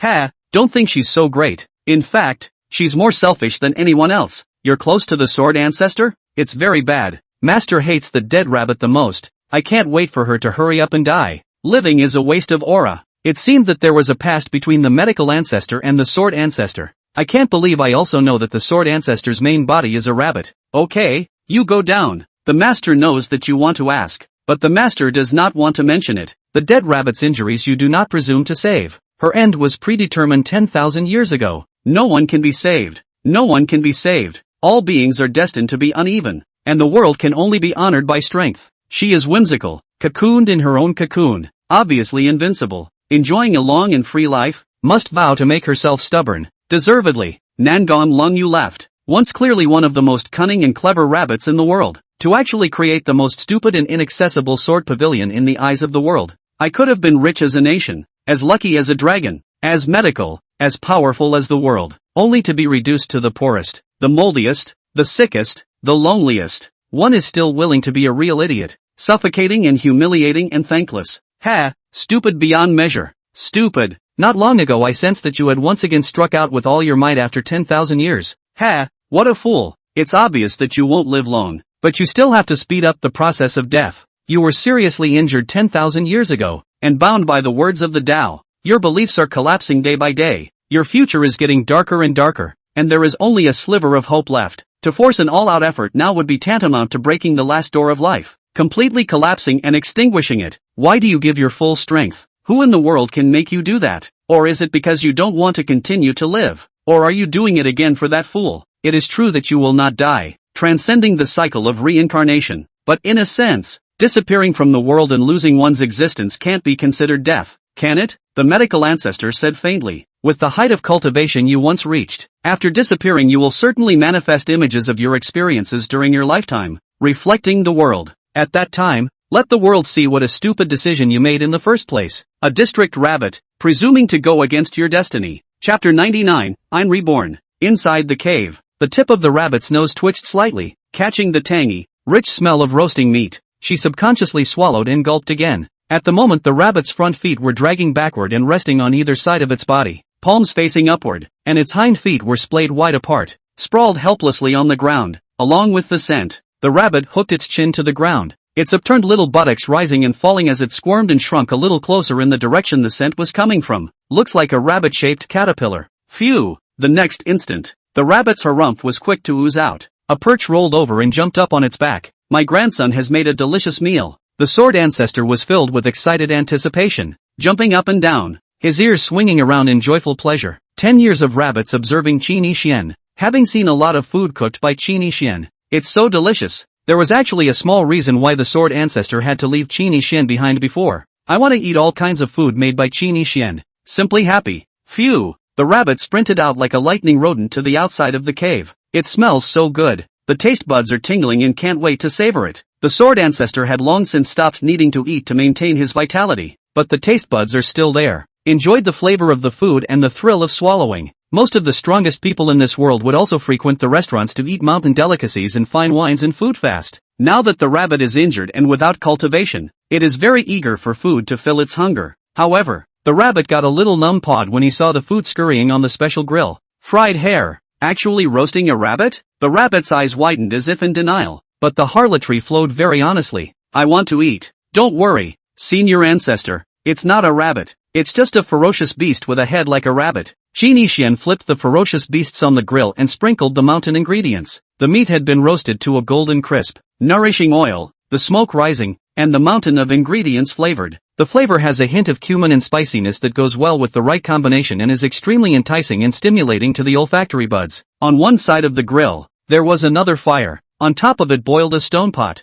in which the spirit soup boiled and tumbled. Qin Yixian added quite a few medicinal herbs that he had previously collected in the forest, as well as mountain mushrooms, spirit leaves, and the like. A faint medicinal fragrance overflowed and refreshed the heart, and in front of these two fires, there was also a simple isolation formation, preventing the scent from spilling outside and being sniffed by the other elders and disciples of the Sword Pavilion. What if we don't have enough to eat? Nor was Qin Yixian being petty. He set up formations, mainly practicing to improve his formation path. By the way, the level and effectiveness of testing formations today, the heart also really didn't want to attract other Sword Pavilion disciples. It's too pugnacious. Those sisters couldn't wait to devour him in one bite. Good grandson, what did you do with these and why do they taste so great? The rabbit came over and sniffed carefully, his rabbit tongue itching to stick, and asked curiously. She had baked meat herself. Vomit. Compared to Qin Yixian's roasted meat, it was like poop, hard to eat and smell. The memory of it makes me sick to my stomach. Want to throw up. Heaven allowed the Sword Ancestor to once possess invincible strength and talent in the way of the sword, but it deprived her of the ability to cook. Kenjo is a culinary idiot. Gluttony but won't do. When I was a kid, eating barbecued meat tasted like chewing wax, just to fill up my stomach. No taste enjoyment at all. Why was she so nice to Qin Yixian before? Tweaked. Why don't you do anything about it? Qin Yixian's cooking skills are key. Does Master Ancestor want to learn? Disciple will teach you. Qin Yixian stirred the medicinal spirit soup with a homemade stone spoon and smiled gently. These tools are all homemade by Qin Yixian. As a literary Tao practitioner who gathered qi from all 8 directions, if you can't even get basic cooking tools, you're a little too incompetent. Sure, these kitchen utensils are only temporary. In the future, Qin Yixian would definitely get professional spirit cookware. It tastes better that way, works better, and takes less time and effort. Of course I want to learn, but I'm too stupid. I'm afraid I won't be able to learn. Can I eat ready-made now, good disciple? The rabbit's little ears perked up and its big watery eyes stared blankly at Qin Yixian. Deeply expectant, cute and adorable, and a little pathetic. Small paws clenched slightly into fists and leaned at his chin, his little tail twisting and tearing. Qin Yixian was stunned and nodded with a gentle smile. Who could resist such a cute and cuddly bunny? Available at. The passage of her life has accelerated again. Soon after. Cooked. Master Ancestor please. Qin Yixian tore off a piece of leg meat, making a tearing sound of meat cracking. The outside was charred and the inside was tender. and the flavor was even stronger. The Sword Ancestor noticed that there were other ingredients in the belly of this rabbit-shaped ferocious beast, complementing the flavor. The Sword Ancestor looked at the piece of oil-smelling ferocious beast leg meat that was torn off and decisively pounced on it. Who knew that as soon as Qin Yixian retracted, the Sword Ancestor pounced? This one belongs to the master. The master ancestor tears it himself. Oh. Qin Yixian looked at the medicinal meal. His mana moved slightly, and with a bang the stone pot was covered and the fire became smaller. Simmer slowly, as if to prevent stealing. Apprentice son, you are too cunning and bad. The rabbit bulged its mouth. Qin Yixian had clearly just torn off the leg meat under false pretenses and handed it to her, luring her to pounce. It turned out to be tempting but not giving, with a good, bad conscience. Playing with rabbits? Qin Yixian tried to squeeze out a smile and stopped looking at her as he carried the thigh meat and walked into the cave. This big. I'm welcome. The Sword Ancestor stomped and swooshed out. The entire rabbit lunged onto the meat, its 4 tiny footclaws clasping the charred yellow flesh of the ferocious beast in a death grip, exposing his rabbit teeth. His face was fierce and vicious, and he opened his mouth to bite down. Click, click, click. The rabbits feasted and chewed so swiftly that wolfing down the food doesn't even begin to describe it. Tender grilled meat pops up in the mouth with an explosion of sizzling flavor, and when your teeth bite into it, the red spicy oil swishes and bubbles, and the thrill of tickling your intestines dances on your tongue, leaving a lasting aftertaste. It's really hard to imagine that such a small rabbit body would be eaten in such a high volume. Crunch! The rabbits don't even spare the bones, and eat them in one gulp. Inside the cave.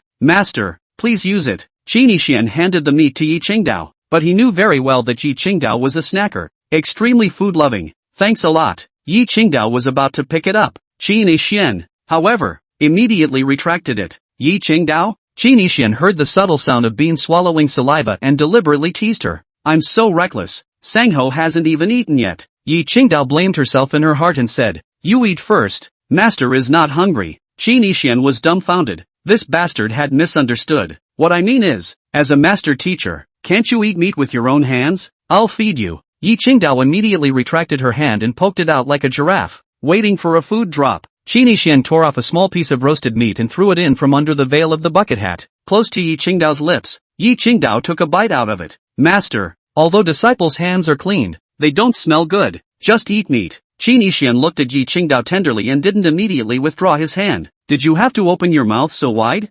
All-inclusive. But it's wet and tender. Soft touch. But the wetness and softness of the touch made someone not want to withdraw his hand immediately. Amount. It's disgusting. That's weird. Well, before Qin Yixian could finish his sentence, his mouth was gagged by an appropriately sized piece of fragrant roasted meat. Yi Qingdao harnessed her sword chi and cut and fed the meat in the air with precision and gentleness. So like a virtuous wife feeding her lover, Qin Yixian froze slightly and slowly chewed on the roasted meat. And yet, I didn't get the flavor and oily nourishment of the grilled meat. Instead, it's a little sweet. It's obviously very simple to eat meat. The two had to be fed by you and pitched by me. Qin Yixian's fingers were stained with a lot of fairy saliva. It's also enough. He hadn't played like that in his previous life. Master, I am actually Qin Yixian felt that the time was ripe and was ready to have a showdown with Yi Qingdao. Tell her she's Qin Yixian and has been reborn. Confess everything. There's no point in hiding your daughter-in-law. But just then, Qin Yixian, however, couldn't expose himself as a reborn person no matter what.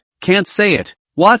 It seems that such things as rebirth can only be known by oneself. Is it considered a forced setting? No harm, no foul. Good lies and concealment are not bad, and somehow longer. Once Qin Yixian heard a saying, too eager and honest feelings are generally difficult to stabilize and sustain. Chapter 100, Full-Grade Charming Woman. Do you believe that respecting the law can be achieved? What are you? Yi Qingdao licked the residual meat oil at the corner of her mouth and wiped it clean with her sword chi while looking at Qin Yixian curiously, and also silently helped Qin Yixian's fingers to clean white. Actually, the heart is in the right place. She's been wanting to talk about rebirth for a long time on her end, too. Naho is the same as Ji Mengyao. Can't tell. I'm a denizen and want to see you. Qin Yixian looked straight at her and said, haven't seen Bean's face in this life. Aren't you watching now? Yi Qingdao sat upright and resumed her previous demeanor, thinking that Qin Yixian was playing tricks again and she had to cooperate with them one by one. Disciple wants to see you under the bucket hat. Qin Yixian was curious.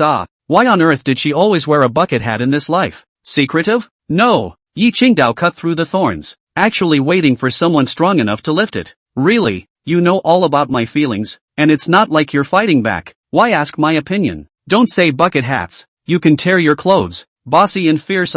In his previous life, Qin Yixian had always played a similar strong set against Yi Qingdao. It says it's so otherworldly and not boring. Yi Qingdao was quite uncomfortable at the time. And now it's oh so exciting. Master doesn't look good? Qin Xian, not understanding the situation, deliberately asked. It's just skin. Does it matter if it looks good? Yi Qingdao asked rhetorically. That's right. I was reborn and became so mediocre before. But didn't you still love me in the beginning? Face value is really important though. It's just that you guys naively don't care. Qin Xian smiled warmly and said no more. Sensing something, his gaze changed, his heart was worried, and he walked out of the cave. Finished? Yi Qingdao is holding her sword. Can't wait to chop someone's brain a little. In a previous life you tried to tease me in every way possible when you first met me. When I was all deadpan and boring and didn't cater to you Now I can. Sigh, this life is so different from your previous life. But that's not so bad. I like it better. Is it possible that you're worried that you can't break it with your low cultivation level? Yi Qingdao was in the middle of a brainstorming session.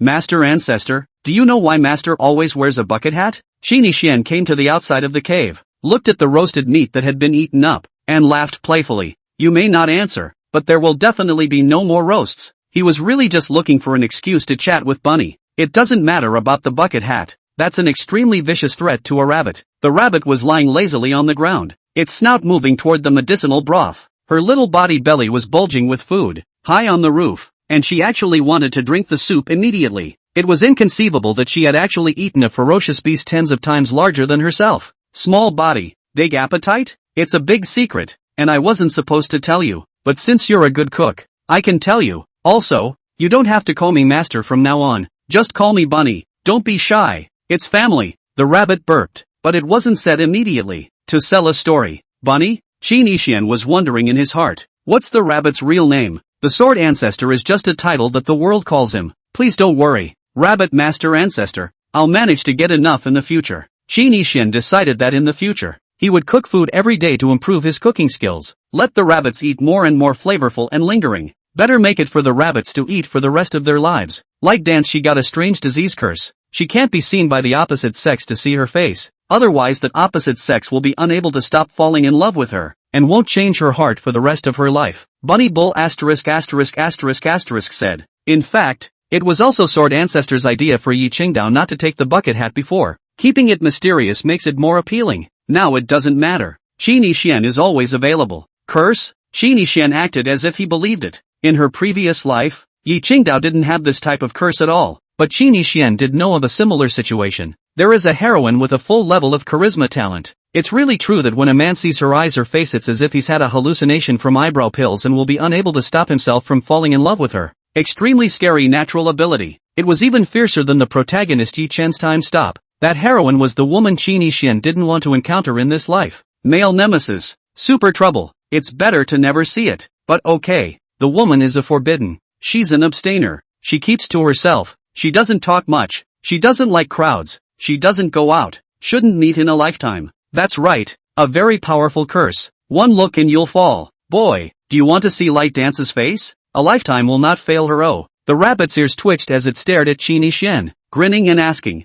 A disciple doesn't need to see it to fall. Promise. Never change my heart. The Taoist heart swears. I will never fail her. Qin Xian said solemnly. Then he opened the boiled medicinal soup and served a bowl to Yi Qingdao. A small bit was ferried to the unconscious Nalan Shimum. All the rest is taken care of by the rabbits. The soup was of course also fed to Yi Qingdao by Qin Xian himself. As for how to feed, unconscious, into the night. The star-filled sky is bright and clear. One of the brightest stars was located directly above the sword pavilion. The two men and the rabbit lay flat in a large formation looking at the sky. Zip, zip, zip, zip, zip. Next to it, the remaining campfire after the roast was burning, and as the breeze blew gently, the flames jumped, emitting a faint sound of burning air. Apprentice grandson, why haven't you treated Nalan Shimung yet? Bunny asked. It's been healing for a long time. It's just not progressing that fast. Qin Xian would run the healing dharma in his spare time, striking out his mana and harnessing control of his essence to restore Nalan Shimung's injuries. He also used his chi to form needles and performed needles for Nalan Shimung.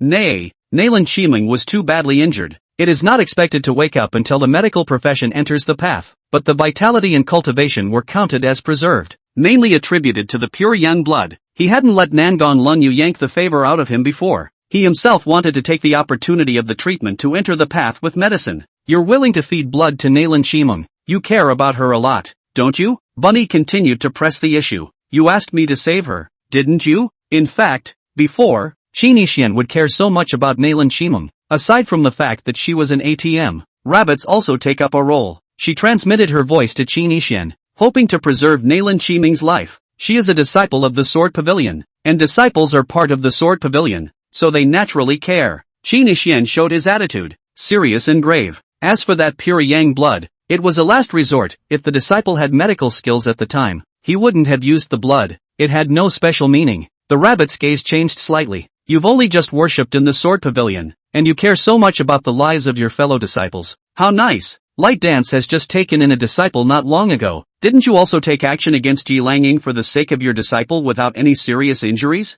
Qin Yixian stared at the rabbit, his gaze shifting slightly as he tried to remain calm, and seemingly all is calm. Actually, I'm only doing this because of my stupid apprentice. It has nothing to do with you. The rabbit's ears wiggled and its small eyes gazed obliquely at Yi Qingdao. Regardless of your original intent, the disciple is favored and mindful of it. The moment. To the side, Yi Qingdao had already entered into meditative cultivation and toning without realizing it. Couldn't hear the two conversing. It seemed like it was because the aftermath of the previous fight with Ji Mengyao hadn't completely worn off. Need to fall asleep and tune out. Master Ancestor, do you really believe that in the future it will be possible for all beings to be equal and the Dharma to be honored? Bunny actually shook his head. Don't believe it. What?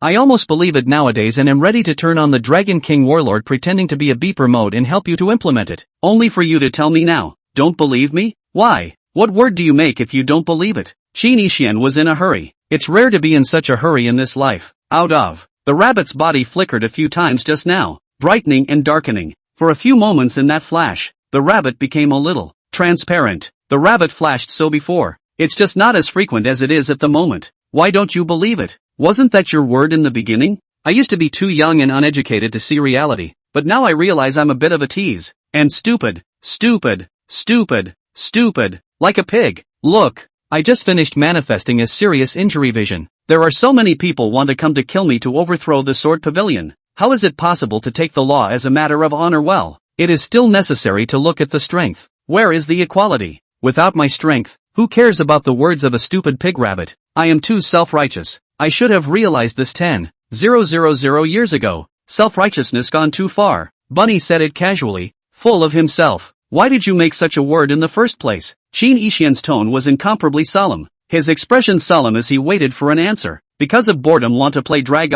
Think about it. With their own sword. With a rabbit's words. Deterring the world's beings do not dare to violate the law. Forcing all the spirits to look at it as equal. Do not think it is very draggy? Chapter 101. The rabbit disappears. Making that kind of statement just to be cool? Qin Yixian didn't believe it. From memory, he knew it would have something to do with the rabbit's teacher. Just don't know specifically. It's not at all about being cool and posing. Apprentice grandson. Do you believe it then? In this world where all are not equal and strength is the rule, can my words of juggling and tugging come true in the future? The rabbit stared into Qin Yixian's eyes and asked rhetorically. Qin Yixian skimmed his head and was silent. Honestly, he doesn't believe it at all. The previous threat of equality of the heavens and honoring the law in all realms was also just to make the rabbit happy and appear hot-blooded. Pure payback. Repay the Sword Ancestor for beheading the pure love warrior. If the Sword Ancestor hadn't stepped in, Qin Yixian really couldn't do anything about that Yi Langing, who could suspend time and was empowered by heavenly destiny and qi. At that time, even once upon a time, Qin Yixian thought that the Sword Ancestor's Tao words were stupid. Can't say it's stupid either. Naive. Innocent. Selfish. Cultivation. It's all about free and long life. Free from bondage. High up. Carefree and spontaneous. Most people strive to be strong because they want to condescend and differentiate themselves from the ants, to create inequality, to be superior themselves. As a result, the Sword Ancestor's words of equality and lawfulness were tantamount to invisibly adding shackles and wiping out cultivation efforts for all beings. To be hyperbolic. Sword Ancestor, this was almost equal to lifting up the world and going against the grain. If she is like a devil who kills the world and dares not disrespect it, it would be possible to achieve a kind of superficial equality and situational law. The people had to be equal and honor the law out of fear of the Sword Ancestor's strength. Pity. The rabbit himself, however, is physically active and sticks to the word more than anyone else, without being violent or forceful or oppressive. Xuanji Palace plotted to kill Yi Qingdao, and she only killed one person in the district. Song Shiji verbally executes the pseudo-crime, but she blocked Qin Yixian to kill directly. That would be a contradiction. So much for that. A portion of the people may honor the law out of fear of her, but in their hearts they are dishonest and contemptuous. There are even many others who are unafraid because she honors the law and behaves casually and recklessly. In the long run, the number of law defiers will increase. The fact that the key rabbit is stupidly so purely naive and brainlessly insistent makes it easy to get drilled and backbite. If you continue like this, you will be stuck in a certain cycle. The end result is that all beings are not equal and it is difficult to honor the Dharma. It is still the fist that is equal and strength that is honored. Even more obvious, nature has no future. Do you believe it? Bunny trailed off. Qin Ishian continued to be silent. See, no one can believe it, and I certainly can't. Bunny waved his hand. I believed in it for a while, but now I don't dare. I've given up. I'm better off some other way. Right then and there. Wah! Heaven and earth changed color and surged with visions. Buddha's light shone brightly. Buddhist sounds rolled out. Golden light dazzled and dazzled. And Buddhist runes flickered endlessly.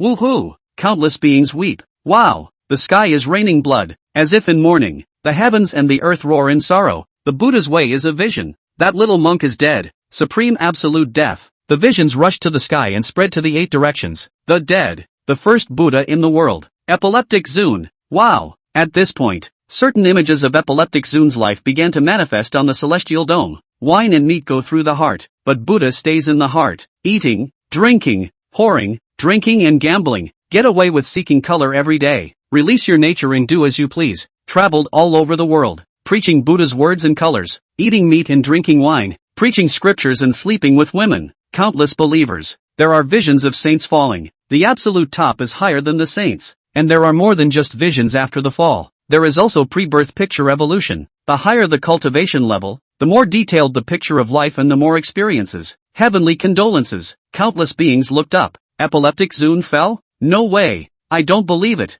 Unless we see a corpse. I think this is Epileptic Zune's means of recruiting followers. Many people don't believe in the death of Epileptic Zone. The only way to see the body is to see it with your own eyes. Before you'll believe it. It's a supreme masterpiece. How can you fall so easily? Not long ago it was the 5 saints who were seriously injured by the vision. And now it's the Epileptic Zune. An eventful year. The 5 saints were injured. Seemingly because of Yen Berserker's sneak attack. Who was Epileptic Zune killed by? Master Ancestor? Why are you looking at Disciple like that? Disciple doesn't have the ability to kill a supreme Jedi. Qin Ishian saw the rabbit's look of deep meaning staring at him and deliberately explained more than necessary. Not too long ago there were also visions coming in. Visions of saints being seriously injured. 5 in a row. 5 saints seriously injured. The rabbit's gaze did not flicker as it continued to stare into Qin Ishian's eyes. You know who they are, Padawan, don't you? Qin Ishian was silent. In fact, he naturally knew that it was Yen Berserker who had struck. As for Epileptic Zune, of course, it is also Qin Ishian scheming and calculating to press death. Epileptic Zune once killed a woman in Baiwe. The woman had a family member who was some kind of fire-playing heroine. Now it has become a great terror. It's just that the Great Terror doesn't know what happened in the first place. Qin Ishian only needed to control Crown Prince Yen Dan with his divine thoughts and send a message to inform that Great Terror. Enough for Epileptic Zune to drink a pot. Better off dead.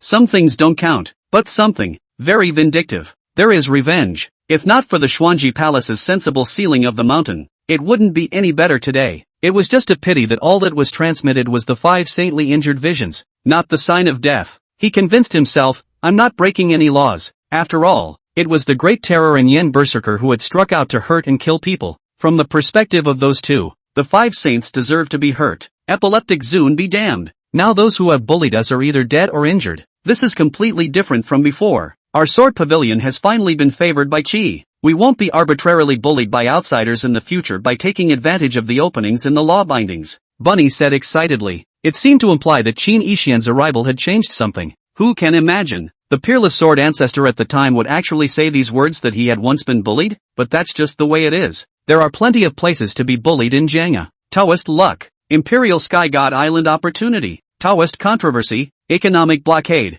Powerful ostracism. Most of the other sets are the strongest person pretending to be a pig in a poke and pretending to be a beeper, or the weak pretend to be a tiger, scare a tiger, and play the beep to the end, or obviously a tiger, but they think they are a pig. Others see him on the surface of equal treatment, but in the heart of the Dihua brainwashing respect him as a god. But the sword ancestor was bound by his own inner insistence and words of the Tao, being bullied by pigs and trampled by tigers, obviously the head of the most ferocious tiger. But others are only respectful on the surface, the heart of her as the head. Stupid pig. It's not even superficially respectful, it's just treated as an equal. Such a trope is simply more stifling than the feeling some cool protagonists get when they're mocked and humiliated before pretending to be beeped and punched in the face. The Dragon King is his son-in-law, but in private he does not lose his dragon power and authority. The god of war is satirized, yet there are still countless lickspittles under his command. Janga was bullied, and could only walk alone, without power, without wealth, without luck, no one to help. But why did she last so many years? With Master Ancestor and Lightning Dance in attendance, who would dare bully the Sword Pavilion? Qin Yixian watched dumbfounded as the visions floated to an end and the vault of the sky returned to tranquility, twisting his head once again, unwilling to look at the rabbit. Yes? Bunny asked happily, his voice vibrant in mid-sentence. The words fell instantly. Squeaks. A side fire went out and the sound of burning disappeared. The last flames died with the wind. Qin Yixian understood why Yi Qingdao had fallen into meditation. It's not at all that the exertion needs to be toned down and recovered. Rather, the Sword Ancestor used his last strength to put her to sleep. Don't want her to see this moment. Apprentice grandson, the meat you roasted is so delicious. Ah. The tone is full of intention and nostalgia.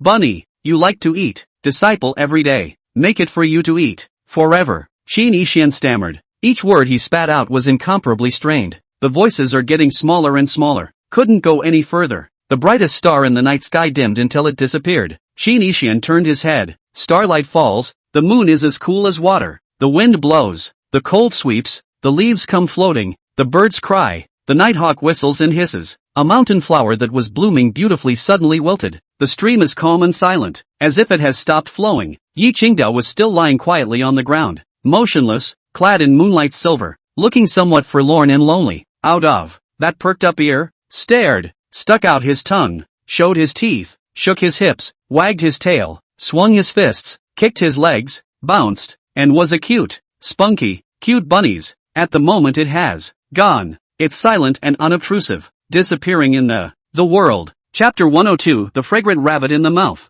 Nay, Mar, where's my rabbit? The heart demon was upset at the moment. Why? It's just a matter of killing a District Heaven's mandate protagonist. How could she who kills invincibly and looks out of the sky disappear? The rabbit disappeared without an immediate vision. All is calm. The moment. Except for Qin Yixian. No one knows that rabbits don't exist anymore. Qin Yixian recalled the moments with the rabbit over this period of time. Bunny never showed a hint of impending negativity. Mental age degeneration. Always cute and adorable and silly and goofy. Those big eyes show wisdom from time to time. She's alive, Qin Yixian said with certainty, an existence that once sword-swept the realms. Even if he was severely injured 10,000 years ago, he wouldn't die because of a single strike. Immortality, transcendence of reincarnation. Hongjun in feudal god will die? Mythical Pangea will die? Will the Western Rudraksh disappear? What was the power that made her disappear? Does it have anything to do with that word of the word? Qin Yixian raised her eyes and swept around, smiling gently. Master, rabbit, don't hide.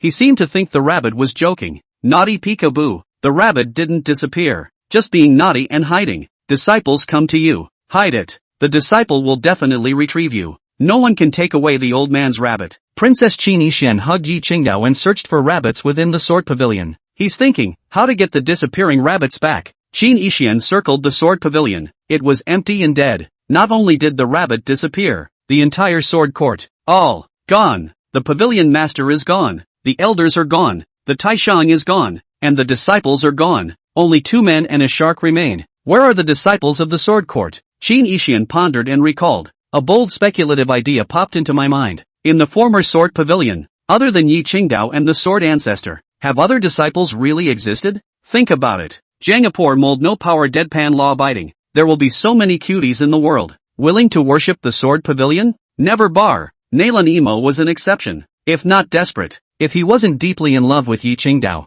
this shark will never worship the Sword Pavilion. Beings who have not practiced seeking the way can endure poverty and lack of luck. So, Taishang, Pavilion Masters, Elders, True Tradition, Disciples. They may be the divine idea split by the Sword Ancestor's own power. The rabbit gives the doppelganger different personalities and minds, identities. It made them as if they were a living, breathing Sword Pavilion disciple. Now that the rabbit had disappeared, the doppelganger naturally followed. 10,000 years since, there is only one lonely rabbit in the Sword Pavilion. Then there was more Yi Qingdao. Then there was Nalan Emo. Lastly, there was Qin Yixian. Fine thoughts. That's a big possibility. Qin Yixian looked into the distance and was silent. Rabbit, why did you create the Sword Pavilion? Why did you set up the word? And why did you disappear? Yi Qingdao was still in a meditative coma. Nothing is known. Sunset the next day. The wisp of sword intent that remained in the sword pavilion completely disappeared. Rumble. The earth and sky shook. Divine light spewed out. The Tao tumbled. The order of the great Tao flowed. The divine charm surrounded. 1,000 streaks of auspicious energy, and 10,000 shades of haze. Above the firmament, light flickered, and an image emerged as if it were real. Falling on top of the Jedi will result in the manifestation of a living picture. That's what rabbits go through in life. The rabbit's obsession materializes. Heavenly condolences. Countless people looked up, looked to the heavens. Was heaven. Last night a vision of epileptic venerable's fall was manifested, surfacing images of his life's obsessions. And this morning his corpse was found, confirming the death of the world's first Buddha. Now that a day hasn't passed, another pre-birth image? Who fell? Oh my god, such a sword energy is. Sword Ancestor bar. Ha ha ha ha ha, that nosy little cutie, dead at last. Her severe injury vision not long ago was the sign. I didn't expect it to be so quick. There was silence. Some people are bland. Some people laugh. The Valley of the Healing Fairy. Nangon Lengyu murmured. That fast? There should be a reason why she foolishly clung to the words of the word when she would manifest obsessive experiences among the images of her life, right? As long as we learn the beginning and end of her making the Tao, with Qin Yixian's ability, we might be able to get her to come back immediately. When the way is made, it is born. And when the way gives birth to hope, the one who establishes the way is naturally lost and reappears. If Qin Yixian thus ignites his ambition to dominate and return to being as strong as he was in his previous life, it will be more convenient for me to act subsequently and fulfill my heart's desire. Somewhere in an ancient city, a handsome-looking man looked up, his gaze holding a few moments of regretful surprise. That cute bunny is dead? In that case, it will be easier for this seat to act after worshipping the sword pavilion. Ugh, she's quite cute. The voice was a woman, very pleasing to the ear. Shura sect. Dead. With the fall of the Sword Ancestor, the 9 states will be in chaos, and it won't be long before the ancient taboo is sure to appear, and the foreign races will invade once again. This seat's Shura killing Tao can finally show off its skills in a big, painful way. Yen Berserker laughed maniacally. Everyone's attention was on the dome. The whole of Kyushu, wherever you are, as long as you can see the firmament, you will be able to see a picture of the life experience of the Sword Ancestor. Qin Yixian stared intently at the sky. The answer to everything may be there. The vault manifested in the picture. As the sun set, the ancient trees were in the sky, the forest was deep and dense, the weeds were overgrown, the rocks were jagged, and from time to time, the roar of the beasts roared. It was a vast mountain range, filled with a grayish-white pale mist, revealing a somewhat morose aura. There were flying birds prancing through the void, mana ripples shook and might overflowed, brilliant light showered down and runes flashed. At the outskirts of the mountains, an ancient stone monument several feet high was erected. It was engraved with 4 large, eye-catching letters. 100,000 mountains. The brush is strong and powerful. 100,000 mountains? Is there such a place in Kyushu? Never heard of it. Old me has the impression that 10,000 years ago, within the territory of the Great Xia Imperial Dynasty's Sword Prefecture, there was such 100,000 mountains. I've also read about it in ancient books, and it said that later on, the 100,000 mountains were hardened and worn down by the three-eyed race, one of the ancient foreign races. Great Xia Imperial Dynasty. That was an ancient imperial dynasty of the 9 states that predated the Great Zhou and the Great Shang. It was the common lord of the human race of the 9 states at that time, ruling over the entire human race of the 9 states, and there was nothing that was not the king's land under the whole sky. The Sword Ancestor lived for a long time. It's naturally not surprising that there are 100,000 mountains in Dacia in the picture of his life. Where is the Sword Ancestor? Countless people in the 9 states were talking about it. At this point, someone noticed, next to the stone monument on the 100,000 mountains, showing half of his little furry snow-white head. The image is frozen there, slowly pulling in closer and zooming out. It becomes clearer and clearer, by the time the crowd could see it. Phew! The next instant, a cute, snow-white, adorable bunny rabbit scurried out from behind the stone monument. This Moncler outlet online can finally round out of this Thai place. Dry Grandma Bear. Who ing dare to say that rabbits cannot cultivate to seek the way? This Moncler outlet online a kick dead. Said your big ancestors banana peel? Humph. Chapter 103 Rogue Rabbit. The rabbit's soft and crispy pleasant female voice made many people listen to it and become intoxicated. But nah. This nice voice opens its mouth with a fragrant scent. I'm pouring. Many people were confused in place and stared in disbelief. Some people even plant a flip on the spot. The heart turned over in disbelief. Don't tell me this rabbit is that famous Sword Ancestor? Nonsense. This is the picture of the Sword Ancestor's life. Obsessive experience. Who is it if not the Sword Ancestor? Who says that a sword ancestor can't be a rabbit witness? Wow, so cute, white as snow, big eyes, long ears, short tail, fluffy. I want to cuddle Rabbit Kenzu's soft face. Those little bunny teeth poked my heart out. And the way Rabbit Jianzu's little paw is holding his chin is super cute. Ugh. I didn't expect the invincible first sword ancestor is actually such a petite and cute rabbit. Countless perceptions were turned upside down. If he hadn't seen it with his own eyes, he wouldn't have dared to believe that the number one strongest person practicing the killing sword path was a rabbit. They had all once thought that the sword ancestor was a peerless woman who cultivated the emotionless sword, transcendent and out of the ordinary. This wave of contrast is just too much. Many women's hearts were budding, and they couldn't help but want to hug the body of the world's first sword. Ahem, yuck. The rabbit spat out a mouthful of thick phlegm and sprayed it on a stone monument to the side. This big master belly hungry. Eat meat to go. Martyr. Do not eat full cultivation a dog egg. Hey, the human race is full of beautiful women. Oh, ga ga ga. This big master is going to go and grab first 10 beautiful girls to juggle and cuddle. And money, treasure. This lord wants all of it. Wow. Ugh. The rabbit squirted another mouthful. His little tail twisted, and he hopped away from the edge of the 100,000 mountains, running towards the distance crowd. It's just unimaginable. The sword ancestor is more than just a rabbit, or a rogue rabbit that walks upright, spews profanity at all times, spits, covets money and wants women, and calls himself a grandpa. Among them, no one was more surprised than Chini Xian. She, really a rabbit? Ha, what exactly has been going on? The celestial image shifted. The rabbit held a pinch of green grass in his paw and threw it in his mouth to crumple and eat it. Bah! This lord wants to eat meat. These broken grasses are awful. After the rabbit left the 100,000 mountains, it looked around for food. Unfortunately, it's deserted. Couldn't find any meat at all. There are not even mountain fruits to satisfy hunger. The rabbit was so hungry that he grabbed a handful of grass and nibbled on it first. Green grass is hard to chew, bitter and faggy, not tasty and not swallowable. Wow! The rabbit heard the water swoosh out, ready for a big drink, catch some more fish for dinner. However, when the rabbit came to the river, it froze. Vomit. The water is red, like blood. The fishy odor filled the room. The river was floating with uncountable bodies and limbs and visceral filth. Blood. Dead people. It's a river of human blood. Some people were shocked to see this, but more people are unmoved. Blood is flowing. A mountain of corpses. It's commonplace in this world.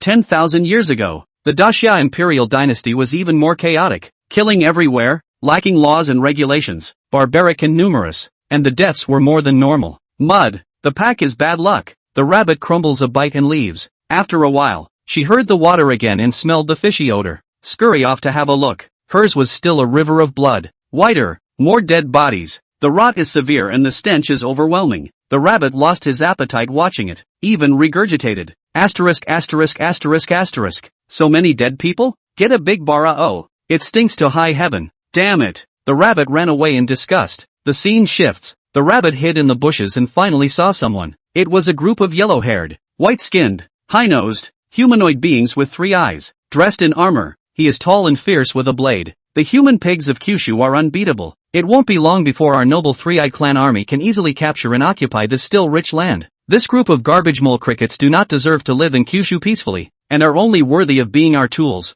food, slaves, pigs and dogs. The one who spoke was the 3-eyed clan general at the head of the group. He was stepping on a yellow-skinned, dark-haired Kyushu man. The man was covered in wounds and dying. Beside him, there was also a terrified-looking woman of the Kyushu human race. She was held down, unable to move. Guys, come and enjoy. The group of 3-eyed men had brutally humiliated the woman in front of the men. You guys, let her go. The man growled, and there's nothing to be done about it. Watching his wife being humiliated and eaten, the rabbit looked dumbfounded. Those 3 eyes are disgusting. They actually eat them raw. The moment all the people of Kyushu who saw the image of the dome were silent. The blue-eyed 3-eyed race, one of the powerful foreign races from 10,000 years ago. It was really during the period of the Great Xia imperial dynasty.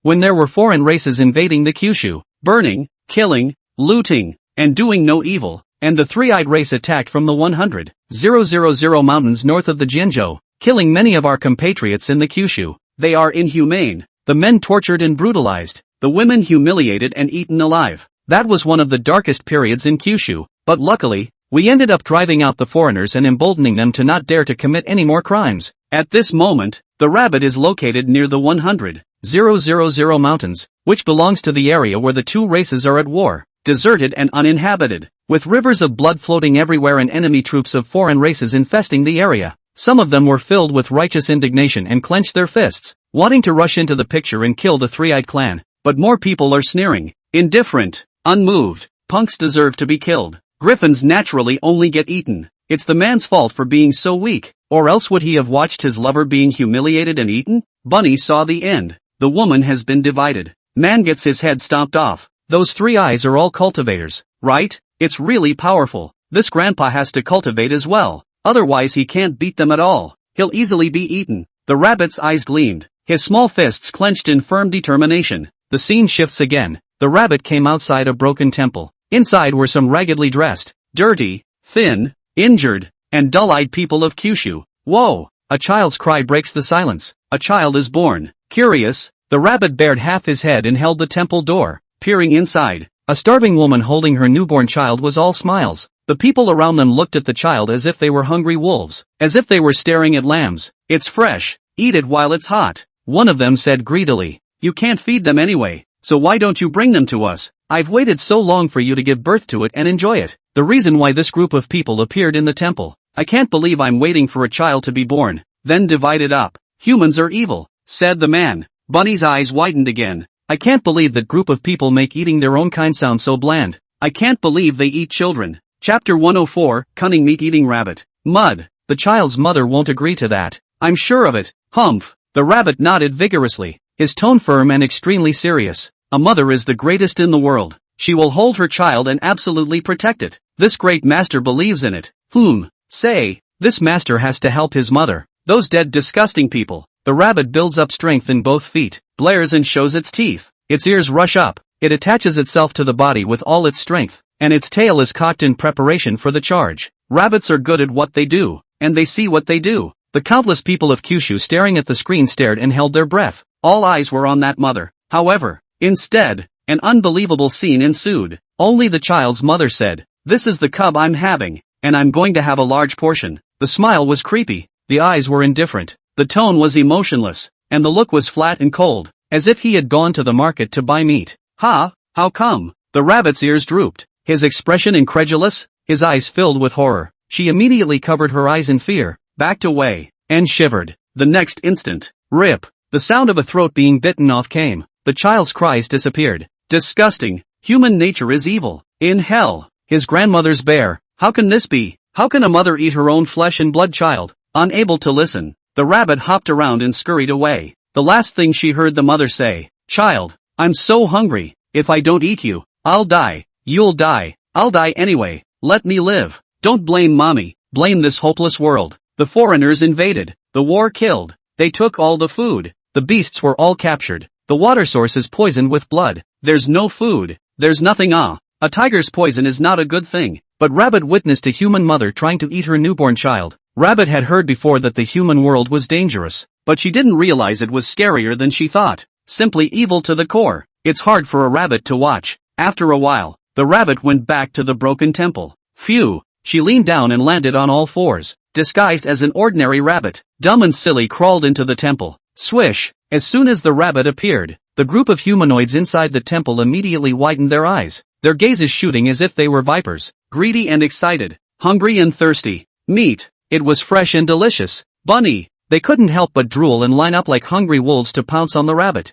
That mother also plopped down and charged as if she were a four-legged centipede. Rip. Swish. Phew. Bang. Soon, all but the mother are dead, killed by a rabbit. Although the rabbit currently had no cultivation, it was naturally strong and fast. A bunch of half-starved humanoids. No match for the rabbit at all. Throat shredded easily by the rabbit. Since you want to eat this lord, in turn you can be eaten by this lord. Right. Stinking humans. Yuck. Next, rabbits drill wood to make a fire and roast meat. Cooked and eaten. It's hard to eat. Like poop. Crunch. That mother just watched with no fear in her expression. Instead, they swallow their throats and their eyes are eager for a bite. Is this rabbit really a sword ancestor? Countless people had their third opinion turned upside down. Scalp numbing and creepy. His back was sweating as if he had fallen into an ice cave. The always law-abiding sword ancestor once actually ate someone so calmly? All beings are equal. But the way the rabbit looked at those people just now, it clearly looked like he was looking at food. Rabbits are full of inequality, treating people as meat, superior, and behaving lawlessly. Many people celebrated in their hearts. Luckily, they had met the Sword Ancestor who sought equality and kept the law. Otherwise, with the strength of the Sword Ancestor, the human race of Kyushu might have long since become a rabbit food. Those who had mocked the Sword Pavilion were inexplicably panicked in their hearts, not afraid of law-abiding rabbits, but of rabbits with big scary cannibalistic demons hidden inside them, ready to explode at any moment. Is it the same for the rest of the Sword Court? The heavenly Daozi and other saints shuddered. Holy, the saints shivered, even seeing images of themselves being cooked and eaten by the Sword Ancestor in this instant. The soul palpitates and trembles with fear. Qin Yixian's gaze remained unchanged, his heart even more puzzled. A cunning, cold-blooded, ruthless, money-grubbing, lecherous, law-breaking, the man-eating rabbit of, how dare it insist that all beings are equal and the law is supreme. I can't believe I was willing to endure poverty for so many years. Hiccup, your bad mother. The rabbit burped, ate and drank its fill, looked at the mother in disgust, and left the broken temple with a big belly. Gah, the human race tastes pretty good. The rabbit, intent on his task, flossed his teeth and spat his tongue out in a budding manner. It's natural and casual, as if you've just done something trivial. Some people were puzzled. Strange, if the rabbit is really the Sword Ancestor, why does it look like it has no cultivation mana? Beasts are not the same as us humans. Cultivation relies on innate bloodline. Self-competent in Gung Fu Daojitsu, the rabbit just now killed people all by relying on the brute force stance of mortal beasts, without half of the means of cultivating beasts. Didn't the rabbit just say that it's time to prepare for cultivation next? Maybe it hasn't started cultivating before. Impossible. If a beast has a bloodline talent, it automatically cultivates when it is born. With the achievements of the Sword Ancestor, shouldn't it be born as a Dao-entry spirit beast? Beasts who are unable to cultivate in the early stages will be unable to cultivate for the rest of their lives and are doomed. Rabbits don't even have any cultivation nowadays, so can they really cultivate into the Dao in the future? Idiot, who are you questioning? The rabbit is the Sword Ancestor. You've seen rabbits that can speak human language and curse dirty without cultivation. Clearly Sword Ancestor is an unusual rabbit. If the rabbit isn't a Sword Ancestor, at this moment countless people might be about to mockingly despise the ignorance of rabbits. After all, no beast could cultivate afterward. Unprecedented. Never. Beast cultivation relies purely on innate bloodline, and if they can cultivate, they come with their own cultivation and techniques when they are born, and their future heights are already predetermined. Many beast supreme beings were born into the Dao realm. Only wasted beasts have no cultivation mana. It was reasonable to say that the rabbit was a waste beast, destined to not be able to cultivate and witness the Dao. More importantly, how could a beast possibly cultivate human techniques? Isn't that hilarious? Still practicing the way of the sword? But the rabbit was biased and later became the famous Sword Ancestor. In their hearts, even if they didn't believe that the rabbit could subsequently cultivate, they couldn't doubt and ridicule it. This is the same as pretending to be a beat to the face one step faster to taunt. The facts speak for themselves, and the crowd is dumbfounded. Picture, the rabbit came to a forest outside a village and she wanted to go and find someone to talk to in a friendly way. But the man wanted to hunt rabbits. Instead, the rabbits laid traps, ambushed and sneaked in, and subdued and tied them up. Human, how dare you chase me? Humph, hand over your cultivation techniques, or else this master will eat you, Bunny said viciously. Show your teeth and prick up your ears. Looks super. Mo. Chapter 105, Juvenile Rabbits. Master Rabbit, spare my life. I'm a mortal. I don't have any kung fu. Bull asterisk asterisk asterisk asterisk. Don't lie to this lord. Really no. You are a psychic ferocious beast, right? It should come with its own bloodline technique. It's useless to ask for human cultivation techniques. This great master has a special bloodline. No bloodline feats. Hand it over. Say, I really don't. Oh my god, you don't have a practice? Nonsense. This big master, if there is cultivation, but also asked you to take it for what? Pig brain. How can you speak human without cultivation? None of your business, dumbass. Eventually, the rabbit didn't get the feats either. The man was let go by her. Didn't eat. Damn. Mortals don't have gongfa. And cultivators this great master can't fight, so go and worship the cultivation-powered Dao lineage? Impossible. The human Daoists won't easily teach rabbits to cultivate. They'll just eat my fat rabbit. This lord has to be cautious. Asterisk asterisk asterisk asterisk. Bang! The rabbit kicked a geo at the ancient tree beside him, and the ground shook slightly as fallen leaves flew. A small rabbit footprint a few inches deep appeared on the trunk of the tree. Whatever, let's eat our fill first. With a twinkle in his eye, the rabbit leapt, hopped and climbed up the tree and, breaking a wooden branch thicker than her leg, she let the break form a sharp point. She was ready to go hunting and eat her fill. At this point, there was movement coming from below. The man who was just let go by the rabbit is back, armed and followed by several men with hoes and sides. The look was one of expectant greed. Master Rabbit, are you still there? I've brought you the gongfu, the man yelled. Phew! The rabbit hopped down and appeared in front of several people. Stupid bee, I thought you said you didn't have any feats? It's true that I don't have one, but we do in the village. The man laughed, slowly approached the rabbit. The remaining few came up in a closed circle.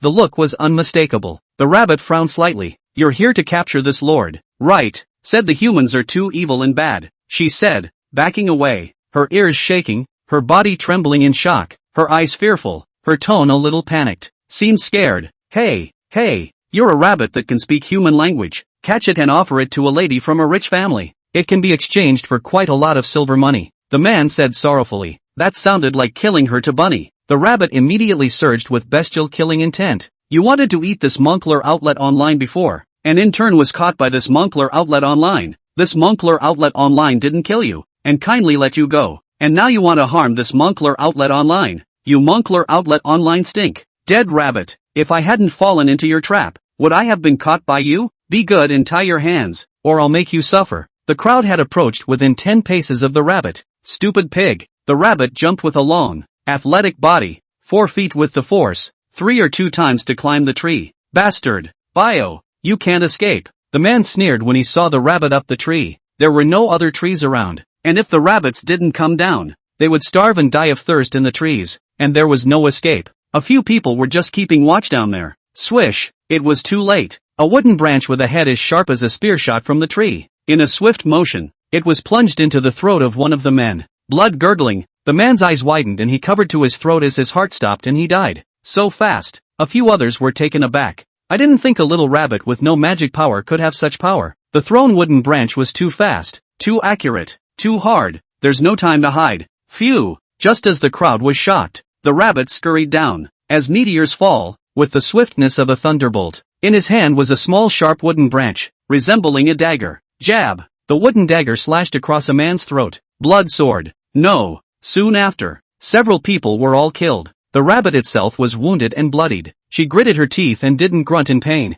Still want to catch this great master. Humph. Be a good boy and become food. Rotten man. Letting you off the hook and still coming to die. Stupid dog. This great master is furious. Next, the rabbits drilled wood for another fire and roasted the meat. It's so annoying. This lord just wants to find someone to have a good talk and friendly exchange, but he came to arrest me without any reason. It's so hateful. After eating and drinking, the rabbit went up the tree, and the lazy goat lay down on the trunk to sleep and rest. Crowd, is this really the Sword Ancestor? Killing, cold-blooded, clever, cunning, gluttonous, completely an extra-legal fanatic, comparable to the people of the Shura sect. Is the rabbit male or female? Ah, voice for female, but claimed to Moncler outlet store want a woman. Simply cannot distinguish. Will be transformed? I'm curious as to how exactly the rabbit went from this to a Sword Ancestor. How can a rabbit with such a character end up embracing strength to keep the law? Countless people continued to be shocked, and waves of shock were set off in their hearts. Qin Yishen murmured,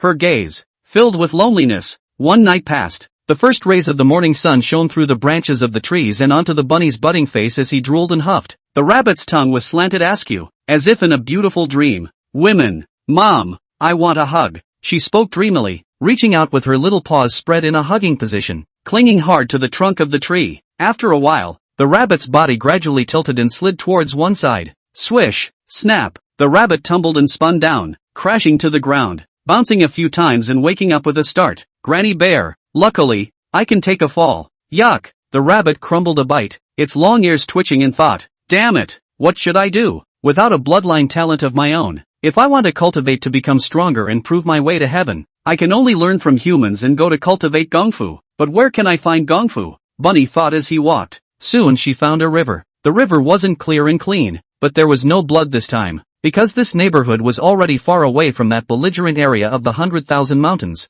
people are relatively stable. No more three-eyed soldiers. No more cannibalism. Snap, snap, snap, snap. The rabbit threw a rock that hit the river a dozen times. Cultivate, cultivate. How on earth should I cultivate? Say, I'm sick of it. Bunny shook his head with a headache, a sad face and drooping ears. Humph, this great master must cultivate, gain longevity, eat meat every day, find hundreds of human women, live happily and freely, be happy every day, and be the #1 rabbit in the world. Be like the emperor of the human race, be the master of all spirits, look down on all beings, and rule the world, letting people come in for warm hugs every day. Finding two mom and dads who are very nice to Ben Munkler outlet. Lots of friends and family. Lots of laughs and play. Ga ga ga. The rabbit abruptly topped up his ears, dropped his bravado, and gazed steadfastly. The scene, more than anything else, the crowd was puzzled. These words of the Sword Ancestor undoubtedly show that she once wanted to be above all beings, and didn't like equality at all, let alone the law being honored. She pursued strength as the supremacy.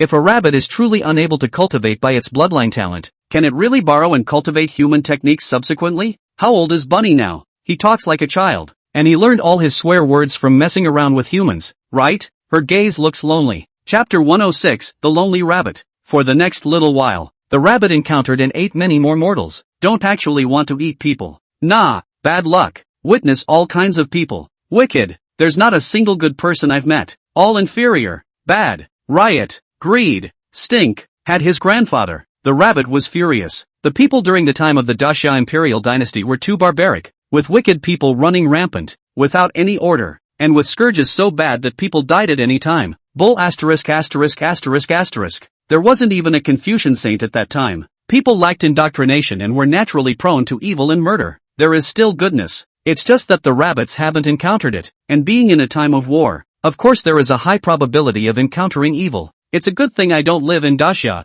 There's barbaric killing and selfishness and cold-bloodedness everywhere, and I'm swept by wars and invaded by foreign races. Miserable. Now that the Kyushu is strong, no foreigner dares to come and offend. Goodness predominates in Sword State, and there is a cure for tyranny and evil. Many people are glad they live in the current Kyushu, live in a time when people can live in peace, live when there is no cannibalism, living in a lawful. Wah! Suddenly someone jolted, as if. The comfort and smoothness of Kyushu today, most of the reason lies in the Sword Ancestor's words 10,000 years ago, right? If there were no Sword Pavilion disciples and disciples traveling the world and asking the sword to enforce the law, the killing chaos would be absolutely countless. If it wasn't for the Sword Ancestor's honorable law, then there would definitely be countless people who are unscrupulous and lawless, and the situation would be no better than that of Daxia. Che, it has nothing to do with Sword Ancestor. It's still the court that governs well. And the Confucian sage has done a good job of indoctrinating. Bull asterisk asterisk asterisk asterisk. Strength is number one.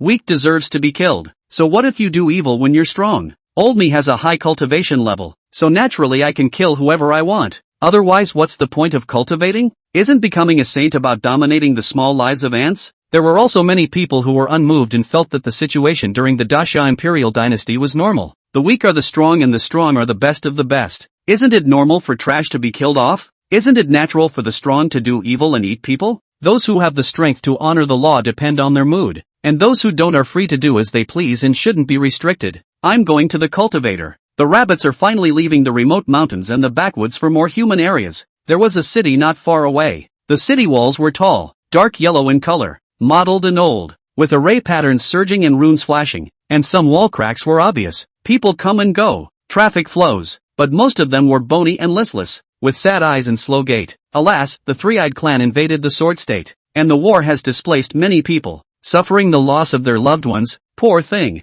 The two soldiers guarding the city shook their heads and sighed. I just hate the fact that my great Xia dynasty only has one supreme Jedi sitting at the helm, while the Three Eyes clan has 3 Jedi. It's hard to fight. The number of saints and absolute saints is also far inferior to the Three Eyes race. They even possess an absolute saint king. We can't beat them. We can't beat them at all. What's even more frightening is that besides the three-eyed race, other great states, such as the Green State and the Moro State, are being invaded by other foreign races. I've heard that the imperial court is already planning to give up Qingzhou. At this rate, our Kyushu might be overrun by the foreigners, and all of us Kyushu's human races will be reduced to foreigner slaves for the rest of our miserable lives. Pathetic! If it weren't for the 9 Cauldrons formation and the ancient treasures left behind by the ancient sages, we might have already fallen. Bunny entered the city hiding inside an ox cart and overheard 2 soldiers chatting about the war in Kyushu. The city was quite busy with a lot of people. Ancient road lofts, street stores and restaurants, hawkers yelling, merchants bargaining, soldiers patrolling, gentry walking birds, shapes, colors,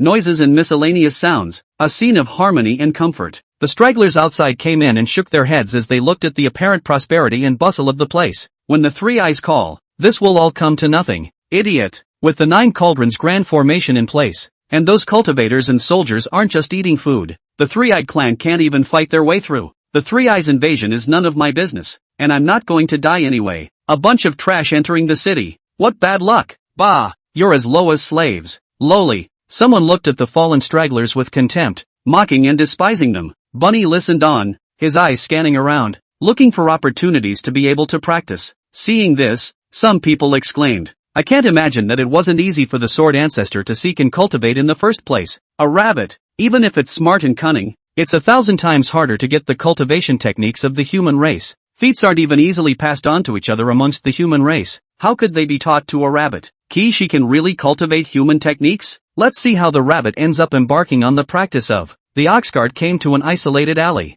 Phew! The rabbit scurried down when the drover wasn't looking and quickly made his way to a dark corner. There are so many people. Where are the cultivators? Bunny looked out at the crowds of people coming and going out of the alley, pondering. She couldn't open her mouth to ask someone. Anyone who did this before would be coveted by the greedy. A rabbit that speaks human language and has a crunchy, pleasant female voice is a walking treasure of value. It has value and can be sold for money. The rabbit crawled down the alley, came to the dirty slums of the city. It stinks. It's chaotic. The houses are dilapidated. There's blood everywhere. Full of vile, cruel, tyrannical, bloodthirsty, cunning, ruthless. There were also a number of human slaves in dire straits. Slaves were treated like dogs and pigs, tortured and trampled on at will, without any dignity or human rights. Soon after, the rabbit stole some money and gems and left the city. Crowded places are more dangerous than outside. There are lies and hypocrisy everywhere. There is greed and selfishness everywhere. Everyone makes rabbits not want to get close. A good-looking woman even smiled when she saw her and said, "What a cute rabbit. Have spicy rabbit tonight." Others said, "This rabbit can talk. Take it to auction." Ha ha ha. Cute bunny. Downer. Rabbit ears are an eyesore. Rip them off. They're cuter that way. Sunset. The rabbit walked slowly towards the distance, listless and with lost eyes. The expression was written with bitterness, depression, helplessness, and sorrow. Fallen leaves rise in the fall wind, and withered branches rot the bones. The rabbit's back was sullen and lonely, falling into a lonesome silence. The rabbit had previously heard humans say that when you have money you are happy and not lonely, but now that she was grasping the valuable gem, she didn't feel any use for it. Still lonely and hard. She has also heard that she is not alone when she gets a lot of human women, and that she is happy, joyful, and cheerful when she cuddles a good-looking woman. But she met so many women and didn't want to be near them at all. Wasn't happy, didn't want to cuddle. The rabbit called himself this lord, not because he thought he was a lord, but just because he thought it was imposing. Prevent being bullied and looked down upon. Humans are too bad to be trusted and so annoying. It's simply impossible for this lord to meet a happy cuddle among humans. Say, why do all the other dead rabbits have mommy hugs? Why don't I have one? Why is this lord always alone? Born without blood friends. Every other dumbass has a lot of big idiots to play with. This big man. No. Asterisk asterisk asterisk asterisk. It's so hard. This lord is super desperate to have a piggyback friend that he can talk to. Used to be in the forest. Beasts wanted to eat this grandpa. The other rabbits regarded Moncler Outlet Store me as an alien and rejected me. The ferocious beasts pounced when they saw this Moncler and didn't even play with this Moncler. Chapter 107, The Rescuer Rabbit. Now that this great master has come to the human world, he is either eating people or being tried to eat, captured, and cheated by others, and no one can talk properly. Why is it still the same as before without any change? Being born a rabbit is super hard. The rabbit's ears flopped back and pulled down, his paws clasping his chin as he tilted his head. This great man has never been alone, without a mother, friend, no family. Boring, annoying, super annoying. Bah! Asterisk asterisk asterisk asterisk. The crowd was stunned. Sword Ancestor actually wants a hug? It's too childish. Is it hard to be alone? Bunny is young now, isn't he? Like a little kid who doesn't know any better. Can't rabbits stand to be alone? Nonsense. No one can stand it, especially as a child. And loneliness is the worst pain. Imagine who could bear to have not a single friend or relative in the world? Idiot. Cultivation is merciless. Like 10,000 people crossing a single wooden bridge. It's supposed to be a lonely journey. Friends? I don't need. The beast always walks alone. It's the trash that packs. Did I hear right? The rabbit's tone seems to want to be friends with humans? Tease. Rabbits do mingle with humans after becoming sword ancestors. Ha? Nah. Even if a rabbit becomes a sword ancestor, it's still lonely. The scene shifts. The mountains and forests. Rabbit meets a wounded woman. The woman was dressed in white, covered in blood, lying on the ground, dying, with mana fluctuating around her and white light overflowing. Cultivator? The rabbit's eyes glowed. After watching carefully for a moment, he moved over to the other side, his nose twitching slightly as he sniffed. Coma. The rabbit searched the woman's body and there was nothing but a broken sword. Where are the feats? The rabbit's eyes rolled. staring at the unconscious woman for a moment. The woman suffered serious injuries to her shoulder and chest. Blood and flesh turned out and white bones were visible, bubbling with blood. If you don't stop the bleeding in time, you will die from blood loss. Asterisk asterisk asterisk asterisk. She's dying. Save. Thinking cautiously, the rabbit lifted the woman and carried her to a nearby hidden cave. He helped the woman to stop the bleeding, and also found herbs and put them on the wounds, and gave the woman natural spirit herbs for healing. The Sword Ancestor actually knows how to stop bleeding and save people, decisive and nimble in killing, and smooth in saving lives. It seems that she once learned such tactics with the human race and didn't do much rescuing,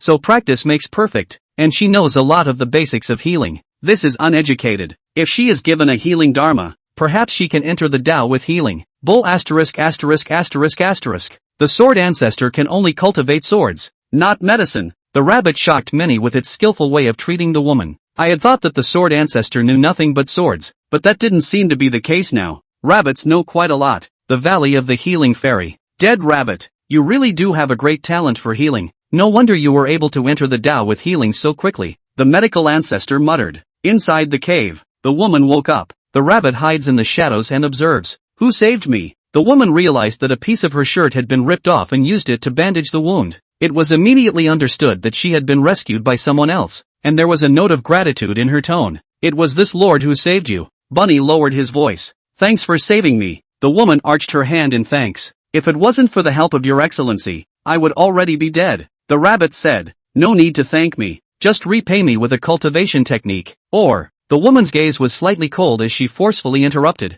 Cultivation techniques? Could it be that your excellency hasn't started practicing yet? What else do I need to ask you for feats when I'm practicing? The rabbit thought it should be normal for her to change her kung fu since she had saved the woman's life. The woman frowned. The face immediately changed instantly. Oh, so your excellency is immortal. Pride and indifference welled up in the woman's tone. There was also an unmistakable hint of contempt in his eyes. Come out. I'll give you the kung fu and repay the favor. The woman ordered coldly in a tone that brooked no question. Bunny said, you just throw it on the ground. No way. The gong method must be transmitted by a special means, directly into the mind in order for it to work. Bunny hesitates, not very trusting, but then she thought about the fact that she had saved the woman, so the other person wouldn't be so gracious as to return the favor, would she? Humans aren't that evil, are they? Ha, I found you. So you're a psychic bunny. The woman's figure flickered to the corner where the rabbit was hiding and pulled up the rabbit's ears with force. Caught off guard by the lift, the rabbit stomped and flailed, struggling and shaking in the woman's hand. The woman's grip was tight, so hard that the rabbit couldn't break free. Ah,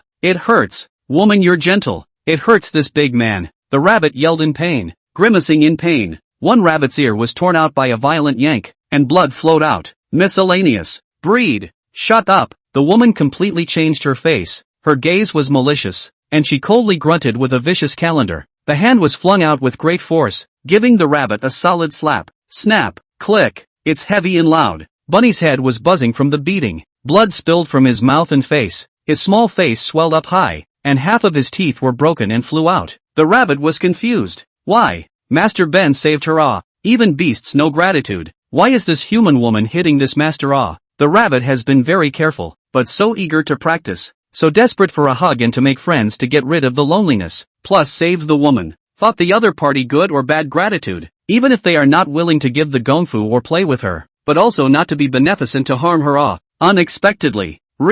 Big mistake. Dead. Still dare to negotiate with my old lady? The woman completely changed her face, sneering like a viper, fierce and ruthless, her tone full of disgust and loathing. This master saved your life. Snap. Another slap. The other side of his face swelled up. Teeth burst and flew out. Blood and saliva flowed. The woman grabbed one of the rabbit's front feet, viciously sardonic, spinning hard. Click. The sound of bones breaking. Zigzag. The sound of twisting flesh and bone is harsh like fingernails scraping glass. Ah, it hurts. The rabbit's paw was broken and twisted hard by the woman. Bones turned out of skin. The broken section slumped limply and twisted and collapsed, looking creepy and horrible. Rabbits are hard to be bitter about. The forefoot hurts, but the heart hurts more. Shut thee up and scream again and I'll break all your limbs. Mongrel. Bastard. The woman threatened. Bunny gritted his teeth and held back from making a sound. Inside, there was immense regret. Humans are truly evil. Abominable. Damn it. The rabbit is extremely mournful and angry, absolutely disappointed, and wants to eat people.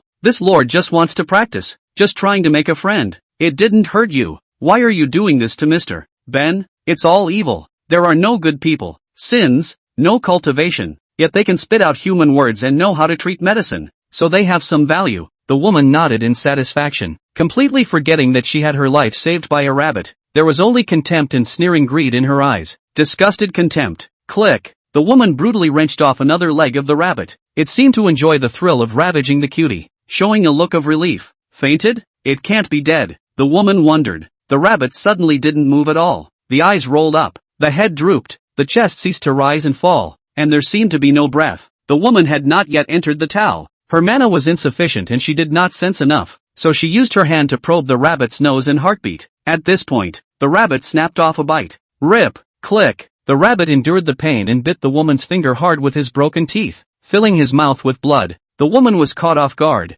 not expecting a bunny with no mana cultivation to have such bite power. Ah! Blood dripping. The woman immediately withdrew her hand, screaming miserably, her gaze poisonously cold and furious. Chapter 108. Seriously Injured Rabbit. Evil is rewarded with good. Good is rewarded with evil? The Masked Woman and the Nine-Tailed Fox. Instantaneous. The rabbit rolled her body backwards, flipped over to face upward, and withstood the sharp pain of her ear tearing, and bit down hard on the woman's other hand that was holding her ear. Rip. A piece of flesh and blood was bitten off by the rabbit, but at the same time, one of the rabbit's ears was also ripped off, blood soaring and bloody. Ah! The woman gave another ghostly cry. Phew! The rabbit took advantage of the moment the woman let go of her hand in pain, and hurriedly scurried out, limping, enduring the severe pain, and running away from the cave. Ah! It hurts so much. With a broken hand, foot and ear, the rabbit could not walk properly and could only limp and hop to escape. Intense pain came, and the rabbit sucked in a cool breath, grimaced, shivered,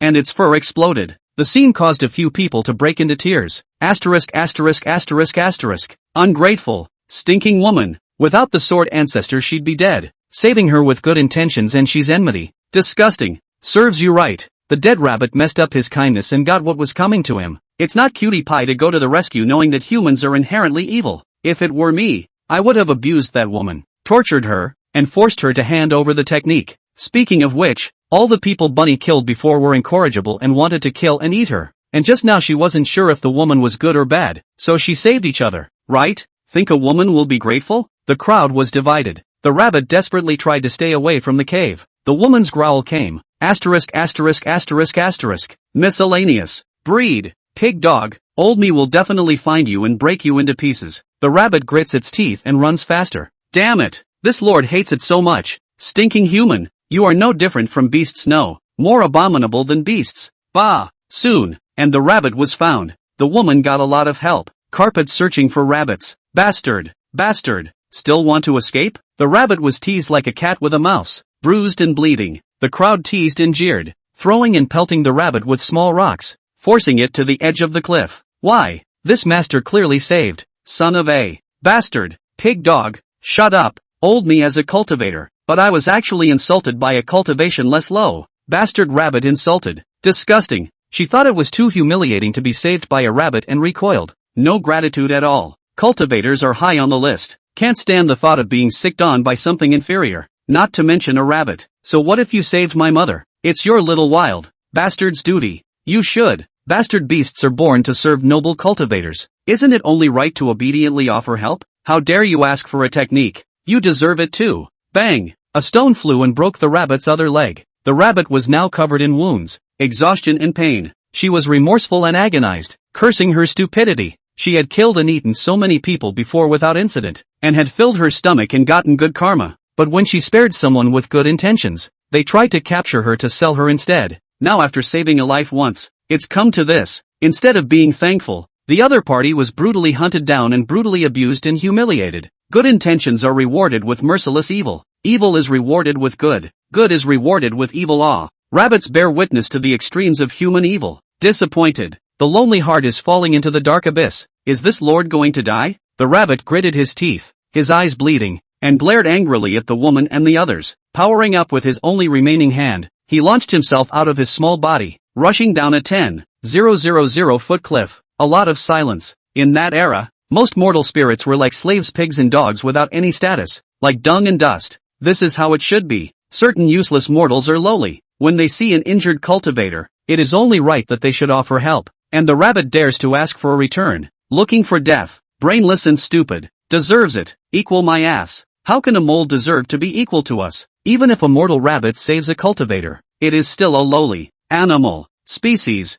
Life and death are naturally controlled by the cultivator. I think what that woman did was normal. Yes, naturally right. The cultivator was actually saved. Too humiliating, disgusting and revolting. It is completely understandable for her to be angry and kill the rabbit. Some people are very supportive of the woman's ennui. The belief that practitioners are justified in doing whatever they do to mortal spirits. It's a world truth. It is considered a favor for the strong not to abuse mortals, and it is a favor to slaughter them as they go along. The spirit bunny is even lower. Bastard. I can only blame the rabbit for being nosy and rotten and deserved what he got. It's right to do good, but first you have to see if you deserve it. The scene shifts. The bloodied rabbit lay on the bank of the stream. Its Snow White fur dirty and wet. The rabbit was dying, his eyes bloodshot, his body trembling slightly. He was uncomfortable and dizzy. Consciousness was blurred, vision dim and full of blood. The catastrophe is not dead. People. Abominable people. Necrotic bedbugs. Maggots. This lord is going to eat all the humans. All masticated. At this point, like sunlight illuminating the darkness. A gentle female voice mixed with worry came out. Yikes. A wounded rabbit. Badly hurt. I'm a healer. This will save you. The rabbit's heart was chillingly murderous. Inner disbelief. Hate. Resistance. Exclusion. Disgusting. Bunny hasn't met any good people along the way. Don't believe anyone would save a rabbit. It must have been sent by that bad woman. Pig dog, who was so mean that they broke all their legs and ears. The woman's voice sounded again. Very close, as if it were heavenly music. Better and more pleasing to the ear than a yellow warbler's cry. The rabbit saw the woman's face. The woman wore a piece of a mask, her gray hair flowing in the wind, dressed in a simple white cloth. Her temperament was ethereal, and she was as beautiful as an orchid, emitting a faint fragrance. The woman's eyes are particularly clear and bright, as if the purest water waves, and as if the most brilliant stars, without half a bit of dirt treacherous and gloomy meaning. Beside the woman, there was a fluffy nine-tailed fox, a small nose, big watery eyes, and a pair of pointed ears that flickered like two butterflies fluttering.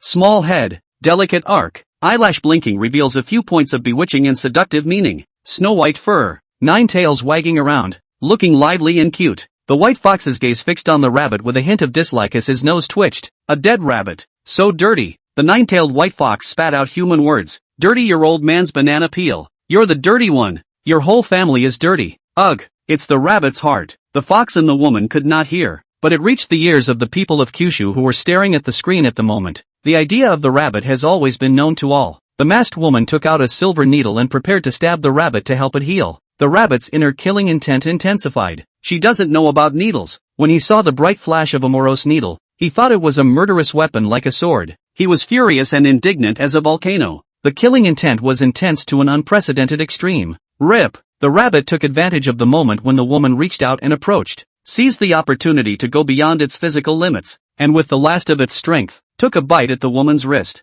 Damn it, even if I die, I won't let you have a good time. Dog woman, bad bugs, go to hell. The rabbit held on to the same fate, broken teeth embedded to poke into that white and soft wrist. The moment Qin Yixian imitates seeing, the rabbit's lonely heart that was descending towards the abyss was caught. He naturally heard the rabbit's angry desire to eat all the humans just now. Doubts in my mind. A rabbit that was almost killed by a human in a favor. How can one be willing to establish equality for all beings and honor the laws of the world after possessing the invincible strength of the sword to cut through the heavens and the worlds? Why be bullied for such a thankless self-imposed limit? Shouldn't it be if I am in charge of my strength, I will kill all the dogs in the world? According to some selfish, dark and pernicious logic, if you have hated mankind, you should kill all mankind. But instead of killing, she protected it. If human nature is evil, what about rabbit sex? Chapter 109, Spraying Fox in Hair. Sister ye be careful. You're a dog. Dead bunny? The fox exploded, his gaze turning red as he glared at the rabbit,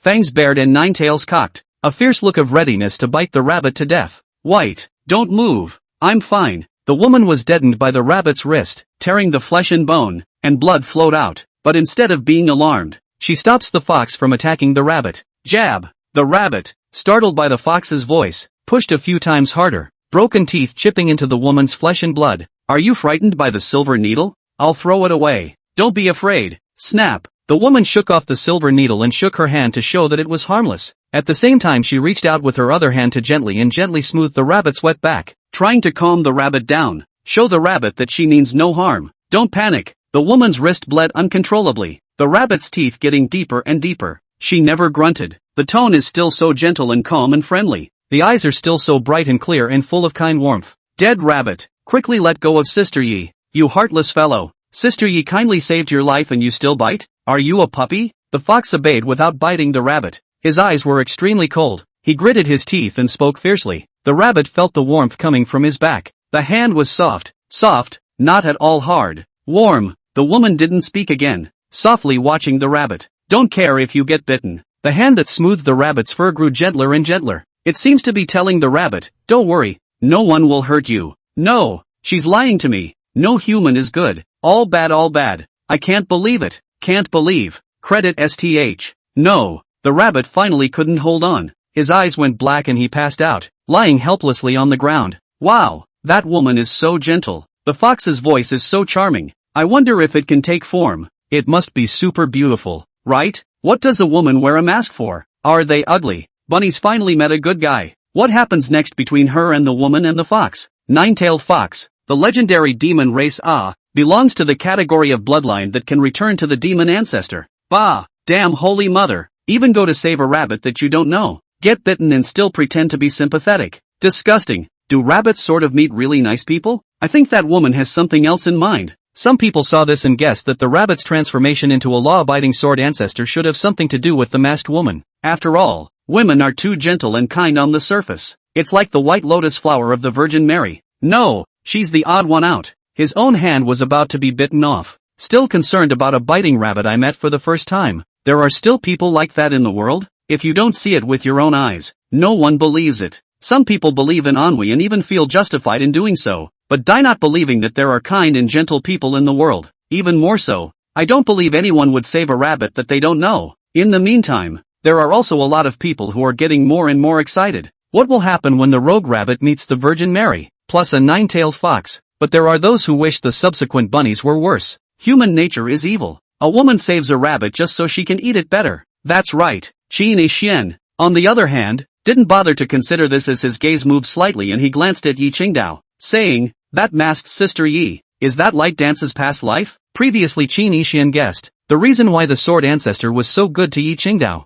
It was because Yi Qingdao was the reincarnation of Sword Ancestor teacher. He was a teacher in his past life and a disciple in this life. There is a clear difference between the past life of reincarnation and the past life of reincarnation and rebirth. Reincarnation is when the point in time is moved backward and the past is no longer repeated. Reincarnation rebirth is the point in time to go back in time sometime and do it again. The scene shifts. First it was dark as an abyss. A ray of light appeared immediately afterward. The light expanded and drowned out the darkness as if hope was revived and the sun was rising. The rabbit slowly opened his eyes. The pupils changed immediately. He looked angry and indignant. She tried to leap to her feet, but had trouble doing so. Huge pain and suffering, weakness, bone piercing, burning and tearing. I don't know how many bones in my entire body were broken. The rabbit was like a meat dumpling mummy. The wound was wrapped tightly with a hemostatic strip. Only a pair of big, soulful eyes and a strong nose and lips are visible on the whole little head. The little footfinger moved to feel the cotton padded underneath her. It's soft. She was lying on a cot. The tip of his nose sniffed. It smells good. Humph. Dead rabbit. How dare you sleep in Auntie's bed?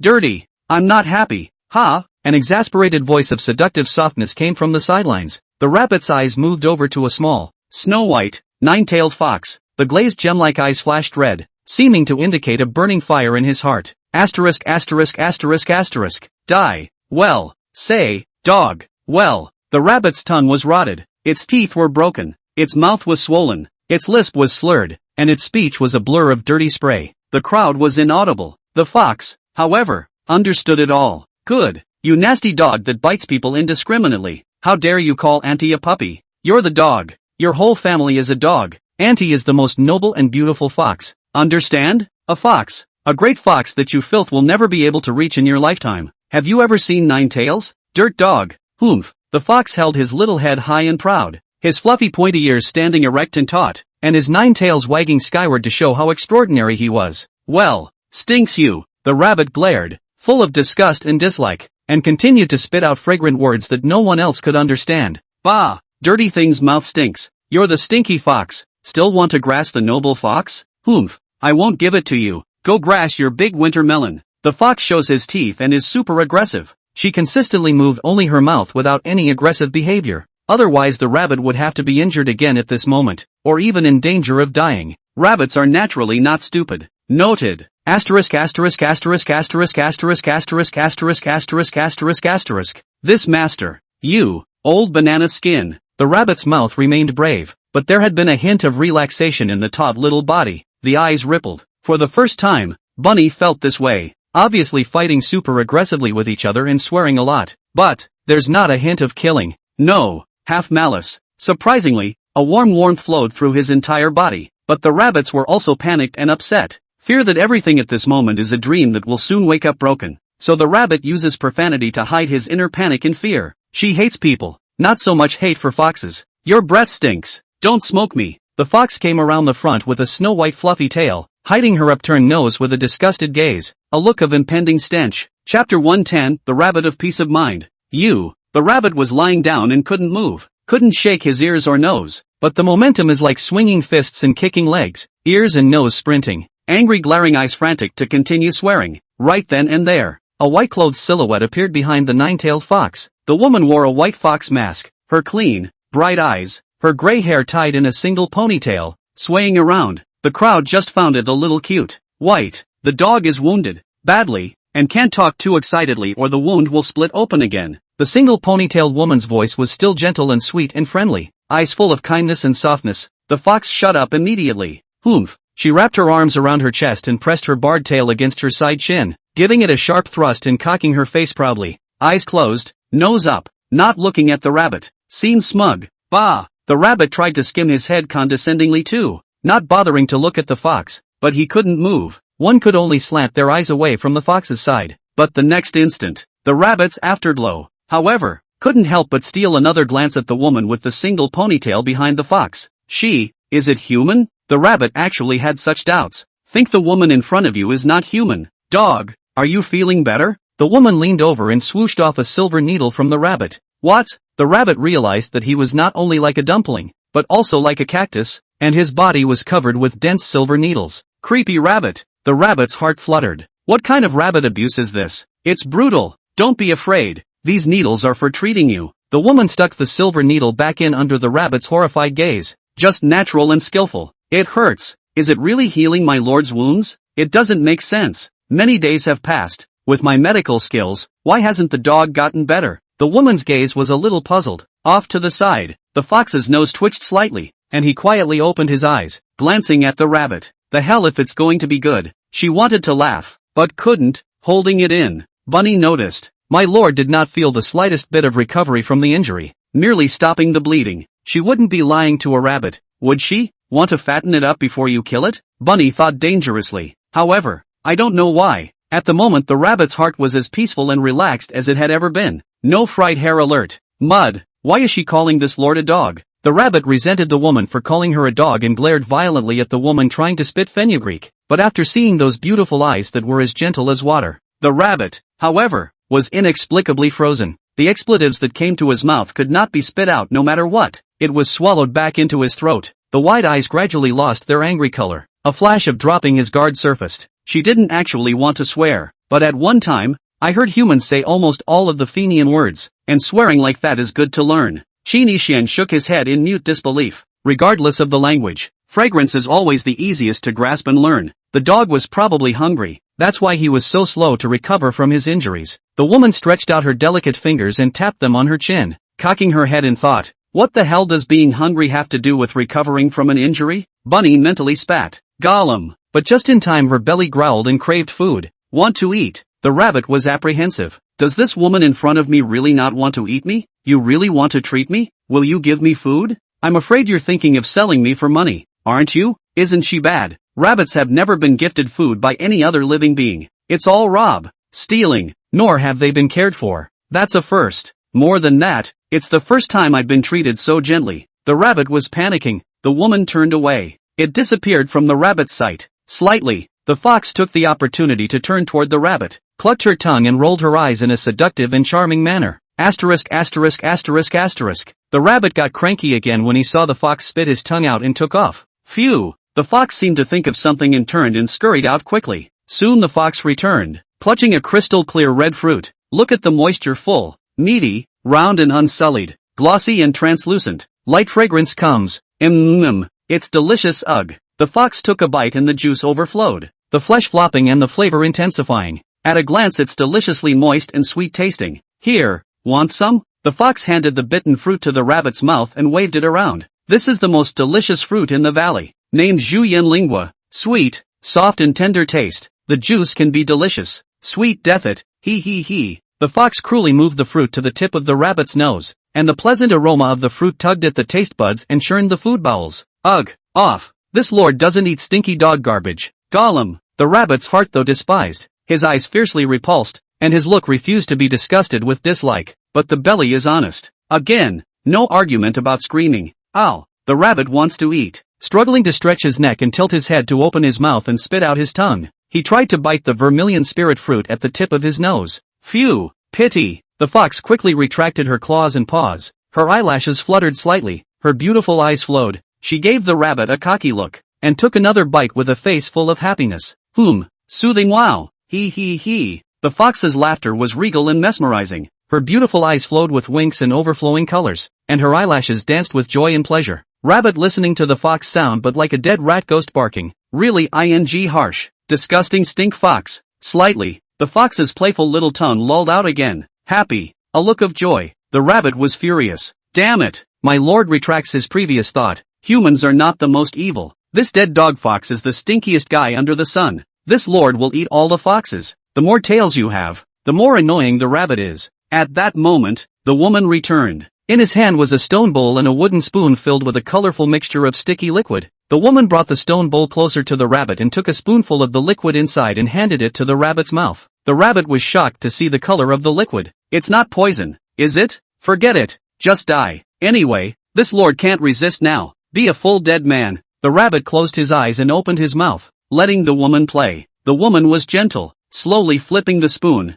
letting the liquid trickle into the rabbit's mouth in wisps, just in case the rabbit chokes. The dog is well behaved. The woman laughed gently, her beautiful eyes like autumn waves rippling, her voice indescribably pleasant and nice, letting the rabbit relax physically and mentally. The fox bristled and rolled his eyes again. Waste. This master is not a dog. The rabbit was upset, but at that moment, she was struck dumb. The sweetness overflows in your mouth and stimulates the taste buds on the tip of your tongue. The finely chopped pulp and the liquid pulsed on the tongue, imparting a flavor sensation that made saliva secrete quickly. The sweet liquid slides down the base of the tongue, down the throat and into the stomach. The rabbit had never eaten such a tasty and delicious liquid before, and his heart couldn't tell what it felt like. This moment is a unique experience. It's like rolling and jumping on a Q-tip of cold jello when you're naked, sweaty and thirsty under the hot summer sun. In one bite, coolness rushes in and the flesh is sweet and juicy. Yummy. It's so good. Omega. Chapter 111, Tearful Rabbit. The rabbit felt light and warm throughout his body, and all the pain in his body seemed to have been eliminated. As if mesmerized, his eyes were glowing with desire and greed. Still wanting. The only remaining rabbit ear was suddenly able to move and flapped around merrily, indicating that Bunny was in an incredibly happy and relaxed mood at the moment. The rabbit stared blankly at the woman. Those eyes of hers are really nice. An unprecedented wave of crispy warmth ran through the rabbit's entire body. Why are you so nice to Mr. Ben? Isn't she a bad, stinky human? Aren't you a hateful, vengeful bastard? Aren't all humans bad? Are there good ones among them? Bunny's eyes moistened. The woman's figure became a blur in the line of sight. Mentally, however, the image of the woman grew clearer and taller, more and more gentle and kind, affectionate and friendly, beautiful and pure white, like a beam of light in the dark night, holy and flawless, illuminated the rabbit's heart that was as dark as an abyss, lonely and cold. Tick-tack. It was as if a drop of water had smashed into the ocean of emotions that was like stagnant water. It actually set off tsunami waves and shock waves. The rabbit's experience of solitude since its birth came to mind in a flash, flashing by like a white horse. Oh. Bunny's tears poofed out as if they were springs. The whole little face was aggravated as if it was in a pitiful state, and the eyes were pitiful. Droopy ears, collapsed nose, beak, clenched teeth, trembling body. There seemed to be an endless amount of heartache spewing out. Once the miserable encounter was violently yanked out by memory, raging like a tsunami wave boiling, impacting the rabbit mind. Whoa! Bunny burst into tears, choking back sobs, hissing hard, his body trembling more and more violently. It was as if the soul flowed out along with the tears. Woo! Tears were flowing fast. The rabbit cries were made but slowly. It was a great effort to vent the sorrow and grief that had been building up in my heart for a long time. Too much sourness for words. At last, finally, she had met the first one since the rabbit's birth. The first being that actually cares about her. Even if everything in front of you is fake, she was still happy, willing to be lied to, and only wished the other person had lied to her a little longer. This if a dream, and hopefully, don't ever wake up. Bunny has not seen his parents since he first opened his eyes. She has no family, no friends. A lone rabbit trudges through the dark, shadowy forest, eyes full of doubt and curiosity. When she saw the beasts, she was like a curious baby wanting to go and play with them, but the beast wants to eat her. She was scared to run, shivering in fear, and luckily ran fast. One day she looked at her reflection in the water and saw her rabbit form. She then went looking for other rabbits, eager to interact and get close to her kind. But, as she subconsciously mimicked the people who came to hunt in the forest, learned to mouth human words spewing filth and to walk upright on two legs, she is then seen as an alien by the rabbits, ostracized and kicked away from them and disliked. She became more and more sad and uncomfortable and incredibly lonely. Later, she met a ferocious beast that had opened up its wits, expressed friendliness, and wanted to make friends and play together. Instead, the ferocious beast, intent on eating her for teeth, pounced on her. Rabbits have been known to hide in the shadows and peek in and see that many baby rabbits have moms to cuddle and care for and love. She longed so much for. It is not uncommon to see young cubs from other packs playing happily together. Why didn't she? Rabbits are eager for cuddles, envious of being cared for, and want to romp with other pups. Beasts always walk alone, but rabbits don't want to be lonely beasts. She wants a mother. She wants friends. She wants to be cheerful and lively. The rabbit had overheard someone in the forest say that if he practiced to become strong, he could have everything. They also say that mortal beasts like rabbits can't cultivate. She doesn't believe it. Vow to practice success. The mouth confidently learns from humans who want to be the rabbit on the man. Look down on the world. Get the most money. Find the most women. But really, all Bunny wants inside is to get cuddles. Find his mom. Be cared for. And have a family and friends. Don't want to be alone anymore. She was immensely afraid of advancing alone again. A rabbit on its own. Dreaming of escape from loneliness. Longing for care. Over 800 days and nights since birth. The day. The dream has finally come true. Why is the dog crying? Did he hurt you? The woman's hands were generally busy retrieving the spoon, her beautiful eyes welling up in confusion. Sister Yi, it's pretending. Ignore it. The fox grunted coldly, but his voice was small and his tone was not cold. Throw it out. It's dirty. It's ugly. It stinks. It's noisy. The fox seemed to glare fiercely at the rabbit. His gaze not only not fierce, but also a bit of tenderness and pity in it. It's obviously my bed, but the stinky dog has taken it. What the fox always seemed to care about was the fact that the rabbit was lying on the warm, soft cot that had been hers. The rabbit's tears flowed even harder as he listened to these haughty, menacing voices of the fox without any malice. The heartrending cries continued. Shoo shoo shoo. Under the fox's creepy gaze, the woman quickly removed the silver needles from the rabbit. Gently, he gathered the rabbit into his arms. Hugs. Dogs don't cry. The moment. The woman was like a mother coaxing her child, gently caressing the rabbit's back, her tone soft and affectionate to the extreme. Woohoo! The rabbit cried harder and louder. The wound was super painful from the woman's pressure, but the pain in my heart had completely disappeared. For the first time in my life, I felt the cuddle. See this scene. There was silence. Someone snickered. Some people find it childish and ridiculous. Some people are also disgusted. Some people are so embarrassed. It's just a hug from a strange woman. Why would a dead rabbit cry so much? Is this the ING swordsman? A generation of legendary sword immortal powerhouses crying like this? Some people feel like they're watching a false picture of life. Qin Xian, however, looked moved. This is probably childish. She, at this moment only, less than 3 years old, deep down inside, it's like a child who longs for a mother's love. Both man and rabbit, it's all the same. Anytime you may need a seemingly childish hug, especially when you are desperately lonely inside. Human nature is selfish and it's hard to move anyone with someone else's story. The only way to touch it is to substitute yourself. So not many people in all of Kyushu were moved. Qin Ishian's heart ached for the lonely rabbit. Can't help but wonder. Her sword, can you cut through loneliness? Chapter 112, The Inferiority Complex Rabbit. Why are you so good to this great master? So good? Why do you care about this great master? Bunny mumbled his question, very quietly. Idiot. Yi's sister is good to everyone, not just to you. Not to mention caring about you, she just doesn't want you to die. Don't be self-absorbed. Stupid ratio. The fox seemed to be helping to answer for the woman, but Qin Ishian could hear that she was lying. The crowd said, that woman is really a great virgin. Sword Ancestor's subsequent change must have been because of this brainless, good-natured Sister Yi, right? It's funny how the Jedi Madonna affects the rogue killer rabbit. All people think that women are brainless and good, have no temper, don't get angry, and don't get violent. But in the near future, and they'll realize they were wrong. Simply wrong. The Valley of the Healing Fairy. Dead bunny, always so annoying. Go to hell. It's good that you're dead. The medical ancestor's voice choked with sobs, spitting out words that were punchy and angry, but filled with intense longing and sadness. Stinky bunny, why did you set up that bull ***** dawning speech? Holy Mother?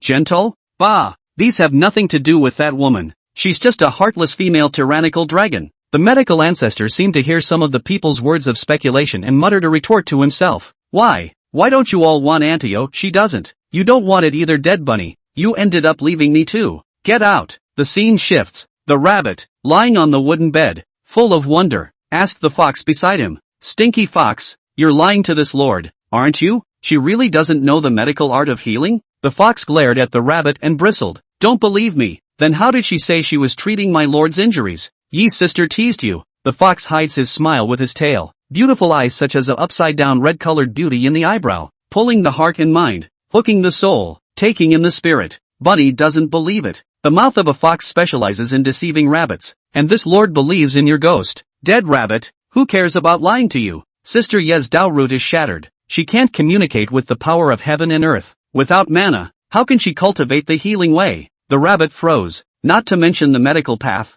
Sister Yi doesn't even know anything about the most basic medical techniques on the mortal world. She's a complete idiot in the medical path. She has no talent at all. It's just that she knows a little bit about sticking needles, so she's always thought that she's very proficient. Rabbit. Suddenly, something occurred to her and she retorted. You're just lying, rabbit. If she doesn't have medical skills, how did this lord recover so much from his injuries? Fox Eyes rolled his eyelids in dismay. Idiot. Although Sister Yi will not, but Auntie will. Auntie is a noble nine-tailed foxet. Bloodline talent is you cannot imagine. Out of the world when the cultivation is the royal heaven is God realm. Humph. The rabbit was alarmed. I didn't expect the inconspicuous little fox in front of me to be a great powerhouse of world-covering terror. She'd heard of Goten as a god. That was a powerful existence above the Tao Enlightenment realm. Extremely powerful and honorable. Envious. You little wasted beast with a lowly bloodline. You're not even worthy of licking Auntie's toes. Humph. Auntie not only is the immortal Tao cultivation is the royal heaven as God, but also self-knowledge of the medical Tao. Multiple Tao with the same cultivation. Currently has 9 Tao into the Tao. Ha ha ha. Your broken wound and easily can be healed, but just do not save, drag, play. The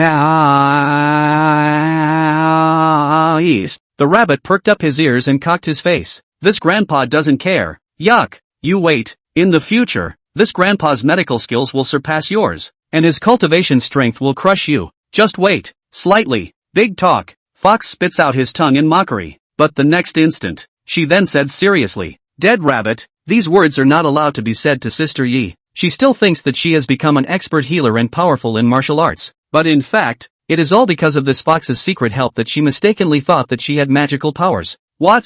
Bunny wondered. How do you and her know each other? None of your business. Just do as you're told. Sister Yi is so good to you. If you dare to make her sad, I'll bite you to death. The fox puts on a mean face, but it's actually very cute and adorable and harmless. The rabbit was silent. I don't understand why the fox lied to Sister Yi. Bunny doesn't want to lie. Trying to be a good, honest rabbit. What if I'm chased away as a bad bunny? You dead dog. You were biting people when you were unconscious before. Auntie just healed Sister Yi's wrist, and then you bit me again. The rabbit chided himself. Did Ben bite her even when he was unconscious? Of course. You're just a puppy wearing a rabbit's skin. You're not cute at all. Every time Sister Yi helps you check your injuries, you reflexively storm up and tear her apart. But oddly enough, Sister Yi is too kind to you, not hitting you at all, not blaming you, and being kind and gentle to calm you who is nervous and cranky like a dog. Also, do you know how Sister Yi pulled out the needles to hug you and comfort you when you were crying earlier? Bunny shook his head in bewilderment. Because you dead dog talks in your sleep and always says cuddle.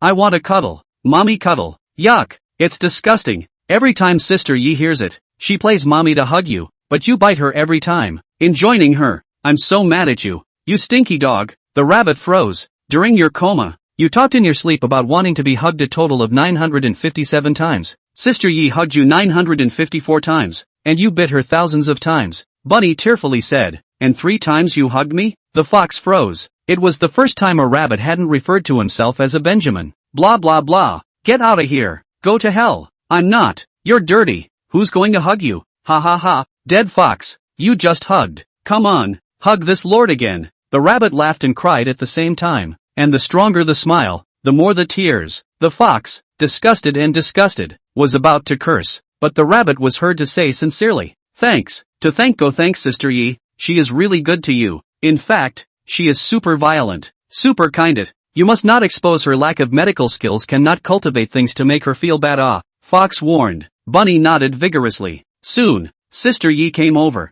Dog, come on, start today's treatment. Bunny's scalp went numb and he looked to Fox for help. It means you save this lord. I don't know how to do medicine, but it's super painful to put needles in Ye's sister's hands. Fox stifled a laugh and inclined his head, pretending not to see. Sister, why do you call this grandpa dog? Rabbits don't bite, dogs do. Sister Yi took it for granted. Rabbit, the fox deliberately interjected. Sister Yi, when the dead rabbit recovers from its injuries, drive this dead rabbit away. Rabbit pain pupils change violently. Unconsciously tightened his leg hair. The heart is apprehensive and nervous. The expression is panicked. I don't want to leave. Don't kick me out. It was so hard for me to meet you guys. Please. Chapter 113, Student Rabbit, Violent Girl. Dog, do you want to leave? Sister Ye's beautiful eyes stared at the rabbit. The single ponytail at the back of her head rotated and swung in a half circle as she asked gently. Brush up. The rabbit shook his head desperately with all his might. His long snow-white ears tensed, his whole body shaking,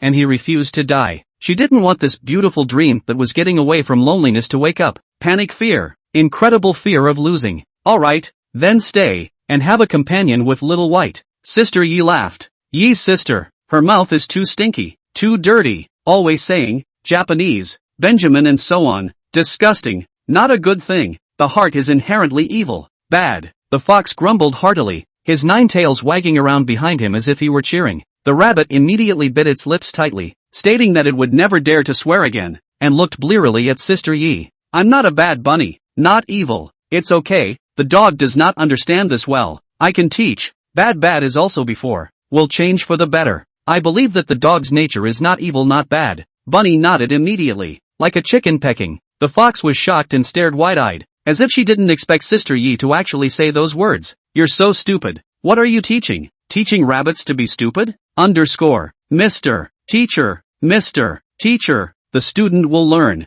Yo, you know a lot, and you know this teacher-student stuff? The fox's little nose perked up, seemingly conspiratorial. That's for sure. This big. I know quite a bit about humans. A good teacher will teach a poor student to learn and change from evil to good. I'm a little stupid, but I'll learn. Will, try to learn and be a good rabbit. The teacher is so good, the best in the sky. Surely he can teach me. Bunny was full of pride and blew it up by deliberately drawing close. Qin Ishian, in the guise of licking a rabbit? Calling me teacher. Ha! Sister Yi laughed dumbly and stroked the rabbit's small head. Sister, no, teacher, would you not like to take in a student? The rabbit's eyes were tearful, and his face was full of pity, apprehension and panic, and his body shook even more. Willing, I'll call you Bunny from now on. Aha! Bunny nodded heavily. The fox held her forehead, her tail drooping, her beautiful eyes streaming with surface helplessness mixed with overflowing joy. The crowd looked on in awe. What? This so-called Sister Yi actually doesn't know medicine? What's outrageous is that she doesn't realize it herself, and she's so serious about treating rabbits. It kills me with laughter. Truly a brainless holy mother. Stupid to the extreme. She still thinks she has mana martial cultivation. The 9-tailed fox really is a god, and when it came out of the world, it ruled the heavens like a god? I won't necessarily be able to enter the Tao in my lifetime. It's not fair. Or both paths are practiced together. Knowing the medical path, no surprise, the fox will become a supreme holy fox in the future. And even one of the paths may prove to be supreme. More than just dual paths. The fox said she practiced all 9 paths together, and all of them have entered the path. Tearing, future absolute saint king. The human race's talent in this area is too poor. It's not comparable to the demon race at all. It's hard to produce a sage king in the 9 regions for many years. It's too rare. Qin Ishian was slightly puzzled. A 9-tailed fox? He remembered a certain woman. It's not the same one. It seems that is outrageous. Such a coincidence? Is the rabbit about to embark on his training? The scene shifted again. Snap. Bang. 2 small figures fighting. The fox leapt high into the air and slapped out a paw. Bunny lets loose with a jab to the body. In midair, fox takes a kick to the chest. Bunny was photographed with a cute face. Stinky fox, my lord's face is broken by you. Dead rabbit, you flattened my breasts. Both little ones talk super mean, but the voices are one better than the other. Bunny crispy man is pleasing to the ear. The fox is flirtatious. The rabbit eyes are watery and cute. The fox's eyes are delicate and swinging in an autumnal wave. Shinishian looked at this scene and couldn't help but smile. Both of you are cute. Asterisk asterisk asterisk asterisk. I'm still wounded. How dare you injure the rabbit? Cruel fox. Idiot. I specialize in beating up old, weak, sick and disabled idiot rabbits. So what if you don't want to bite me? If I use my magic power, you'll be a piece of in no time. Bah! You're just relying on your cultivation. If you don't use your magic power, this master can easily blow you up. Good. I'll beat you to death with brute force instead of using magical power.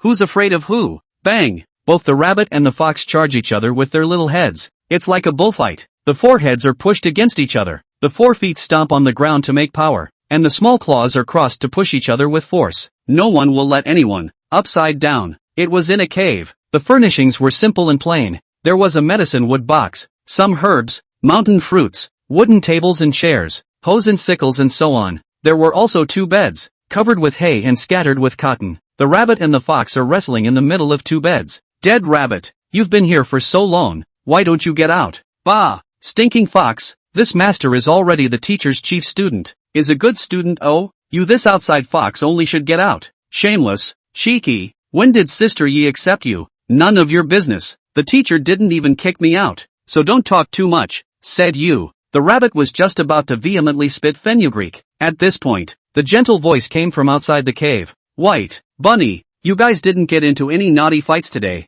did you? Swish. The rabbit and the fox immediately withdrew their heads and shrunk their hands, hooking their shoulders in a cordial and friendly manner. Teacher, don't worry, the student loves little white sister the most. As he spoke, the rabbit stepped hard on the fox's snow-white, soft tail for a geo. Sister? You're a 3-year-old kid calling me sister? The fox grimaced and endured. Sister Yi, the rabbit is so cute. Who would want to beat it? The fox violently twisted the rabbit's hairy flesh. The rabbit blows up and holds it in. It was as if there was lightning intertwining and colliding in the void. A figure in white entered. Tall, beautiful, eyes clear, like a holy lotus flower. Flawless and untainted by dust. Temperament ethereal and gentle. Elegant as a fairy. The woman walked up to the 2 little ones, her gaze indescribably gentle. However, the next instant, her beautiful eyes snapped into a glare and she clenched her fists, hammering out 2 lumps without mercy. Bang bang, ouch, ouch. The rabbit and the fox were beaten and crouched down, holding their heads and screaming. How come your faces are swollen if you didn't fight?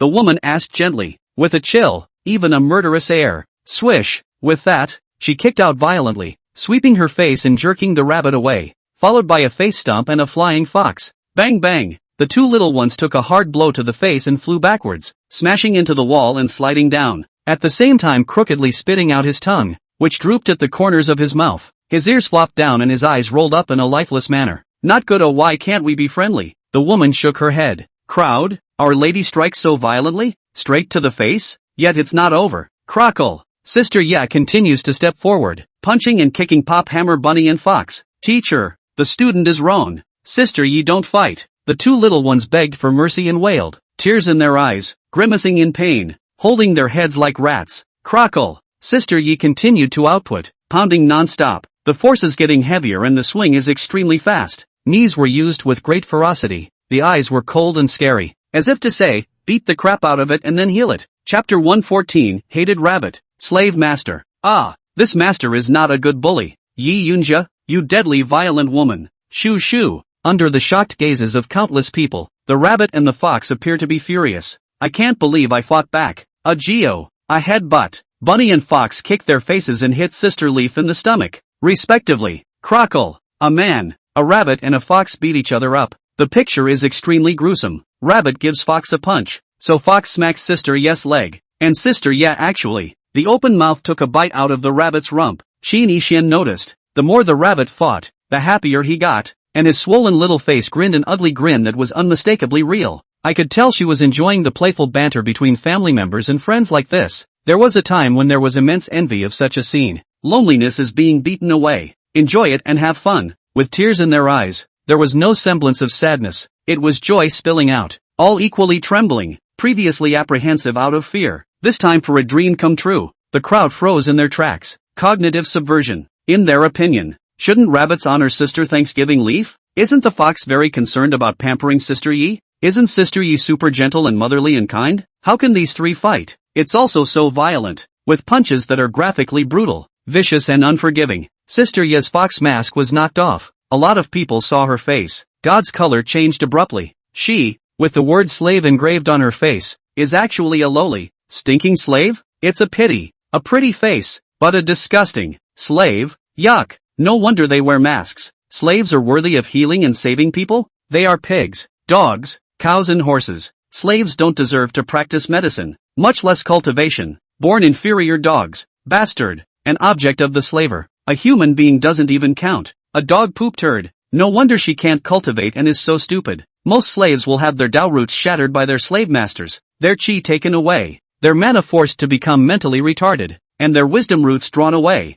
A lifetime of slavery, never wanting to turn over a new leaf. The crowd despised and disgusted after seeing the slave mark under Sister Yi's mask. In this world, slaves are not even as good as some livestock and are even served and enjoyed as food. During the period of the Daxia imperial dynasty, one was a slave for life and for generations, and was not allowed to turn over a new leaf. They are despised and trampled on everywhere they go, and are not worthy of dignity and status. Not even life as their own, controlled by higher human slavers. No freedom to have a mind of one's own, or even to be intelligent. People have wisdom. Many slaves are born into the world and have their wisps forcibly removed by their slave owners. A life of stupidity and being a dumb ass. Sick and injured, no one would save the slaves, so they had to carry on and wait for death. No luck to add to the bad luck. Forever penniless and destitute, traveling like cattle and horses. I understand why the Sword Ancestor is saying that all beings are equal. She's fighting for this, ye bitch. Slaves and justice. Right. Want a slave to be our equal? She deserves it too. Before the Great Zhou, slavery was prevalent. Just because of the words of the Sword Ancestor, many powerful people in the Great Zhou imperial family feared it, and now slavery has been abolished a lot, breaking the custom of being a slave for generations. Humph. Some mortals nowadays have slave blood in their ancestry. It's disgusting to think about. Yuck. The thought of my old man actually being equal to the descendants of slaves makes my stomach turn and I want to vomit. The law is honored. Is he trying to use the law to protect dirty lowly slaves? Disgusting. Is this slave Yi dead? She can't cultivate. She surely won't live long, unless she has shark tears to prolong her life. But she can't prolong it for a few years. The slave is destined to have a short life. She deserves it. I feel she looks a bit like Yi Jianxian. There were quite a few people who were just starting to look forward to Sister Yi's appearance under the mask. It's all a big disappointment at the moment. No matter how beautiful. Slavery is disgusting. Slaves are almost equal to poop. Even many mortals were filled with contempt. That's the way the world winds up. In the eyes of the crowd, slaves are cheap to the bone, lower than ants. Calling it poop is an understatement. Some of the slaves were jealous. Asterisk.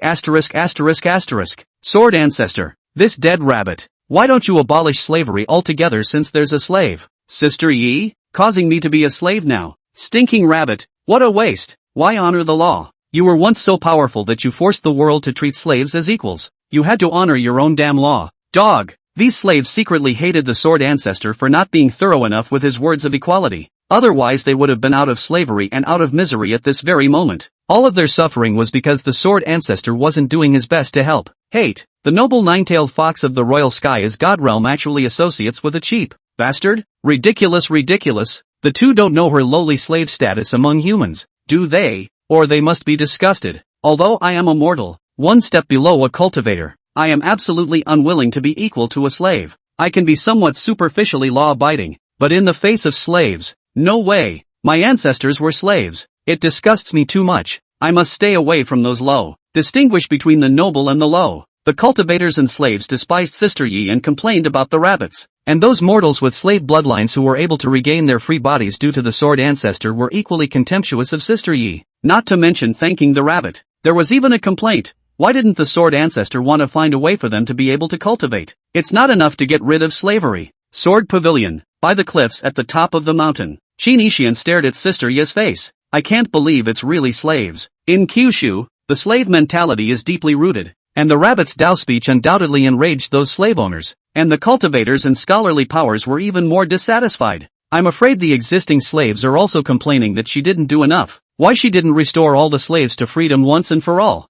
And those mortals who were restored from slavery to freedom at her word, lusting for more, will not appreciate her, I'm sure. Otherwise the sword pavilion wouldn't have been so utterly poor for so many years, with no one coming to give thanks. A word of equality makes her unpalatable among slave owners, Scholarly powers, cultivators, mortals, slaves, etc. This is what it means to be alone, to be different from the rest of the world, and to have no one to understand. It turns out that during the period of the Great Summer Imperial Dynasty, there was not much law at all, almost equal to the regular metaphysical fist law world. Slaves were seen everywhere, dying at any time, and mortals were not so safe. Did the rabbit make the Kyushu of today by himself? Shinichian shook his head, his eyes appearing sad. He knew that perhaps some of the slaves who had regained their freedom would be grateful to the Sword Ancestor, but at best, it is thought of in the mind and soon forgotten. Most people didn't even think it was the Sword Ancestor's doing. Instead, the slaves rolled over on their own, all because of the messy history,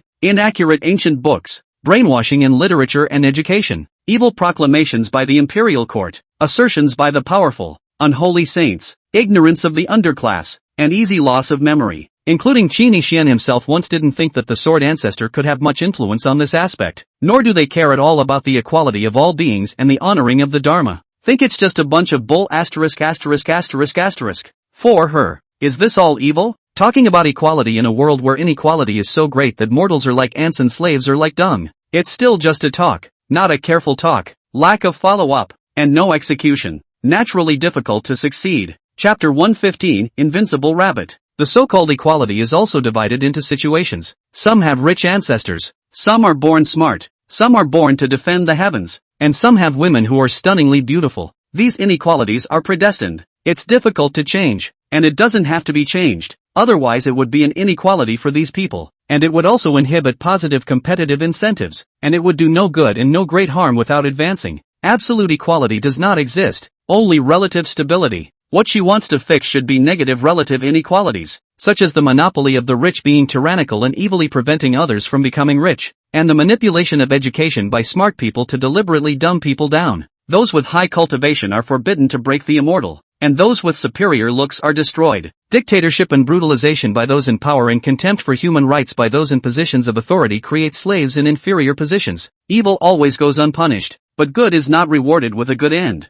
To solve such relative inequality, one needs the rules of the law. That's why the rabbit added law as honor after equality of all beings. Right, trying to make this law of dimensional equality happen is yet. It's hard. Without strong lawmakers, law enforcers, law popularizers, and a huge law-keeping apparatus, etc. Law is not law. It's just empty words. New ideas will be challenged and not accepted even if they are practically proven. And rabbits only put forward this forward-looking and idiosyncratic idea of legalism without connecting it to the implementation of the practice, and their own physical practice is totally insufficient. But instead, they are limited. So who can believe in it? This is the metaphysical world where strength is honored, full of strong notions of strong and weak class nobility and inferiority. At most, the strong will not kill mortals indiscriminately depending on the mood. The Confucian saints due to talent dare not let bully the literati. The court for the fate of the country does not go lightly slaughter the people, but want to popularize the law to remove inequality. Let all beings respect the law and abide by it. Oh,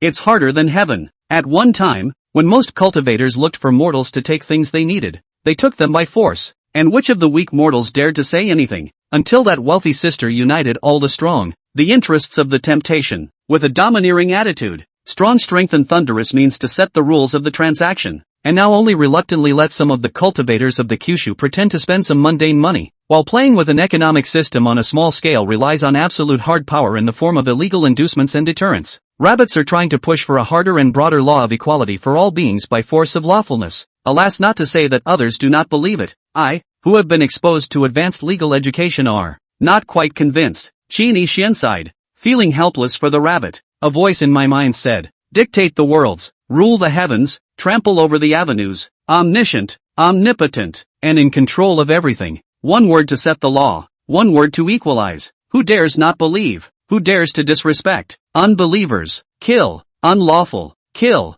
Qin Xian didn't believe it on his lips, but he seemed to believe it in his heart. And the result of this fundamentally circles back to strength being honored, pressing beings by force, not what the rabbit wants. Otherwise she might have succeeded in realizing the word long ago. In the meantime, beyond the world of the 9 states, somewhere in the chaos of nothingness, there was a cold laugh that rang out. Sword, the world is grateful for your mortal humble. There are certainly many slaves, but unfortunately they are all short-lived and die quickly. Bastards who are willing to believe that the law is honored. Bastard idiots once did exist, but they too did not live long enough to resist the torrent of the way. No one but mortal spirit ants and delusional fools would have such illusions, and all cultivators loathe such big empty disgusting words as the equality of all beings. Trying to change by yourself? Ridiculous. And you want the law to be honored? Bah! It is the eternal truth that all beings are not equal, that strength reigns supreme, that the strong bully the weak, and that cultivation is supreme. Sword, you are too strong to be feared in all realms, in the ancient and modern worlds, in the future, and there is no such thing as not being feared. Before the sword comes out, the breath startles the supreme powers of the heavens, and when he raises his hand,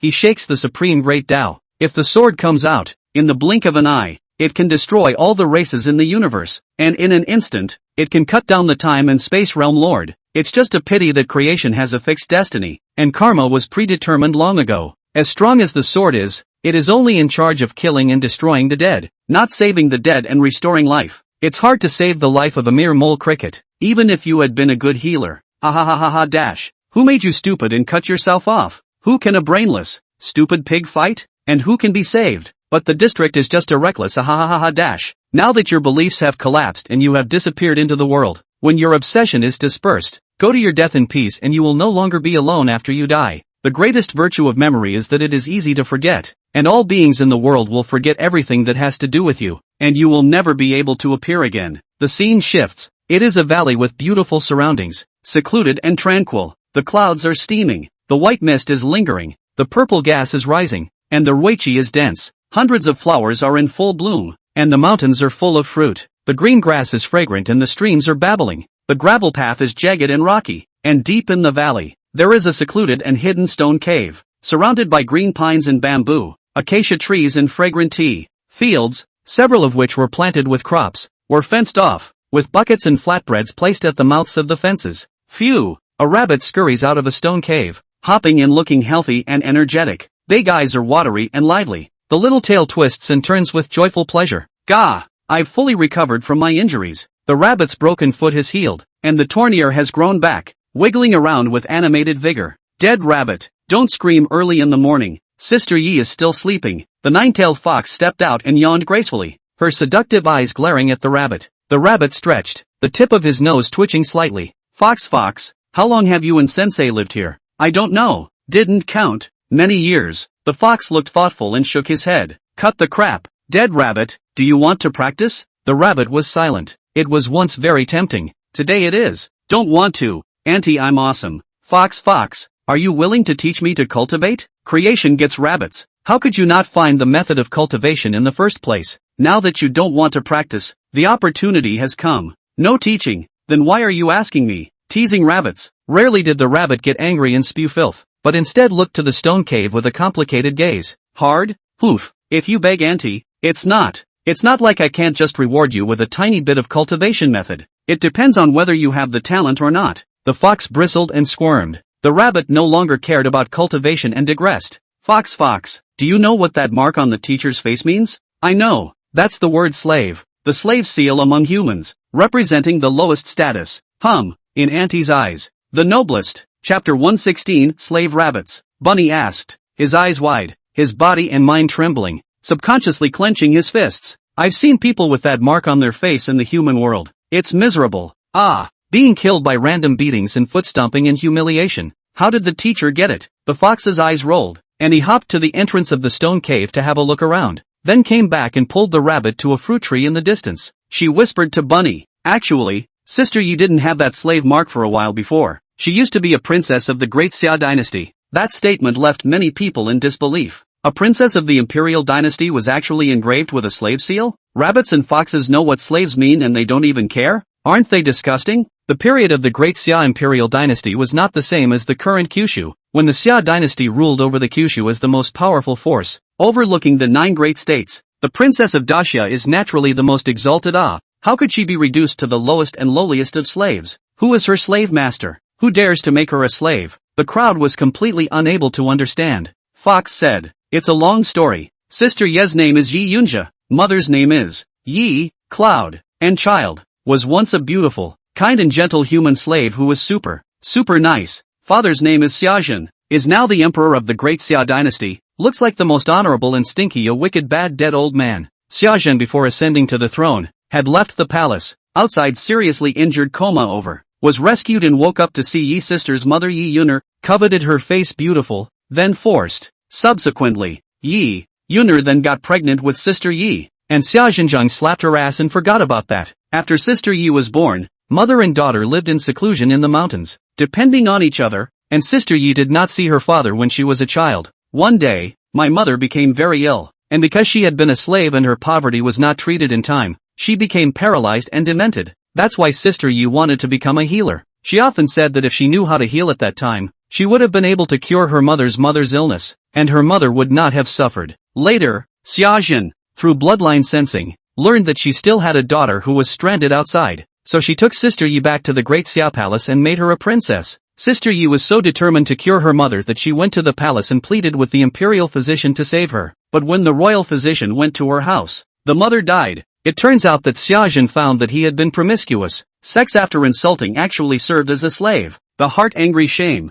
regarded as a stain. So he sent someone to kill sister Yi's mother, hiding sister Yi's birth. Sister Yi didn't know about this at the time, and was sad and grieving, listless and muddled for 10 years in the palace. The rabbit asked, "How do you know so much? What do you care? Just listen and don't ask nonsense." The fox didn't have the heart to say, her gaze filled with sadness and longing, and a hint of murderous intent and anger. One day, an assassin who was sent by Xiaozhen to kill sister Yi's mother back then revealed the truth. Sister Yi was heartbroken when she found out and questioned why Xiaozhen had killed her mother. Xiaozhen frankly admitted it, and justifiably told sister Yi to forget about her slave mother who was as low as dung, cussing out mother Yi with disgust and dislike, disgust and revulsion. Sister Yi sobbed and mourned, unable to accept that her real father would kill her mother. Xiaozhen rebuked sister Yi, between the lowly slave mother and the honorable emperor father. Whom to choose? Whom to recognize? Whom to kiss? Dare to cry again because of a lowly animal crying and whining? Get out of the palace and become a slave,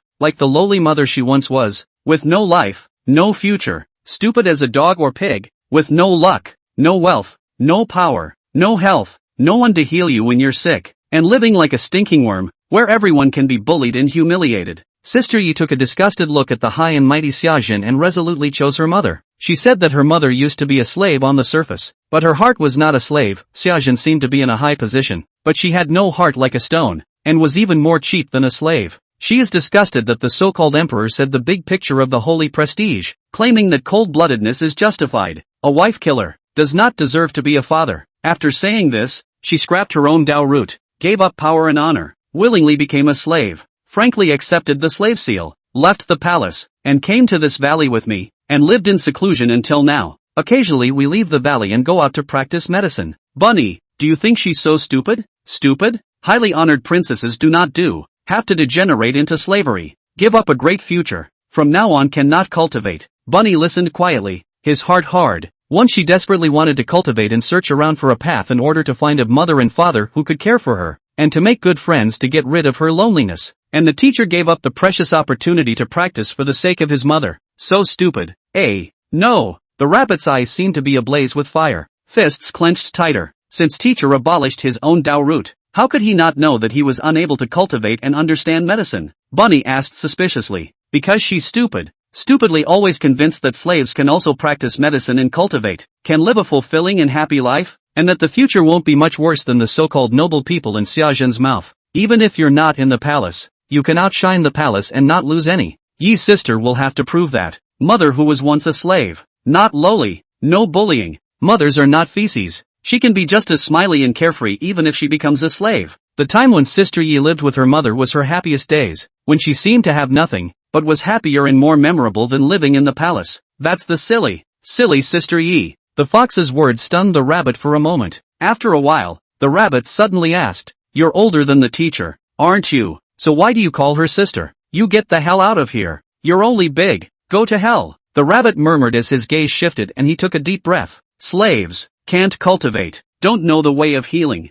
no future. Is it lowly? The fox said more seriously. For the slave also let her lose wisdom root, become much dumber than before, also lost the fortune favor, easy to bad luck hit disaster. If there is no eye accompanied, she is sick without medical treatment, in danger without help, but at the same time, she was getting more and more violent. Inside, she was getting kinder and kinder, more and more like her mother. And she said, I'm going to live like my mother. Her mother is indeed so stupid, but yet really nice and kind. It's a pity that the world is so unfair that the good have a short and miserable life, while the foul-smelling have a long and free life. The rabbit listened quietly. First time I heard the word injustice. Inwardly, he shook. A certain unnameable emotion welled up in the large eyes. Suddenly, the rabbit made a funny face, gazing out cockeyed, cocking his head, slanting out his rabbit tongue, and laughing. I'm going to be like my teacher and be a stupid, kind rabbit. Ha ha, from now on, it's the slave rabbit. Chapter 117 Abandoned Cultivation Rabbit. The laughter was unbridled and heartfelt. The rabbit smiled with the innocence of a child.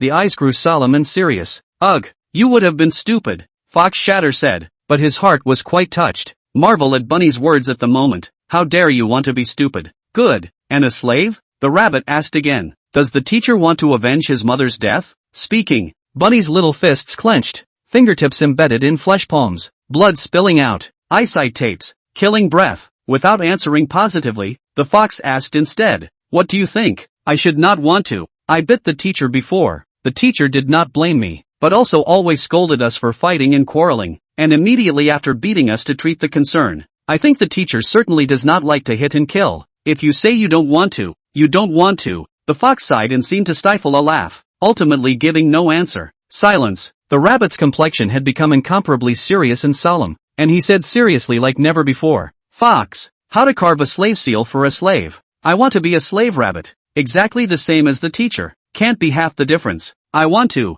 The eyes are firm, expectant and eager. The tone became more and more solemn. I'm going to prove it just like my teacher. Slaves. No. Low.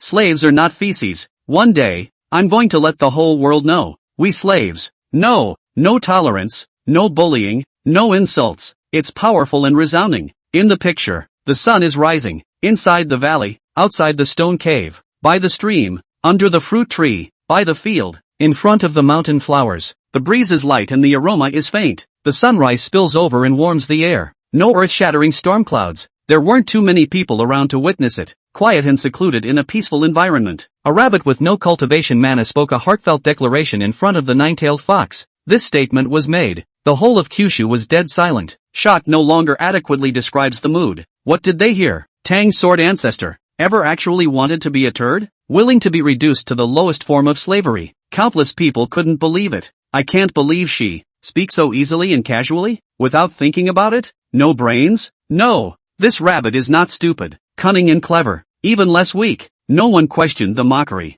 There was no doubt about the strength of the Sword Ancestor. If it weren't for voluntary compliance and a bit of stupidity. Looking at the world, other than the hidden god Tower Guardian and the ones on the Wind and Cloud Monument, how many people would dare to bully and insult? She has almost realized the declaration she made back then. In the eyes of present-day people, the words of the rabbit at the beginning were not insouciant, but were the confidence of having the heart of a strong man. It is so dominant that it swallows the world. Of course, if someone else said this, everyone would think it was stupid, and amusingly hilarious. The fox looked at the rabbit with a look of idiocy. You're a pig? No, I'm a rabbit. You know what a slave means? The fox did not laugh at the rabbit's uninformed words. I know. My teacher's mother was once a slave, and my teacher is today my favorite person, the family I never want to leave in my life. I can't let go. Don't want to be different from my teacher. Bunny was confident and determined just now, but it was said with extreme apprehension and lack of confidence and nervousness. Very panicky. She was not worried about not being able to realize the declaration. And yet, I'm so afraid of losing the beauty of today. Panic about leaving good teacher Yi Yunja. The fox asked. Aren't you going to your parents' friends? The rabbit bared his white teeth and nourished a big smile. Ha ha ha ha ha. In fact, I was popped out of a stone. No parents' law. Used to be self-deceived. Now you and the teacher are my parents and friends' law. Wahahaha. Fox held his forehead. How old are you? Why are you talking so childish? I don't know. I've lived more than 800 days and nights. I'm very old. Shay, I was right before. You're just a little kid under 3 years old. No wonder you're stupid. Rabbit grabbed Fox's hand and said, quickly help me become like my teacher. I don't want to be different from my teacher. Ga. No need. You're already stupid. And you don't have a bloodline talent, which is equal to having no Dao root. And you've experienced so many ups and downs before. And you've also been forced to fall off a cliff and almost die by someone's enmity. So you're definitely an unlucky person. And you're plagued with many disasters and difficulties. And you're practically equal to a slave in yourself. There was still no doubt about Despise Bunny's line that slaves are not to be bullied. The fox glared at the rabbit. Damn rabbit, don't touch Auntie's hand with your dirty paws. It stinks. That said, she didn't violently shake the rabbit. The rabbit asked seriously, really? I really look like a slave. The fox was helpless. God, you're the first idiot to be so positive about being a slave, making it sound like you've earned it by becoming a slave. The rabbit exclaimed. It's a great deal. It's so good. It's great. There's a mark on the teacher's face. I want it too. She was like a curious baby, overwhelmed with anticipation. It's like a man longing for a beautiful woman, a starving man expecting good food, a child reaching for candy. Crowd. Countless people wanted to get out of slavery. And this rabbit is so desperate to be a slave too because of a mere slave woman? Just to have something in common with the teacher? Is that a good student for a study teacher? Billions of people can't comprehend the rabbit's self-defeating slave behavior. Snap! The fox gave the rabbit a big earful. Stinky fox, why are you hitting me? Go down to the stream and see for yourself. The rabbit rushed to see his reflection in the water.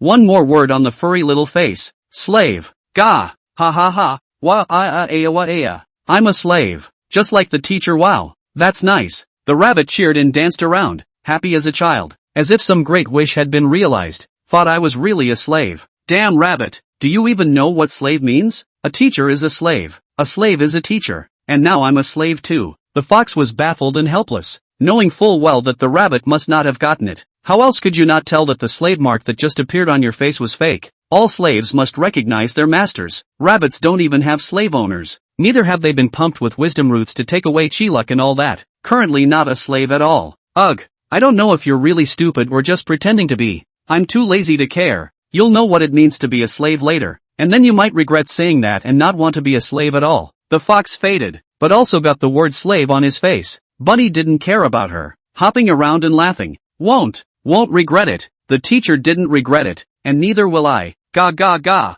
I also want to learn from you, fox, and secretly help my teacher perform good deeds in medicine. Ha ha ha. Bunny laughed, but suddenly thought of something and shook his head vigorously. No.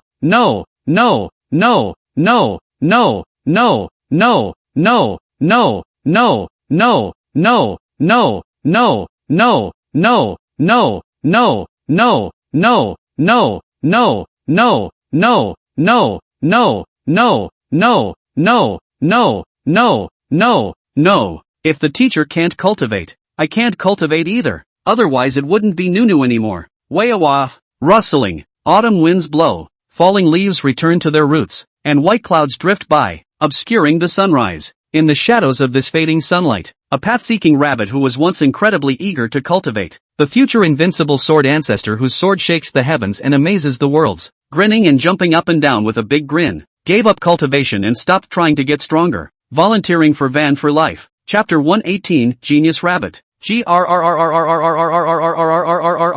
Bunny had never laughed so happily. It was kind of the happiest time since she was born, finally not alone anymore, with teachers, stinky foxes, and a warm, harmonious home. What the family likes, she likes too. The family were slaves, and she had to be too. If her family doesn't practice, she can't either. Stupid rabbit, if you don't practice medicine or cultivation, how are you going to realize that silly statement you just made? The fox pointed out the contradictions in the rabbit's words. The rabbit vowed to make it impossible for the world to bully slaves. How can you not be bullied without practicing to gain competence and great power? It's not just empty words. There's fox you are. You're a great strong person who is like a god in the royal sky. With you no one can bully us. I'll hide behind you. The rabbit laughed out loud, grabbing the fox's tail and rubbing his little furry face, and wiggling his little hips to bump the fox's butt a bit in a silly hug. You're talking so much, but you want to rely on me? The fox watched his noble tail being used as a washcloth, and was rarely offended. She flashed a flirty smile, her pointy ears twitching as she patted the bunny's little head in earnest. Aha! Don't worry, bunny. I'll protect you two idiots, but you still have to try to see if you can cultivate it. Come on, I'll pass on your healing technique. No refusing. Humph. The more the crowd watched, the more speechless they became. They had been looking forward to the rabbit stepping into the practice. Results. Bunny doesn't fix it. All you think about is hugging the fox's leg? This rabbit isn't actually stupid. So are the people in the sword pavilion really stupid, or are they pretending to be? Laughable. What's so bad that you have to be a slave? Silly rabbit, not understanding what a slave truly represents. The subsequent rabbit will surely rue the day. Because of gratitude to Yi Yunja, a rabbit has to learn from Yi Yunja to be a slave. and actively give up cultivation to seek the Tao. Geez, I can't understand this behavior. Rabbit doesn't want to cultivate anymore. How the hell did he become a Jedi Sword Immortal? Now I just reacted to the fact that the poor moldy and sickly stupidity of the Sword Pavilion. In addition to being powerful, there is almost no difference between them and lowly slaves, right? I've heard that people in the Sword Pavilion cultivate swords without relying on martial or immortal Tao. Are they all without Tao roots like the slaves? Don't guess. It's not like the rabbit recognized anyone as its master. It's not considered a slave. When Qin Xian saw this, many of the doubts in his heart were sort of solved a bit. Right then and there, he received a messenger note from Nangon Longyu. She said, Sword Ancestor Senior died in the words of the Tao. When the Tao became a success, she lived. When the Tao failed, she died and disappeared into the world. Her words of the Tao. It turned out that such a great wish of the Taoist word was not made casually. It's kind of similar to Earth Store Bodhisattvas. If hell is not empty, you will not become a Buddha. Especially the word of life and death, containing the great cause and effect. The great shackle. Even if Qin Xian had experienced 100 reincarnations, he didn't quite understand this aspect of the great grand wish of the Tao. Once full of power, women kill their enemies and conquer to become stronger to seek revenge on their killers. Nangon Longyu knew more than him. Bunny Kendo is invincible. The only person who could seriously injure her was herself. The only one who can make her disappear is herself. The word of the word. A childlike rabbit, actively going into slavery, declares that slaves are not slaves. There is perhaps a slight element of unintelligence in it, a lack of rationality, or even a sort of hot-blooded middlebrow. But she was serious and convinced. Come to think of it, there's a bit of an equality concept taking shape. No difference between the king and the people? Countless living beings are eager to cultivate and become stronger, but she just wants to get away from loneliness, catering to what her heart loves, looking forward to never being separated from Yi Yunshan, hoping to be loved all the time, thinking that this way she can be happy and blissful for the rest of her life. This would be somewhat similar to the Mahist principle of conciliatory love and non-attack, which she also insisted on after establishing the Sword Pavilion. Chivalry, holding the sword and keeping it to herself, not being strong or robbing. It is difficult to want to become a legalist, but to practice the Mahist way, only to defend and not to attack. Times are limited and too ideal. Qin Xian laments the rabbit's past and journey, recalls what happened to him and his change of heart. A twist. When I thought I could be villainous and cool to the end in 100 reincarnations, I was knifed. In this life, if you want to be salty and lay flat, you're in constant trouble. Dying once and resurrecting with your cultivation gone. Fine. Then take the soft rice stream and slowly escalate in pretending to be a pig in a poke. Play rushing division set while helping the sword cabinet to get rid of poverty, no luck, no power. Just like some Dragon King son-in-law, or return to the god of war. In order to daughter-in-law privately help a downtrodden family or power to rise. Secretly poking and pretending to show operation. Nay, sets can't be played. The chains of destiny are interlocked. Not long after the death of the pure love warrior, just about ready to cuddle up to a rabbit's thighs to develop farming and cozy living. As it turned out, Doyen's moth came back to haunt him. Rabbits disappear as a result. Lie flat with thighs gone. Can't rest. Things are unpredictable, and it's hard to have smooth sailing. Qin Xian shook his head and suppressed his thoughts, his gaze serious, returning to the matter of the rabbit. Before, he didn't have much of a clue, but now after Nangon Langyu's transmission of a reminder, Qin Xian already had a general idea of how to bring the rabbit back from its loss. The scene shifts again. Yi Yunja walked out of the stone cave and was surprised to see the slave marks on the rabbit's face. Bunny, what happened to your face? And why too? What's the point of carving the word slave? The fox raised her noble little face in her mouth, eyelashes batting, nose upturned, little ears fluttering, and cocked her head to display the striking word slave. The two little ones laughed in unison. Ha ha ha, it's a joint family testimonial. Yi Yunja's beautiful eyes were still very thick with doubt, seemingly not understanding what the two little ones meant. Teacher, my disciple wants to follow you in healing the sick and saving the injured, practicing medicine in the world, and hanging on to the world. The rabbit's gaze was expectant and earnestly respectful. As she spoke, mana fluctuations were clearly overflowing from her surroundings, her aura tumbling and her essence gathering. Jesus! The fox on the side saw this and his expression changed greatly. His heart was incomparably shocked. Yi Yunja didn't have the cultivation to sense the changes in the rabbit, but the fox knew all about it. She saw that Bunny actually went into medicine as a doctor. I've just passed on the self-generated healing arts from my returned bloodline to Bunny, right? I had thought that it would be difficult for the Fae to cultivate the fox bloodline technique, and I had merely taken the attitude of giving it a try. I didn't realize that Rabbit could not only practice demonic magic, but also enter the Tao with medicine in such a short period of time? What kind of monster talent is this? Genius. The super perverted demonic absolute genius of geniuses. Absolutely unprecedented. Dead rabbit, didn't you say you wouldn't cultivate medicine? How did you enter the way? Did you just take the initiative to cultivate the gong method I passed into your mind? The fox pulled the rabbit aside, her beautiful eyes staring dead into the rabbit's eyes as she inquired. There's no cultivation. Those gongfu essentials floated in front of my eyes by themselves. I was just curious to take a look. Chapter 119, Kendo Rabbit. Merely looked at it? How can you have mana anymore if you haven't tried to enroll in the run? Liar! The fox did not believe it, puffed up her cheeks. Her beautiful eyes were very thick with doubt, and her gaze took on a few degrees of regal intent, seeming to be a bit angry. Feel like I've been tricked by the sly bunny, obviously secretly and actively practicing in private, but lying about not practicing. Fox, I really didn't lie to you. I swear, I definitely didn't go to practice. I just looked at it for a little while and left it alone. Really, I wouldn't lie to you. You have to trust me. Fox. Panicked and anxious, the rabbit hugged Foxtail and rushed to explain and reassure him. Did you feel anything after looking at it? The fox seemed to believe it, holding her chin in her hand, scrutiny still in her beautiful eyes as she continued to ask. The rabbit thought for a moment and said, yes, my whole body has become so lighted. There are chi all around me rushing towards me, and there are some strange green things scurrying around in my body. It's so warm and comfortable. What?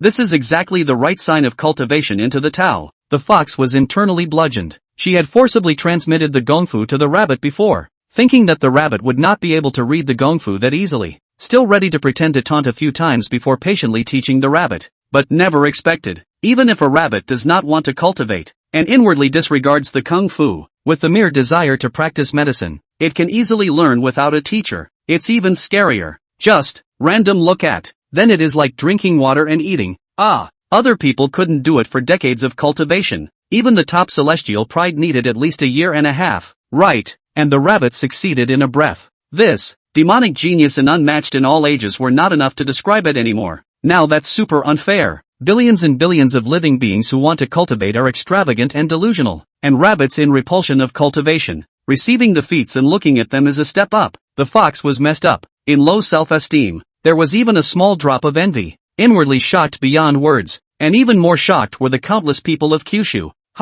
My god! The Sword Ancestor cultivates the way of healing, just by looking at it in a short breath, and he entered the Tao? False. Right, she has no natural bloodline, much less a Tao root, and is not a returning demon race that can awaken its bloodline later in life. She's just an ordinary rabbit. How can she enter the Tao? Stupid. Pussy. By now there are still stupid people who think she's an ordinary rabbit? It's definitely some ancient terrifying species, maybe even related to a legendary taboo race. The healing path has to be attuned to the power of the wood system of heaven and earth, ethereal wood aura, essence, etc. And her bloodline is the highest wood attribute talent in the legend, right? The kung fu was passed on to her by a fox. My ass. A fox demon's natural bloodline kung fu can still be passed on to other races? It's an exaggeration to be able to pass it on. It's only anticlimactic that rabbits can be cultivated? What's even more unbelievable is that she clearly doesn't want to cultivate but accidentally.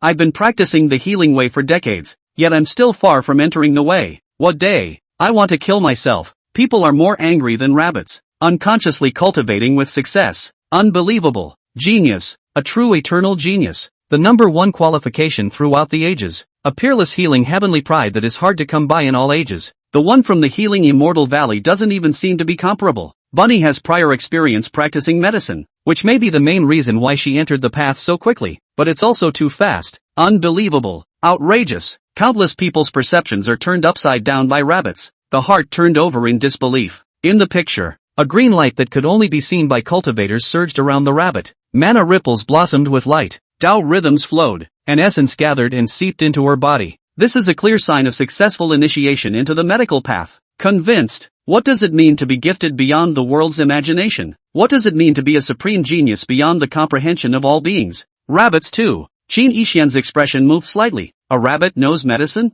Or did you just get the kung fu curious to look at it and enter the path? The followers can definitely become saints in the healing path. Qin Yixian thought he had good medical talent, but it's a far cry from rabbits. I'm afraid the only person who can compete with the rabbit is Nangong Cold Moon. Qin Yixian remembered that Nangong Lengyu had once instantly entered the Tao with medicine as well. Full healing talent. By the way, 3 months ago, I depleted my essence blood to help Yi Light Dance heal her wounds, and passed out from serious injuries. Without medical treatment, it would be difficult to wake up. I didn't care at the time when I woke up, but now that I think about it, Who healed and woke me up? Chapter 1. Yi Yun Light Dance is a true pure sword. Who else could it be but a rabbit? Qin Yixian realized that he was really getting to know the rabbit less and less. Not much is known about the real thing. All about rabbits. It's all just hearsay. Qin Yixian had never personally seen a rabbit's sword cutting through time and space and overlooking the heavens. Not to mention I've never heard of rabbits being so good at healing in addition to swords. Since she didn't want to cultivate, how did she end up cultivating the sword? Also unintentionally cultivated the supreme sword Dao?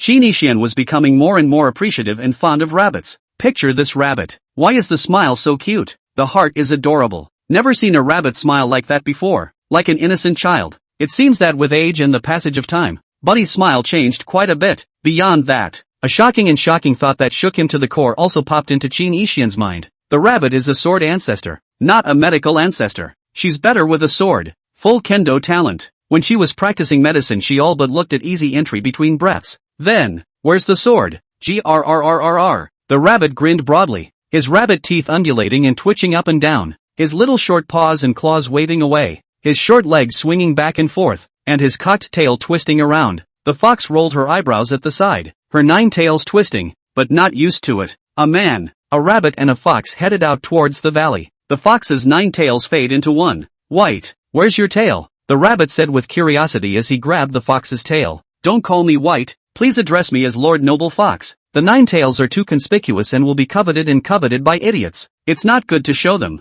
The fox glared at the rabbit, signaling it to let go of its regal tail. Why do you keep pulling my tail and rubbing it against your face? Get your stinking hands off me. Ah, the drool sticking to it. Ha, the mountain flowers are romantic. The green grass is fragrant. The autumn wind and leaves fall. The ancient road flows. The forest is lush. The green vine and bamboo. The 3 figures followed the stream and enjoyed the scenery to the outside of the valley. But see the white mist, apes and monkeys picking fruit, the beasts running, colorful swallows paddling in the air. The color of the sun overflows from the mountain streams, the sunlight from the dangerous peaks more down. The purple gas is dense, heavy with Switzerland. Squirrels scurry across the rocky path in front of us. Grasshoppers jump and climb on the tips of the bramble grass next to the path. Bees land in the colorful flowers behind the grass, and dragonflies tap on the crystal clear pool in front of the flowers. I heard the birds crying in the forest in the west, the strange frogs calling softly by the pool in the east, the white cranes spreading their wings in the sky in the distance, and the foreign insects hissing behind them. The sounds are many and varied without being harsh and noisy.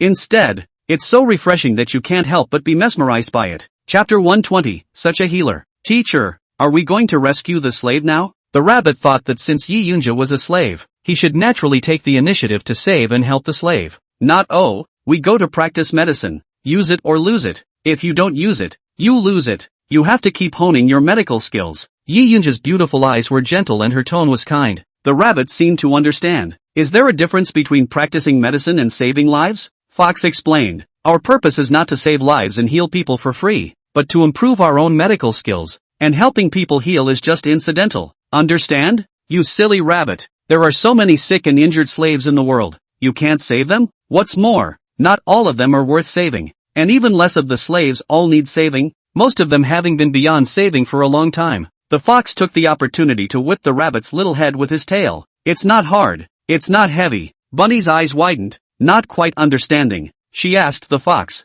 but didn't you say before that a teacher saves anyone and is good to anyone? That's why you saved me. The fox didn't have a good time. Little dummy, I lied to you Sister, Yi saved you only because you fell in the valley and just happened to be able to use it to practice your healing skills. Saving you was just in passing. What? Disappointed to know why. Do we have to save you with unwarranted kindness to be right? Do you have to help care in a big unselfish way to be satisfied that your heart aches and is warmer? Don't get cocky. Did you pay for the consultation? Who are you? What kind of onion are you? Why do we have to save you from death at the sight of strangers? Remember, saving you, just by the way, taking you in is just pitying you for having nowhere to go. A healer's heart is a healer's heart, and the heart is selfish and must think of itself first. Don't you ever save anyone on sight again. Beware of saving a poisonous snake and getting hurt instead. You're not human, and you deserve to be more selfish and cold-blooded when dealing with beings other than your family. So don't be stupid. Don't think that all the people in the world are as nice as Sister Yi, who will still embrace care and take you in after you've been bitten. And don't think that all the spirits of the world are as noble as Auntie, and can tolerate you casually touching and scratching your way into my crib. There are so many Thai badass evil guys it scares the out of you, and being too brainless and stupid and good will get you in big trouble. Weigh your own skills before doing good and saving lives, or else you'll be like you were before when you were enjoying to fall off a cliff and almost die. Fool. The fox said this last one out loud to emphasize the point. Yi Yunja was silent on the sidelines, didn't retort, and even nodded his head in agreement with the fox's words. Thanks, Bunny said seriously. I'm grateful both for saving my life and for taking me in. Grateful for caring and feeling like a teacher. Thanks even more for the reminder to teach. The rabbit didn't care why Yi Yunja saved her. It's good to be at peace now. It's nice to have a teacher. In fact, the rabbit was really stupid before thinking that Yi Yunja was a holy mother and planned to save people on sight. Even if she had been almost killed by that human female cultivator who was so gracious before, she had hated humans immensely. Bunny just wants to remember hate automatically filters out. Rabbit sex. Ben Zen. The fox made a point of reminding her not to be stupid good and stupid to save. Soon after, they arrived in a small town nearby. There were slum slave quarters here, too. It's messy and dirty and stinks. Can someone please save my mother dash? A woman slave in ragged clothes knelt by the side of the road, crying, tears in her eyes, heartbroken. Beside her lay an old woman slave, emaciated and starved to the bone. When the rabbit saw this scene, it immediately remembered that Yi Yunja was in a similar situation back then. My mother was very sick, but could not get medical attention in time, and then she became demented and paralyzed. Teacher, good grief, do we save her mother? Bunny asked. These people are probably abolished slaves who were abandoned by their slavers, belonging to the category of useless items and thrown here to fend for themselves. Fox explained. There are also slaves whose masters died and the slave seal disappeared, thus gaining their free bodies. This was once the case with Sister Yi's mother, and it was considered a fortunate liberation. The words were transmitted by the fox without Yi Yunja hearing them. The rabbit nodded silently. I'm a healer. I can't just sit back and do nothing. This will save her. Yi Yunja walked over, squatted down, and checked the condition of the slave woman's mother. The fox's gaze changed slightly while transmitting his voice to the rabbit. That old female slave's body is poisoned. If it wasn't for Auntie's secret protection, a different person would have already been poisoned if they had gone over to check it out. Before Sister Yi came here to heal the slaves, some bad eggs remembered it, and when we walked in here just now, we were already coveted and stared at by the dark curiosity. The tone was cold with murderous intent. They wanted to take advantage of Sister Yi's heart to save others, and took the opportunity to poison Sister Yi and then do bad things. This weeping slave is bad, and so is that old woman lying down, pretending to be sick. So, don't you think slaves are kind? Ba ba ba ba ba ba ba ba ba ba ba ba ba ba ba. There is good and bad in any race, in any group of people, and you can't generalize and make a blanket statement. Since there is human nature that is inherently good like Sister Yi's mother, naturally there is also inherently evil. Not absolutely. What? Fox said it lightly. Bunny, however, was shocked and turned inside out. Subversion. Witness once again what it means to be evil. Using Yi Yunja's healer's benevolence to scheme against her? It's horrible and abominable and hateful. Shoo shoo shoo. Right then and there were suddenly dozens more men around. He. A bit of tactics. This actually can't poison you. I see that you have a good figure, and your face under the mask must be good too. You're mine. The one who spoke was a tall, thin man with a sharp mouth and a monkey's cheek, staring playfully at Yi Yunja with a teasing tone. There were no slave marks on his face. It's normal people. Slave owners. Still a cultivator. A bit of mana, but not in the way. The rabbit immediately became angry, glaring eyes and ears, eyes blood red, clenching his fists, huffing and puffing with a tiger's face, killing intent in his heart. Wanted to eat people like never before. Tear it up. Rip it up. Rip it up. Don't make a fuss. Dead rabbit. This is the norm. You'll get used to it later. This male fool is not a slave. He has been indoctrinated, but he is still bad, evil and stinky. So don't think that people who are inherently evil can be taught to be good later in life. They still have to be bad. The fox reached out with his paw, pressing down on the rabbit's fist and stroking the little head, trying to calm the rabbit down. There was no need for an impulsive attack. It's not worth it. Yi Yunja was still healing that old female slave. The rabbit saw that a wisp of mana that could only be seen by an initiated healer overflowed from the fox's circumference,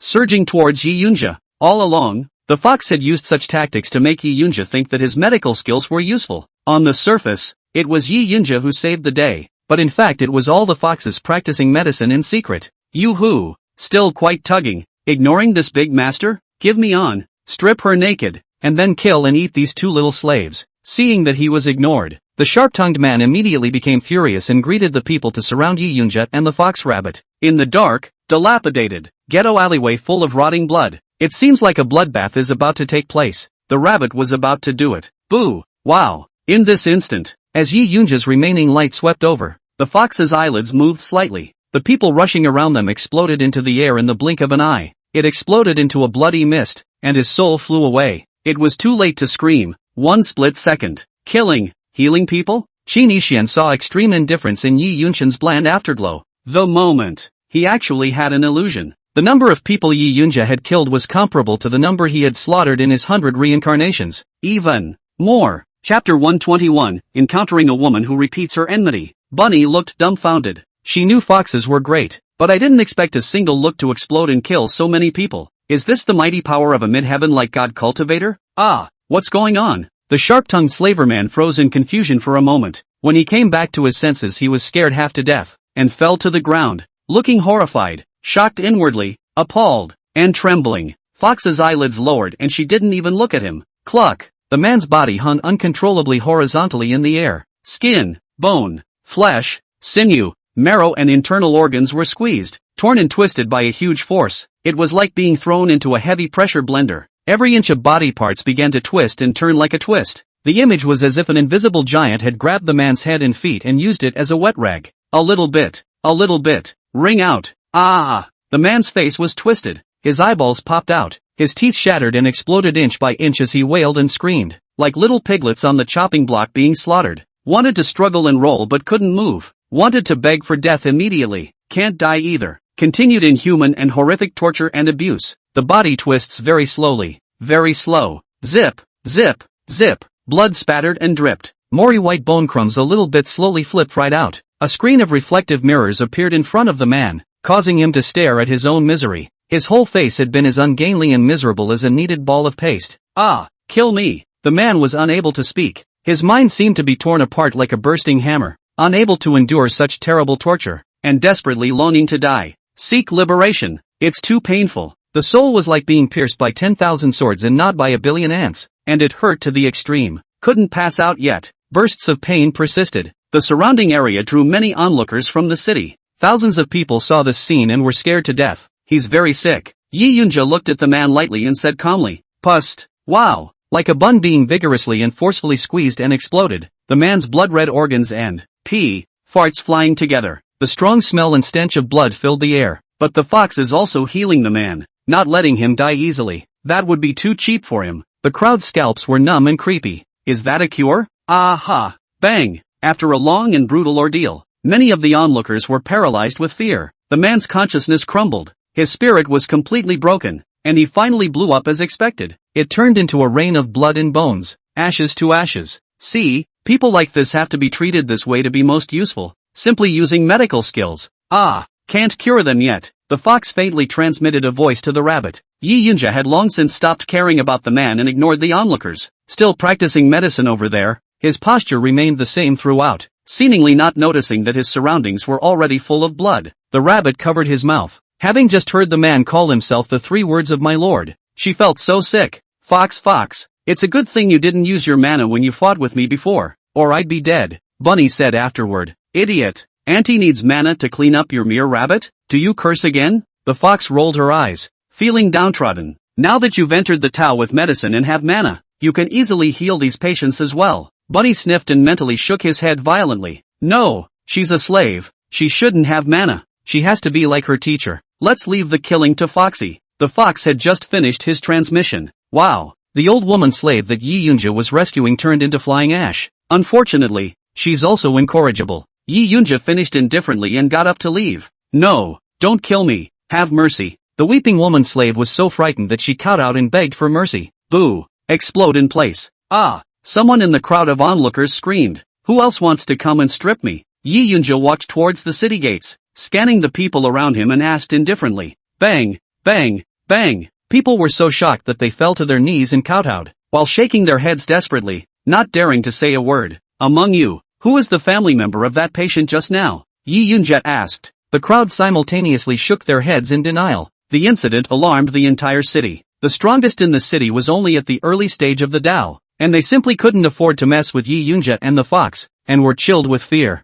fearing that Yi Yunjia would explode and slaughter the city. I know him. He's the young master of the Zheng family in the north of the city. Someone named the Slaverman. Soon, the Zheng family is extinguished. Fox calls it treating the symptoms and eradicating the hidden disease for good. Are we really out practicing medicine here? Rabbit brain mush. Hundreds and thousands of people were killed in an instant, ruthless and decisive. One of them also died a horrible death, longing for death before he died because he could not bear the torture. To practice medicine in this way is bizarre and an eye-opener for rabbits. Yes, you see, the air is cleaner after treating so many people. Others wouldn't dare to covet Sister Yi anymore. Once and for all, how good, Fox said gracefully, casually and naturally. The scene, shocking the people of Kyushu once again. What the is this holy mother? Yi Yunja didn't even frown when he died, as if he died a cat a dog. It's like stepping on an ant. In the eyes of a fox, killing is saving lives? Geez, luckily, it's good that the rabbit didn't learn the hard way. Otherwise I don't know how many people the later Sword Ancestor would have had to hack to death. The key thing is that Yi Yunja didn't know she had no power, and seemed to think that the fox didn't have any cultivation, which means that in Yi Yunja's eyes, those people, they were all killed by her own hands. Holy, Yi Yunja is not only violent, he is also a murderer, cold-blooded, ruthless and cruel, simply inhuman. Serves them right, those people, but their strength is too poor, they deserve to be killed. A bunch of fools, don't know to check her details before cleaning her up? Yi, slave is lucky, if not for the fox, she wouldn't know how to die. Some people were inexplicably afraid, glad that the rabbit had not been contaminated by Yi Yunja's demonic personality. Most people still looked down on, despising and belittling and mocking Yi Yunja. Even more disgusting, a lowly slave dares to kill a noble slave owner? Bold, unbridled, the following offense, that's a good girl to get along with. Qin Xian, however, found it quite interesting. Too funny. Yi Yunja, this woman, what else does a rabbit go through later when he follows a woman like that? The scene shifts. Phew. In the forest outside the city, the sun was shining, fallen leaves were everywhere, and the autumn wind was blowing. Karma. Wonderful. Bunny met the woman who had almost killed her with her enmity not far away. The woman also happened to look over this way, and when she saw the rabbit, her eyes teased and sneered maliciously. Her lips moved slightly as if to say, "Little mongrel. Bastard. Little bastard. So you're not dead?" The rabbit's heart tightened and subconsciously ducked to hide behind Yi Yunja, grabbing the pant leg. "What's wrong?" Yi Yunja asked with a frown, his tone not so gentle for the first time. Chapter 122, An Eye for an Eye. A heartless heartbreak. The fox looked coldly at the infant terrible woman over there and said, "Because of her, right? She's supposed to be the evil girl who was so kind to you that she forced you to fall off the cliff." Fox was saying. The gracious woman had approached them, followed by 7 or 8 men. "Miss, that cheap breed rabbit isn't dead yet. Interesting, with a little fox beside him. That masked woman looks good. Yo, you'll have to treat her well later. We can't let the weedy breed rabbits escape. The bastard's life is cheap but hard. This little piggy dog is a bit interesting. It looks quite cute. Old me loves to repeatedly ravage the little cutie. It once dared to humiliate Miss. I can't let it go so easily." The men's gazes were infatuated, sweeping over to the women from time to time, their mouths talking casually. The pedestrians all had mana fluctuations, a group of uninitiated cultivators. Just because the rabbit wasn't human and had no powers, they viewed the rabbit's previous saving of the woman's life as a disgrace and weren't thankful at all. The woman's sardonic smile grew more vicious as she approached. "Come here, little one." She hooked her finger towards the rabbit, looking like she was ready to continue ravaging it, signaling it to go over and deliver it obediently. You didn't die even after falling off the cliff. Not only is your life big, but your guts are also fat. Daring to disobey my words? You bastard. Pooh. When the woman saw that the rabbit actually did not have the sense to listen, she opened her mouth and spat out fragrant bad words to humiliate the rabbit. However, the woman hadn't finished her words. Yi Yunja then violently rushed towards her, as if a tiger had descended from a mountain. With a raging momentum and a shocking pressure, it caused the wind to howl, the earth to tremble, and the trees to shake. Phew! Yi Yunja's speed was so fast that it was difficult to be seen by the mortal eye. The fox secretly cast a spell to aid in boosting Yi Yunja's strength, stance, and so on. Snap! Yi Yunja instantly rushed closer and slapped the woman's ceiling. Another sharp downward tug and press. At the same time the knee slammed hard towards the woman's face. It was so powerful that the void exploded. The earth cracked, and rocks flew. Boo! The envy woman's face and knee collided solidly and violently. Blood, spit, snot, and tears erupted. Thump, thump, thump, thump, thump, thump, thump, thump, thump, thump, thump, thump. Yi Yunja's eyes were cold and bloodstained, and he madly took his knee and slammed it in succession. Mercilessly ferocious. The woman is like being hammered in the face. Intense pain came, shocked by the filth and dirty organs all spray. Click. Zip. Zip. Zip. The woman's face was deformed and distorted by the top of Yi Yunja's knee. Her bones cracked and her flesh twisted, rotting like a smashed beehive. Bang. Bang. Bang. Yi Yunja's gaze became even colder, and his knees continued to impact to send out vicious force, getting faster and more ferocious. Manhwa knees seemed to rain down continuously on the woman's deformed face.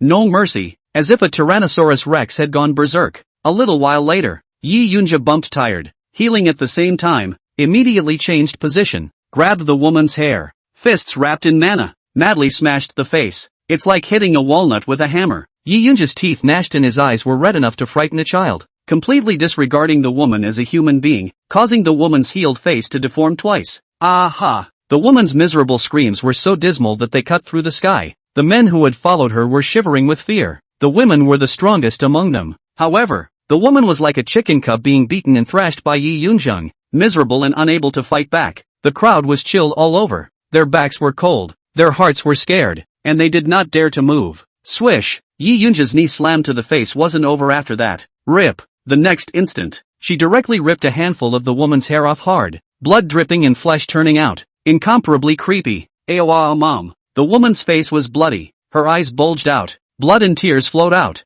and she screamed and wailed. Couldn't even open his mouth to beg for mercy, could only rip, tear and pull, tear, tear, tear, tear. Yi Yunja kept tearing her hair, and soon the woman became hairless and bald, all covered in rotten flesh and blood. The images were unusually brutal and unpleasant. The woman cried, tearing her heart out, but the pain was so intense and excessive that she ghosted again before she could cry for more than a few moments. Phew! Yi Yunja took out the silver needle. Swish! It lodged violently in one of the woman's eyeballs. Exploded. Ah! The woman screamed wildly in pain. It's even scarier. Yi Yunja also used silver needles to stimulate the woman's pain nerves, amplify the pain, not letting the woman pass out. Continued abuse. Qin Ishian smiled, this cap-protecting character. I quite like it. You twisted Rabbit's arms and legs, didn't you? Yi Yunja asked. Bang! Jab! Yi Yunja raised his leg high and violently kicked the back of the woman's head, causing the woman's face to slam into the ground, smashing a small crater in the ground.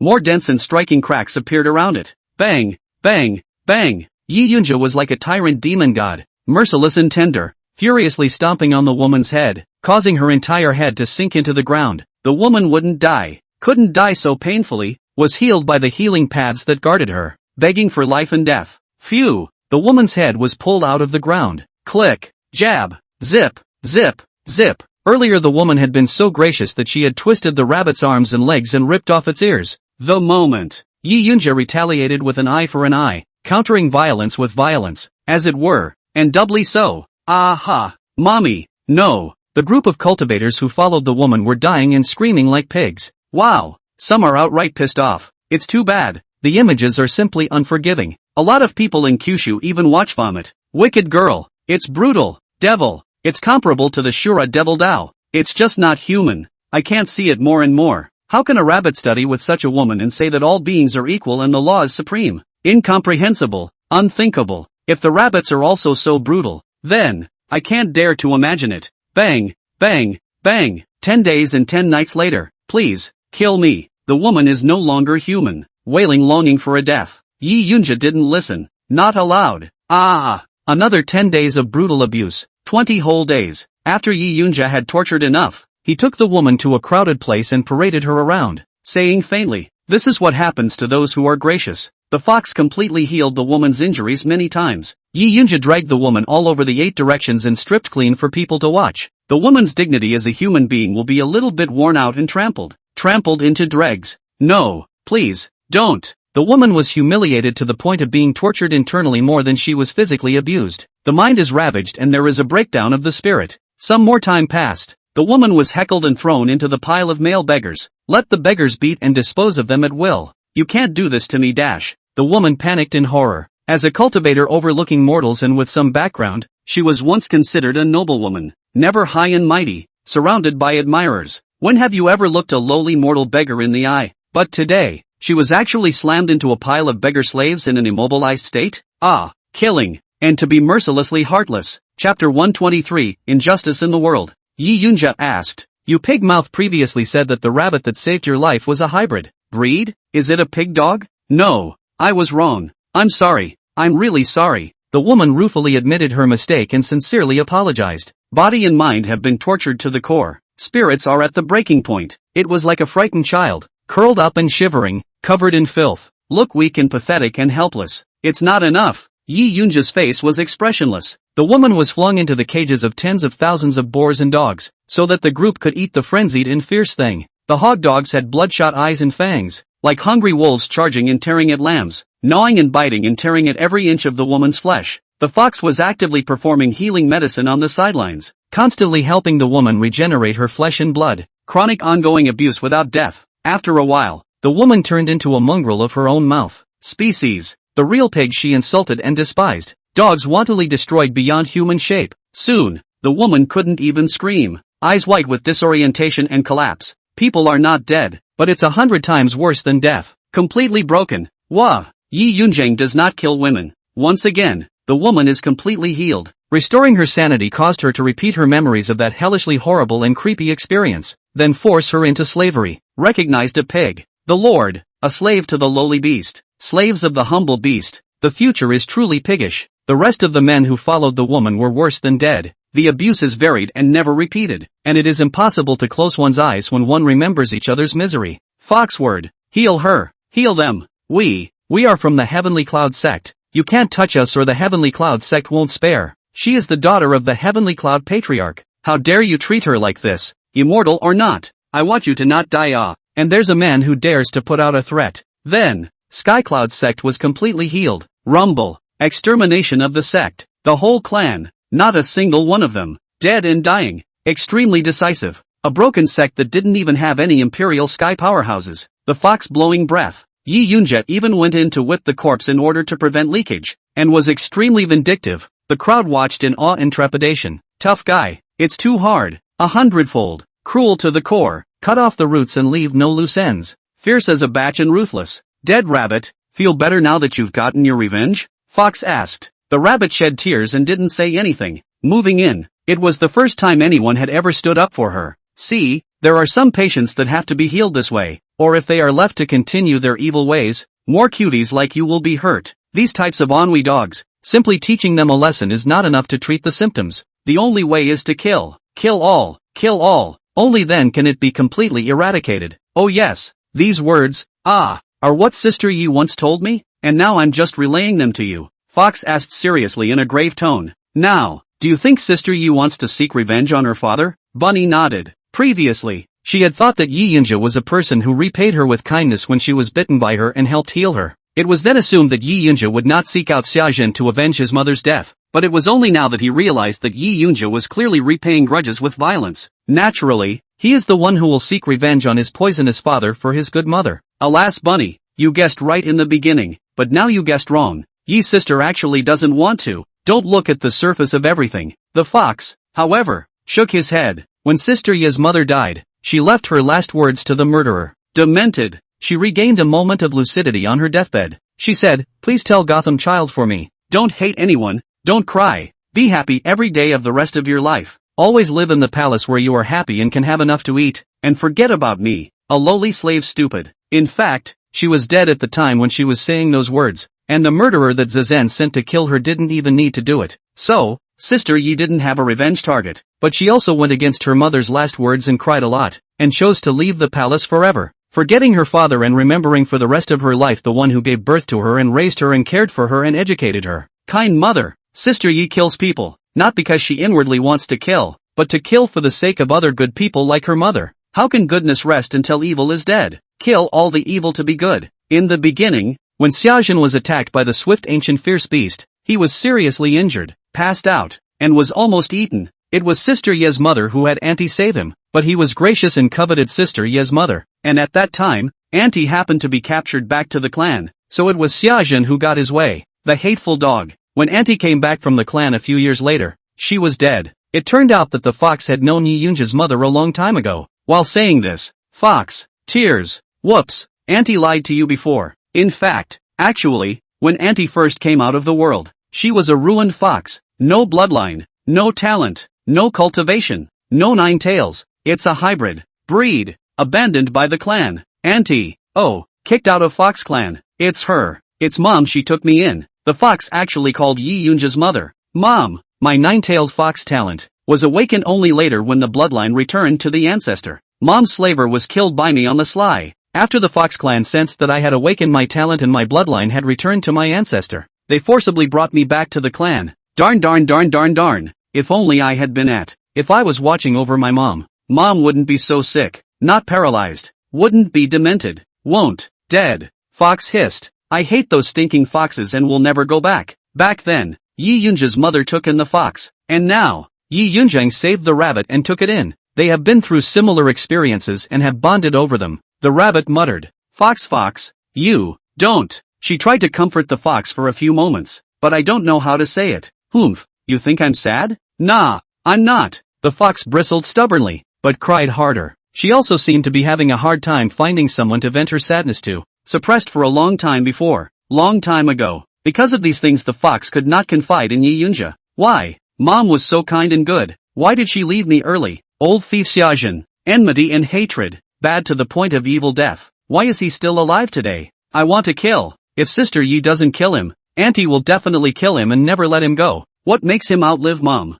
No. Gong. Ping. Chapter 124, The 10,000 Swords of the Heavens Praying in Worship. What makes him superior? I'll beat this abominable inequality to death. Bunny. It's not just my idea. It's Sister Ye's dream too. Sister Yi is not only going to heal people, but she's going to heal this unjust world for her mother. Inequality is everywhere. Good shall not be good, and shall live a short and miserable life, but evil shall be great, and shall live a long and glorious life. There are too many evils in the world to kill, and some of them are so powerful that I can't fight them. There's nothing I can do. Mom may have been reincarnated, and her reincarnation must have been very kind, but, with the way the world is, she may suffer evil and injustice again. Sister Yi has been in grief and sorrow all these years, grieving for her virtuous mother's affliction, mourning her great mother's untimely death, and worrying even more about the fate of her mother's reincarnation. She wanted to use the healing path to heal the inequalities of this world and get rid of the bad and evil. Heal the world and heal the world. No one will dare to be gracious then. Evil will not dare to bully the good at will.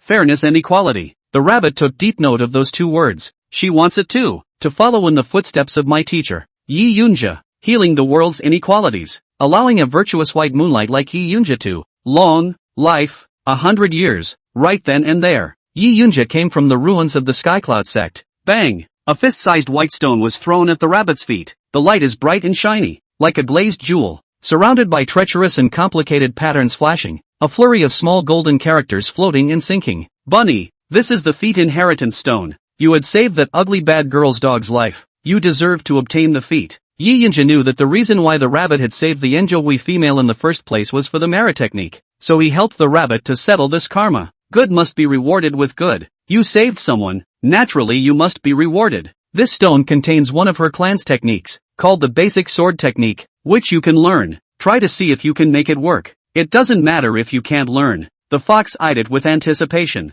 It was already heaven-defying enough for a rabbit to be able to cultivate the demon race's healing Tao Dharma. Can you still practice human techniques? The wind is lightening and the sky is darkening. The leaves fall. The sound of the stream stops. The clouds converge and the sun fades. Soon the surroundings became quiet and claustrophobic. Soundless. Yi Yunja and the fox both set their eyes on the rabbit. Countless people from the 9 states were also staring at the firmament in death. Qin Ishian thought. She finally touched the sword. Someone questioned against their will. I admit that Sword Ancestor is very strong and her sword Dao is powerful, but I conclude that she is definitely unable to cultivate human techniques to enter the Dao. It's not surprising that a rabbit can cultivate the demonic healing path. She might be a demon rabbit. Human gong methods are categorically not something demonic beasts can learn. She can't penetrate or comprehend them, even if rabbits can really cultivate. I reckon it's just a slight understanding, not a climate. Rabbit's invincible sword Dao cultivation must have later received the inheritance of some ancient sword Dao powerhouse. Her medical talent is so strong now. The sword Dao shouldn't still be powerful.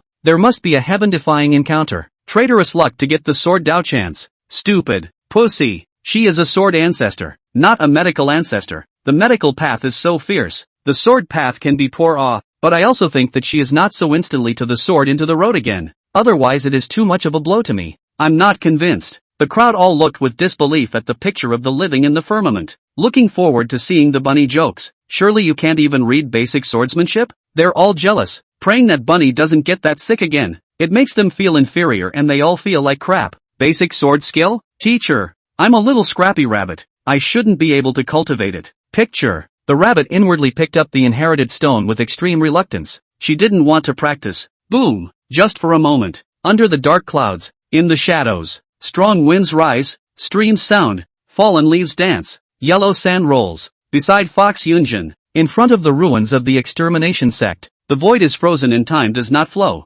Rabbit, a first foray into kendo. Wow! A series of gongfu essentials flooded into the rabbit's mind. That one character of the sword Dao, which seemed obscure to others, was like the most easily learned expletive in the rabbit's eyes. No need to think. No need to think. Seconds, instant enlightenment. It's so familiar. It seemed to have been etched in her mind for a long time. It wasn't that she knew the sword, but that the sword met her. Wah! The rabbit could not help but cite one to the other and deduce in the enlightenment. It's as easy and casual as gossiping and sleeping. It naturally raised the grade of the sword skill. Wah! Re-enlightenment. Repropagation. In less than a split second's time, a basic sword skill has been comprehended and deduced by the rabbit who has not yet formally cultivated the sword. Supreme sword technique. Wah! It's not over yet. Continue to comprehend. Then push on. Even self-created. Boom! Supreme sword technique instantly becomes the strongest sword technique. Transcends all sword techniques through the ages. The only one in all the ages. Unrivaled in all the heavens.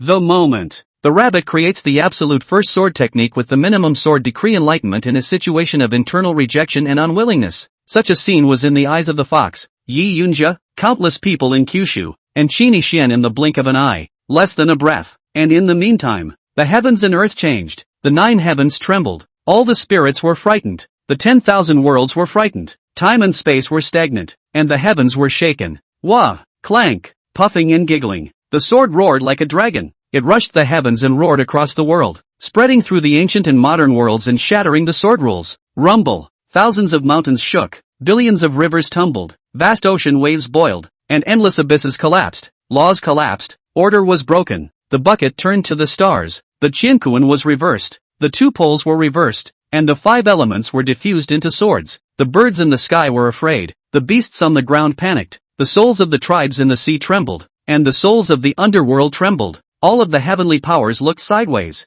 and all of the strong races of the 10,000 worlds stared. The pupils of countless living beings changed drastically, extremely shocked, past, present, future, also affected by the ripple effect. Even Qini Xian had trouble staying calm. His complexion surged with a strange color as he looked at Yi Qingdao in his arms. Yi Qingdao's innate sword trembled violently. Clank! The long sword was sheathed and hung in the void. The tip of the sword is facing downward, the hilt slanting upward, as if kneeling, shivering and terrified. Wah! Clank! The whole of Kyushu, countless swords with spiritual treasures chirped out of their sheaths in unison and hung in the air. 10,000 sword cultivators knelt down. It is as if the subjects were making a pilgrimage to worship the emperor as he ascends to power. Beyond the 9 states, and the whole world beyond, the world of the heavens, divine sword, holy sword, demon sword, devil sword, immortal sword, Taoist sword, Buddhist sword, underworld sword, simultaneously in unison. Suspended in the void. The tip of the sword is facing down. Pilgrimage. Across the ages. Sword amazing 10,000 years. Qin Yixian murmured as his pupils shifted. The rabbit first came into contact with the sword Dao technique 10,000 years ago. Sword intent generated by a wisp of obsession overflowing within the picture of life. I can't believe. Invoking all the spirit swords in the world today to simultaneously chime in pilgrimage. This is almost the same as influencing the future across the length of time. Chapter 125, The Surprising Appearance of Heavenly Dao. Yet there is more. Bing bong bong bong bong bong bong bong bong bong bong bong bong bong bong bong bong. Knives, guns, halberds, hammers, axes, all kinds of spiritual weapons sound at the same time. It seems, in fear and trembling, the blade was facing down, the body of the soldier trembled, and the tail of the soldier slanted upward, suspended in the void, like a slave kneeling to the Lord. The technique within the inheritance stone is just a basic trash sword Dao technique. When the rabbit was first handed down the inheritance with a face full of disgust, it made the spiritual swords of the past and the present bow down and pay homage, and all spiritual weapons were afraid. Even the future might be affected,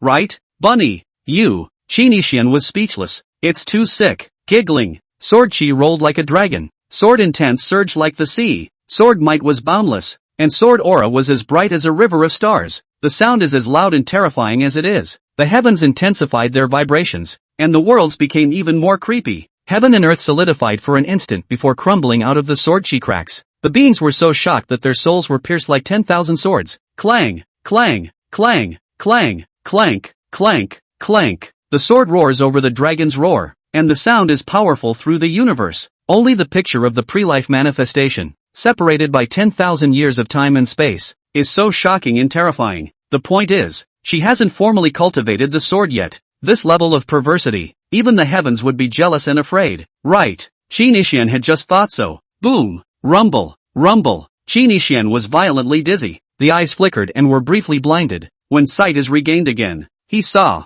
the view of the sky spinning and turning upside down. The image of the heavens crumbling and all realms obliterating. A horrific scene of beings dying and disappearing flashed by. Click, click, click. Over the Kyushu, in the middle of the picture, the void in front of the 10,000 years of age exploded as if it were a mirror. Inch by inch, above the dome of the sky, wind and clouds surged, thunder rolled, and lightning flashed. Chains of order surrounded them, and the Tao of heaven and earth tumbled. In the thunderclouds of the sky dome, a vast and boundless vortex of black clouds and purple thunder appeared. Dazzling light flickered, radiant Tao rules manifested, vibrating spirit pressure overflowed, and a terrifying aura descended. Zip, zip, zip. The vortex gradually dispersed in the spewing of electricity and the rolling of laws. Countless people could feel the terrifyingly vast pressure in that vortex across the deeming images in 10,000 years of space and time. Crackle! The space exploded even more violently and quickly. Swish! This moment, the world is fixed and the living are dead. At the center of the vortex, a huge eyeball of terrifying power emerged. The pupils were dark and waveless, high and mighty, unemotional. The gaze was majestic,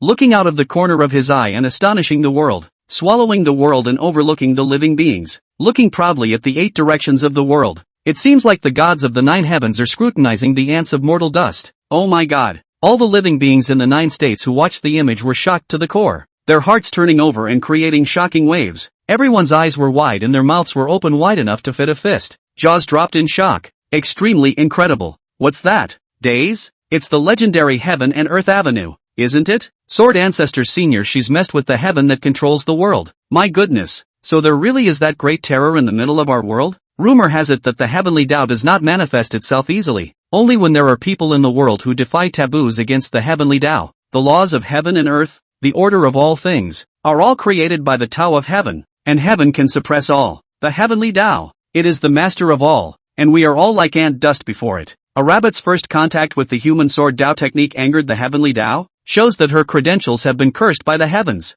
For heaven's sake, she's going to be obliterated? Stupid. Crap you. There's still a subsequent sword ancestor after the obliteration? I guess heaven's goodness doesn't kill, and kindly spared the rabbit. So, is it possible that in turn it was the rabbit that gave the sky to? Countless people were shocked and appalled, even if separated by 10,000 years. Even if the giant eyeball just appeared in the firmament of the picture and did not show up in the world, the crowd was also soul-shaken and fearful from the bottom of their hearts. God's spirit trembles and chills all over his body. It was like falling into a 10,000-year-old ice cave. Puff! There were even billions of people on their knees. Can a rabbit face such a horrible heavenly path and live? You're going to get down on your knees and beg for forgiveness, aren't you? The crowd speculated in their minds. The incomparable wanted to see the scene of the sword ancestor submitting to the heavens, waiting to gloat. Is it really the way of heaven? Qin Yixian narrowed his eyes slightly. The heart surges with doubt. After all, in his opinion, there should be no incarnation of the Tao in the world of Kyushu today. There is no control of the word.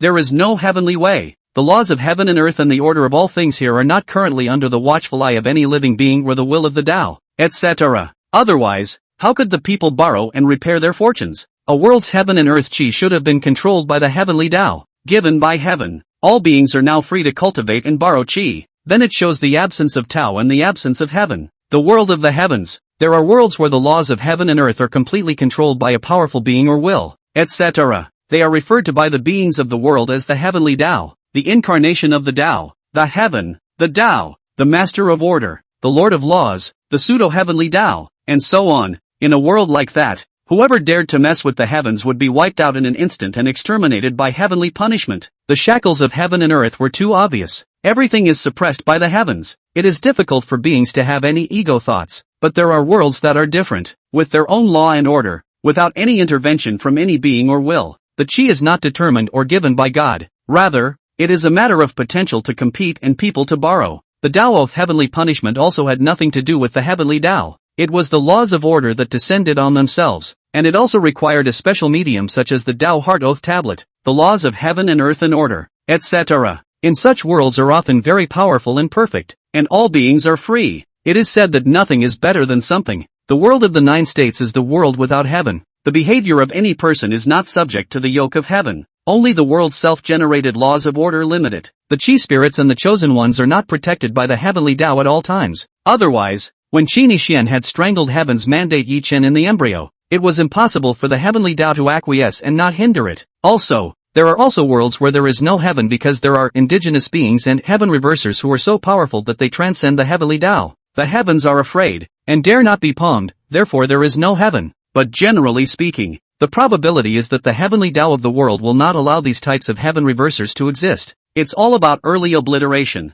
Today it seems, bunny, it should be equal to the adversary. As for why it wasn't obliterated, the reasons for this are many. Maybe Tendo didn't notice, or maybe it's found and can't be found. It could also be that some supreme powerhouse who wanted the rabbit to grow at that time shielded the sky of Kyushu and protected the rabbit. It's all a given. If you didn't find it before, you didn't find it. This is similar to how in feudal gods, there was a shortage of gods in heaven, and when Shangzhou was about to be destroyed, he had to make a list of gods. It is also the same reason that many great gods and immortals in the journey to the west may have known that Sun Wukong would cause trouble in the heavenly palace, but did not stifle him in advance. The monkey jumps out of the 5 elements and is not in the 3 realms. Before the rabbit it would be the equivalent of jumping out of the sky and out of control. It wasn't until the rabbit was ready to cultivate the sword that the heavenly Tao of Kyushu barely noticed and sent down heavenly punishment to stifle it. Chapter 126, the sword points to the heavens and wants to chop the sky. The world of Kyushu actually existed 10,000 years ago as the controller of the laws of order,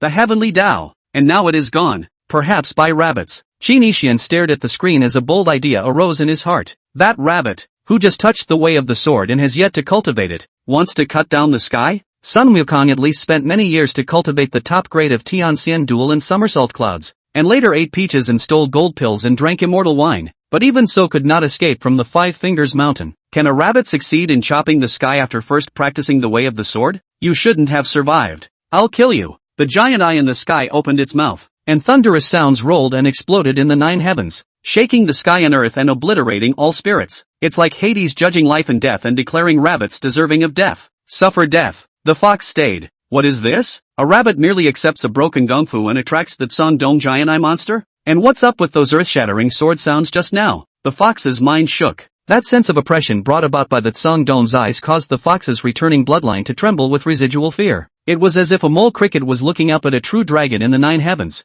Unable to resist the urge to kneel down, the soul almost exploded. Just then, phew, a figure opened its arms and blocked in front of the rabbit and the fox. She wasn't tall and lanky, but in the eyes of a rabbit incomparably great as Zeus, above the heavens and the earth, with feet on the sun, moon and stars. All spirits fear the heavens, but only she does not. Don't be afraid. Yi Yinja tilted his head and said 2 words to the 2 little ones behind him, still so gentle and affectionate. It made Bunny incredibly relieved and happy. The feeling of being protected. So happy. Epsilon, the rabbit wasn't afraid at all and was full of joy. The idea of protecting the white moonlight goddess Yi Yunja in turn arose within him at the same time. Boom! The heavens and the earth were dim, the laws surged, and order floated. Under the heavenly might, beside the fox, behind Yunjin. At this moment, the rabbit was careless because he was worried about the safety of the most loved person. Fixed the sword. Rumble! How dare a mere mole cricket defy me? In the middle of the giant eye of the sky, a wide, boundless, sky-covering palm of thunder reached out and fell. Whoa! The sunlight spewed out,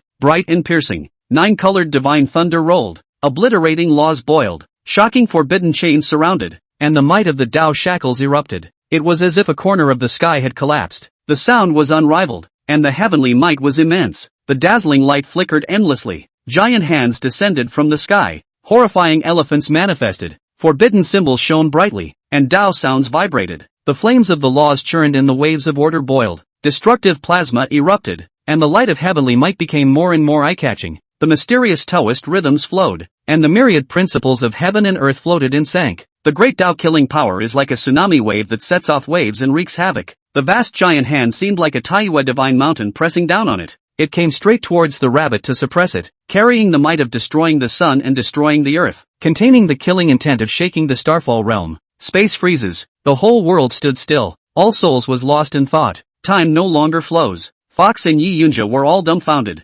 amnesiac and disoriented, unable to move, as if they were petrified sculptures. Only the rabbit's gaze was unchanged in the slightest, with a few moments of doubt. Suddenly, Bunny's eyes glazed over. Anger. You dare to hurt a teacher? Looking for death. Bunny had it all wrong, thinking that the damn giant hand was trying to come to harm her teacher. Yi Yunja. Infinite anger burned like a dragon whistling in the 9 heavens. Monstrous killing intent rolled for billions and billions of miles. Giggling. This instant, without any immortal martial arts-based rabbit directly entering the Tao with a sword, treading on the sky, proudly looking up to the heavens, with a sword like God, the sword crosses the holy realm, defying the might of heaven. Swish, Bunny looked up, his gaze like a sword. Boom, sword she rolled for countless miles, and sword intent rushed skyward to cover the world. The sword awns were like the starry river in the 9 heavens flowing against the current, rushing straight up to the 9 heavens of the sky. The sword's might shook through the void, bucking the heavenly might of the universe. It's unbeatable. It's amazing. The sword shook the heavens.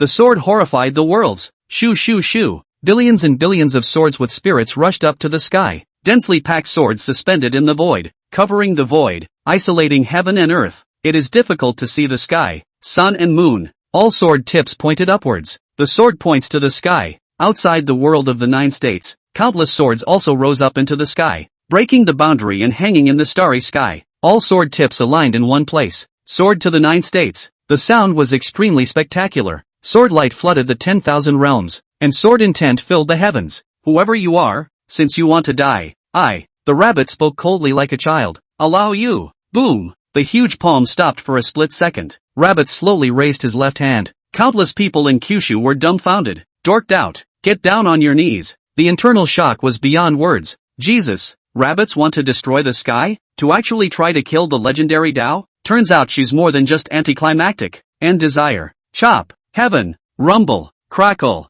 That's when it happened. The 9 states of heaven and earth roared and space shattered. An image of impending doom. That's because a wisp of spilled out of the rabbit's life picture. Sword intent with killing intent sword chi sword might. Just a wisp. It then led to the imminent demise of the Kyushu realm after 10,000 years of age. All beings will die out. All spirits are dead. Countless people got down in 5 pieces. Many forces, saints, mortals, and cultivators who once looked down on the sword pavilion. All of them were scared out of their wits. Pust. Others were so shocked by the sword intent that their hearts trembled, spewing blood and dying from serious injuries. My mom, the sword ancestor was actually strong to this extent? It has gone beyond anyone's imagination. Unimaginable. Many people had previously acknowledged that the sword ancestor was powerful. However, it was also believed that there was still an existence in the world that could check the sword ancestor. For example, the sword emperor who was on par with the sword ancestor on the wind and cloud tablet, like the mystery of the unknowable land. Taboo, for example, or in the East China Sea. The moment they just realized they were wrong. The strength of the sword ancestor is above the 9 states, even beyond the whole world. Mommy, if such a being is not law-abiding,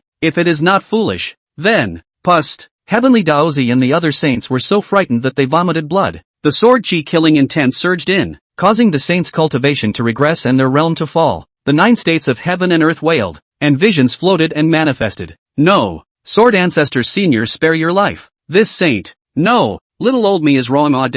My cultivation nah. Wow. And the saints are scared less. Piss. Fart filth. What the hell kind of monster is this? How dare a single person resist the heavens and want to kill them? A wisp of obsession. A trace of killing intent, overflowing out of the picture, across time and space, causing the saints to cry for mercy and wail for more than just filth. Karma is fixed, and all are subject to retribution. Countless people no longer dare to despise the sword ancestor in their hearts. Mom. Pust. Some people were so shocked by the sword intent that they vomited blood and fainted. There are also people who are scared silly, scared paralyzed. Click, click, click, click, rumble. The chill of the rabbit's gaze deepened. The killing intent got stronger. Only this wisp of pre-birth breath seeped out of the killing intent of the sword. Seemingly over 10,000 years of time and space to come to destroy the world of God. The might destroys the sky and destroys the earth, and is beyond compare. It is popping up to shatter all things and spirits in the 9 states. Suddenly, Bunny's eyes shifted slightly. Who insulted my teacher?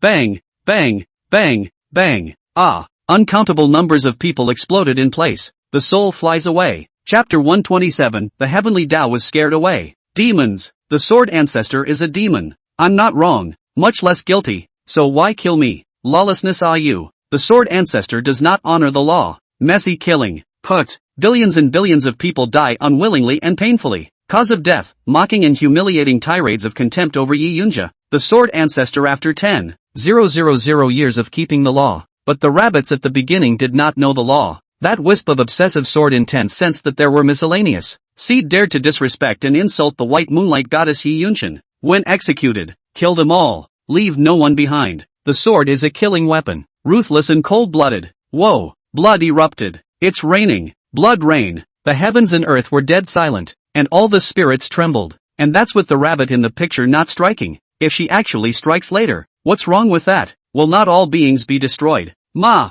Those who are alive dare not think about going on. Panicking and scared to death. There was some speculation. Sword Ancestor Elder, her old man, has really fallen now? No one can imagine. Such a horrible being would die. Bunny. No. Fierce. Qin was the one who understood the strength of the Sword Ancestor the most. In the whole of Kyushu, only Qin and Nangong Lingyue have heard of the Sword Ancestor's sword chopping the river of space and time and destroying all the worlds and heavens with his sword. The rest of the people of Kyushu's knowledge of the Sword Ancestor is merely the hidden god Tower Guardian, the first sword in the world of the Wind and Cloud Monument, and the strength is limited to the human race of Kyushu. There was no way to know that the strength of the Sword Ancestor's strength had far surpassed beyond the 9 states, higher than the Kyushu world plane, not at all on the same level. Like what epileptic Zune, medical ancestor, cultivating demon Zune, sword emperor, etc. They were the same as the Sword Ancestor as Wind and Cloud Monument powerhouses. The Sword Ancestor could kill them more than 1,000,000 times with a breath. Even the great terrifying heroine who had killed epileptic Zune was scum in front of the Sword Ancestor. Other races guarding the hidden god's tower?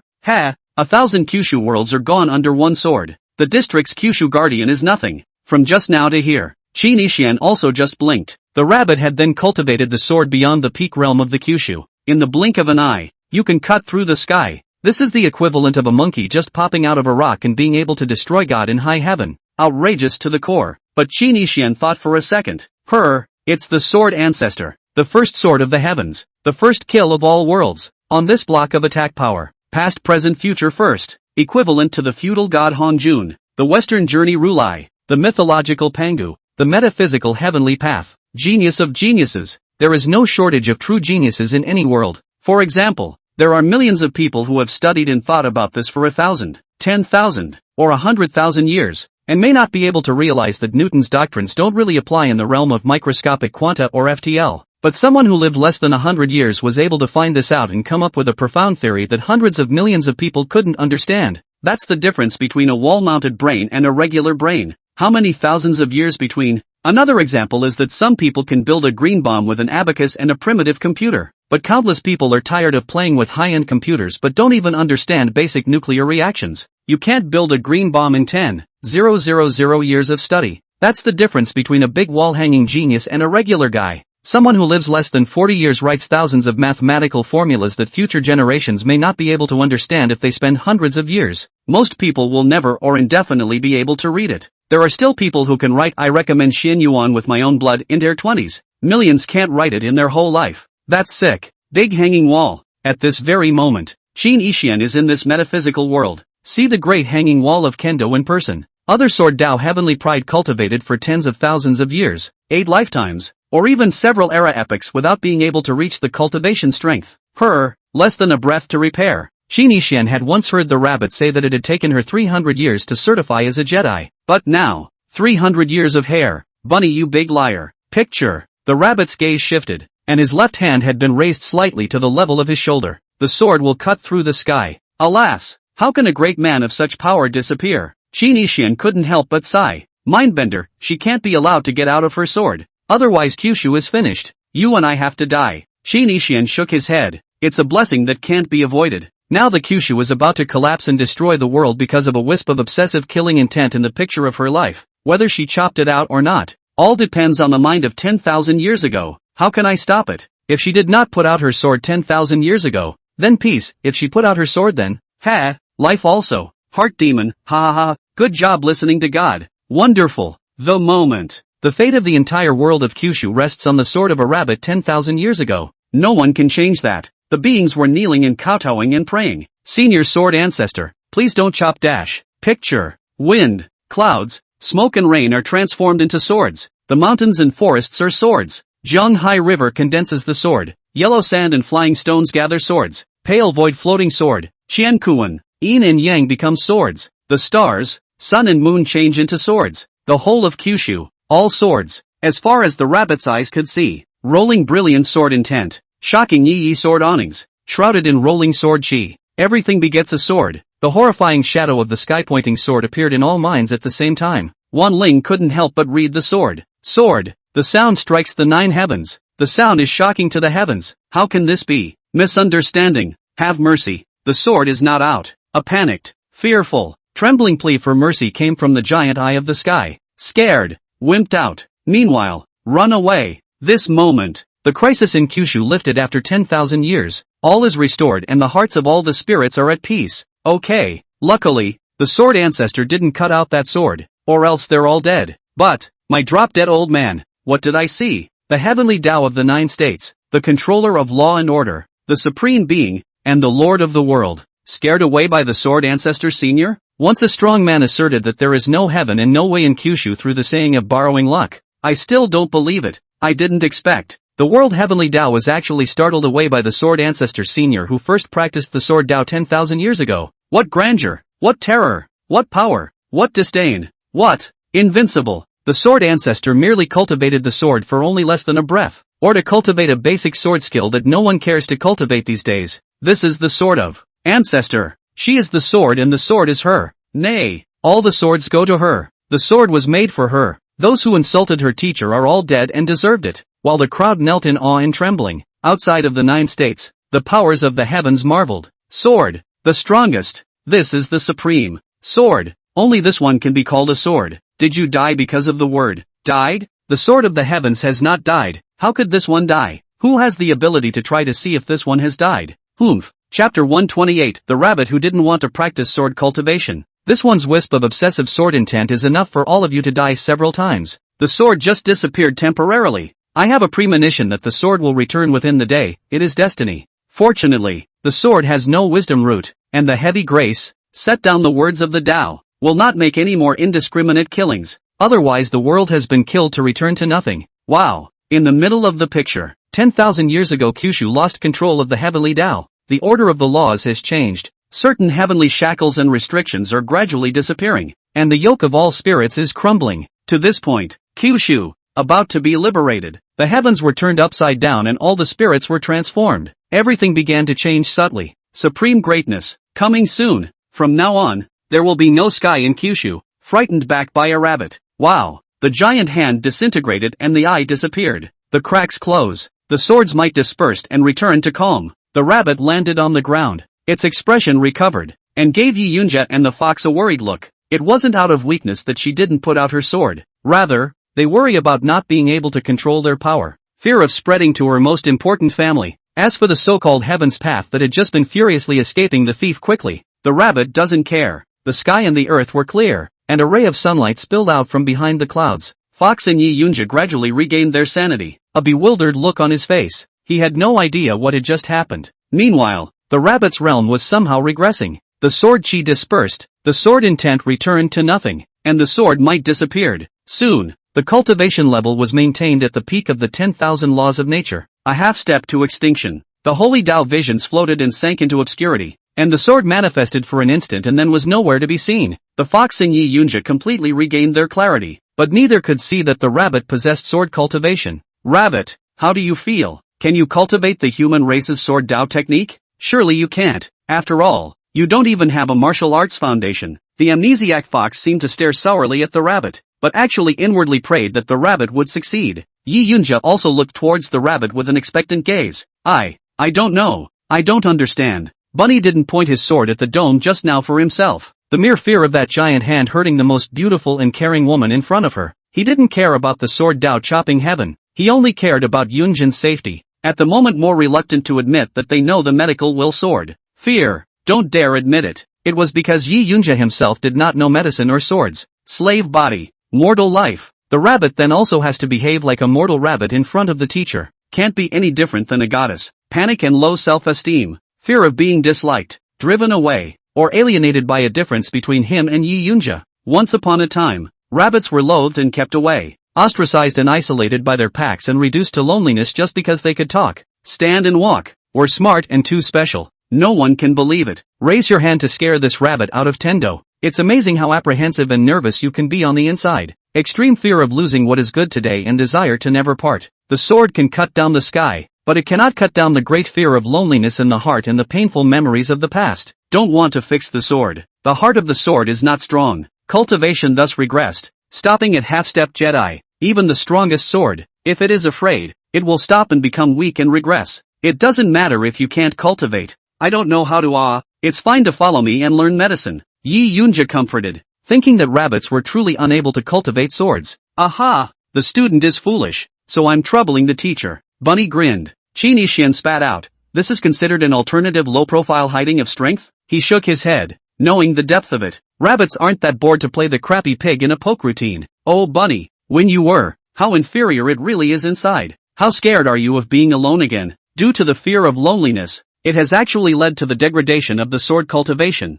No wonder you can chop the sky between breaths, yet it still took you 300 years to truly certify to the top of the road. I get it. Alas, at that time you were still young, just a child, immature and childishly simple, naturally overly worried about your family ostracizing you for differences. Qin Yixian's eyes appeared to ripple. His heart was in the middle of a hard time for the rabbit, but that state of mind didn't last long. You can cut down the heavenly Tao at less than 3 years old? The key was that she was still reluctant to repair her sword. Cultivation degradation is just like nothing else, not caring or even celebrating. Oh, Qin Yixian received a heavy hammer blow from the peerless genius. However, what caused the fox and Yi Yunja to lose their memory? I'm afraid that all the living beings in the Kyushu at that time didn't know that the heaven's path had appeared either. Is this power similar to the one that prevented me from speaking to Bean about being reborn? That huge eyeball, is it the incarnation of the supreme heavenly Tao of the 10,000 realms? Or is it the false heavenly Tao sent by a powerful being from some stronger realm world to control and monitor Kyushu? The so-called heavenly way has many names in different situations. There are many worlds in the heavens. There are low-level small world realms that are not very high in level, and their heavenly Tao may be a supreme being from one of the high-level worlds. The living beings of the small world are equivalent to being kept in captivity. In other cases, the world was created by the hand of a powerful person,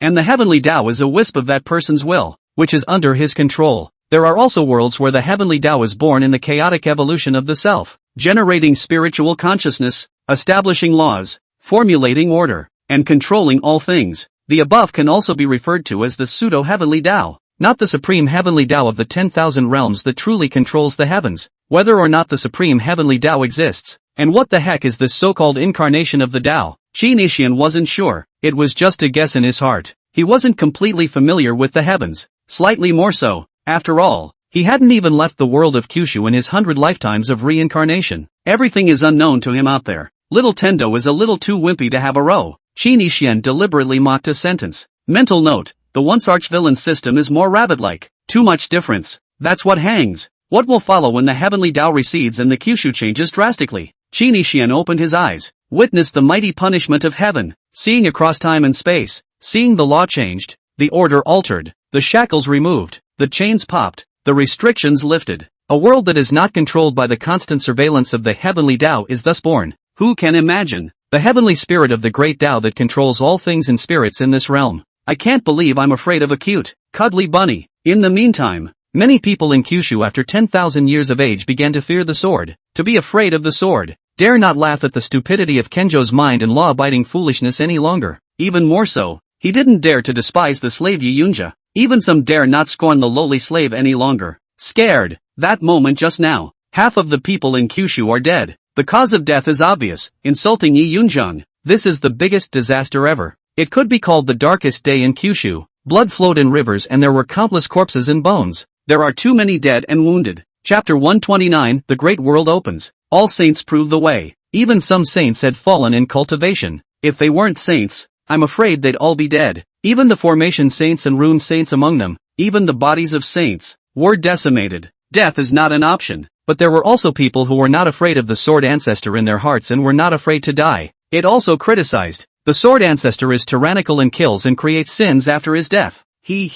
Bunny, you even said before that you wanted to crush this fox in terms of cultivation strength. You're talking big, aren't you? Humph, stupid rabbit. The fox was on the sidelines with her arms wrapped around her chest, proudly raising her little head, confidently saying, "Don't be complacent. My medical skills can surpass yours. The rabbit's ears were pricked up and stared, its head held high. Yi Yunja patted the two little furry heads on the side and grabbed them both into his arms as he carried them towards the distance. The rabbit immediately changed its face and grinned as happiness welled up in its eyes. Long ears poofed and stirred, and a small tail twitched. Super warm, cheerful. I don't want any cultivation of kendo mile. How nice. Wow. The moment. The rabbit no longer had any intention of repairing the sword within him. Kendo has been stagnant ever since. 300 years. The scene shifts. No framing this time. Instead, it keeps switching. Among the next years, the rabbit followed Yi Yunja as he practiced medicine in 8 actions and traveled around the Jianzhou, and his medical skills skyrocketed without him realizing it. Like the fox,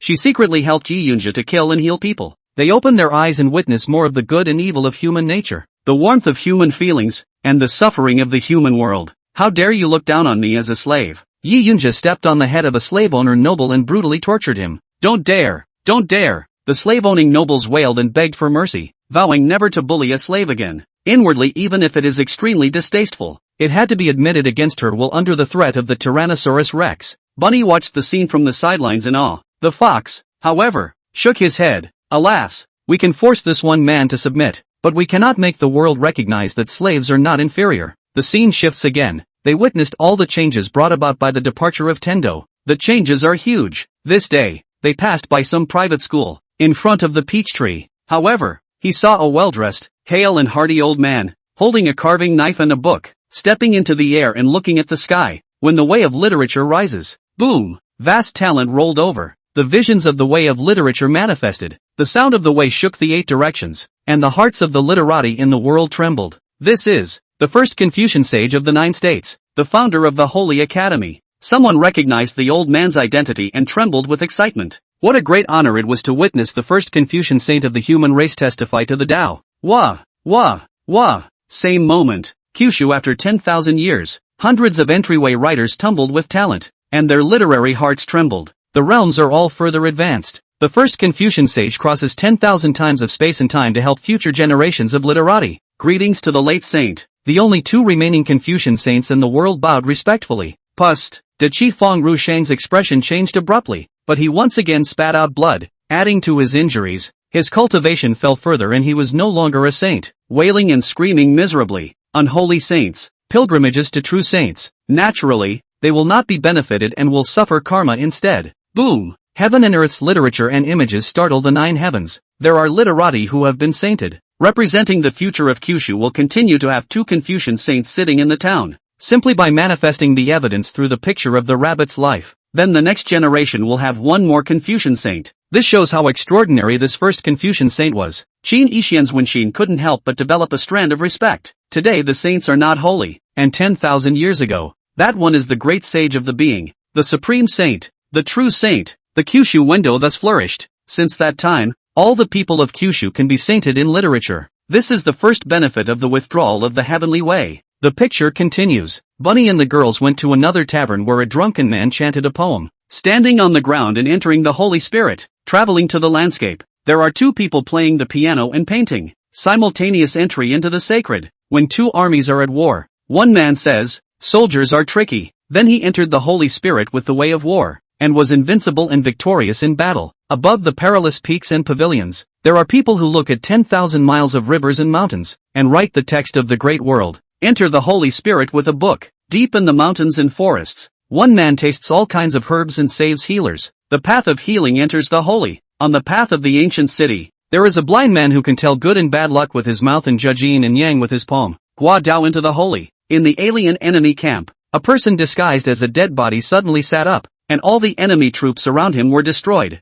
Medicine goes off the beaten path and uses poison to get to the saints. Forest trail. There are 2 old men playing against each other. The way of chess into the sacred. On a 10,000 foot mountain, one man borrows chi from all 8 directions. Transportation into the sacred. Countless people were shocked beyond measure. Oh my god. The first poet saint of drunken immortal house, and the first sage of the lyre. The first sage of calligraphy. The founder of Wu Dao Pavilion. The first saint of painting. Saint of soldiers of Wanli Pass. Shenangjia medical saint. Tenji Palace, Xuanji Palace, Hua sage. Healing immortal valley poison saint. Heavenly Dao Palace sage of fortune. Elder Sword Ancestor actually witnessed so many of the first saints of the various paths of my human race in the 9 states. Nowadays, many of the top great powers in my 9 states were founded by the saints. The Miles Pass rejects the foreigners to the north, and no one dares to come and offend. The Valley of the Healing Immortals hangs in the balance. The Xuanji Palace foretells good and bad fortune. Shenangjia is rich in resources. The Heavenly Tao Palace is responsible for the 9 tripods of fortune. The Great World. At that time, it will be a great world to fight for, and the 9 states will flourish. With so many saints in attendance, how can the foreign races not retreat? Ha ha ha. No wonder my Kyushu human race is getting stronger and stronger. Pain, pain, pain. The first Lux Sage contributed greatly. Because of the appearance of this one, it was possible for the later generations of the human race of the 9 states to cultivate the borrowed luck Dharma sect and add to their chi fortune. Before that time, no one cultivated luck. There was only taking luck, breaking luck, etc. And there would even be a backlash of luck. And all luck was determined by heaven. The dispute over the Taoist fortune also arose from then. Awe filled the eyes of countless people. It's all brilliant. It's all because Sword Ancestor Sr. scared off the Heavenly Tao. Otherwise the Heavenly Tao would have suppressed it. How could the world produce so many saints? In a sense, those saints and sages are those who defy heaven, and heaven will not allow it. The picture continues. A fox and a rabbit came across a silhouette with a beautiful figure and bright clothes. Qin Yixian's pupils changed slightly. He met an old acquaintance. It was a woman of stunning beauty, also a money-grubbing woman. Bunny listened to her. One day, I want to make the world all love gold money, no matter the mortal saint cultivator, or the world's mouth called immortal emperor, when all to mundane gold, silver, jewelry coins and other transactions, the world's thousands of heavenly materials, talismans and divine elixirs, etc., are all valued in terms of money. This statement implies the establishment of rules in the economy of the metaphysical world. No less than the law is the word of honor. Let the gods buy and sell transactions with mortal money as well. Who would believe such a ridiculous argument? However, she realized, in today's Kyushu, cultivators and saints, and even supreme powerhouses that can be called immortal emperors in the mouths of mortals, partly trade voluntarily in gold and silver instead of exchanging them for spiritual objects of the cultivation world. She gives special roles to mortal gold and silver. A single person changed the economic system of the entire Kyushu, created the first chamber of commerce, the richest man in the world. More than a rabbit,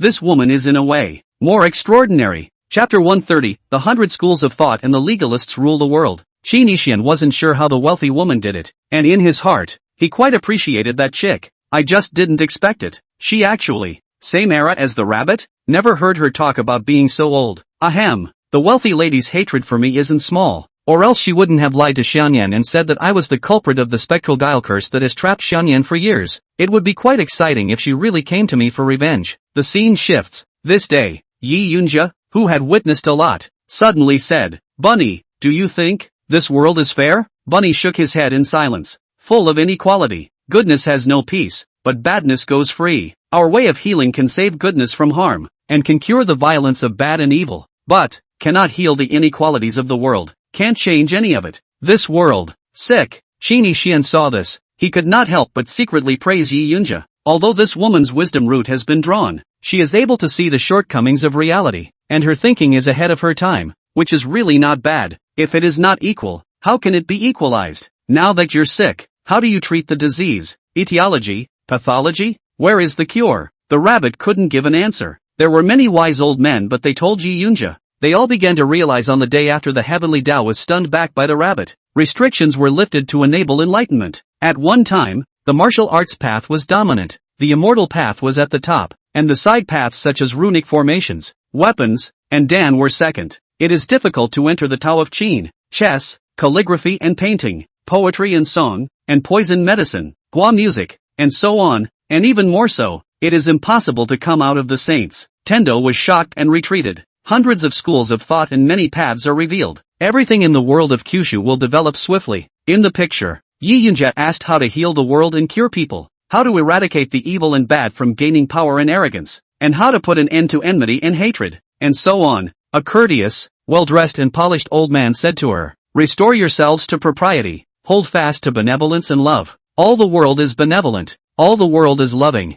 they observe each other's propriety and take pleasure in each other's peace and happiness. People treat me with benevolence, and I love people with benevolence. Then the evil sins will be eliminated, the bad evils will not be present, and the disease in the world can be eliminated. Yi Yunjia shook his head after hearing what he seemed to understand. Qi Nishan understood a little and shook his head as well. This is equivalent to the Confucian idea of benevolence. Unfortunately, the observance of rites and proper music and the declaration of benevolence could not rule the 9 states of the time. They then encountered an immortal old man, and after inquiring, the old man laughed. There is no action, no struggle, no desire, no disadvantage, no fame, no greed, no wisdom, and naturally no sickness or disease. Yi Yunjia couldn't understand even more and turned around. Qi Nishan heard that this was similar to the Taoist idea of inaction. Briefly, it's all about everyone not being smart, lowering their wits to be stupid and self-reliant, living a simple secluded mountain life, not thinking too much, not being greedy for profit, not comparing themselves, not seeking fulfillment, etc. Just lie flat like a salted fish and maintain the basic needs of a full stomach for life. At that time there will be no evil to bully the good, and there will be no injustice to be avenged, and the diseases of the world will be gone. Unfortunately, the times don't allow it. It was as if Qi Nishan was doomed to failure like the salty fish before him. How can you do nothing when the world is in chaos and your fists are talking? You want to lie down in a salty fish, but no one else will allow it. Reality will not allow it. They saw another old man with a blade and a tiger's back, and when they asked, they got an answer. Kill, press it with force, and wherever there is sickness, resort to the force of the sword, and kill until the sickness is removed. This Yi Yunjia understood, nodded and continued to ask. She's been killing it all along. It's a shame it's too late to kill. A lot of them still can't be killed. What to do? The old man said again. Set off a war. Take the initiative to attack the foreigners. External superiority is internal peace, and all the people are united in the external world. When the 2 clans are at war, only our clan suppresses the foreigners, and there is no fellow clansmen to deceive each other. The same clan will help each other when they kill the enemy, and there is no enmity. By driving evil and bad to kill and die, they can no longer bully their fellow good people. So, roots of disease eliminated by war killing. Yi Yunjia was silent. A war? What if you lose? Even if we win, won't the high and mighty emperor of Kyushu still be alive and well? Will not the rest of the wicked continue to do evil? Can you keep fighting? Finally, Yi Yunjia heard, governed by the law, bound by the law. When there is no law, there is chaos. When there is chaos, there is no peace. Good and evil are not equal. Right and wrong are difficult to distinguish. Those who break the law are killed. Those who go against the law are killed. Those who resist the law are broken. And those who trivialize the law are trapped. Those who obey the law are good. If the law is sound, evil cannot be evil. Good can be good. Good and evil are different, equal and natural. Then there will be peace for those who live in palaces, and peace for those who live in the wilderness, long life for those who are high and rich, and long life for those who are humble and poor, law-abiding for those who are good and good-natured, and law-abiding for those who are vicious and evil. The law is honored before equality. Deafening, Yi Yunjia nodded his head vigorously as if enlightened. With that, Yi Yunjia planned to worship the legalist, temporarily practicing medicine and learning the legal system. Such a shift may seem abrupt, but it is also logical and natural. Yi Yunjia once said that slaves are not cheap, hated his mother's short life, killed the evil and bad in the world, grieved for the good and good to be deceived, and sighed for the injustice of the world. After the Tao of Heaven ceased to exist, in order to find fairness, he met all the saints and visited all the hundreds of schools of thought, taking the words of many, eventually chose the legal family. The way of healing heals people. The rule of law heals the world. However, just as Yi Yunjia was preparing to learn the law, instead she found, it's silly to learn on your own, not able to see through it, can't read it, you can only hear the skinny, the deeper truths simply cannot be realized. Teachers, the rabbit panicked even more inside, because, she understands it all. A little bit goes a long way, and a word goes a long way. Too much smarter than Yi Yunjia. Bunny didn't dare say anything, fearing that this would become another difference between her and Yi Yunjia. The rabbit was puzzled.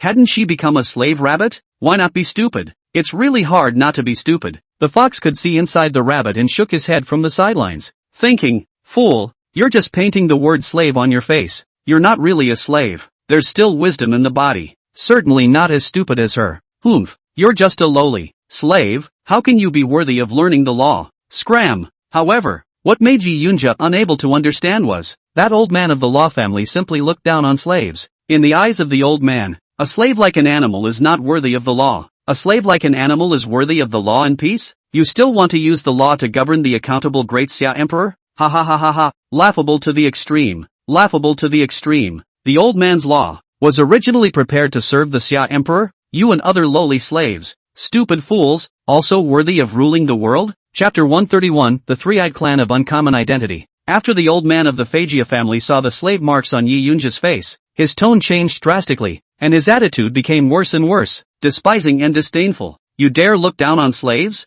Yi Yunja's gaze turned cold and his killing intent was harsh. Humph! Bastard! Despicable! Filthy beast! How dare you threaten me? Even if you kill me, a slave will still be a slave, and I will just look down on you. So what are you going to do? Immediately, Yi Yunja brutally tortured the old man, but the old man never gave in. Stick to slavery, bitch! On his deathbed, he was cursing that the slave did not deserve to know the law, and that the emperor was more noble than the law. The law will not help the slave. Even if the law is honored as equality, slaves do not deserve the benefits of the law. Slaves, in the eyes of this old man of the law, are always slaves, excluded from the law. The emperor, on the other hand, suppressed the law as the honor of the law, above the law and not bound by it. How did this happen? Yi Yunja never expected it. The legalists, with whom she most identifies, actually loathe slaves and people as equals the most. After, they met another old man in rough straw shoes. The old man had a sword at his waist, and his expression was cold and spirited as he said, "The world is all love, equality and mutual assistance, non-offense and peace, and chivalry in the world." See this old man. There were people all over the 9 states whose complexions changed greatly, their gazes extremely reverent. This is the first generation of my Mo-sex giant son. In the picture, Yi Yunja said to the old man of the ink sect, "Do you despise slaves too, old man?" The old man shook his head. "Little waif, do you think I'm a slave or a human? I don't know. Is the slave human? Yes. Am I human? Yes. There's a difference between a slave and a human? No, I don't think so. If I look down on my slave, will I not even look down on myself as a human being?" Yi Yunja's heart was agitated. It's nice to finally meet the first non-slave who doesn't despise slaves. Both the fox and the rabbit were also very happy. "Old grandpa, I want to worship you," Yi Yunja seriously said. "Me too, please, old grandpa, take it." The fox and rabbit bowed respectfully towards the old man of the ink sect. A period of time ensued. An old man with a daughter, a fox and a rabbit continue to travel the world. The Sword Ancestor actually once worshipped my Mo sect? The Sword Pavilion is chivalrous and punishes the wicked. Isn't it similar to my Mo sect? This statement of the equality of all beings is also what we hold fast to and pursue in our hearts. But why is there more of the law honored? I, the Mo sect, do not like the brutality of the Fa family in serving the emperor. Some of the Kushuans looking at the screen wondered. Inkmon, it is an extremely famous and huge power in the 9 states. These people are the children of the Mo sect. Teacher, I want to learn the law to rule the world. Can you teach me? Yi Yunja seriously said. I don't solve the law. The old man from the ink sect shook his head. Yi Yunja really has no wisdom and is too stupid to actually have my Mo sect ancestor teach the law, so she's been insisting that Dharma can heal the world, and the Sword Ancestor was influenced because of that. Soon after, the invasion of foreign races is even worse, and the wars in the 9 states are constantly raging and the people are not happy. By this time the rabbit had unknowingly sanctified itself with medicine. Fox desperately cultivates martial arts, and martial arts has entered the nature of all laws. This day, in the middle of a deserted forest, a rabbit goes looking for food and accidentally saves a 3-eyed clan. At that time, the Kyushu human race and the 3-eyed race were at war. The 2 clans are incompatible. The 9 states were at a disadvantage, and even though the saints witnessed the Tao one after another, they were still no match for the 3-eyed race, and were losing ground. It was only because the 3-eyed race had also seen many witnesses to the Tao of sainthood emerge due to the disappearance of the heavenly Tao shackles. The rabbit was influenced by the Mo sect's idea of concurrent love and didn't distinguish between enemy and self, so he saved the 3-eyed clan when he saw that they were seriously injured and didn't look bad. By the time Yi Yunja and the fox arrived, the rabbit had already been healed. 3-eyed clan? It's not my clan. Kill it, Yi Yunja faintly said. The rabbit froze. I still don't know if the 3 eyes are good or evil by nature, so why kill them? Just because it's not human? But, neither am I. The rabbit drooped its little head. She was none other than the one Yi Yunja spoke of. Not of my race. Sister Yi, directly killing. It's not good. There were some waves in the fox's heart. Sword State's living souls are in abundance. Easy to eat. Good and evil eat each other. Rivers of blood flow. Numerous deaths and injuries. All because of the evil invasion of this tribe. Shouldn't they be killed? Yi Yunja faintly said. It dawned on the rabbit that he should indeed be killed and was ready to do it. The old man from the ink sect, however, shook his head. The fox shook his head as well. Sister Yi, didn't an old grandpa say before that because the Kyushu is too weak, that's why the foreign races invaded and killed? It's not right for them to have faults, but at the end of the day, it's still that we don't have the strength. If Kyushu is strong and the tops of the world stand in a forest, How dare the foreign races come to violate it? Just because we kill one of it doesn't solve the war dead and wounded. The fox grabbed the rabbit's hand and dawned on him. The three-eyed clan I know of. This three-eyed clan's vertical pupils are gold in color, indicating that it has a high status within the three-eyed clan. If they die, it might cause the three-eyes clan to become furious and attack even more frantically in retaliation. Why don't you leave it behind, and perhaps use it to check the three-eyed clan army? Hearing these words, Shinishin couldn't help but sigh that the fox had grown a lot as well. One word of awesome.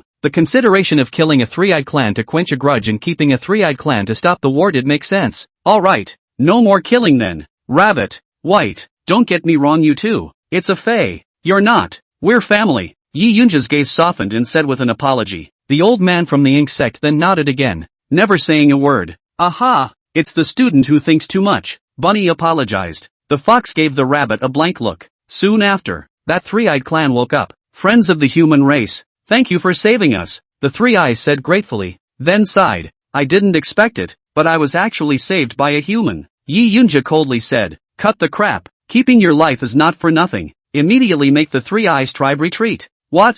The three-eyed clan had a surprised look on their faces. What the hell? To save one three-eyed clan and want the three-eyed clan's army, which had continued to win battles, occupied almost the entire Jianzhou, and gained great momentum, to retreat? It's amusing. The three-eyed clan laughed. Then you might as well kill me. There's no way to retreat. Not in this lifetime. For no reason. My clan's army is unstoppable. The human race of the 9 states is unbeatable. If not for the 9 cauldrons, you would have surrendered in defeat long ago. Yi Yunja's killing spirit overflowed. In that case, you can die. Fox rushed to stop it, staring at the three-eyed clan as he interjected. What is your status within the Three Eyes clan? Don't try to lie. Anti-soul searching is very powerful. You have to understand that lying is dangerous. Humph. The three-eyed clan gave the fox a look and shook their heads. Ha, nine-tailed fox? I am the crown prince of the three-eyed clan. The crown prince? You personally came to Kyushu. To die? It's a long story. I'm here for one. Who? The three-eyed clan crown prince's gaze revealed a few moments of fascination.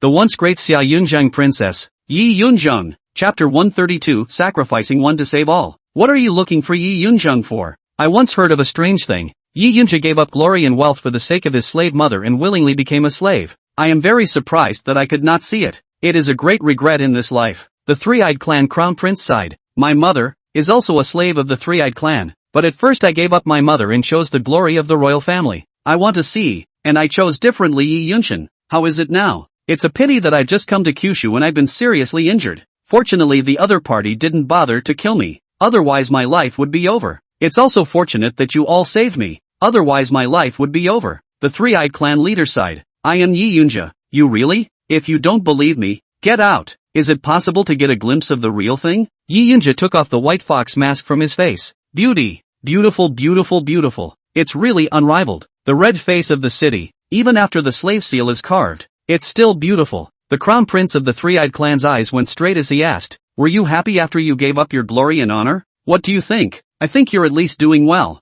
Not bad, nah. The three-eyed clan swept a glance at the ink sect elder and the fox bunny, their gazes solemn and serious. Yi Yunja, I am very attracted to you. Marry me, then I can guarantee that within half a month, the Three Eyes clan will definitely retreat, and from then on, the two will not fight each other. How? Are you willing to sacrifice your lifelong happiness for the well-being of hundreds of millions of living beings in the sword state? The rabbit and the fox didn't have a big reaction. In the opinion of the two little ones, it didn't matter who Yi Yunja married, both of them would follow anyway, never to be separated. The gaze of the old man from the ink sect, however, changed and remained silent. Roll. Are you worthy? Yi Yunja ruthlessly refused. Ha ha ha, I get it. I get it. Reintroduce myself. I am not the crown prince. I am the emperor of the three-eyed clan, and what I said just now is true. If you agree, the three-eyed clan can retreat. This king is willing to make a heavenly oath with his life. If he violates this oath, he will never be able to return. The three-eyed clan emperor swore solemnly.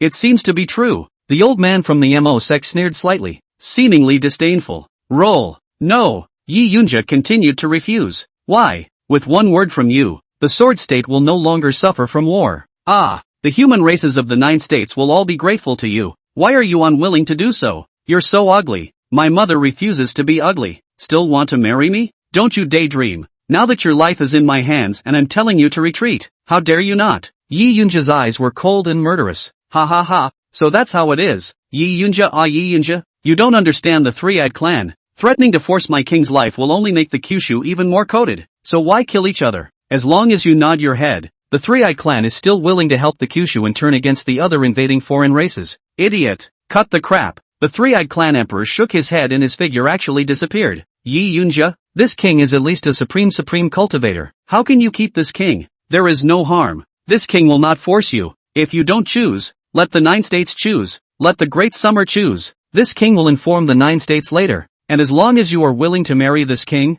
the Three Eyes clan will immediately retreat. When the time comes, what do you suppose the human race of the 9 states and the Grand Xia imperial dynasty will choose? Will they force you? Ha ha ha. Strike that. The emperor of the Three-Eyed clan left. Why don't you two stop that idiot? Yi Yunja looked at the two little ones. Ha, it's too fast. Swoosh and it's gone. Can't stop it. I'm sorry, teacher, because he didn't mean any harm. The student was careless. Fox and Rabbit don't think the Three-Eyed clan emperor is bad and are not on guard. The key opponent is overwhelmingly strong. The two of them didn't have enough cultivation to stop it. Yi Yunja pouted and shook her head. Forget it, I can't beat that idiot either. Speaking of which, I'm glad it let us off the hook, or else it would have been quite troublesome. Fox wondered. Supreme Jedi cultivation. How did you get injured and fall unconscious? By whom? I don't know. The old man from the Ink sect finally spoke. Sacrificing one man's life in exchange for the retreat of the foreigners is ridiculous. See here. Countless people in the 9 states were seething with discussion.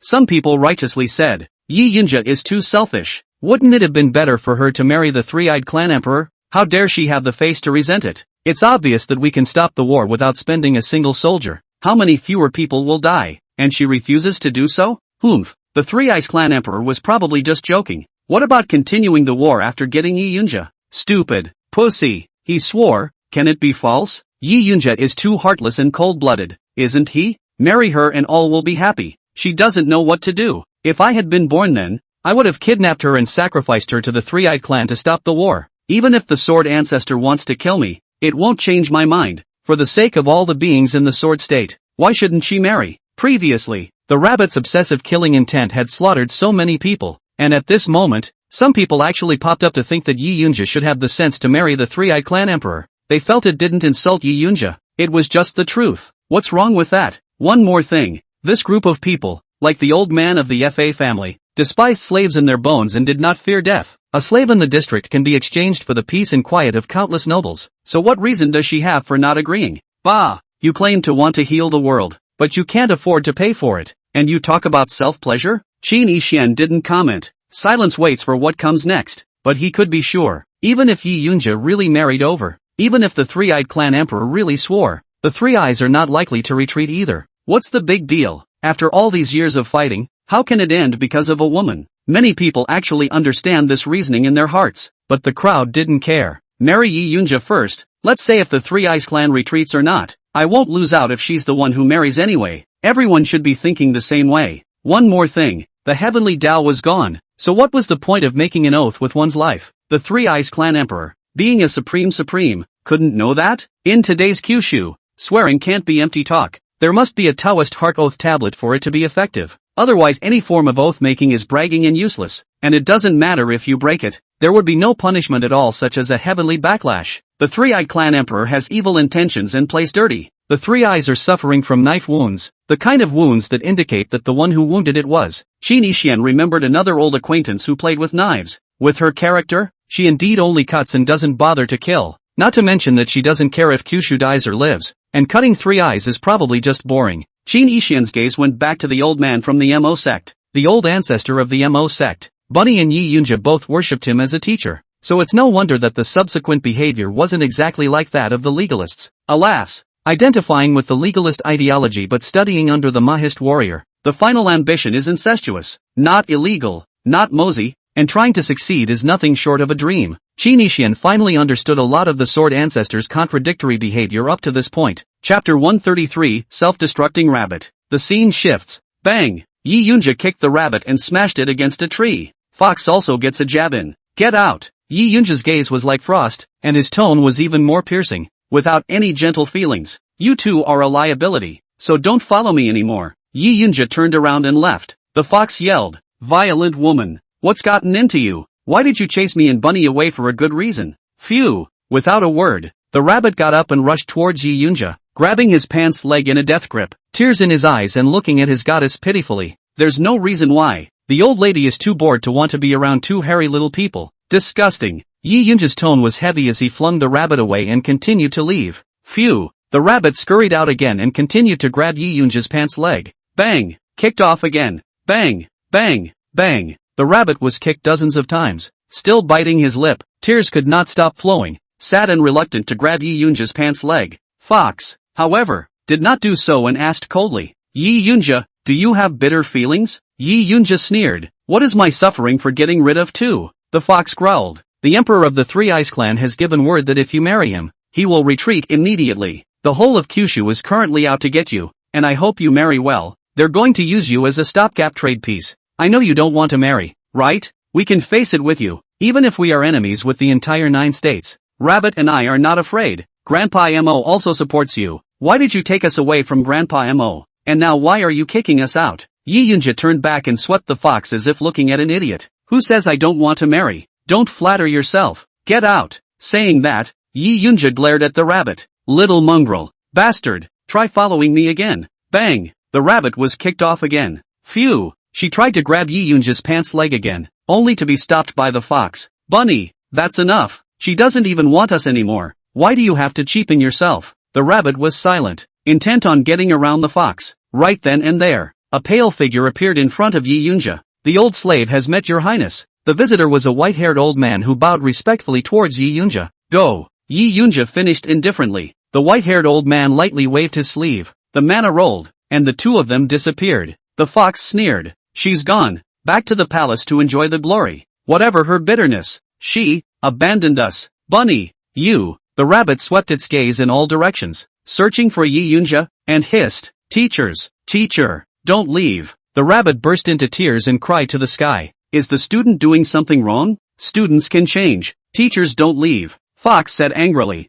Stupid bunny. You're right. She's the one who doesn't want us. The rabbit growled. Shut up. The teacher won't give up on me. Won't. Bang. Fox punched rabbit in the face. She's gone. Called you a mongrel. Breed. Bastard. Bastard. Bunny asked hoarsely as he was sent flying backwards, covering his face on the ground. Why? Teachers are slaves. So am I. There's no difference between us. Why did you leave me? Stupid. She is a true slave and you are not. You're just a slave with the word slave etched on your face. Don't be self-deceived and hypocritical. You're a saint of medicine. But she's still just a mortal who can't cultivate. Understand? The fox wiped at his face and the word slave disappeared. Snap. A slap was given to the rabbit and the word slave disappeared. Her wisdom root is gone. Her chi luck has been taken away. And her Tao root is shattered. You, on the other hand, are cunning and clever. Your chi is undamaged. And you cultivate rapidly. Are not the same as her. Face reality. Dead rabbit. She recognized her master as a slave long ago. And Xiaojin is her slave master. You, on the other hand,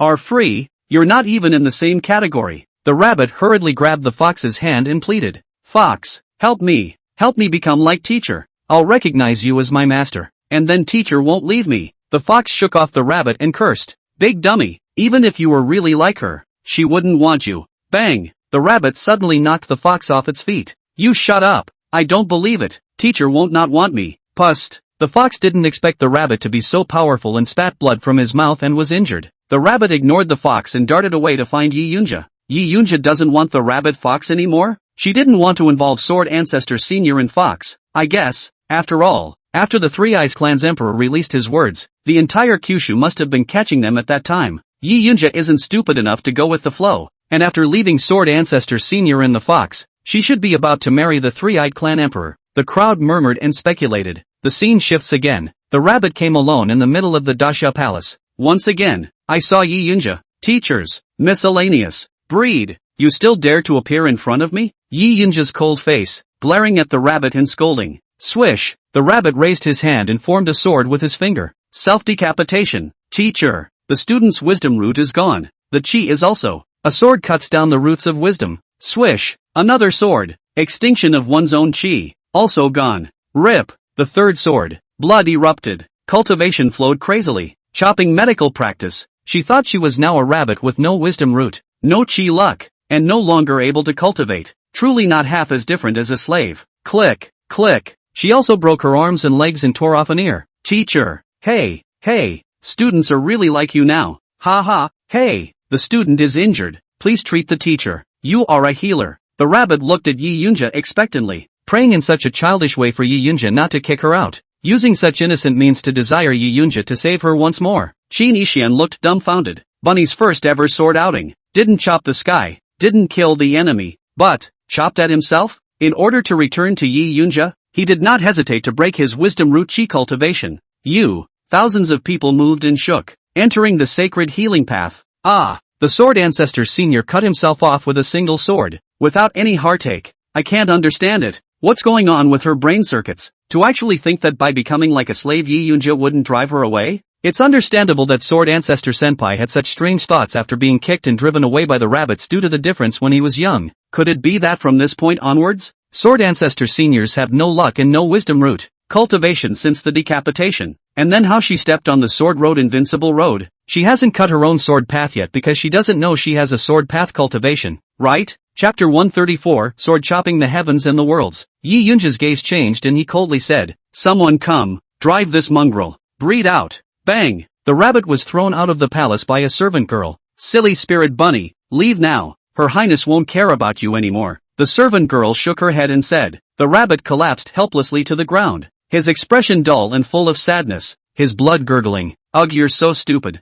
The servant girl sighed and left. Bunny got up with difficulty, limping, still trying to get into the palace. Phew! A white-haired old man appeared and stopped the rabbit. Little one, do you know why His Highness had to drive you and the nine-tailed fox away? Bunny shook his head. Because she's dying. The rabbit's body tightened violently. The Three Eyes Clan Emperor cultivates evil power, and needs to find an extremely een body born on a een year and a een day and a een hour to refine and harvest. Complementary. And it also requires the other party to be willing both physically and mentally. Your Highness is precisely the extreme een body that is not found in billions, and in order to get your Highness to voluntarily offer herself, the Three Eyes Clan Emperor put out the word that the Kyushu is willing to retreat, while also threatening your Highness with your life and the life of that nine-tailed fox. If your Highness doesn't behave, both you and the nine-tailed fox will die. Your Highness is saving both your lives. Leave. There's no one to blame but the weakness of the Nine States and the danger of the Great Xia tipping. We had to listen to the words of the Three Eyes Clan's Emperor. If your Highness takes the initiative to marry and offer herself, the Three-Eyed Clan might really retreat for a while. Alas,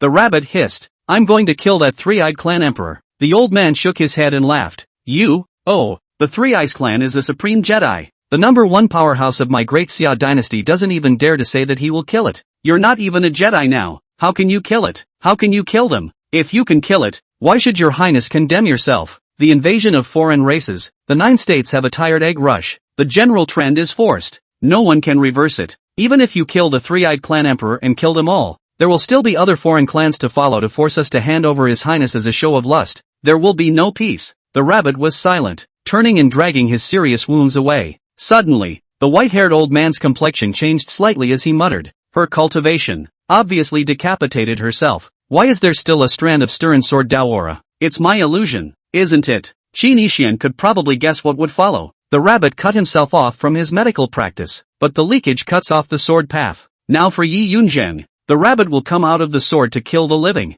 The scene shifts again. Edge of Sword State. A wounded rabbit looked over to where the Three-Eyed Clan's army was. Swish! A command drop. In silence, the entire army of the Three-Eyed Clan was destroyed. More than that, extreme sword intent filled the air like a tsunami, seeming to wreak havoc with brilliant heavenly might. Overwhelmed the great overseas states where the Three-Eyed Clan is located. Thoroughly smoothed out, destroying the entire Three Eyes Clan with a half-step top cultivation. The world was shocked and dead silent. They knew that 10,000 years ago the foreign races were repulsed by the Kyushu, and the Three-Eyed race perished. But I didn't expect it. The original. It was destroyed by a rabbit with a sword. Half-step Jedi, crossing the border to kill several supreme supremacies of the Three Eyes Clan. The Three-Eyed Clan Emperor didn't even have a chance to fight back. What kind of sick, great horror is this? Qingzhou. The Fae are raging. Swish. Sword chi was spread out. All the foreigners who invaded Qingzhou died out. Moro. With one sweep of the sword, the alien race's main camp, billions and billions of miles away, disappeared from the world. Giggling, with the sword energy running through it. That way no one can force the teacher anymore, right?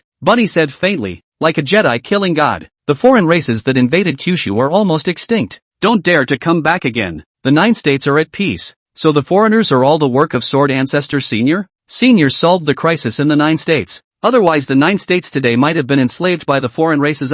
The imperial palace. The rabbit hopped to. Teacher, teacher, the fae are gone. The 3 eyes are gone. You don't have to marry. We don't have to separate. However, fate got the rabbit. Bunny learns of a heavenly collapse. Alas, His Highness had set out for the great state of the 3-eyed clan when you left that day. I don't know why, but that night, the 3 Eyes clan was all but dead, and His Highness also unfortunately died. Ashes flew away, no bones left, and perished together with the 3 Eyes clan. Bunny froze in his tracks. That sword of hers, it's not just the extinction of the 3 Eyes. She also accidentally killed her favorite goddess Yi Yunjung. Qin Yixian's mind was full of question marks. The rabbit killed Yi Yunjia with his own hands? At this very moment, Qin Yixian couldn't even dare to imagine the rabbit's feelings at that time. Killing the one who cares most inside. Yi Yunjia died under the rabbit's sword. Not even a chance to reincarnate. Light Dance is not her reincarnation. Then why is the rabbit so nice to Light Dance? The picture continues. The rabbit was still glowering like a statue in a shadowy corner outside the palace. The fox came to the rabbit. Bunny, I haven't seen you in 300 years. How have you been? I've been supreme and absolute. Killed that dog Xiaojin. The great Xia is extinguished. I've avenged my mother's death. The crowd was shocked. I didn't realize that the destruction of Daxia was because of foxes. But the old thief Xiaojin didn't die out. He has managed to reincarnate and become the current emperor of the Great Shang. I want him to have a good death and be reviled for 10,000 generations. See here. A lot of people turned over in their minds. The downfall of the Great Shang was due to a dim-witted ruler. Could it be that it also had something to do with foxes? Rumor has it that at that time there was a scourge of the country and disaster of the people of the Great Shang. Favorite consort is the fox spirit transformed. The dim king is precisely by the fox confused, and finally ended up in the destruction of the country, and the great Zhou thus rise. The fox continued to the rabbit. She's dead. You killed her, didn't you? I should have thought of that. With your talent, how could you not be able to cultivate the sword? The rabbit asked. How can I save my teacher? It can't be saved. Unless you can become the heavenly Tao that dominates everything and controls all things. Good. I'm going to become a heavenly Tao and bring my teacher back to life. This statement seemed to scare whoever it was. Suddenly the wind and clouds surged and the sky and earth changed color.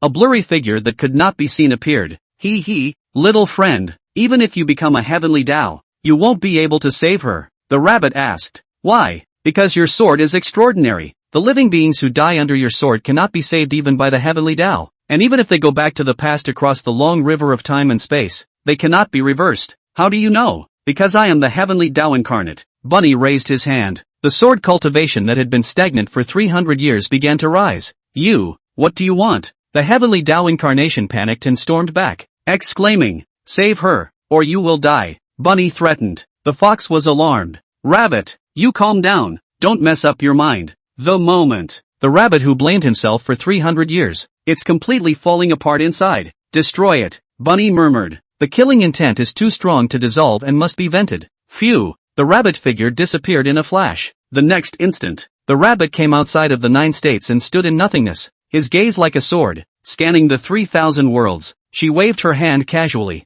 A sword. Billions and billions of living things die. More than 2,000 worlds have disappeared into oblivion. It drew the wrath of some powerful people standing at the peak of the heavens. The powers that be showed up and surrounded the rabbit. Chapter 135, Sacrificing One's Life Just to Save Her. These powerful people who surrounded the rabbit were all unknowable and unspeakable supreme existences. The strength is extremely terrifying. It has transcended the wheel of reincarnation and is virtually immortal. Humph, you are indeed strong. Yet you can't kill the current us. The powers were confident. Bunny asked faintly, when were you born? Swish. Wow. Another sword cut out. The void cracked. The river of time and space appears. Bunny treads the river. A sword. Defeat all the powers before the ages. The sword traces karma, at the same time killing the past of these indestructible powerhouses in front of him. This counts as revenge on the world? Qin Yixian said with mixed feelings. The rabbit's methods were comparable to when he had strangled Yi Chen in embryo, directly killing the birth of the mighty of the heavens. Let them lose the chance to get stronger.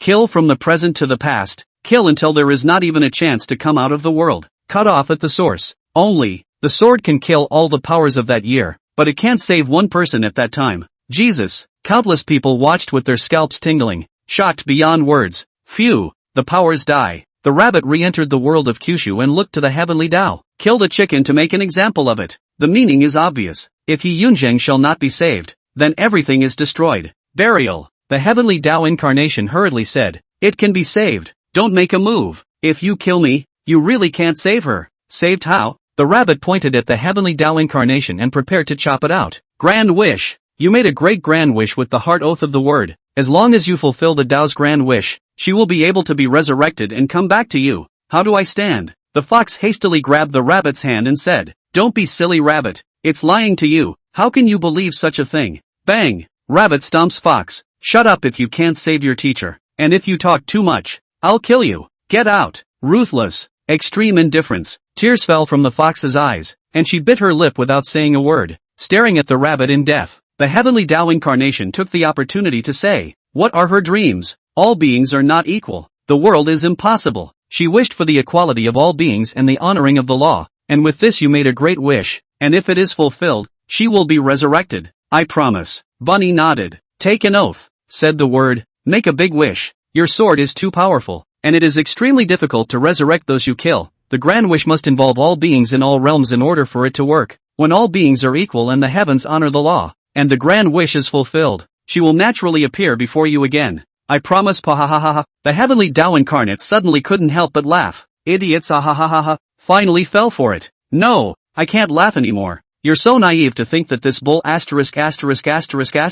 crappy ambition can be realized. Ha, you are not even wise today. You can't legislate. You can't honor anything. You can only honor the laws that others have made. All heavens and all worlds, strength is honored, and the delusion of honoring the law is simply laughable. Not to mention the heavens, even if you let this realm honor the law you can't do it, and none of those heavenly beings I favor will allow you to succeed, ha ha ha." The heavenly Tao incarnation laughed and disappeared. "In the beginning you dared to scare me back and make me lose control of this realm. In the future you will pay the price. All those who go against the heavens and against me should not die well. Ha ha ha." To this point, Bunny's pre-birth obsession ends. The dome screen disappeared. No further follow-up. Qinishian finally understood the beginning and end of the Tao. The rabbit turned out to have been fooled by the heavenly Tao before he made that unattainable grand wish of the Tao. The heavenly Tao will not tolerate her, and all the chi spirits favored by the heavenly Tao and those with heavenly destiny will be enemies of her. In that case, she's considered a villain on the opposite side of the heavenly Tao. Just like me, I'm just the villain of the 9 states,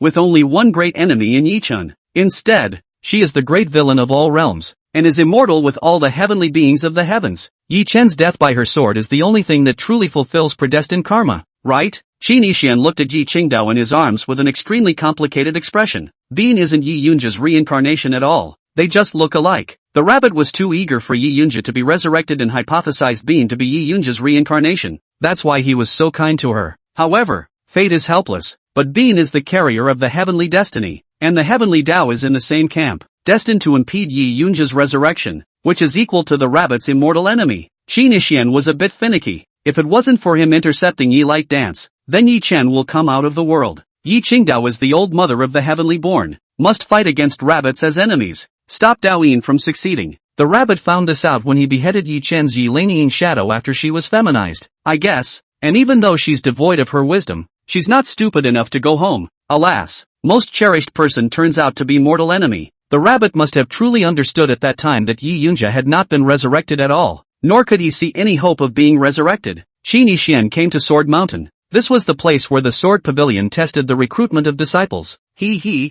last layer of this Sword Mountain test, passed the conditions, woman, no wisdom, no luck, among the heavens and the worlds, only one person, Yi Yunja, can ascend. No wonder there is no one in the Sword Pavilion. This place is not a clan power at all. Rather, a home where rabbits await her return. Bean and Nalan Shimeng. Both of them definitely didn't ascend to the last level of Sword Mountain to pass the test in the first place. Bean was accidentally picked up by a rabbit and grew up in Jenga. Nalan Shimeng, on the other hand, was probably taken in by the rabbit as an exception because she had the same encounter as Yi Yunja, and the reason why this little shark has been wearing a mask is to conceal slave marks on the face. She's the only slave among the shark royalty. The other Sword Pavilion elders, disciples, pavilion masters, and other bilocations may all be rabbits that have been transformed due to too much loneliness inside. As for the origin of the name of the Sword Pavilion, it is estimated that it is just passed on by outsiders. Qinishian hung in the air, overlooking the sword court. Here, it was exactly the place in the picture where the rabbit, Yi Yunja and the fox first met in the beginning. The rabbit had been waiting for Yi Yunja to come home, 10,000 years without half a hope. Rabbits don't want to wait, too tired, too painful, and disappeared. The so-called serious injury is a heart injury.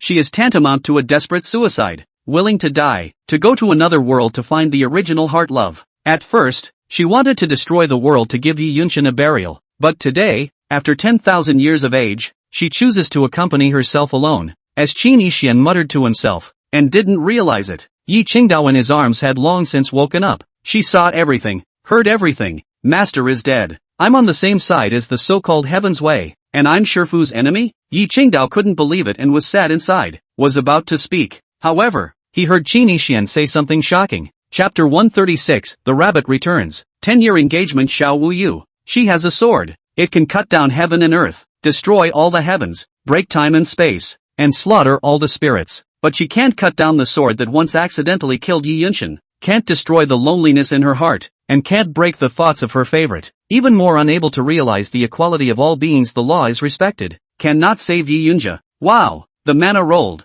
Yi Qingdao was released by Qin Yixian and slowly fell from the air. Phew! Qin Yixian took out his paintbrush. The mana rolled over as it swung into the void. Boom! The heavens and the earth shook, and the laws were manifested. A 3-foot sword was drawn by Qin Yixian. I have a sword. May it be for her, beheading the injustice of all beings. Open the law to the future. Rumble. 10,000 years ago, Yi Yunzhang helped the rabbit to relieve its loneliness. 10 years ago, Shan Yan's glance helped Qin Yixian suppress the evil thoughts in his heart. Back then, the rabbit used his life to establish the word of the Tao to save Yi Yunzhang. In the beginning, Qin Yixian had spent 10 years silently guarding it, and now, the rabbit had killed Qin Yixian's greatest nemesis for him, which was equivalent to saving his life. A life saved is returned with a life. The cat catches the mouse and the mouse rules the elephant. Elephants in turn can town cats. Qin Yixian was no match for the pure love warrior, but the rabbit was able to easily decimate him. The rabbit can't fulfill the words of the Tao. Qin Yixian wants to try to use his own sword to chop it up. Yi Qingdao stared blankly at Qin Yixian in the void from below, not knowing what to do.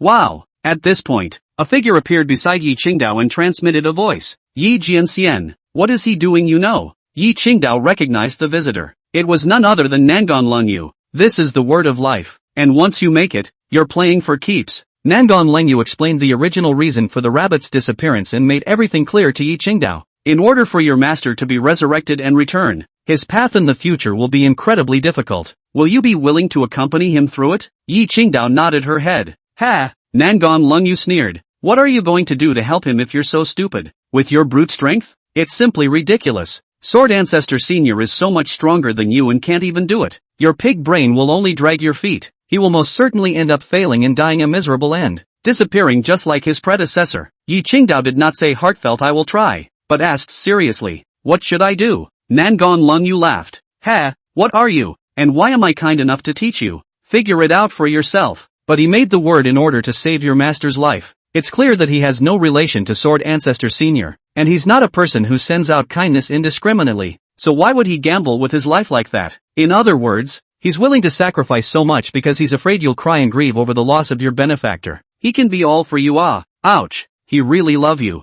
For you even care about life? I am a childhood friend fiancé but envy die. At one time, he was a sage king, so he had the chance to be reincarnated and resurrected after his death, and was reborn in the Sword Pavilion to meet with you. But now, he gambled his life with an ordinary body, and if he dies again, he will not be reincarnated and resurrected, but will disappear from the world forever, and if he really dies, it will be because of you, death by you, so, you should know what to do. After saying that she was panicked, Nangon Lengyu left directly, leaving behind Yi Qingdao who was in inner turmoil, although Nangon Lengyu did not say so explicitly, but the purpose is clear. This was tantamount to morally kidnapping Yi Qingdao. In order for Yi Qingdao to give up pure love in the future and allow Qin Yixian to open a harem palace, it is considered to be an early planting of a harem palace seeds, in order to reap the benefits at the right time. In the meantime, high in the sky above the Sword Pavilion, Qin Yixian knew nothing about the conversation between the two women below. At this moment, he was already as skinny as a bone, his body withered,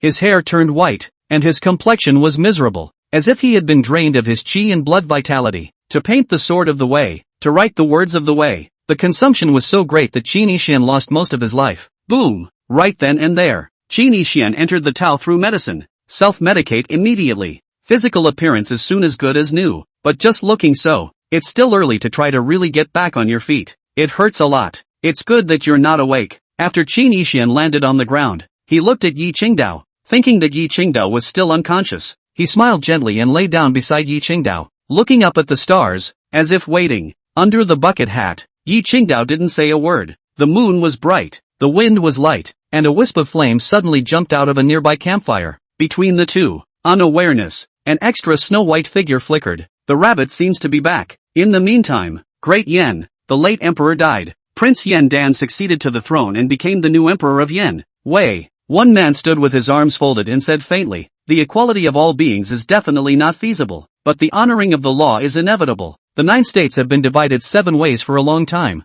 It's time to return to unification. After saying that, this person left with great strides and traveled to Great Qin, Wei Palace. The puppet minister controlled by the Shura sect said respectfully to the void, don't worry, your highness, if the people of the Great Wei see Lord Qin, they will treat him with the highest respect. Great Qin, the new Qin Emperor Qin Ziying gritted his teeth and said fiercely, damn it, why is the no one Dao killing force? The Shura sect, Qin Yixian's? Why isn't he dead? Alas, now that I'm a fish slave, it's useless to complain. Pathetic Qin Yixian, you're so calculating. Great Han Dynasty, the bedchamber. There are flames dancing. A female voice as gentle as water rang out. So it was Yen Dan who informed me of the matter of the thief and monk epileptic Zun. Ha, who was behind him? Is that you? My great benefactor, Qin, Sden, Daki. With the fall of Sword Ancestor Sr., the world will be in chaos. Emperor Qi said indifferently. Da Chu. The supreme priest hissed as he stared at the piece of turtle armor in front of him.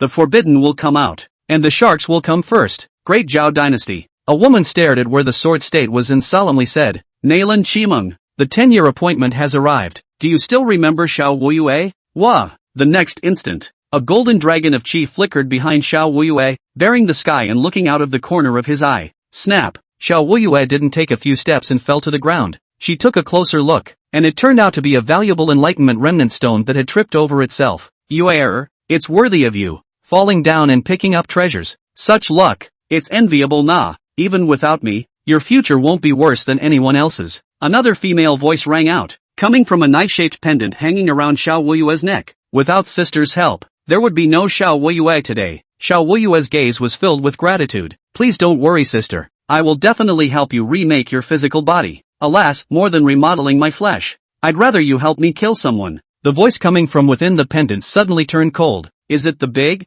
bad, heartless man who injured my sister and left her with only a remnant of her soul? Xiao Wuyue was surrounded by killing machines. That's right, it's exactly him. I thought he was dead. I didn't realize it was just a fake death. Humph, who is he? The 9th prince of Great Qin, Qin Yixian. Xiao Wuyue's gaze changed slightly when she heard the 3 words Qin Yixian, quickly converging as she coldly said, don't worry, sister. I will take all of his qi and let him die in despair. Sword Pavilion. Qin Yixian closed his eyes and thought, counting the time. That person should almost be here at the Sword Pavilion. Alas, I hope she's not a reincarnated reborn as well. When a full-leveled qi hang launches into a rage, my borrowed luck technique is no match at all. After all, in this life I didn't cut off her qi development ahead of time, and she spent the past 10 years in that mysterious place outside of the Kyushu to raise her qi. Now that it is complete, she has surpassed the saints in fortune and become the strongest living being in this world along with her fortune. If she has no hatred for me, it is possible to pull her into the gang. Luck Town this side. Then the Sword Pavilion will no longer have no luck, and it will be easier to act in the future. Qin Yixian thought. Passed out. Yi Yunjia gently lifted his head and placed it on his lap. Immediately, she took off her bucket hat and looked deeply at Qin Yixian, and her absolutely beautiful face slowly approached. Chapter 137, 9 Lives? Qin Yixian had a dream. In the dream, he was located in a world of nothingness. A voice asked him, why care if a rabbit dies? Qin Yixian shook his head and laughed. Cute little pet lost. Or a cute pet that can turn into a real bunny girl, and can fight. Extra rare. Too bad to lose. The tone was light and casual. It seemed to be announcing a trivial and insignificant matter. In order not to lose out, it is whimsical to want to build equal and legal degrees in the metaphysical world? Where's the brain? Bunny couldn't do it after all those years of hard work. And you deserve it? The voice didn't believe it. Qin Yixian laughed. Just because she failed doesn't mean I'll repeat it. That's her word, not mine. So naturally I won't use the means and methods she insists on. The process doesn't matter. The end result is successful. Just don't have her disappear again. I don't care about any equality laws. The voice continued to question. But in the midst of the process, what about the beings who remain unconvinced and continue to object to despising and mocking and belittling the rabbit? To fulfill a great wish, I need to go and ask the opinion of all beings? Acting as if you care what's stupid. What the does he think? Believe it or not, it doesn't matter. whoever opposes, whoever is discontented, whoever is in the way, just kill them. How can there be no war and bloodshed when there is an alternation of power and a clash of ideas to help her to replace the fist with the Dharma honor, to defy heaven's destiny, and to destroy the heavenly way? If you can achieve it with your mouth and persistence, then the world is too simple. As long as she lives, there's no harm in billions of living beings dying. The voice said. Also, you don't look like evil, yet you're not good either. But is it appropriate for a salted fish to take the initiative to kill? Naturally, I'm too lazy to kill and not interested in a fight. But the knives are right there, and it's none of my business if they bump up and deliver themselves. The voice laughed out loud. The little villain intends to use unconventional devilish means to establish equal law in the metaphysical world. Interesting. Shinichian shook his head. It's a salted fish taking a rabbit for a walk in his spare time and playing with the rules. All the same, the voice admired. You know how to play. When you said you wanted a Wendao stone and a Dao heart oath tablet, you were going to swear to Yi Qingdao that you would only love her for the rest of your life. It was so revolting and disgusting that I thought you really wanted to play pure love. It's only now that you reacted. You still have 8 lives left. Even if you swear to Yi Light Dance that you only love her purely, in the end it doesn't matter even if Flower Heart breaks the oath and dies. You can be resurrected anyway. This move can also earn her tears, so that a brainless diehard pure love party like her will willingly accept you opening a harem palace. After all, you could die for her once. How could she not be touched? This calculation. What a setup. Now you support the rabbit's word of the word with 1 life. So spare. Very good at it. And more than worth it. Rabbits have been on your radar for a long time, haven't they? And calling her master ancestor in every breath. There's enough hypocrisy. An existence at her level can never truly love you in her lifetime. Just like how it's hard for Niwa to fall in love with King Zhou, Guanyin won't be interested in monkeys for a reason. Bunny has a little admiration for you at best. Definitely not love. Even if you get it, it's just a night of forgetting each other. Into the body but not into the heart. Even if many of the Sword Pavilion doppelgangers she transformed into wanted to eat you, they were merely incarnations, not from her heart. However, if after that you can really give up your life to help the rabbit realize her great wish of the word, and then pretend to be a pure love gentleman, and use some small means, this invincible and naive and cute lonely sword rabbit will still not kneel down and fall in love with you to death? The rabbit is a tough one. Non-emotionless but better than emotionless. It's not too much to say that it's a desperate stone girl, and she'll just play lip service with you when she's in a good mood. Such an existence, if it can also be solved by you. This luck. Convinced. Also, when Xiaoyan saved your life 10 years ago, you offered a sacrifice to help her break the spell, and as a result, she was Ji Menyao's only relative. And you thus made Ji Mengyao even more infatuated than she was in her previous life by mistake. In that case, you're so talented. A life for a woman? So that's how 9 lives can be played? Can their order be arranged? Lick 1 for a dog, lick many for a king. You're a god. Take a life lick, and play a bit of a sloppy routine, and you're lucky. King of kings. What's even more frightening is that on the surface you look like a diehard pure love attitude, but unknowingly passively and skillfully open the harem palace. Let it hear to the pure love of them voluntarily to send. Allow you to philandering. Wonderful. Shinichian denied. Don't falsely accuse good people. Humph. You are a fickle hypocrite. After the pure love warrior sealed your throat in your previous life, when you tried to show your willingness to submit to her, you ended up showing murderous intent when you saw her in this life, and had no mercy in letting the rabbit behead her. Not long ago swore to want to engage in pure, beautiful girl sent up wall thud when the body is not quite honest to enjoy. Said to give up the villain as a salted fish, but ended up secretly enslaving Yen Dan and taking care of Great Yen. According to Ji Mengyao and Nangong's character, Great Qin, Great Wei, as well as the medical fairy valley that Fox controlled by the Great Zhou imperial dynasty, the 9 states divided into 7. You have got 4. The remaining 3 have their own seeds. Even more outrageous is, in your previous life you hacked them to death in order to live. A sentence of heart demons can wipe away the sins. The so-called heart demons is still not yourself. Shinichian was silent and didn't bother to say much. The voice digressed to ask, do you really believe that the metaphysical world can be equal in all beings and law? Unbelievable. So you believe you can get Bunny back? Believe she'll never die when she comes back? That's a bit of a believer. Do you want to establish equality for all beings and help the future generations to maintain the law? Stop it. I'm not a saint. I'm just a salty little man. The afterlife of all beings is none of my business. But it's Bunny's word of the word wish. She wants to, and she can't do it at all without you, and it won't even work with you. So will you help her? Qin Yixian's gaze shifted as he faintly spat out 2 words. You guess. Do you love her? After taking shape, rabbit ears, fluffy, little tail, twist, cute and adorable. 1 anger and the heavens are afraid. 1 sword scares the spirits of all worlds. Take this kind of chick. TSK. Get out. The moment. It's been less than a day since the rabbit disappeared. She's just gone to play hide and seek. A little hard to find, but it can always be found. She's a rabbit that won't die. Who wants to see such a cute and cuddly once foul-mouthed cuddle-hungry bunny disappear? You want to cuddle so bad too, don't you? Mom, Chini Xian, bunny so powerful. Is a super thick leg? Hold her tightly, you kid can be more at ease to get away. 100 reincarnation if she helps you. Pure love warrior counts a few. Put. Chini Xian nodded. After dying so many times, if you don't embrace the thick legs at the right time, do you want to follow the example of the hot-blooded protagonist to go through the bumps and bruises? Chapter 138, The Rabbit in the Dark. I'm a little interested in emulating Su Xian, Ning Choi San and Supreme Treasure, but forget the rest. Amount. But it just seems to be pretty twisted and bumpy lately. It'll be better next. Speaking of hugs, I seem to be right in the middle of it right now. Qin Xian woke up in a daze, his pupils slightly changing as he looked dumbfounded for an instant. This hug isn't even a leg. Rather, it's people. His entire body was lying beside Yi Qingdao. Yi Qingdao's bucket hat was gone, and so was her veil. That dumpy, absolute scourge of a face was on display. The 5 features are delicate as a picture. Flawless, like the gods' skillful hand-carved. Eyes like autumn waves, eyebrows like far away, agar nose, cherry red lips. The skin is frosted and blown out, without a single wrinkle or flaw. Unpowdered, pure natural out of this world beauty. The temperament is unspeakable, like the moon fairy of the broad cold palace. Between the looks, there was a kind of indifference and coldness that rejected people, worthy of being recognized as the #1 beauty in Kyushu 10 years ago. Of course, even today, the #1 is not you. Qin Yixian didn't mince words of praise, coming closer to stare at the seductive face and scrutinize it. Showboating is considered humiliating. Looking at such a beautiful face is enough for a mortal to go 10 days and 10 nights without eating and burp with a smile on his face. Yi Qingdao stared at him, her beautiful eyes flowing,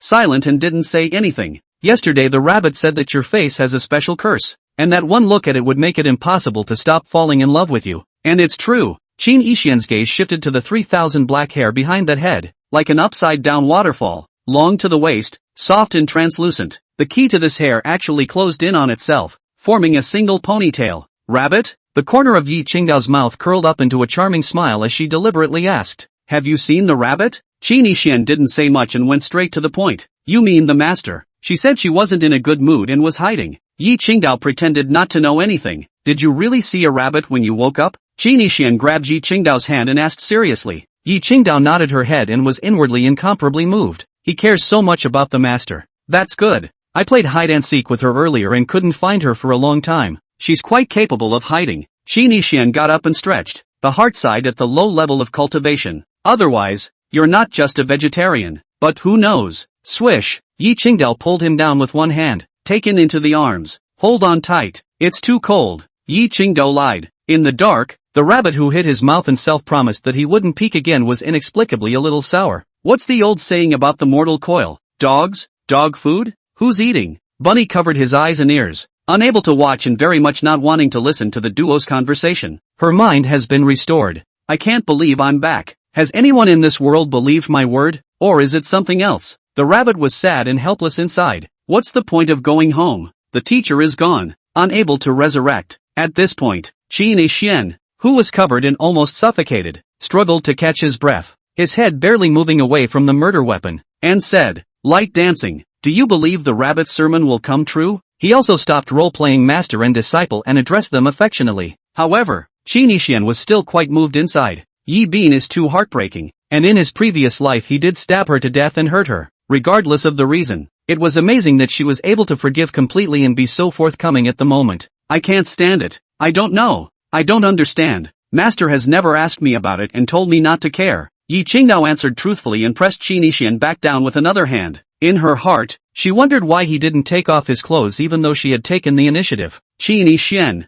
gotta be, properly, more spontaneous than in a previous life. I believe that the rabbit's words will come true. Qin Yixian struggled and said, as if he knew that there was a rabbit in the dark and deliberately said it to the rabbit. He was in an awkward position. The entire head was held in Yi Yunja's arms to death. Aha! Qin Yixian's heart snapped. This bean is lying on my clothes. Qin Yixian hurriedly braced himself and said in a hurry, "Light dance. Stop it. I am now cultivating." The words were not finished. It was blocked by Yi Qingdao. The rabbit in the dark was moving Qin Yixian to believe in her words of the word, but I didn't realize that. Do rabbits deserve to be abused? Bunny tears up. Heart Road. Does he really believe it? Just a shame. Even if he believes it, the teacher can't come back. Qian realized that being reborn was good, and that he didn't need to be taught everything. 2 lifetimes ago, she understood it all. Cultivation is insufficient. The righteous path is not stabbed, yet there are other paths, just like thousands of rivers. No matter how much they are blocked,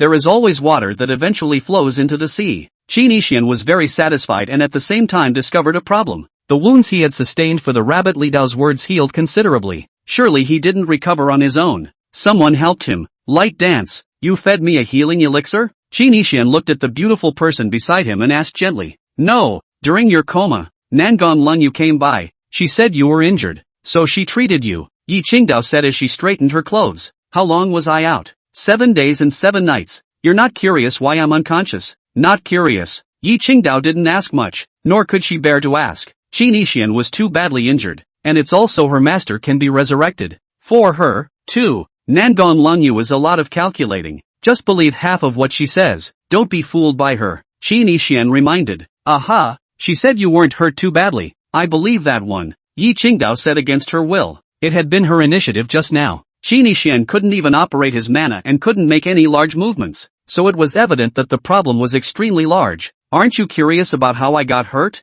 Qian asked. Nangong said that you consume too much to set up the Dao speech, and that it is a self-inflicted damage. She's wrong. I simply just tried to do bad things to you while you were in a meditative stupor and was taught a lesson by the rabbit. Out of the way. Qian laughed at the nonsense. Yi Qingdao nodded her head in belief, then apologized. Qian, I'm sorry. Qian was filled with questions. 3 months ago, I misunderstood you and made you lose your essence blood and die from serious injuries. Qian blocked her lips with his hand and shook his head. Stop it. I am the multi-Dao Sage King. How can a mere sealing of my martial Dao restrict me in half? At that time, the reason why I damaged myself and offered sacrifices was because the trigrams came out on that day that I had a fateful catastrophe, and I had to die once with serious injuries, and it had nothing to do with you. Yi Qingdao's beautiful eyes rippled like water waves, so you don't have to blame yourself and feel guilty. That day, no matter whether you sealed my cultivation or not and damaged my essence blood, I was bound to die. It really has nothing to do with you. Don't cry. Qian was speechless. It's his fault any way you count it, isn't it? This being, however, turned around and apologized, which is not accurate. Chapter 139, Help me cut the sky? Or show up in disguise and act cute? Yi Qingdao continued. But when I woke up at the Sword Cliff, I still pretended that Gao Lang didn't recognize you. That's more than I care. After all, I was trying to disguise my identity at the time, and it counts just as much as cheating you. Too clear. And you're done taking advantage of me when you're meditating and sleeping at the Sword Cliff when I shouldn't be. Or am I just being dishonest? And at that time I was plain looking and my cultivation was still gone, but you didn't mind me at all. Qian spoke with incomparable seriousness, his eyes full of affection, without the slightest hint of perfunctoriness or anger. He was so heartbroken. How could he have the face to be angry? It's karmic and wonderful, saying so much on purpose. It was all to reassure Yi Qingdao not to think too much. It's enough that you like me and I happen to love you. You. Yi Qingdao wanted to speak. Qian took a few steps forward,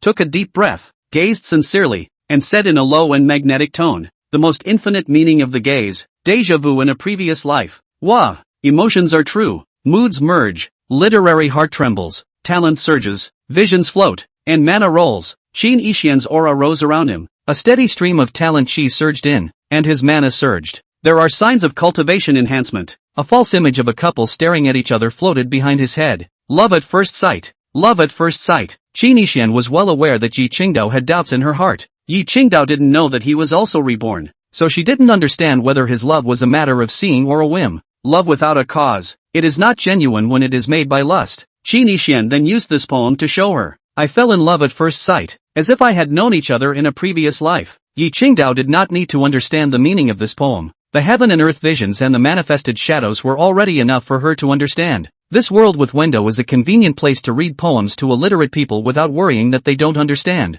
The visualization is both profound and simple to understand. Of course, not anyone who recites poetry has a vision of the way of letters. One must enter the way to do so. However, Qian understood that this sentence alone was not enough. Words are empty and begin at face value. Hearts are not cities and they deceive each other later. The men of the world lie to women in no other way. He was her world and would never change his mind. She is of his world, more unchanged. Yi Qingdao was silent, joyful in her heart, not skeptical. looking forward to the future, believing in the beloved. Qin Yixian's talent began to dissipate and his breath declined. She believed, but heaven and earth still questioned. Literary way to improve. Not read poems and say words to write the ink can be done. The time, place and people. The lack of one. Sincere confessions cannot be verbalized. Feelings aren't that cheap. Most of the literati in the world use poems to express their love. Read them and then pass them, with no enhancement to their cultivation. Just a promise of flowers. God had heard a lot, and did Dao Wenze was familiar with these types of routines. So naturally, he wouldn't let Qin Yixian elevate. Not to mention that he was poorly endowed, with a very low utilization rate of the talent that he had gathered, and thin mana. Even if he was armed with uncommon feats,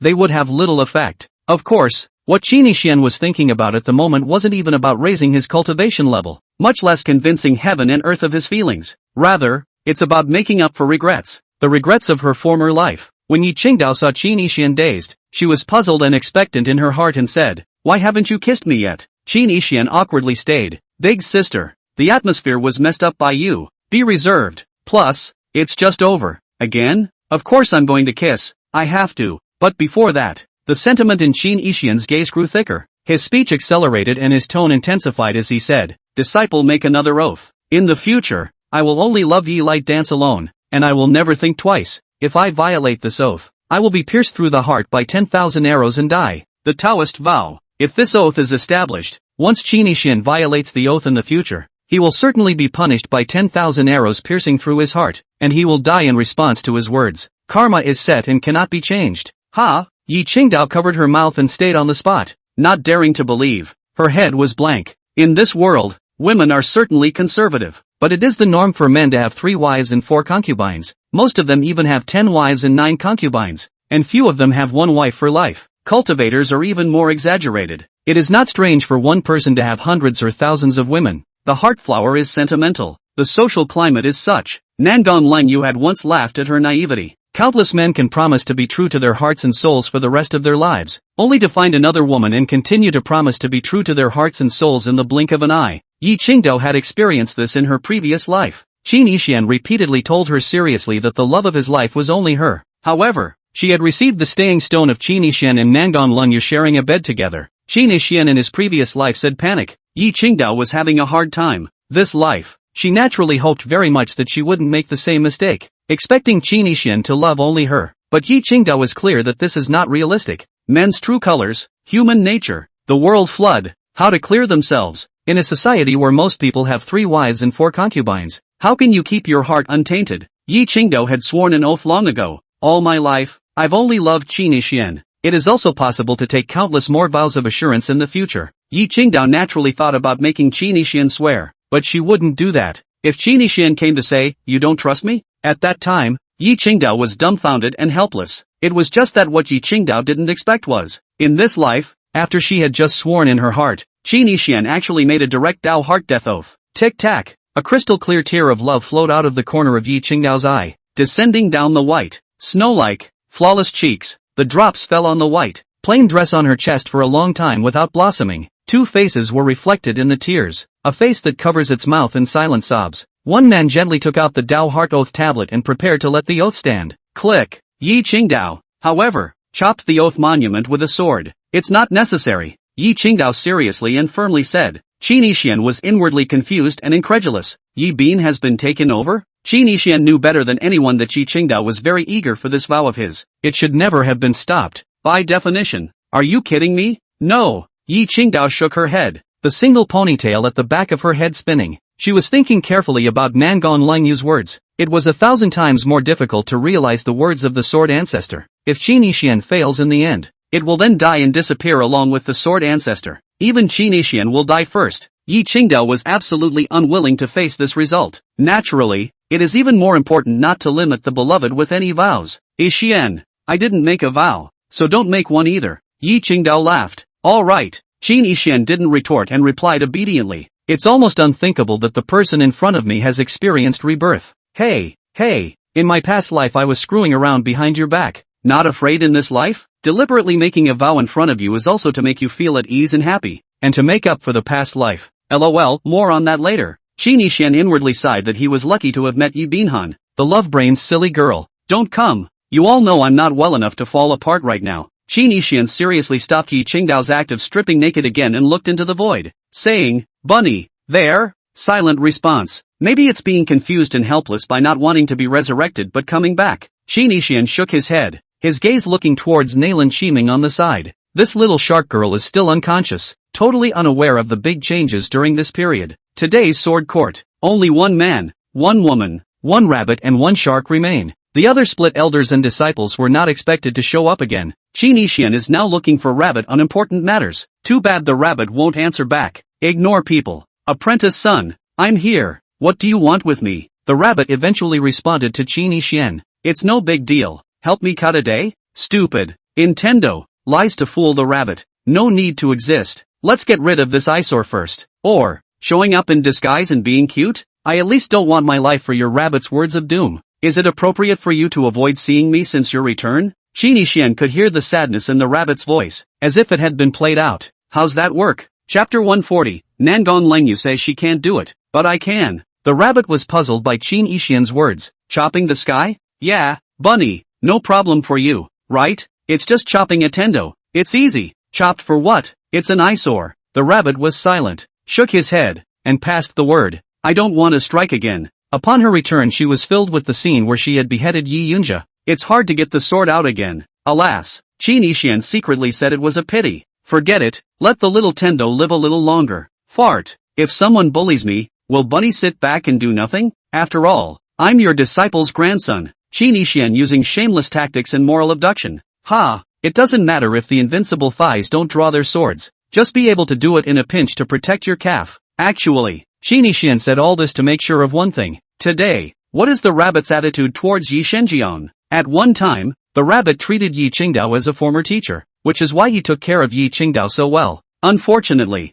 Yi Qingdao was not only not Yi Yunjia, but was almost on the side of the hostile heavenly Dao. Before the rabbit could speak, Yi Qingdao grabbed the answer. Yixian, I won't let anyone bully you. I'll cut down anyone who dares to touch you. You play aside. Qin Yixian tenderly glanced at Yi Qingdao, but he didn't give any indication. But in his heart, he knew exactly what he was doing. Rabbits are invincible in all realms. Yi Qingdao isn't even very good in Kyushu, who course Qin Yixian still understands. Nothing else. Yi Qingdao couldn't even beat the G-Demoness. Even a weaker saint couldn't be killed. Supreme Jedi looks impressive. The peak realm of this realm now. Pity. Supreme Jedi also have strengths and weaknesses. It's not like the key to this world depends on more than just the realm.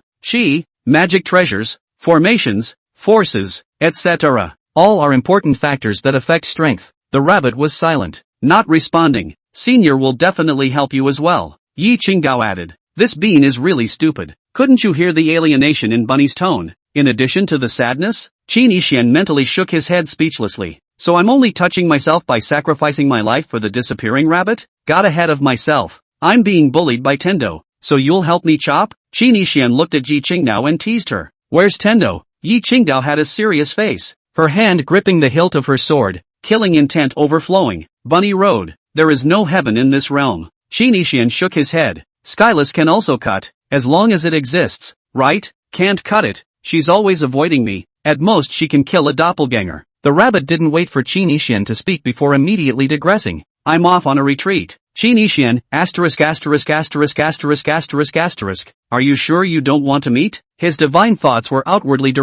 *************************************************************************************************************************************************************************************************************************************************e looking for a rabbit to hide, but he found nothing. This was completely different from what Qin Yixian had imagined. In his opinion, save the rabbit himself. Shouldn't Bunny be all teary-eyed and touched and hugging him when she wakes up? Then Qin Yixian said tartly again, Bunny, don't worry, I'll help you fulfill the words of the Tao, and ensure that you and Yi Yunshan will be reunited. This, actually ran off to a retreat. It's not going by the book. Strike that. 2. Qin Yixian didn't bother to say much. Light dance. When Nangon came before, did he help you deal with the hidden disease you were suffering from? All the cultivators in the world. As long as one carries out gong cultivation, it will add burden to the body soul and cause hidden diseases and scourges. It must be treated by a healer to be eradicated. And every once in a while you have to heal. That is why healers are very popular and have a high status in the world. This is why the people mocked Sword Court for having no luck, no wealth and no medicine. He was so poor that he couldn't afford to find a healer to eradicate the hidden dangers of cultivation. Bunny must be covered in hidden illnesses these days.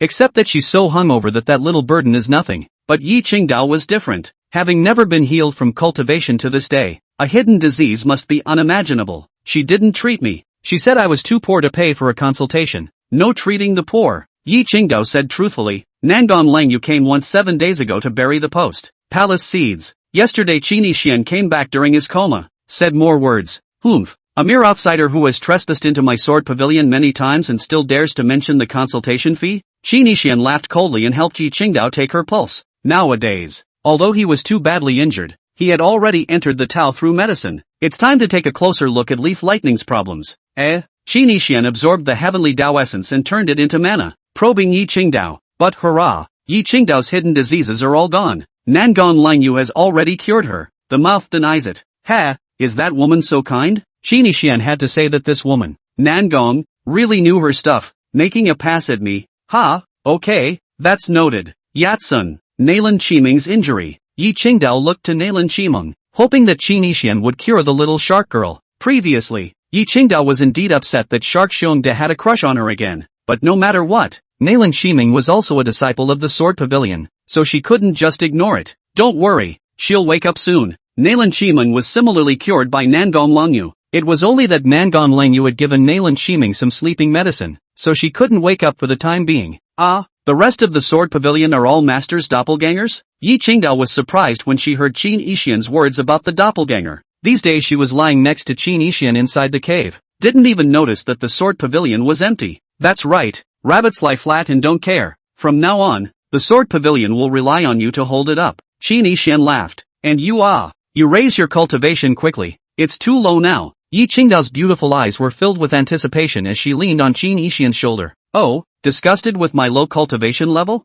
No, your cultivation level is so low that you can't even break me. Stop. Qin Yixian left the cave with tears in his eyes and came outside. He stood on the edge of the cliff at the top of the mountain, looking out in all directions. The sword intense sword chi and sword might that had disappeared now returned. But the world should think that this is Yi Bean's tactic. In the eyes of the world, the rabbit is dead. Any fools dare to come looking for trouble? The empty sword pavilion looked a bit bleak. Qin Yixian also felt a bit confused for a moment. All beings are equal and the Dharma is honored. What's the deal? At that time, Rikuduji said that he thought he was handsome. At this moment the concrete implementation of Qin Yixian but also do not know where to start. It was supposed to start with the rabbit cutting the sky. As a result, Bunny doesn't give A and runs off to a retreat. The thighs are flying. My good fiancé. In trouble? A playful female voice came. It's Nangon Langyu. I'm surprised she didn't leave. Did you just see an image you shouldn't have? Qin Yixian looked around. Yi Qingdao stayed inside the cave and didn't come out. It seemed to know that Nangon Langyu wanted to talk privately. Do you know,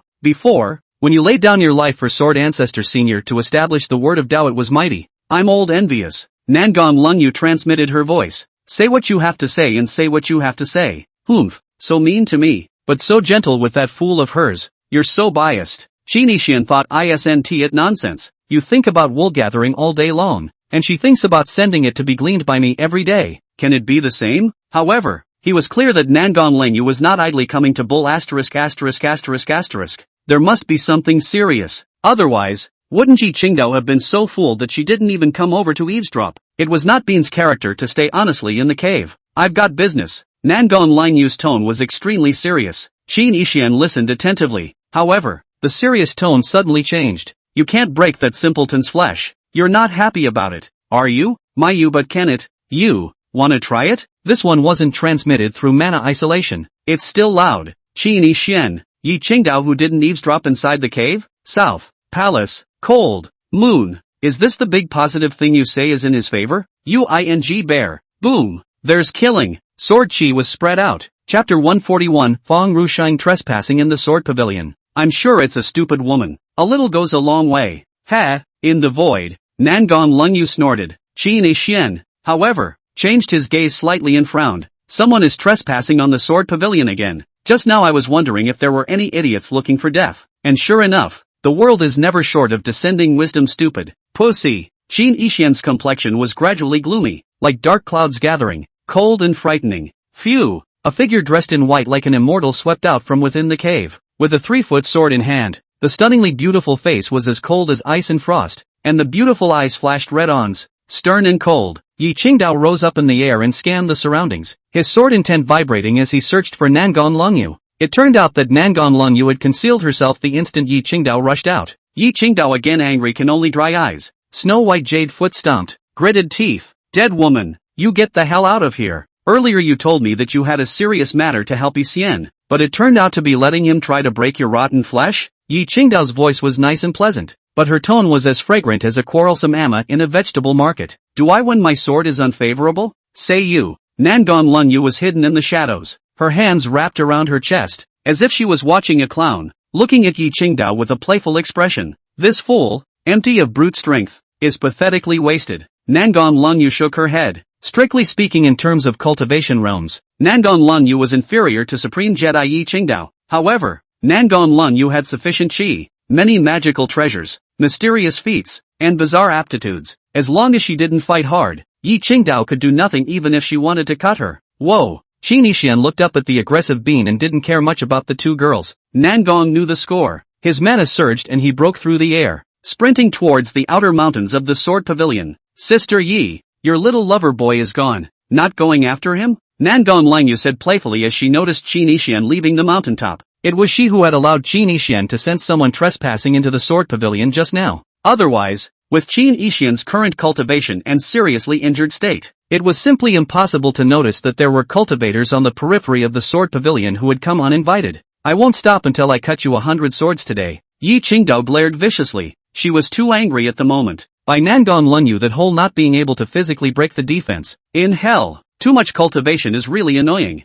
I should have known not to practice so fast. Yi Qingdao now regretted breaking through to the Supreme Jedi, because even the pinnacle of the 10,000 laws of nature, Qin Yixian, might be able to think of some way to break through. Preferring the Supreme Jedi realm annoyed the hell out of me. According to Qin Yixian that is, one into the overwhelming tempered film. Even Yi Qingdao suppressing her cultivation was useless. The only thing to do is to cut yourself. But Qin Yixian forbade her to behead herself. After all, it was very harmful and stupid. Why is sister so angry? Alas, I'm quite envious of your supreme and overwhelming physical body, Nangon Langyu said in a conspiratorial manner. The mockery thick. Besides, you can't bring him joy, so why shouldn't I do you a favor? Shut up, you unashamed Tai. Bad. Yi Qingdao's sword might swirled around her, the void distorted, and aura crackled and exploded. Giggling, sword chi swept out as if waves were rolling over a volcano erupting. The monstrous sword intent was like that brilliant heavenly might, sweeping the surrounding heaven and earth. Yi Qingdao prepared to use indiscriminate attacks and slash and kill. I've closed off this heaven and earth with the sword Dao boundary. Wave stink girl, you can't escape.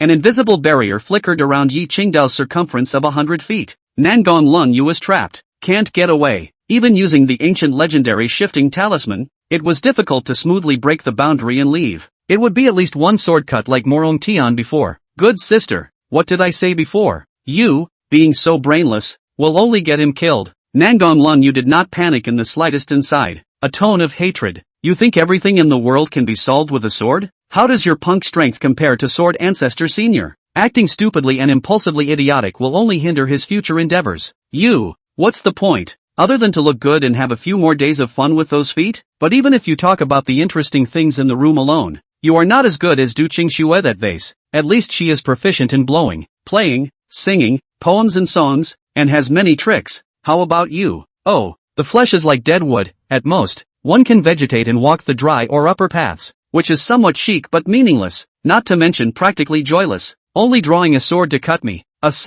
family member, TSK, that's awesome. The room can't make him happy, and it can't help him in the rest of his affairs, much less help it fulfill the word. So hurry back and wash up, wasted girl. Yi Qingdao cursed. Shut up, you fart. You're a liar. I'm not listening to your bull ********.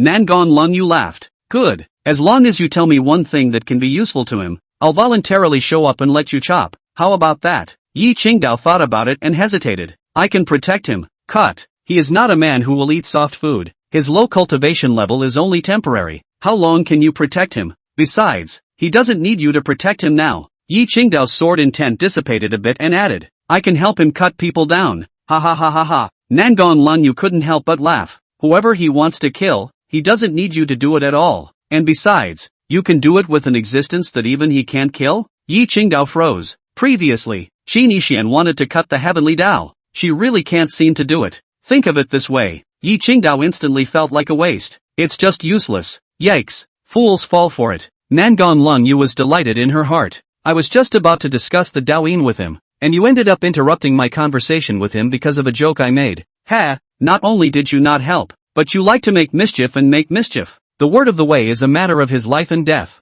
You're committing murder. Nangang Yu's tone became more and more harsh. Also, the best way for a man and a woman to work together to build trust is to share a room. There are so many fine women in the world who could help him, and now he's bolted down by a loser like you. So how is he going to get the advantageous benefits? She was hinting, Shin must sleep with more women for profit in the future. With you in the way, how can he realize the word to save his life? You're not naive enough to think that he alone, along with a loser like you and that little rabbit, can handle the bull ***** equal laws for all beings? Nangang you layer by layer. Language attack fire ferocious. Made-up nonsense seems to be the head of the road. Righteous and justified in general. It bluffed Yi Qingdao. If you do not believe, you can go with me to the periphery of the Sword Pavilion to see. At the moment someone trespassing. See the low cultivation and seriously injured he needs you alas. Nangang you secretly said that it was really not easy. In order to help that fool Ji Mengyao, how much saliva do I have to waste in front of another fool? Alas, this way.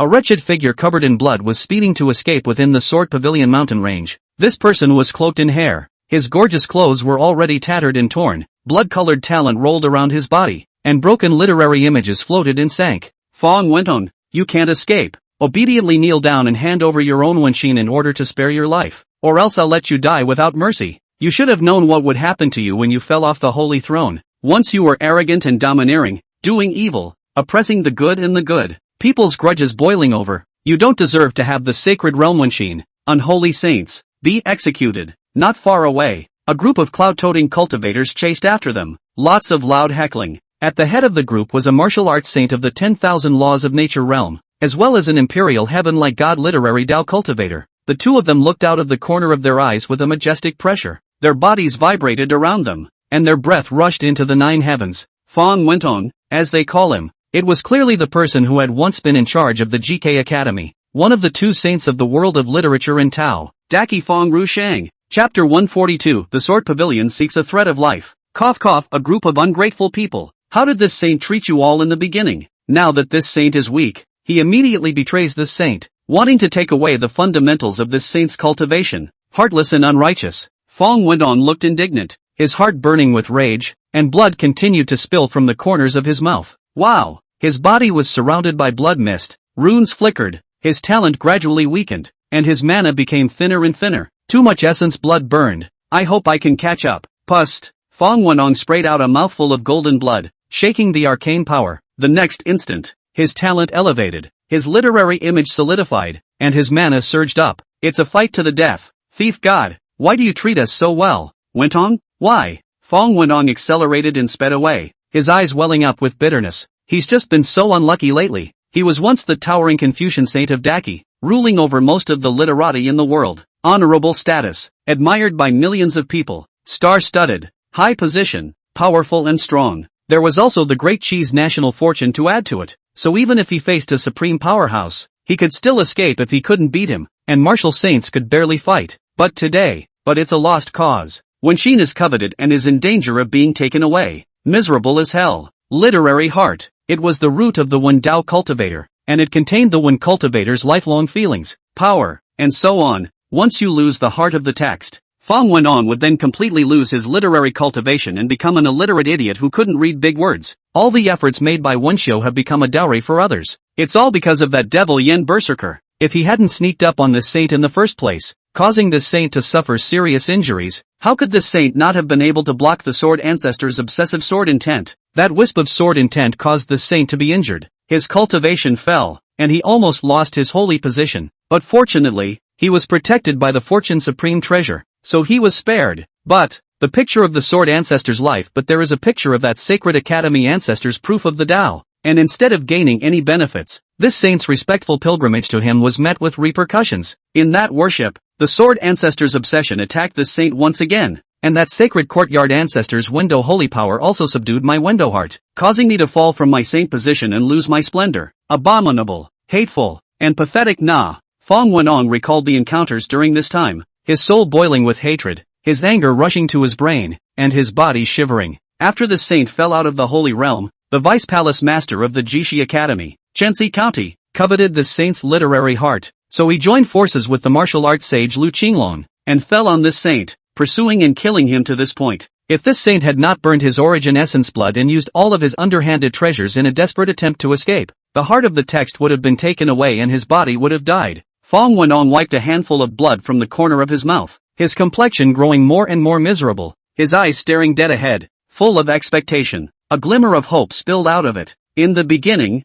this saint was the lord of the Jishi Academy. The Emperor of Daki protected me and divided our country's fortunes. Many close friends helped me, and countless literati followed me. Now but the wall is falling down. No one is helping me. The Sword Pavilion is my only chance to survive. It's here. It's almost here. As long as I cross the periphery of this Sword Pavilion, obtain permission, and successfully enter the Sword Pavilion's sword intent sword might shroud, I'll be safe. The last hope. Fong Wentong's eyes gleamed as he ran away with all his might in the air. Hikari escaped into the depths of the Sword Pavilion. The Sword Pavilion Zuanfa. All of them are a bunch of brainless fools again. This saint only needs to give a little lip service to get those fools to save this saint's life. They lacked literature, had no upbringing, and were even more uneducated. This saint was once at least a sage of the way of literature, and they were surely willing to take me in. Fong Mantong has been seeking a way to live during his escape. After thinking left and right, discovering kendo is the best option. Fong Wenong had the confidence to fool a bunch of idiots in the Sword Pavilion into saving him.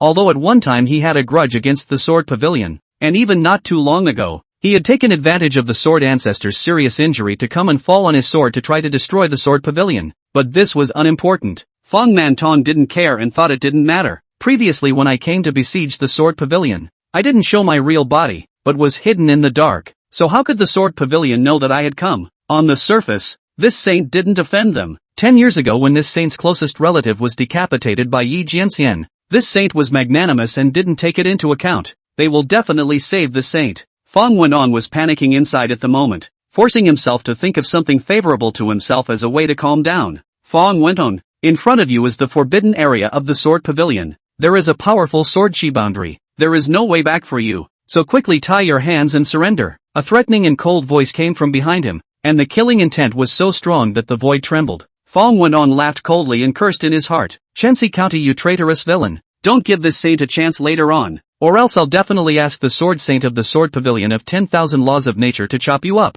Nowadays, although the Sword Ancestor is dead, the Sword Pavilion still has Supreme Jedi, and there are still many Sword Saints sitting around. Fong Wenong thought confidently. Former Confucian sage, you're not thinking of asking those law-abiding fools from the Sword Pavilion to save your dog's life, are you? Ha ha ha. Another jeering voice came. Back then, you also came to besiege the Sword Pavilion, coveting Yi Jianxian, wanting to destroy them. Now you actually have the face to come and ask for help. Bah, shameless. But thinking about it, looking at the whole of the 9 states, apart from the Sword Pavilion, I'm afraid that no one would not want to take your sacred Dao literary heart, and you could only escape to here. This palace master would like to see if the people of the Sword Pavilion would really be that foolish to choose to save you. The man who spoke was the Cinnabar County that Fong Wenong spoke of. Shensi County, wearing a green shirt, holding a folding fan, wearing a spandex scarf, a Confucian scholar dress. He had a late-stage cultivation level of Imperial Sky Rushun. It wasn't far from the holy realm of Wendo.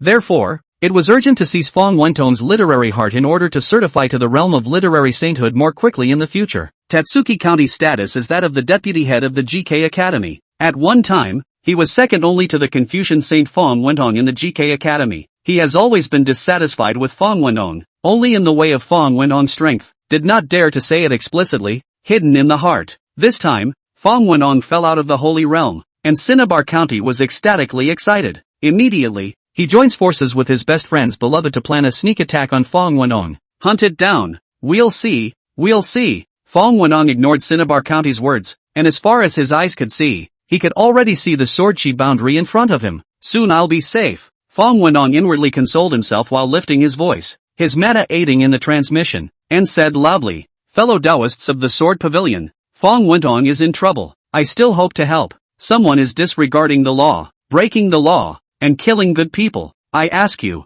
Sword Pavilion fellow Daoist, to do justice. Sword Ancestor Senior said that the law is honored. The small villains want to make Senior die in peace now. Fong Wenong hissed, roared seemingly justified. Sound transmission of heaven and earth 8. The void shook. In Fong Mantong's opinion, he called out at the top of his lungs, the Sword Pavilion sectors would surely come immediately. When the time came, he would move to reason, maybe a silver lining. The Sword Court is full of idiots. I have hope. Fong went on thought prettily. Believe that you can be saved. Chapter 143, Shameless Man. How come no one showed up? Fong Wenong couldn't see anyone appear and was puzzled. He called out a few more times. All of you in the sword court. The other side. Qin Yixian almost laughed out loud. I was worried that my cultivation level was too low and my progress was slow, and the Wendao Confucian sage took the initiative to send me a literary heart? It seems that nowadays, after I borrowed my luck, I have good fortune. Qin Yixian didn't expect that the idiot who trespassed into the sword pavilion was actually the Daki Confucian Saint Fong Wenong.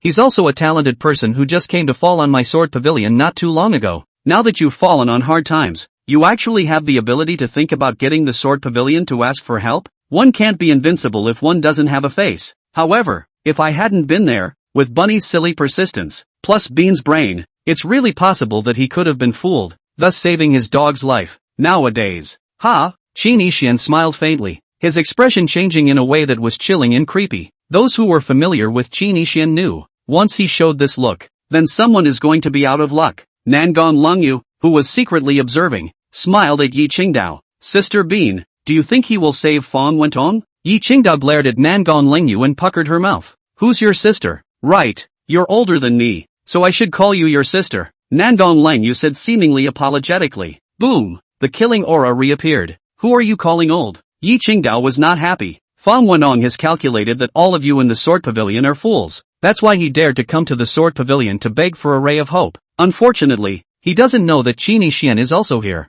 Nangon Longyu's tone was mockingly playful. At first, he united with the saints and Yen berserkers to besiege the sword pavilion, but now he shamelessly came here to ask for help. Sister Yi, is this person thick-skinned? Nangon Longyu asked. I don't care if he's thick or not. If he dares to mess with my husband for half a minute later, I'll make her die without a burial place. Humph. Yikes. You're calling him your husband before you've even gotten married? Your cheek is comparable to Fong Wenong's. But it's not good for you to be so ferocious and say you want to cut someone. Aren't you a law-abiding person? Yi Qingdao rolled her eyes and coldly said, none of your business. If you taunt me and my husband again, believe it or not I'll chop you to death. Humph. Yi Qingdao viciously threatened. I'm so scared. Giggling. Sword chi was spread out. There was a sword chi boundary separating the outer and middle parts of the sword pavilion. Outsiders can trespass on the periphery of the sword pavilion, and mortals will not be harmed by coming in. But if you continue to go deeper, it will be blocked by the sword energy boundary. If you rush through the sword chi boundary without permission,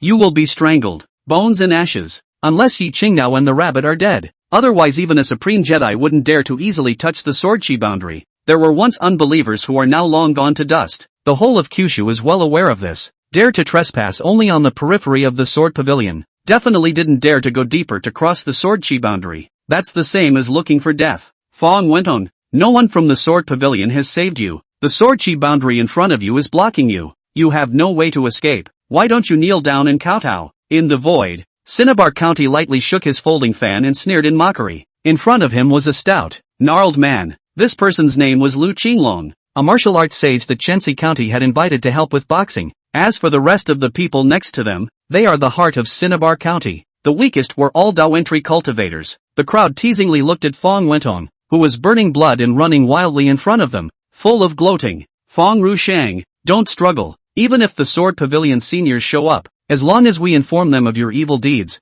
they won't care if you live or die. Exactly. They might even cut you up themselves. You think we don't know what you fled here for? Delusional. The seniors of the sword pavilion won't listen to your clever words. The words of the crowd were put to death. The leader, Lu Qinglong, looked towards Chensi County and asked in a voice transmission, Vice Palace Master, the sword pavilion sect members are brainless and less intelligent. If they are compelled by Fong Wenong later and want to intervene to protect him, what will happen then? Lu Qinglong's gaze was filled with gravity. His tone contained scorn and a worried look. Obviously, he was afraid that the sword pavilion would really save Fong Wenong. Although Lu Qinglong was a martial arts saint, overlooking hundreds of millions of martial artists and towering over them. But, however, he was also well aware of the terrifying nature of the sword pavilion saints. Kensei defeating him is no different than smoking a piglet. Even though he was blessed with chi, magic treasures to protect him, and an escape card, he didn't dare to fight the sword saint. What shocked Lu Qinglong even more was, not long ago the Sword Ancestor killed billions and billions of living beings in the ninth state with a wisp of sword intent. Many of the saints in it are dead.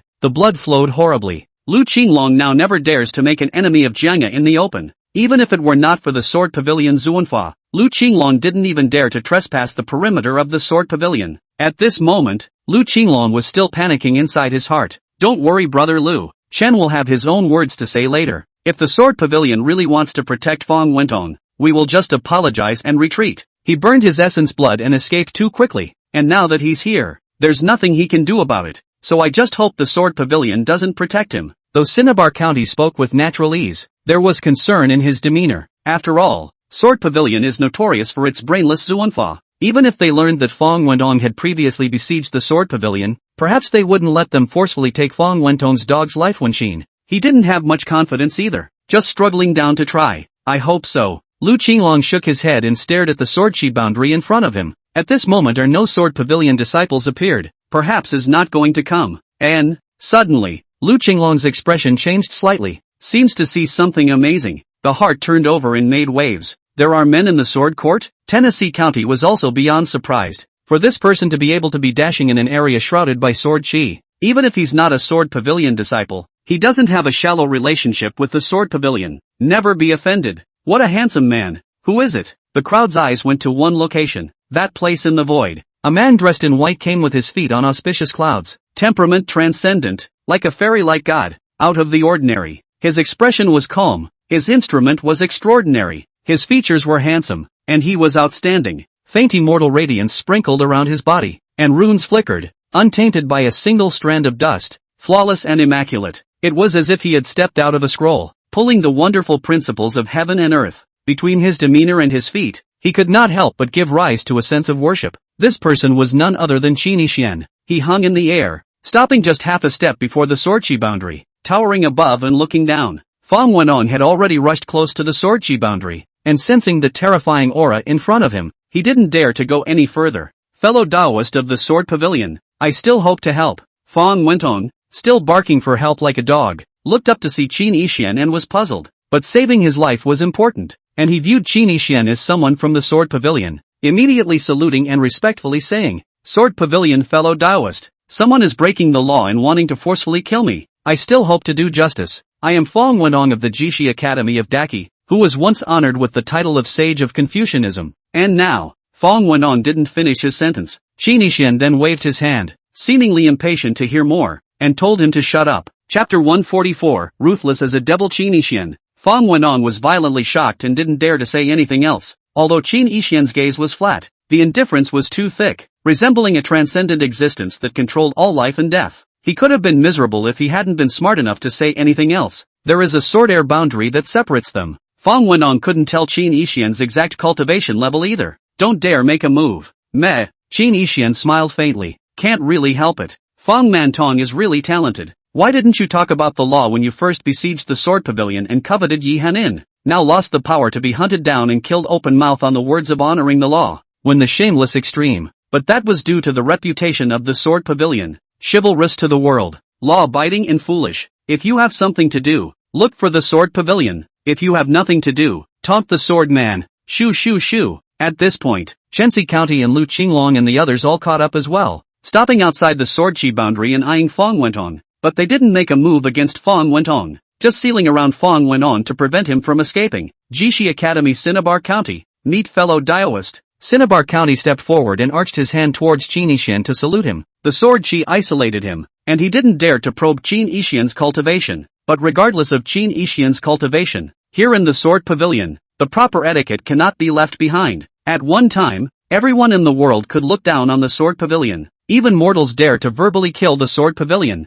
But, after experiencing the picture of the Sword Ancestor's life 7 days ago, and a wisp of sword intent killing billions of living beings in the 9 states, he also didn't dare to blatantly provoke the Sword Pavilion anymore. Even if it was a pet within the Sword Pavilion, many people would not dare to mess with it, only because there were rumors out there not too long ago. The Sword Ancestor isn't actually completely dead. There are still remnants of sword intent incarnated in the world. That's a great terror that can cut through the heavens. A single strand of sword intent can destroy an entire world. Who dares to seek death? Even if the ancient taboos come out, and unknowable mysterious great terrors and alien powerhouses show up, they wouldn't dare to mess with a single hair of the Sword Ancestor's head. It's a good thing the Sword Ancestor's Xuanfa isn't smart, or else the whole world would have to bow down to the Sword Pavilion. Whoever messes with the Sword Pavilion, their entire family dies. The above statements are mostly speculative and exaggeratedly creepy though. Most people don't believe it. After all, the images of his life had appeared, and the Sword Ancestor had definitely fallen, completely obliterated, so there shouldn't be any incarnations, but Tennessee County would rather believe it. He would secretly despise Sword Court for being stupid and unlucky to be poor and unlucky without luck or power. And yet, it definitely doesn't show in this moment. Oh,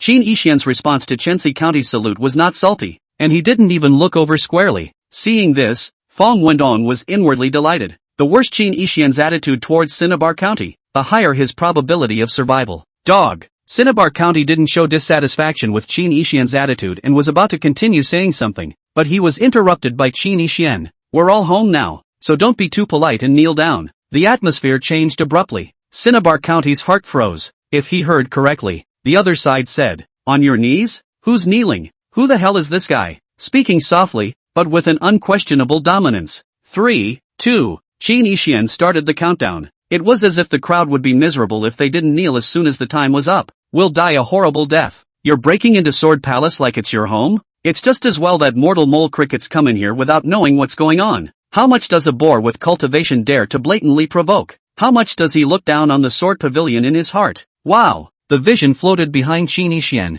It's a killing scene. A terrifying demon god was frantically hacking away at billions of living beings. That's a hint that Tennessee County and others are up. If you don't kneel? Ha! Puff! One of Cinnabar County's entry realm heartthrobs knelt down. Scared to death. Puff! Puff! Puff! Lu Qinglong was 100 times unwilling in his heart, but he knelt down in fear. He wasn't afraid of Qin Yixian. Instead, there was a vague sense of danger, as if a sword was being held to his neck. You'll die if you don't kneel. Sword Court is different. Cinnabar County and Fong Wendong also knelt down during Qin Yixian's final countdown. Fong Wendong was incredibly humiliated inside. Who are you? Once a Confucian saint of Daki. Only others knelt him. When have you ever knelt? Now they are kneeling because of the words of one man. Fong Wendong's anger could be imagined. A tiger falls down and is bullied by a dog, but one has to bow down under the roof. Fong Wendong has to rely on Janga to keep him alive for now. Definitely didn't dare to offend the mysterious man who could casually now be inside the swordshi boundary at this moment. I'll double my revenge later when I get the chance. Ha! Who was this person and why did he appear inside the Sword Pavilion? Fong Wendong guessed Qin Yixian's relationship with the Sword Pavilion as he knelt down. Dare I ask if you are? The last thing Tatsui County wanted was to kneel. But he had the same crisis premonition that he would die if he didn't. He desperately wanted to know what identity Qin Yixian had. I'm your father. Shut up if you didn't ask. And press you to death for any more bull asterisk asterisk asterisk asterisk. Qin Yixian smiled gently. The tone is very down to earth. But the words that came out of his mouth made your scalp tingle and your back sweat. Yes, yes, yes. Cinnabar County immediately bowed its head and shut its mouth. If it were a different person, he will definitely learn from Song Shiji's previous mouth high and verbally punish Janga for messily forcing people to kneel, saying things by the law. But, facing Qin Yixian, Cinnabar County doesn't dare to fart, because he could see it. Qin Yixian was not a witless fool. Playing lip service is a death wish. Not long ago I announced that those who trespassed the Sword Pavilion would immediately lose their cultivation. You guys are funny. You dislike your cultivation that much? Qin Yixian said indifferently, scared the hell out of the crowd. What? Forcing someone to kneel is bullying enough. Trespassing and you'll lose your training? When did Sword Court have this rule? According to Daki law, trespassing in someone's home is at most a slap on the wrist. How can you lose your training? Oh yes. From today onwards, the Sword Pavilion only honors its own laws. What Daki laws, de Yen de Qin laws and the like, the Sword Pavilion ignores. Qin Yixian had realized the problem a long time ago. The so-called law is honored. Who makes the laws in it? That, among the many laws of the 9 states, most of the ordinances are specifically aimed at the Sword Pavilion. Restrictions on Sword Court disciples. Qin Yixian was naturally disrespectful. Stupid. Only a fool honors. What? The crowd was alarmed. There was a time when the world was not afraid of the Sword Pavilion. It was because the Sword Ancestor had said he would honor the laws of the world. She doesn't know how to legislate. All honor the laws made by others. But now, Sword Court wants to honor its own law? Fong Wendong was also confused. He was about to fool around with the Daki law. Turns out the other guy isn't playing. What? Is it because of the death of the Sword Ancestor? I'll give you 10 breaths to waste your own cultivation and shatter your own Dao roots. If not, ha, Qin Yixian said casually, as if announcing a trivial and insignificant thing. Right. As for you, there's no need to waste it first. Well, at least it's a Confucian saint. It'll be useful in the Sword Pavilion. Qin Yixian glanced at Fong Wendong. If he had a taste for it. Many thanks, fellow Daoist. I will definitely do my best to help the Sword Pavilion revitalize the way of literature. Fang Wentong's face was overjoyed, looking as if he thought that Qin Yixian had taken a liking to his skills. but in truth, he had inner turmoil. The man in front of him was no fool to be fooled. Can you really survive the aftermath yourself? Fang Wentong was worried in his heart, but he didn't dare to escape. Taoist friend tolerance.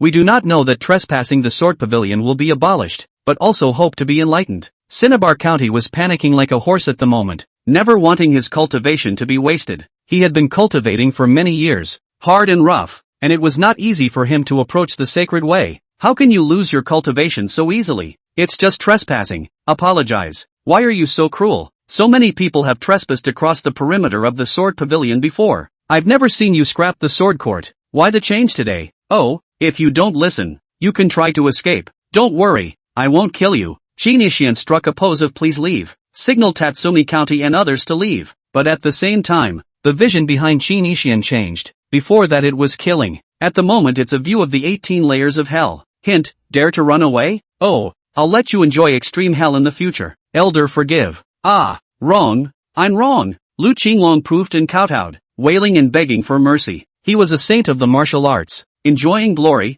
countless compliments, and a free and comfortable life. But if the cultivation is gone, then they will become worse than a mole. That's too much of a fall from grace. How can I take it? And, it's really just trespassing on the Sword Pavilion. Why did you lose your training? 6, 5, 4, 3. Qin Yixian didn't bother to say anything as the countdown began. Time's up. Chenxi County and Lu Qinglong and the others don't even have a chance to waste themselves. Escape? Or do you do what you're told? The moment. Qin Yixian's image gradually changed in the eyes of the crowd. Like the devil. Chapter 145, Sword Pavilion Lawlessness. In the dark void, Nangong Lengyu glanced at Yi Qingdao and asked playfully, do you know why those idiots fell to their knees at his word? Yi Qingdao proudly said, of course it's because I'm afraid of my Sangha's kingly might, and I'm being pressed to my knees by the aura and can't catch my breath. She had heard this from Qin Yixian in her previous life. Your little head is so funny. Qin Yixian is currently just entering the Tao. His martial cultivation is useless. With this, it can cause a martial sage to kneel? Make a former Confucian saint bow down in fear? Although Cinnabar County does not have the holy position of the literary Tao today, it is already the lord of the Jishi Academy. Authorized by the Emperor of Qi and empowered by the Great Qi's national fortune. If he kneels, it is equal to the Jishi Academy and the majesty of Great Qi kneeling. So how can he bow his head so easily? Nangong Lengyu stared at Yi Qingdao with the gaze of an idiot. The mockery in her tone was exceptionally obvious. No matter what you say, they're just kneeling down, afraid of Yatsen. Yi Qingdao actually couldn't figure out why Chenxi County and Fangwenyang and the others knelt down so quickly. Even if she personally showed up and drew her sword, I'm afraid that she wouldn't be able to make the lord of the Jishi Academy kneel obediently. If they were truly just afraid of Qin Yixian, they could have fled. Why condescend to kneel and be insulted? Look at the way they are trembling now. Who would dare to rise and flee? Not long ago, Morong Tian was able to escape from the hands of the Sword Saint Elder that the Sword Ancestor Senior had transformed into. This group of people would have no cards? Nangong Lengyu said indifferently. Yi Qingdao was even more puzzled. Yeah, why didn't Lu Qinglong and Chen Yixian and the others flee? Don't be so secretive. Can't you just tell me? Yi Qingdao glared at Nangong Lengyu with some impatience. The other side knew she was stupid. Why ask so many questions? Isn't it disturbing? The reason is simple. They are fearing the Sword Pavilion. Fear of the Sword Ancestor. Even more afraid of the lawless Sword Pavilion. Before, in their minds, the Sword Ancestor was merely a wind and cloud monument powerhouse and human guardian. There are many strong people in the world who are not weaker than the Sword Ancestor. But now, all the people of Kyushu have seen the images of the Sword Ancestor's life, to learn that the Sword Ancestor is even great enough to cut through the heavens. Therefore the crowd will wonder, if the Sword Ancestor is so exaggerated, what about the rest of the Sword Pavilion? Isn't it true that any random elder from the Sword Pavilion can destroy the 9 states with a single sword when he appears? The idea is exaggerated, but there are some people who would rather believe it. Nangong Lengyu surprised herself when she spoke. She had heard Qin Yixian say in her previous life that the Sword Ancestor was fierce. However, he did not expect the Sword Ancestor to shock the heavenly Tao with the lift of his hand, and a single sword could destroy thousands of great worlds that were even more terrifying than the 9 states. A sword can cross the long river of time and space and extinguish the outpouring of the mighty of the heavens. One sword can kill endless living beings. Such strength is so exaggerated as to be unimaginable. Qin Yixian is currently located within the Sword Qi boundary, and as Fang Wenyang and the others cannot see his cultivation, they naturally don't dare to escape or disobey. More importantly, he has made a stand. From now on, the Sword Court, no longer honor the law. The contemptuous disdain in Nangon Lun Yu's eyes was thick, and her tone of mockery was incomparably strong. The hallowed sword pavilion has actually been bullied by the world for so long because of one sentence about abiding by the law. It's ridiculous. An unencumbered sword pavilion. That would be very different. Thus the reason why they kneeled was not simply because they were afraid of Qin Yixian. Rather, I'm afraid of the lawless sword court. Understand? Yi Qingdao listened with seeming understanding. How the same is all about the sword pavilion. So much difference between law-abiding and non-law-abiding? Elder, spare your life. Tatsuya Prefecture sensed the killing intent and cowed out in panic, begging for mercy. Blood was smashed out of his forehead and his voice was hoarse. He was never expecting it. After the fall of the Sword Ancestor, the Sword Pavilion actually went against the 10,000 years of adherence to the principle of non-compliance with the law? So much for that. Trespassing on the Sword Pavilion is really a capital offense. After all, that's the rule at GK Academy. Anyone from the outside trespassing on the academy will be killed without pardon. Only the provisions of the Daki law are trespassing without death and light punishment. At one time, the Sword Pavilion all abided by the laws of Daki. But today, Jiangya only follows his own laws now. What kind of law is this? How's that? Do the math. Qin Yixian had only allowed them to destroy their own cultivation, which was already considered enlightened and merciful. We're from Jishi Academy. You can't treat us like this, otherwise you're provoking Jishi Academy and Daki. One of the Minders who had followed Chen Yixian here mustered up his courage and raised his head to look directly at Qin Yixian, attempting to use the Jikji as a base card to save his life. 4, 3, 2. Qin Yixian simply ignored it. Whoever is behind this group today, waste them all. Tendo comes all chopped up, you bastard. Mother asterisk asterisk asterisk asterisk error. Qin Yixian was holding his breath at the moment. The rabbit killed the person closest to him with his own hands 10,000 years ago. The inner sadness is palpable. But then he was fooled by the heavenly Tao and set up a bull asterisk asterisk asterisk asterisk Taoist speech. She waited at home for Yi Yunjia to return, unwilling to be lonely and isolated. He separated his incarnation to become a disciple of the Sword Pavilion. But, her incarnation, however, was always mocked by cultivators and suffered from mortals looking down on her. All kinds of bullying, just because of one line of honoring the law. What the hell? Any cat or dog would dare to come and hang out at the Sword Pavilion. What is this? Your own home turned into someone else's backyard? Rumble. Behind Qin Yixian, visions roared, thunder rolled, and his aura was horrifying. This was really just a simple picture of the painting in literary Dao Mana. For bluffing. No kills at all. If it wasn't for the sword chi boundary isolation, Tatsuya Prefecture and Lu Qinglong and the others could see through it in an instant. But now, the other side is definitely intimidated. Wow. The 18 layers of hell in the vision continued to manifest. Tongue pulling, frying pan, mountain of knives, sea of fire, various cruel punishments. Qin Yixian is counting down the days. If the time count runs out later, Tatsuya County and the others are still not obediently abolishing themselves, then, what awaits them will be the eternal torment of the 18 circles of hell. Ha ha ha ha. Painful. Fong Wenong was secretly pleased. I didn't expect Sword Court to not only save him, and help him avenge his death. Good. I'll abolish. I'm willing to waste my own cultivation. Lu Qinglong couldn't stand the pressure and decided to listen. He wanted to escape, thought about resisting, but, immediately, the scene where a wisp of the Sword Ancestor's obsession nearly exterminated the 9 states came to mind. It would recall the scene where even the heavenly Tao was scared off by the Sword Ancestor who had just cultivated the Sword Tao. The Sword Ancestor is indeed dead, but the Sword Pavilion still has the Supreme Jedi, Yi Qingdao, and many Sword Saints. How can I escape? Even scarier. Lu Qinglong could see that there was a dragon behind Qin Yixian, the golden dragon of Qi. How was it that Morong Tian, who had once entered the Tao realm, was able to escape from Elder Sword Saint? It's because of the Qi. Lu Qinglong also practiced the borrowed luck dharma, and had a meager amount of Qi luck to add to it. Even if he faced a Sword Saint, he had the confidence to escape. But, facing the mysterious and terrifying man with a Qi luck golden dragon behind him, run for your ass.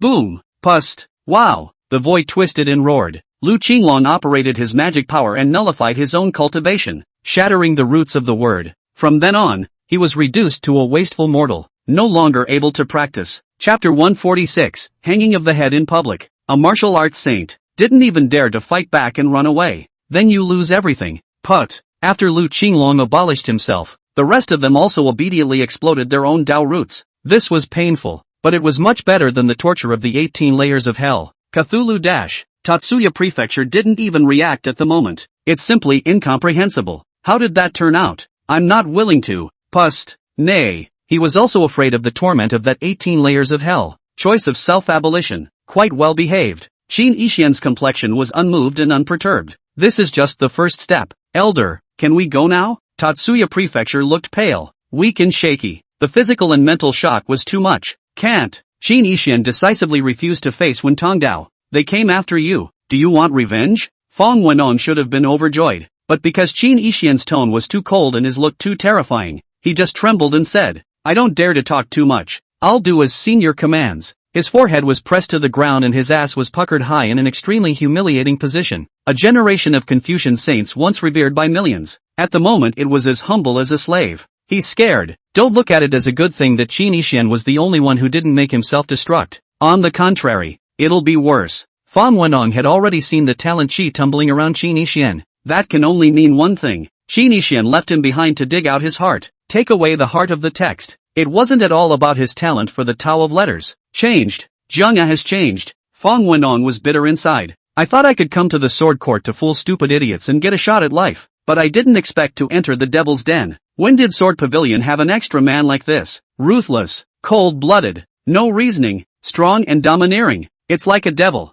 Our Sword Pavilion is too poor. There's no guarding array, no warning boundary monument. Anything can break in. You guys are just in time. Qin Yixian's words sent shivers down the spines of Chen Yixian and Lu Qinglong. Wait, didn't you just let them off the hook by scrapping yourself? Why does this sound like there are worse things to come? Elder, didn't you just say that trespassing into the Sword Pavilion will abolish our cultivation? Our cultivation is gone. Why don't you let us go? Lu Qinglong said with a trembling voice. Oh, I've changed my mind. You guys seem to have some identities coming from the GK Academy, right? It's amazing. Messing with Jikji Academy and Daki will be dangerous? Qin Yixian spoke indifferently and glared at Fong Wentong, imploring him to do his job. This statement was made. Tatsuya County and the others cursed the one who mentioned the Jishi Academy just now. Say you're a great man. It would have been done with self-abolition. How dare you threaten each other with the name of Jikji Academy? It's over. Yes. Fong Wentong's back immediately chilled and his forehead sweated when Qin Yixian looked at him. Fizzle. The next instant, blood erupted. Fong Mantong brutally strikes out, tearing off the heads of Tatsuya Prefecture and others. How could this new palace master, who had just assumed the position of Lord of Jishi Academy Palace, not expect that he would die like this? No. Lu Qinglong screamed miserably and sought his headless body. Sword court brutality, messy killing. Why? The world's literati will not let you go. Daki will avenge us. Soon. Tatsuya County, et al. Dead. Not a single one left. Fong Wenong didn't feel a sense of relief after the kill. Because, next it's his turn. Kid, you're smart. You should know what to do, right? Qin Yixian towered over him, as if a god or devil in the nine heavens was looking down on a mole cricket. Fong Wentong's body shivered and his soul trembled. His face was bloodless as he knelt down and kowtowed. Elder, after Junior hands over 1xin, will you be able to spare the life of Junior? Qin Yixian asked rhetorically. If the Sword Pavilion is in trouble, will you let Yi Qingdao live when you put the knife on her neck? Fong Wentong was desperate and his face was ashen. Oh, you can run away or fight back. I'll do as I please. Qin Yixian once again reached out and assumed the posture of invitation, signaling Fong Wenong to flee from resistance. Just now, these people are too stupid. At least they have the national fortune to add, but they don't struggle down and waste their own cultivation for the national fortune. It's a pity. If they don't waste themselves, it's not even easy to kill them if they want to. They must regret not resisting and escaping. Try that? Qin Yixian played with the flavor. There is no escape. There's no escape. You have the golden dragon of fortune with you, so you must be a saint of fortune.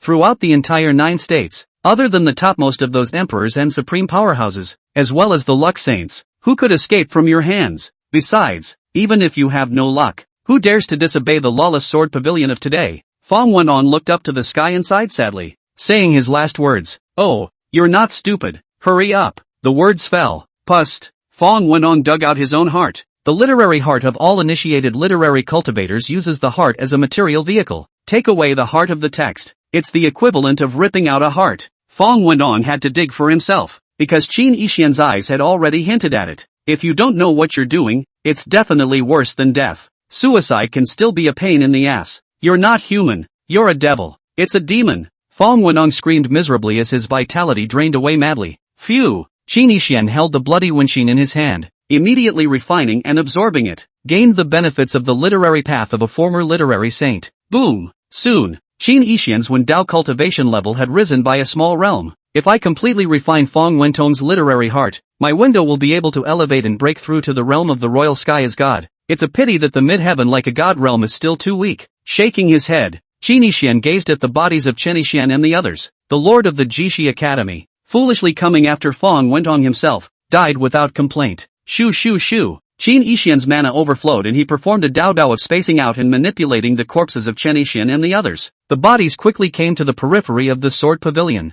Swish! Several spiritual bamboos rose up to the sky. The corpses of Chen Yixian, Lu Qinglong and Fong Wenyang were stuck on top of the spirit bamboo. Show the crowd. Wow! Qin Yixian took out his paintbrush and wrote down a few words in blood. The sword court is a place of great importance. Welcome. Feel free to hang out. There's no return. That's a very mild statement. But with the corpses of the Lord of Jishi Academy, the sage of martial arts and the former Confucian sage, it had a different meaning. The killing was heavy. There was a time when Qin Yixian was thinking of helping arm the sword pavilion, laying out formations for warnings and such. It's really quite funny now that I think about it. Put a couple of bodies here. Isn't that even better? Qin Yixian had just left after getting the body. Just a few mortals came here. There are quite a few valuable spirit materials in the periphery of the sword pavilion. If we can find one, we'll be rich. But not long ago, the picture of the Sword Ancestor's life was so terrifying. At this moment when we go to the Sword Pavilion, will they take us to vent their hatred after the death of the old ancestor? Bull asterisk asterisk asterisk asterisk. A bunch of brainless idiots, still stupid enough to honor the law, dare to touch us? Chapter 147, Breaking the Law and Backfiring. Which law states that trespassing on the Sword Pavilion will result in death? At most, it's just a couple of warnings from those idiots, just like before. These people discussed and gossiped as they walked to the outer boundary of the Sword Pavilion. In their eyes, the Sword Pavilion follows the law, and trespassing on the pavilion is just a small matter. No harm done. Moreover, it also surfaced in the picture of the Sword Ancestor's life that the Sword Ancestor had established the Tao words in order to save Yi Yunjia.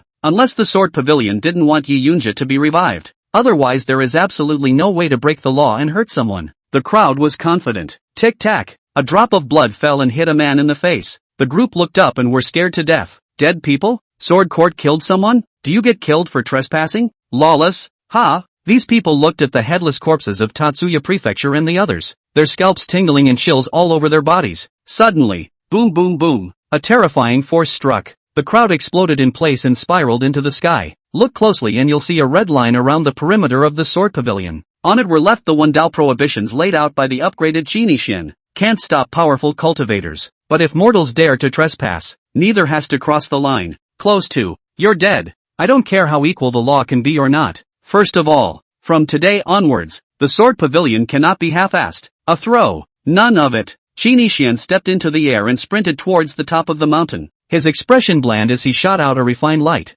However, Yi Qingdao, who was observing from the shadows, looked incredibly worried. Why was Sagittarius' body transparent for a moment just now? Nangon Lengyu faintly said, you think the word of the word is that easy to set up? If Qin Yixian wishes to open equality and legislate for Sword Ancestor Senior, he must abide by the words of the Tao. The Dharma in Sword Ancestor Senior's Tao speech does not have a specific special reference, but it does have a range. All the laws of the world are made by the men of the law, which is equivalent to making rules for the world. You think a word is law? Qin Yixian killing Fong Wentian and the others has already violated the laws within this area, so naturally, he will be revolted. Yi Qingdao couldn't understand it at all. Didn't the Sangha say that from now on, we will only follow the laws of the sword pavilion? Ah, why would we still be revolted? The law of the sword court? Where is it? Who established it? Qin Yixian is not a man of the law. A word of law is not law. The formal law that must involve the grandeur of life is the true law. Otherwise what is law when everyone can legislate? It's also the fault of the Sword Ancestor Senior who, when he first set down his words of the Tao, he himself had the Dharma in Dharma as the honorable to be grandiosely dissolved. That's why she can't honor her own word of law, but is instead limited by the customized laws of others. Nangon Lengyu explained, shaking her head. In Jianzhou, the only useful method that involves the Tao's words and grand wishes is the Daki law. This law can be violated by anyone without backlash. Only Qin Yixian and Senior Sword Ancestor will suffer backlash once they break the law. Sword Ancestor Senior is even worse. Not only can she not break the law, if everyone in the world doesn't believe in the law, she will also be revolted and thus disappear. It's just as well that Senior is stupid. Qin Yixian is actually stupid enough to set up the Tao of life for Senior as well. I really don't know what he's thinking. Is it worth it to resurrect Yi Yunjia? Now as long as he is located within the boundaries of Daki, he shall not violate Daki law. If you leave Daki and go to Daqin, you will honor the Qin law, and if you go to Dayen, you will abide by the Yen law, even if he breaks away from the Kyushu and travels to foreign lands overseas. As long as there are people of the Dharma family in those places who have set up grand wishes and laws, he has to abide by them. If he doesn't follow the law for a long time, he'll disappear along with Sword Ancestor Sr. The reason why Senior Sword Ancestor was resurrected and came back is all because he made a promise with his life in exchange, and they both honor each other and lose each other. Yi Qingdao understood a little and was anxious in her heart. What then? Nangon Lungyu was waiting for these words. Simple. Just help him realize that all beings are equal and the law is honored. Unfortunately, you fools are useless. Look at just now. Qin Yishan couldn't use you at all when he dealt with that group of people. You're no different than a liability. Yi Qingdao's gaze changed as she asked, what is your purpose in telling me this? No purpose, simply upset that he was so nice to you. He'd even give up his life for you. Bah! Nangon Lungyu said with hatred, whether he dies or not I actually don't care, but I don't want him to die that early. After all, I still have a use for him. Yi Qingdao was silent and lowered her head. This way, Qin Yishan was puzzled when he returned to his cave. Where's Nalan Imo? Nalan Qimeng, who was originally supposed to be lying in a coma inside the cave, was suddenly gone. Left? Qin Yishan could also understand Nalan Qimeng's departure. After all, when Yi Langying occupied Yi Qingdao's physical body before, he personally stabbed Nalan Qimeng. At that time, Nalan Qimeng liked Yi Qingdao so much, but he was stabbed in the heart by the hand of his beloved. Must be hard to die. Now recovering from waking up. With Nalan Qimeng's character it was inevitable that she wouldn't hate Yi Qingdao. However, they did not dare to stay behind to face Yi Qingdao again. Go get it back? Qin Yishan turned around and exited the cave and was about to retrieve Nalan Qimeng. It wouldn't hurt for the little shark to run away, but I'm afraid she won't be able to kill herself. Previously, he had used a lot of pure yang blood to maintain Nalan Qimeng's life. Wouldn't it be a shame to die like that? And that's when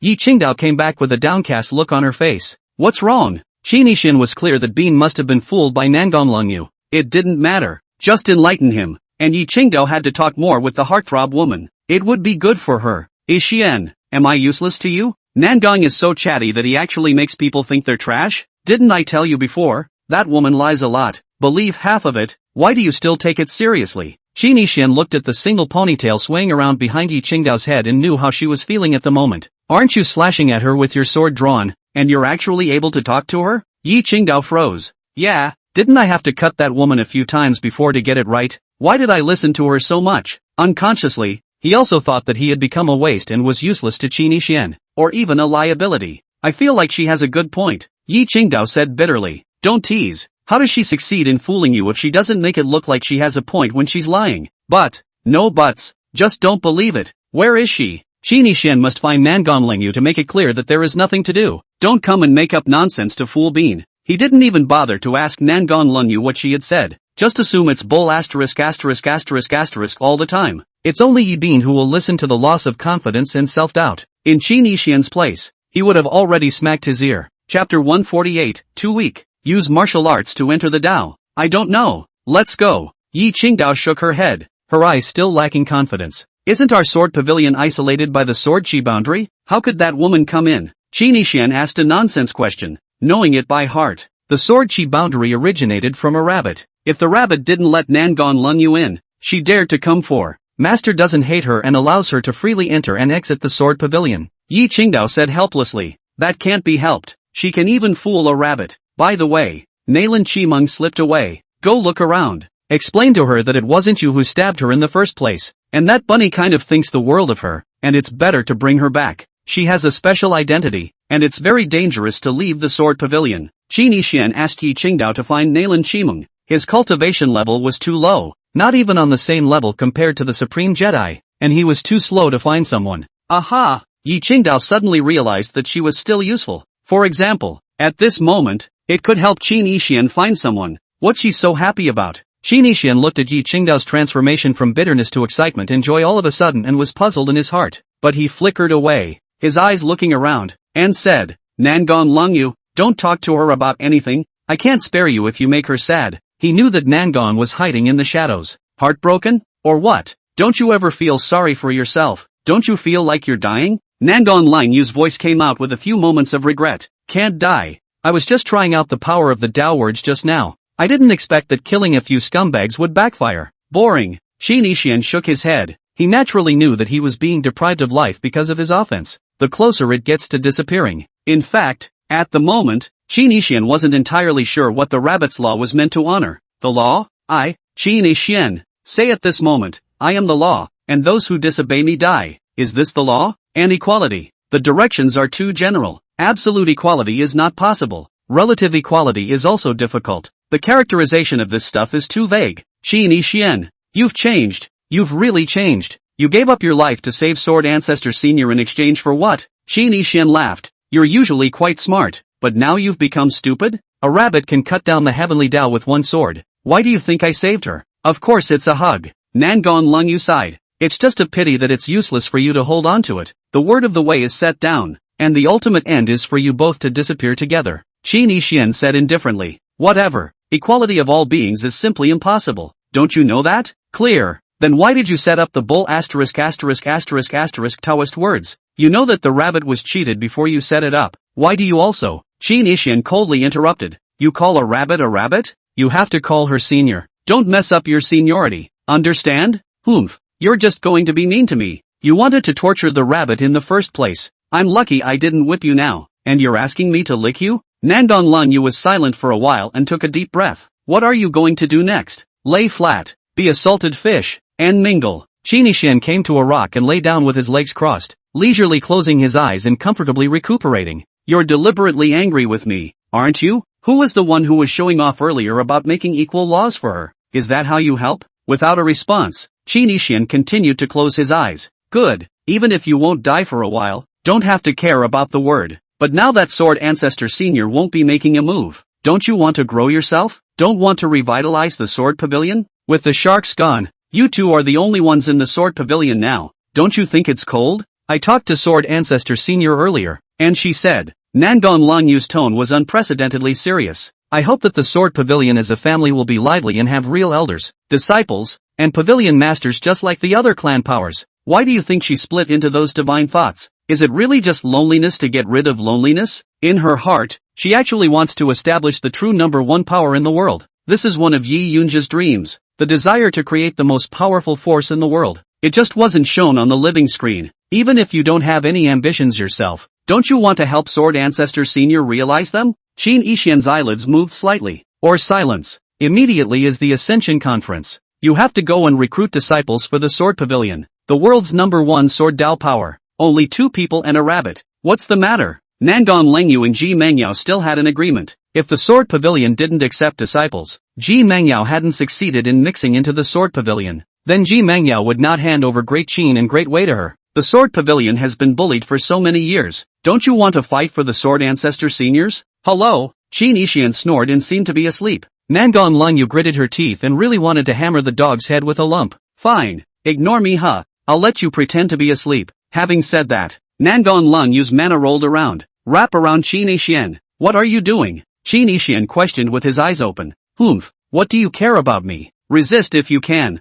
Nangon Lengyu forcefully captured Qin Yixian and left the Sword Pavilion. Before leaving, he left a sentence telling Yi Qingdao not to worry. Be back soon. Qin Yixian is a weakling now, unable to resist. Your cultivation is so low that you haven't even entered the Tao with martial arts today. Don't you feel ashamed? In today's world, strength is honored. The martial way is the most important and fundamental. Without the martial way, it's useless even if you're strong in the sideways. Nangon Lungyu said with hatred. No matter whether it was the way of painting or the way of medicine and literature, none of them were as important as the way of martial arts. At the end of the day, a big fist is the key. Every cultivator almost always pursues martial arts and luck. Not practicing martial luck is tantamount to nothing. Today, Qin Yixian's martial arts is still 0. It really made Nangon Lengyu unable to look at it. She had once actually been slept with by this bastard? Qin Yixian was speechless. Why are you worrying about this? It wasn't that he didn't want to use martial arts to enter the Tao. Rather, his martial arts technique was once obtained from the system.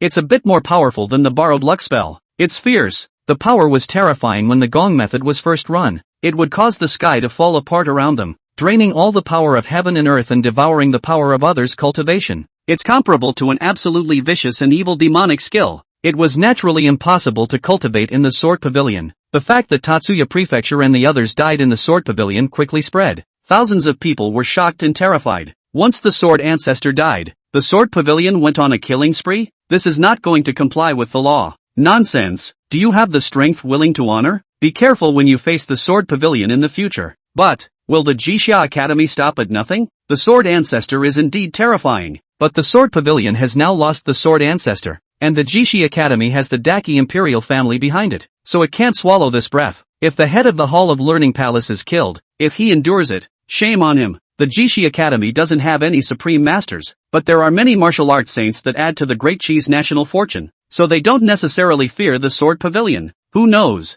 A lot of people are talking about it. Speculation on whether or not Jixia Academy would go to war with the Sword Pavilion. After all, these two were the top forces of Qi. Sword Ancestor aside, both sides have about the same amount of depth. Even without Yi Qingdao, the Supreme Jedi, the Jixia Academy could be said to have crushed the Sword Pavilion. There are 3 Sword Saints in the Sword Pavilion, and yet there are 10 Saints in the Jixia Academy. Sword Court has no luck. The Jixia Academy possesses the Great Chi's national fortune. Even the Supreme Jedi wouldn't dare to fight against a country. Not to mention the rumors that there is a Supreme Jedi behind Great Chi as well. In the meantime, Daki Imperial City, Jixia Academy. Inside the restored hall, many of the top echelons of the Jixia Academy gathered here. At the head of the group was a white-haired old man, the current deputy palace master. When Dao cultivation was at the realm of the imperial sky like a god, it's a long way from the holy position. However, it was already the strongest person in the Jixia Academy's literary path at the moment. Excessive. It's too much. Killing the lord of my palace is already a capital offense, and you dare to let him die without a body and hang his head in public.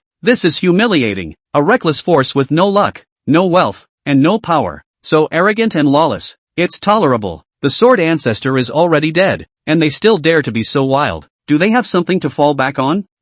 So what if you have something to fall back on? The Sword Pavilion has offended so many forces before. Can it still resist them all? These high-level debates raged on. Not conclusive. In fact, if there was no image of the Sword Ancestor's body to shock, they would have killed to go to the Sword Pavilion and verbally attacked to seek justice. After all, once upon a time they had often bullied the Sword Pavilion group of fools like this. Honor the law? Ridiculous to the core and deserves to be bullied. The Sword Pavilion are all little cuties. Only outwit them, don't get tough with them. What to do now? Combining forces and besieging the Sword Pavilion? First, let's go retrieve the corpse of Palace Master Tatsu, and criticize it with words, so that it will suffer the scorn of the world.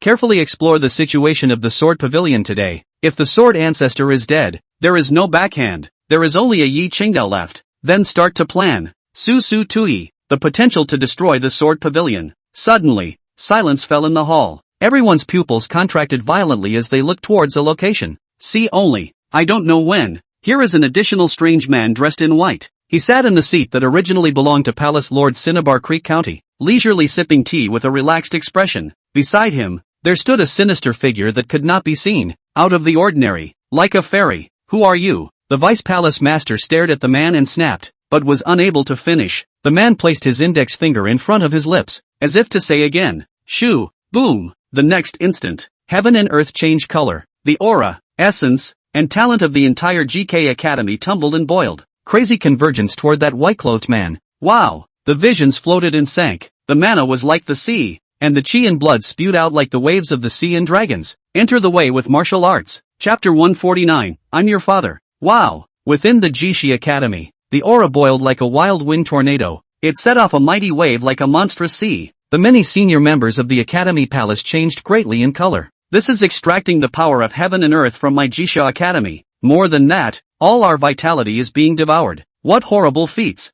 Good guts! How dare you come to my Jixia Academy? Anyone who trespasses into the Palace of Learning will be killed without pardon. The Vice Palace Master's gaze glared up like a fierce beast seeing a lamb. The whole person's aura suddenly changed. Mana rolled and talent boiled. A strong and terrifying power swept out. Everyone's eyes were on the white-clothed man at the head of the group. This man is too arrogant. Boom! However, not waiting for the crowd to seize, the man in white had clearly broken through into the Tao. Enter the way with martial arts. Rumble. The heavens and earth crumbled and the void exploded. Laws seethe with confusion. Order breaks. It's just a moment's work. The entire Jixia Academy was turned into a wasteland. The aura is dry and the essence is all gone. The earth cracked and space fragmented. The crowd couldn't imagine the scene happening so quickly. It's too much. How? The face of the Vice Palace Master who had already struck out changed drastically, because all of his mana was dissolved in full. It couldn't hurt the man in white at all. Who on earth is your excellency? The Vice Palace Master asked in a deep voice. In the meantime,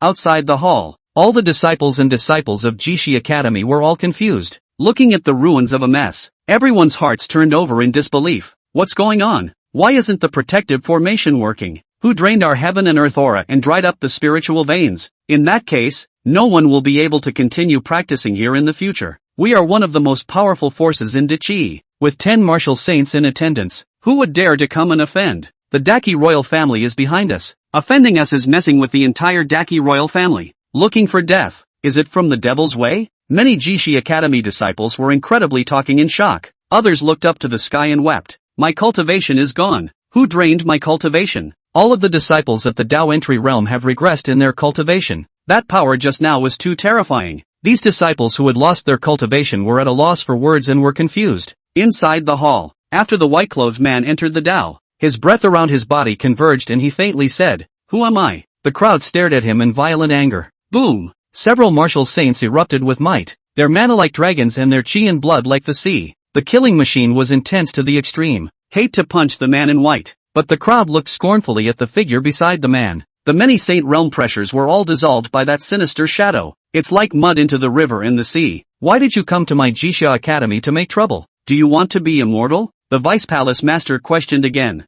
I'm your father. The man in white faintly finished speaking, his figure rippling as if he were a wave of water. The next instant, it actually disappeared. The sinister figure beside him was nowhere to be found. The two were as if they had never been there. Where are the people? The many martial saints looked at me and I looked at you, not being able to figure out the situation at all. What the hell is going on? From the appearance of the man in white to this moment, it's a long story, but it's actually a short moment in time. Less than 3 breaths, the man in white appeared silently, draining the power of heaven and earth from Jishi Academy. It has caused irreversible reversal of the disaster. Then when the saints were about to make their move, dash away again. Don't say the others were confused. This group of martial Dao saints were also surprised and shocked. This is the Jishi Academy Palace. Who could sneak in so easily? The Vice Palace Master looked around the circle. The crowd looked at each other in disbelief. Eventually, everyone squeezed out 4 words. Supreme Jedi. Only the strongest group of existences on the Wind and Cloud Monument. Only then did he have the ability to enter the GK Academy so mysteriously and easily. But not only do we have a protective formation, but we also have a national fortune to add to it. So it's not that easy for a Supreme Jedi to come in, is it? The other party is trespassing on the ability to hide the void.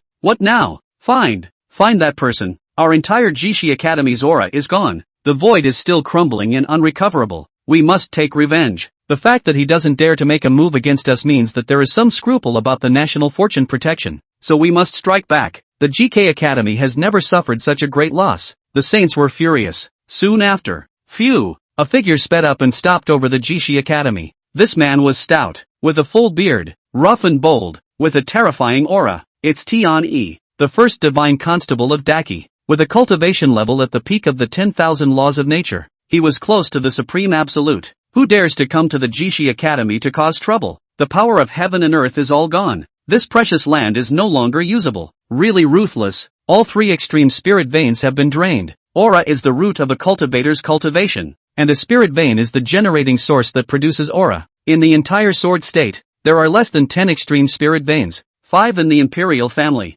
3 in the Academy Palace, and 1 in the Xuanji Palace. Who is it that drained 3 spirit veins in one breath? Tian Yushi was full of doubts. Phew! The Deputy Palace Master came into the void and greeted Tian Ichi. Vice Palace Master, who have you messed with? Tian Yushi asked as he opened the door. Since the retaliation was so thorough, it must be an enemy of Jishi Academy. A great enemy. I don't know, but we and others took note of the man's appearance and scent. Wow! The Vice Palace Master said, and condensed in arcane light art. And in the image, there was a handsome white-clothed man. The Sheriff Tian recognized the son? The moment Tian Yenyu saw the man in white, his pupils contracted violently. This son is the former 9th Prince of Great Qin, Qin Xian, the #1 heavenly pride on the Junjie ranking back then. 10 years ago he faked his death, and 3 months ago the rumor mill said he wasn't actually dead. I didn't realize that he was really alive. But it is also possible that the curfew thieves changed their faces and assumed his likeness, and this matter has to be investigated in detail. Tian Yuxian had once met Qin Xian,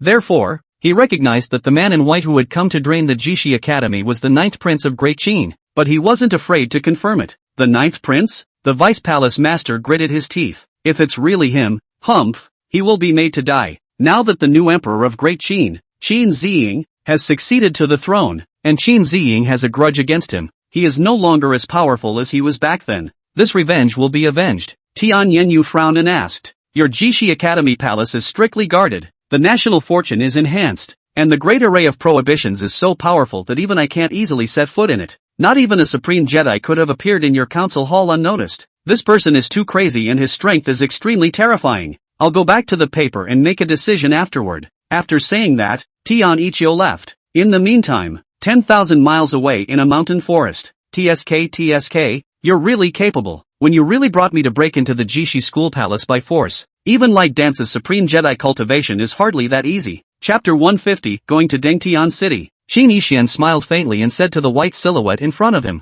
their palace master treats your sword pavilion like a backyard garden. So naturally you can do the same. It's just the Jishi Academy. What's so hard about it? Nangon Lun, you said disdainfully. Ha, let's go. They must all be after us now. Qin Yixian signaled Nangon Lun Yu to take him back. I'm not your babysitter. Get back on your own. I have things to do. After Nangon Lun Yu finished speaking, she left in style, not caring about Qin Yixian. Qin Yixian froze. This place is 100,000 miles away from the sword pavilion. If it wasn't for Nangon Lun Yu taking him on a flight, it would be impossible to arrive at the sword pavilion without 10 days and half a month. And just a little while ago, he appeared dashingly before the eyes of all the saints in the Jishi Academy. Breath exposed. It's not going to be pretty if we get caught. Don't look at the previous Qin Yixian dashing into the Jishi Academy and draining the schoolhouse of everything. Finish the job and walk away unscathed. But it's all about Nangong Cold Moon hanging the wall awesome. As well as that martial arts technique of Qin Yixian's was rather special. The first practice is extremely damaging all around.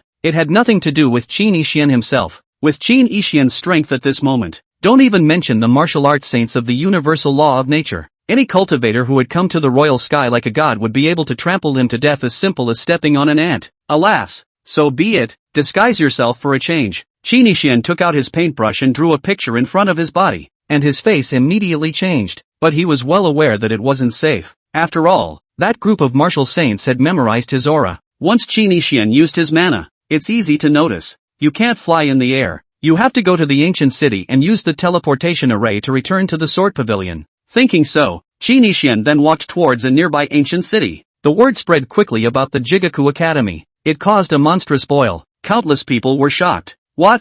Someone is trespassing in the Jishi Academy? I was not far from the academy, so I could see clearly that the aura of the Jishi Academy was all gone. Even the Dao luck seems to have been sucked dry. Many disciples have lost all of their cultivation regressively. The Jishi Academy is the top 3 strongest forces in Dichi, with 10 martial saints in attendance. Even the Sword Pavilion and the Xuanji Palace wouldn't be enemies with the Jishi Academy. Who is so arrogant? It's never been only the Jisha Academy that bullies people. I didn't expect that today the Jisha Academy would actually be bullied over their heads. With the Daki Imperial Dynasty behind the Academy Palace, the other party must have a backbone, or else they wouldn't dare to be so wild. The top of the top does not come out. The martial sage is the strongest, not to mention that there is also the national fortune to add to it. Except for those on the Wind and Cloud Monument, no one is a rival to the saints of the Jishi Academy. There is a good show to watch now. Good show my ass. People can't even be found. Jishi Academy is searching with all its might at the moment. Inside a restaurant in the ancient city, Qin Yixian had changed into a set of Xian-colored clothes and was leisurely sipping tea. The clothes are borrowed. As for how to borrow,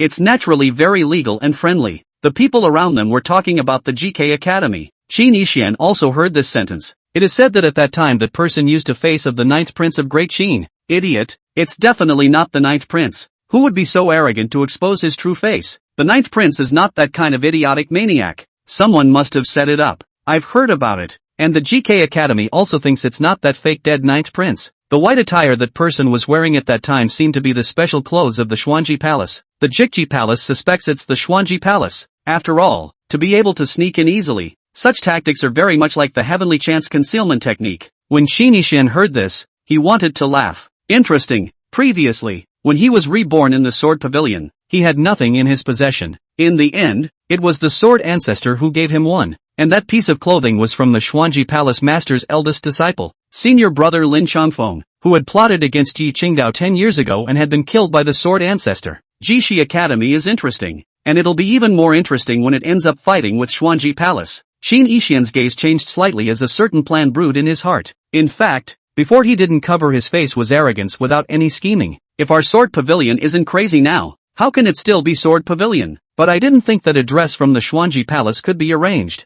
The Xuanji Palace has been closed for more than 3 months, so it's time for an early bustle. Qin Yixian put down his wineglass and got up to leave. The other side. Yi Qingdao left the sword pavilion and came to look for Nailan Qimeng. Soon after, he met Nailan Qimeng outside the sword pavilion. Nailan Qimeng wasn't the only one though. A rabbit blocked Nailan Qimeng's path. Are you sure you want to leave? The rabbit said to Nailan Qimeng. Who are you? Nailan Qimeng didn't know the rabbit identity. I'm your old man. What? Nailan Qimeng didn't believe it. How could old Joe be a little bunny? Unbelievable? The rabbit's gaze moved slightly, and terrifying sword intent poured out, freezing the void. It's really an old ancestor. Nailan Qimeng bowed respectfully. Nailan Qimeng, you have a special identity. It will be dangerous after you leave the sword pavilion. Sure about leaving? Bunny stared. She hadn't even been in seclusion before. She just wanted to be alone with her rabbit. After realizing that Nailan Qimeng had left, and the rabbit followed. Since the founding of the sword court, Nailan Qimeng was the only disciple. Yi Qingdao was picked up by the rabbit in the beginning. The rabbit naturally cared very much about Nailan Qimeng as a disciple. The disciples are not fit here, Nailan Qimeng said with a gloomy expression. When she was stabbed by Yi Qingdao, she was so disheartened that she couldn't face Yi Qingdao anymore. It's just an eyesore to stay here. The only way to do that is to leave. Nailan Qimeng didn't understand why she was still alive. But since Yi Qingdao didn't like her and even drew her sword through her heart, of course you have to leave nicely. Alright, since you're leaving,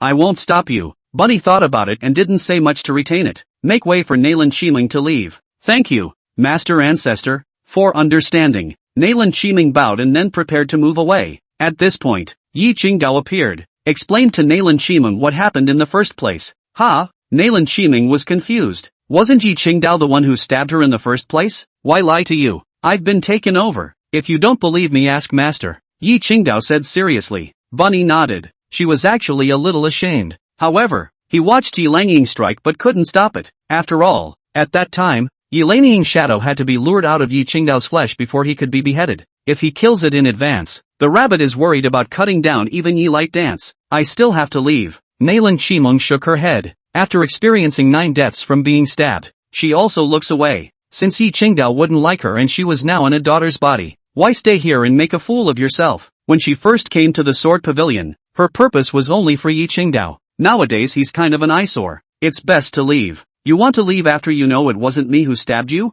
Yi Qingdao was unable to understand. Nailan Qimeng said no more and walked into the distance. Bunny suddenly said, the sword pavilion will always be your home. Come back whenever you want. This way. Qin Yixian had heard about the Ascension Conference. We'll have to pass by Dengtian City when we go back anyway, so we might as well take a look. Maybe we'll actually recruit a good one or two when the time comes. Qin Yixian remembered all of Nangong Long Yu's words earlier. Jiangye is sparsely populated these days. There's no harm in taking some disciples. With that in mind, Qin Yixian stepped into the teleportation array, traveled to the city of Dengtian. Today's Dengtian City is very lively. Many forces will send people there. Selection of good disciples. Any power clan wants to grow. None of it can be done without fresh blood. A steady stream of disciples is the long-term solution. Chapter 151 Jishi Academy kills Xuanji Palace. Qin Yixian wasn't idle as he traveled to Dengtian City. He was even prepared to head to the mountain gate of the Xuanji Palace to take a look. The Xuanji Palace was located in the central location of Jianzhou,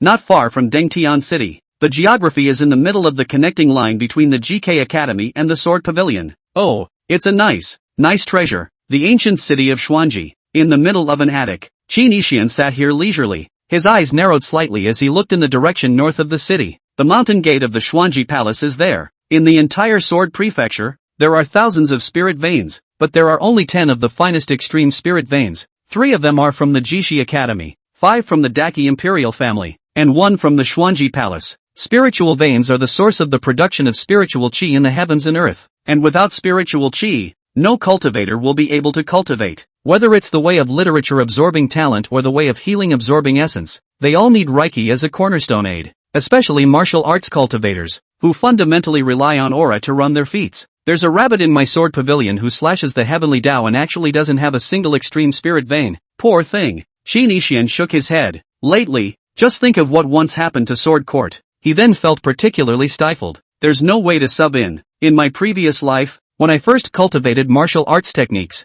I did so in the Overlord Palace and directly sucked up 5 of their extreme spirit veins. In this life, I chose the Jishi Academy and ate just 3 extreme spirit veins, so I'm a bit unfulfilled. I have a big appetite for this kung fu, and there are still 2 more to satisfy. Playfulness and greed welled up in Qin Yixian's gaze. Looking at the Xuanji Palace's mountain gate was like seeing prey. If anyone knew what Qin Yixian was thinking at the moment, they would definitely be shocked out of their wits. A superb spirit vein. You don't get one in 10,000 years. Extremely rare. There are only so many in the whole of Kyushu. Less than 100. All of them are held by the top powers. Each one feeds 10,000,000 people at the same time. Even a great power like the GK Academy continued to use it for 1,000 years. It wasn't even possible to consume an extreme spirit vein, but Qin Yixian had only practiced the kung fu into the Tao once. It then directly ate and dried up 3 whole extreme spirit veins. With all 3 spirit veins gone, how are those idiots from the Academy Palace feeling today? Qin Yixian picked up a cup and cozily sipped the tea. In his mind,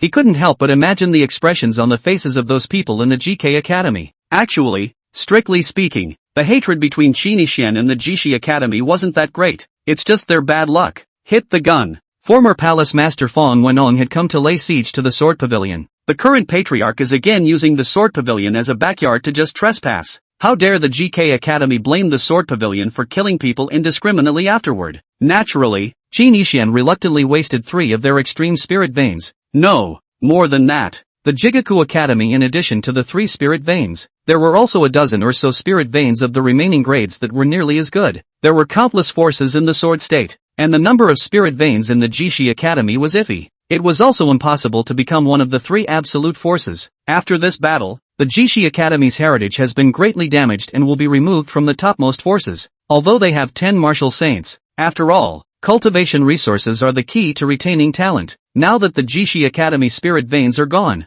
that group of martial saints must have found another livelihood. After all, a hallowed martial saint requires a very vast amount of heaven and earth spiritual chi every day. Today's broken school palace can't afford to feed. Qin Yixian was thinking. There were murmurs in his ears. Hey, have you all heard? The Jishi Academy is abolished. Completely abolished. The spiritual veins are all gone. The essence fades, and it is reduced to a dead land. A wasteland. I thought it was a rumor, but I didn't think it was true. It's unbelievable. Just who is it that can zero in on all the power of heaven and earth in the Jishi Academy in an instant? There were still martial saints sitting around at the time, and they weren't even stopped. Definitely Supreme Jedi. I've heard it's the scheming of the Xuanji Palace. Qin Yixian would smile when he heard this. When he rushed to Xuanji City in the past few days, he spread a slight rumor. There might be a good show later. Think about it. Other than the Xuanji Palace's heavenly chance concealment technique, who can silently sneak into the heavily defended Jishi Academy Palace? Only the Xuanji Palace can utilize the Tianji technique to instantly drain 3 extremely high-grade spirit veins. After all, behind the Xuanji Palace, there is a supreme jewel of the Wind Cloud Monument sitting in the background.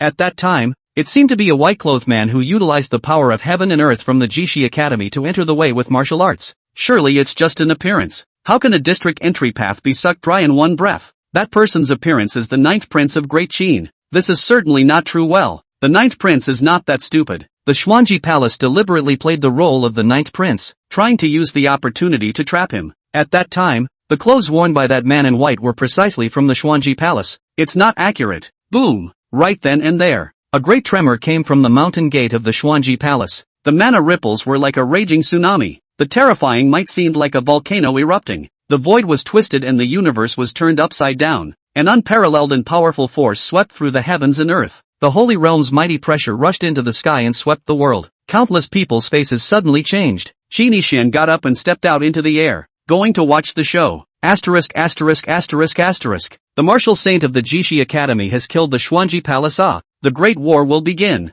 Has the GK Academy always been unable to swallow this? The Xuanji Palace is also supported by the Great Qi's national fortune, so both sides will have to rely on hard power. When 2 forces battle, first look at luck, second at the number of forces, and finally at cultivation. The Jishi School Palace and the Xuanji Palace are both similar in terms of luck and power. Is this going to be a hard-fought battle? Shoo. Many people leave the old city, traveling to where the Xuanji Palace is located. Don't get too close, so as not to be affected by the Holy Realm battle. Will there be a Supreme Jedi showing up to fight? Definitely not. The absolute top, which is so easy to take out. You think it's the Yi Jianxian and Ji Witch and other such reckless people?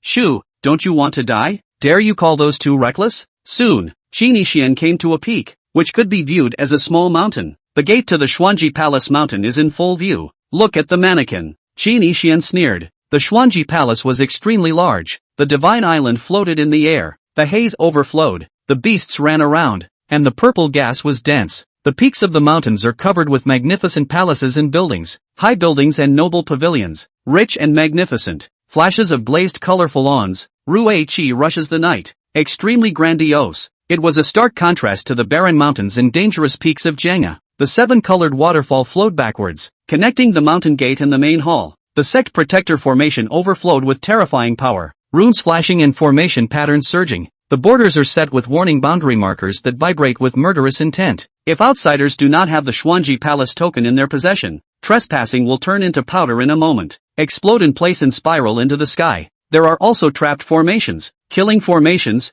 and maze formations, not to say that mortals dare not set foot in it. Cultivators approaching would feel the pressure. With such a formation, it's impossible for anyone below the absolute top to sneak in. Based on his previous experience with the trigram Dao, Qi Nixian could see that the mountain gate of the Xuanji Palace contained the 9 palaces in 8 trigrams path, which received the power of the stars. It's more difficult to blend in than the GK Academy. In fact, the rumors from outsiders were correct. No one in the world could easily sneak into the Jishi Academy except for cultivators who possessed the Tianji technique. The Xuanji Palace is the master of this. Pity, the crowd was unaware of it. Nangon Longyu, in addition to being a great healer, also has a hanging wall Guadao talent. Before, she could predict that Qi Nixian could come back from the dead. It was the use of the innate trigrams. It's also the art of the sky. Chapter 152. Nangon Longyu claims the favor of saving her life. Qi Nixian was precisely leaning against Nangon Longyu. Only then can you easily sneak into the GK Academy, and go in style. Nangon, that is also, good people do it to the end. Throw me just like that. Now I'm having a bit of trouble trying to mess with the Genji Palace instead. Alas, a low cultivation level is a constraint everywhere. Qi Nixian shook his head and watched carefully, waiting for his chance. Not far. Many cultivators also came here to watch. It's strange. Even if the Jishi Academy can see that the man in white is wearing Xuanji Palace clothing, they can't be sure that he's from Xuanji Palace. That's right. How come you just killed the Xuanji Palace? Since that person would impersonate the 9th Prince Qi Nixian, he might also have deliberately worn a Xuanji Palace outfit to set up a trap. I don't know anymore. Perhaps the Jishi Academy has found decisive evidence and is certain that the Xuanji Palace has damaged their spirit veins. Come to think of it, in the entire Sword State, there is only the Xuanji Palace. Jixia Academy Palace is really miserable na. Feng Rusheng fell down, and the new palace master was killed by a ruthless person from the Sword Pavilion. And then there's also the Xuanji Palace stealing the house. Bad luck. They're not low on luck. Let's just say it's bad luck. Qi Nixian stood with his arms folded and smiled mockingly. It wasn't the Jikji Academy that was unlucky. Rather, it pissed him off.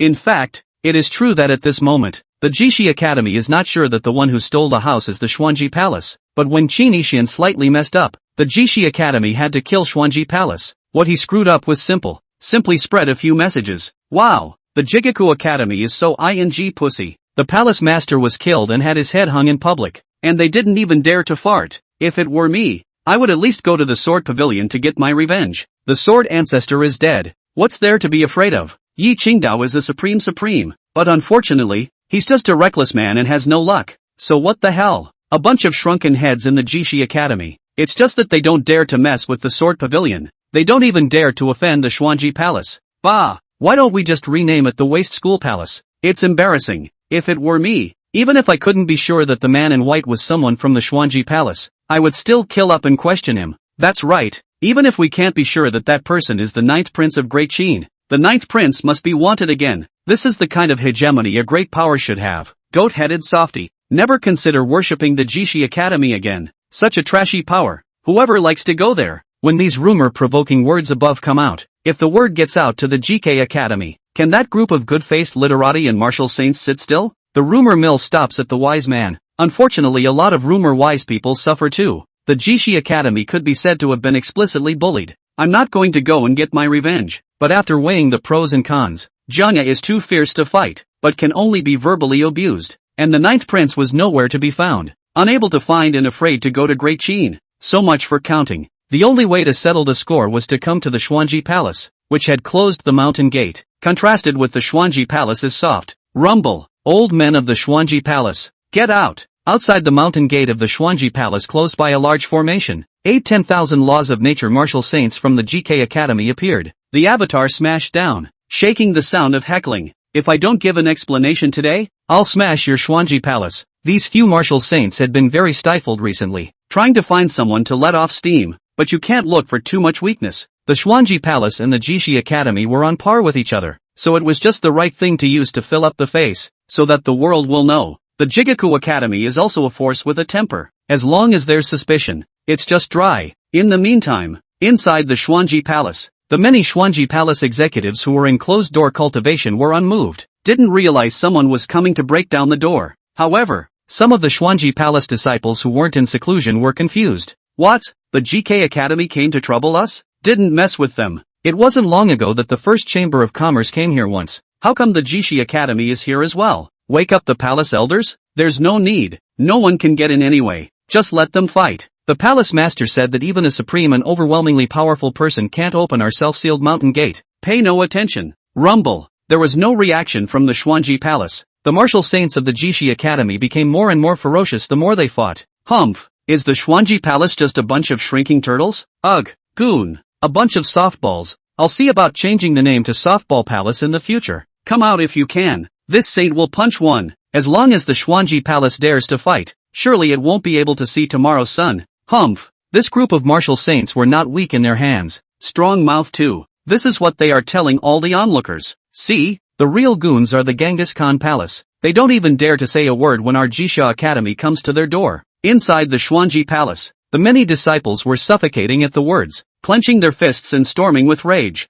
GK Academy tugs at. If we weren't waiting for news from the Hegemony Hall, we would have killed out and blasted the waste. A mere 8 martial saints. How dare you make a scene? Forget it, just listen to the dogs bark. Seeing this, Qin Yixian sighed. It's a pity that the Xuanji Palace was able to stay calm and actually didn't come out to start a fight. I was going to wait for them to lose both of them and then I'd take the opportunity to pull wool over their eyes. Now it seems there is no chance. I can't get in. Running my martial arts technique outside the mountain gate doesn't make the Xuanji Palace lose half a point. Shaking his head, Qin Yixian prepared to leave. Can't help it if you can't see a good show. And just then, a female voice came. Now do you know the sadness of being weak? You want to get the Xuanji Palace, but there's nothing you can do about it. Qin Yixian sniffed and looked around, unable to find the source of the sound. Didn't you leave? Nangon Lung Yu laughed. Is it rare that I can't come back? When things are done, come watch the show. Qin Yixian was immediately interested. Oh, is there any interest in taking me into the Xuanji Palace? No. Enter yourself. What?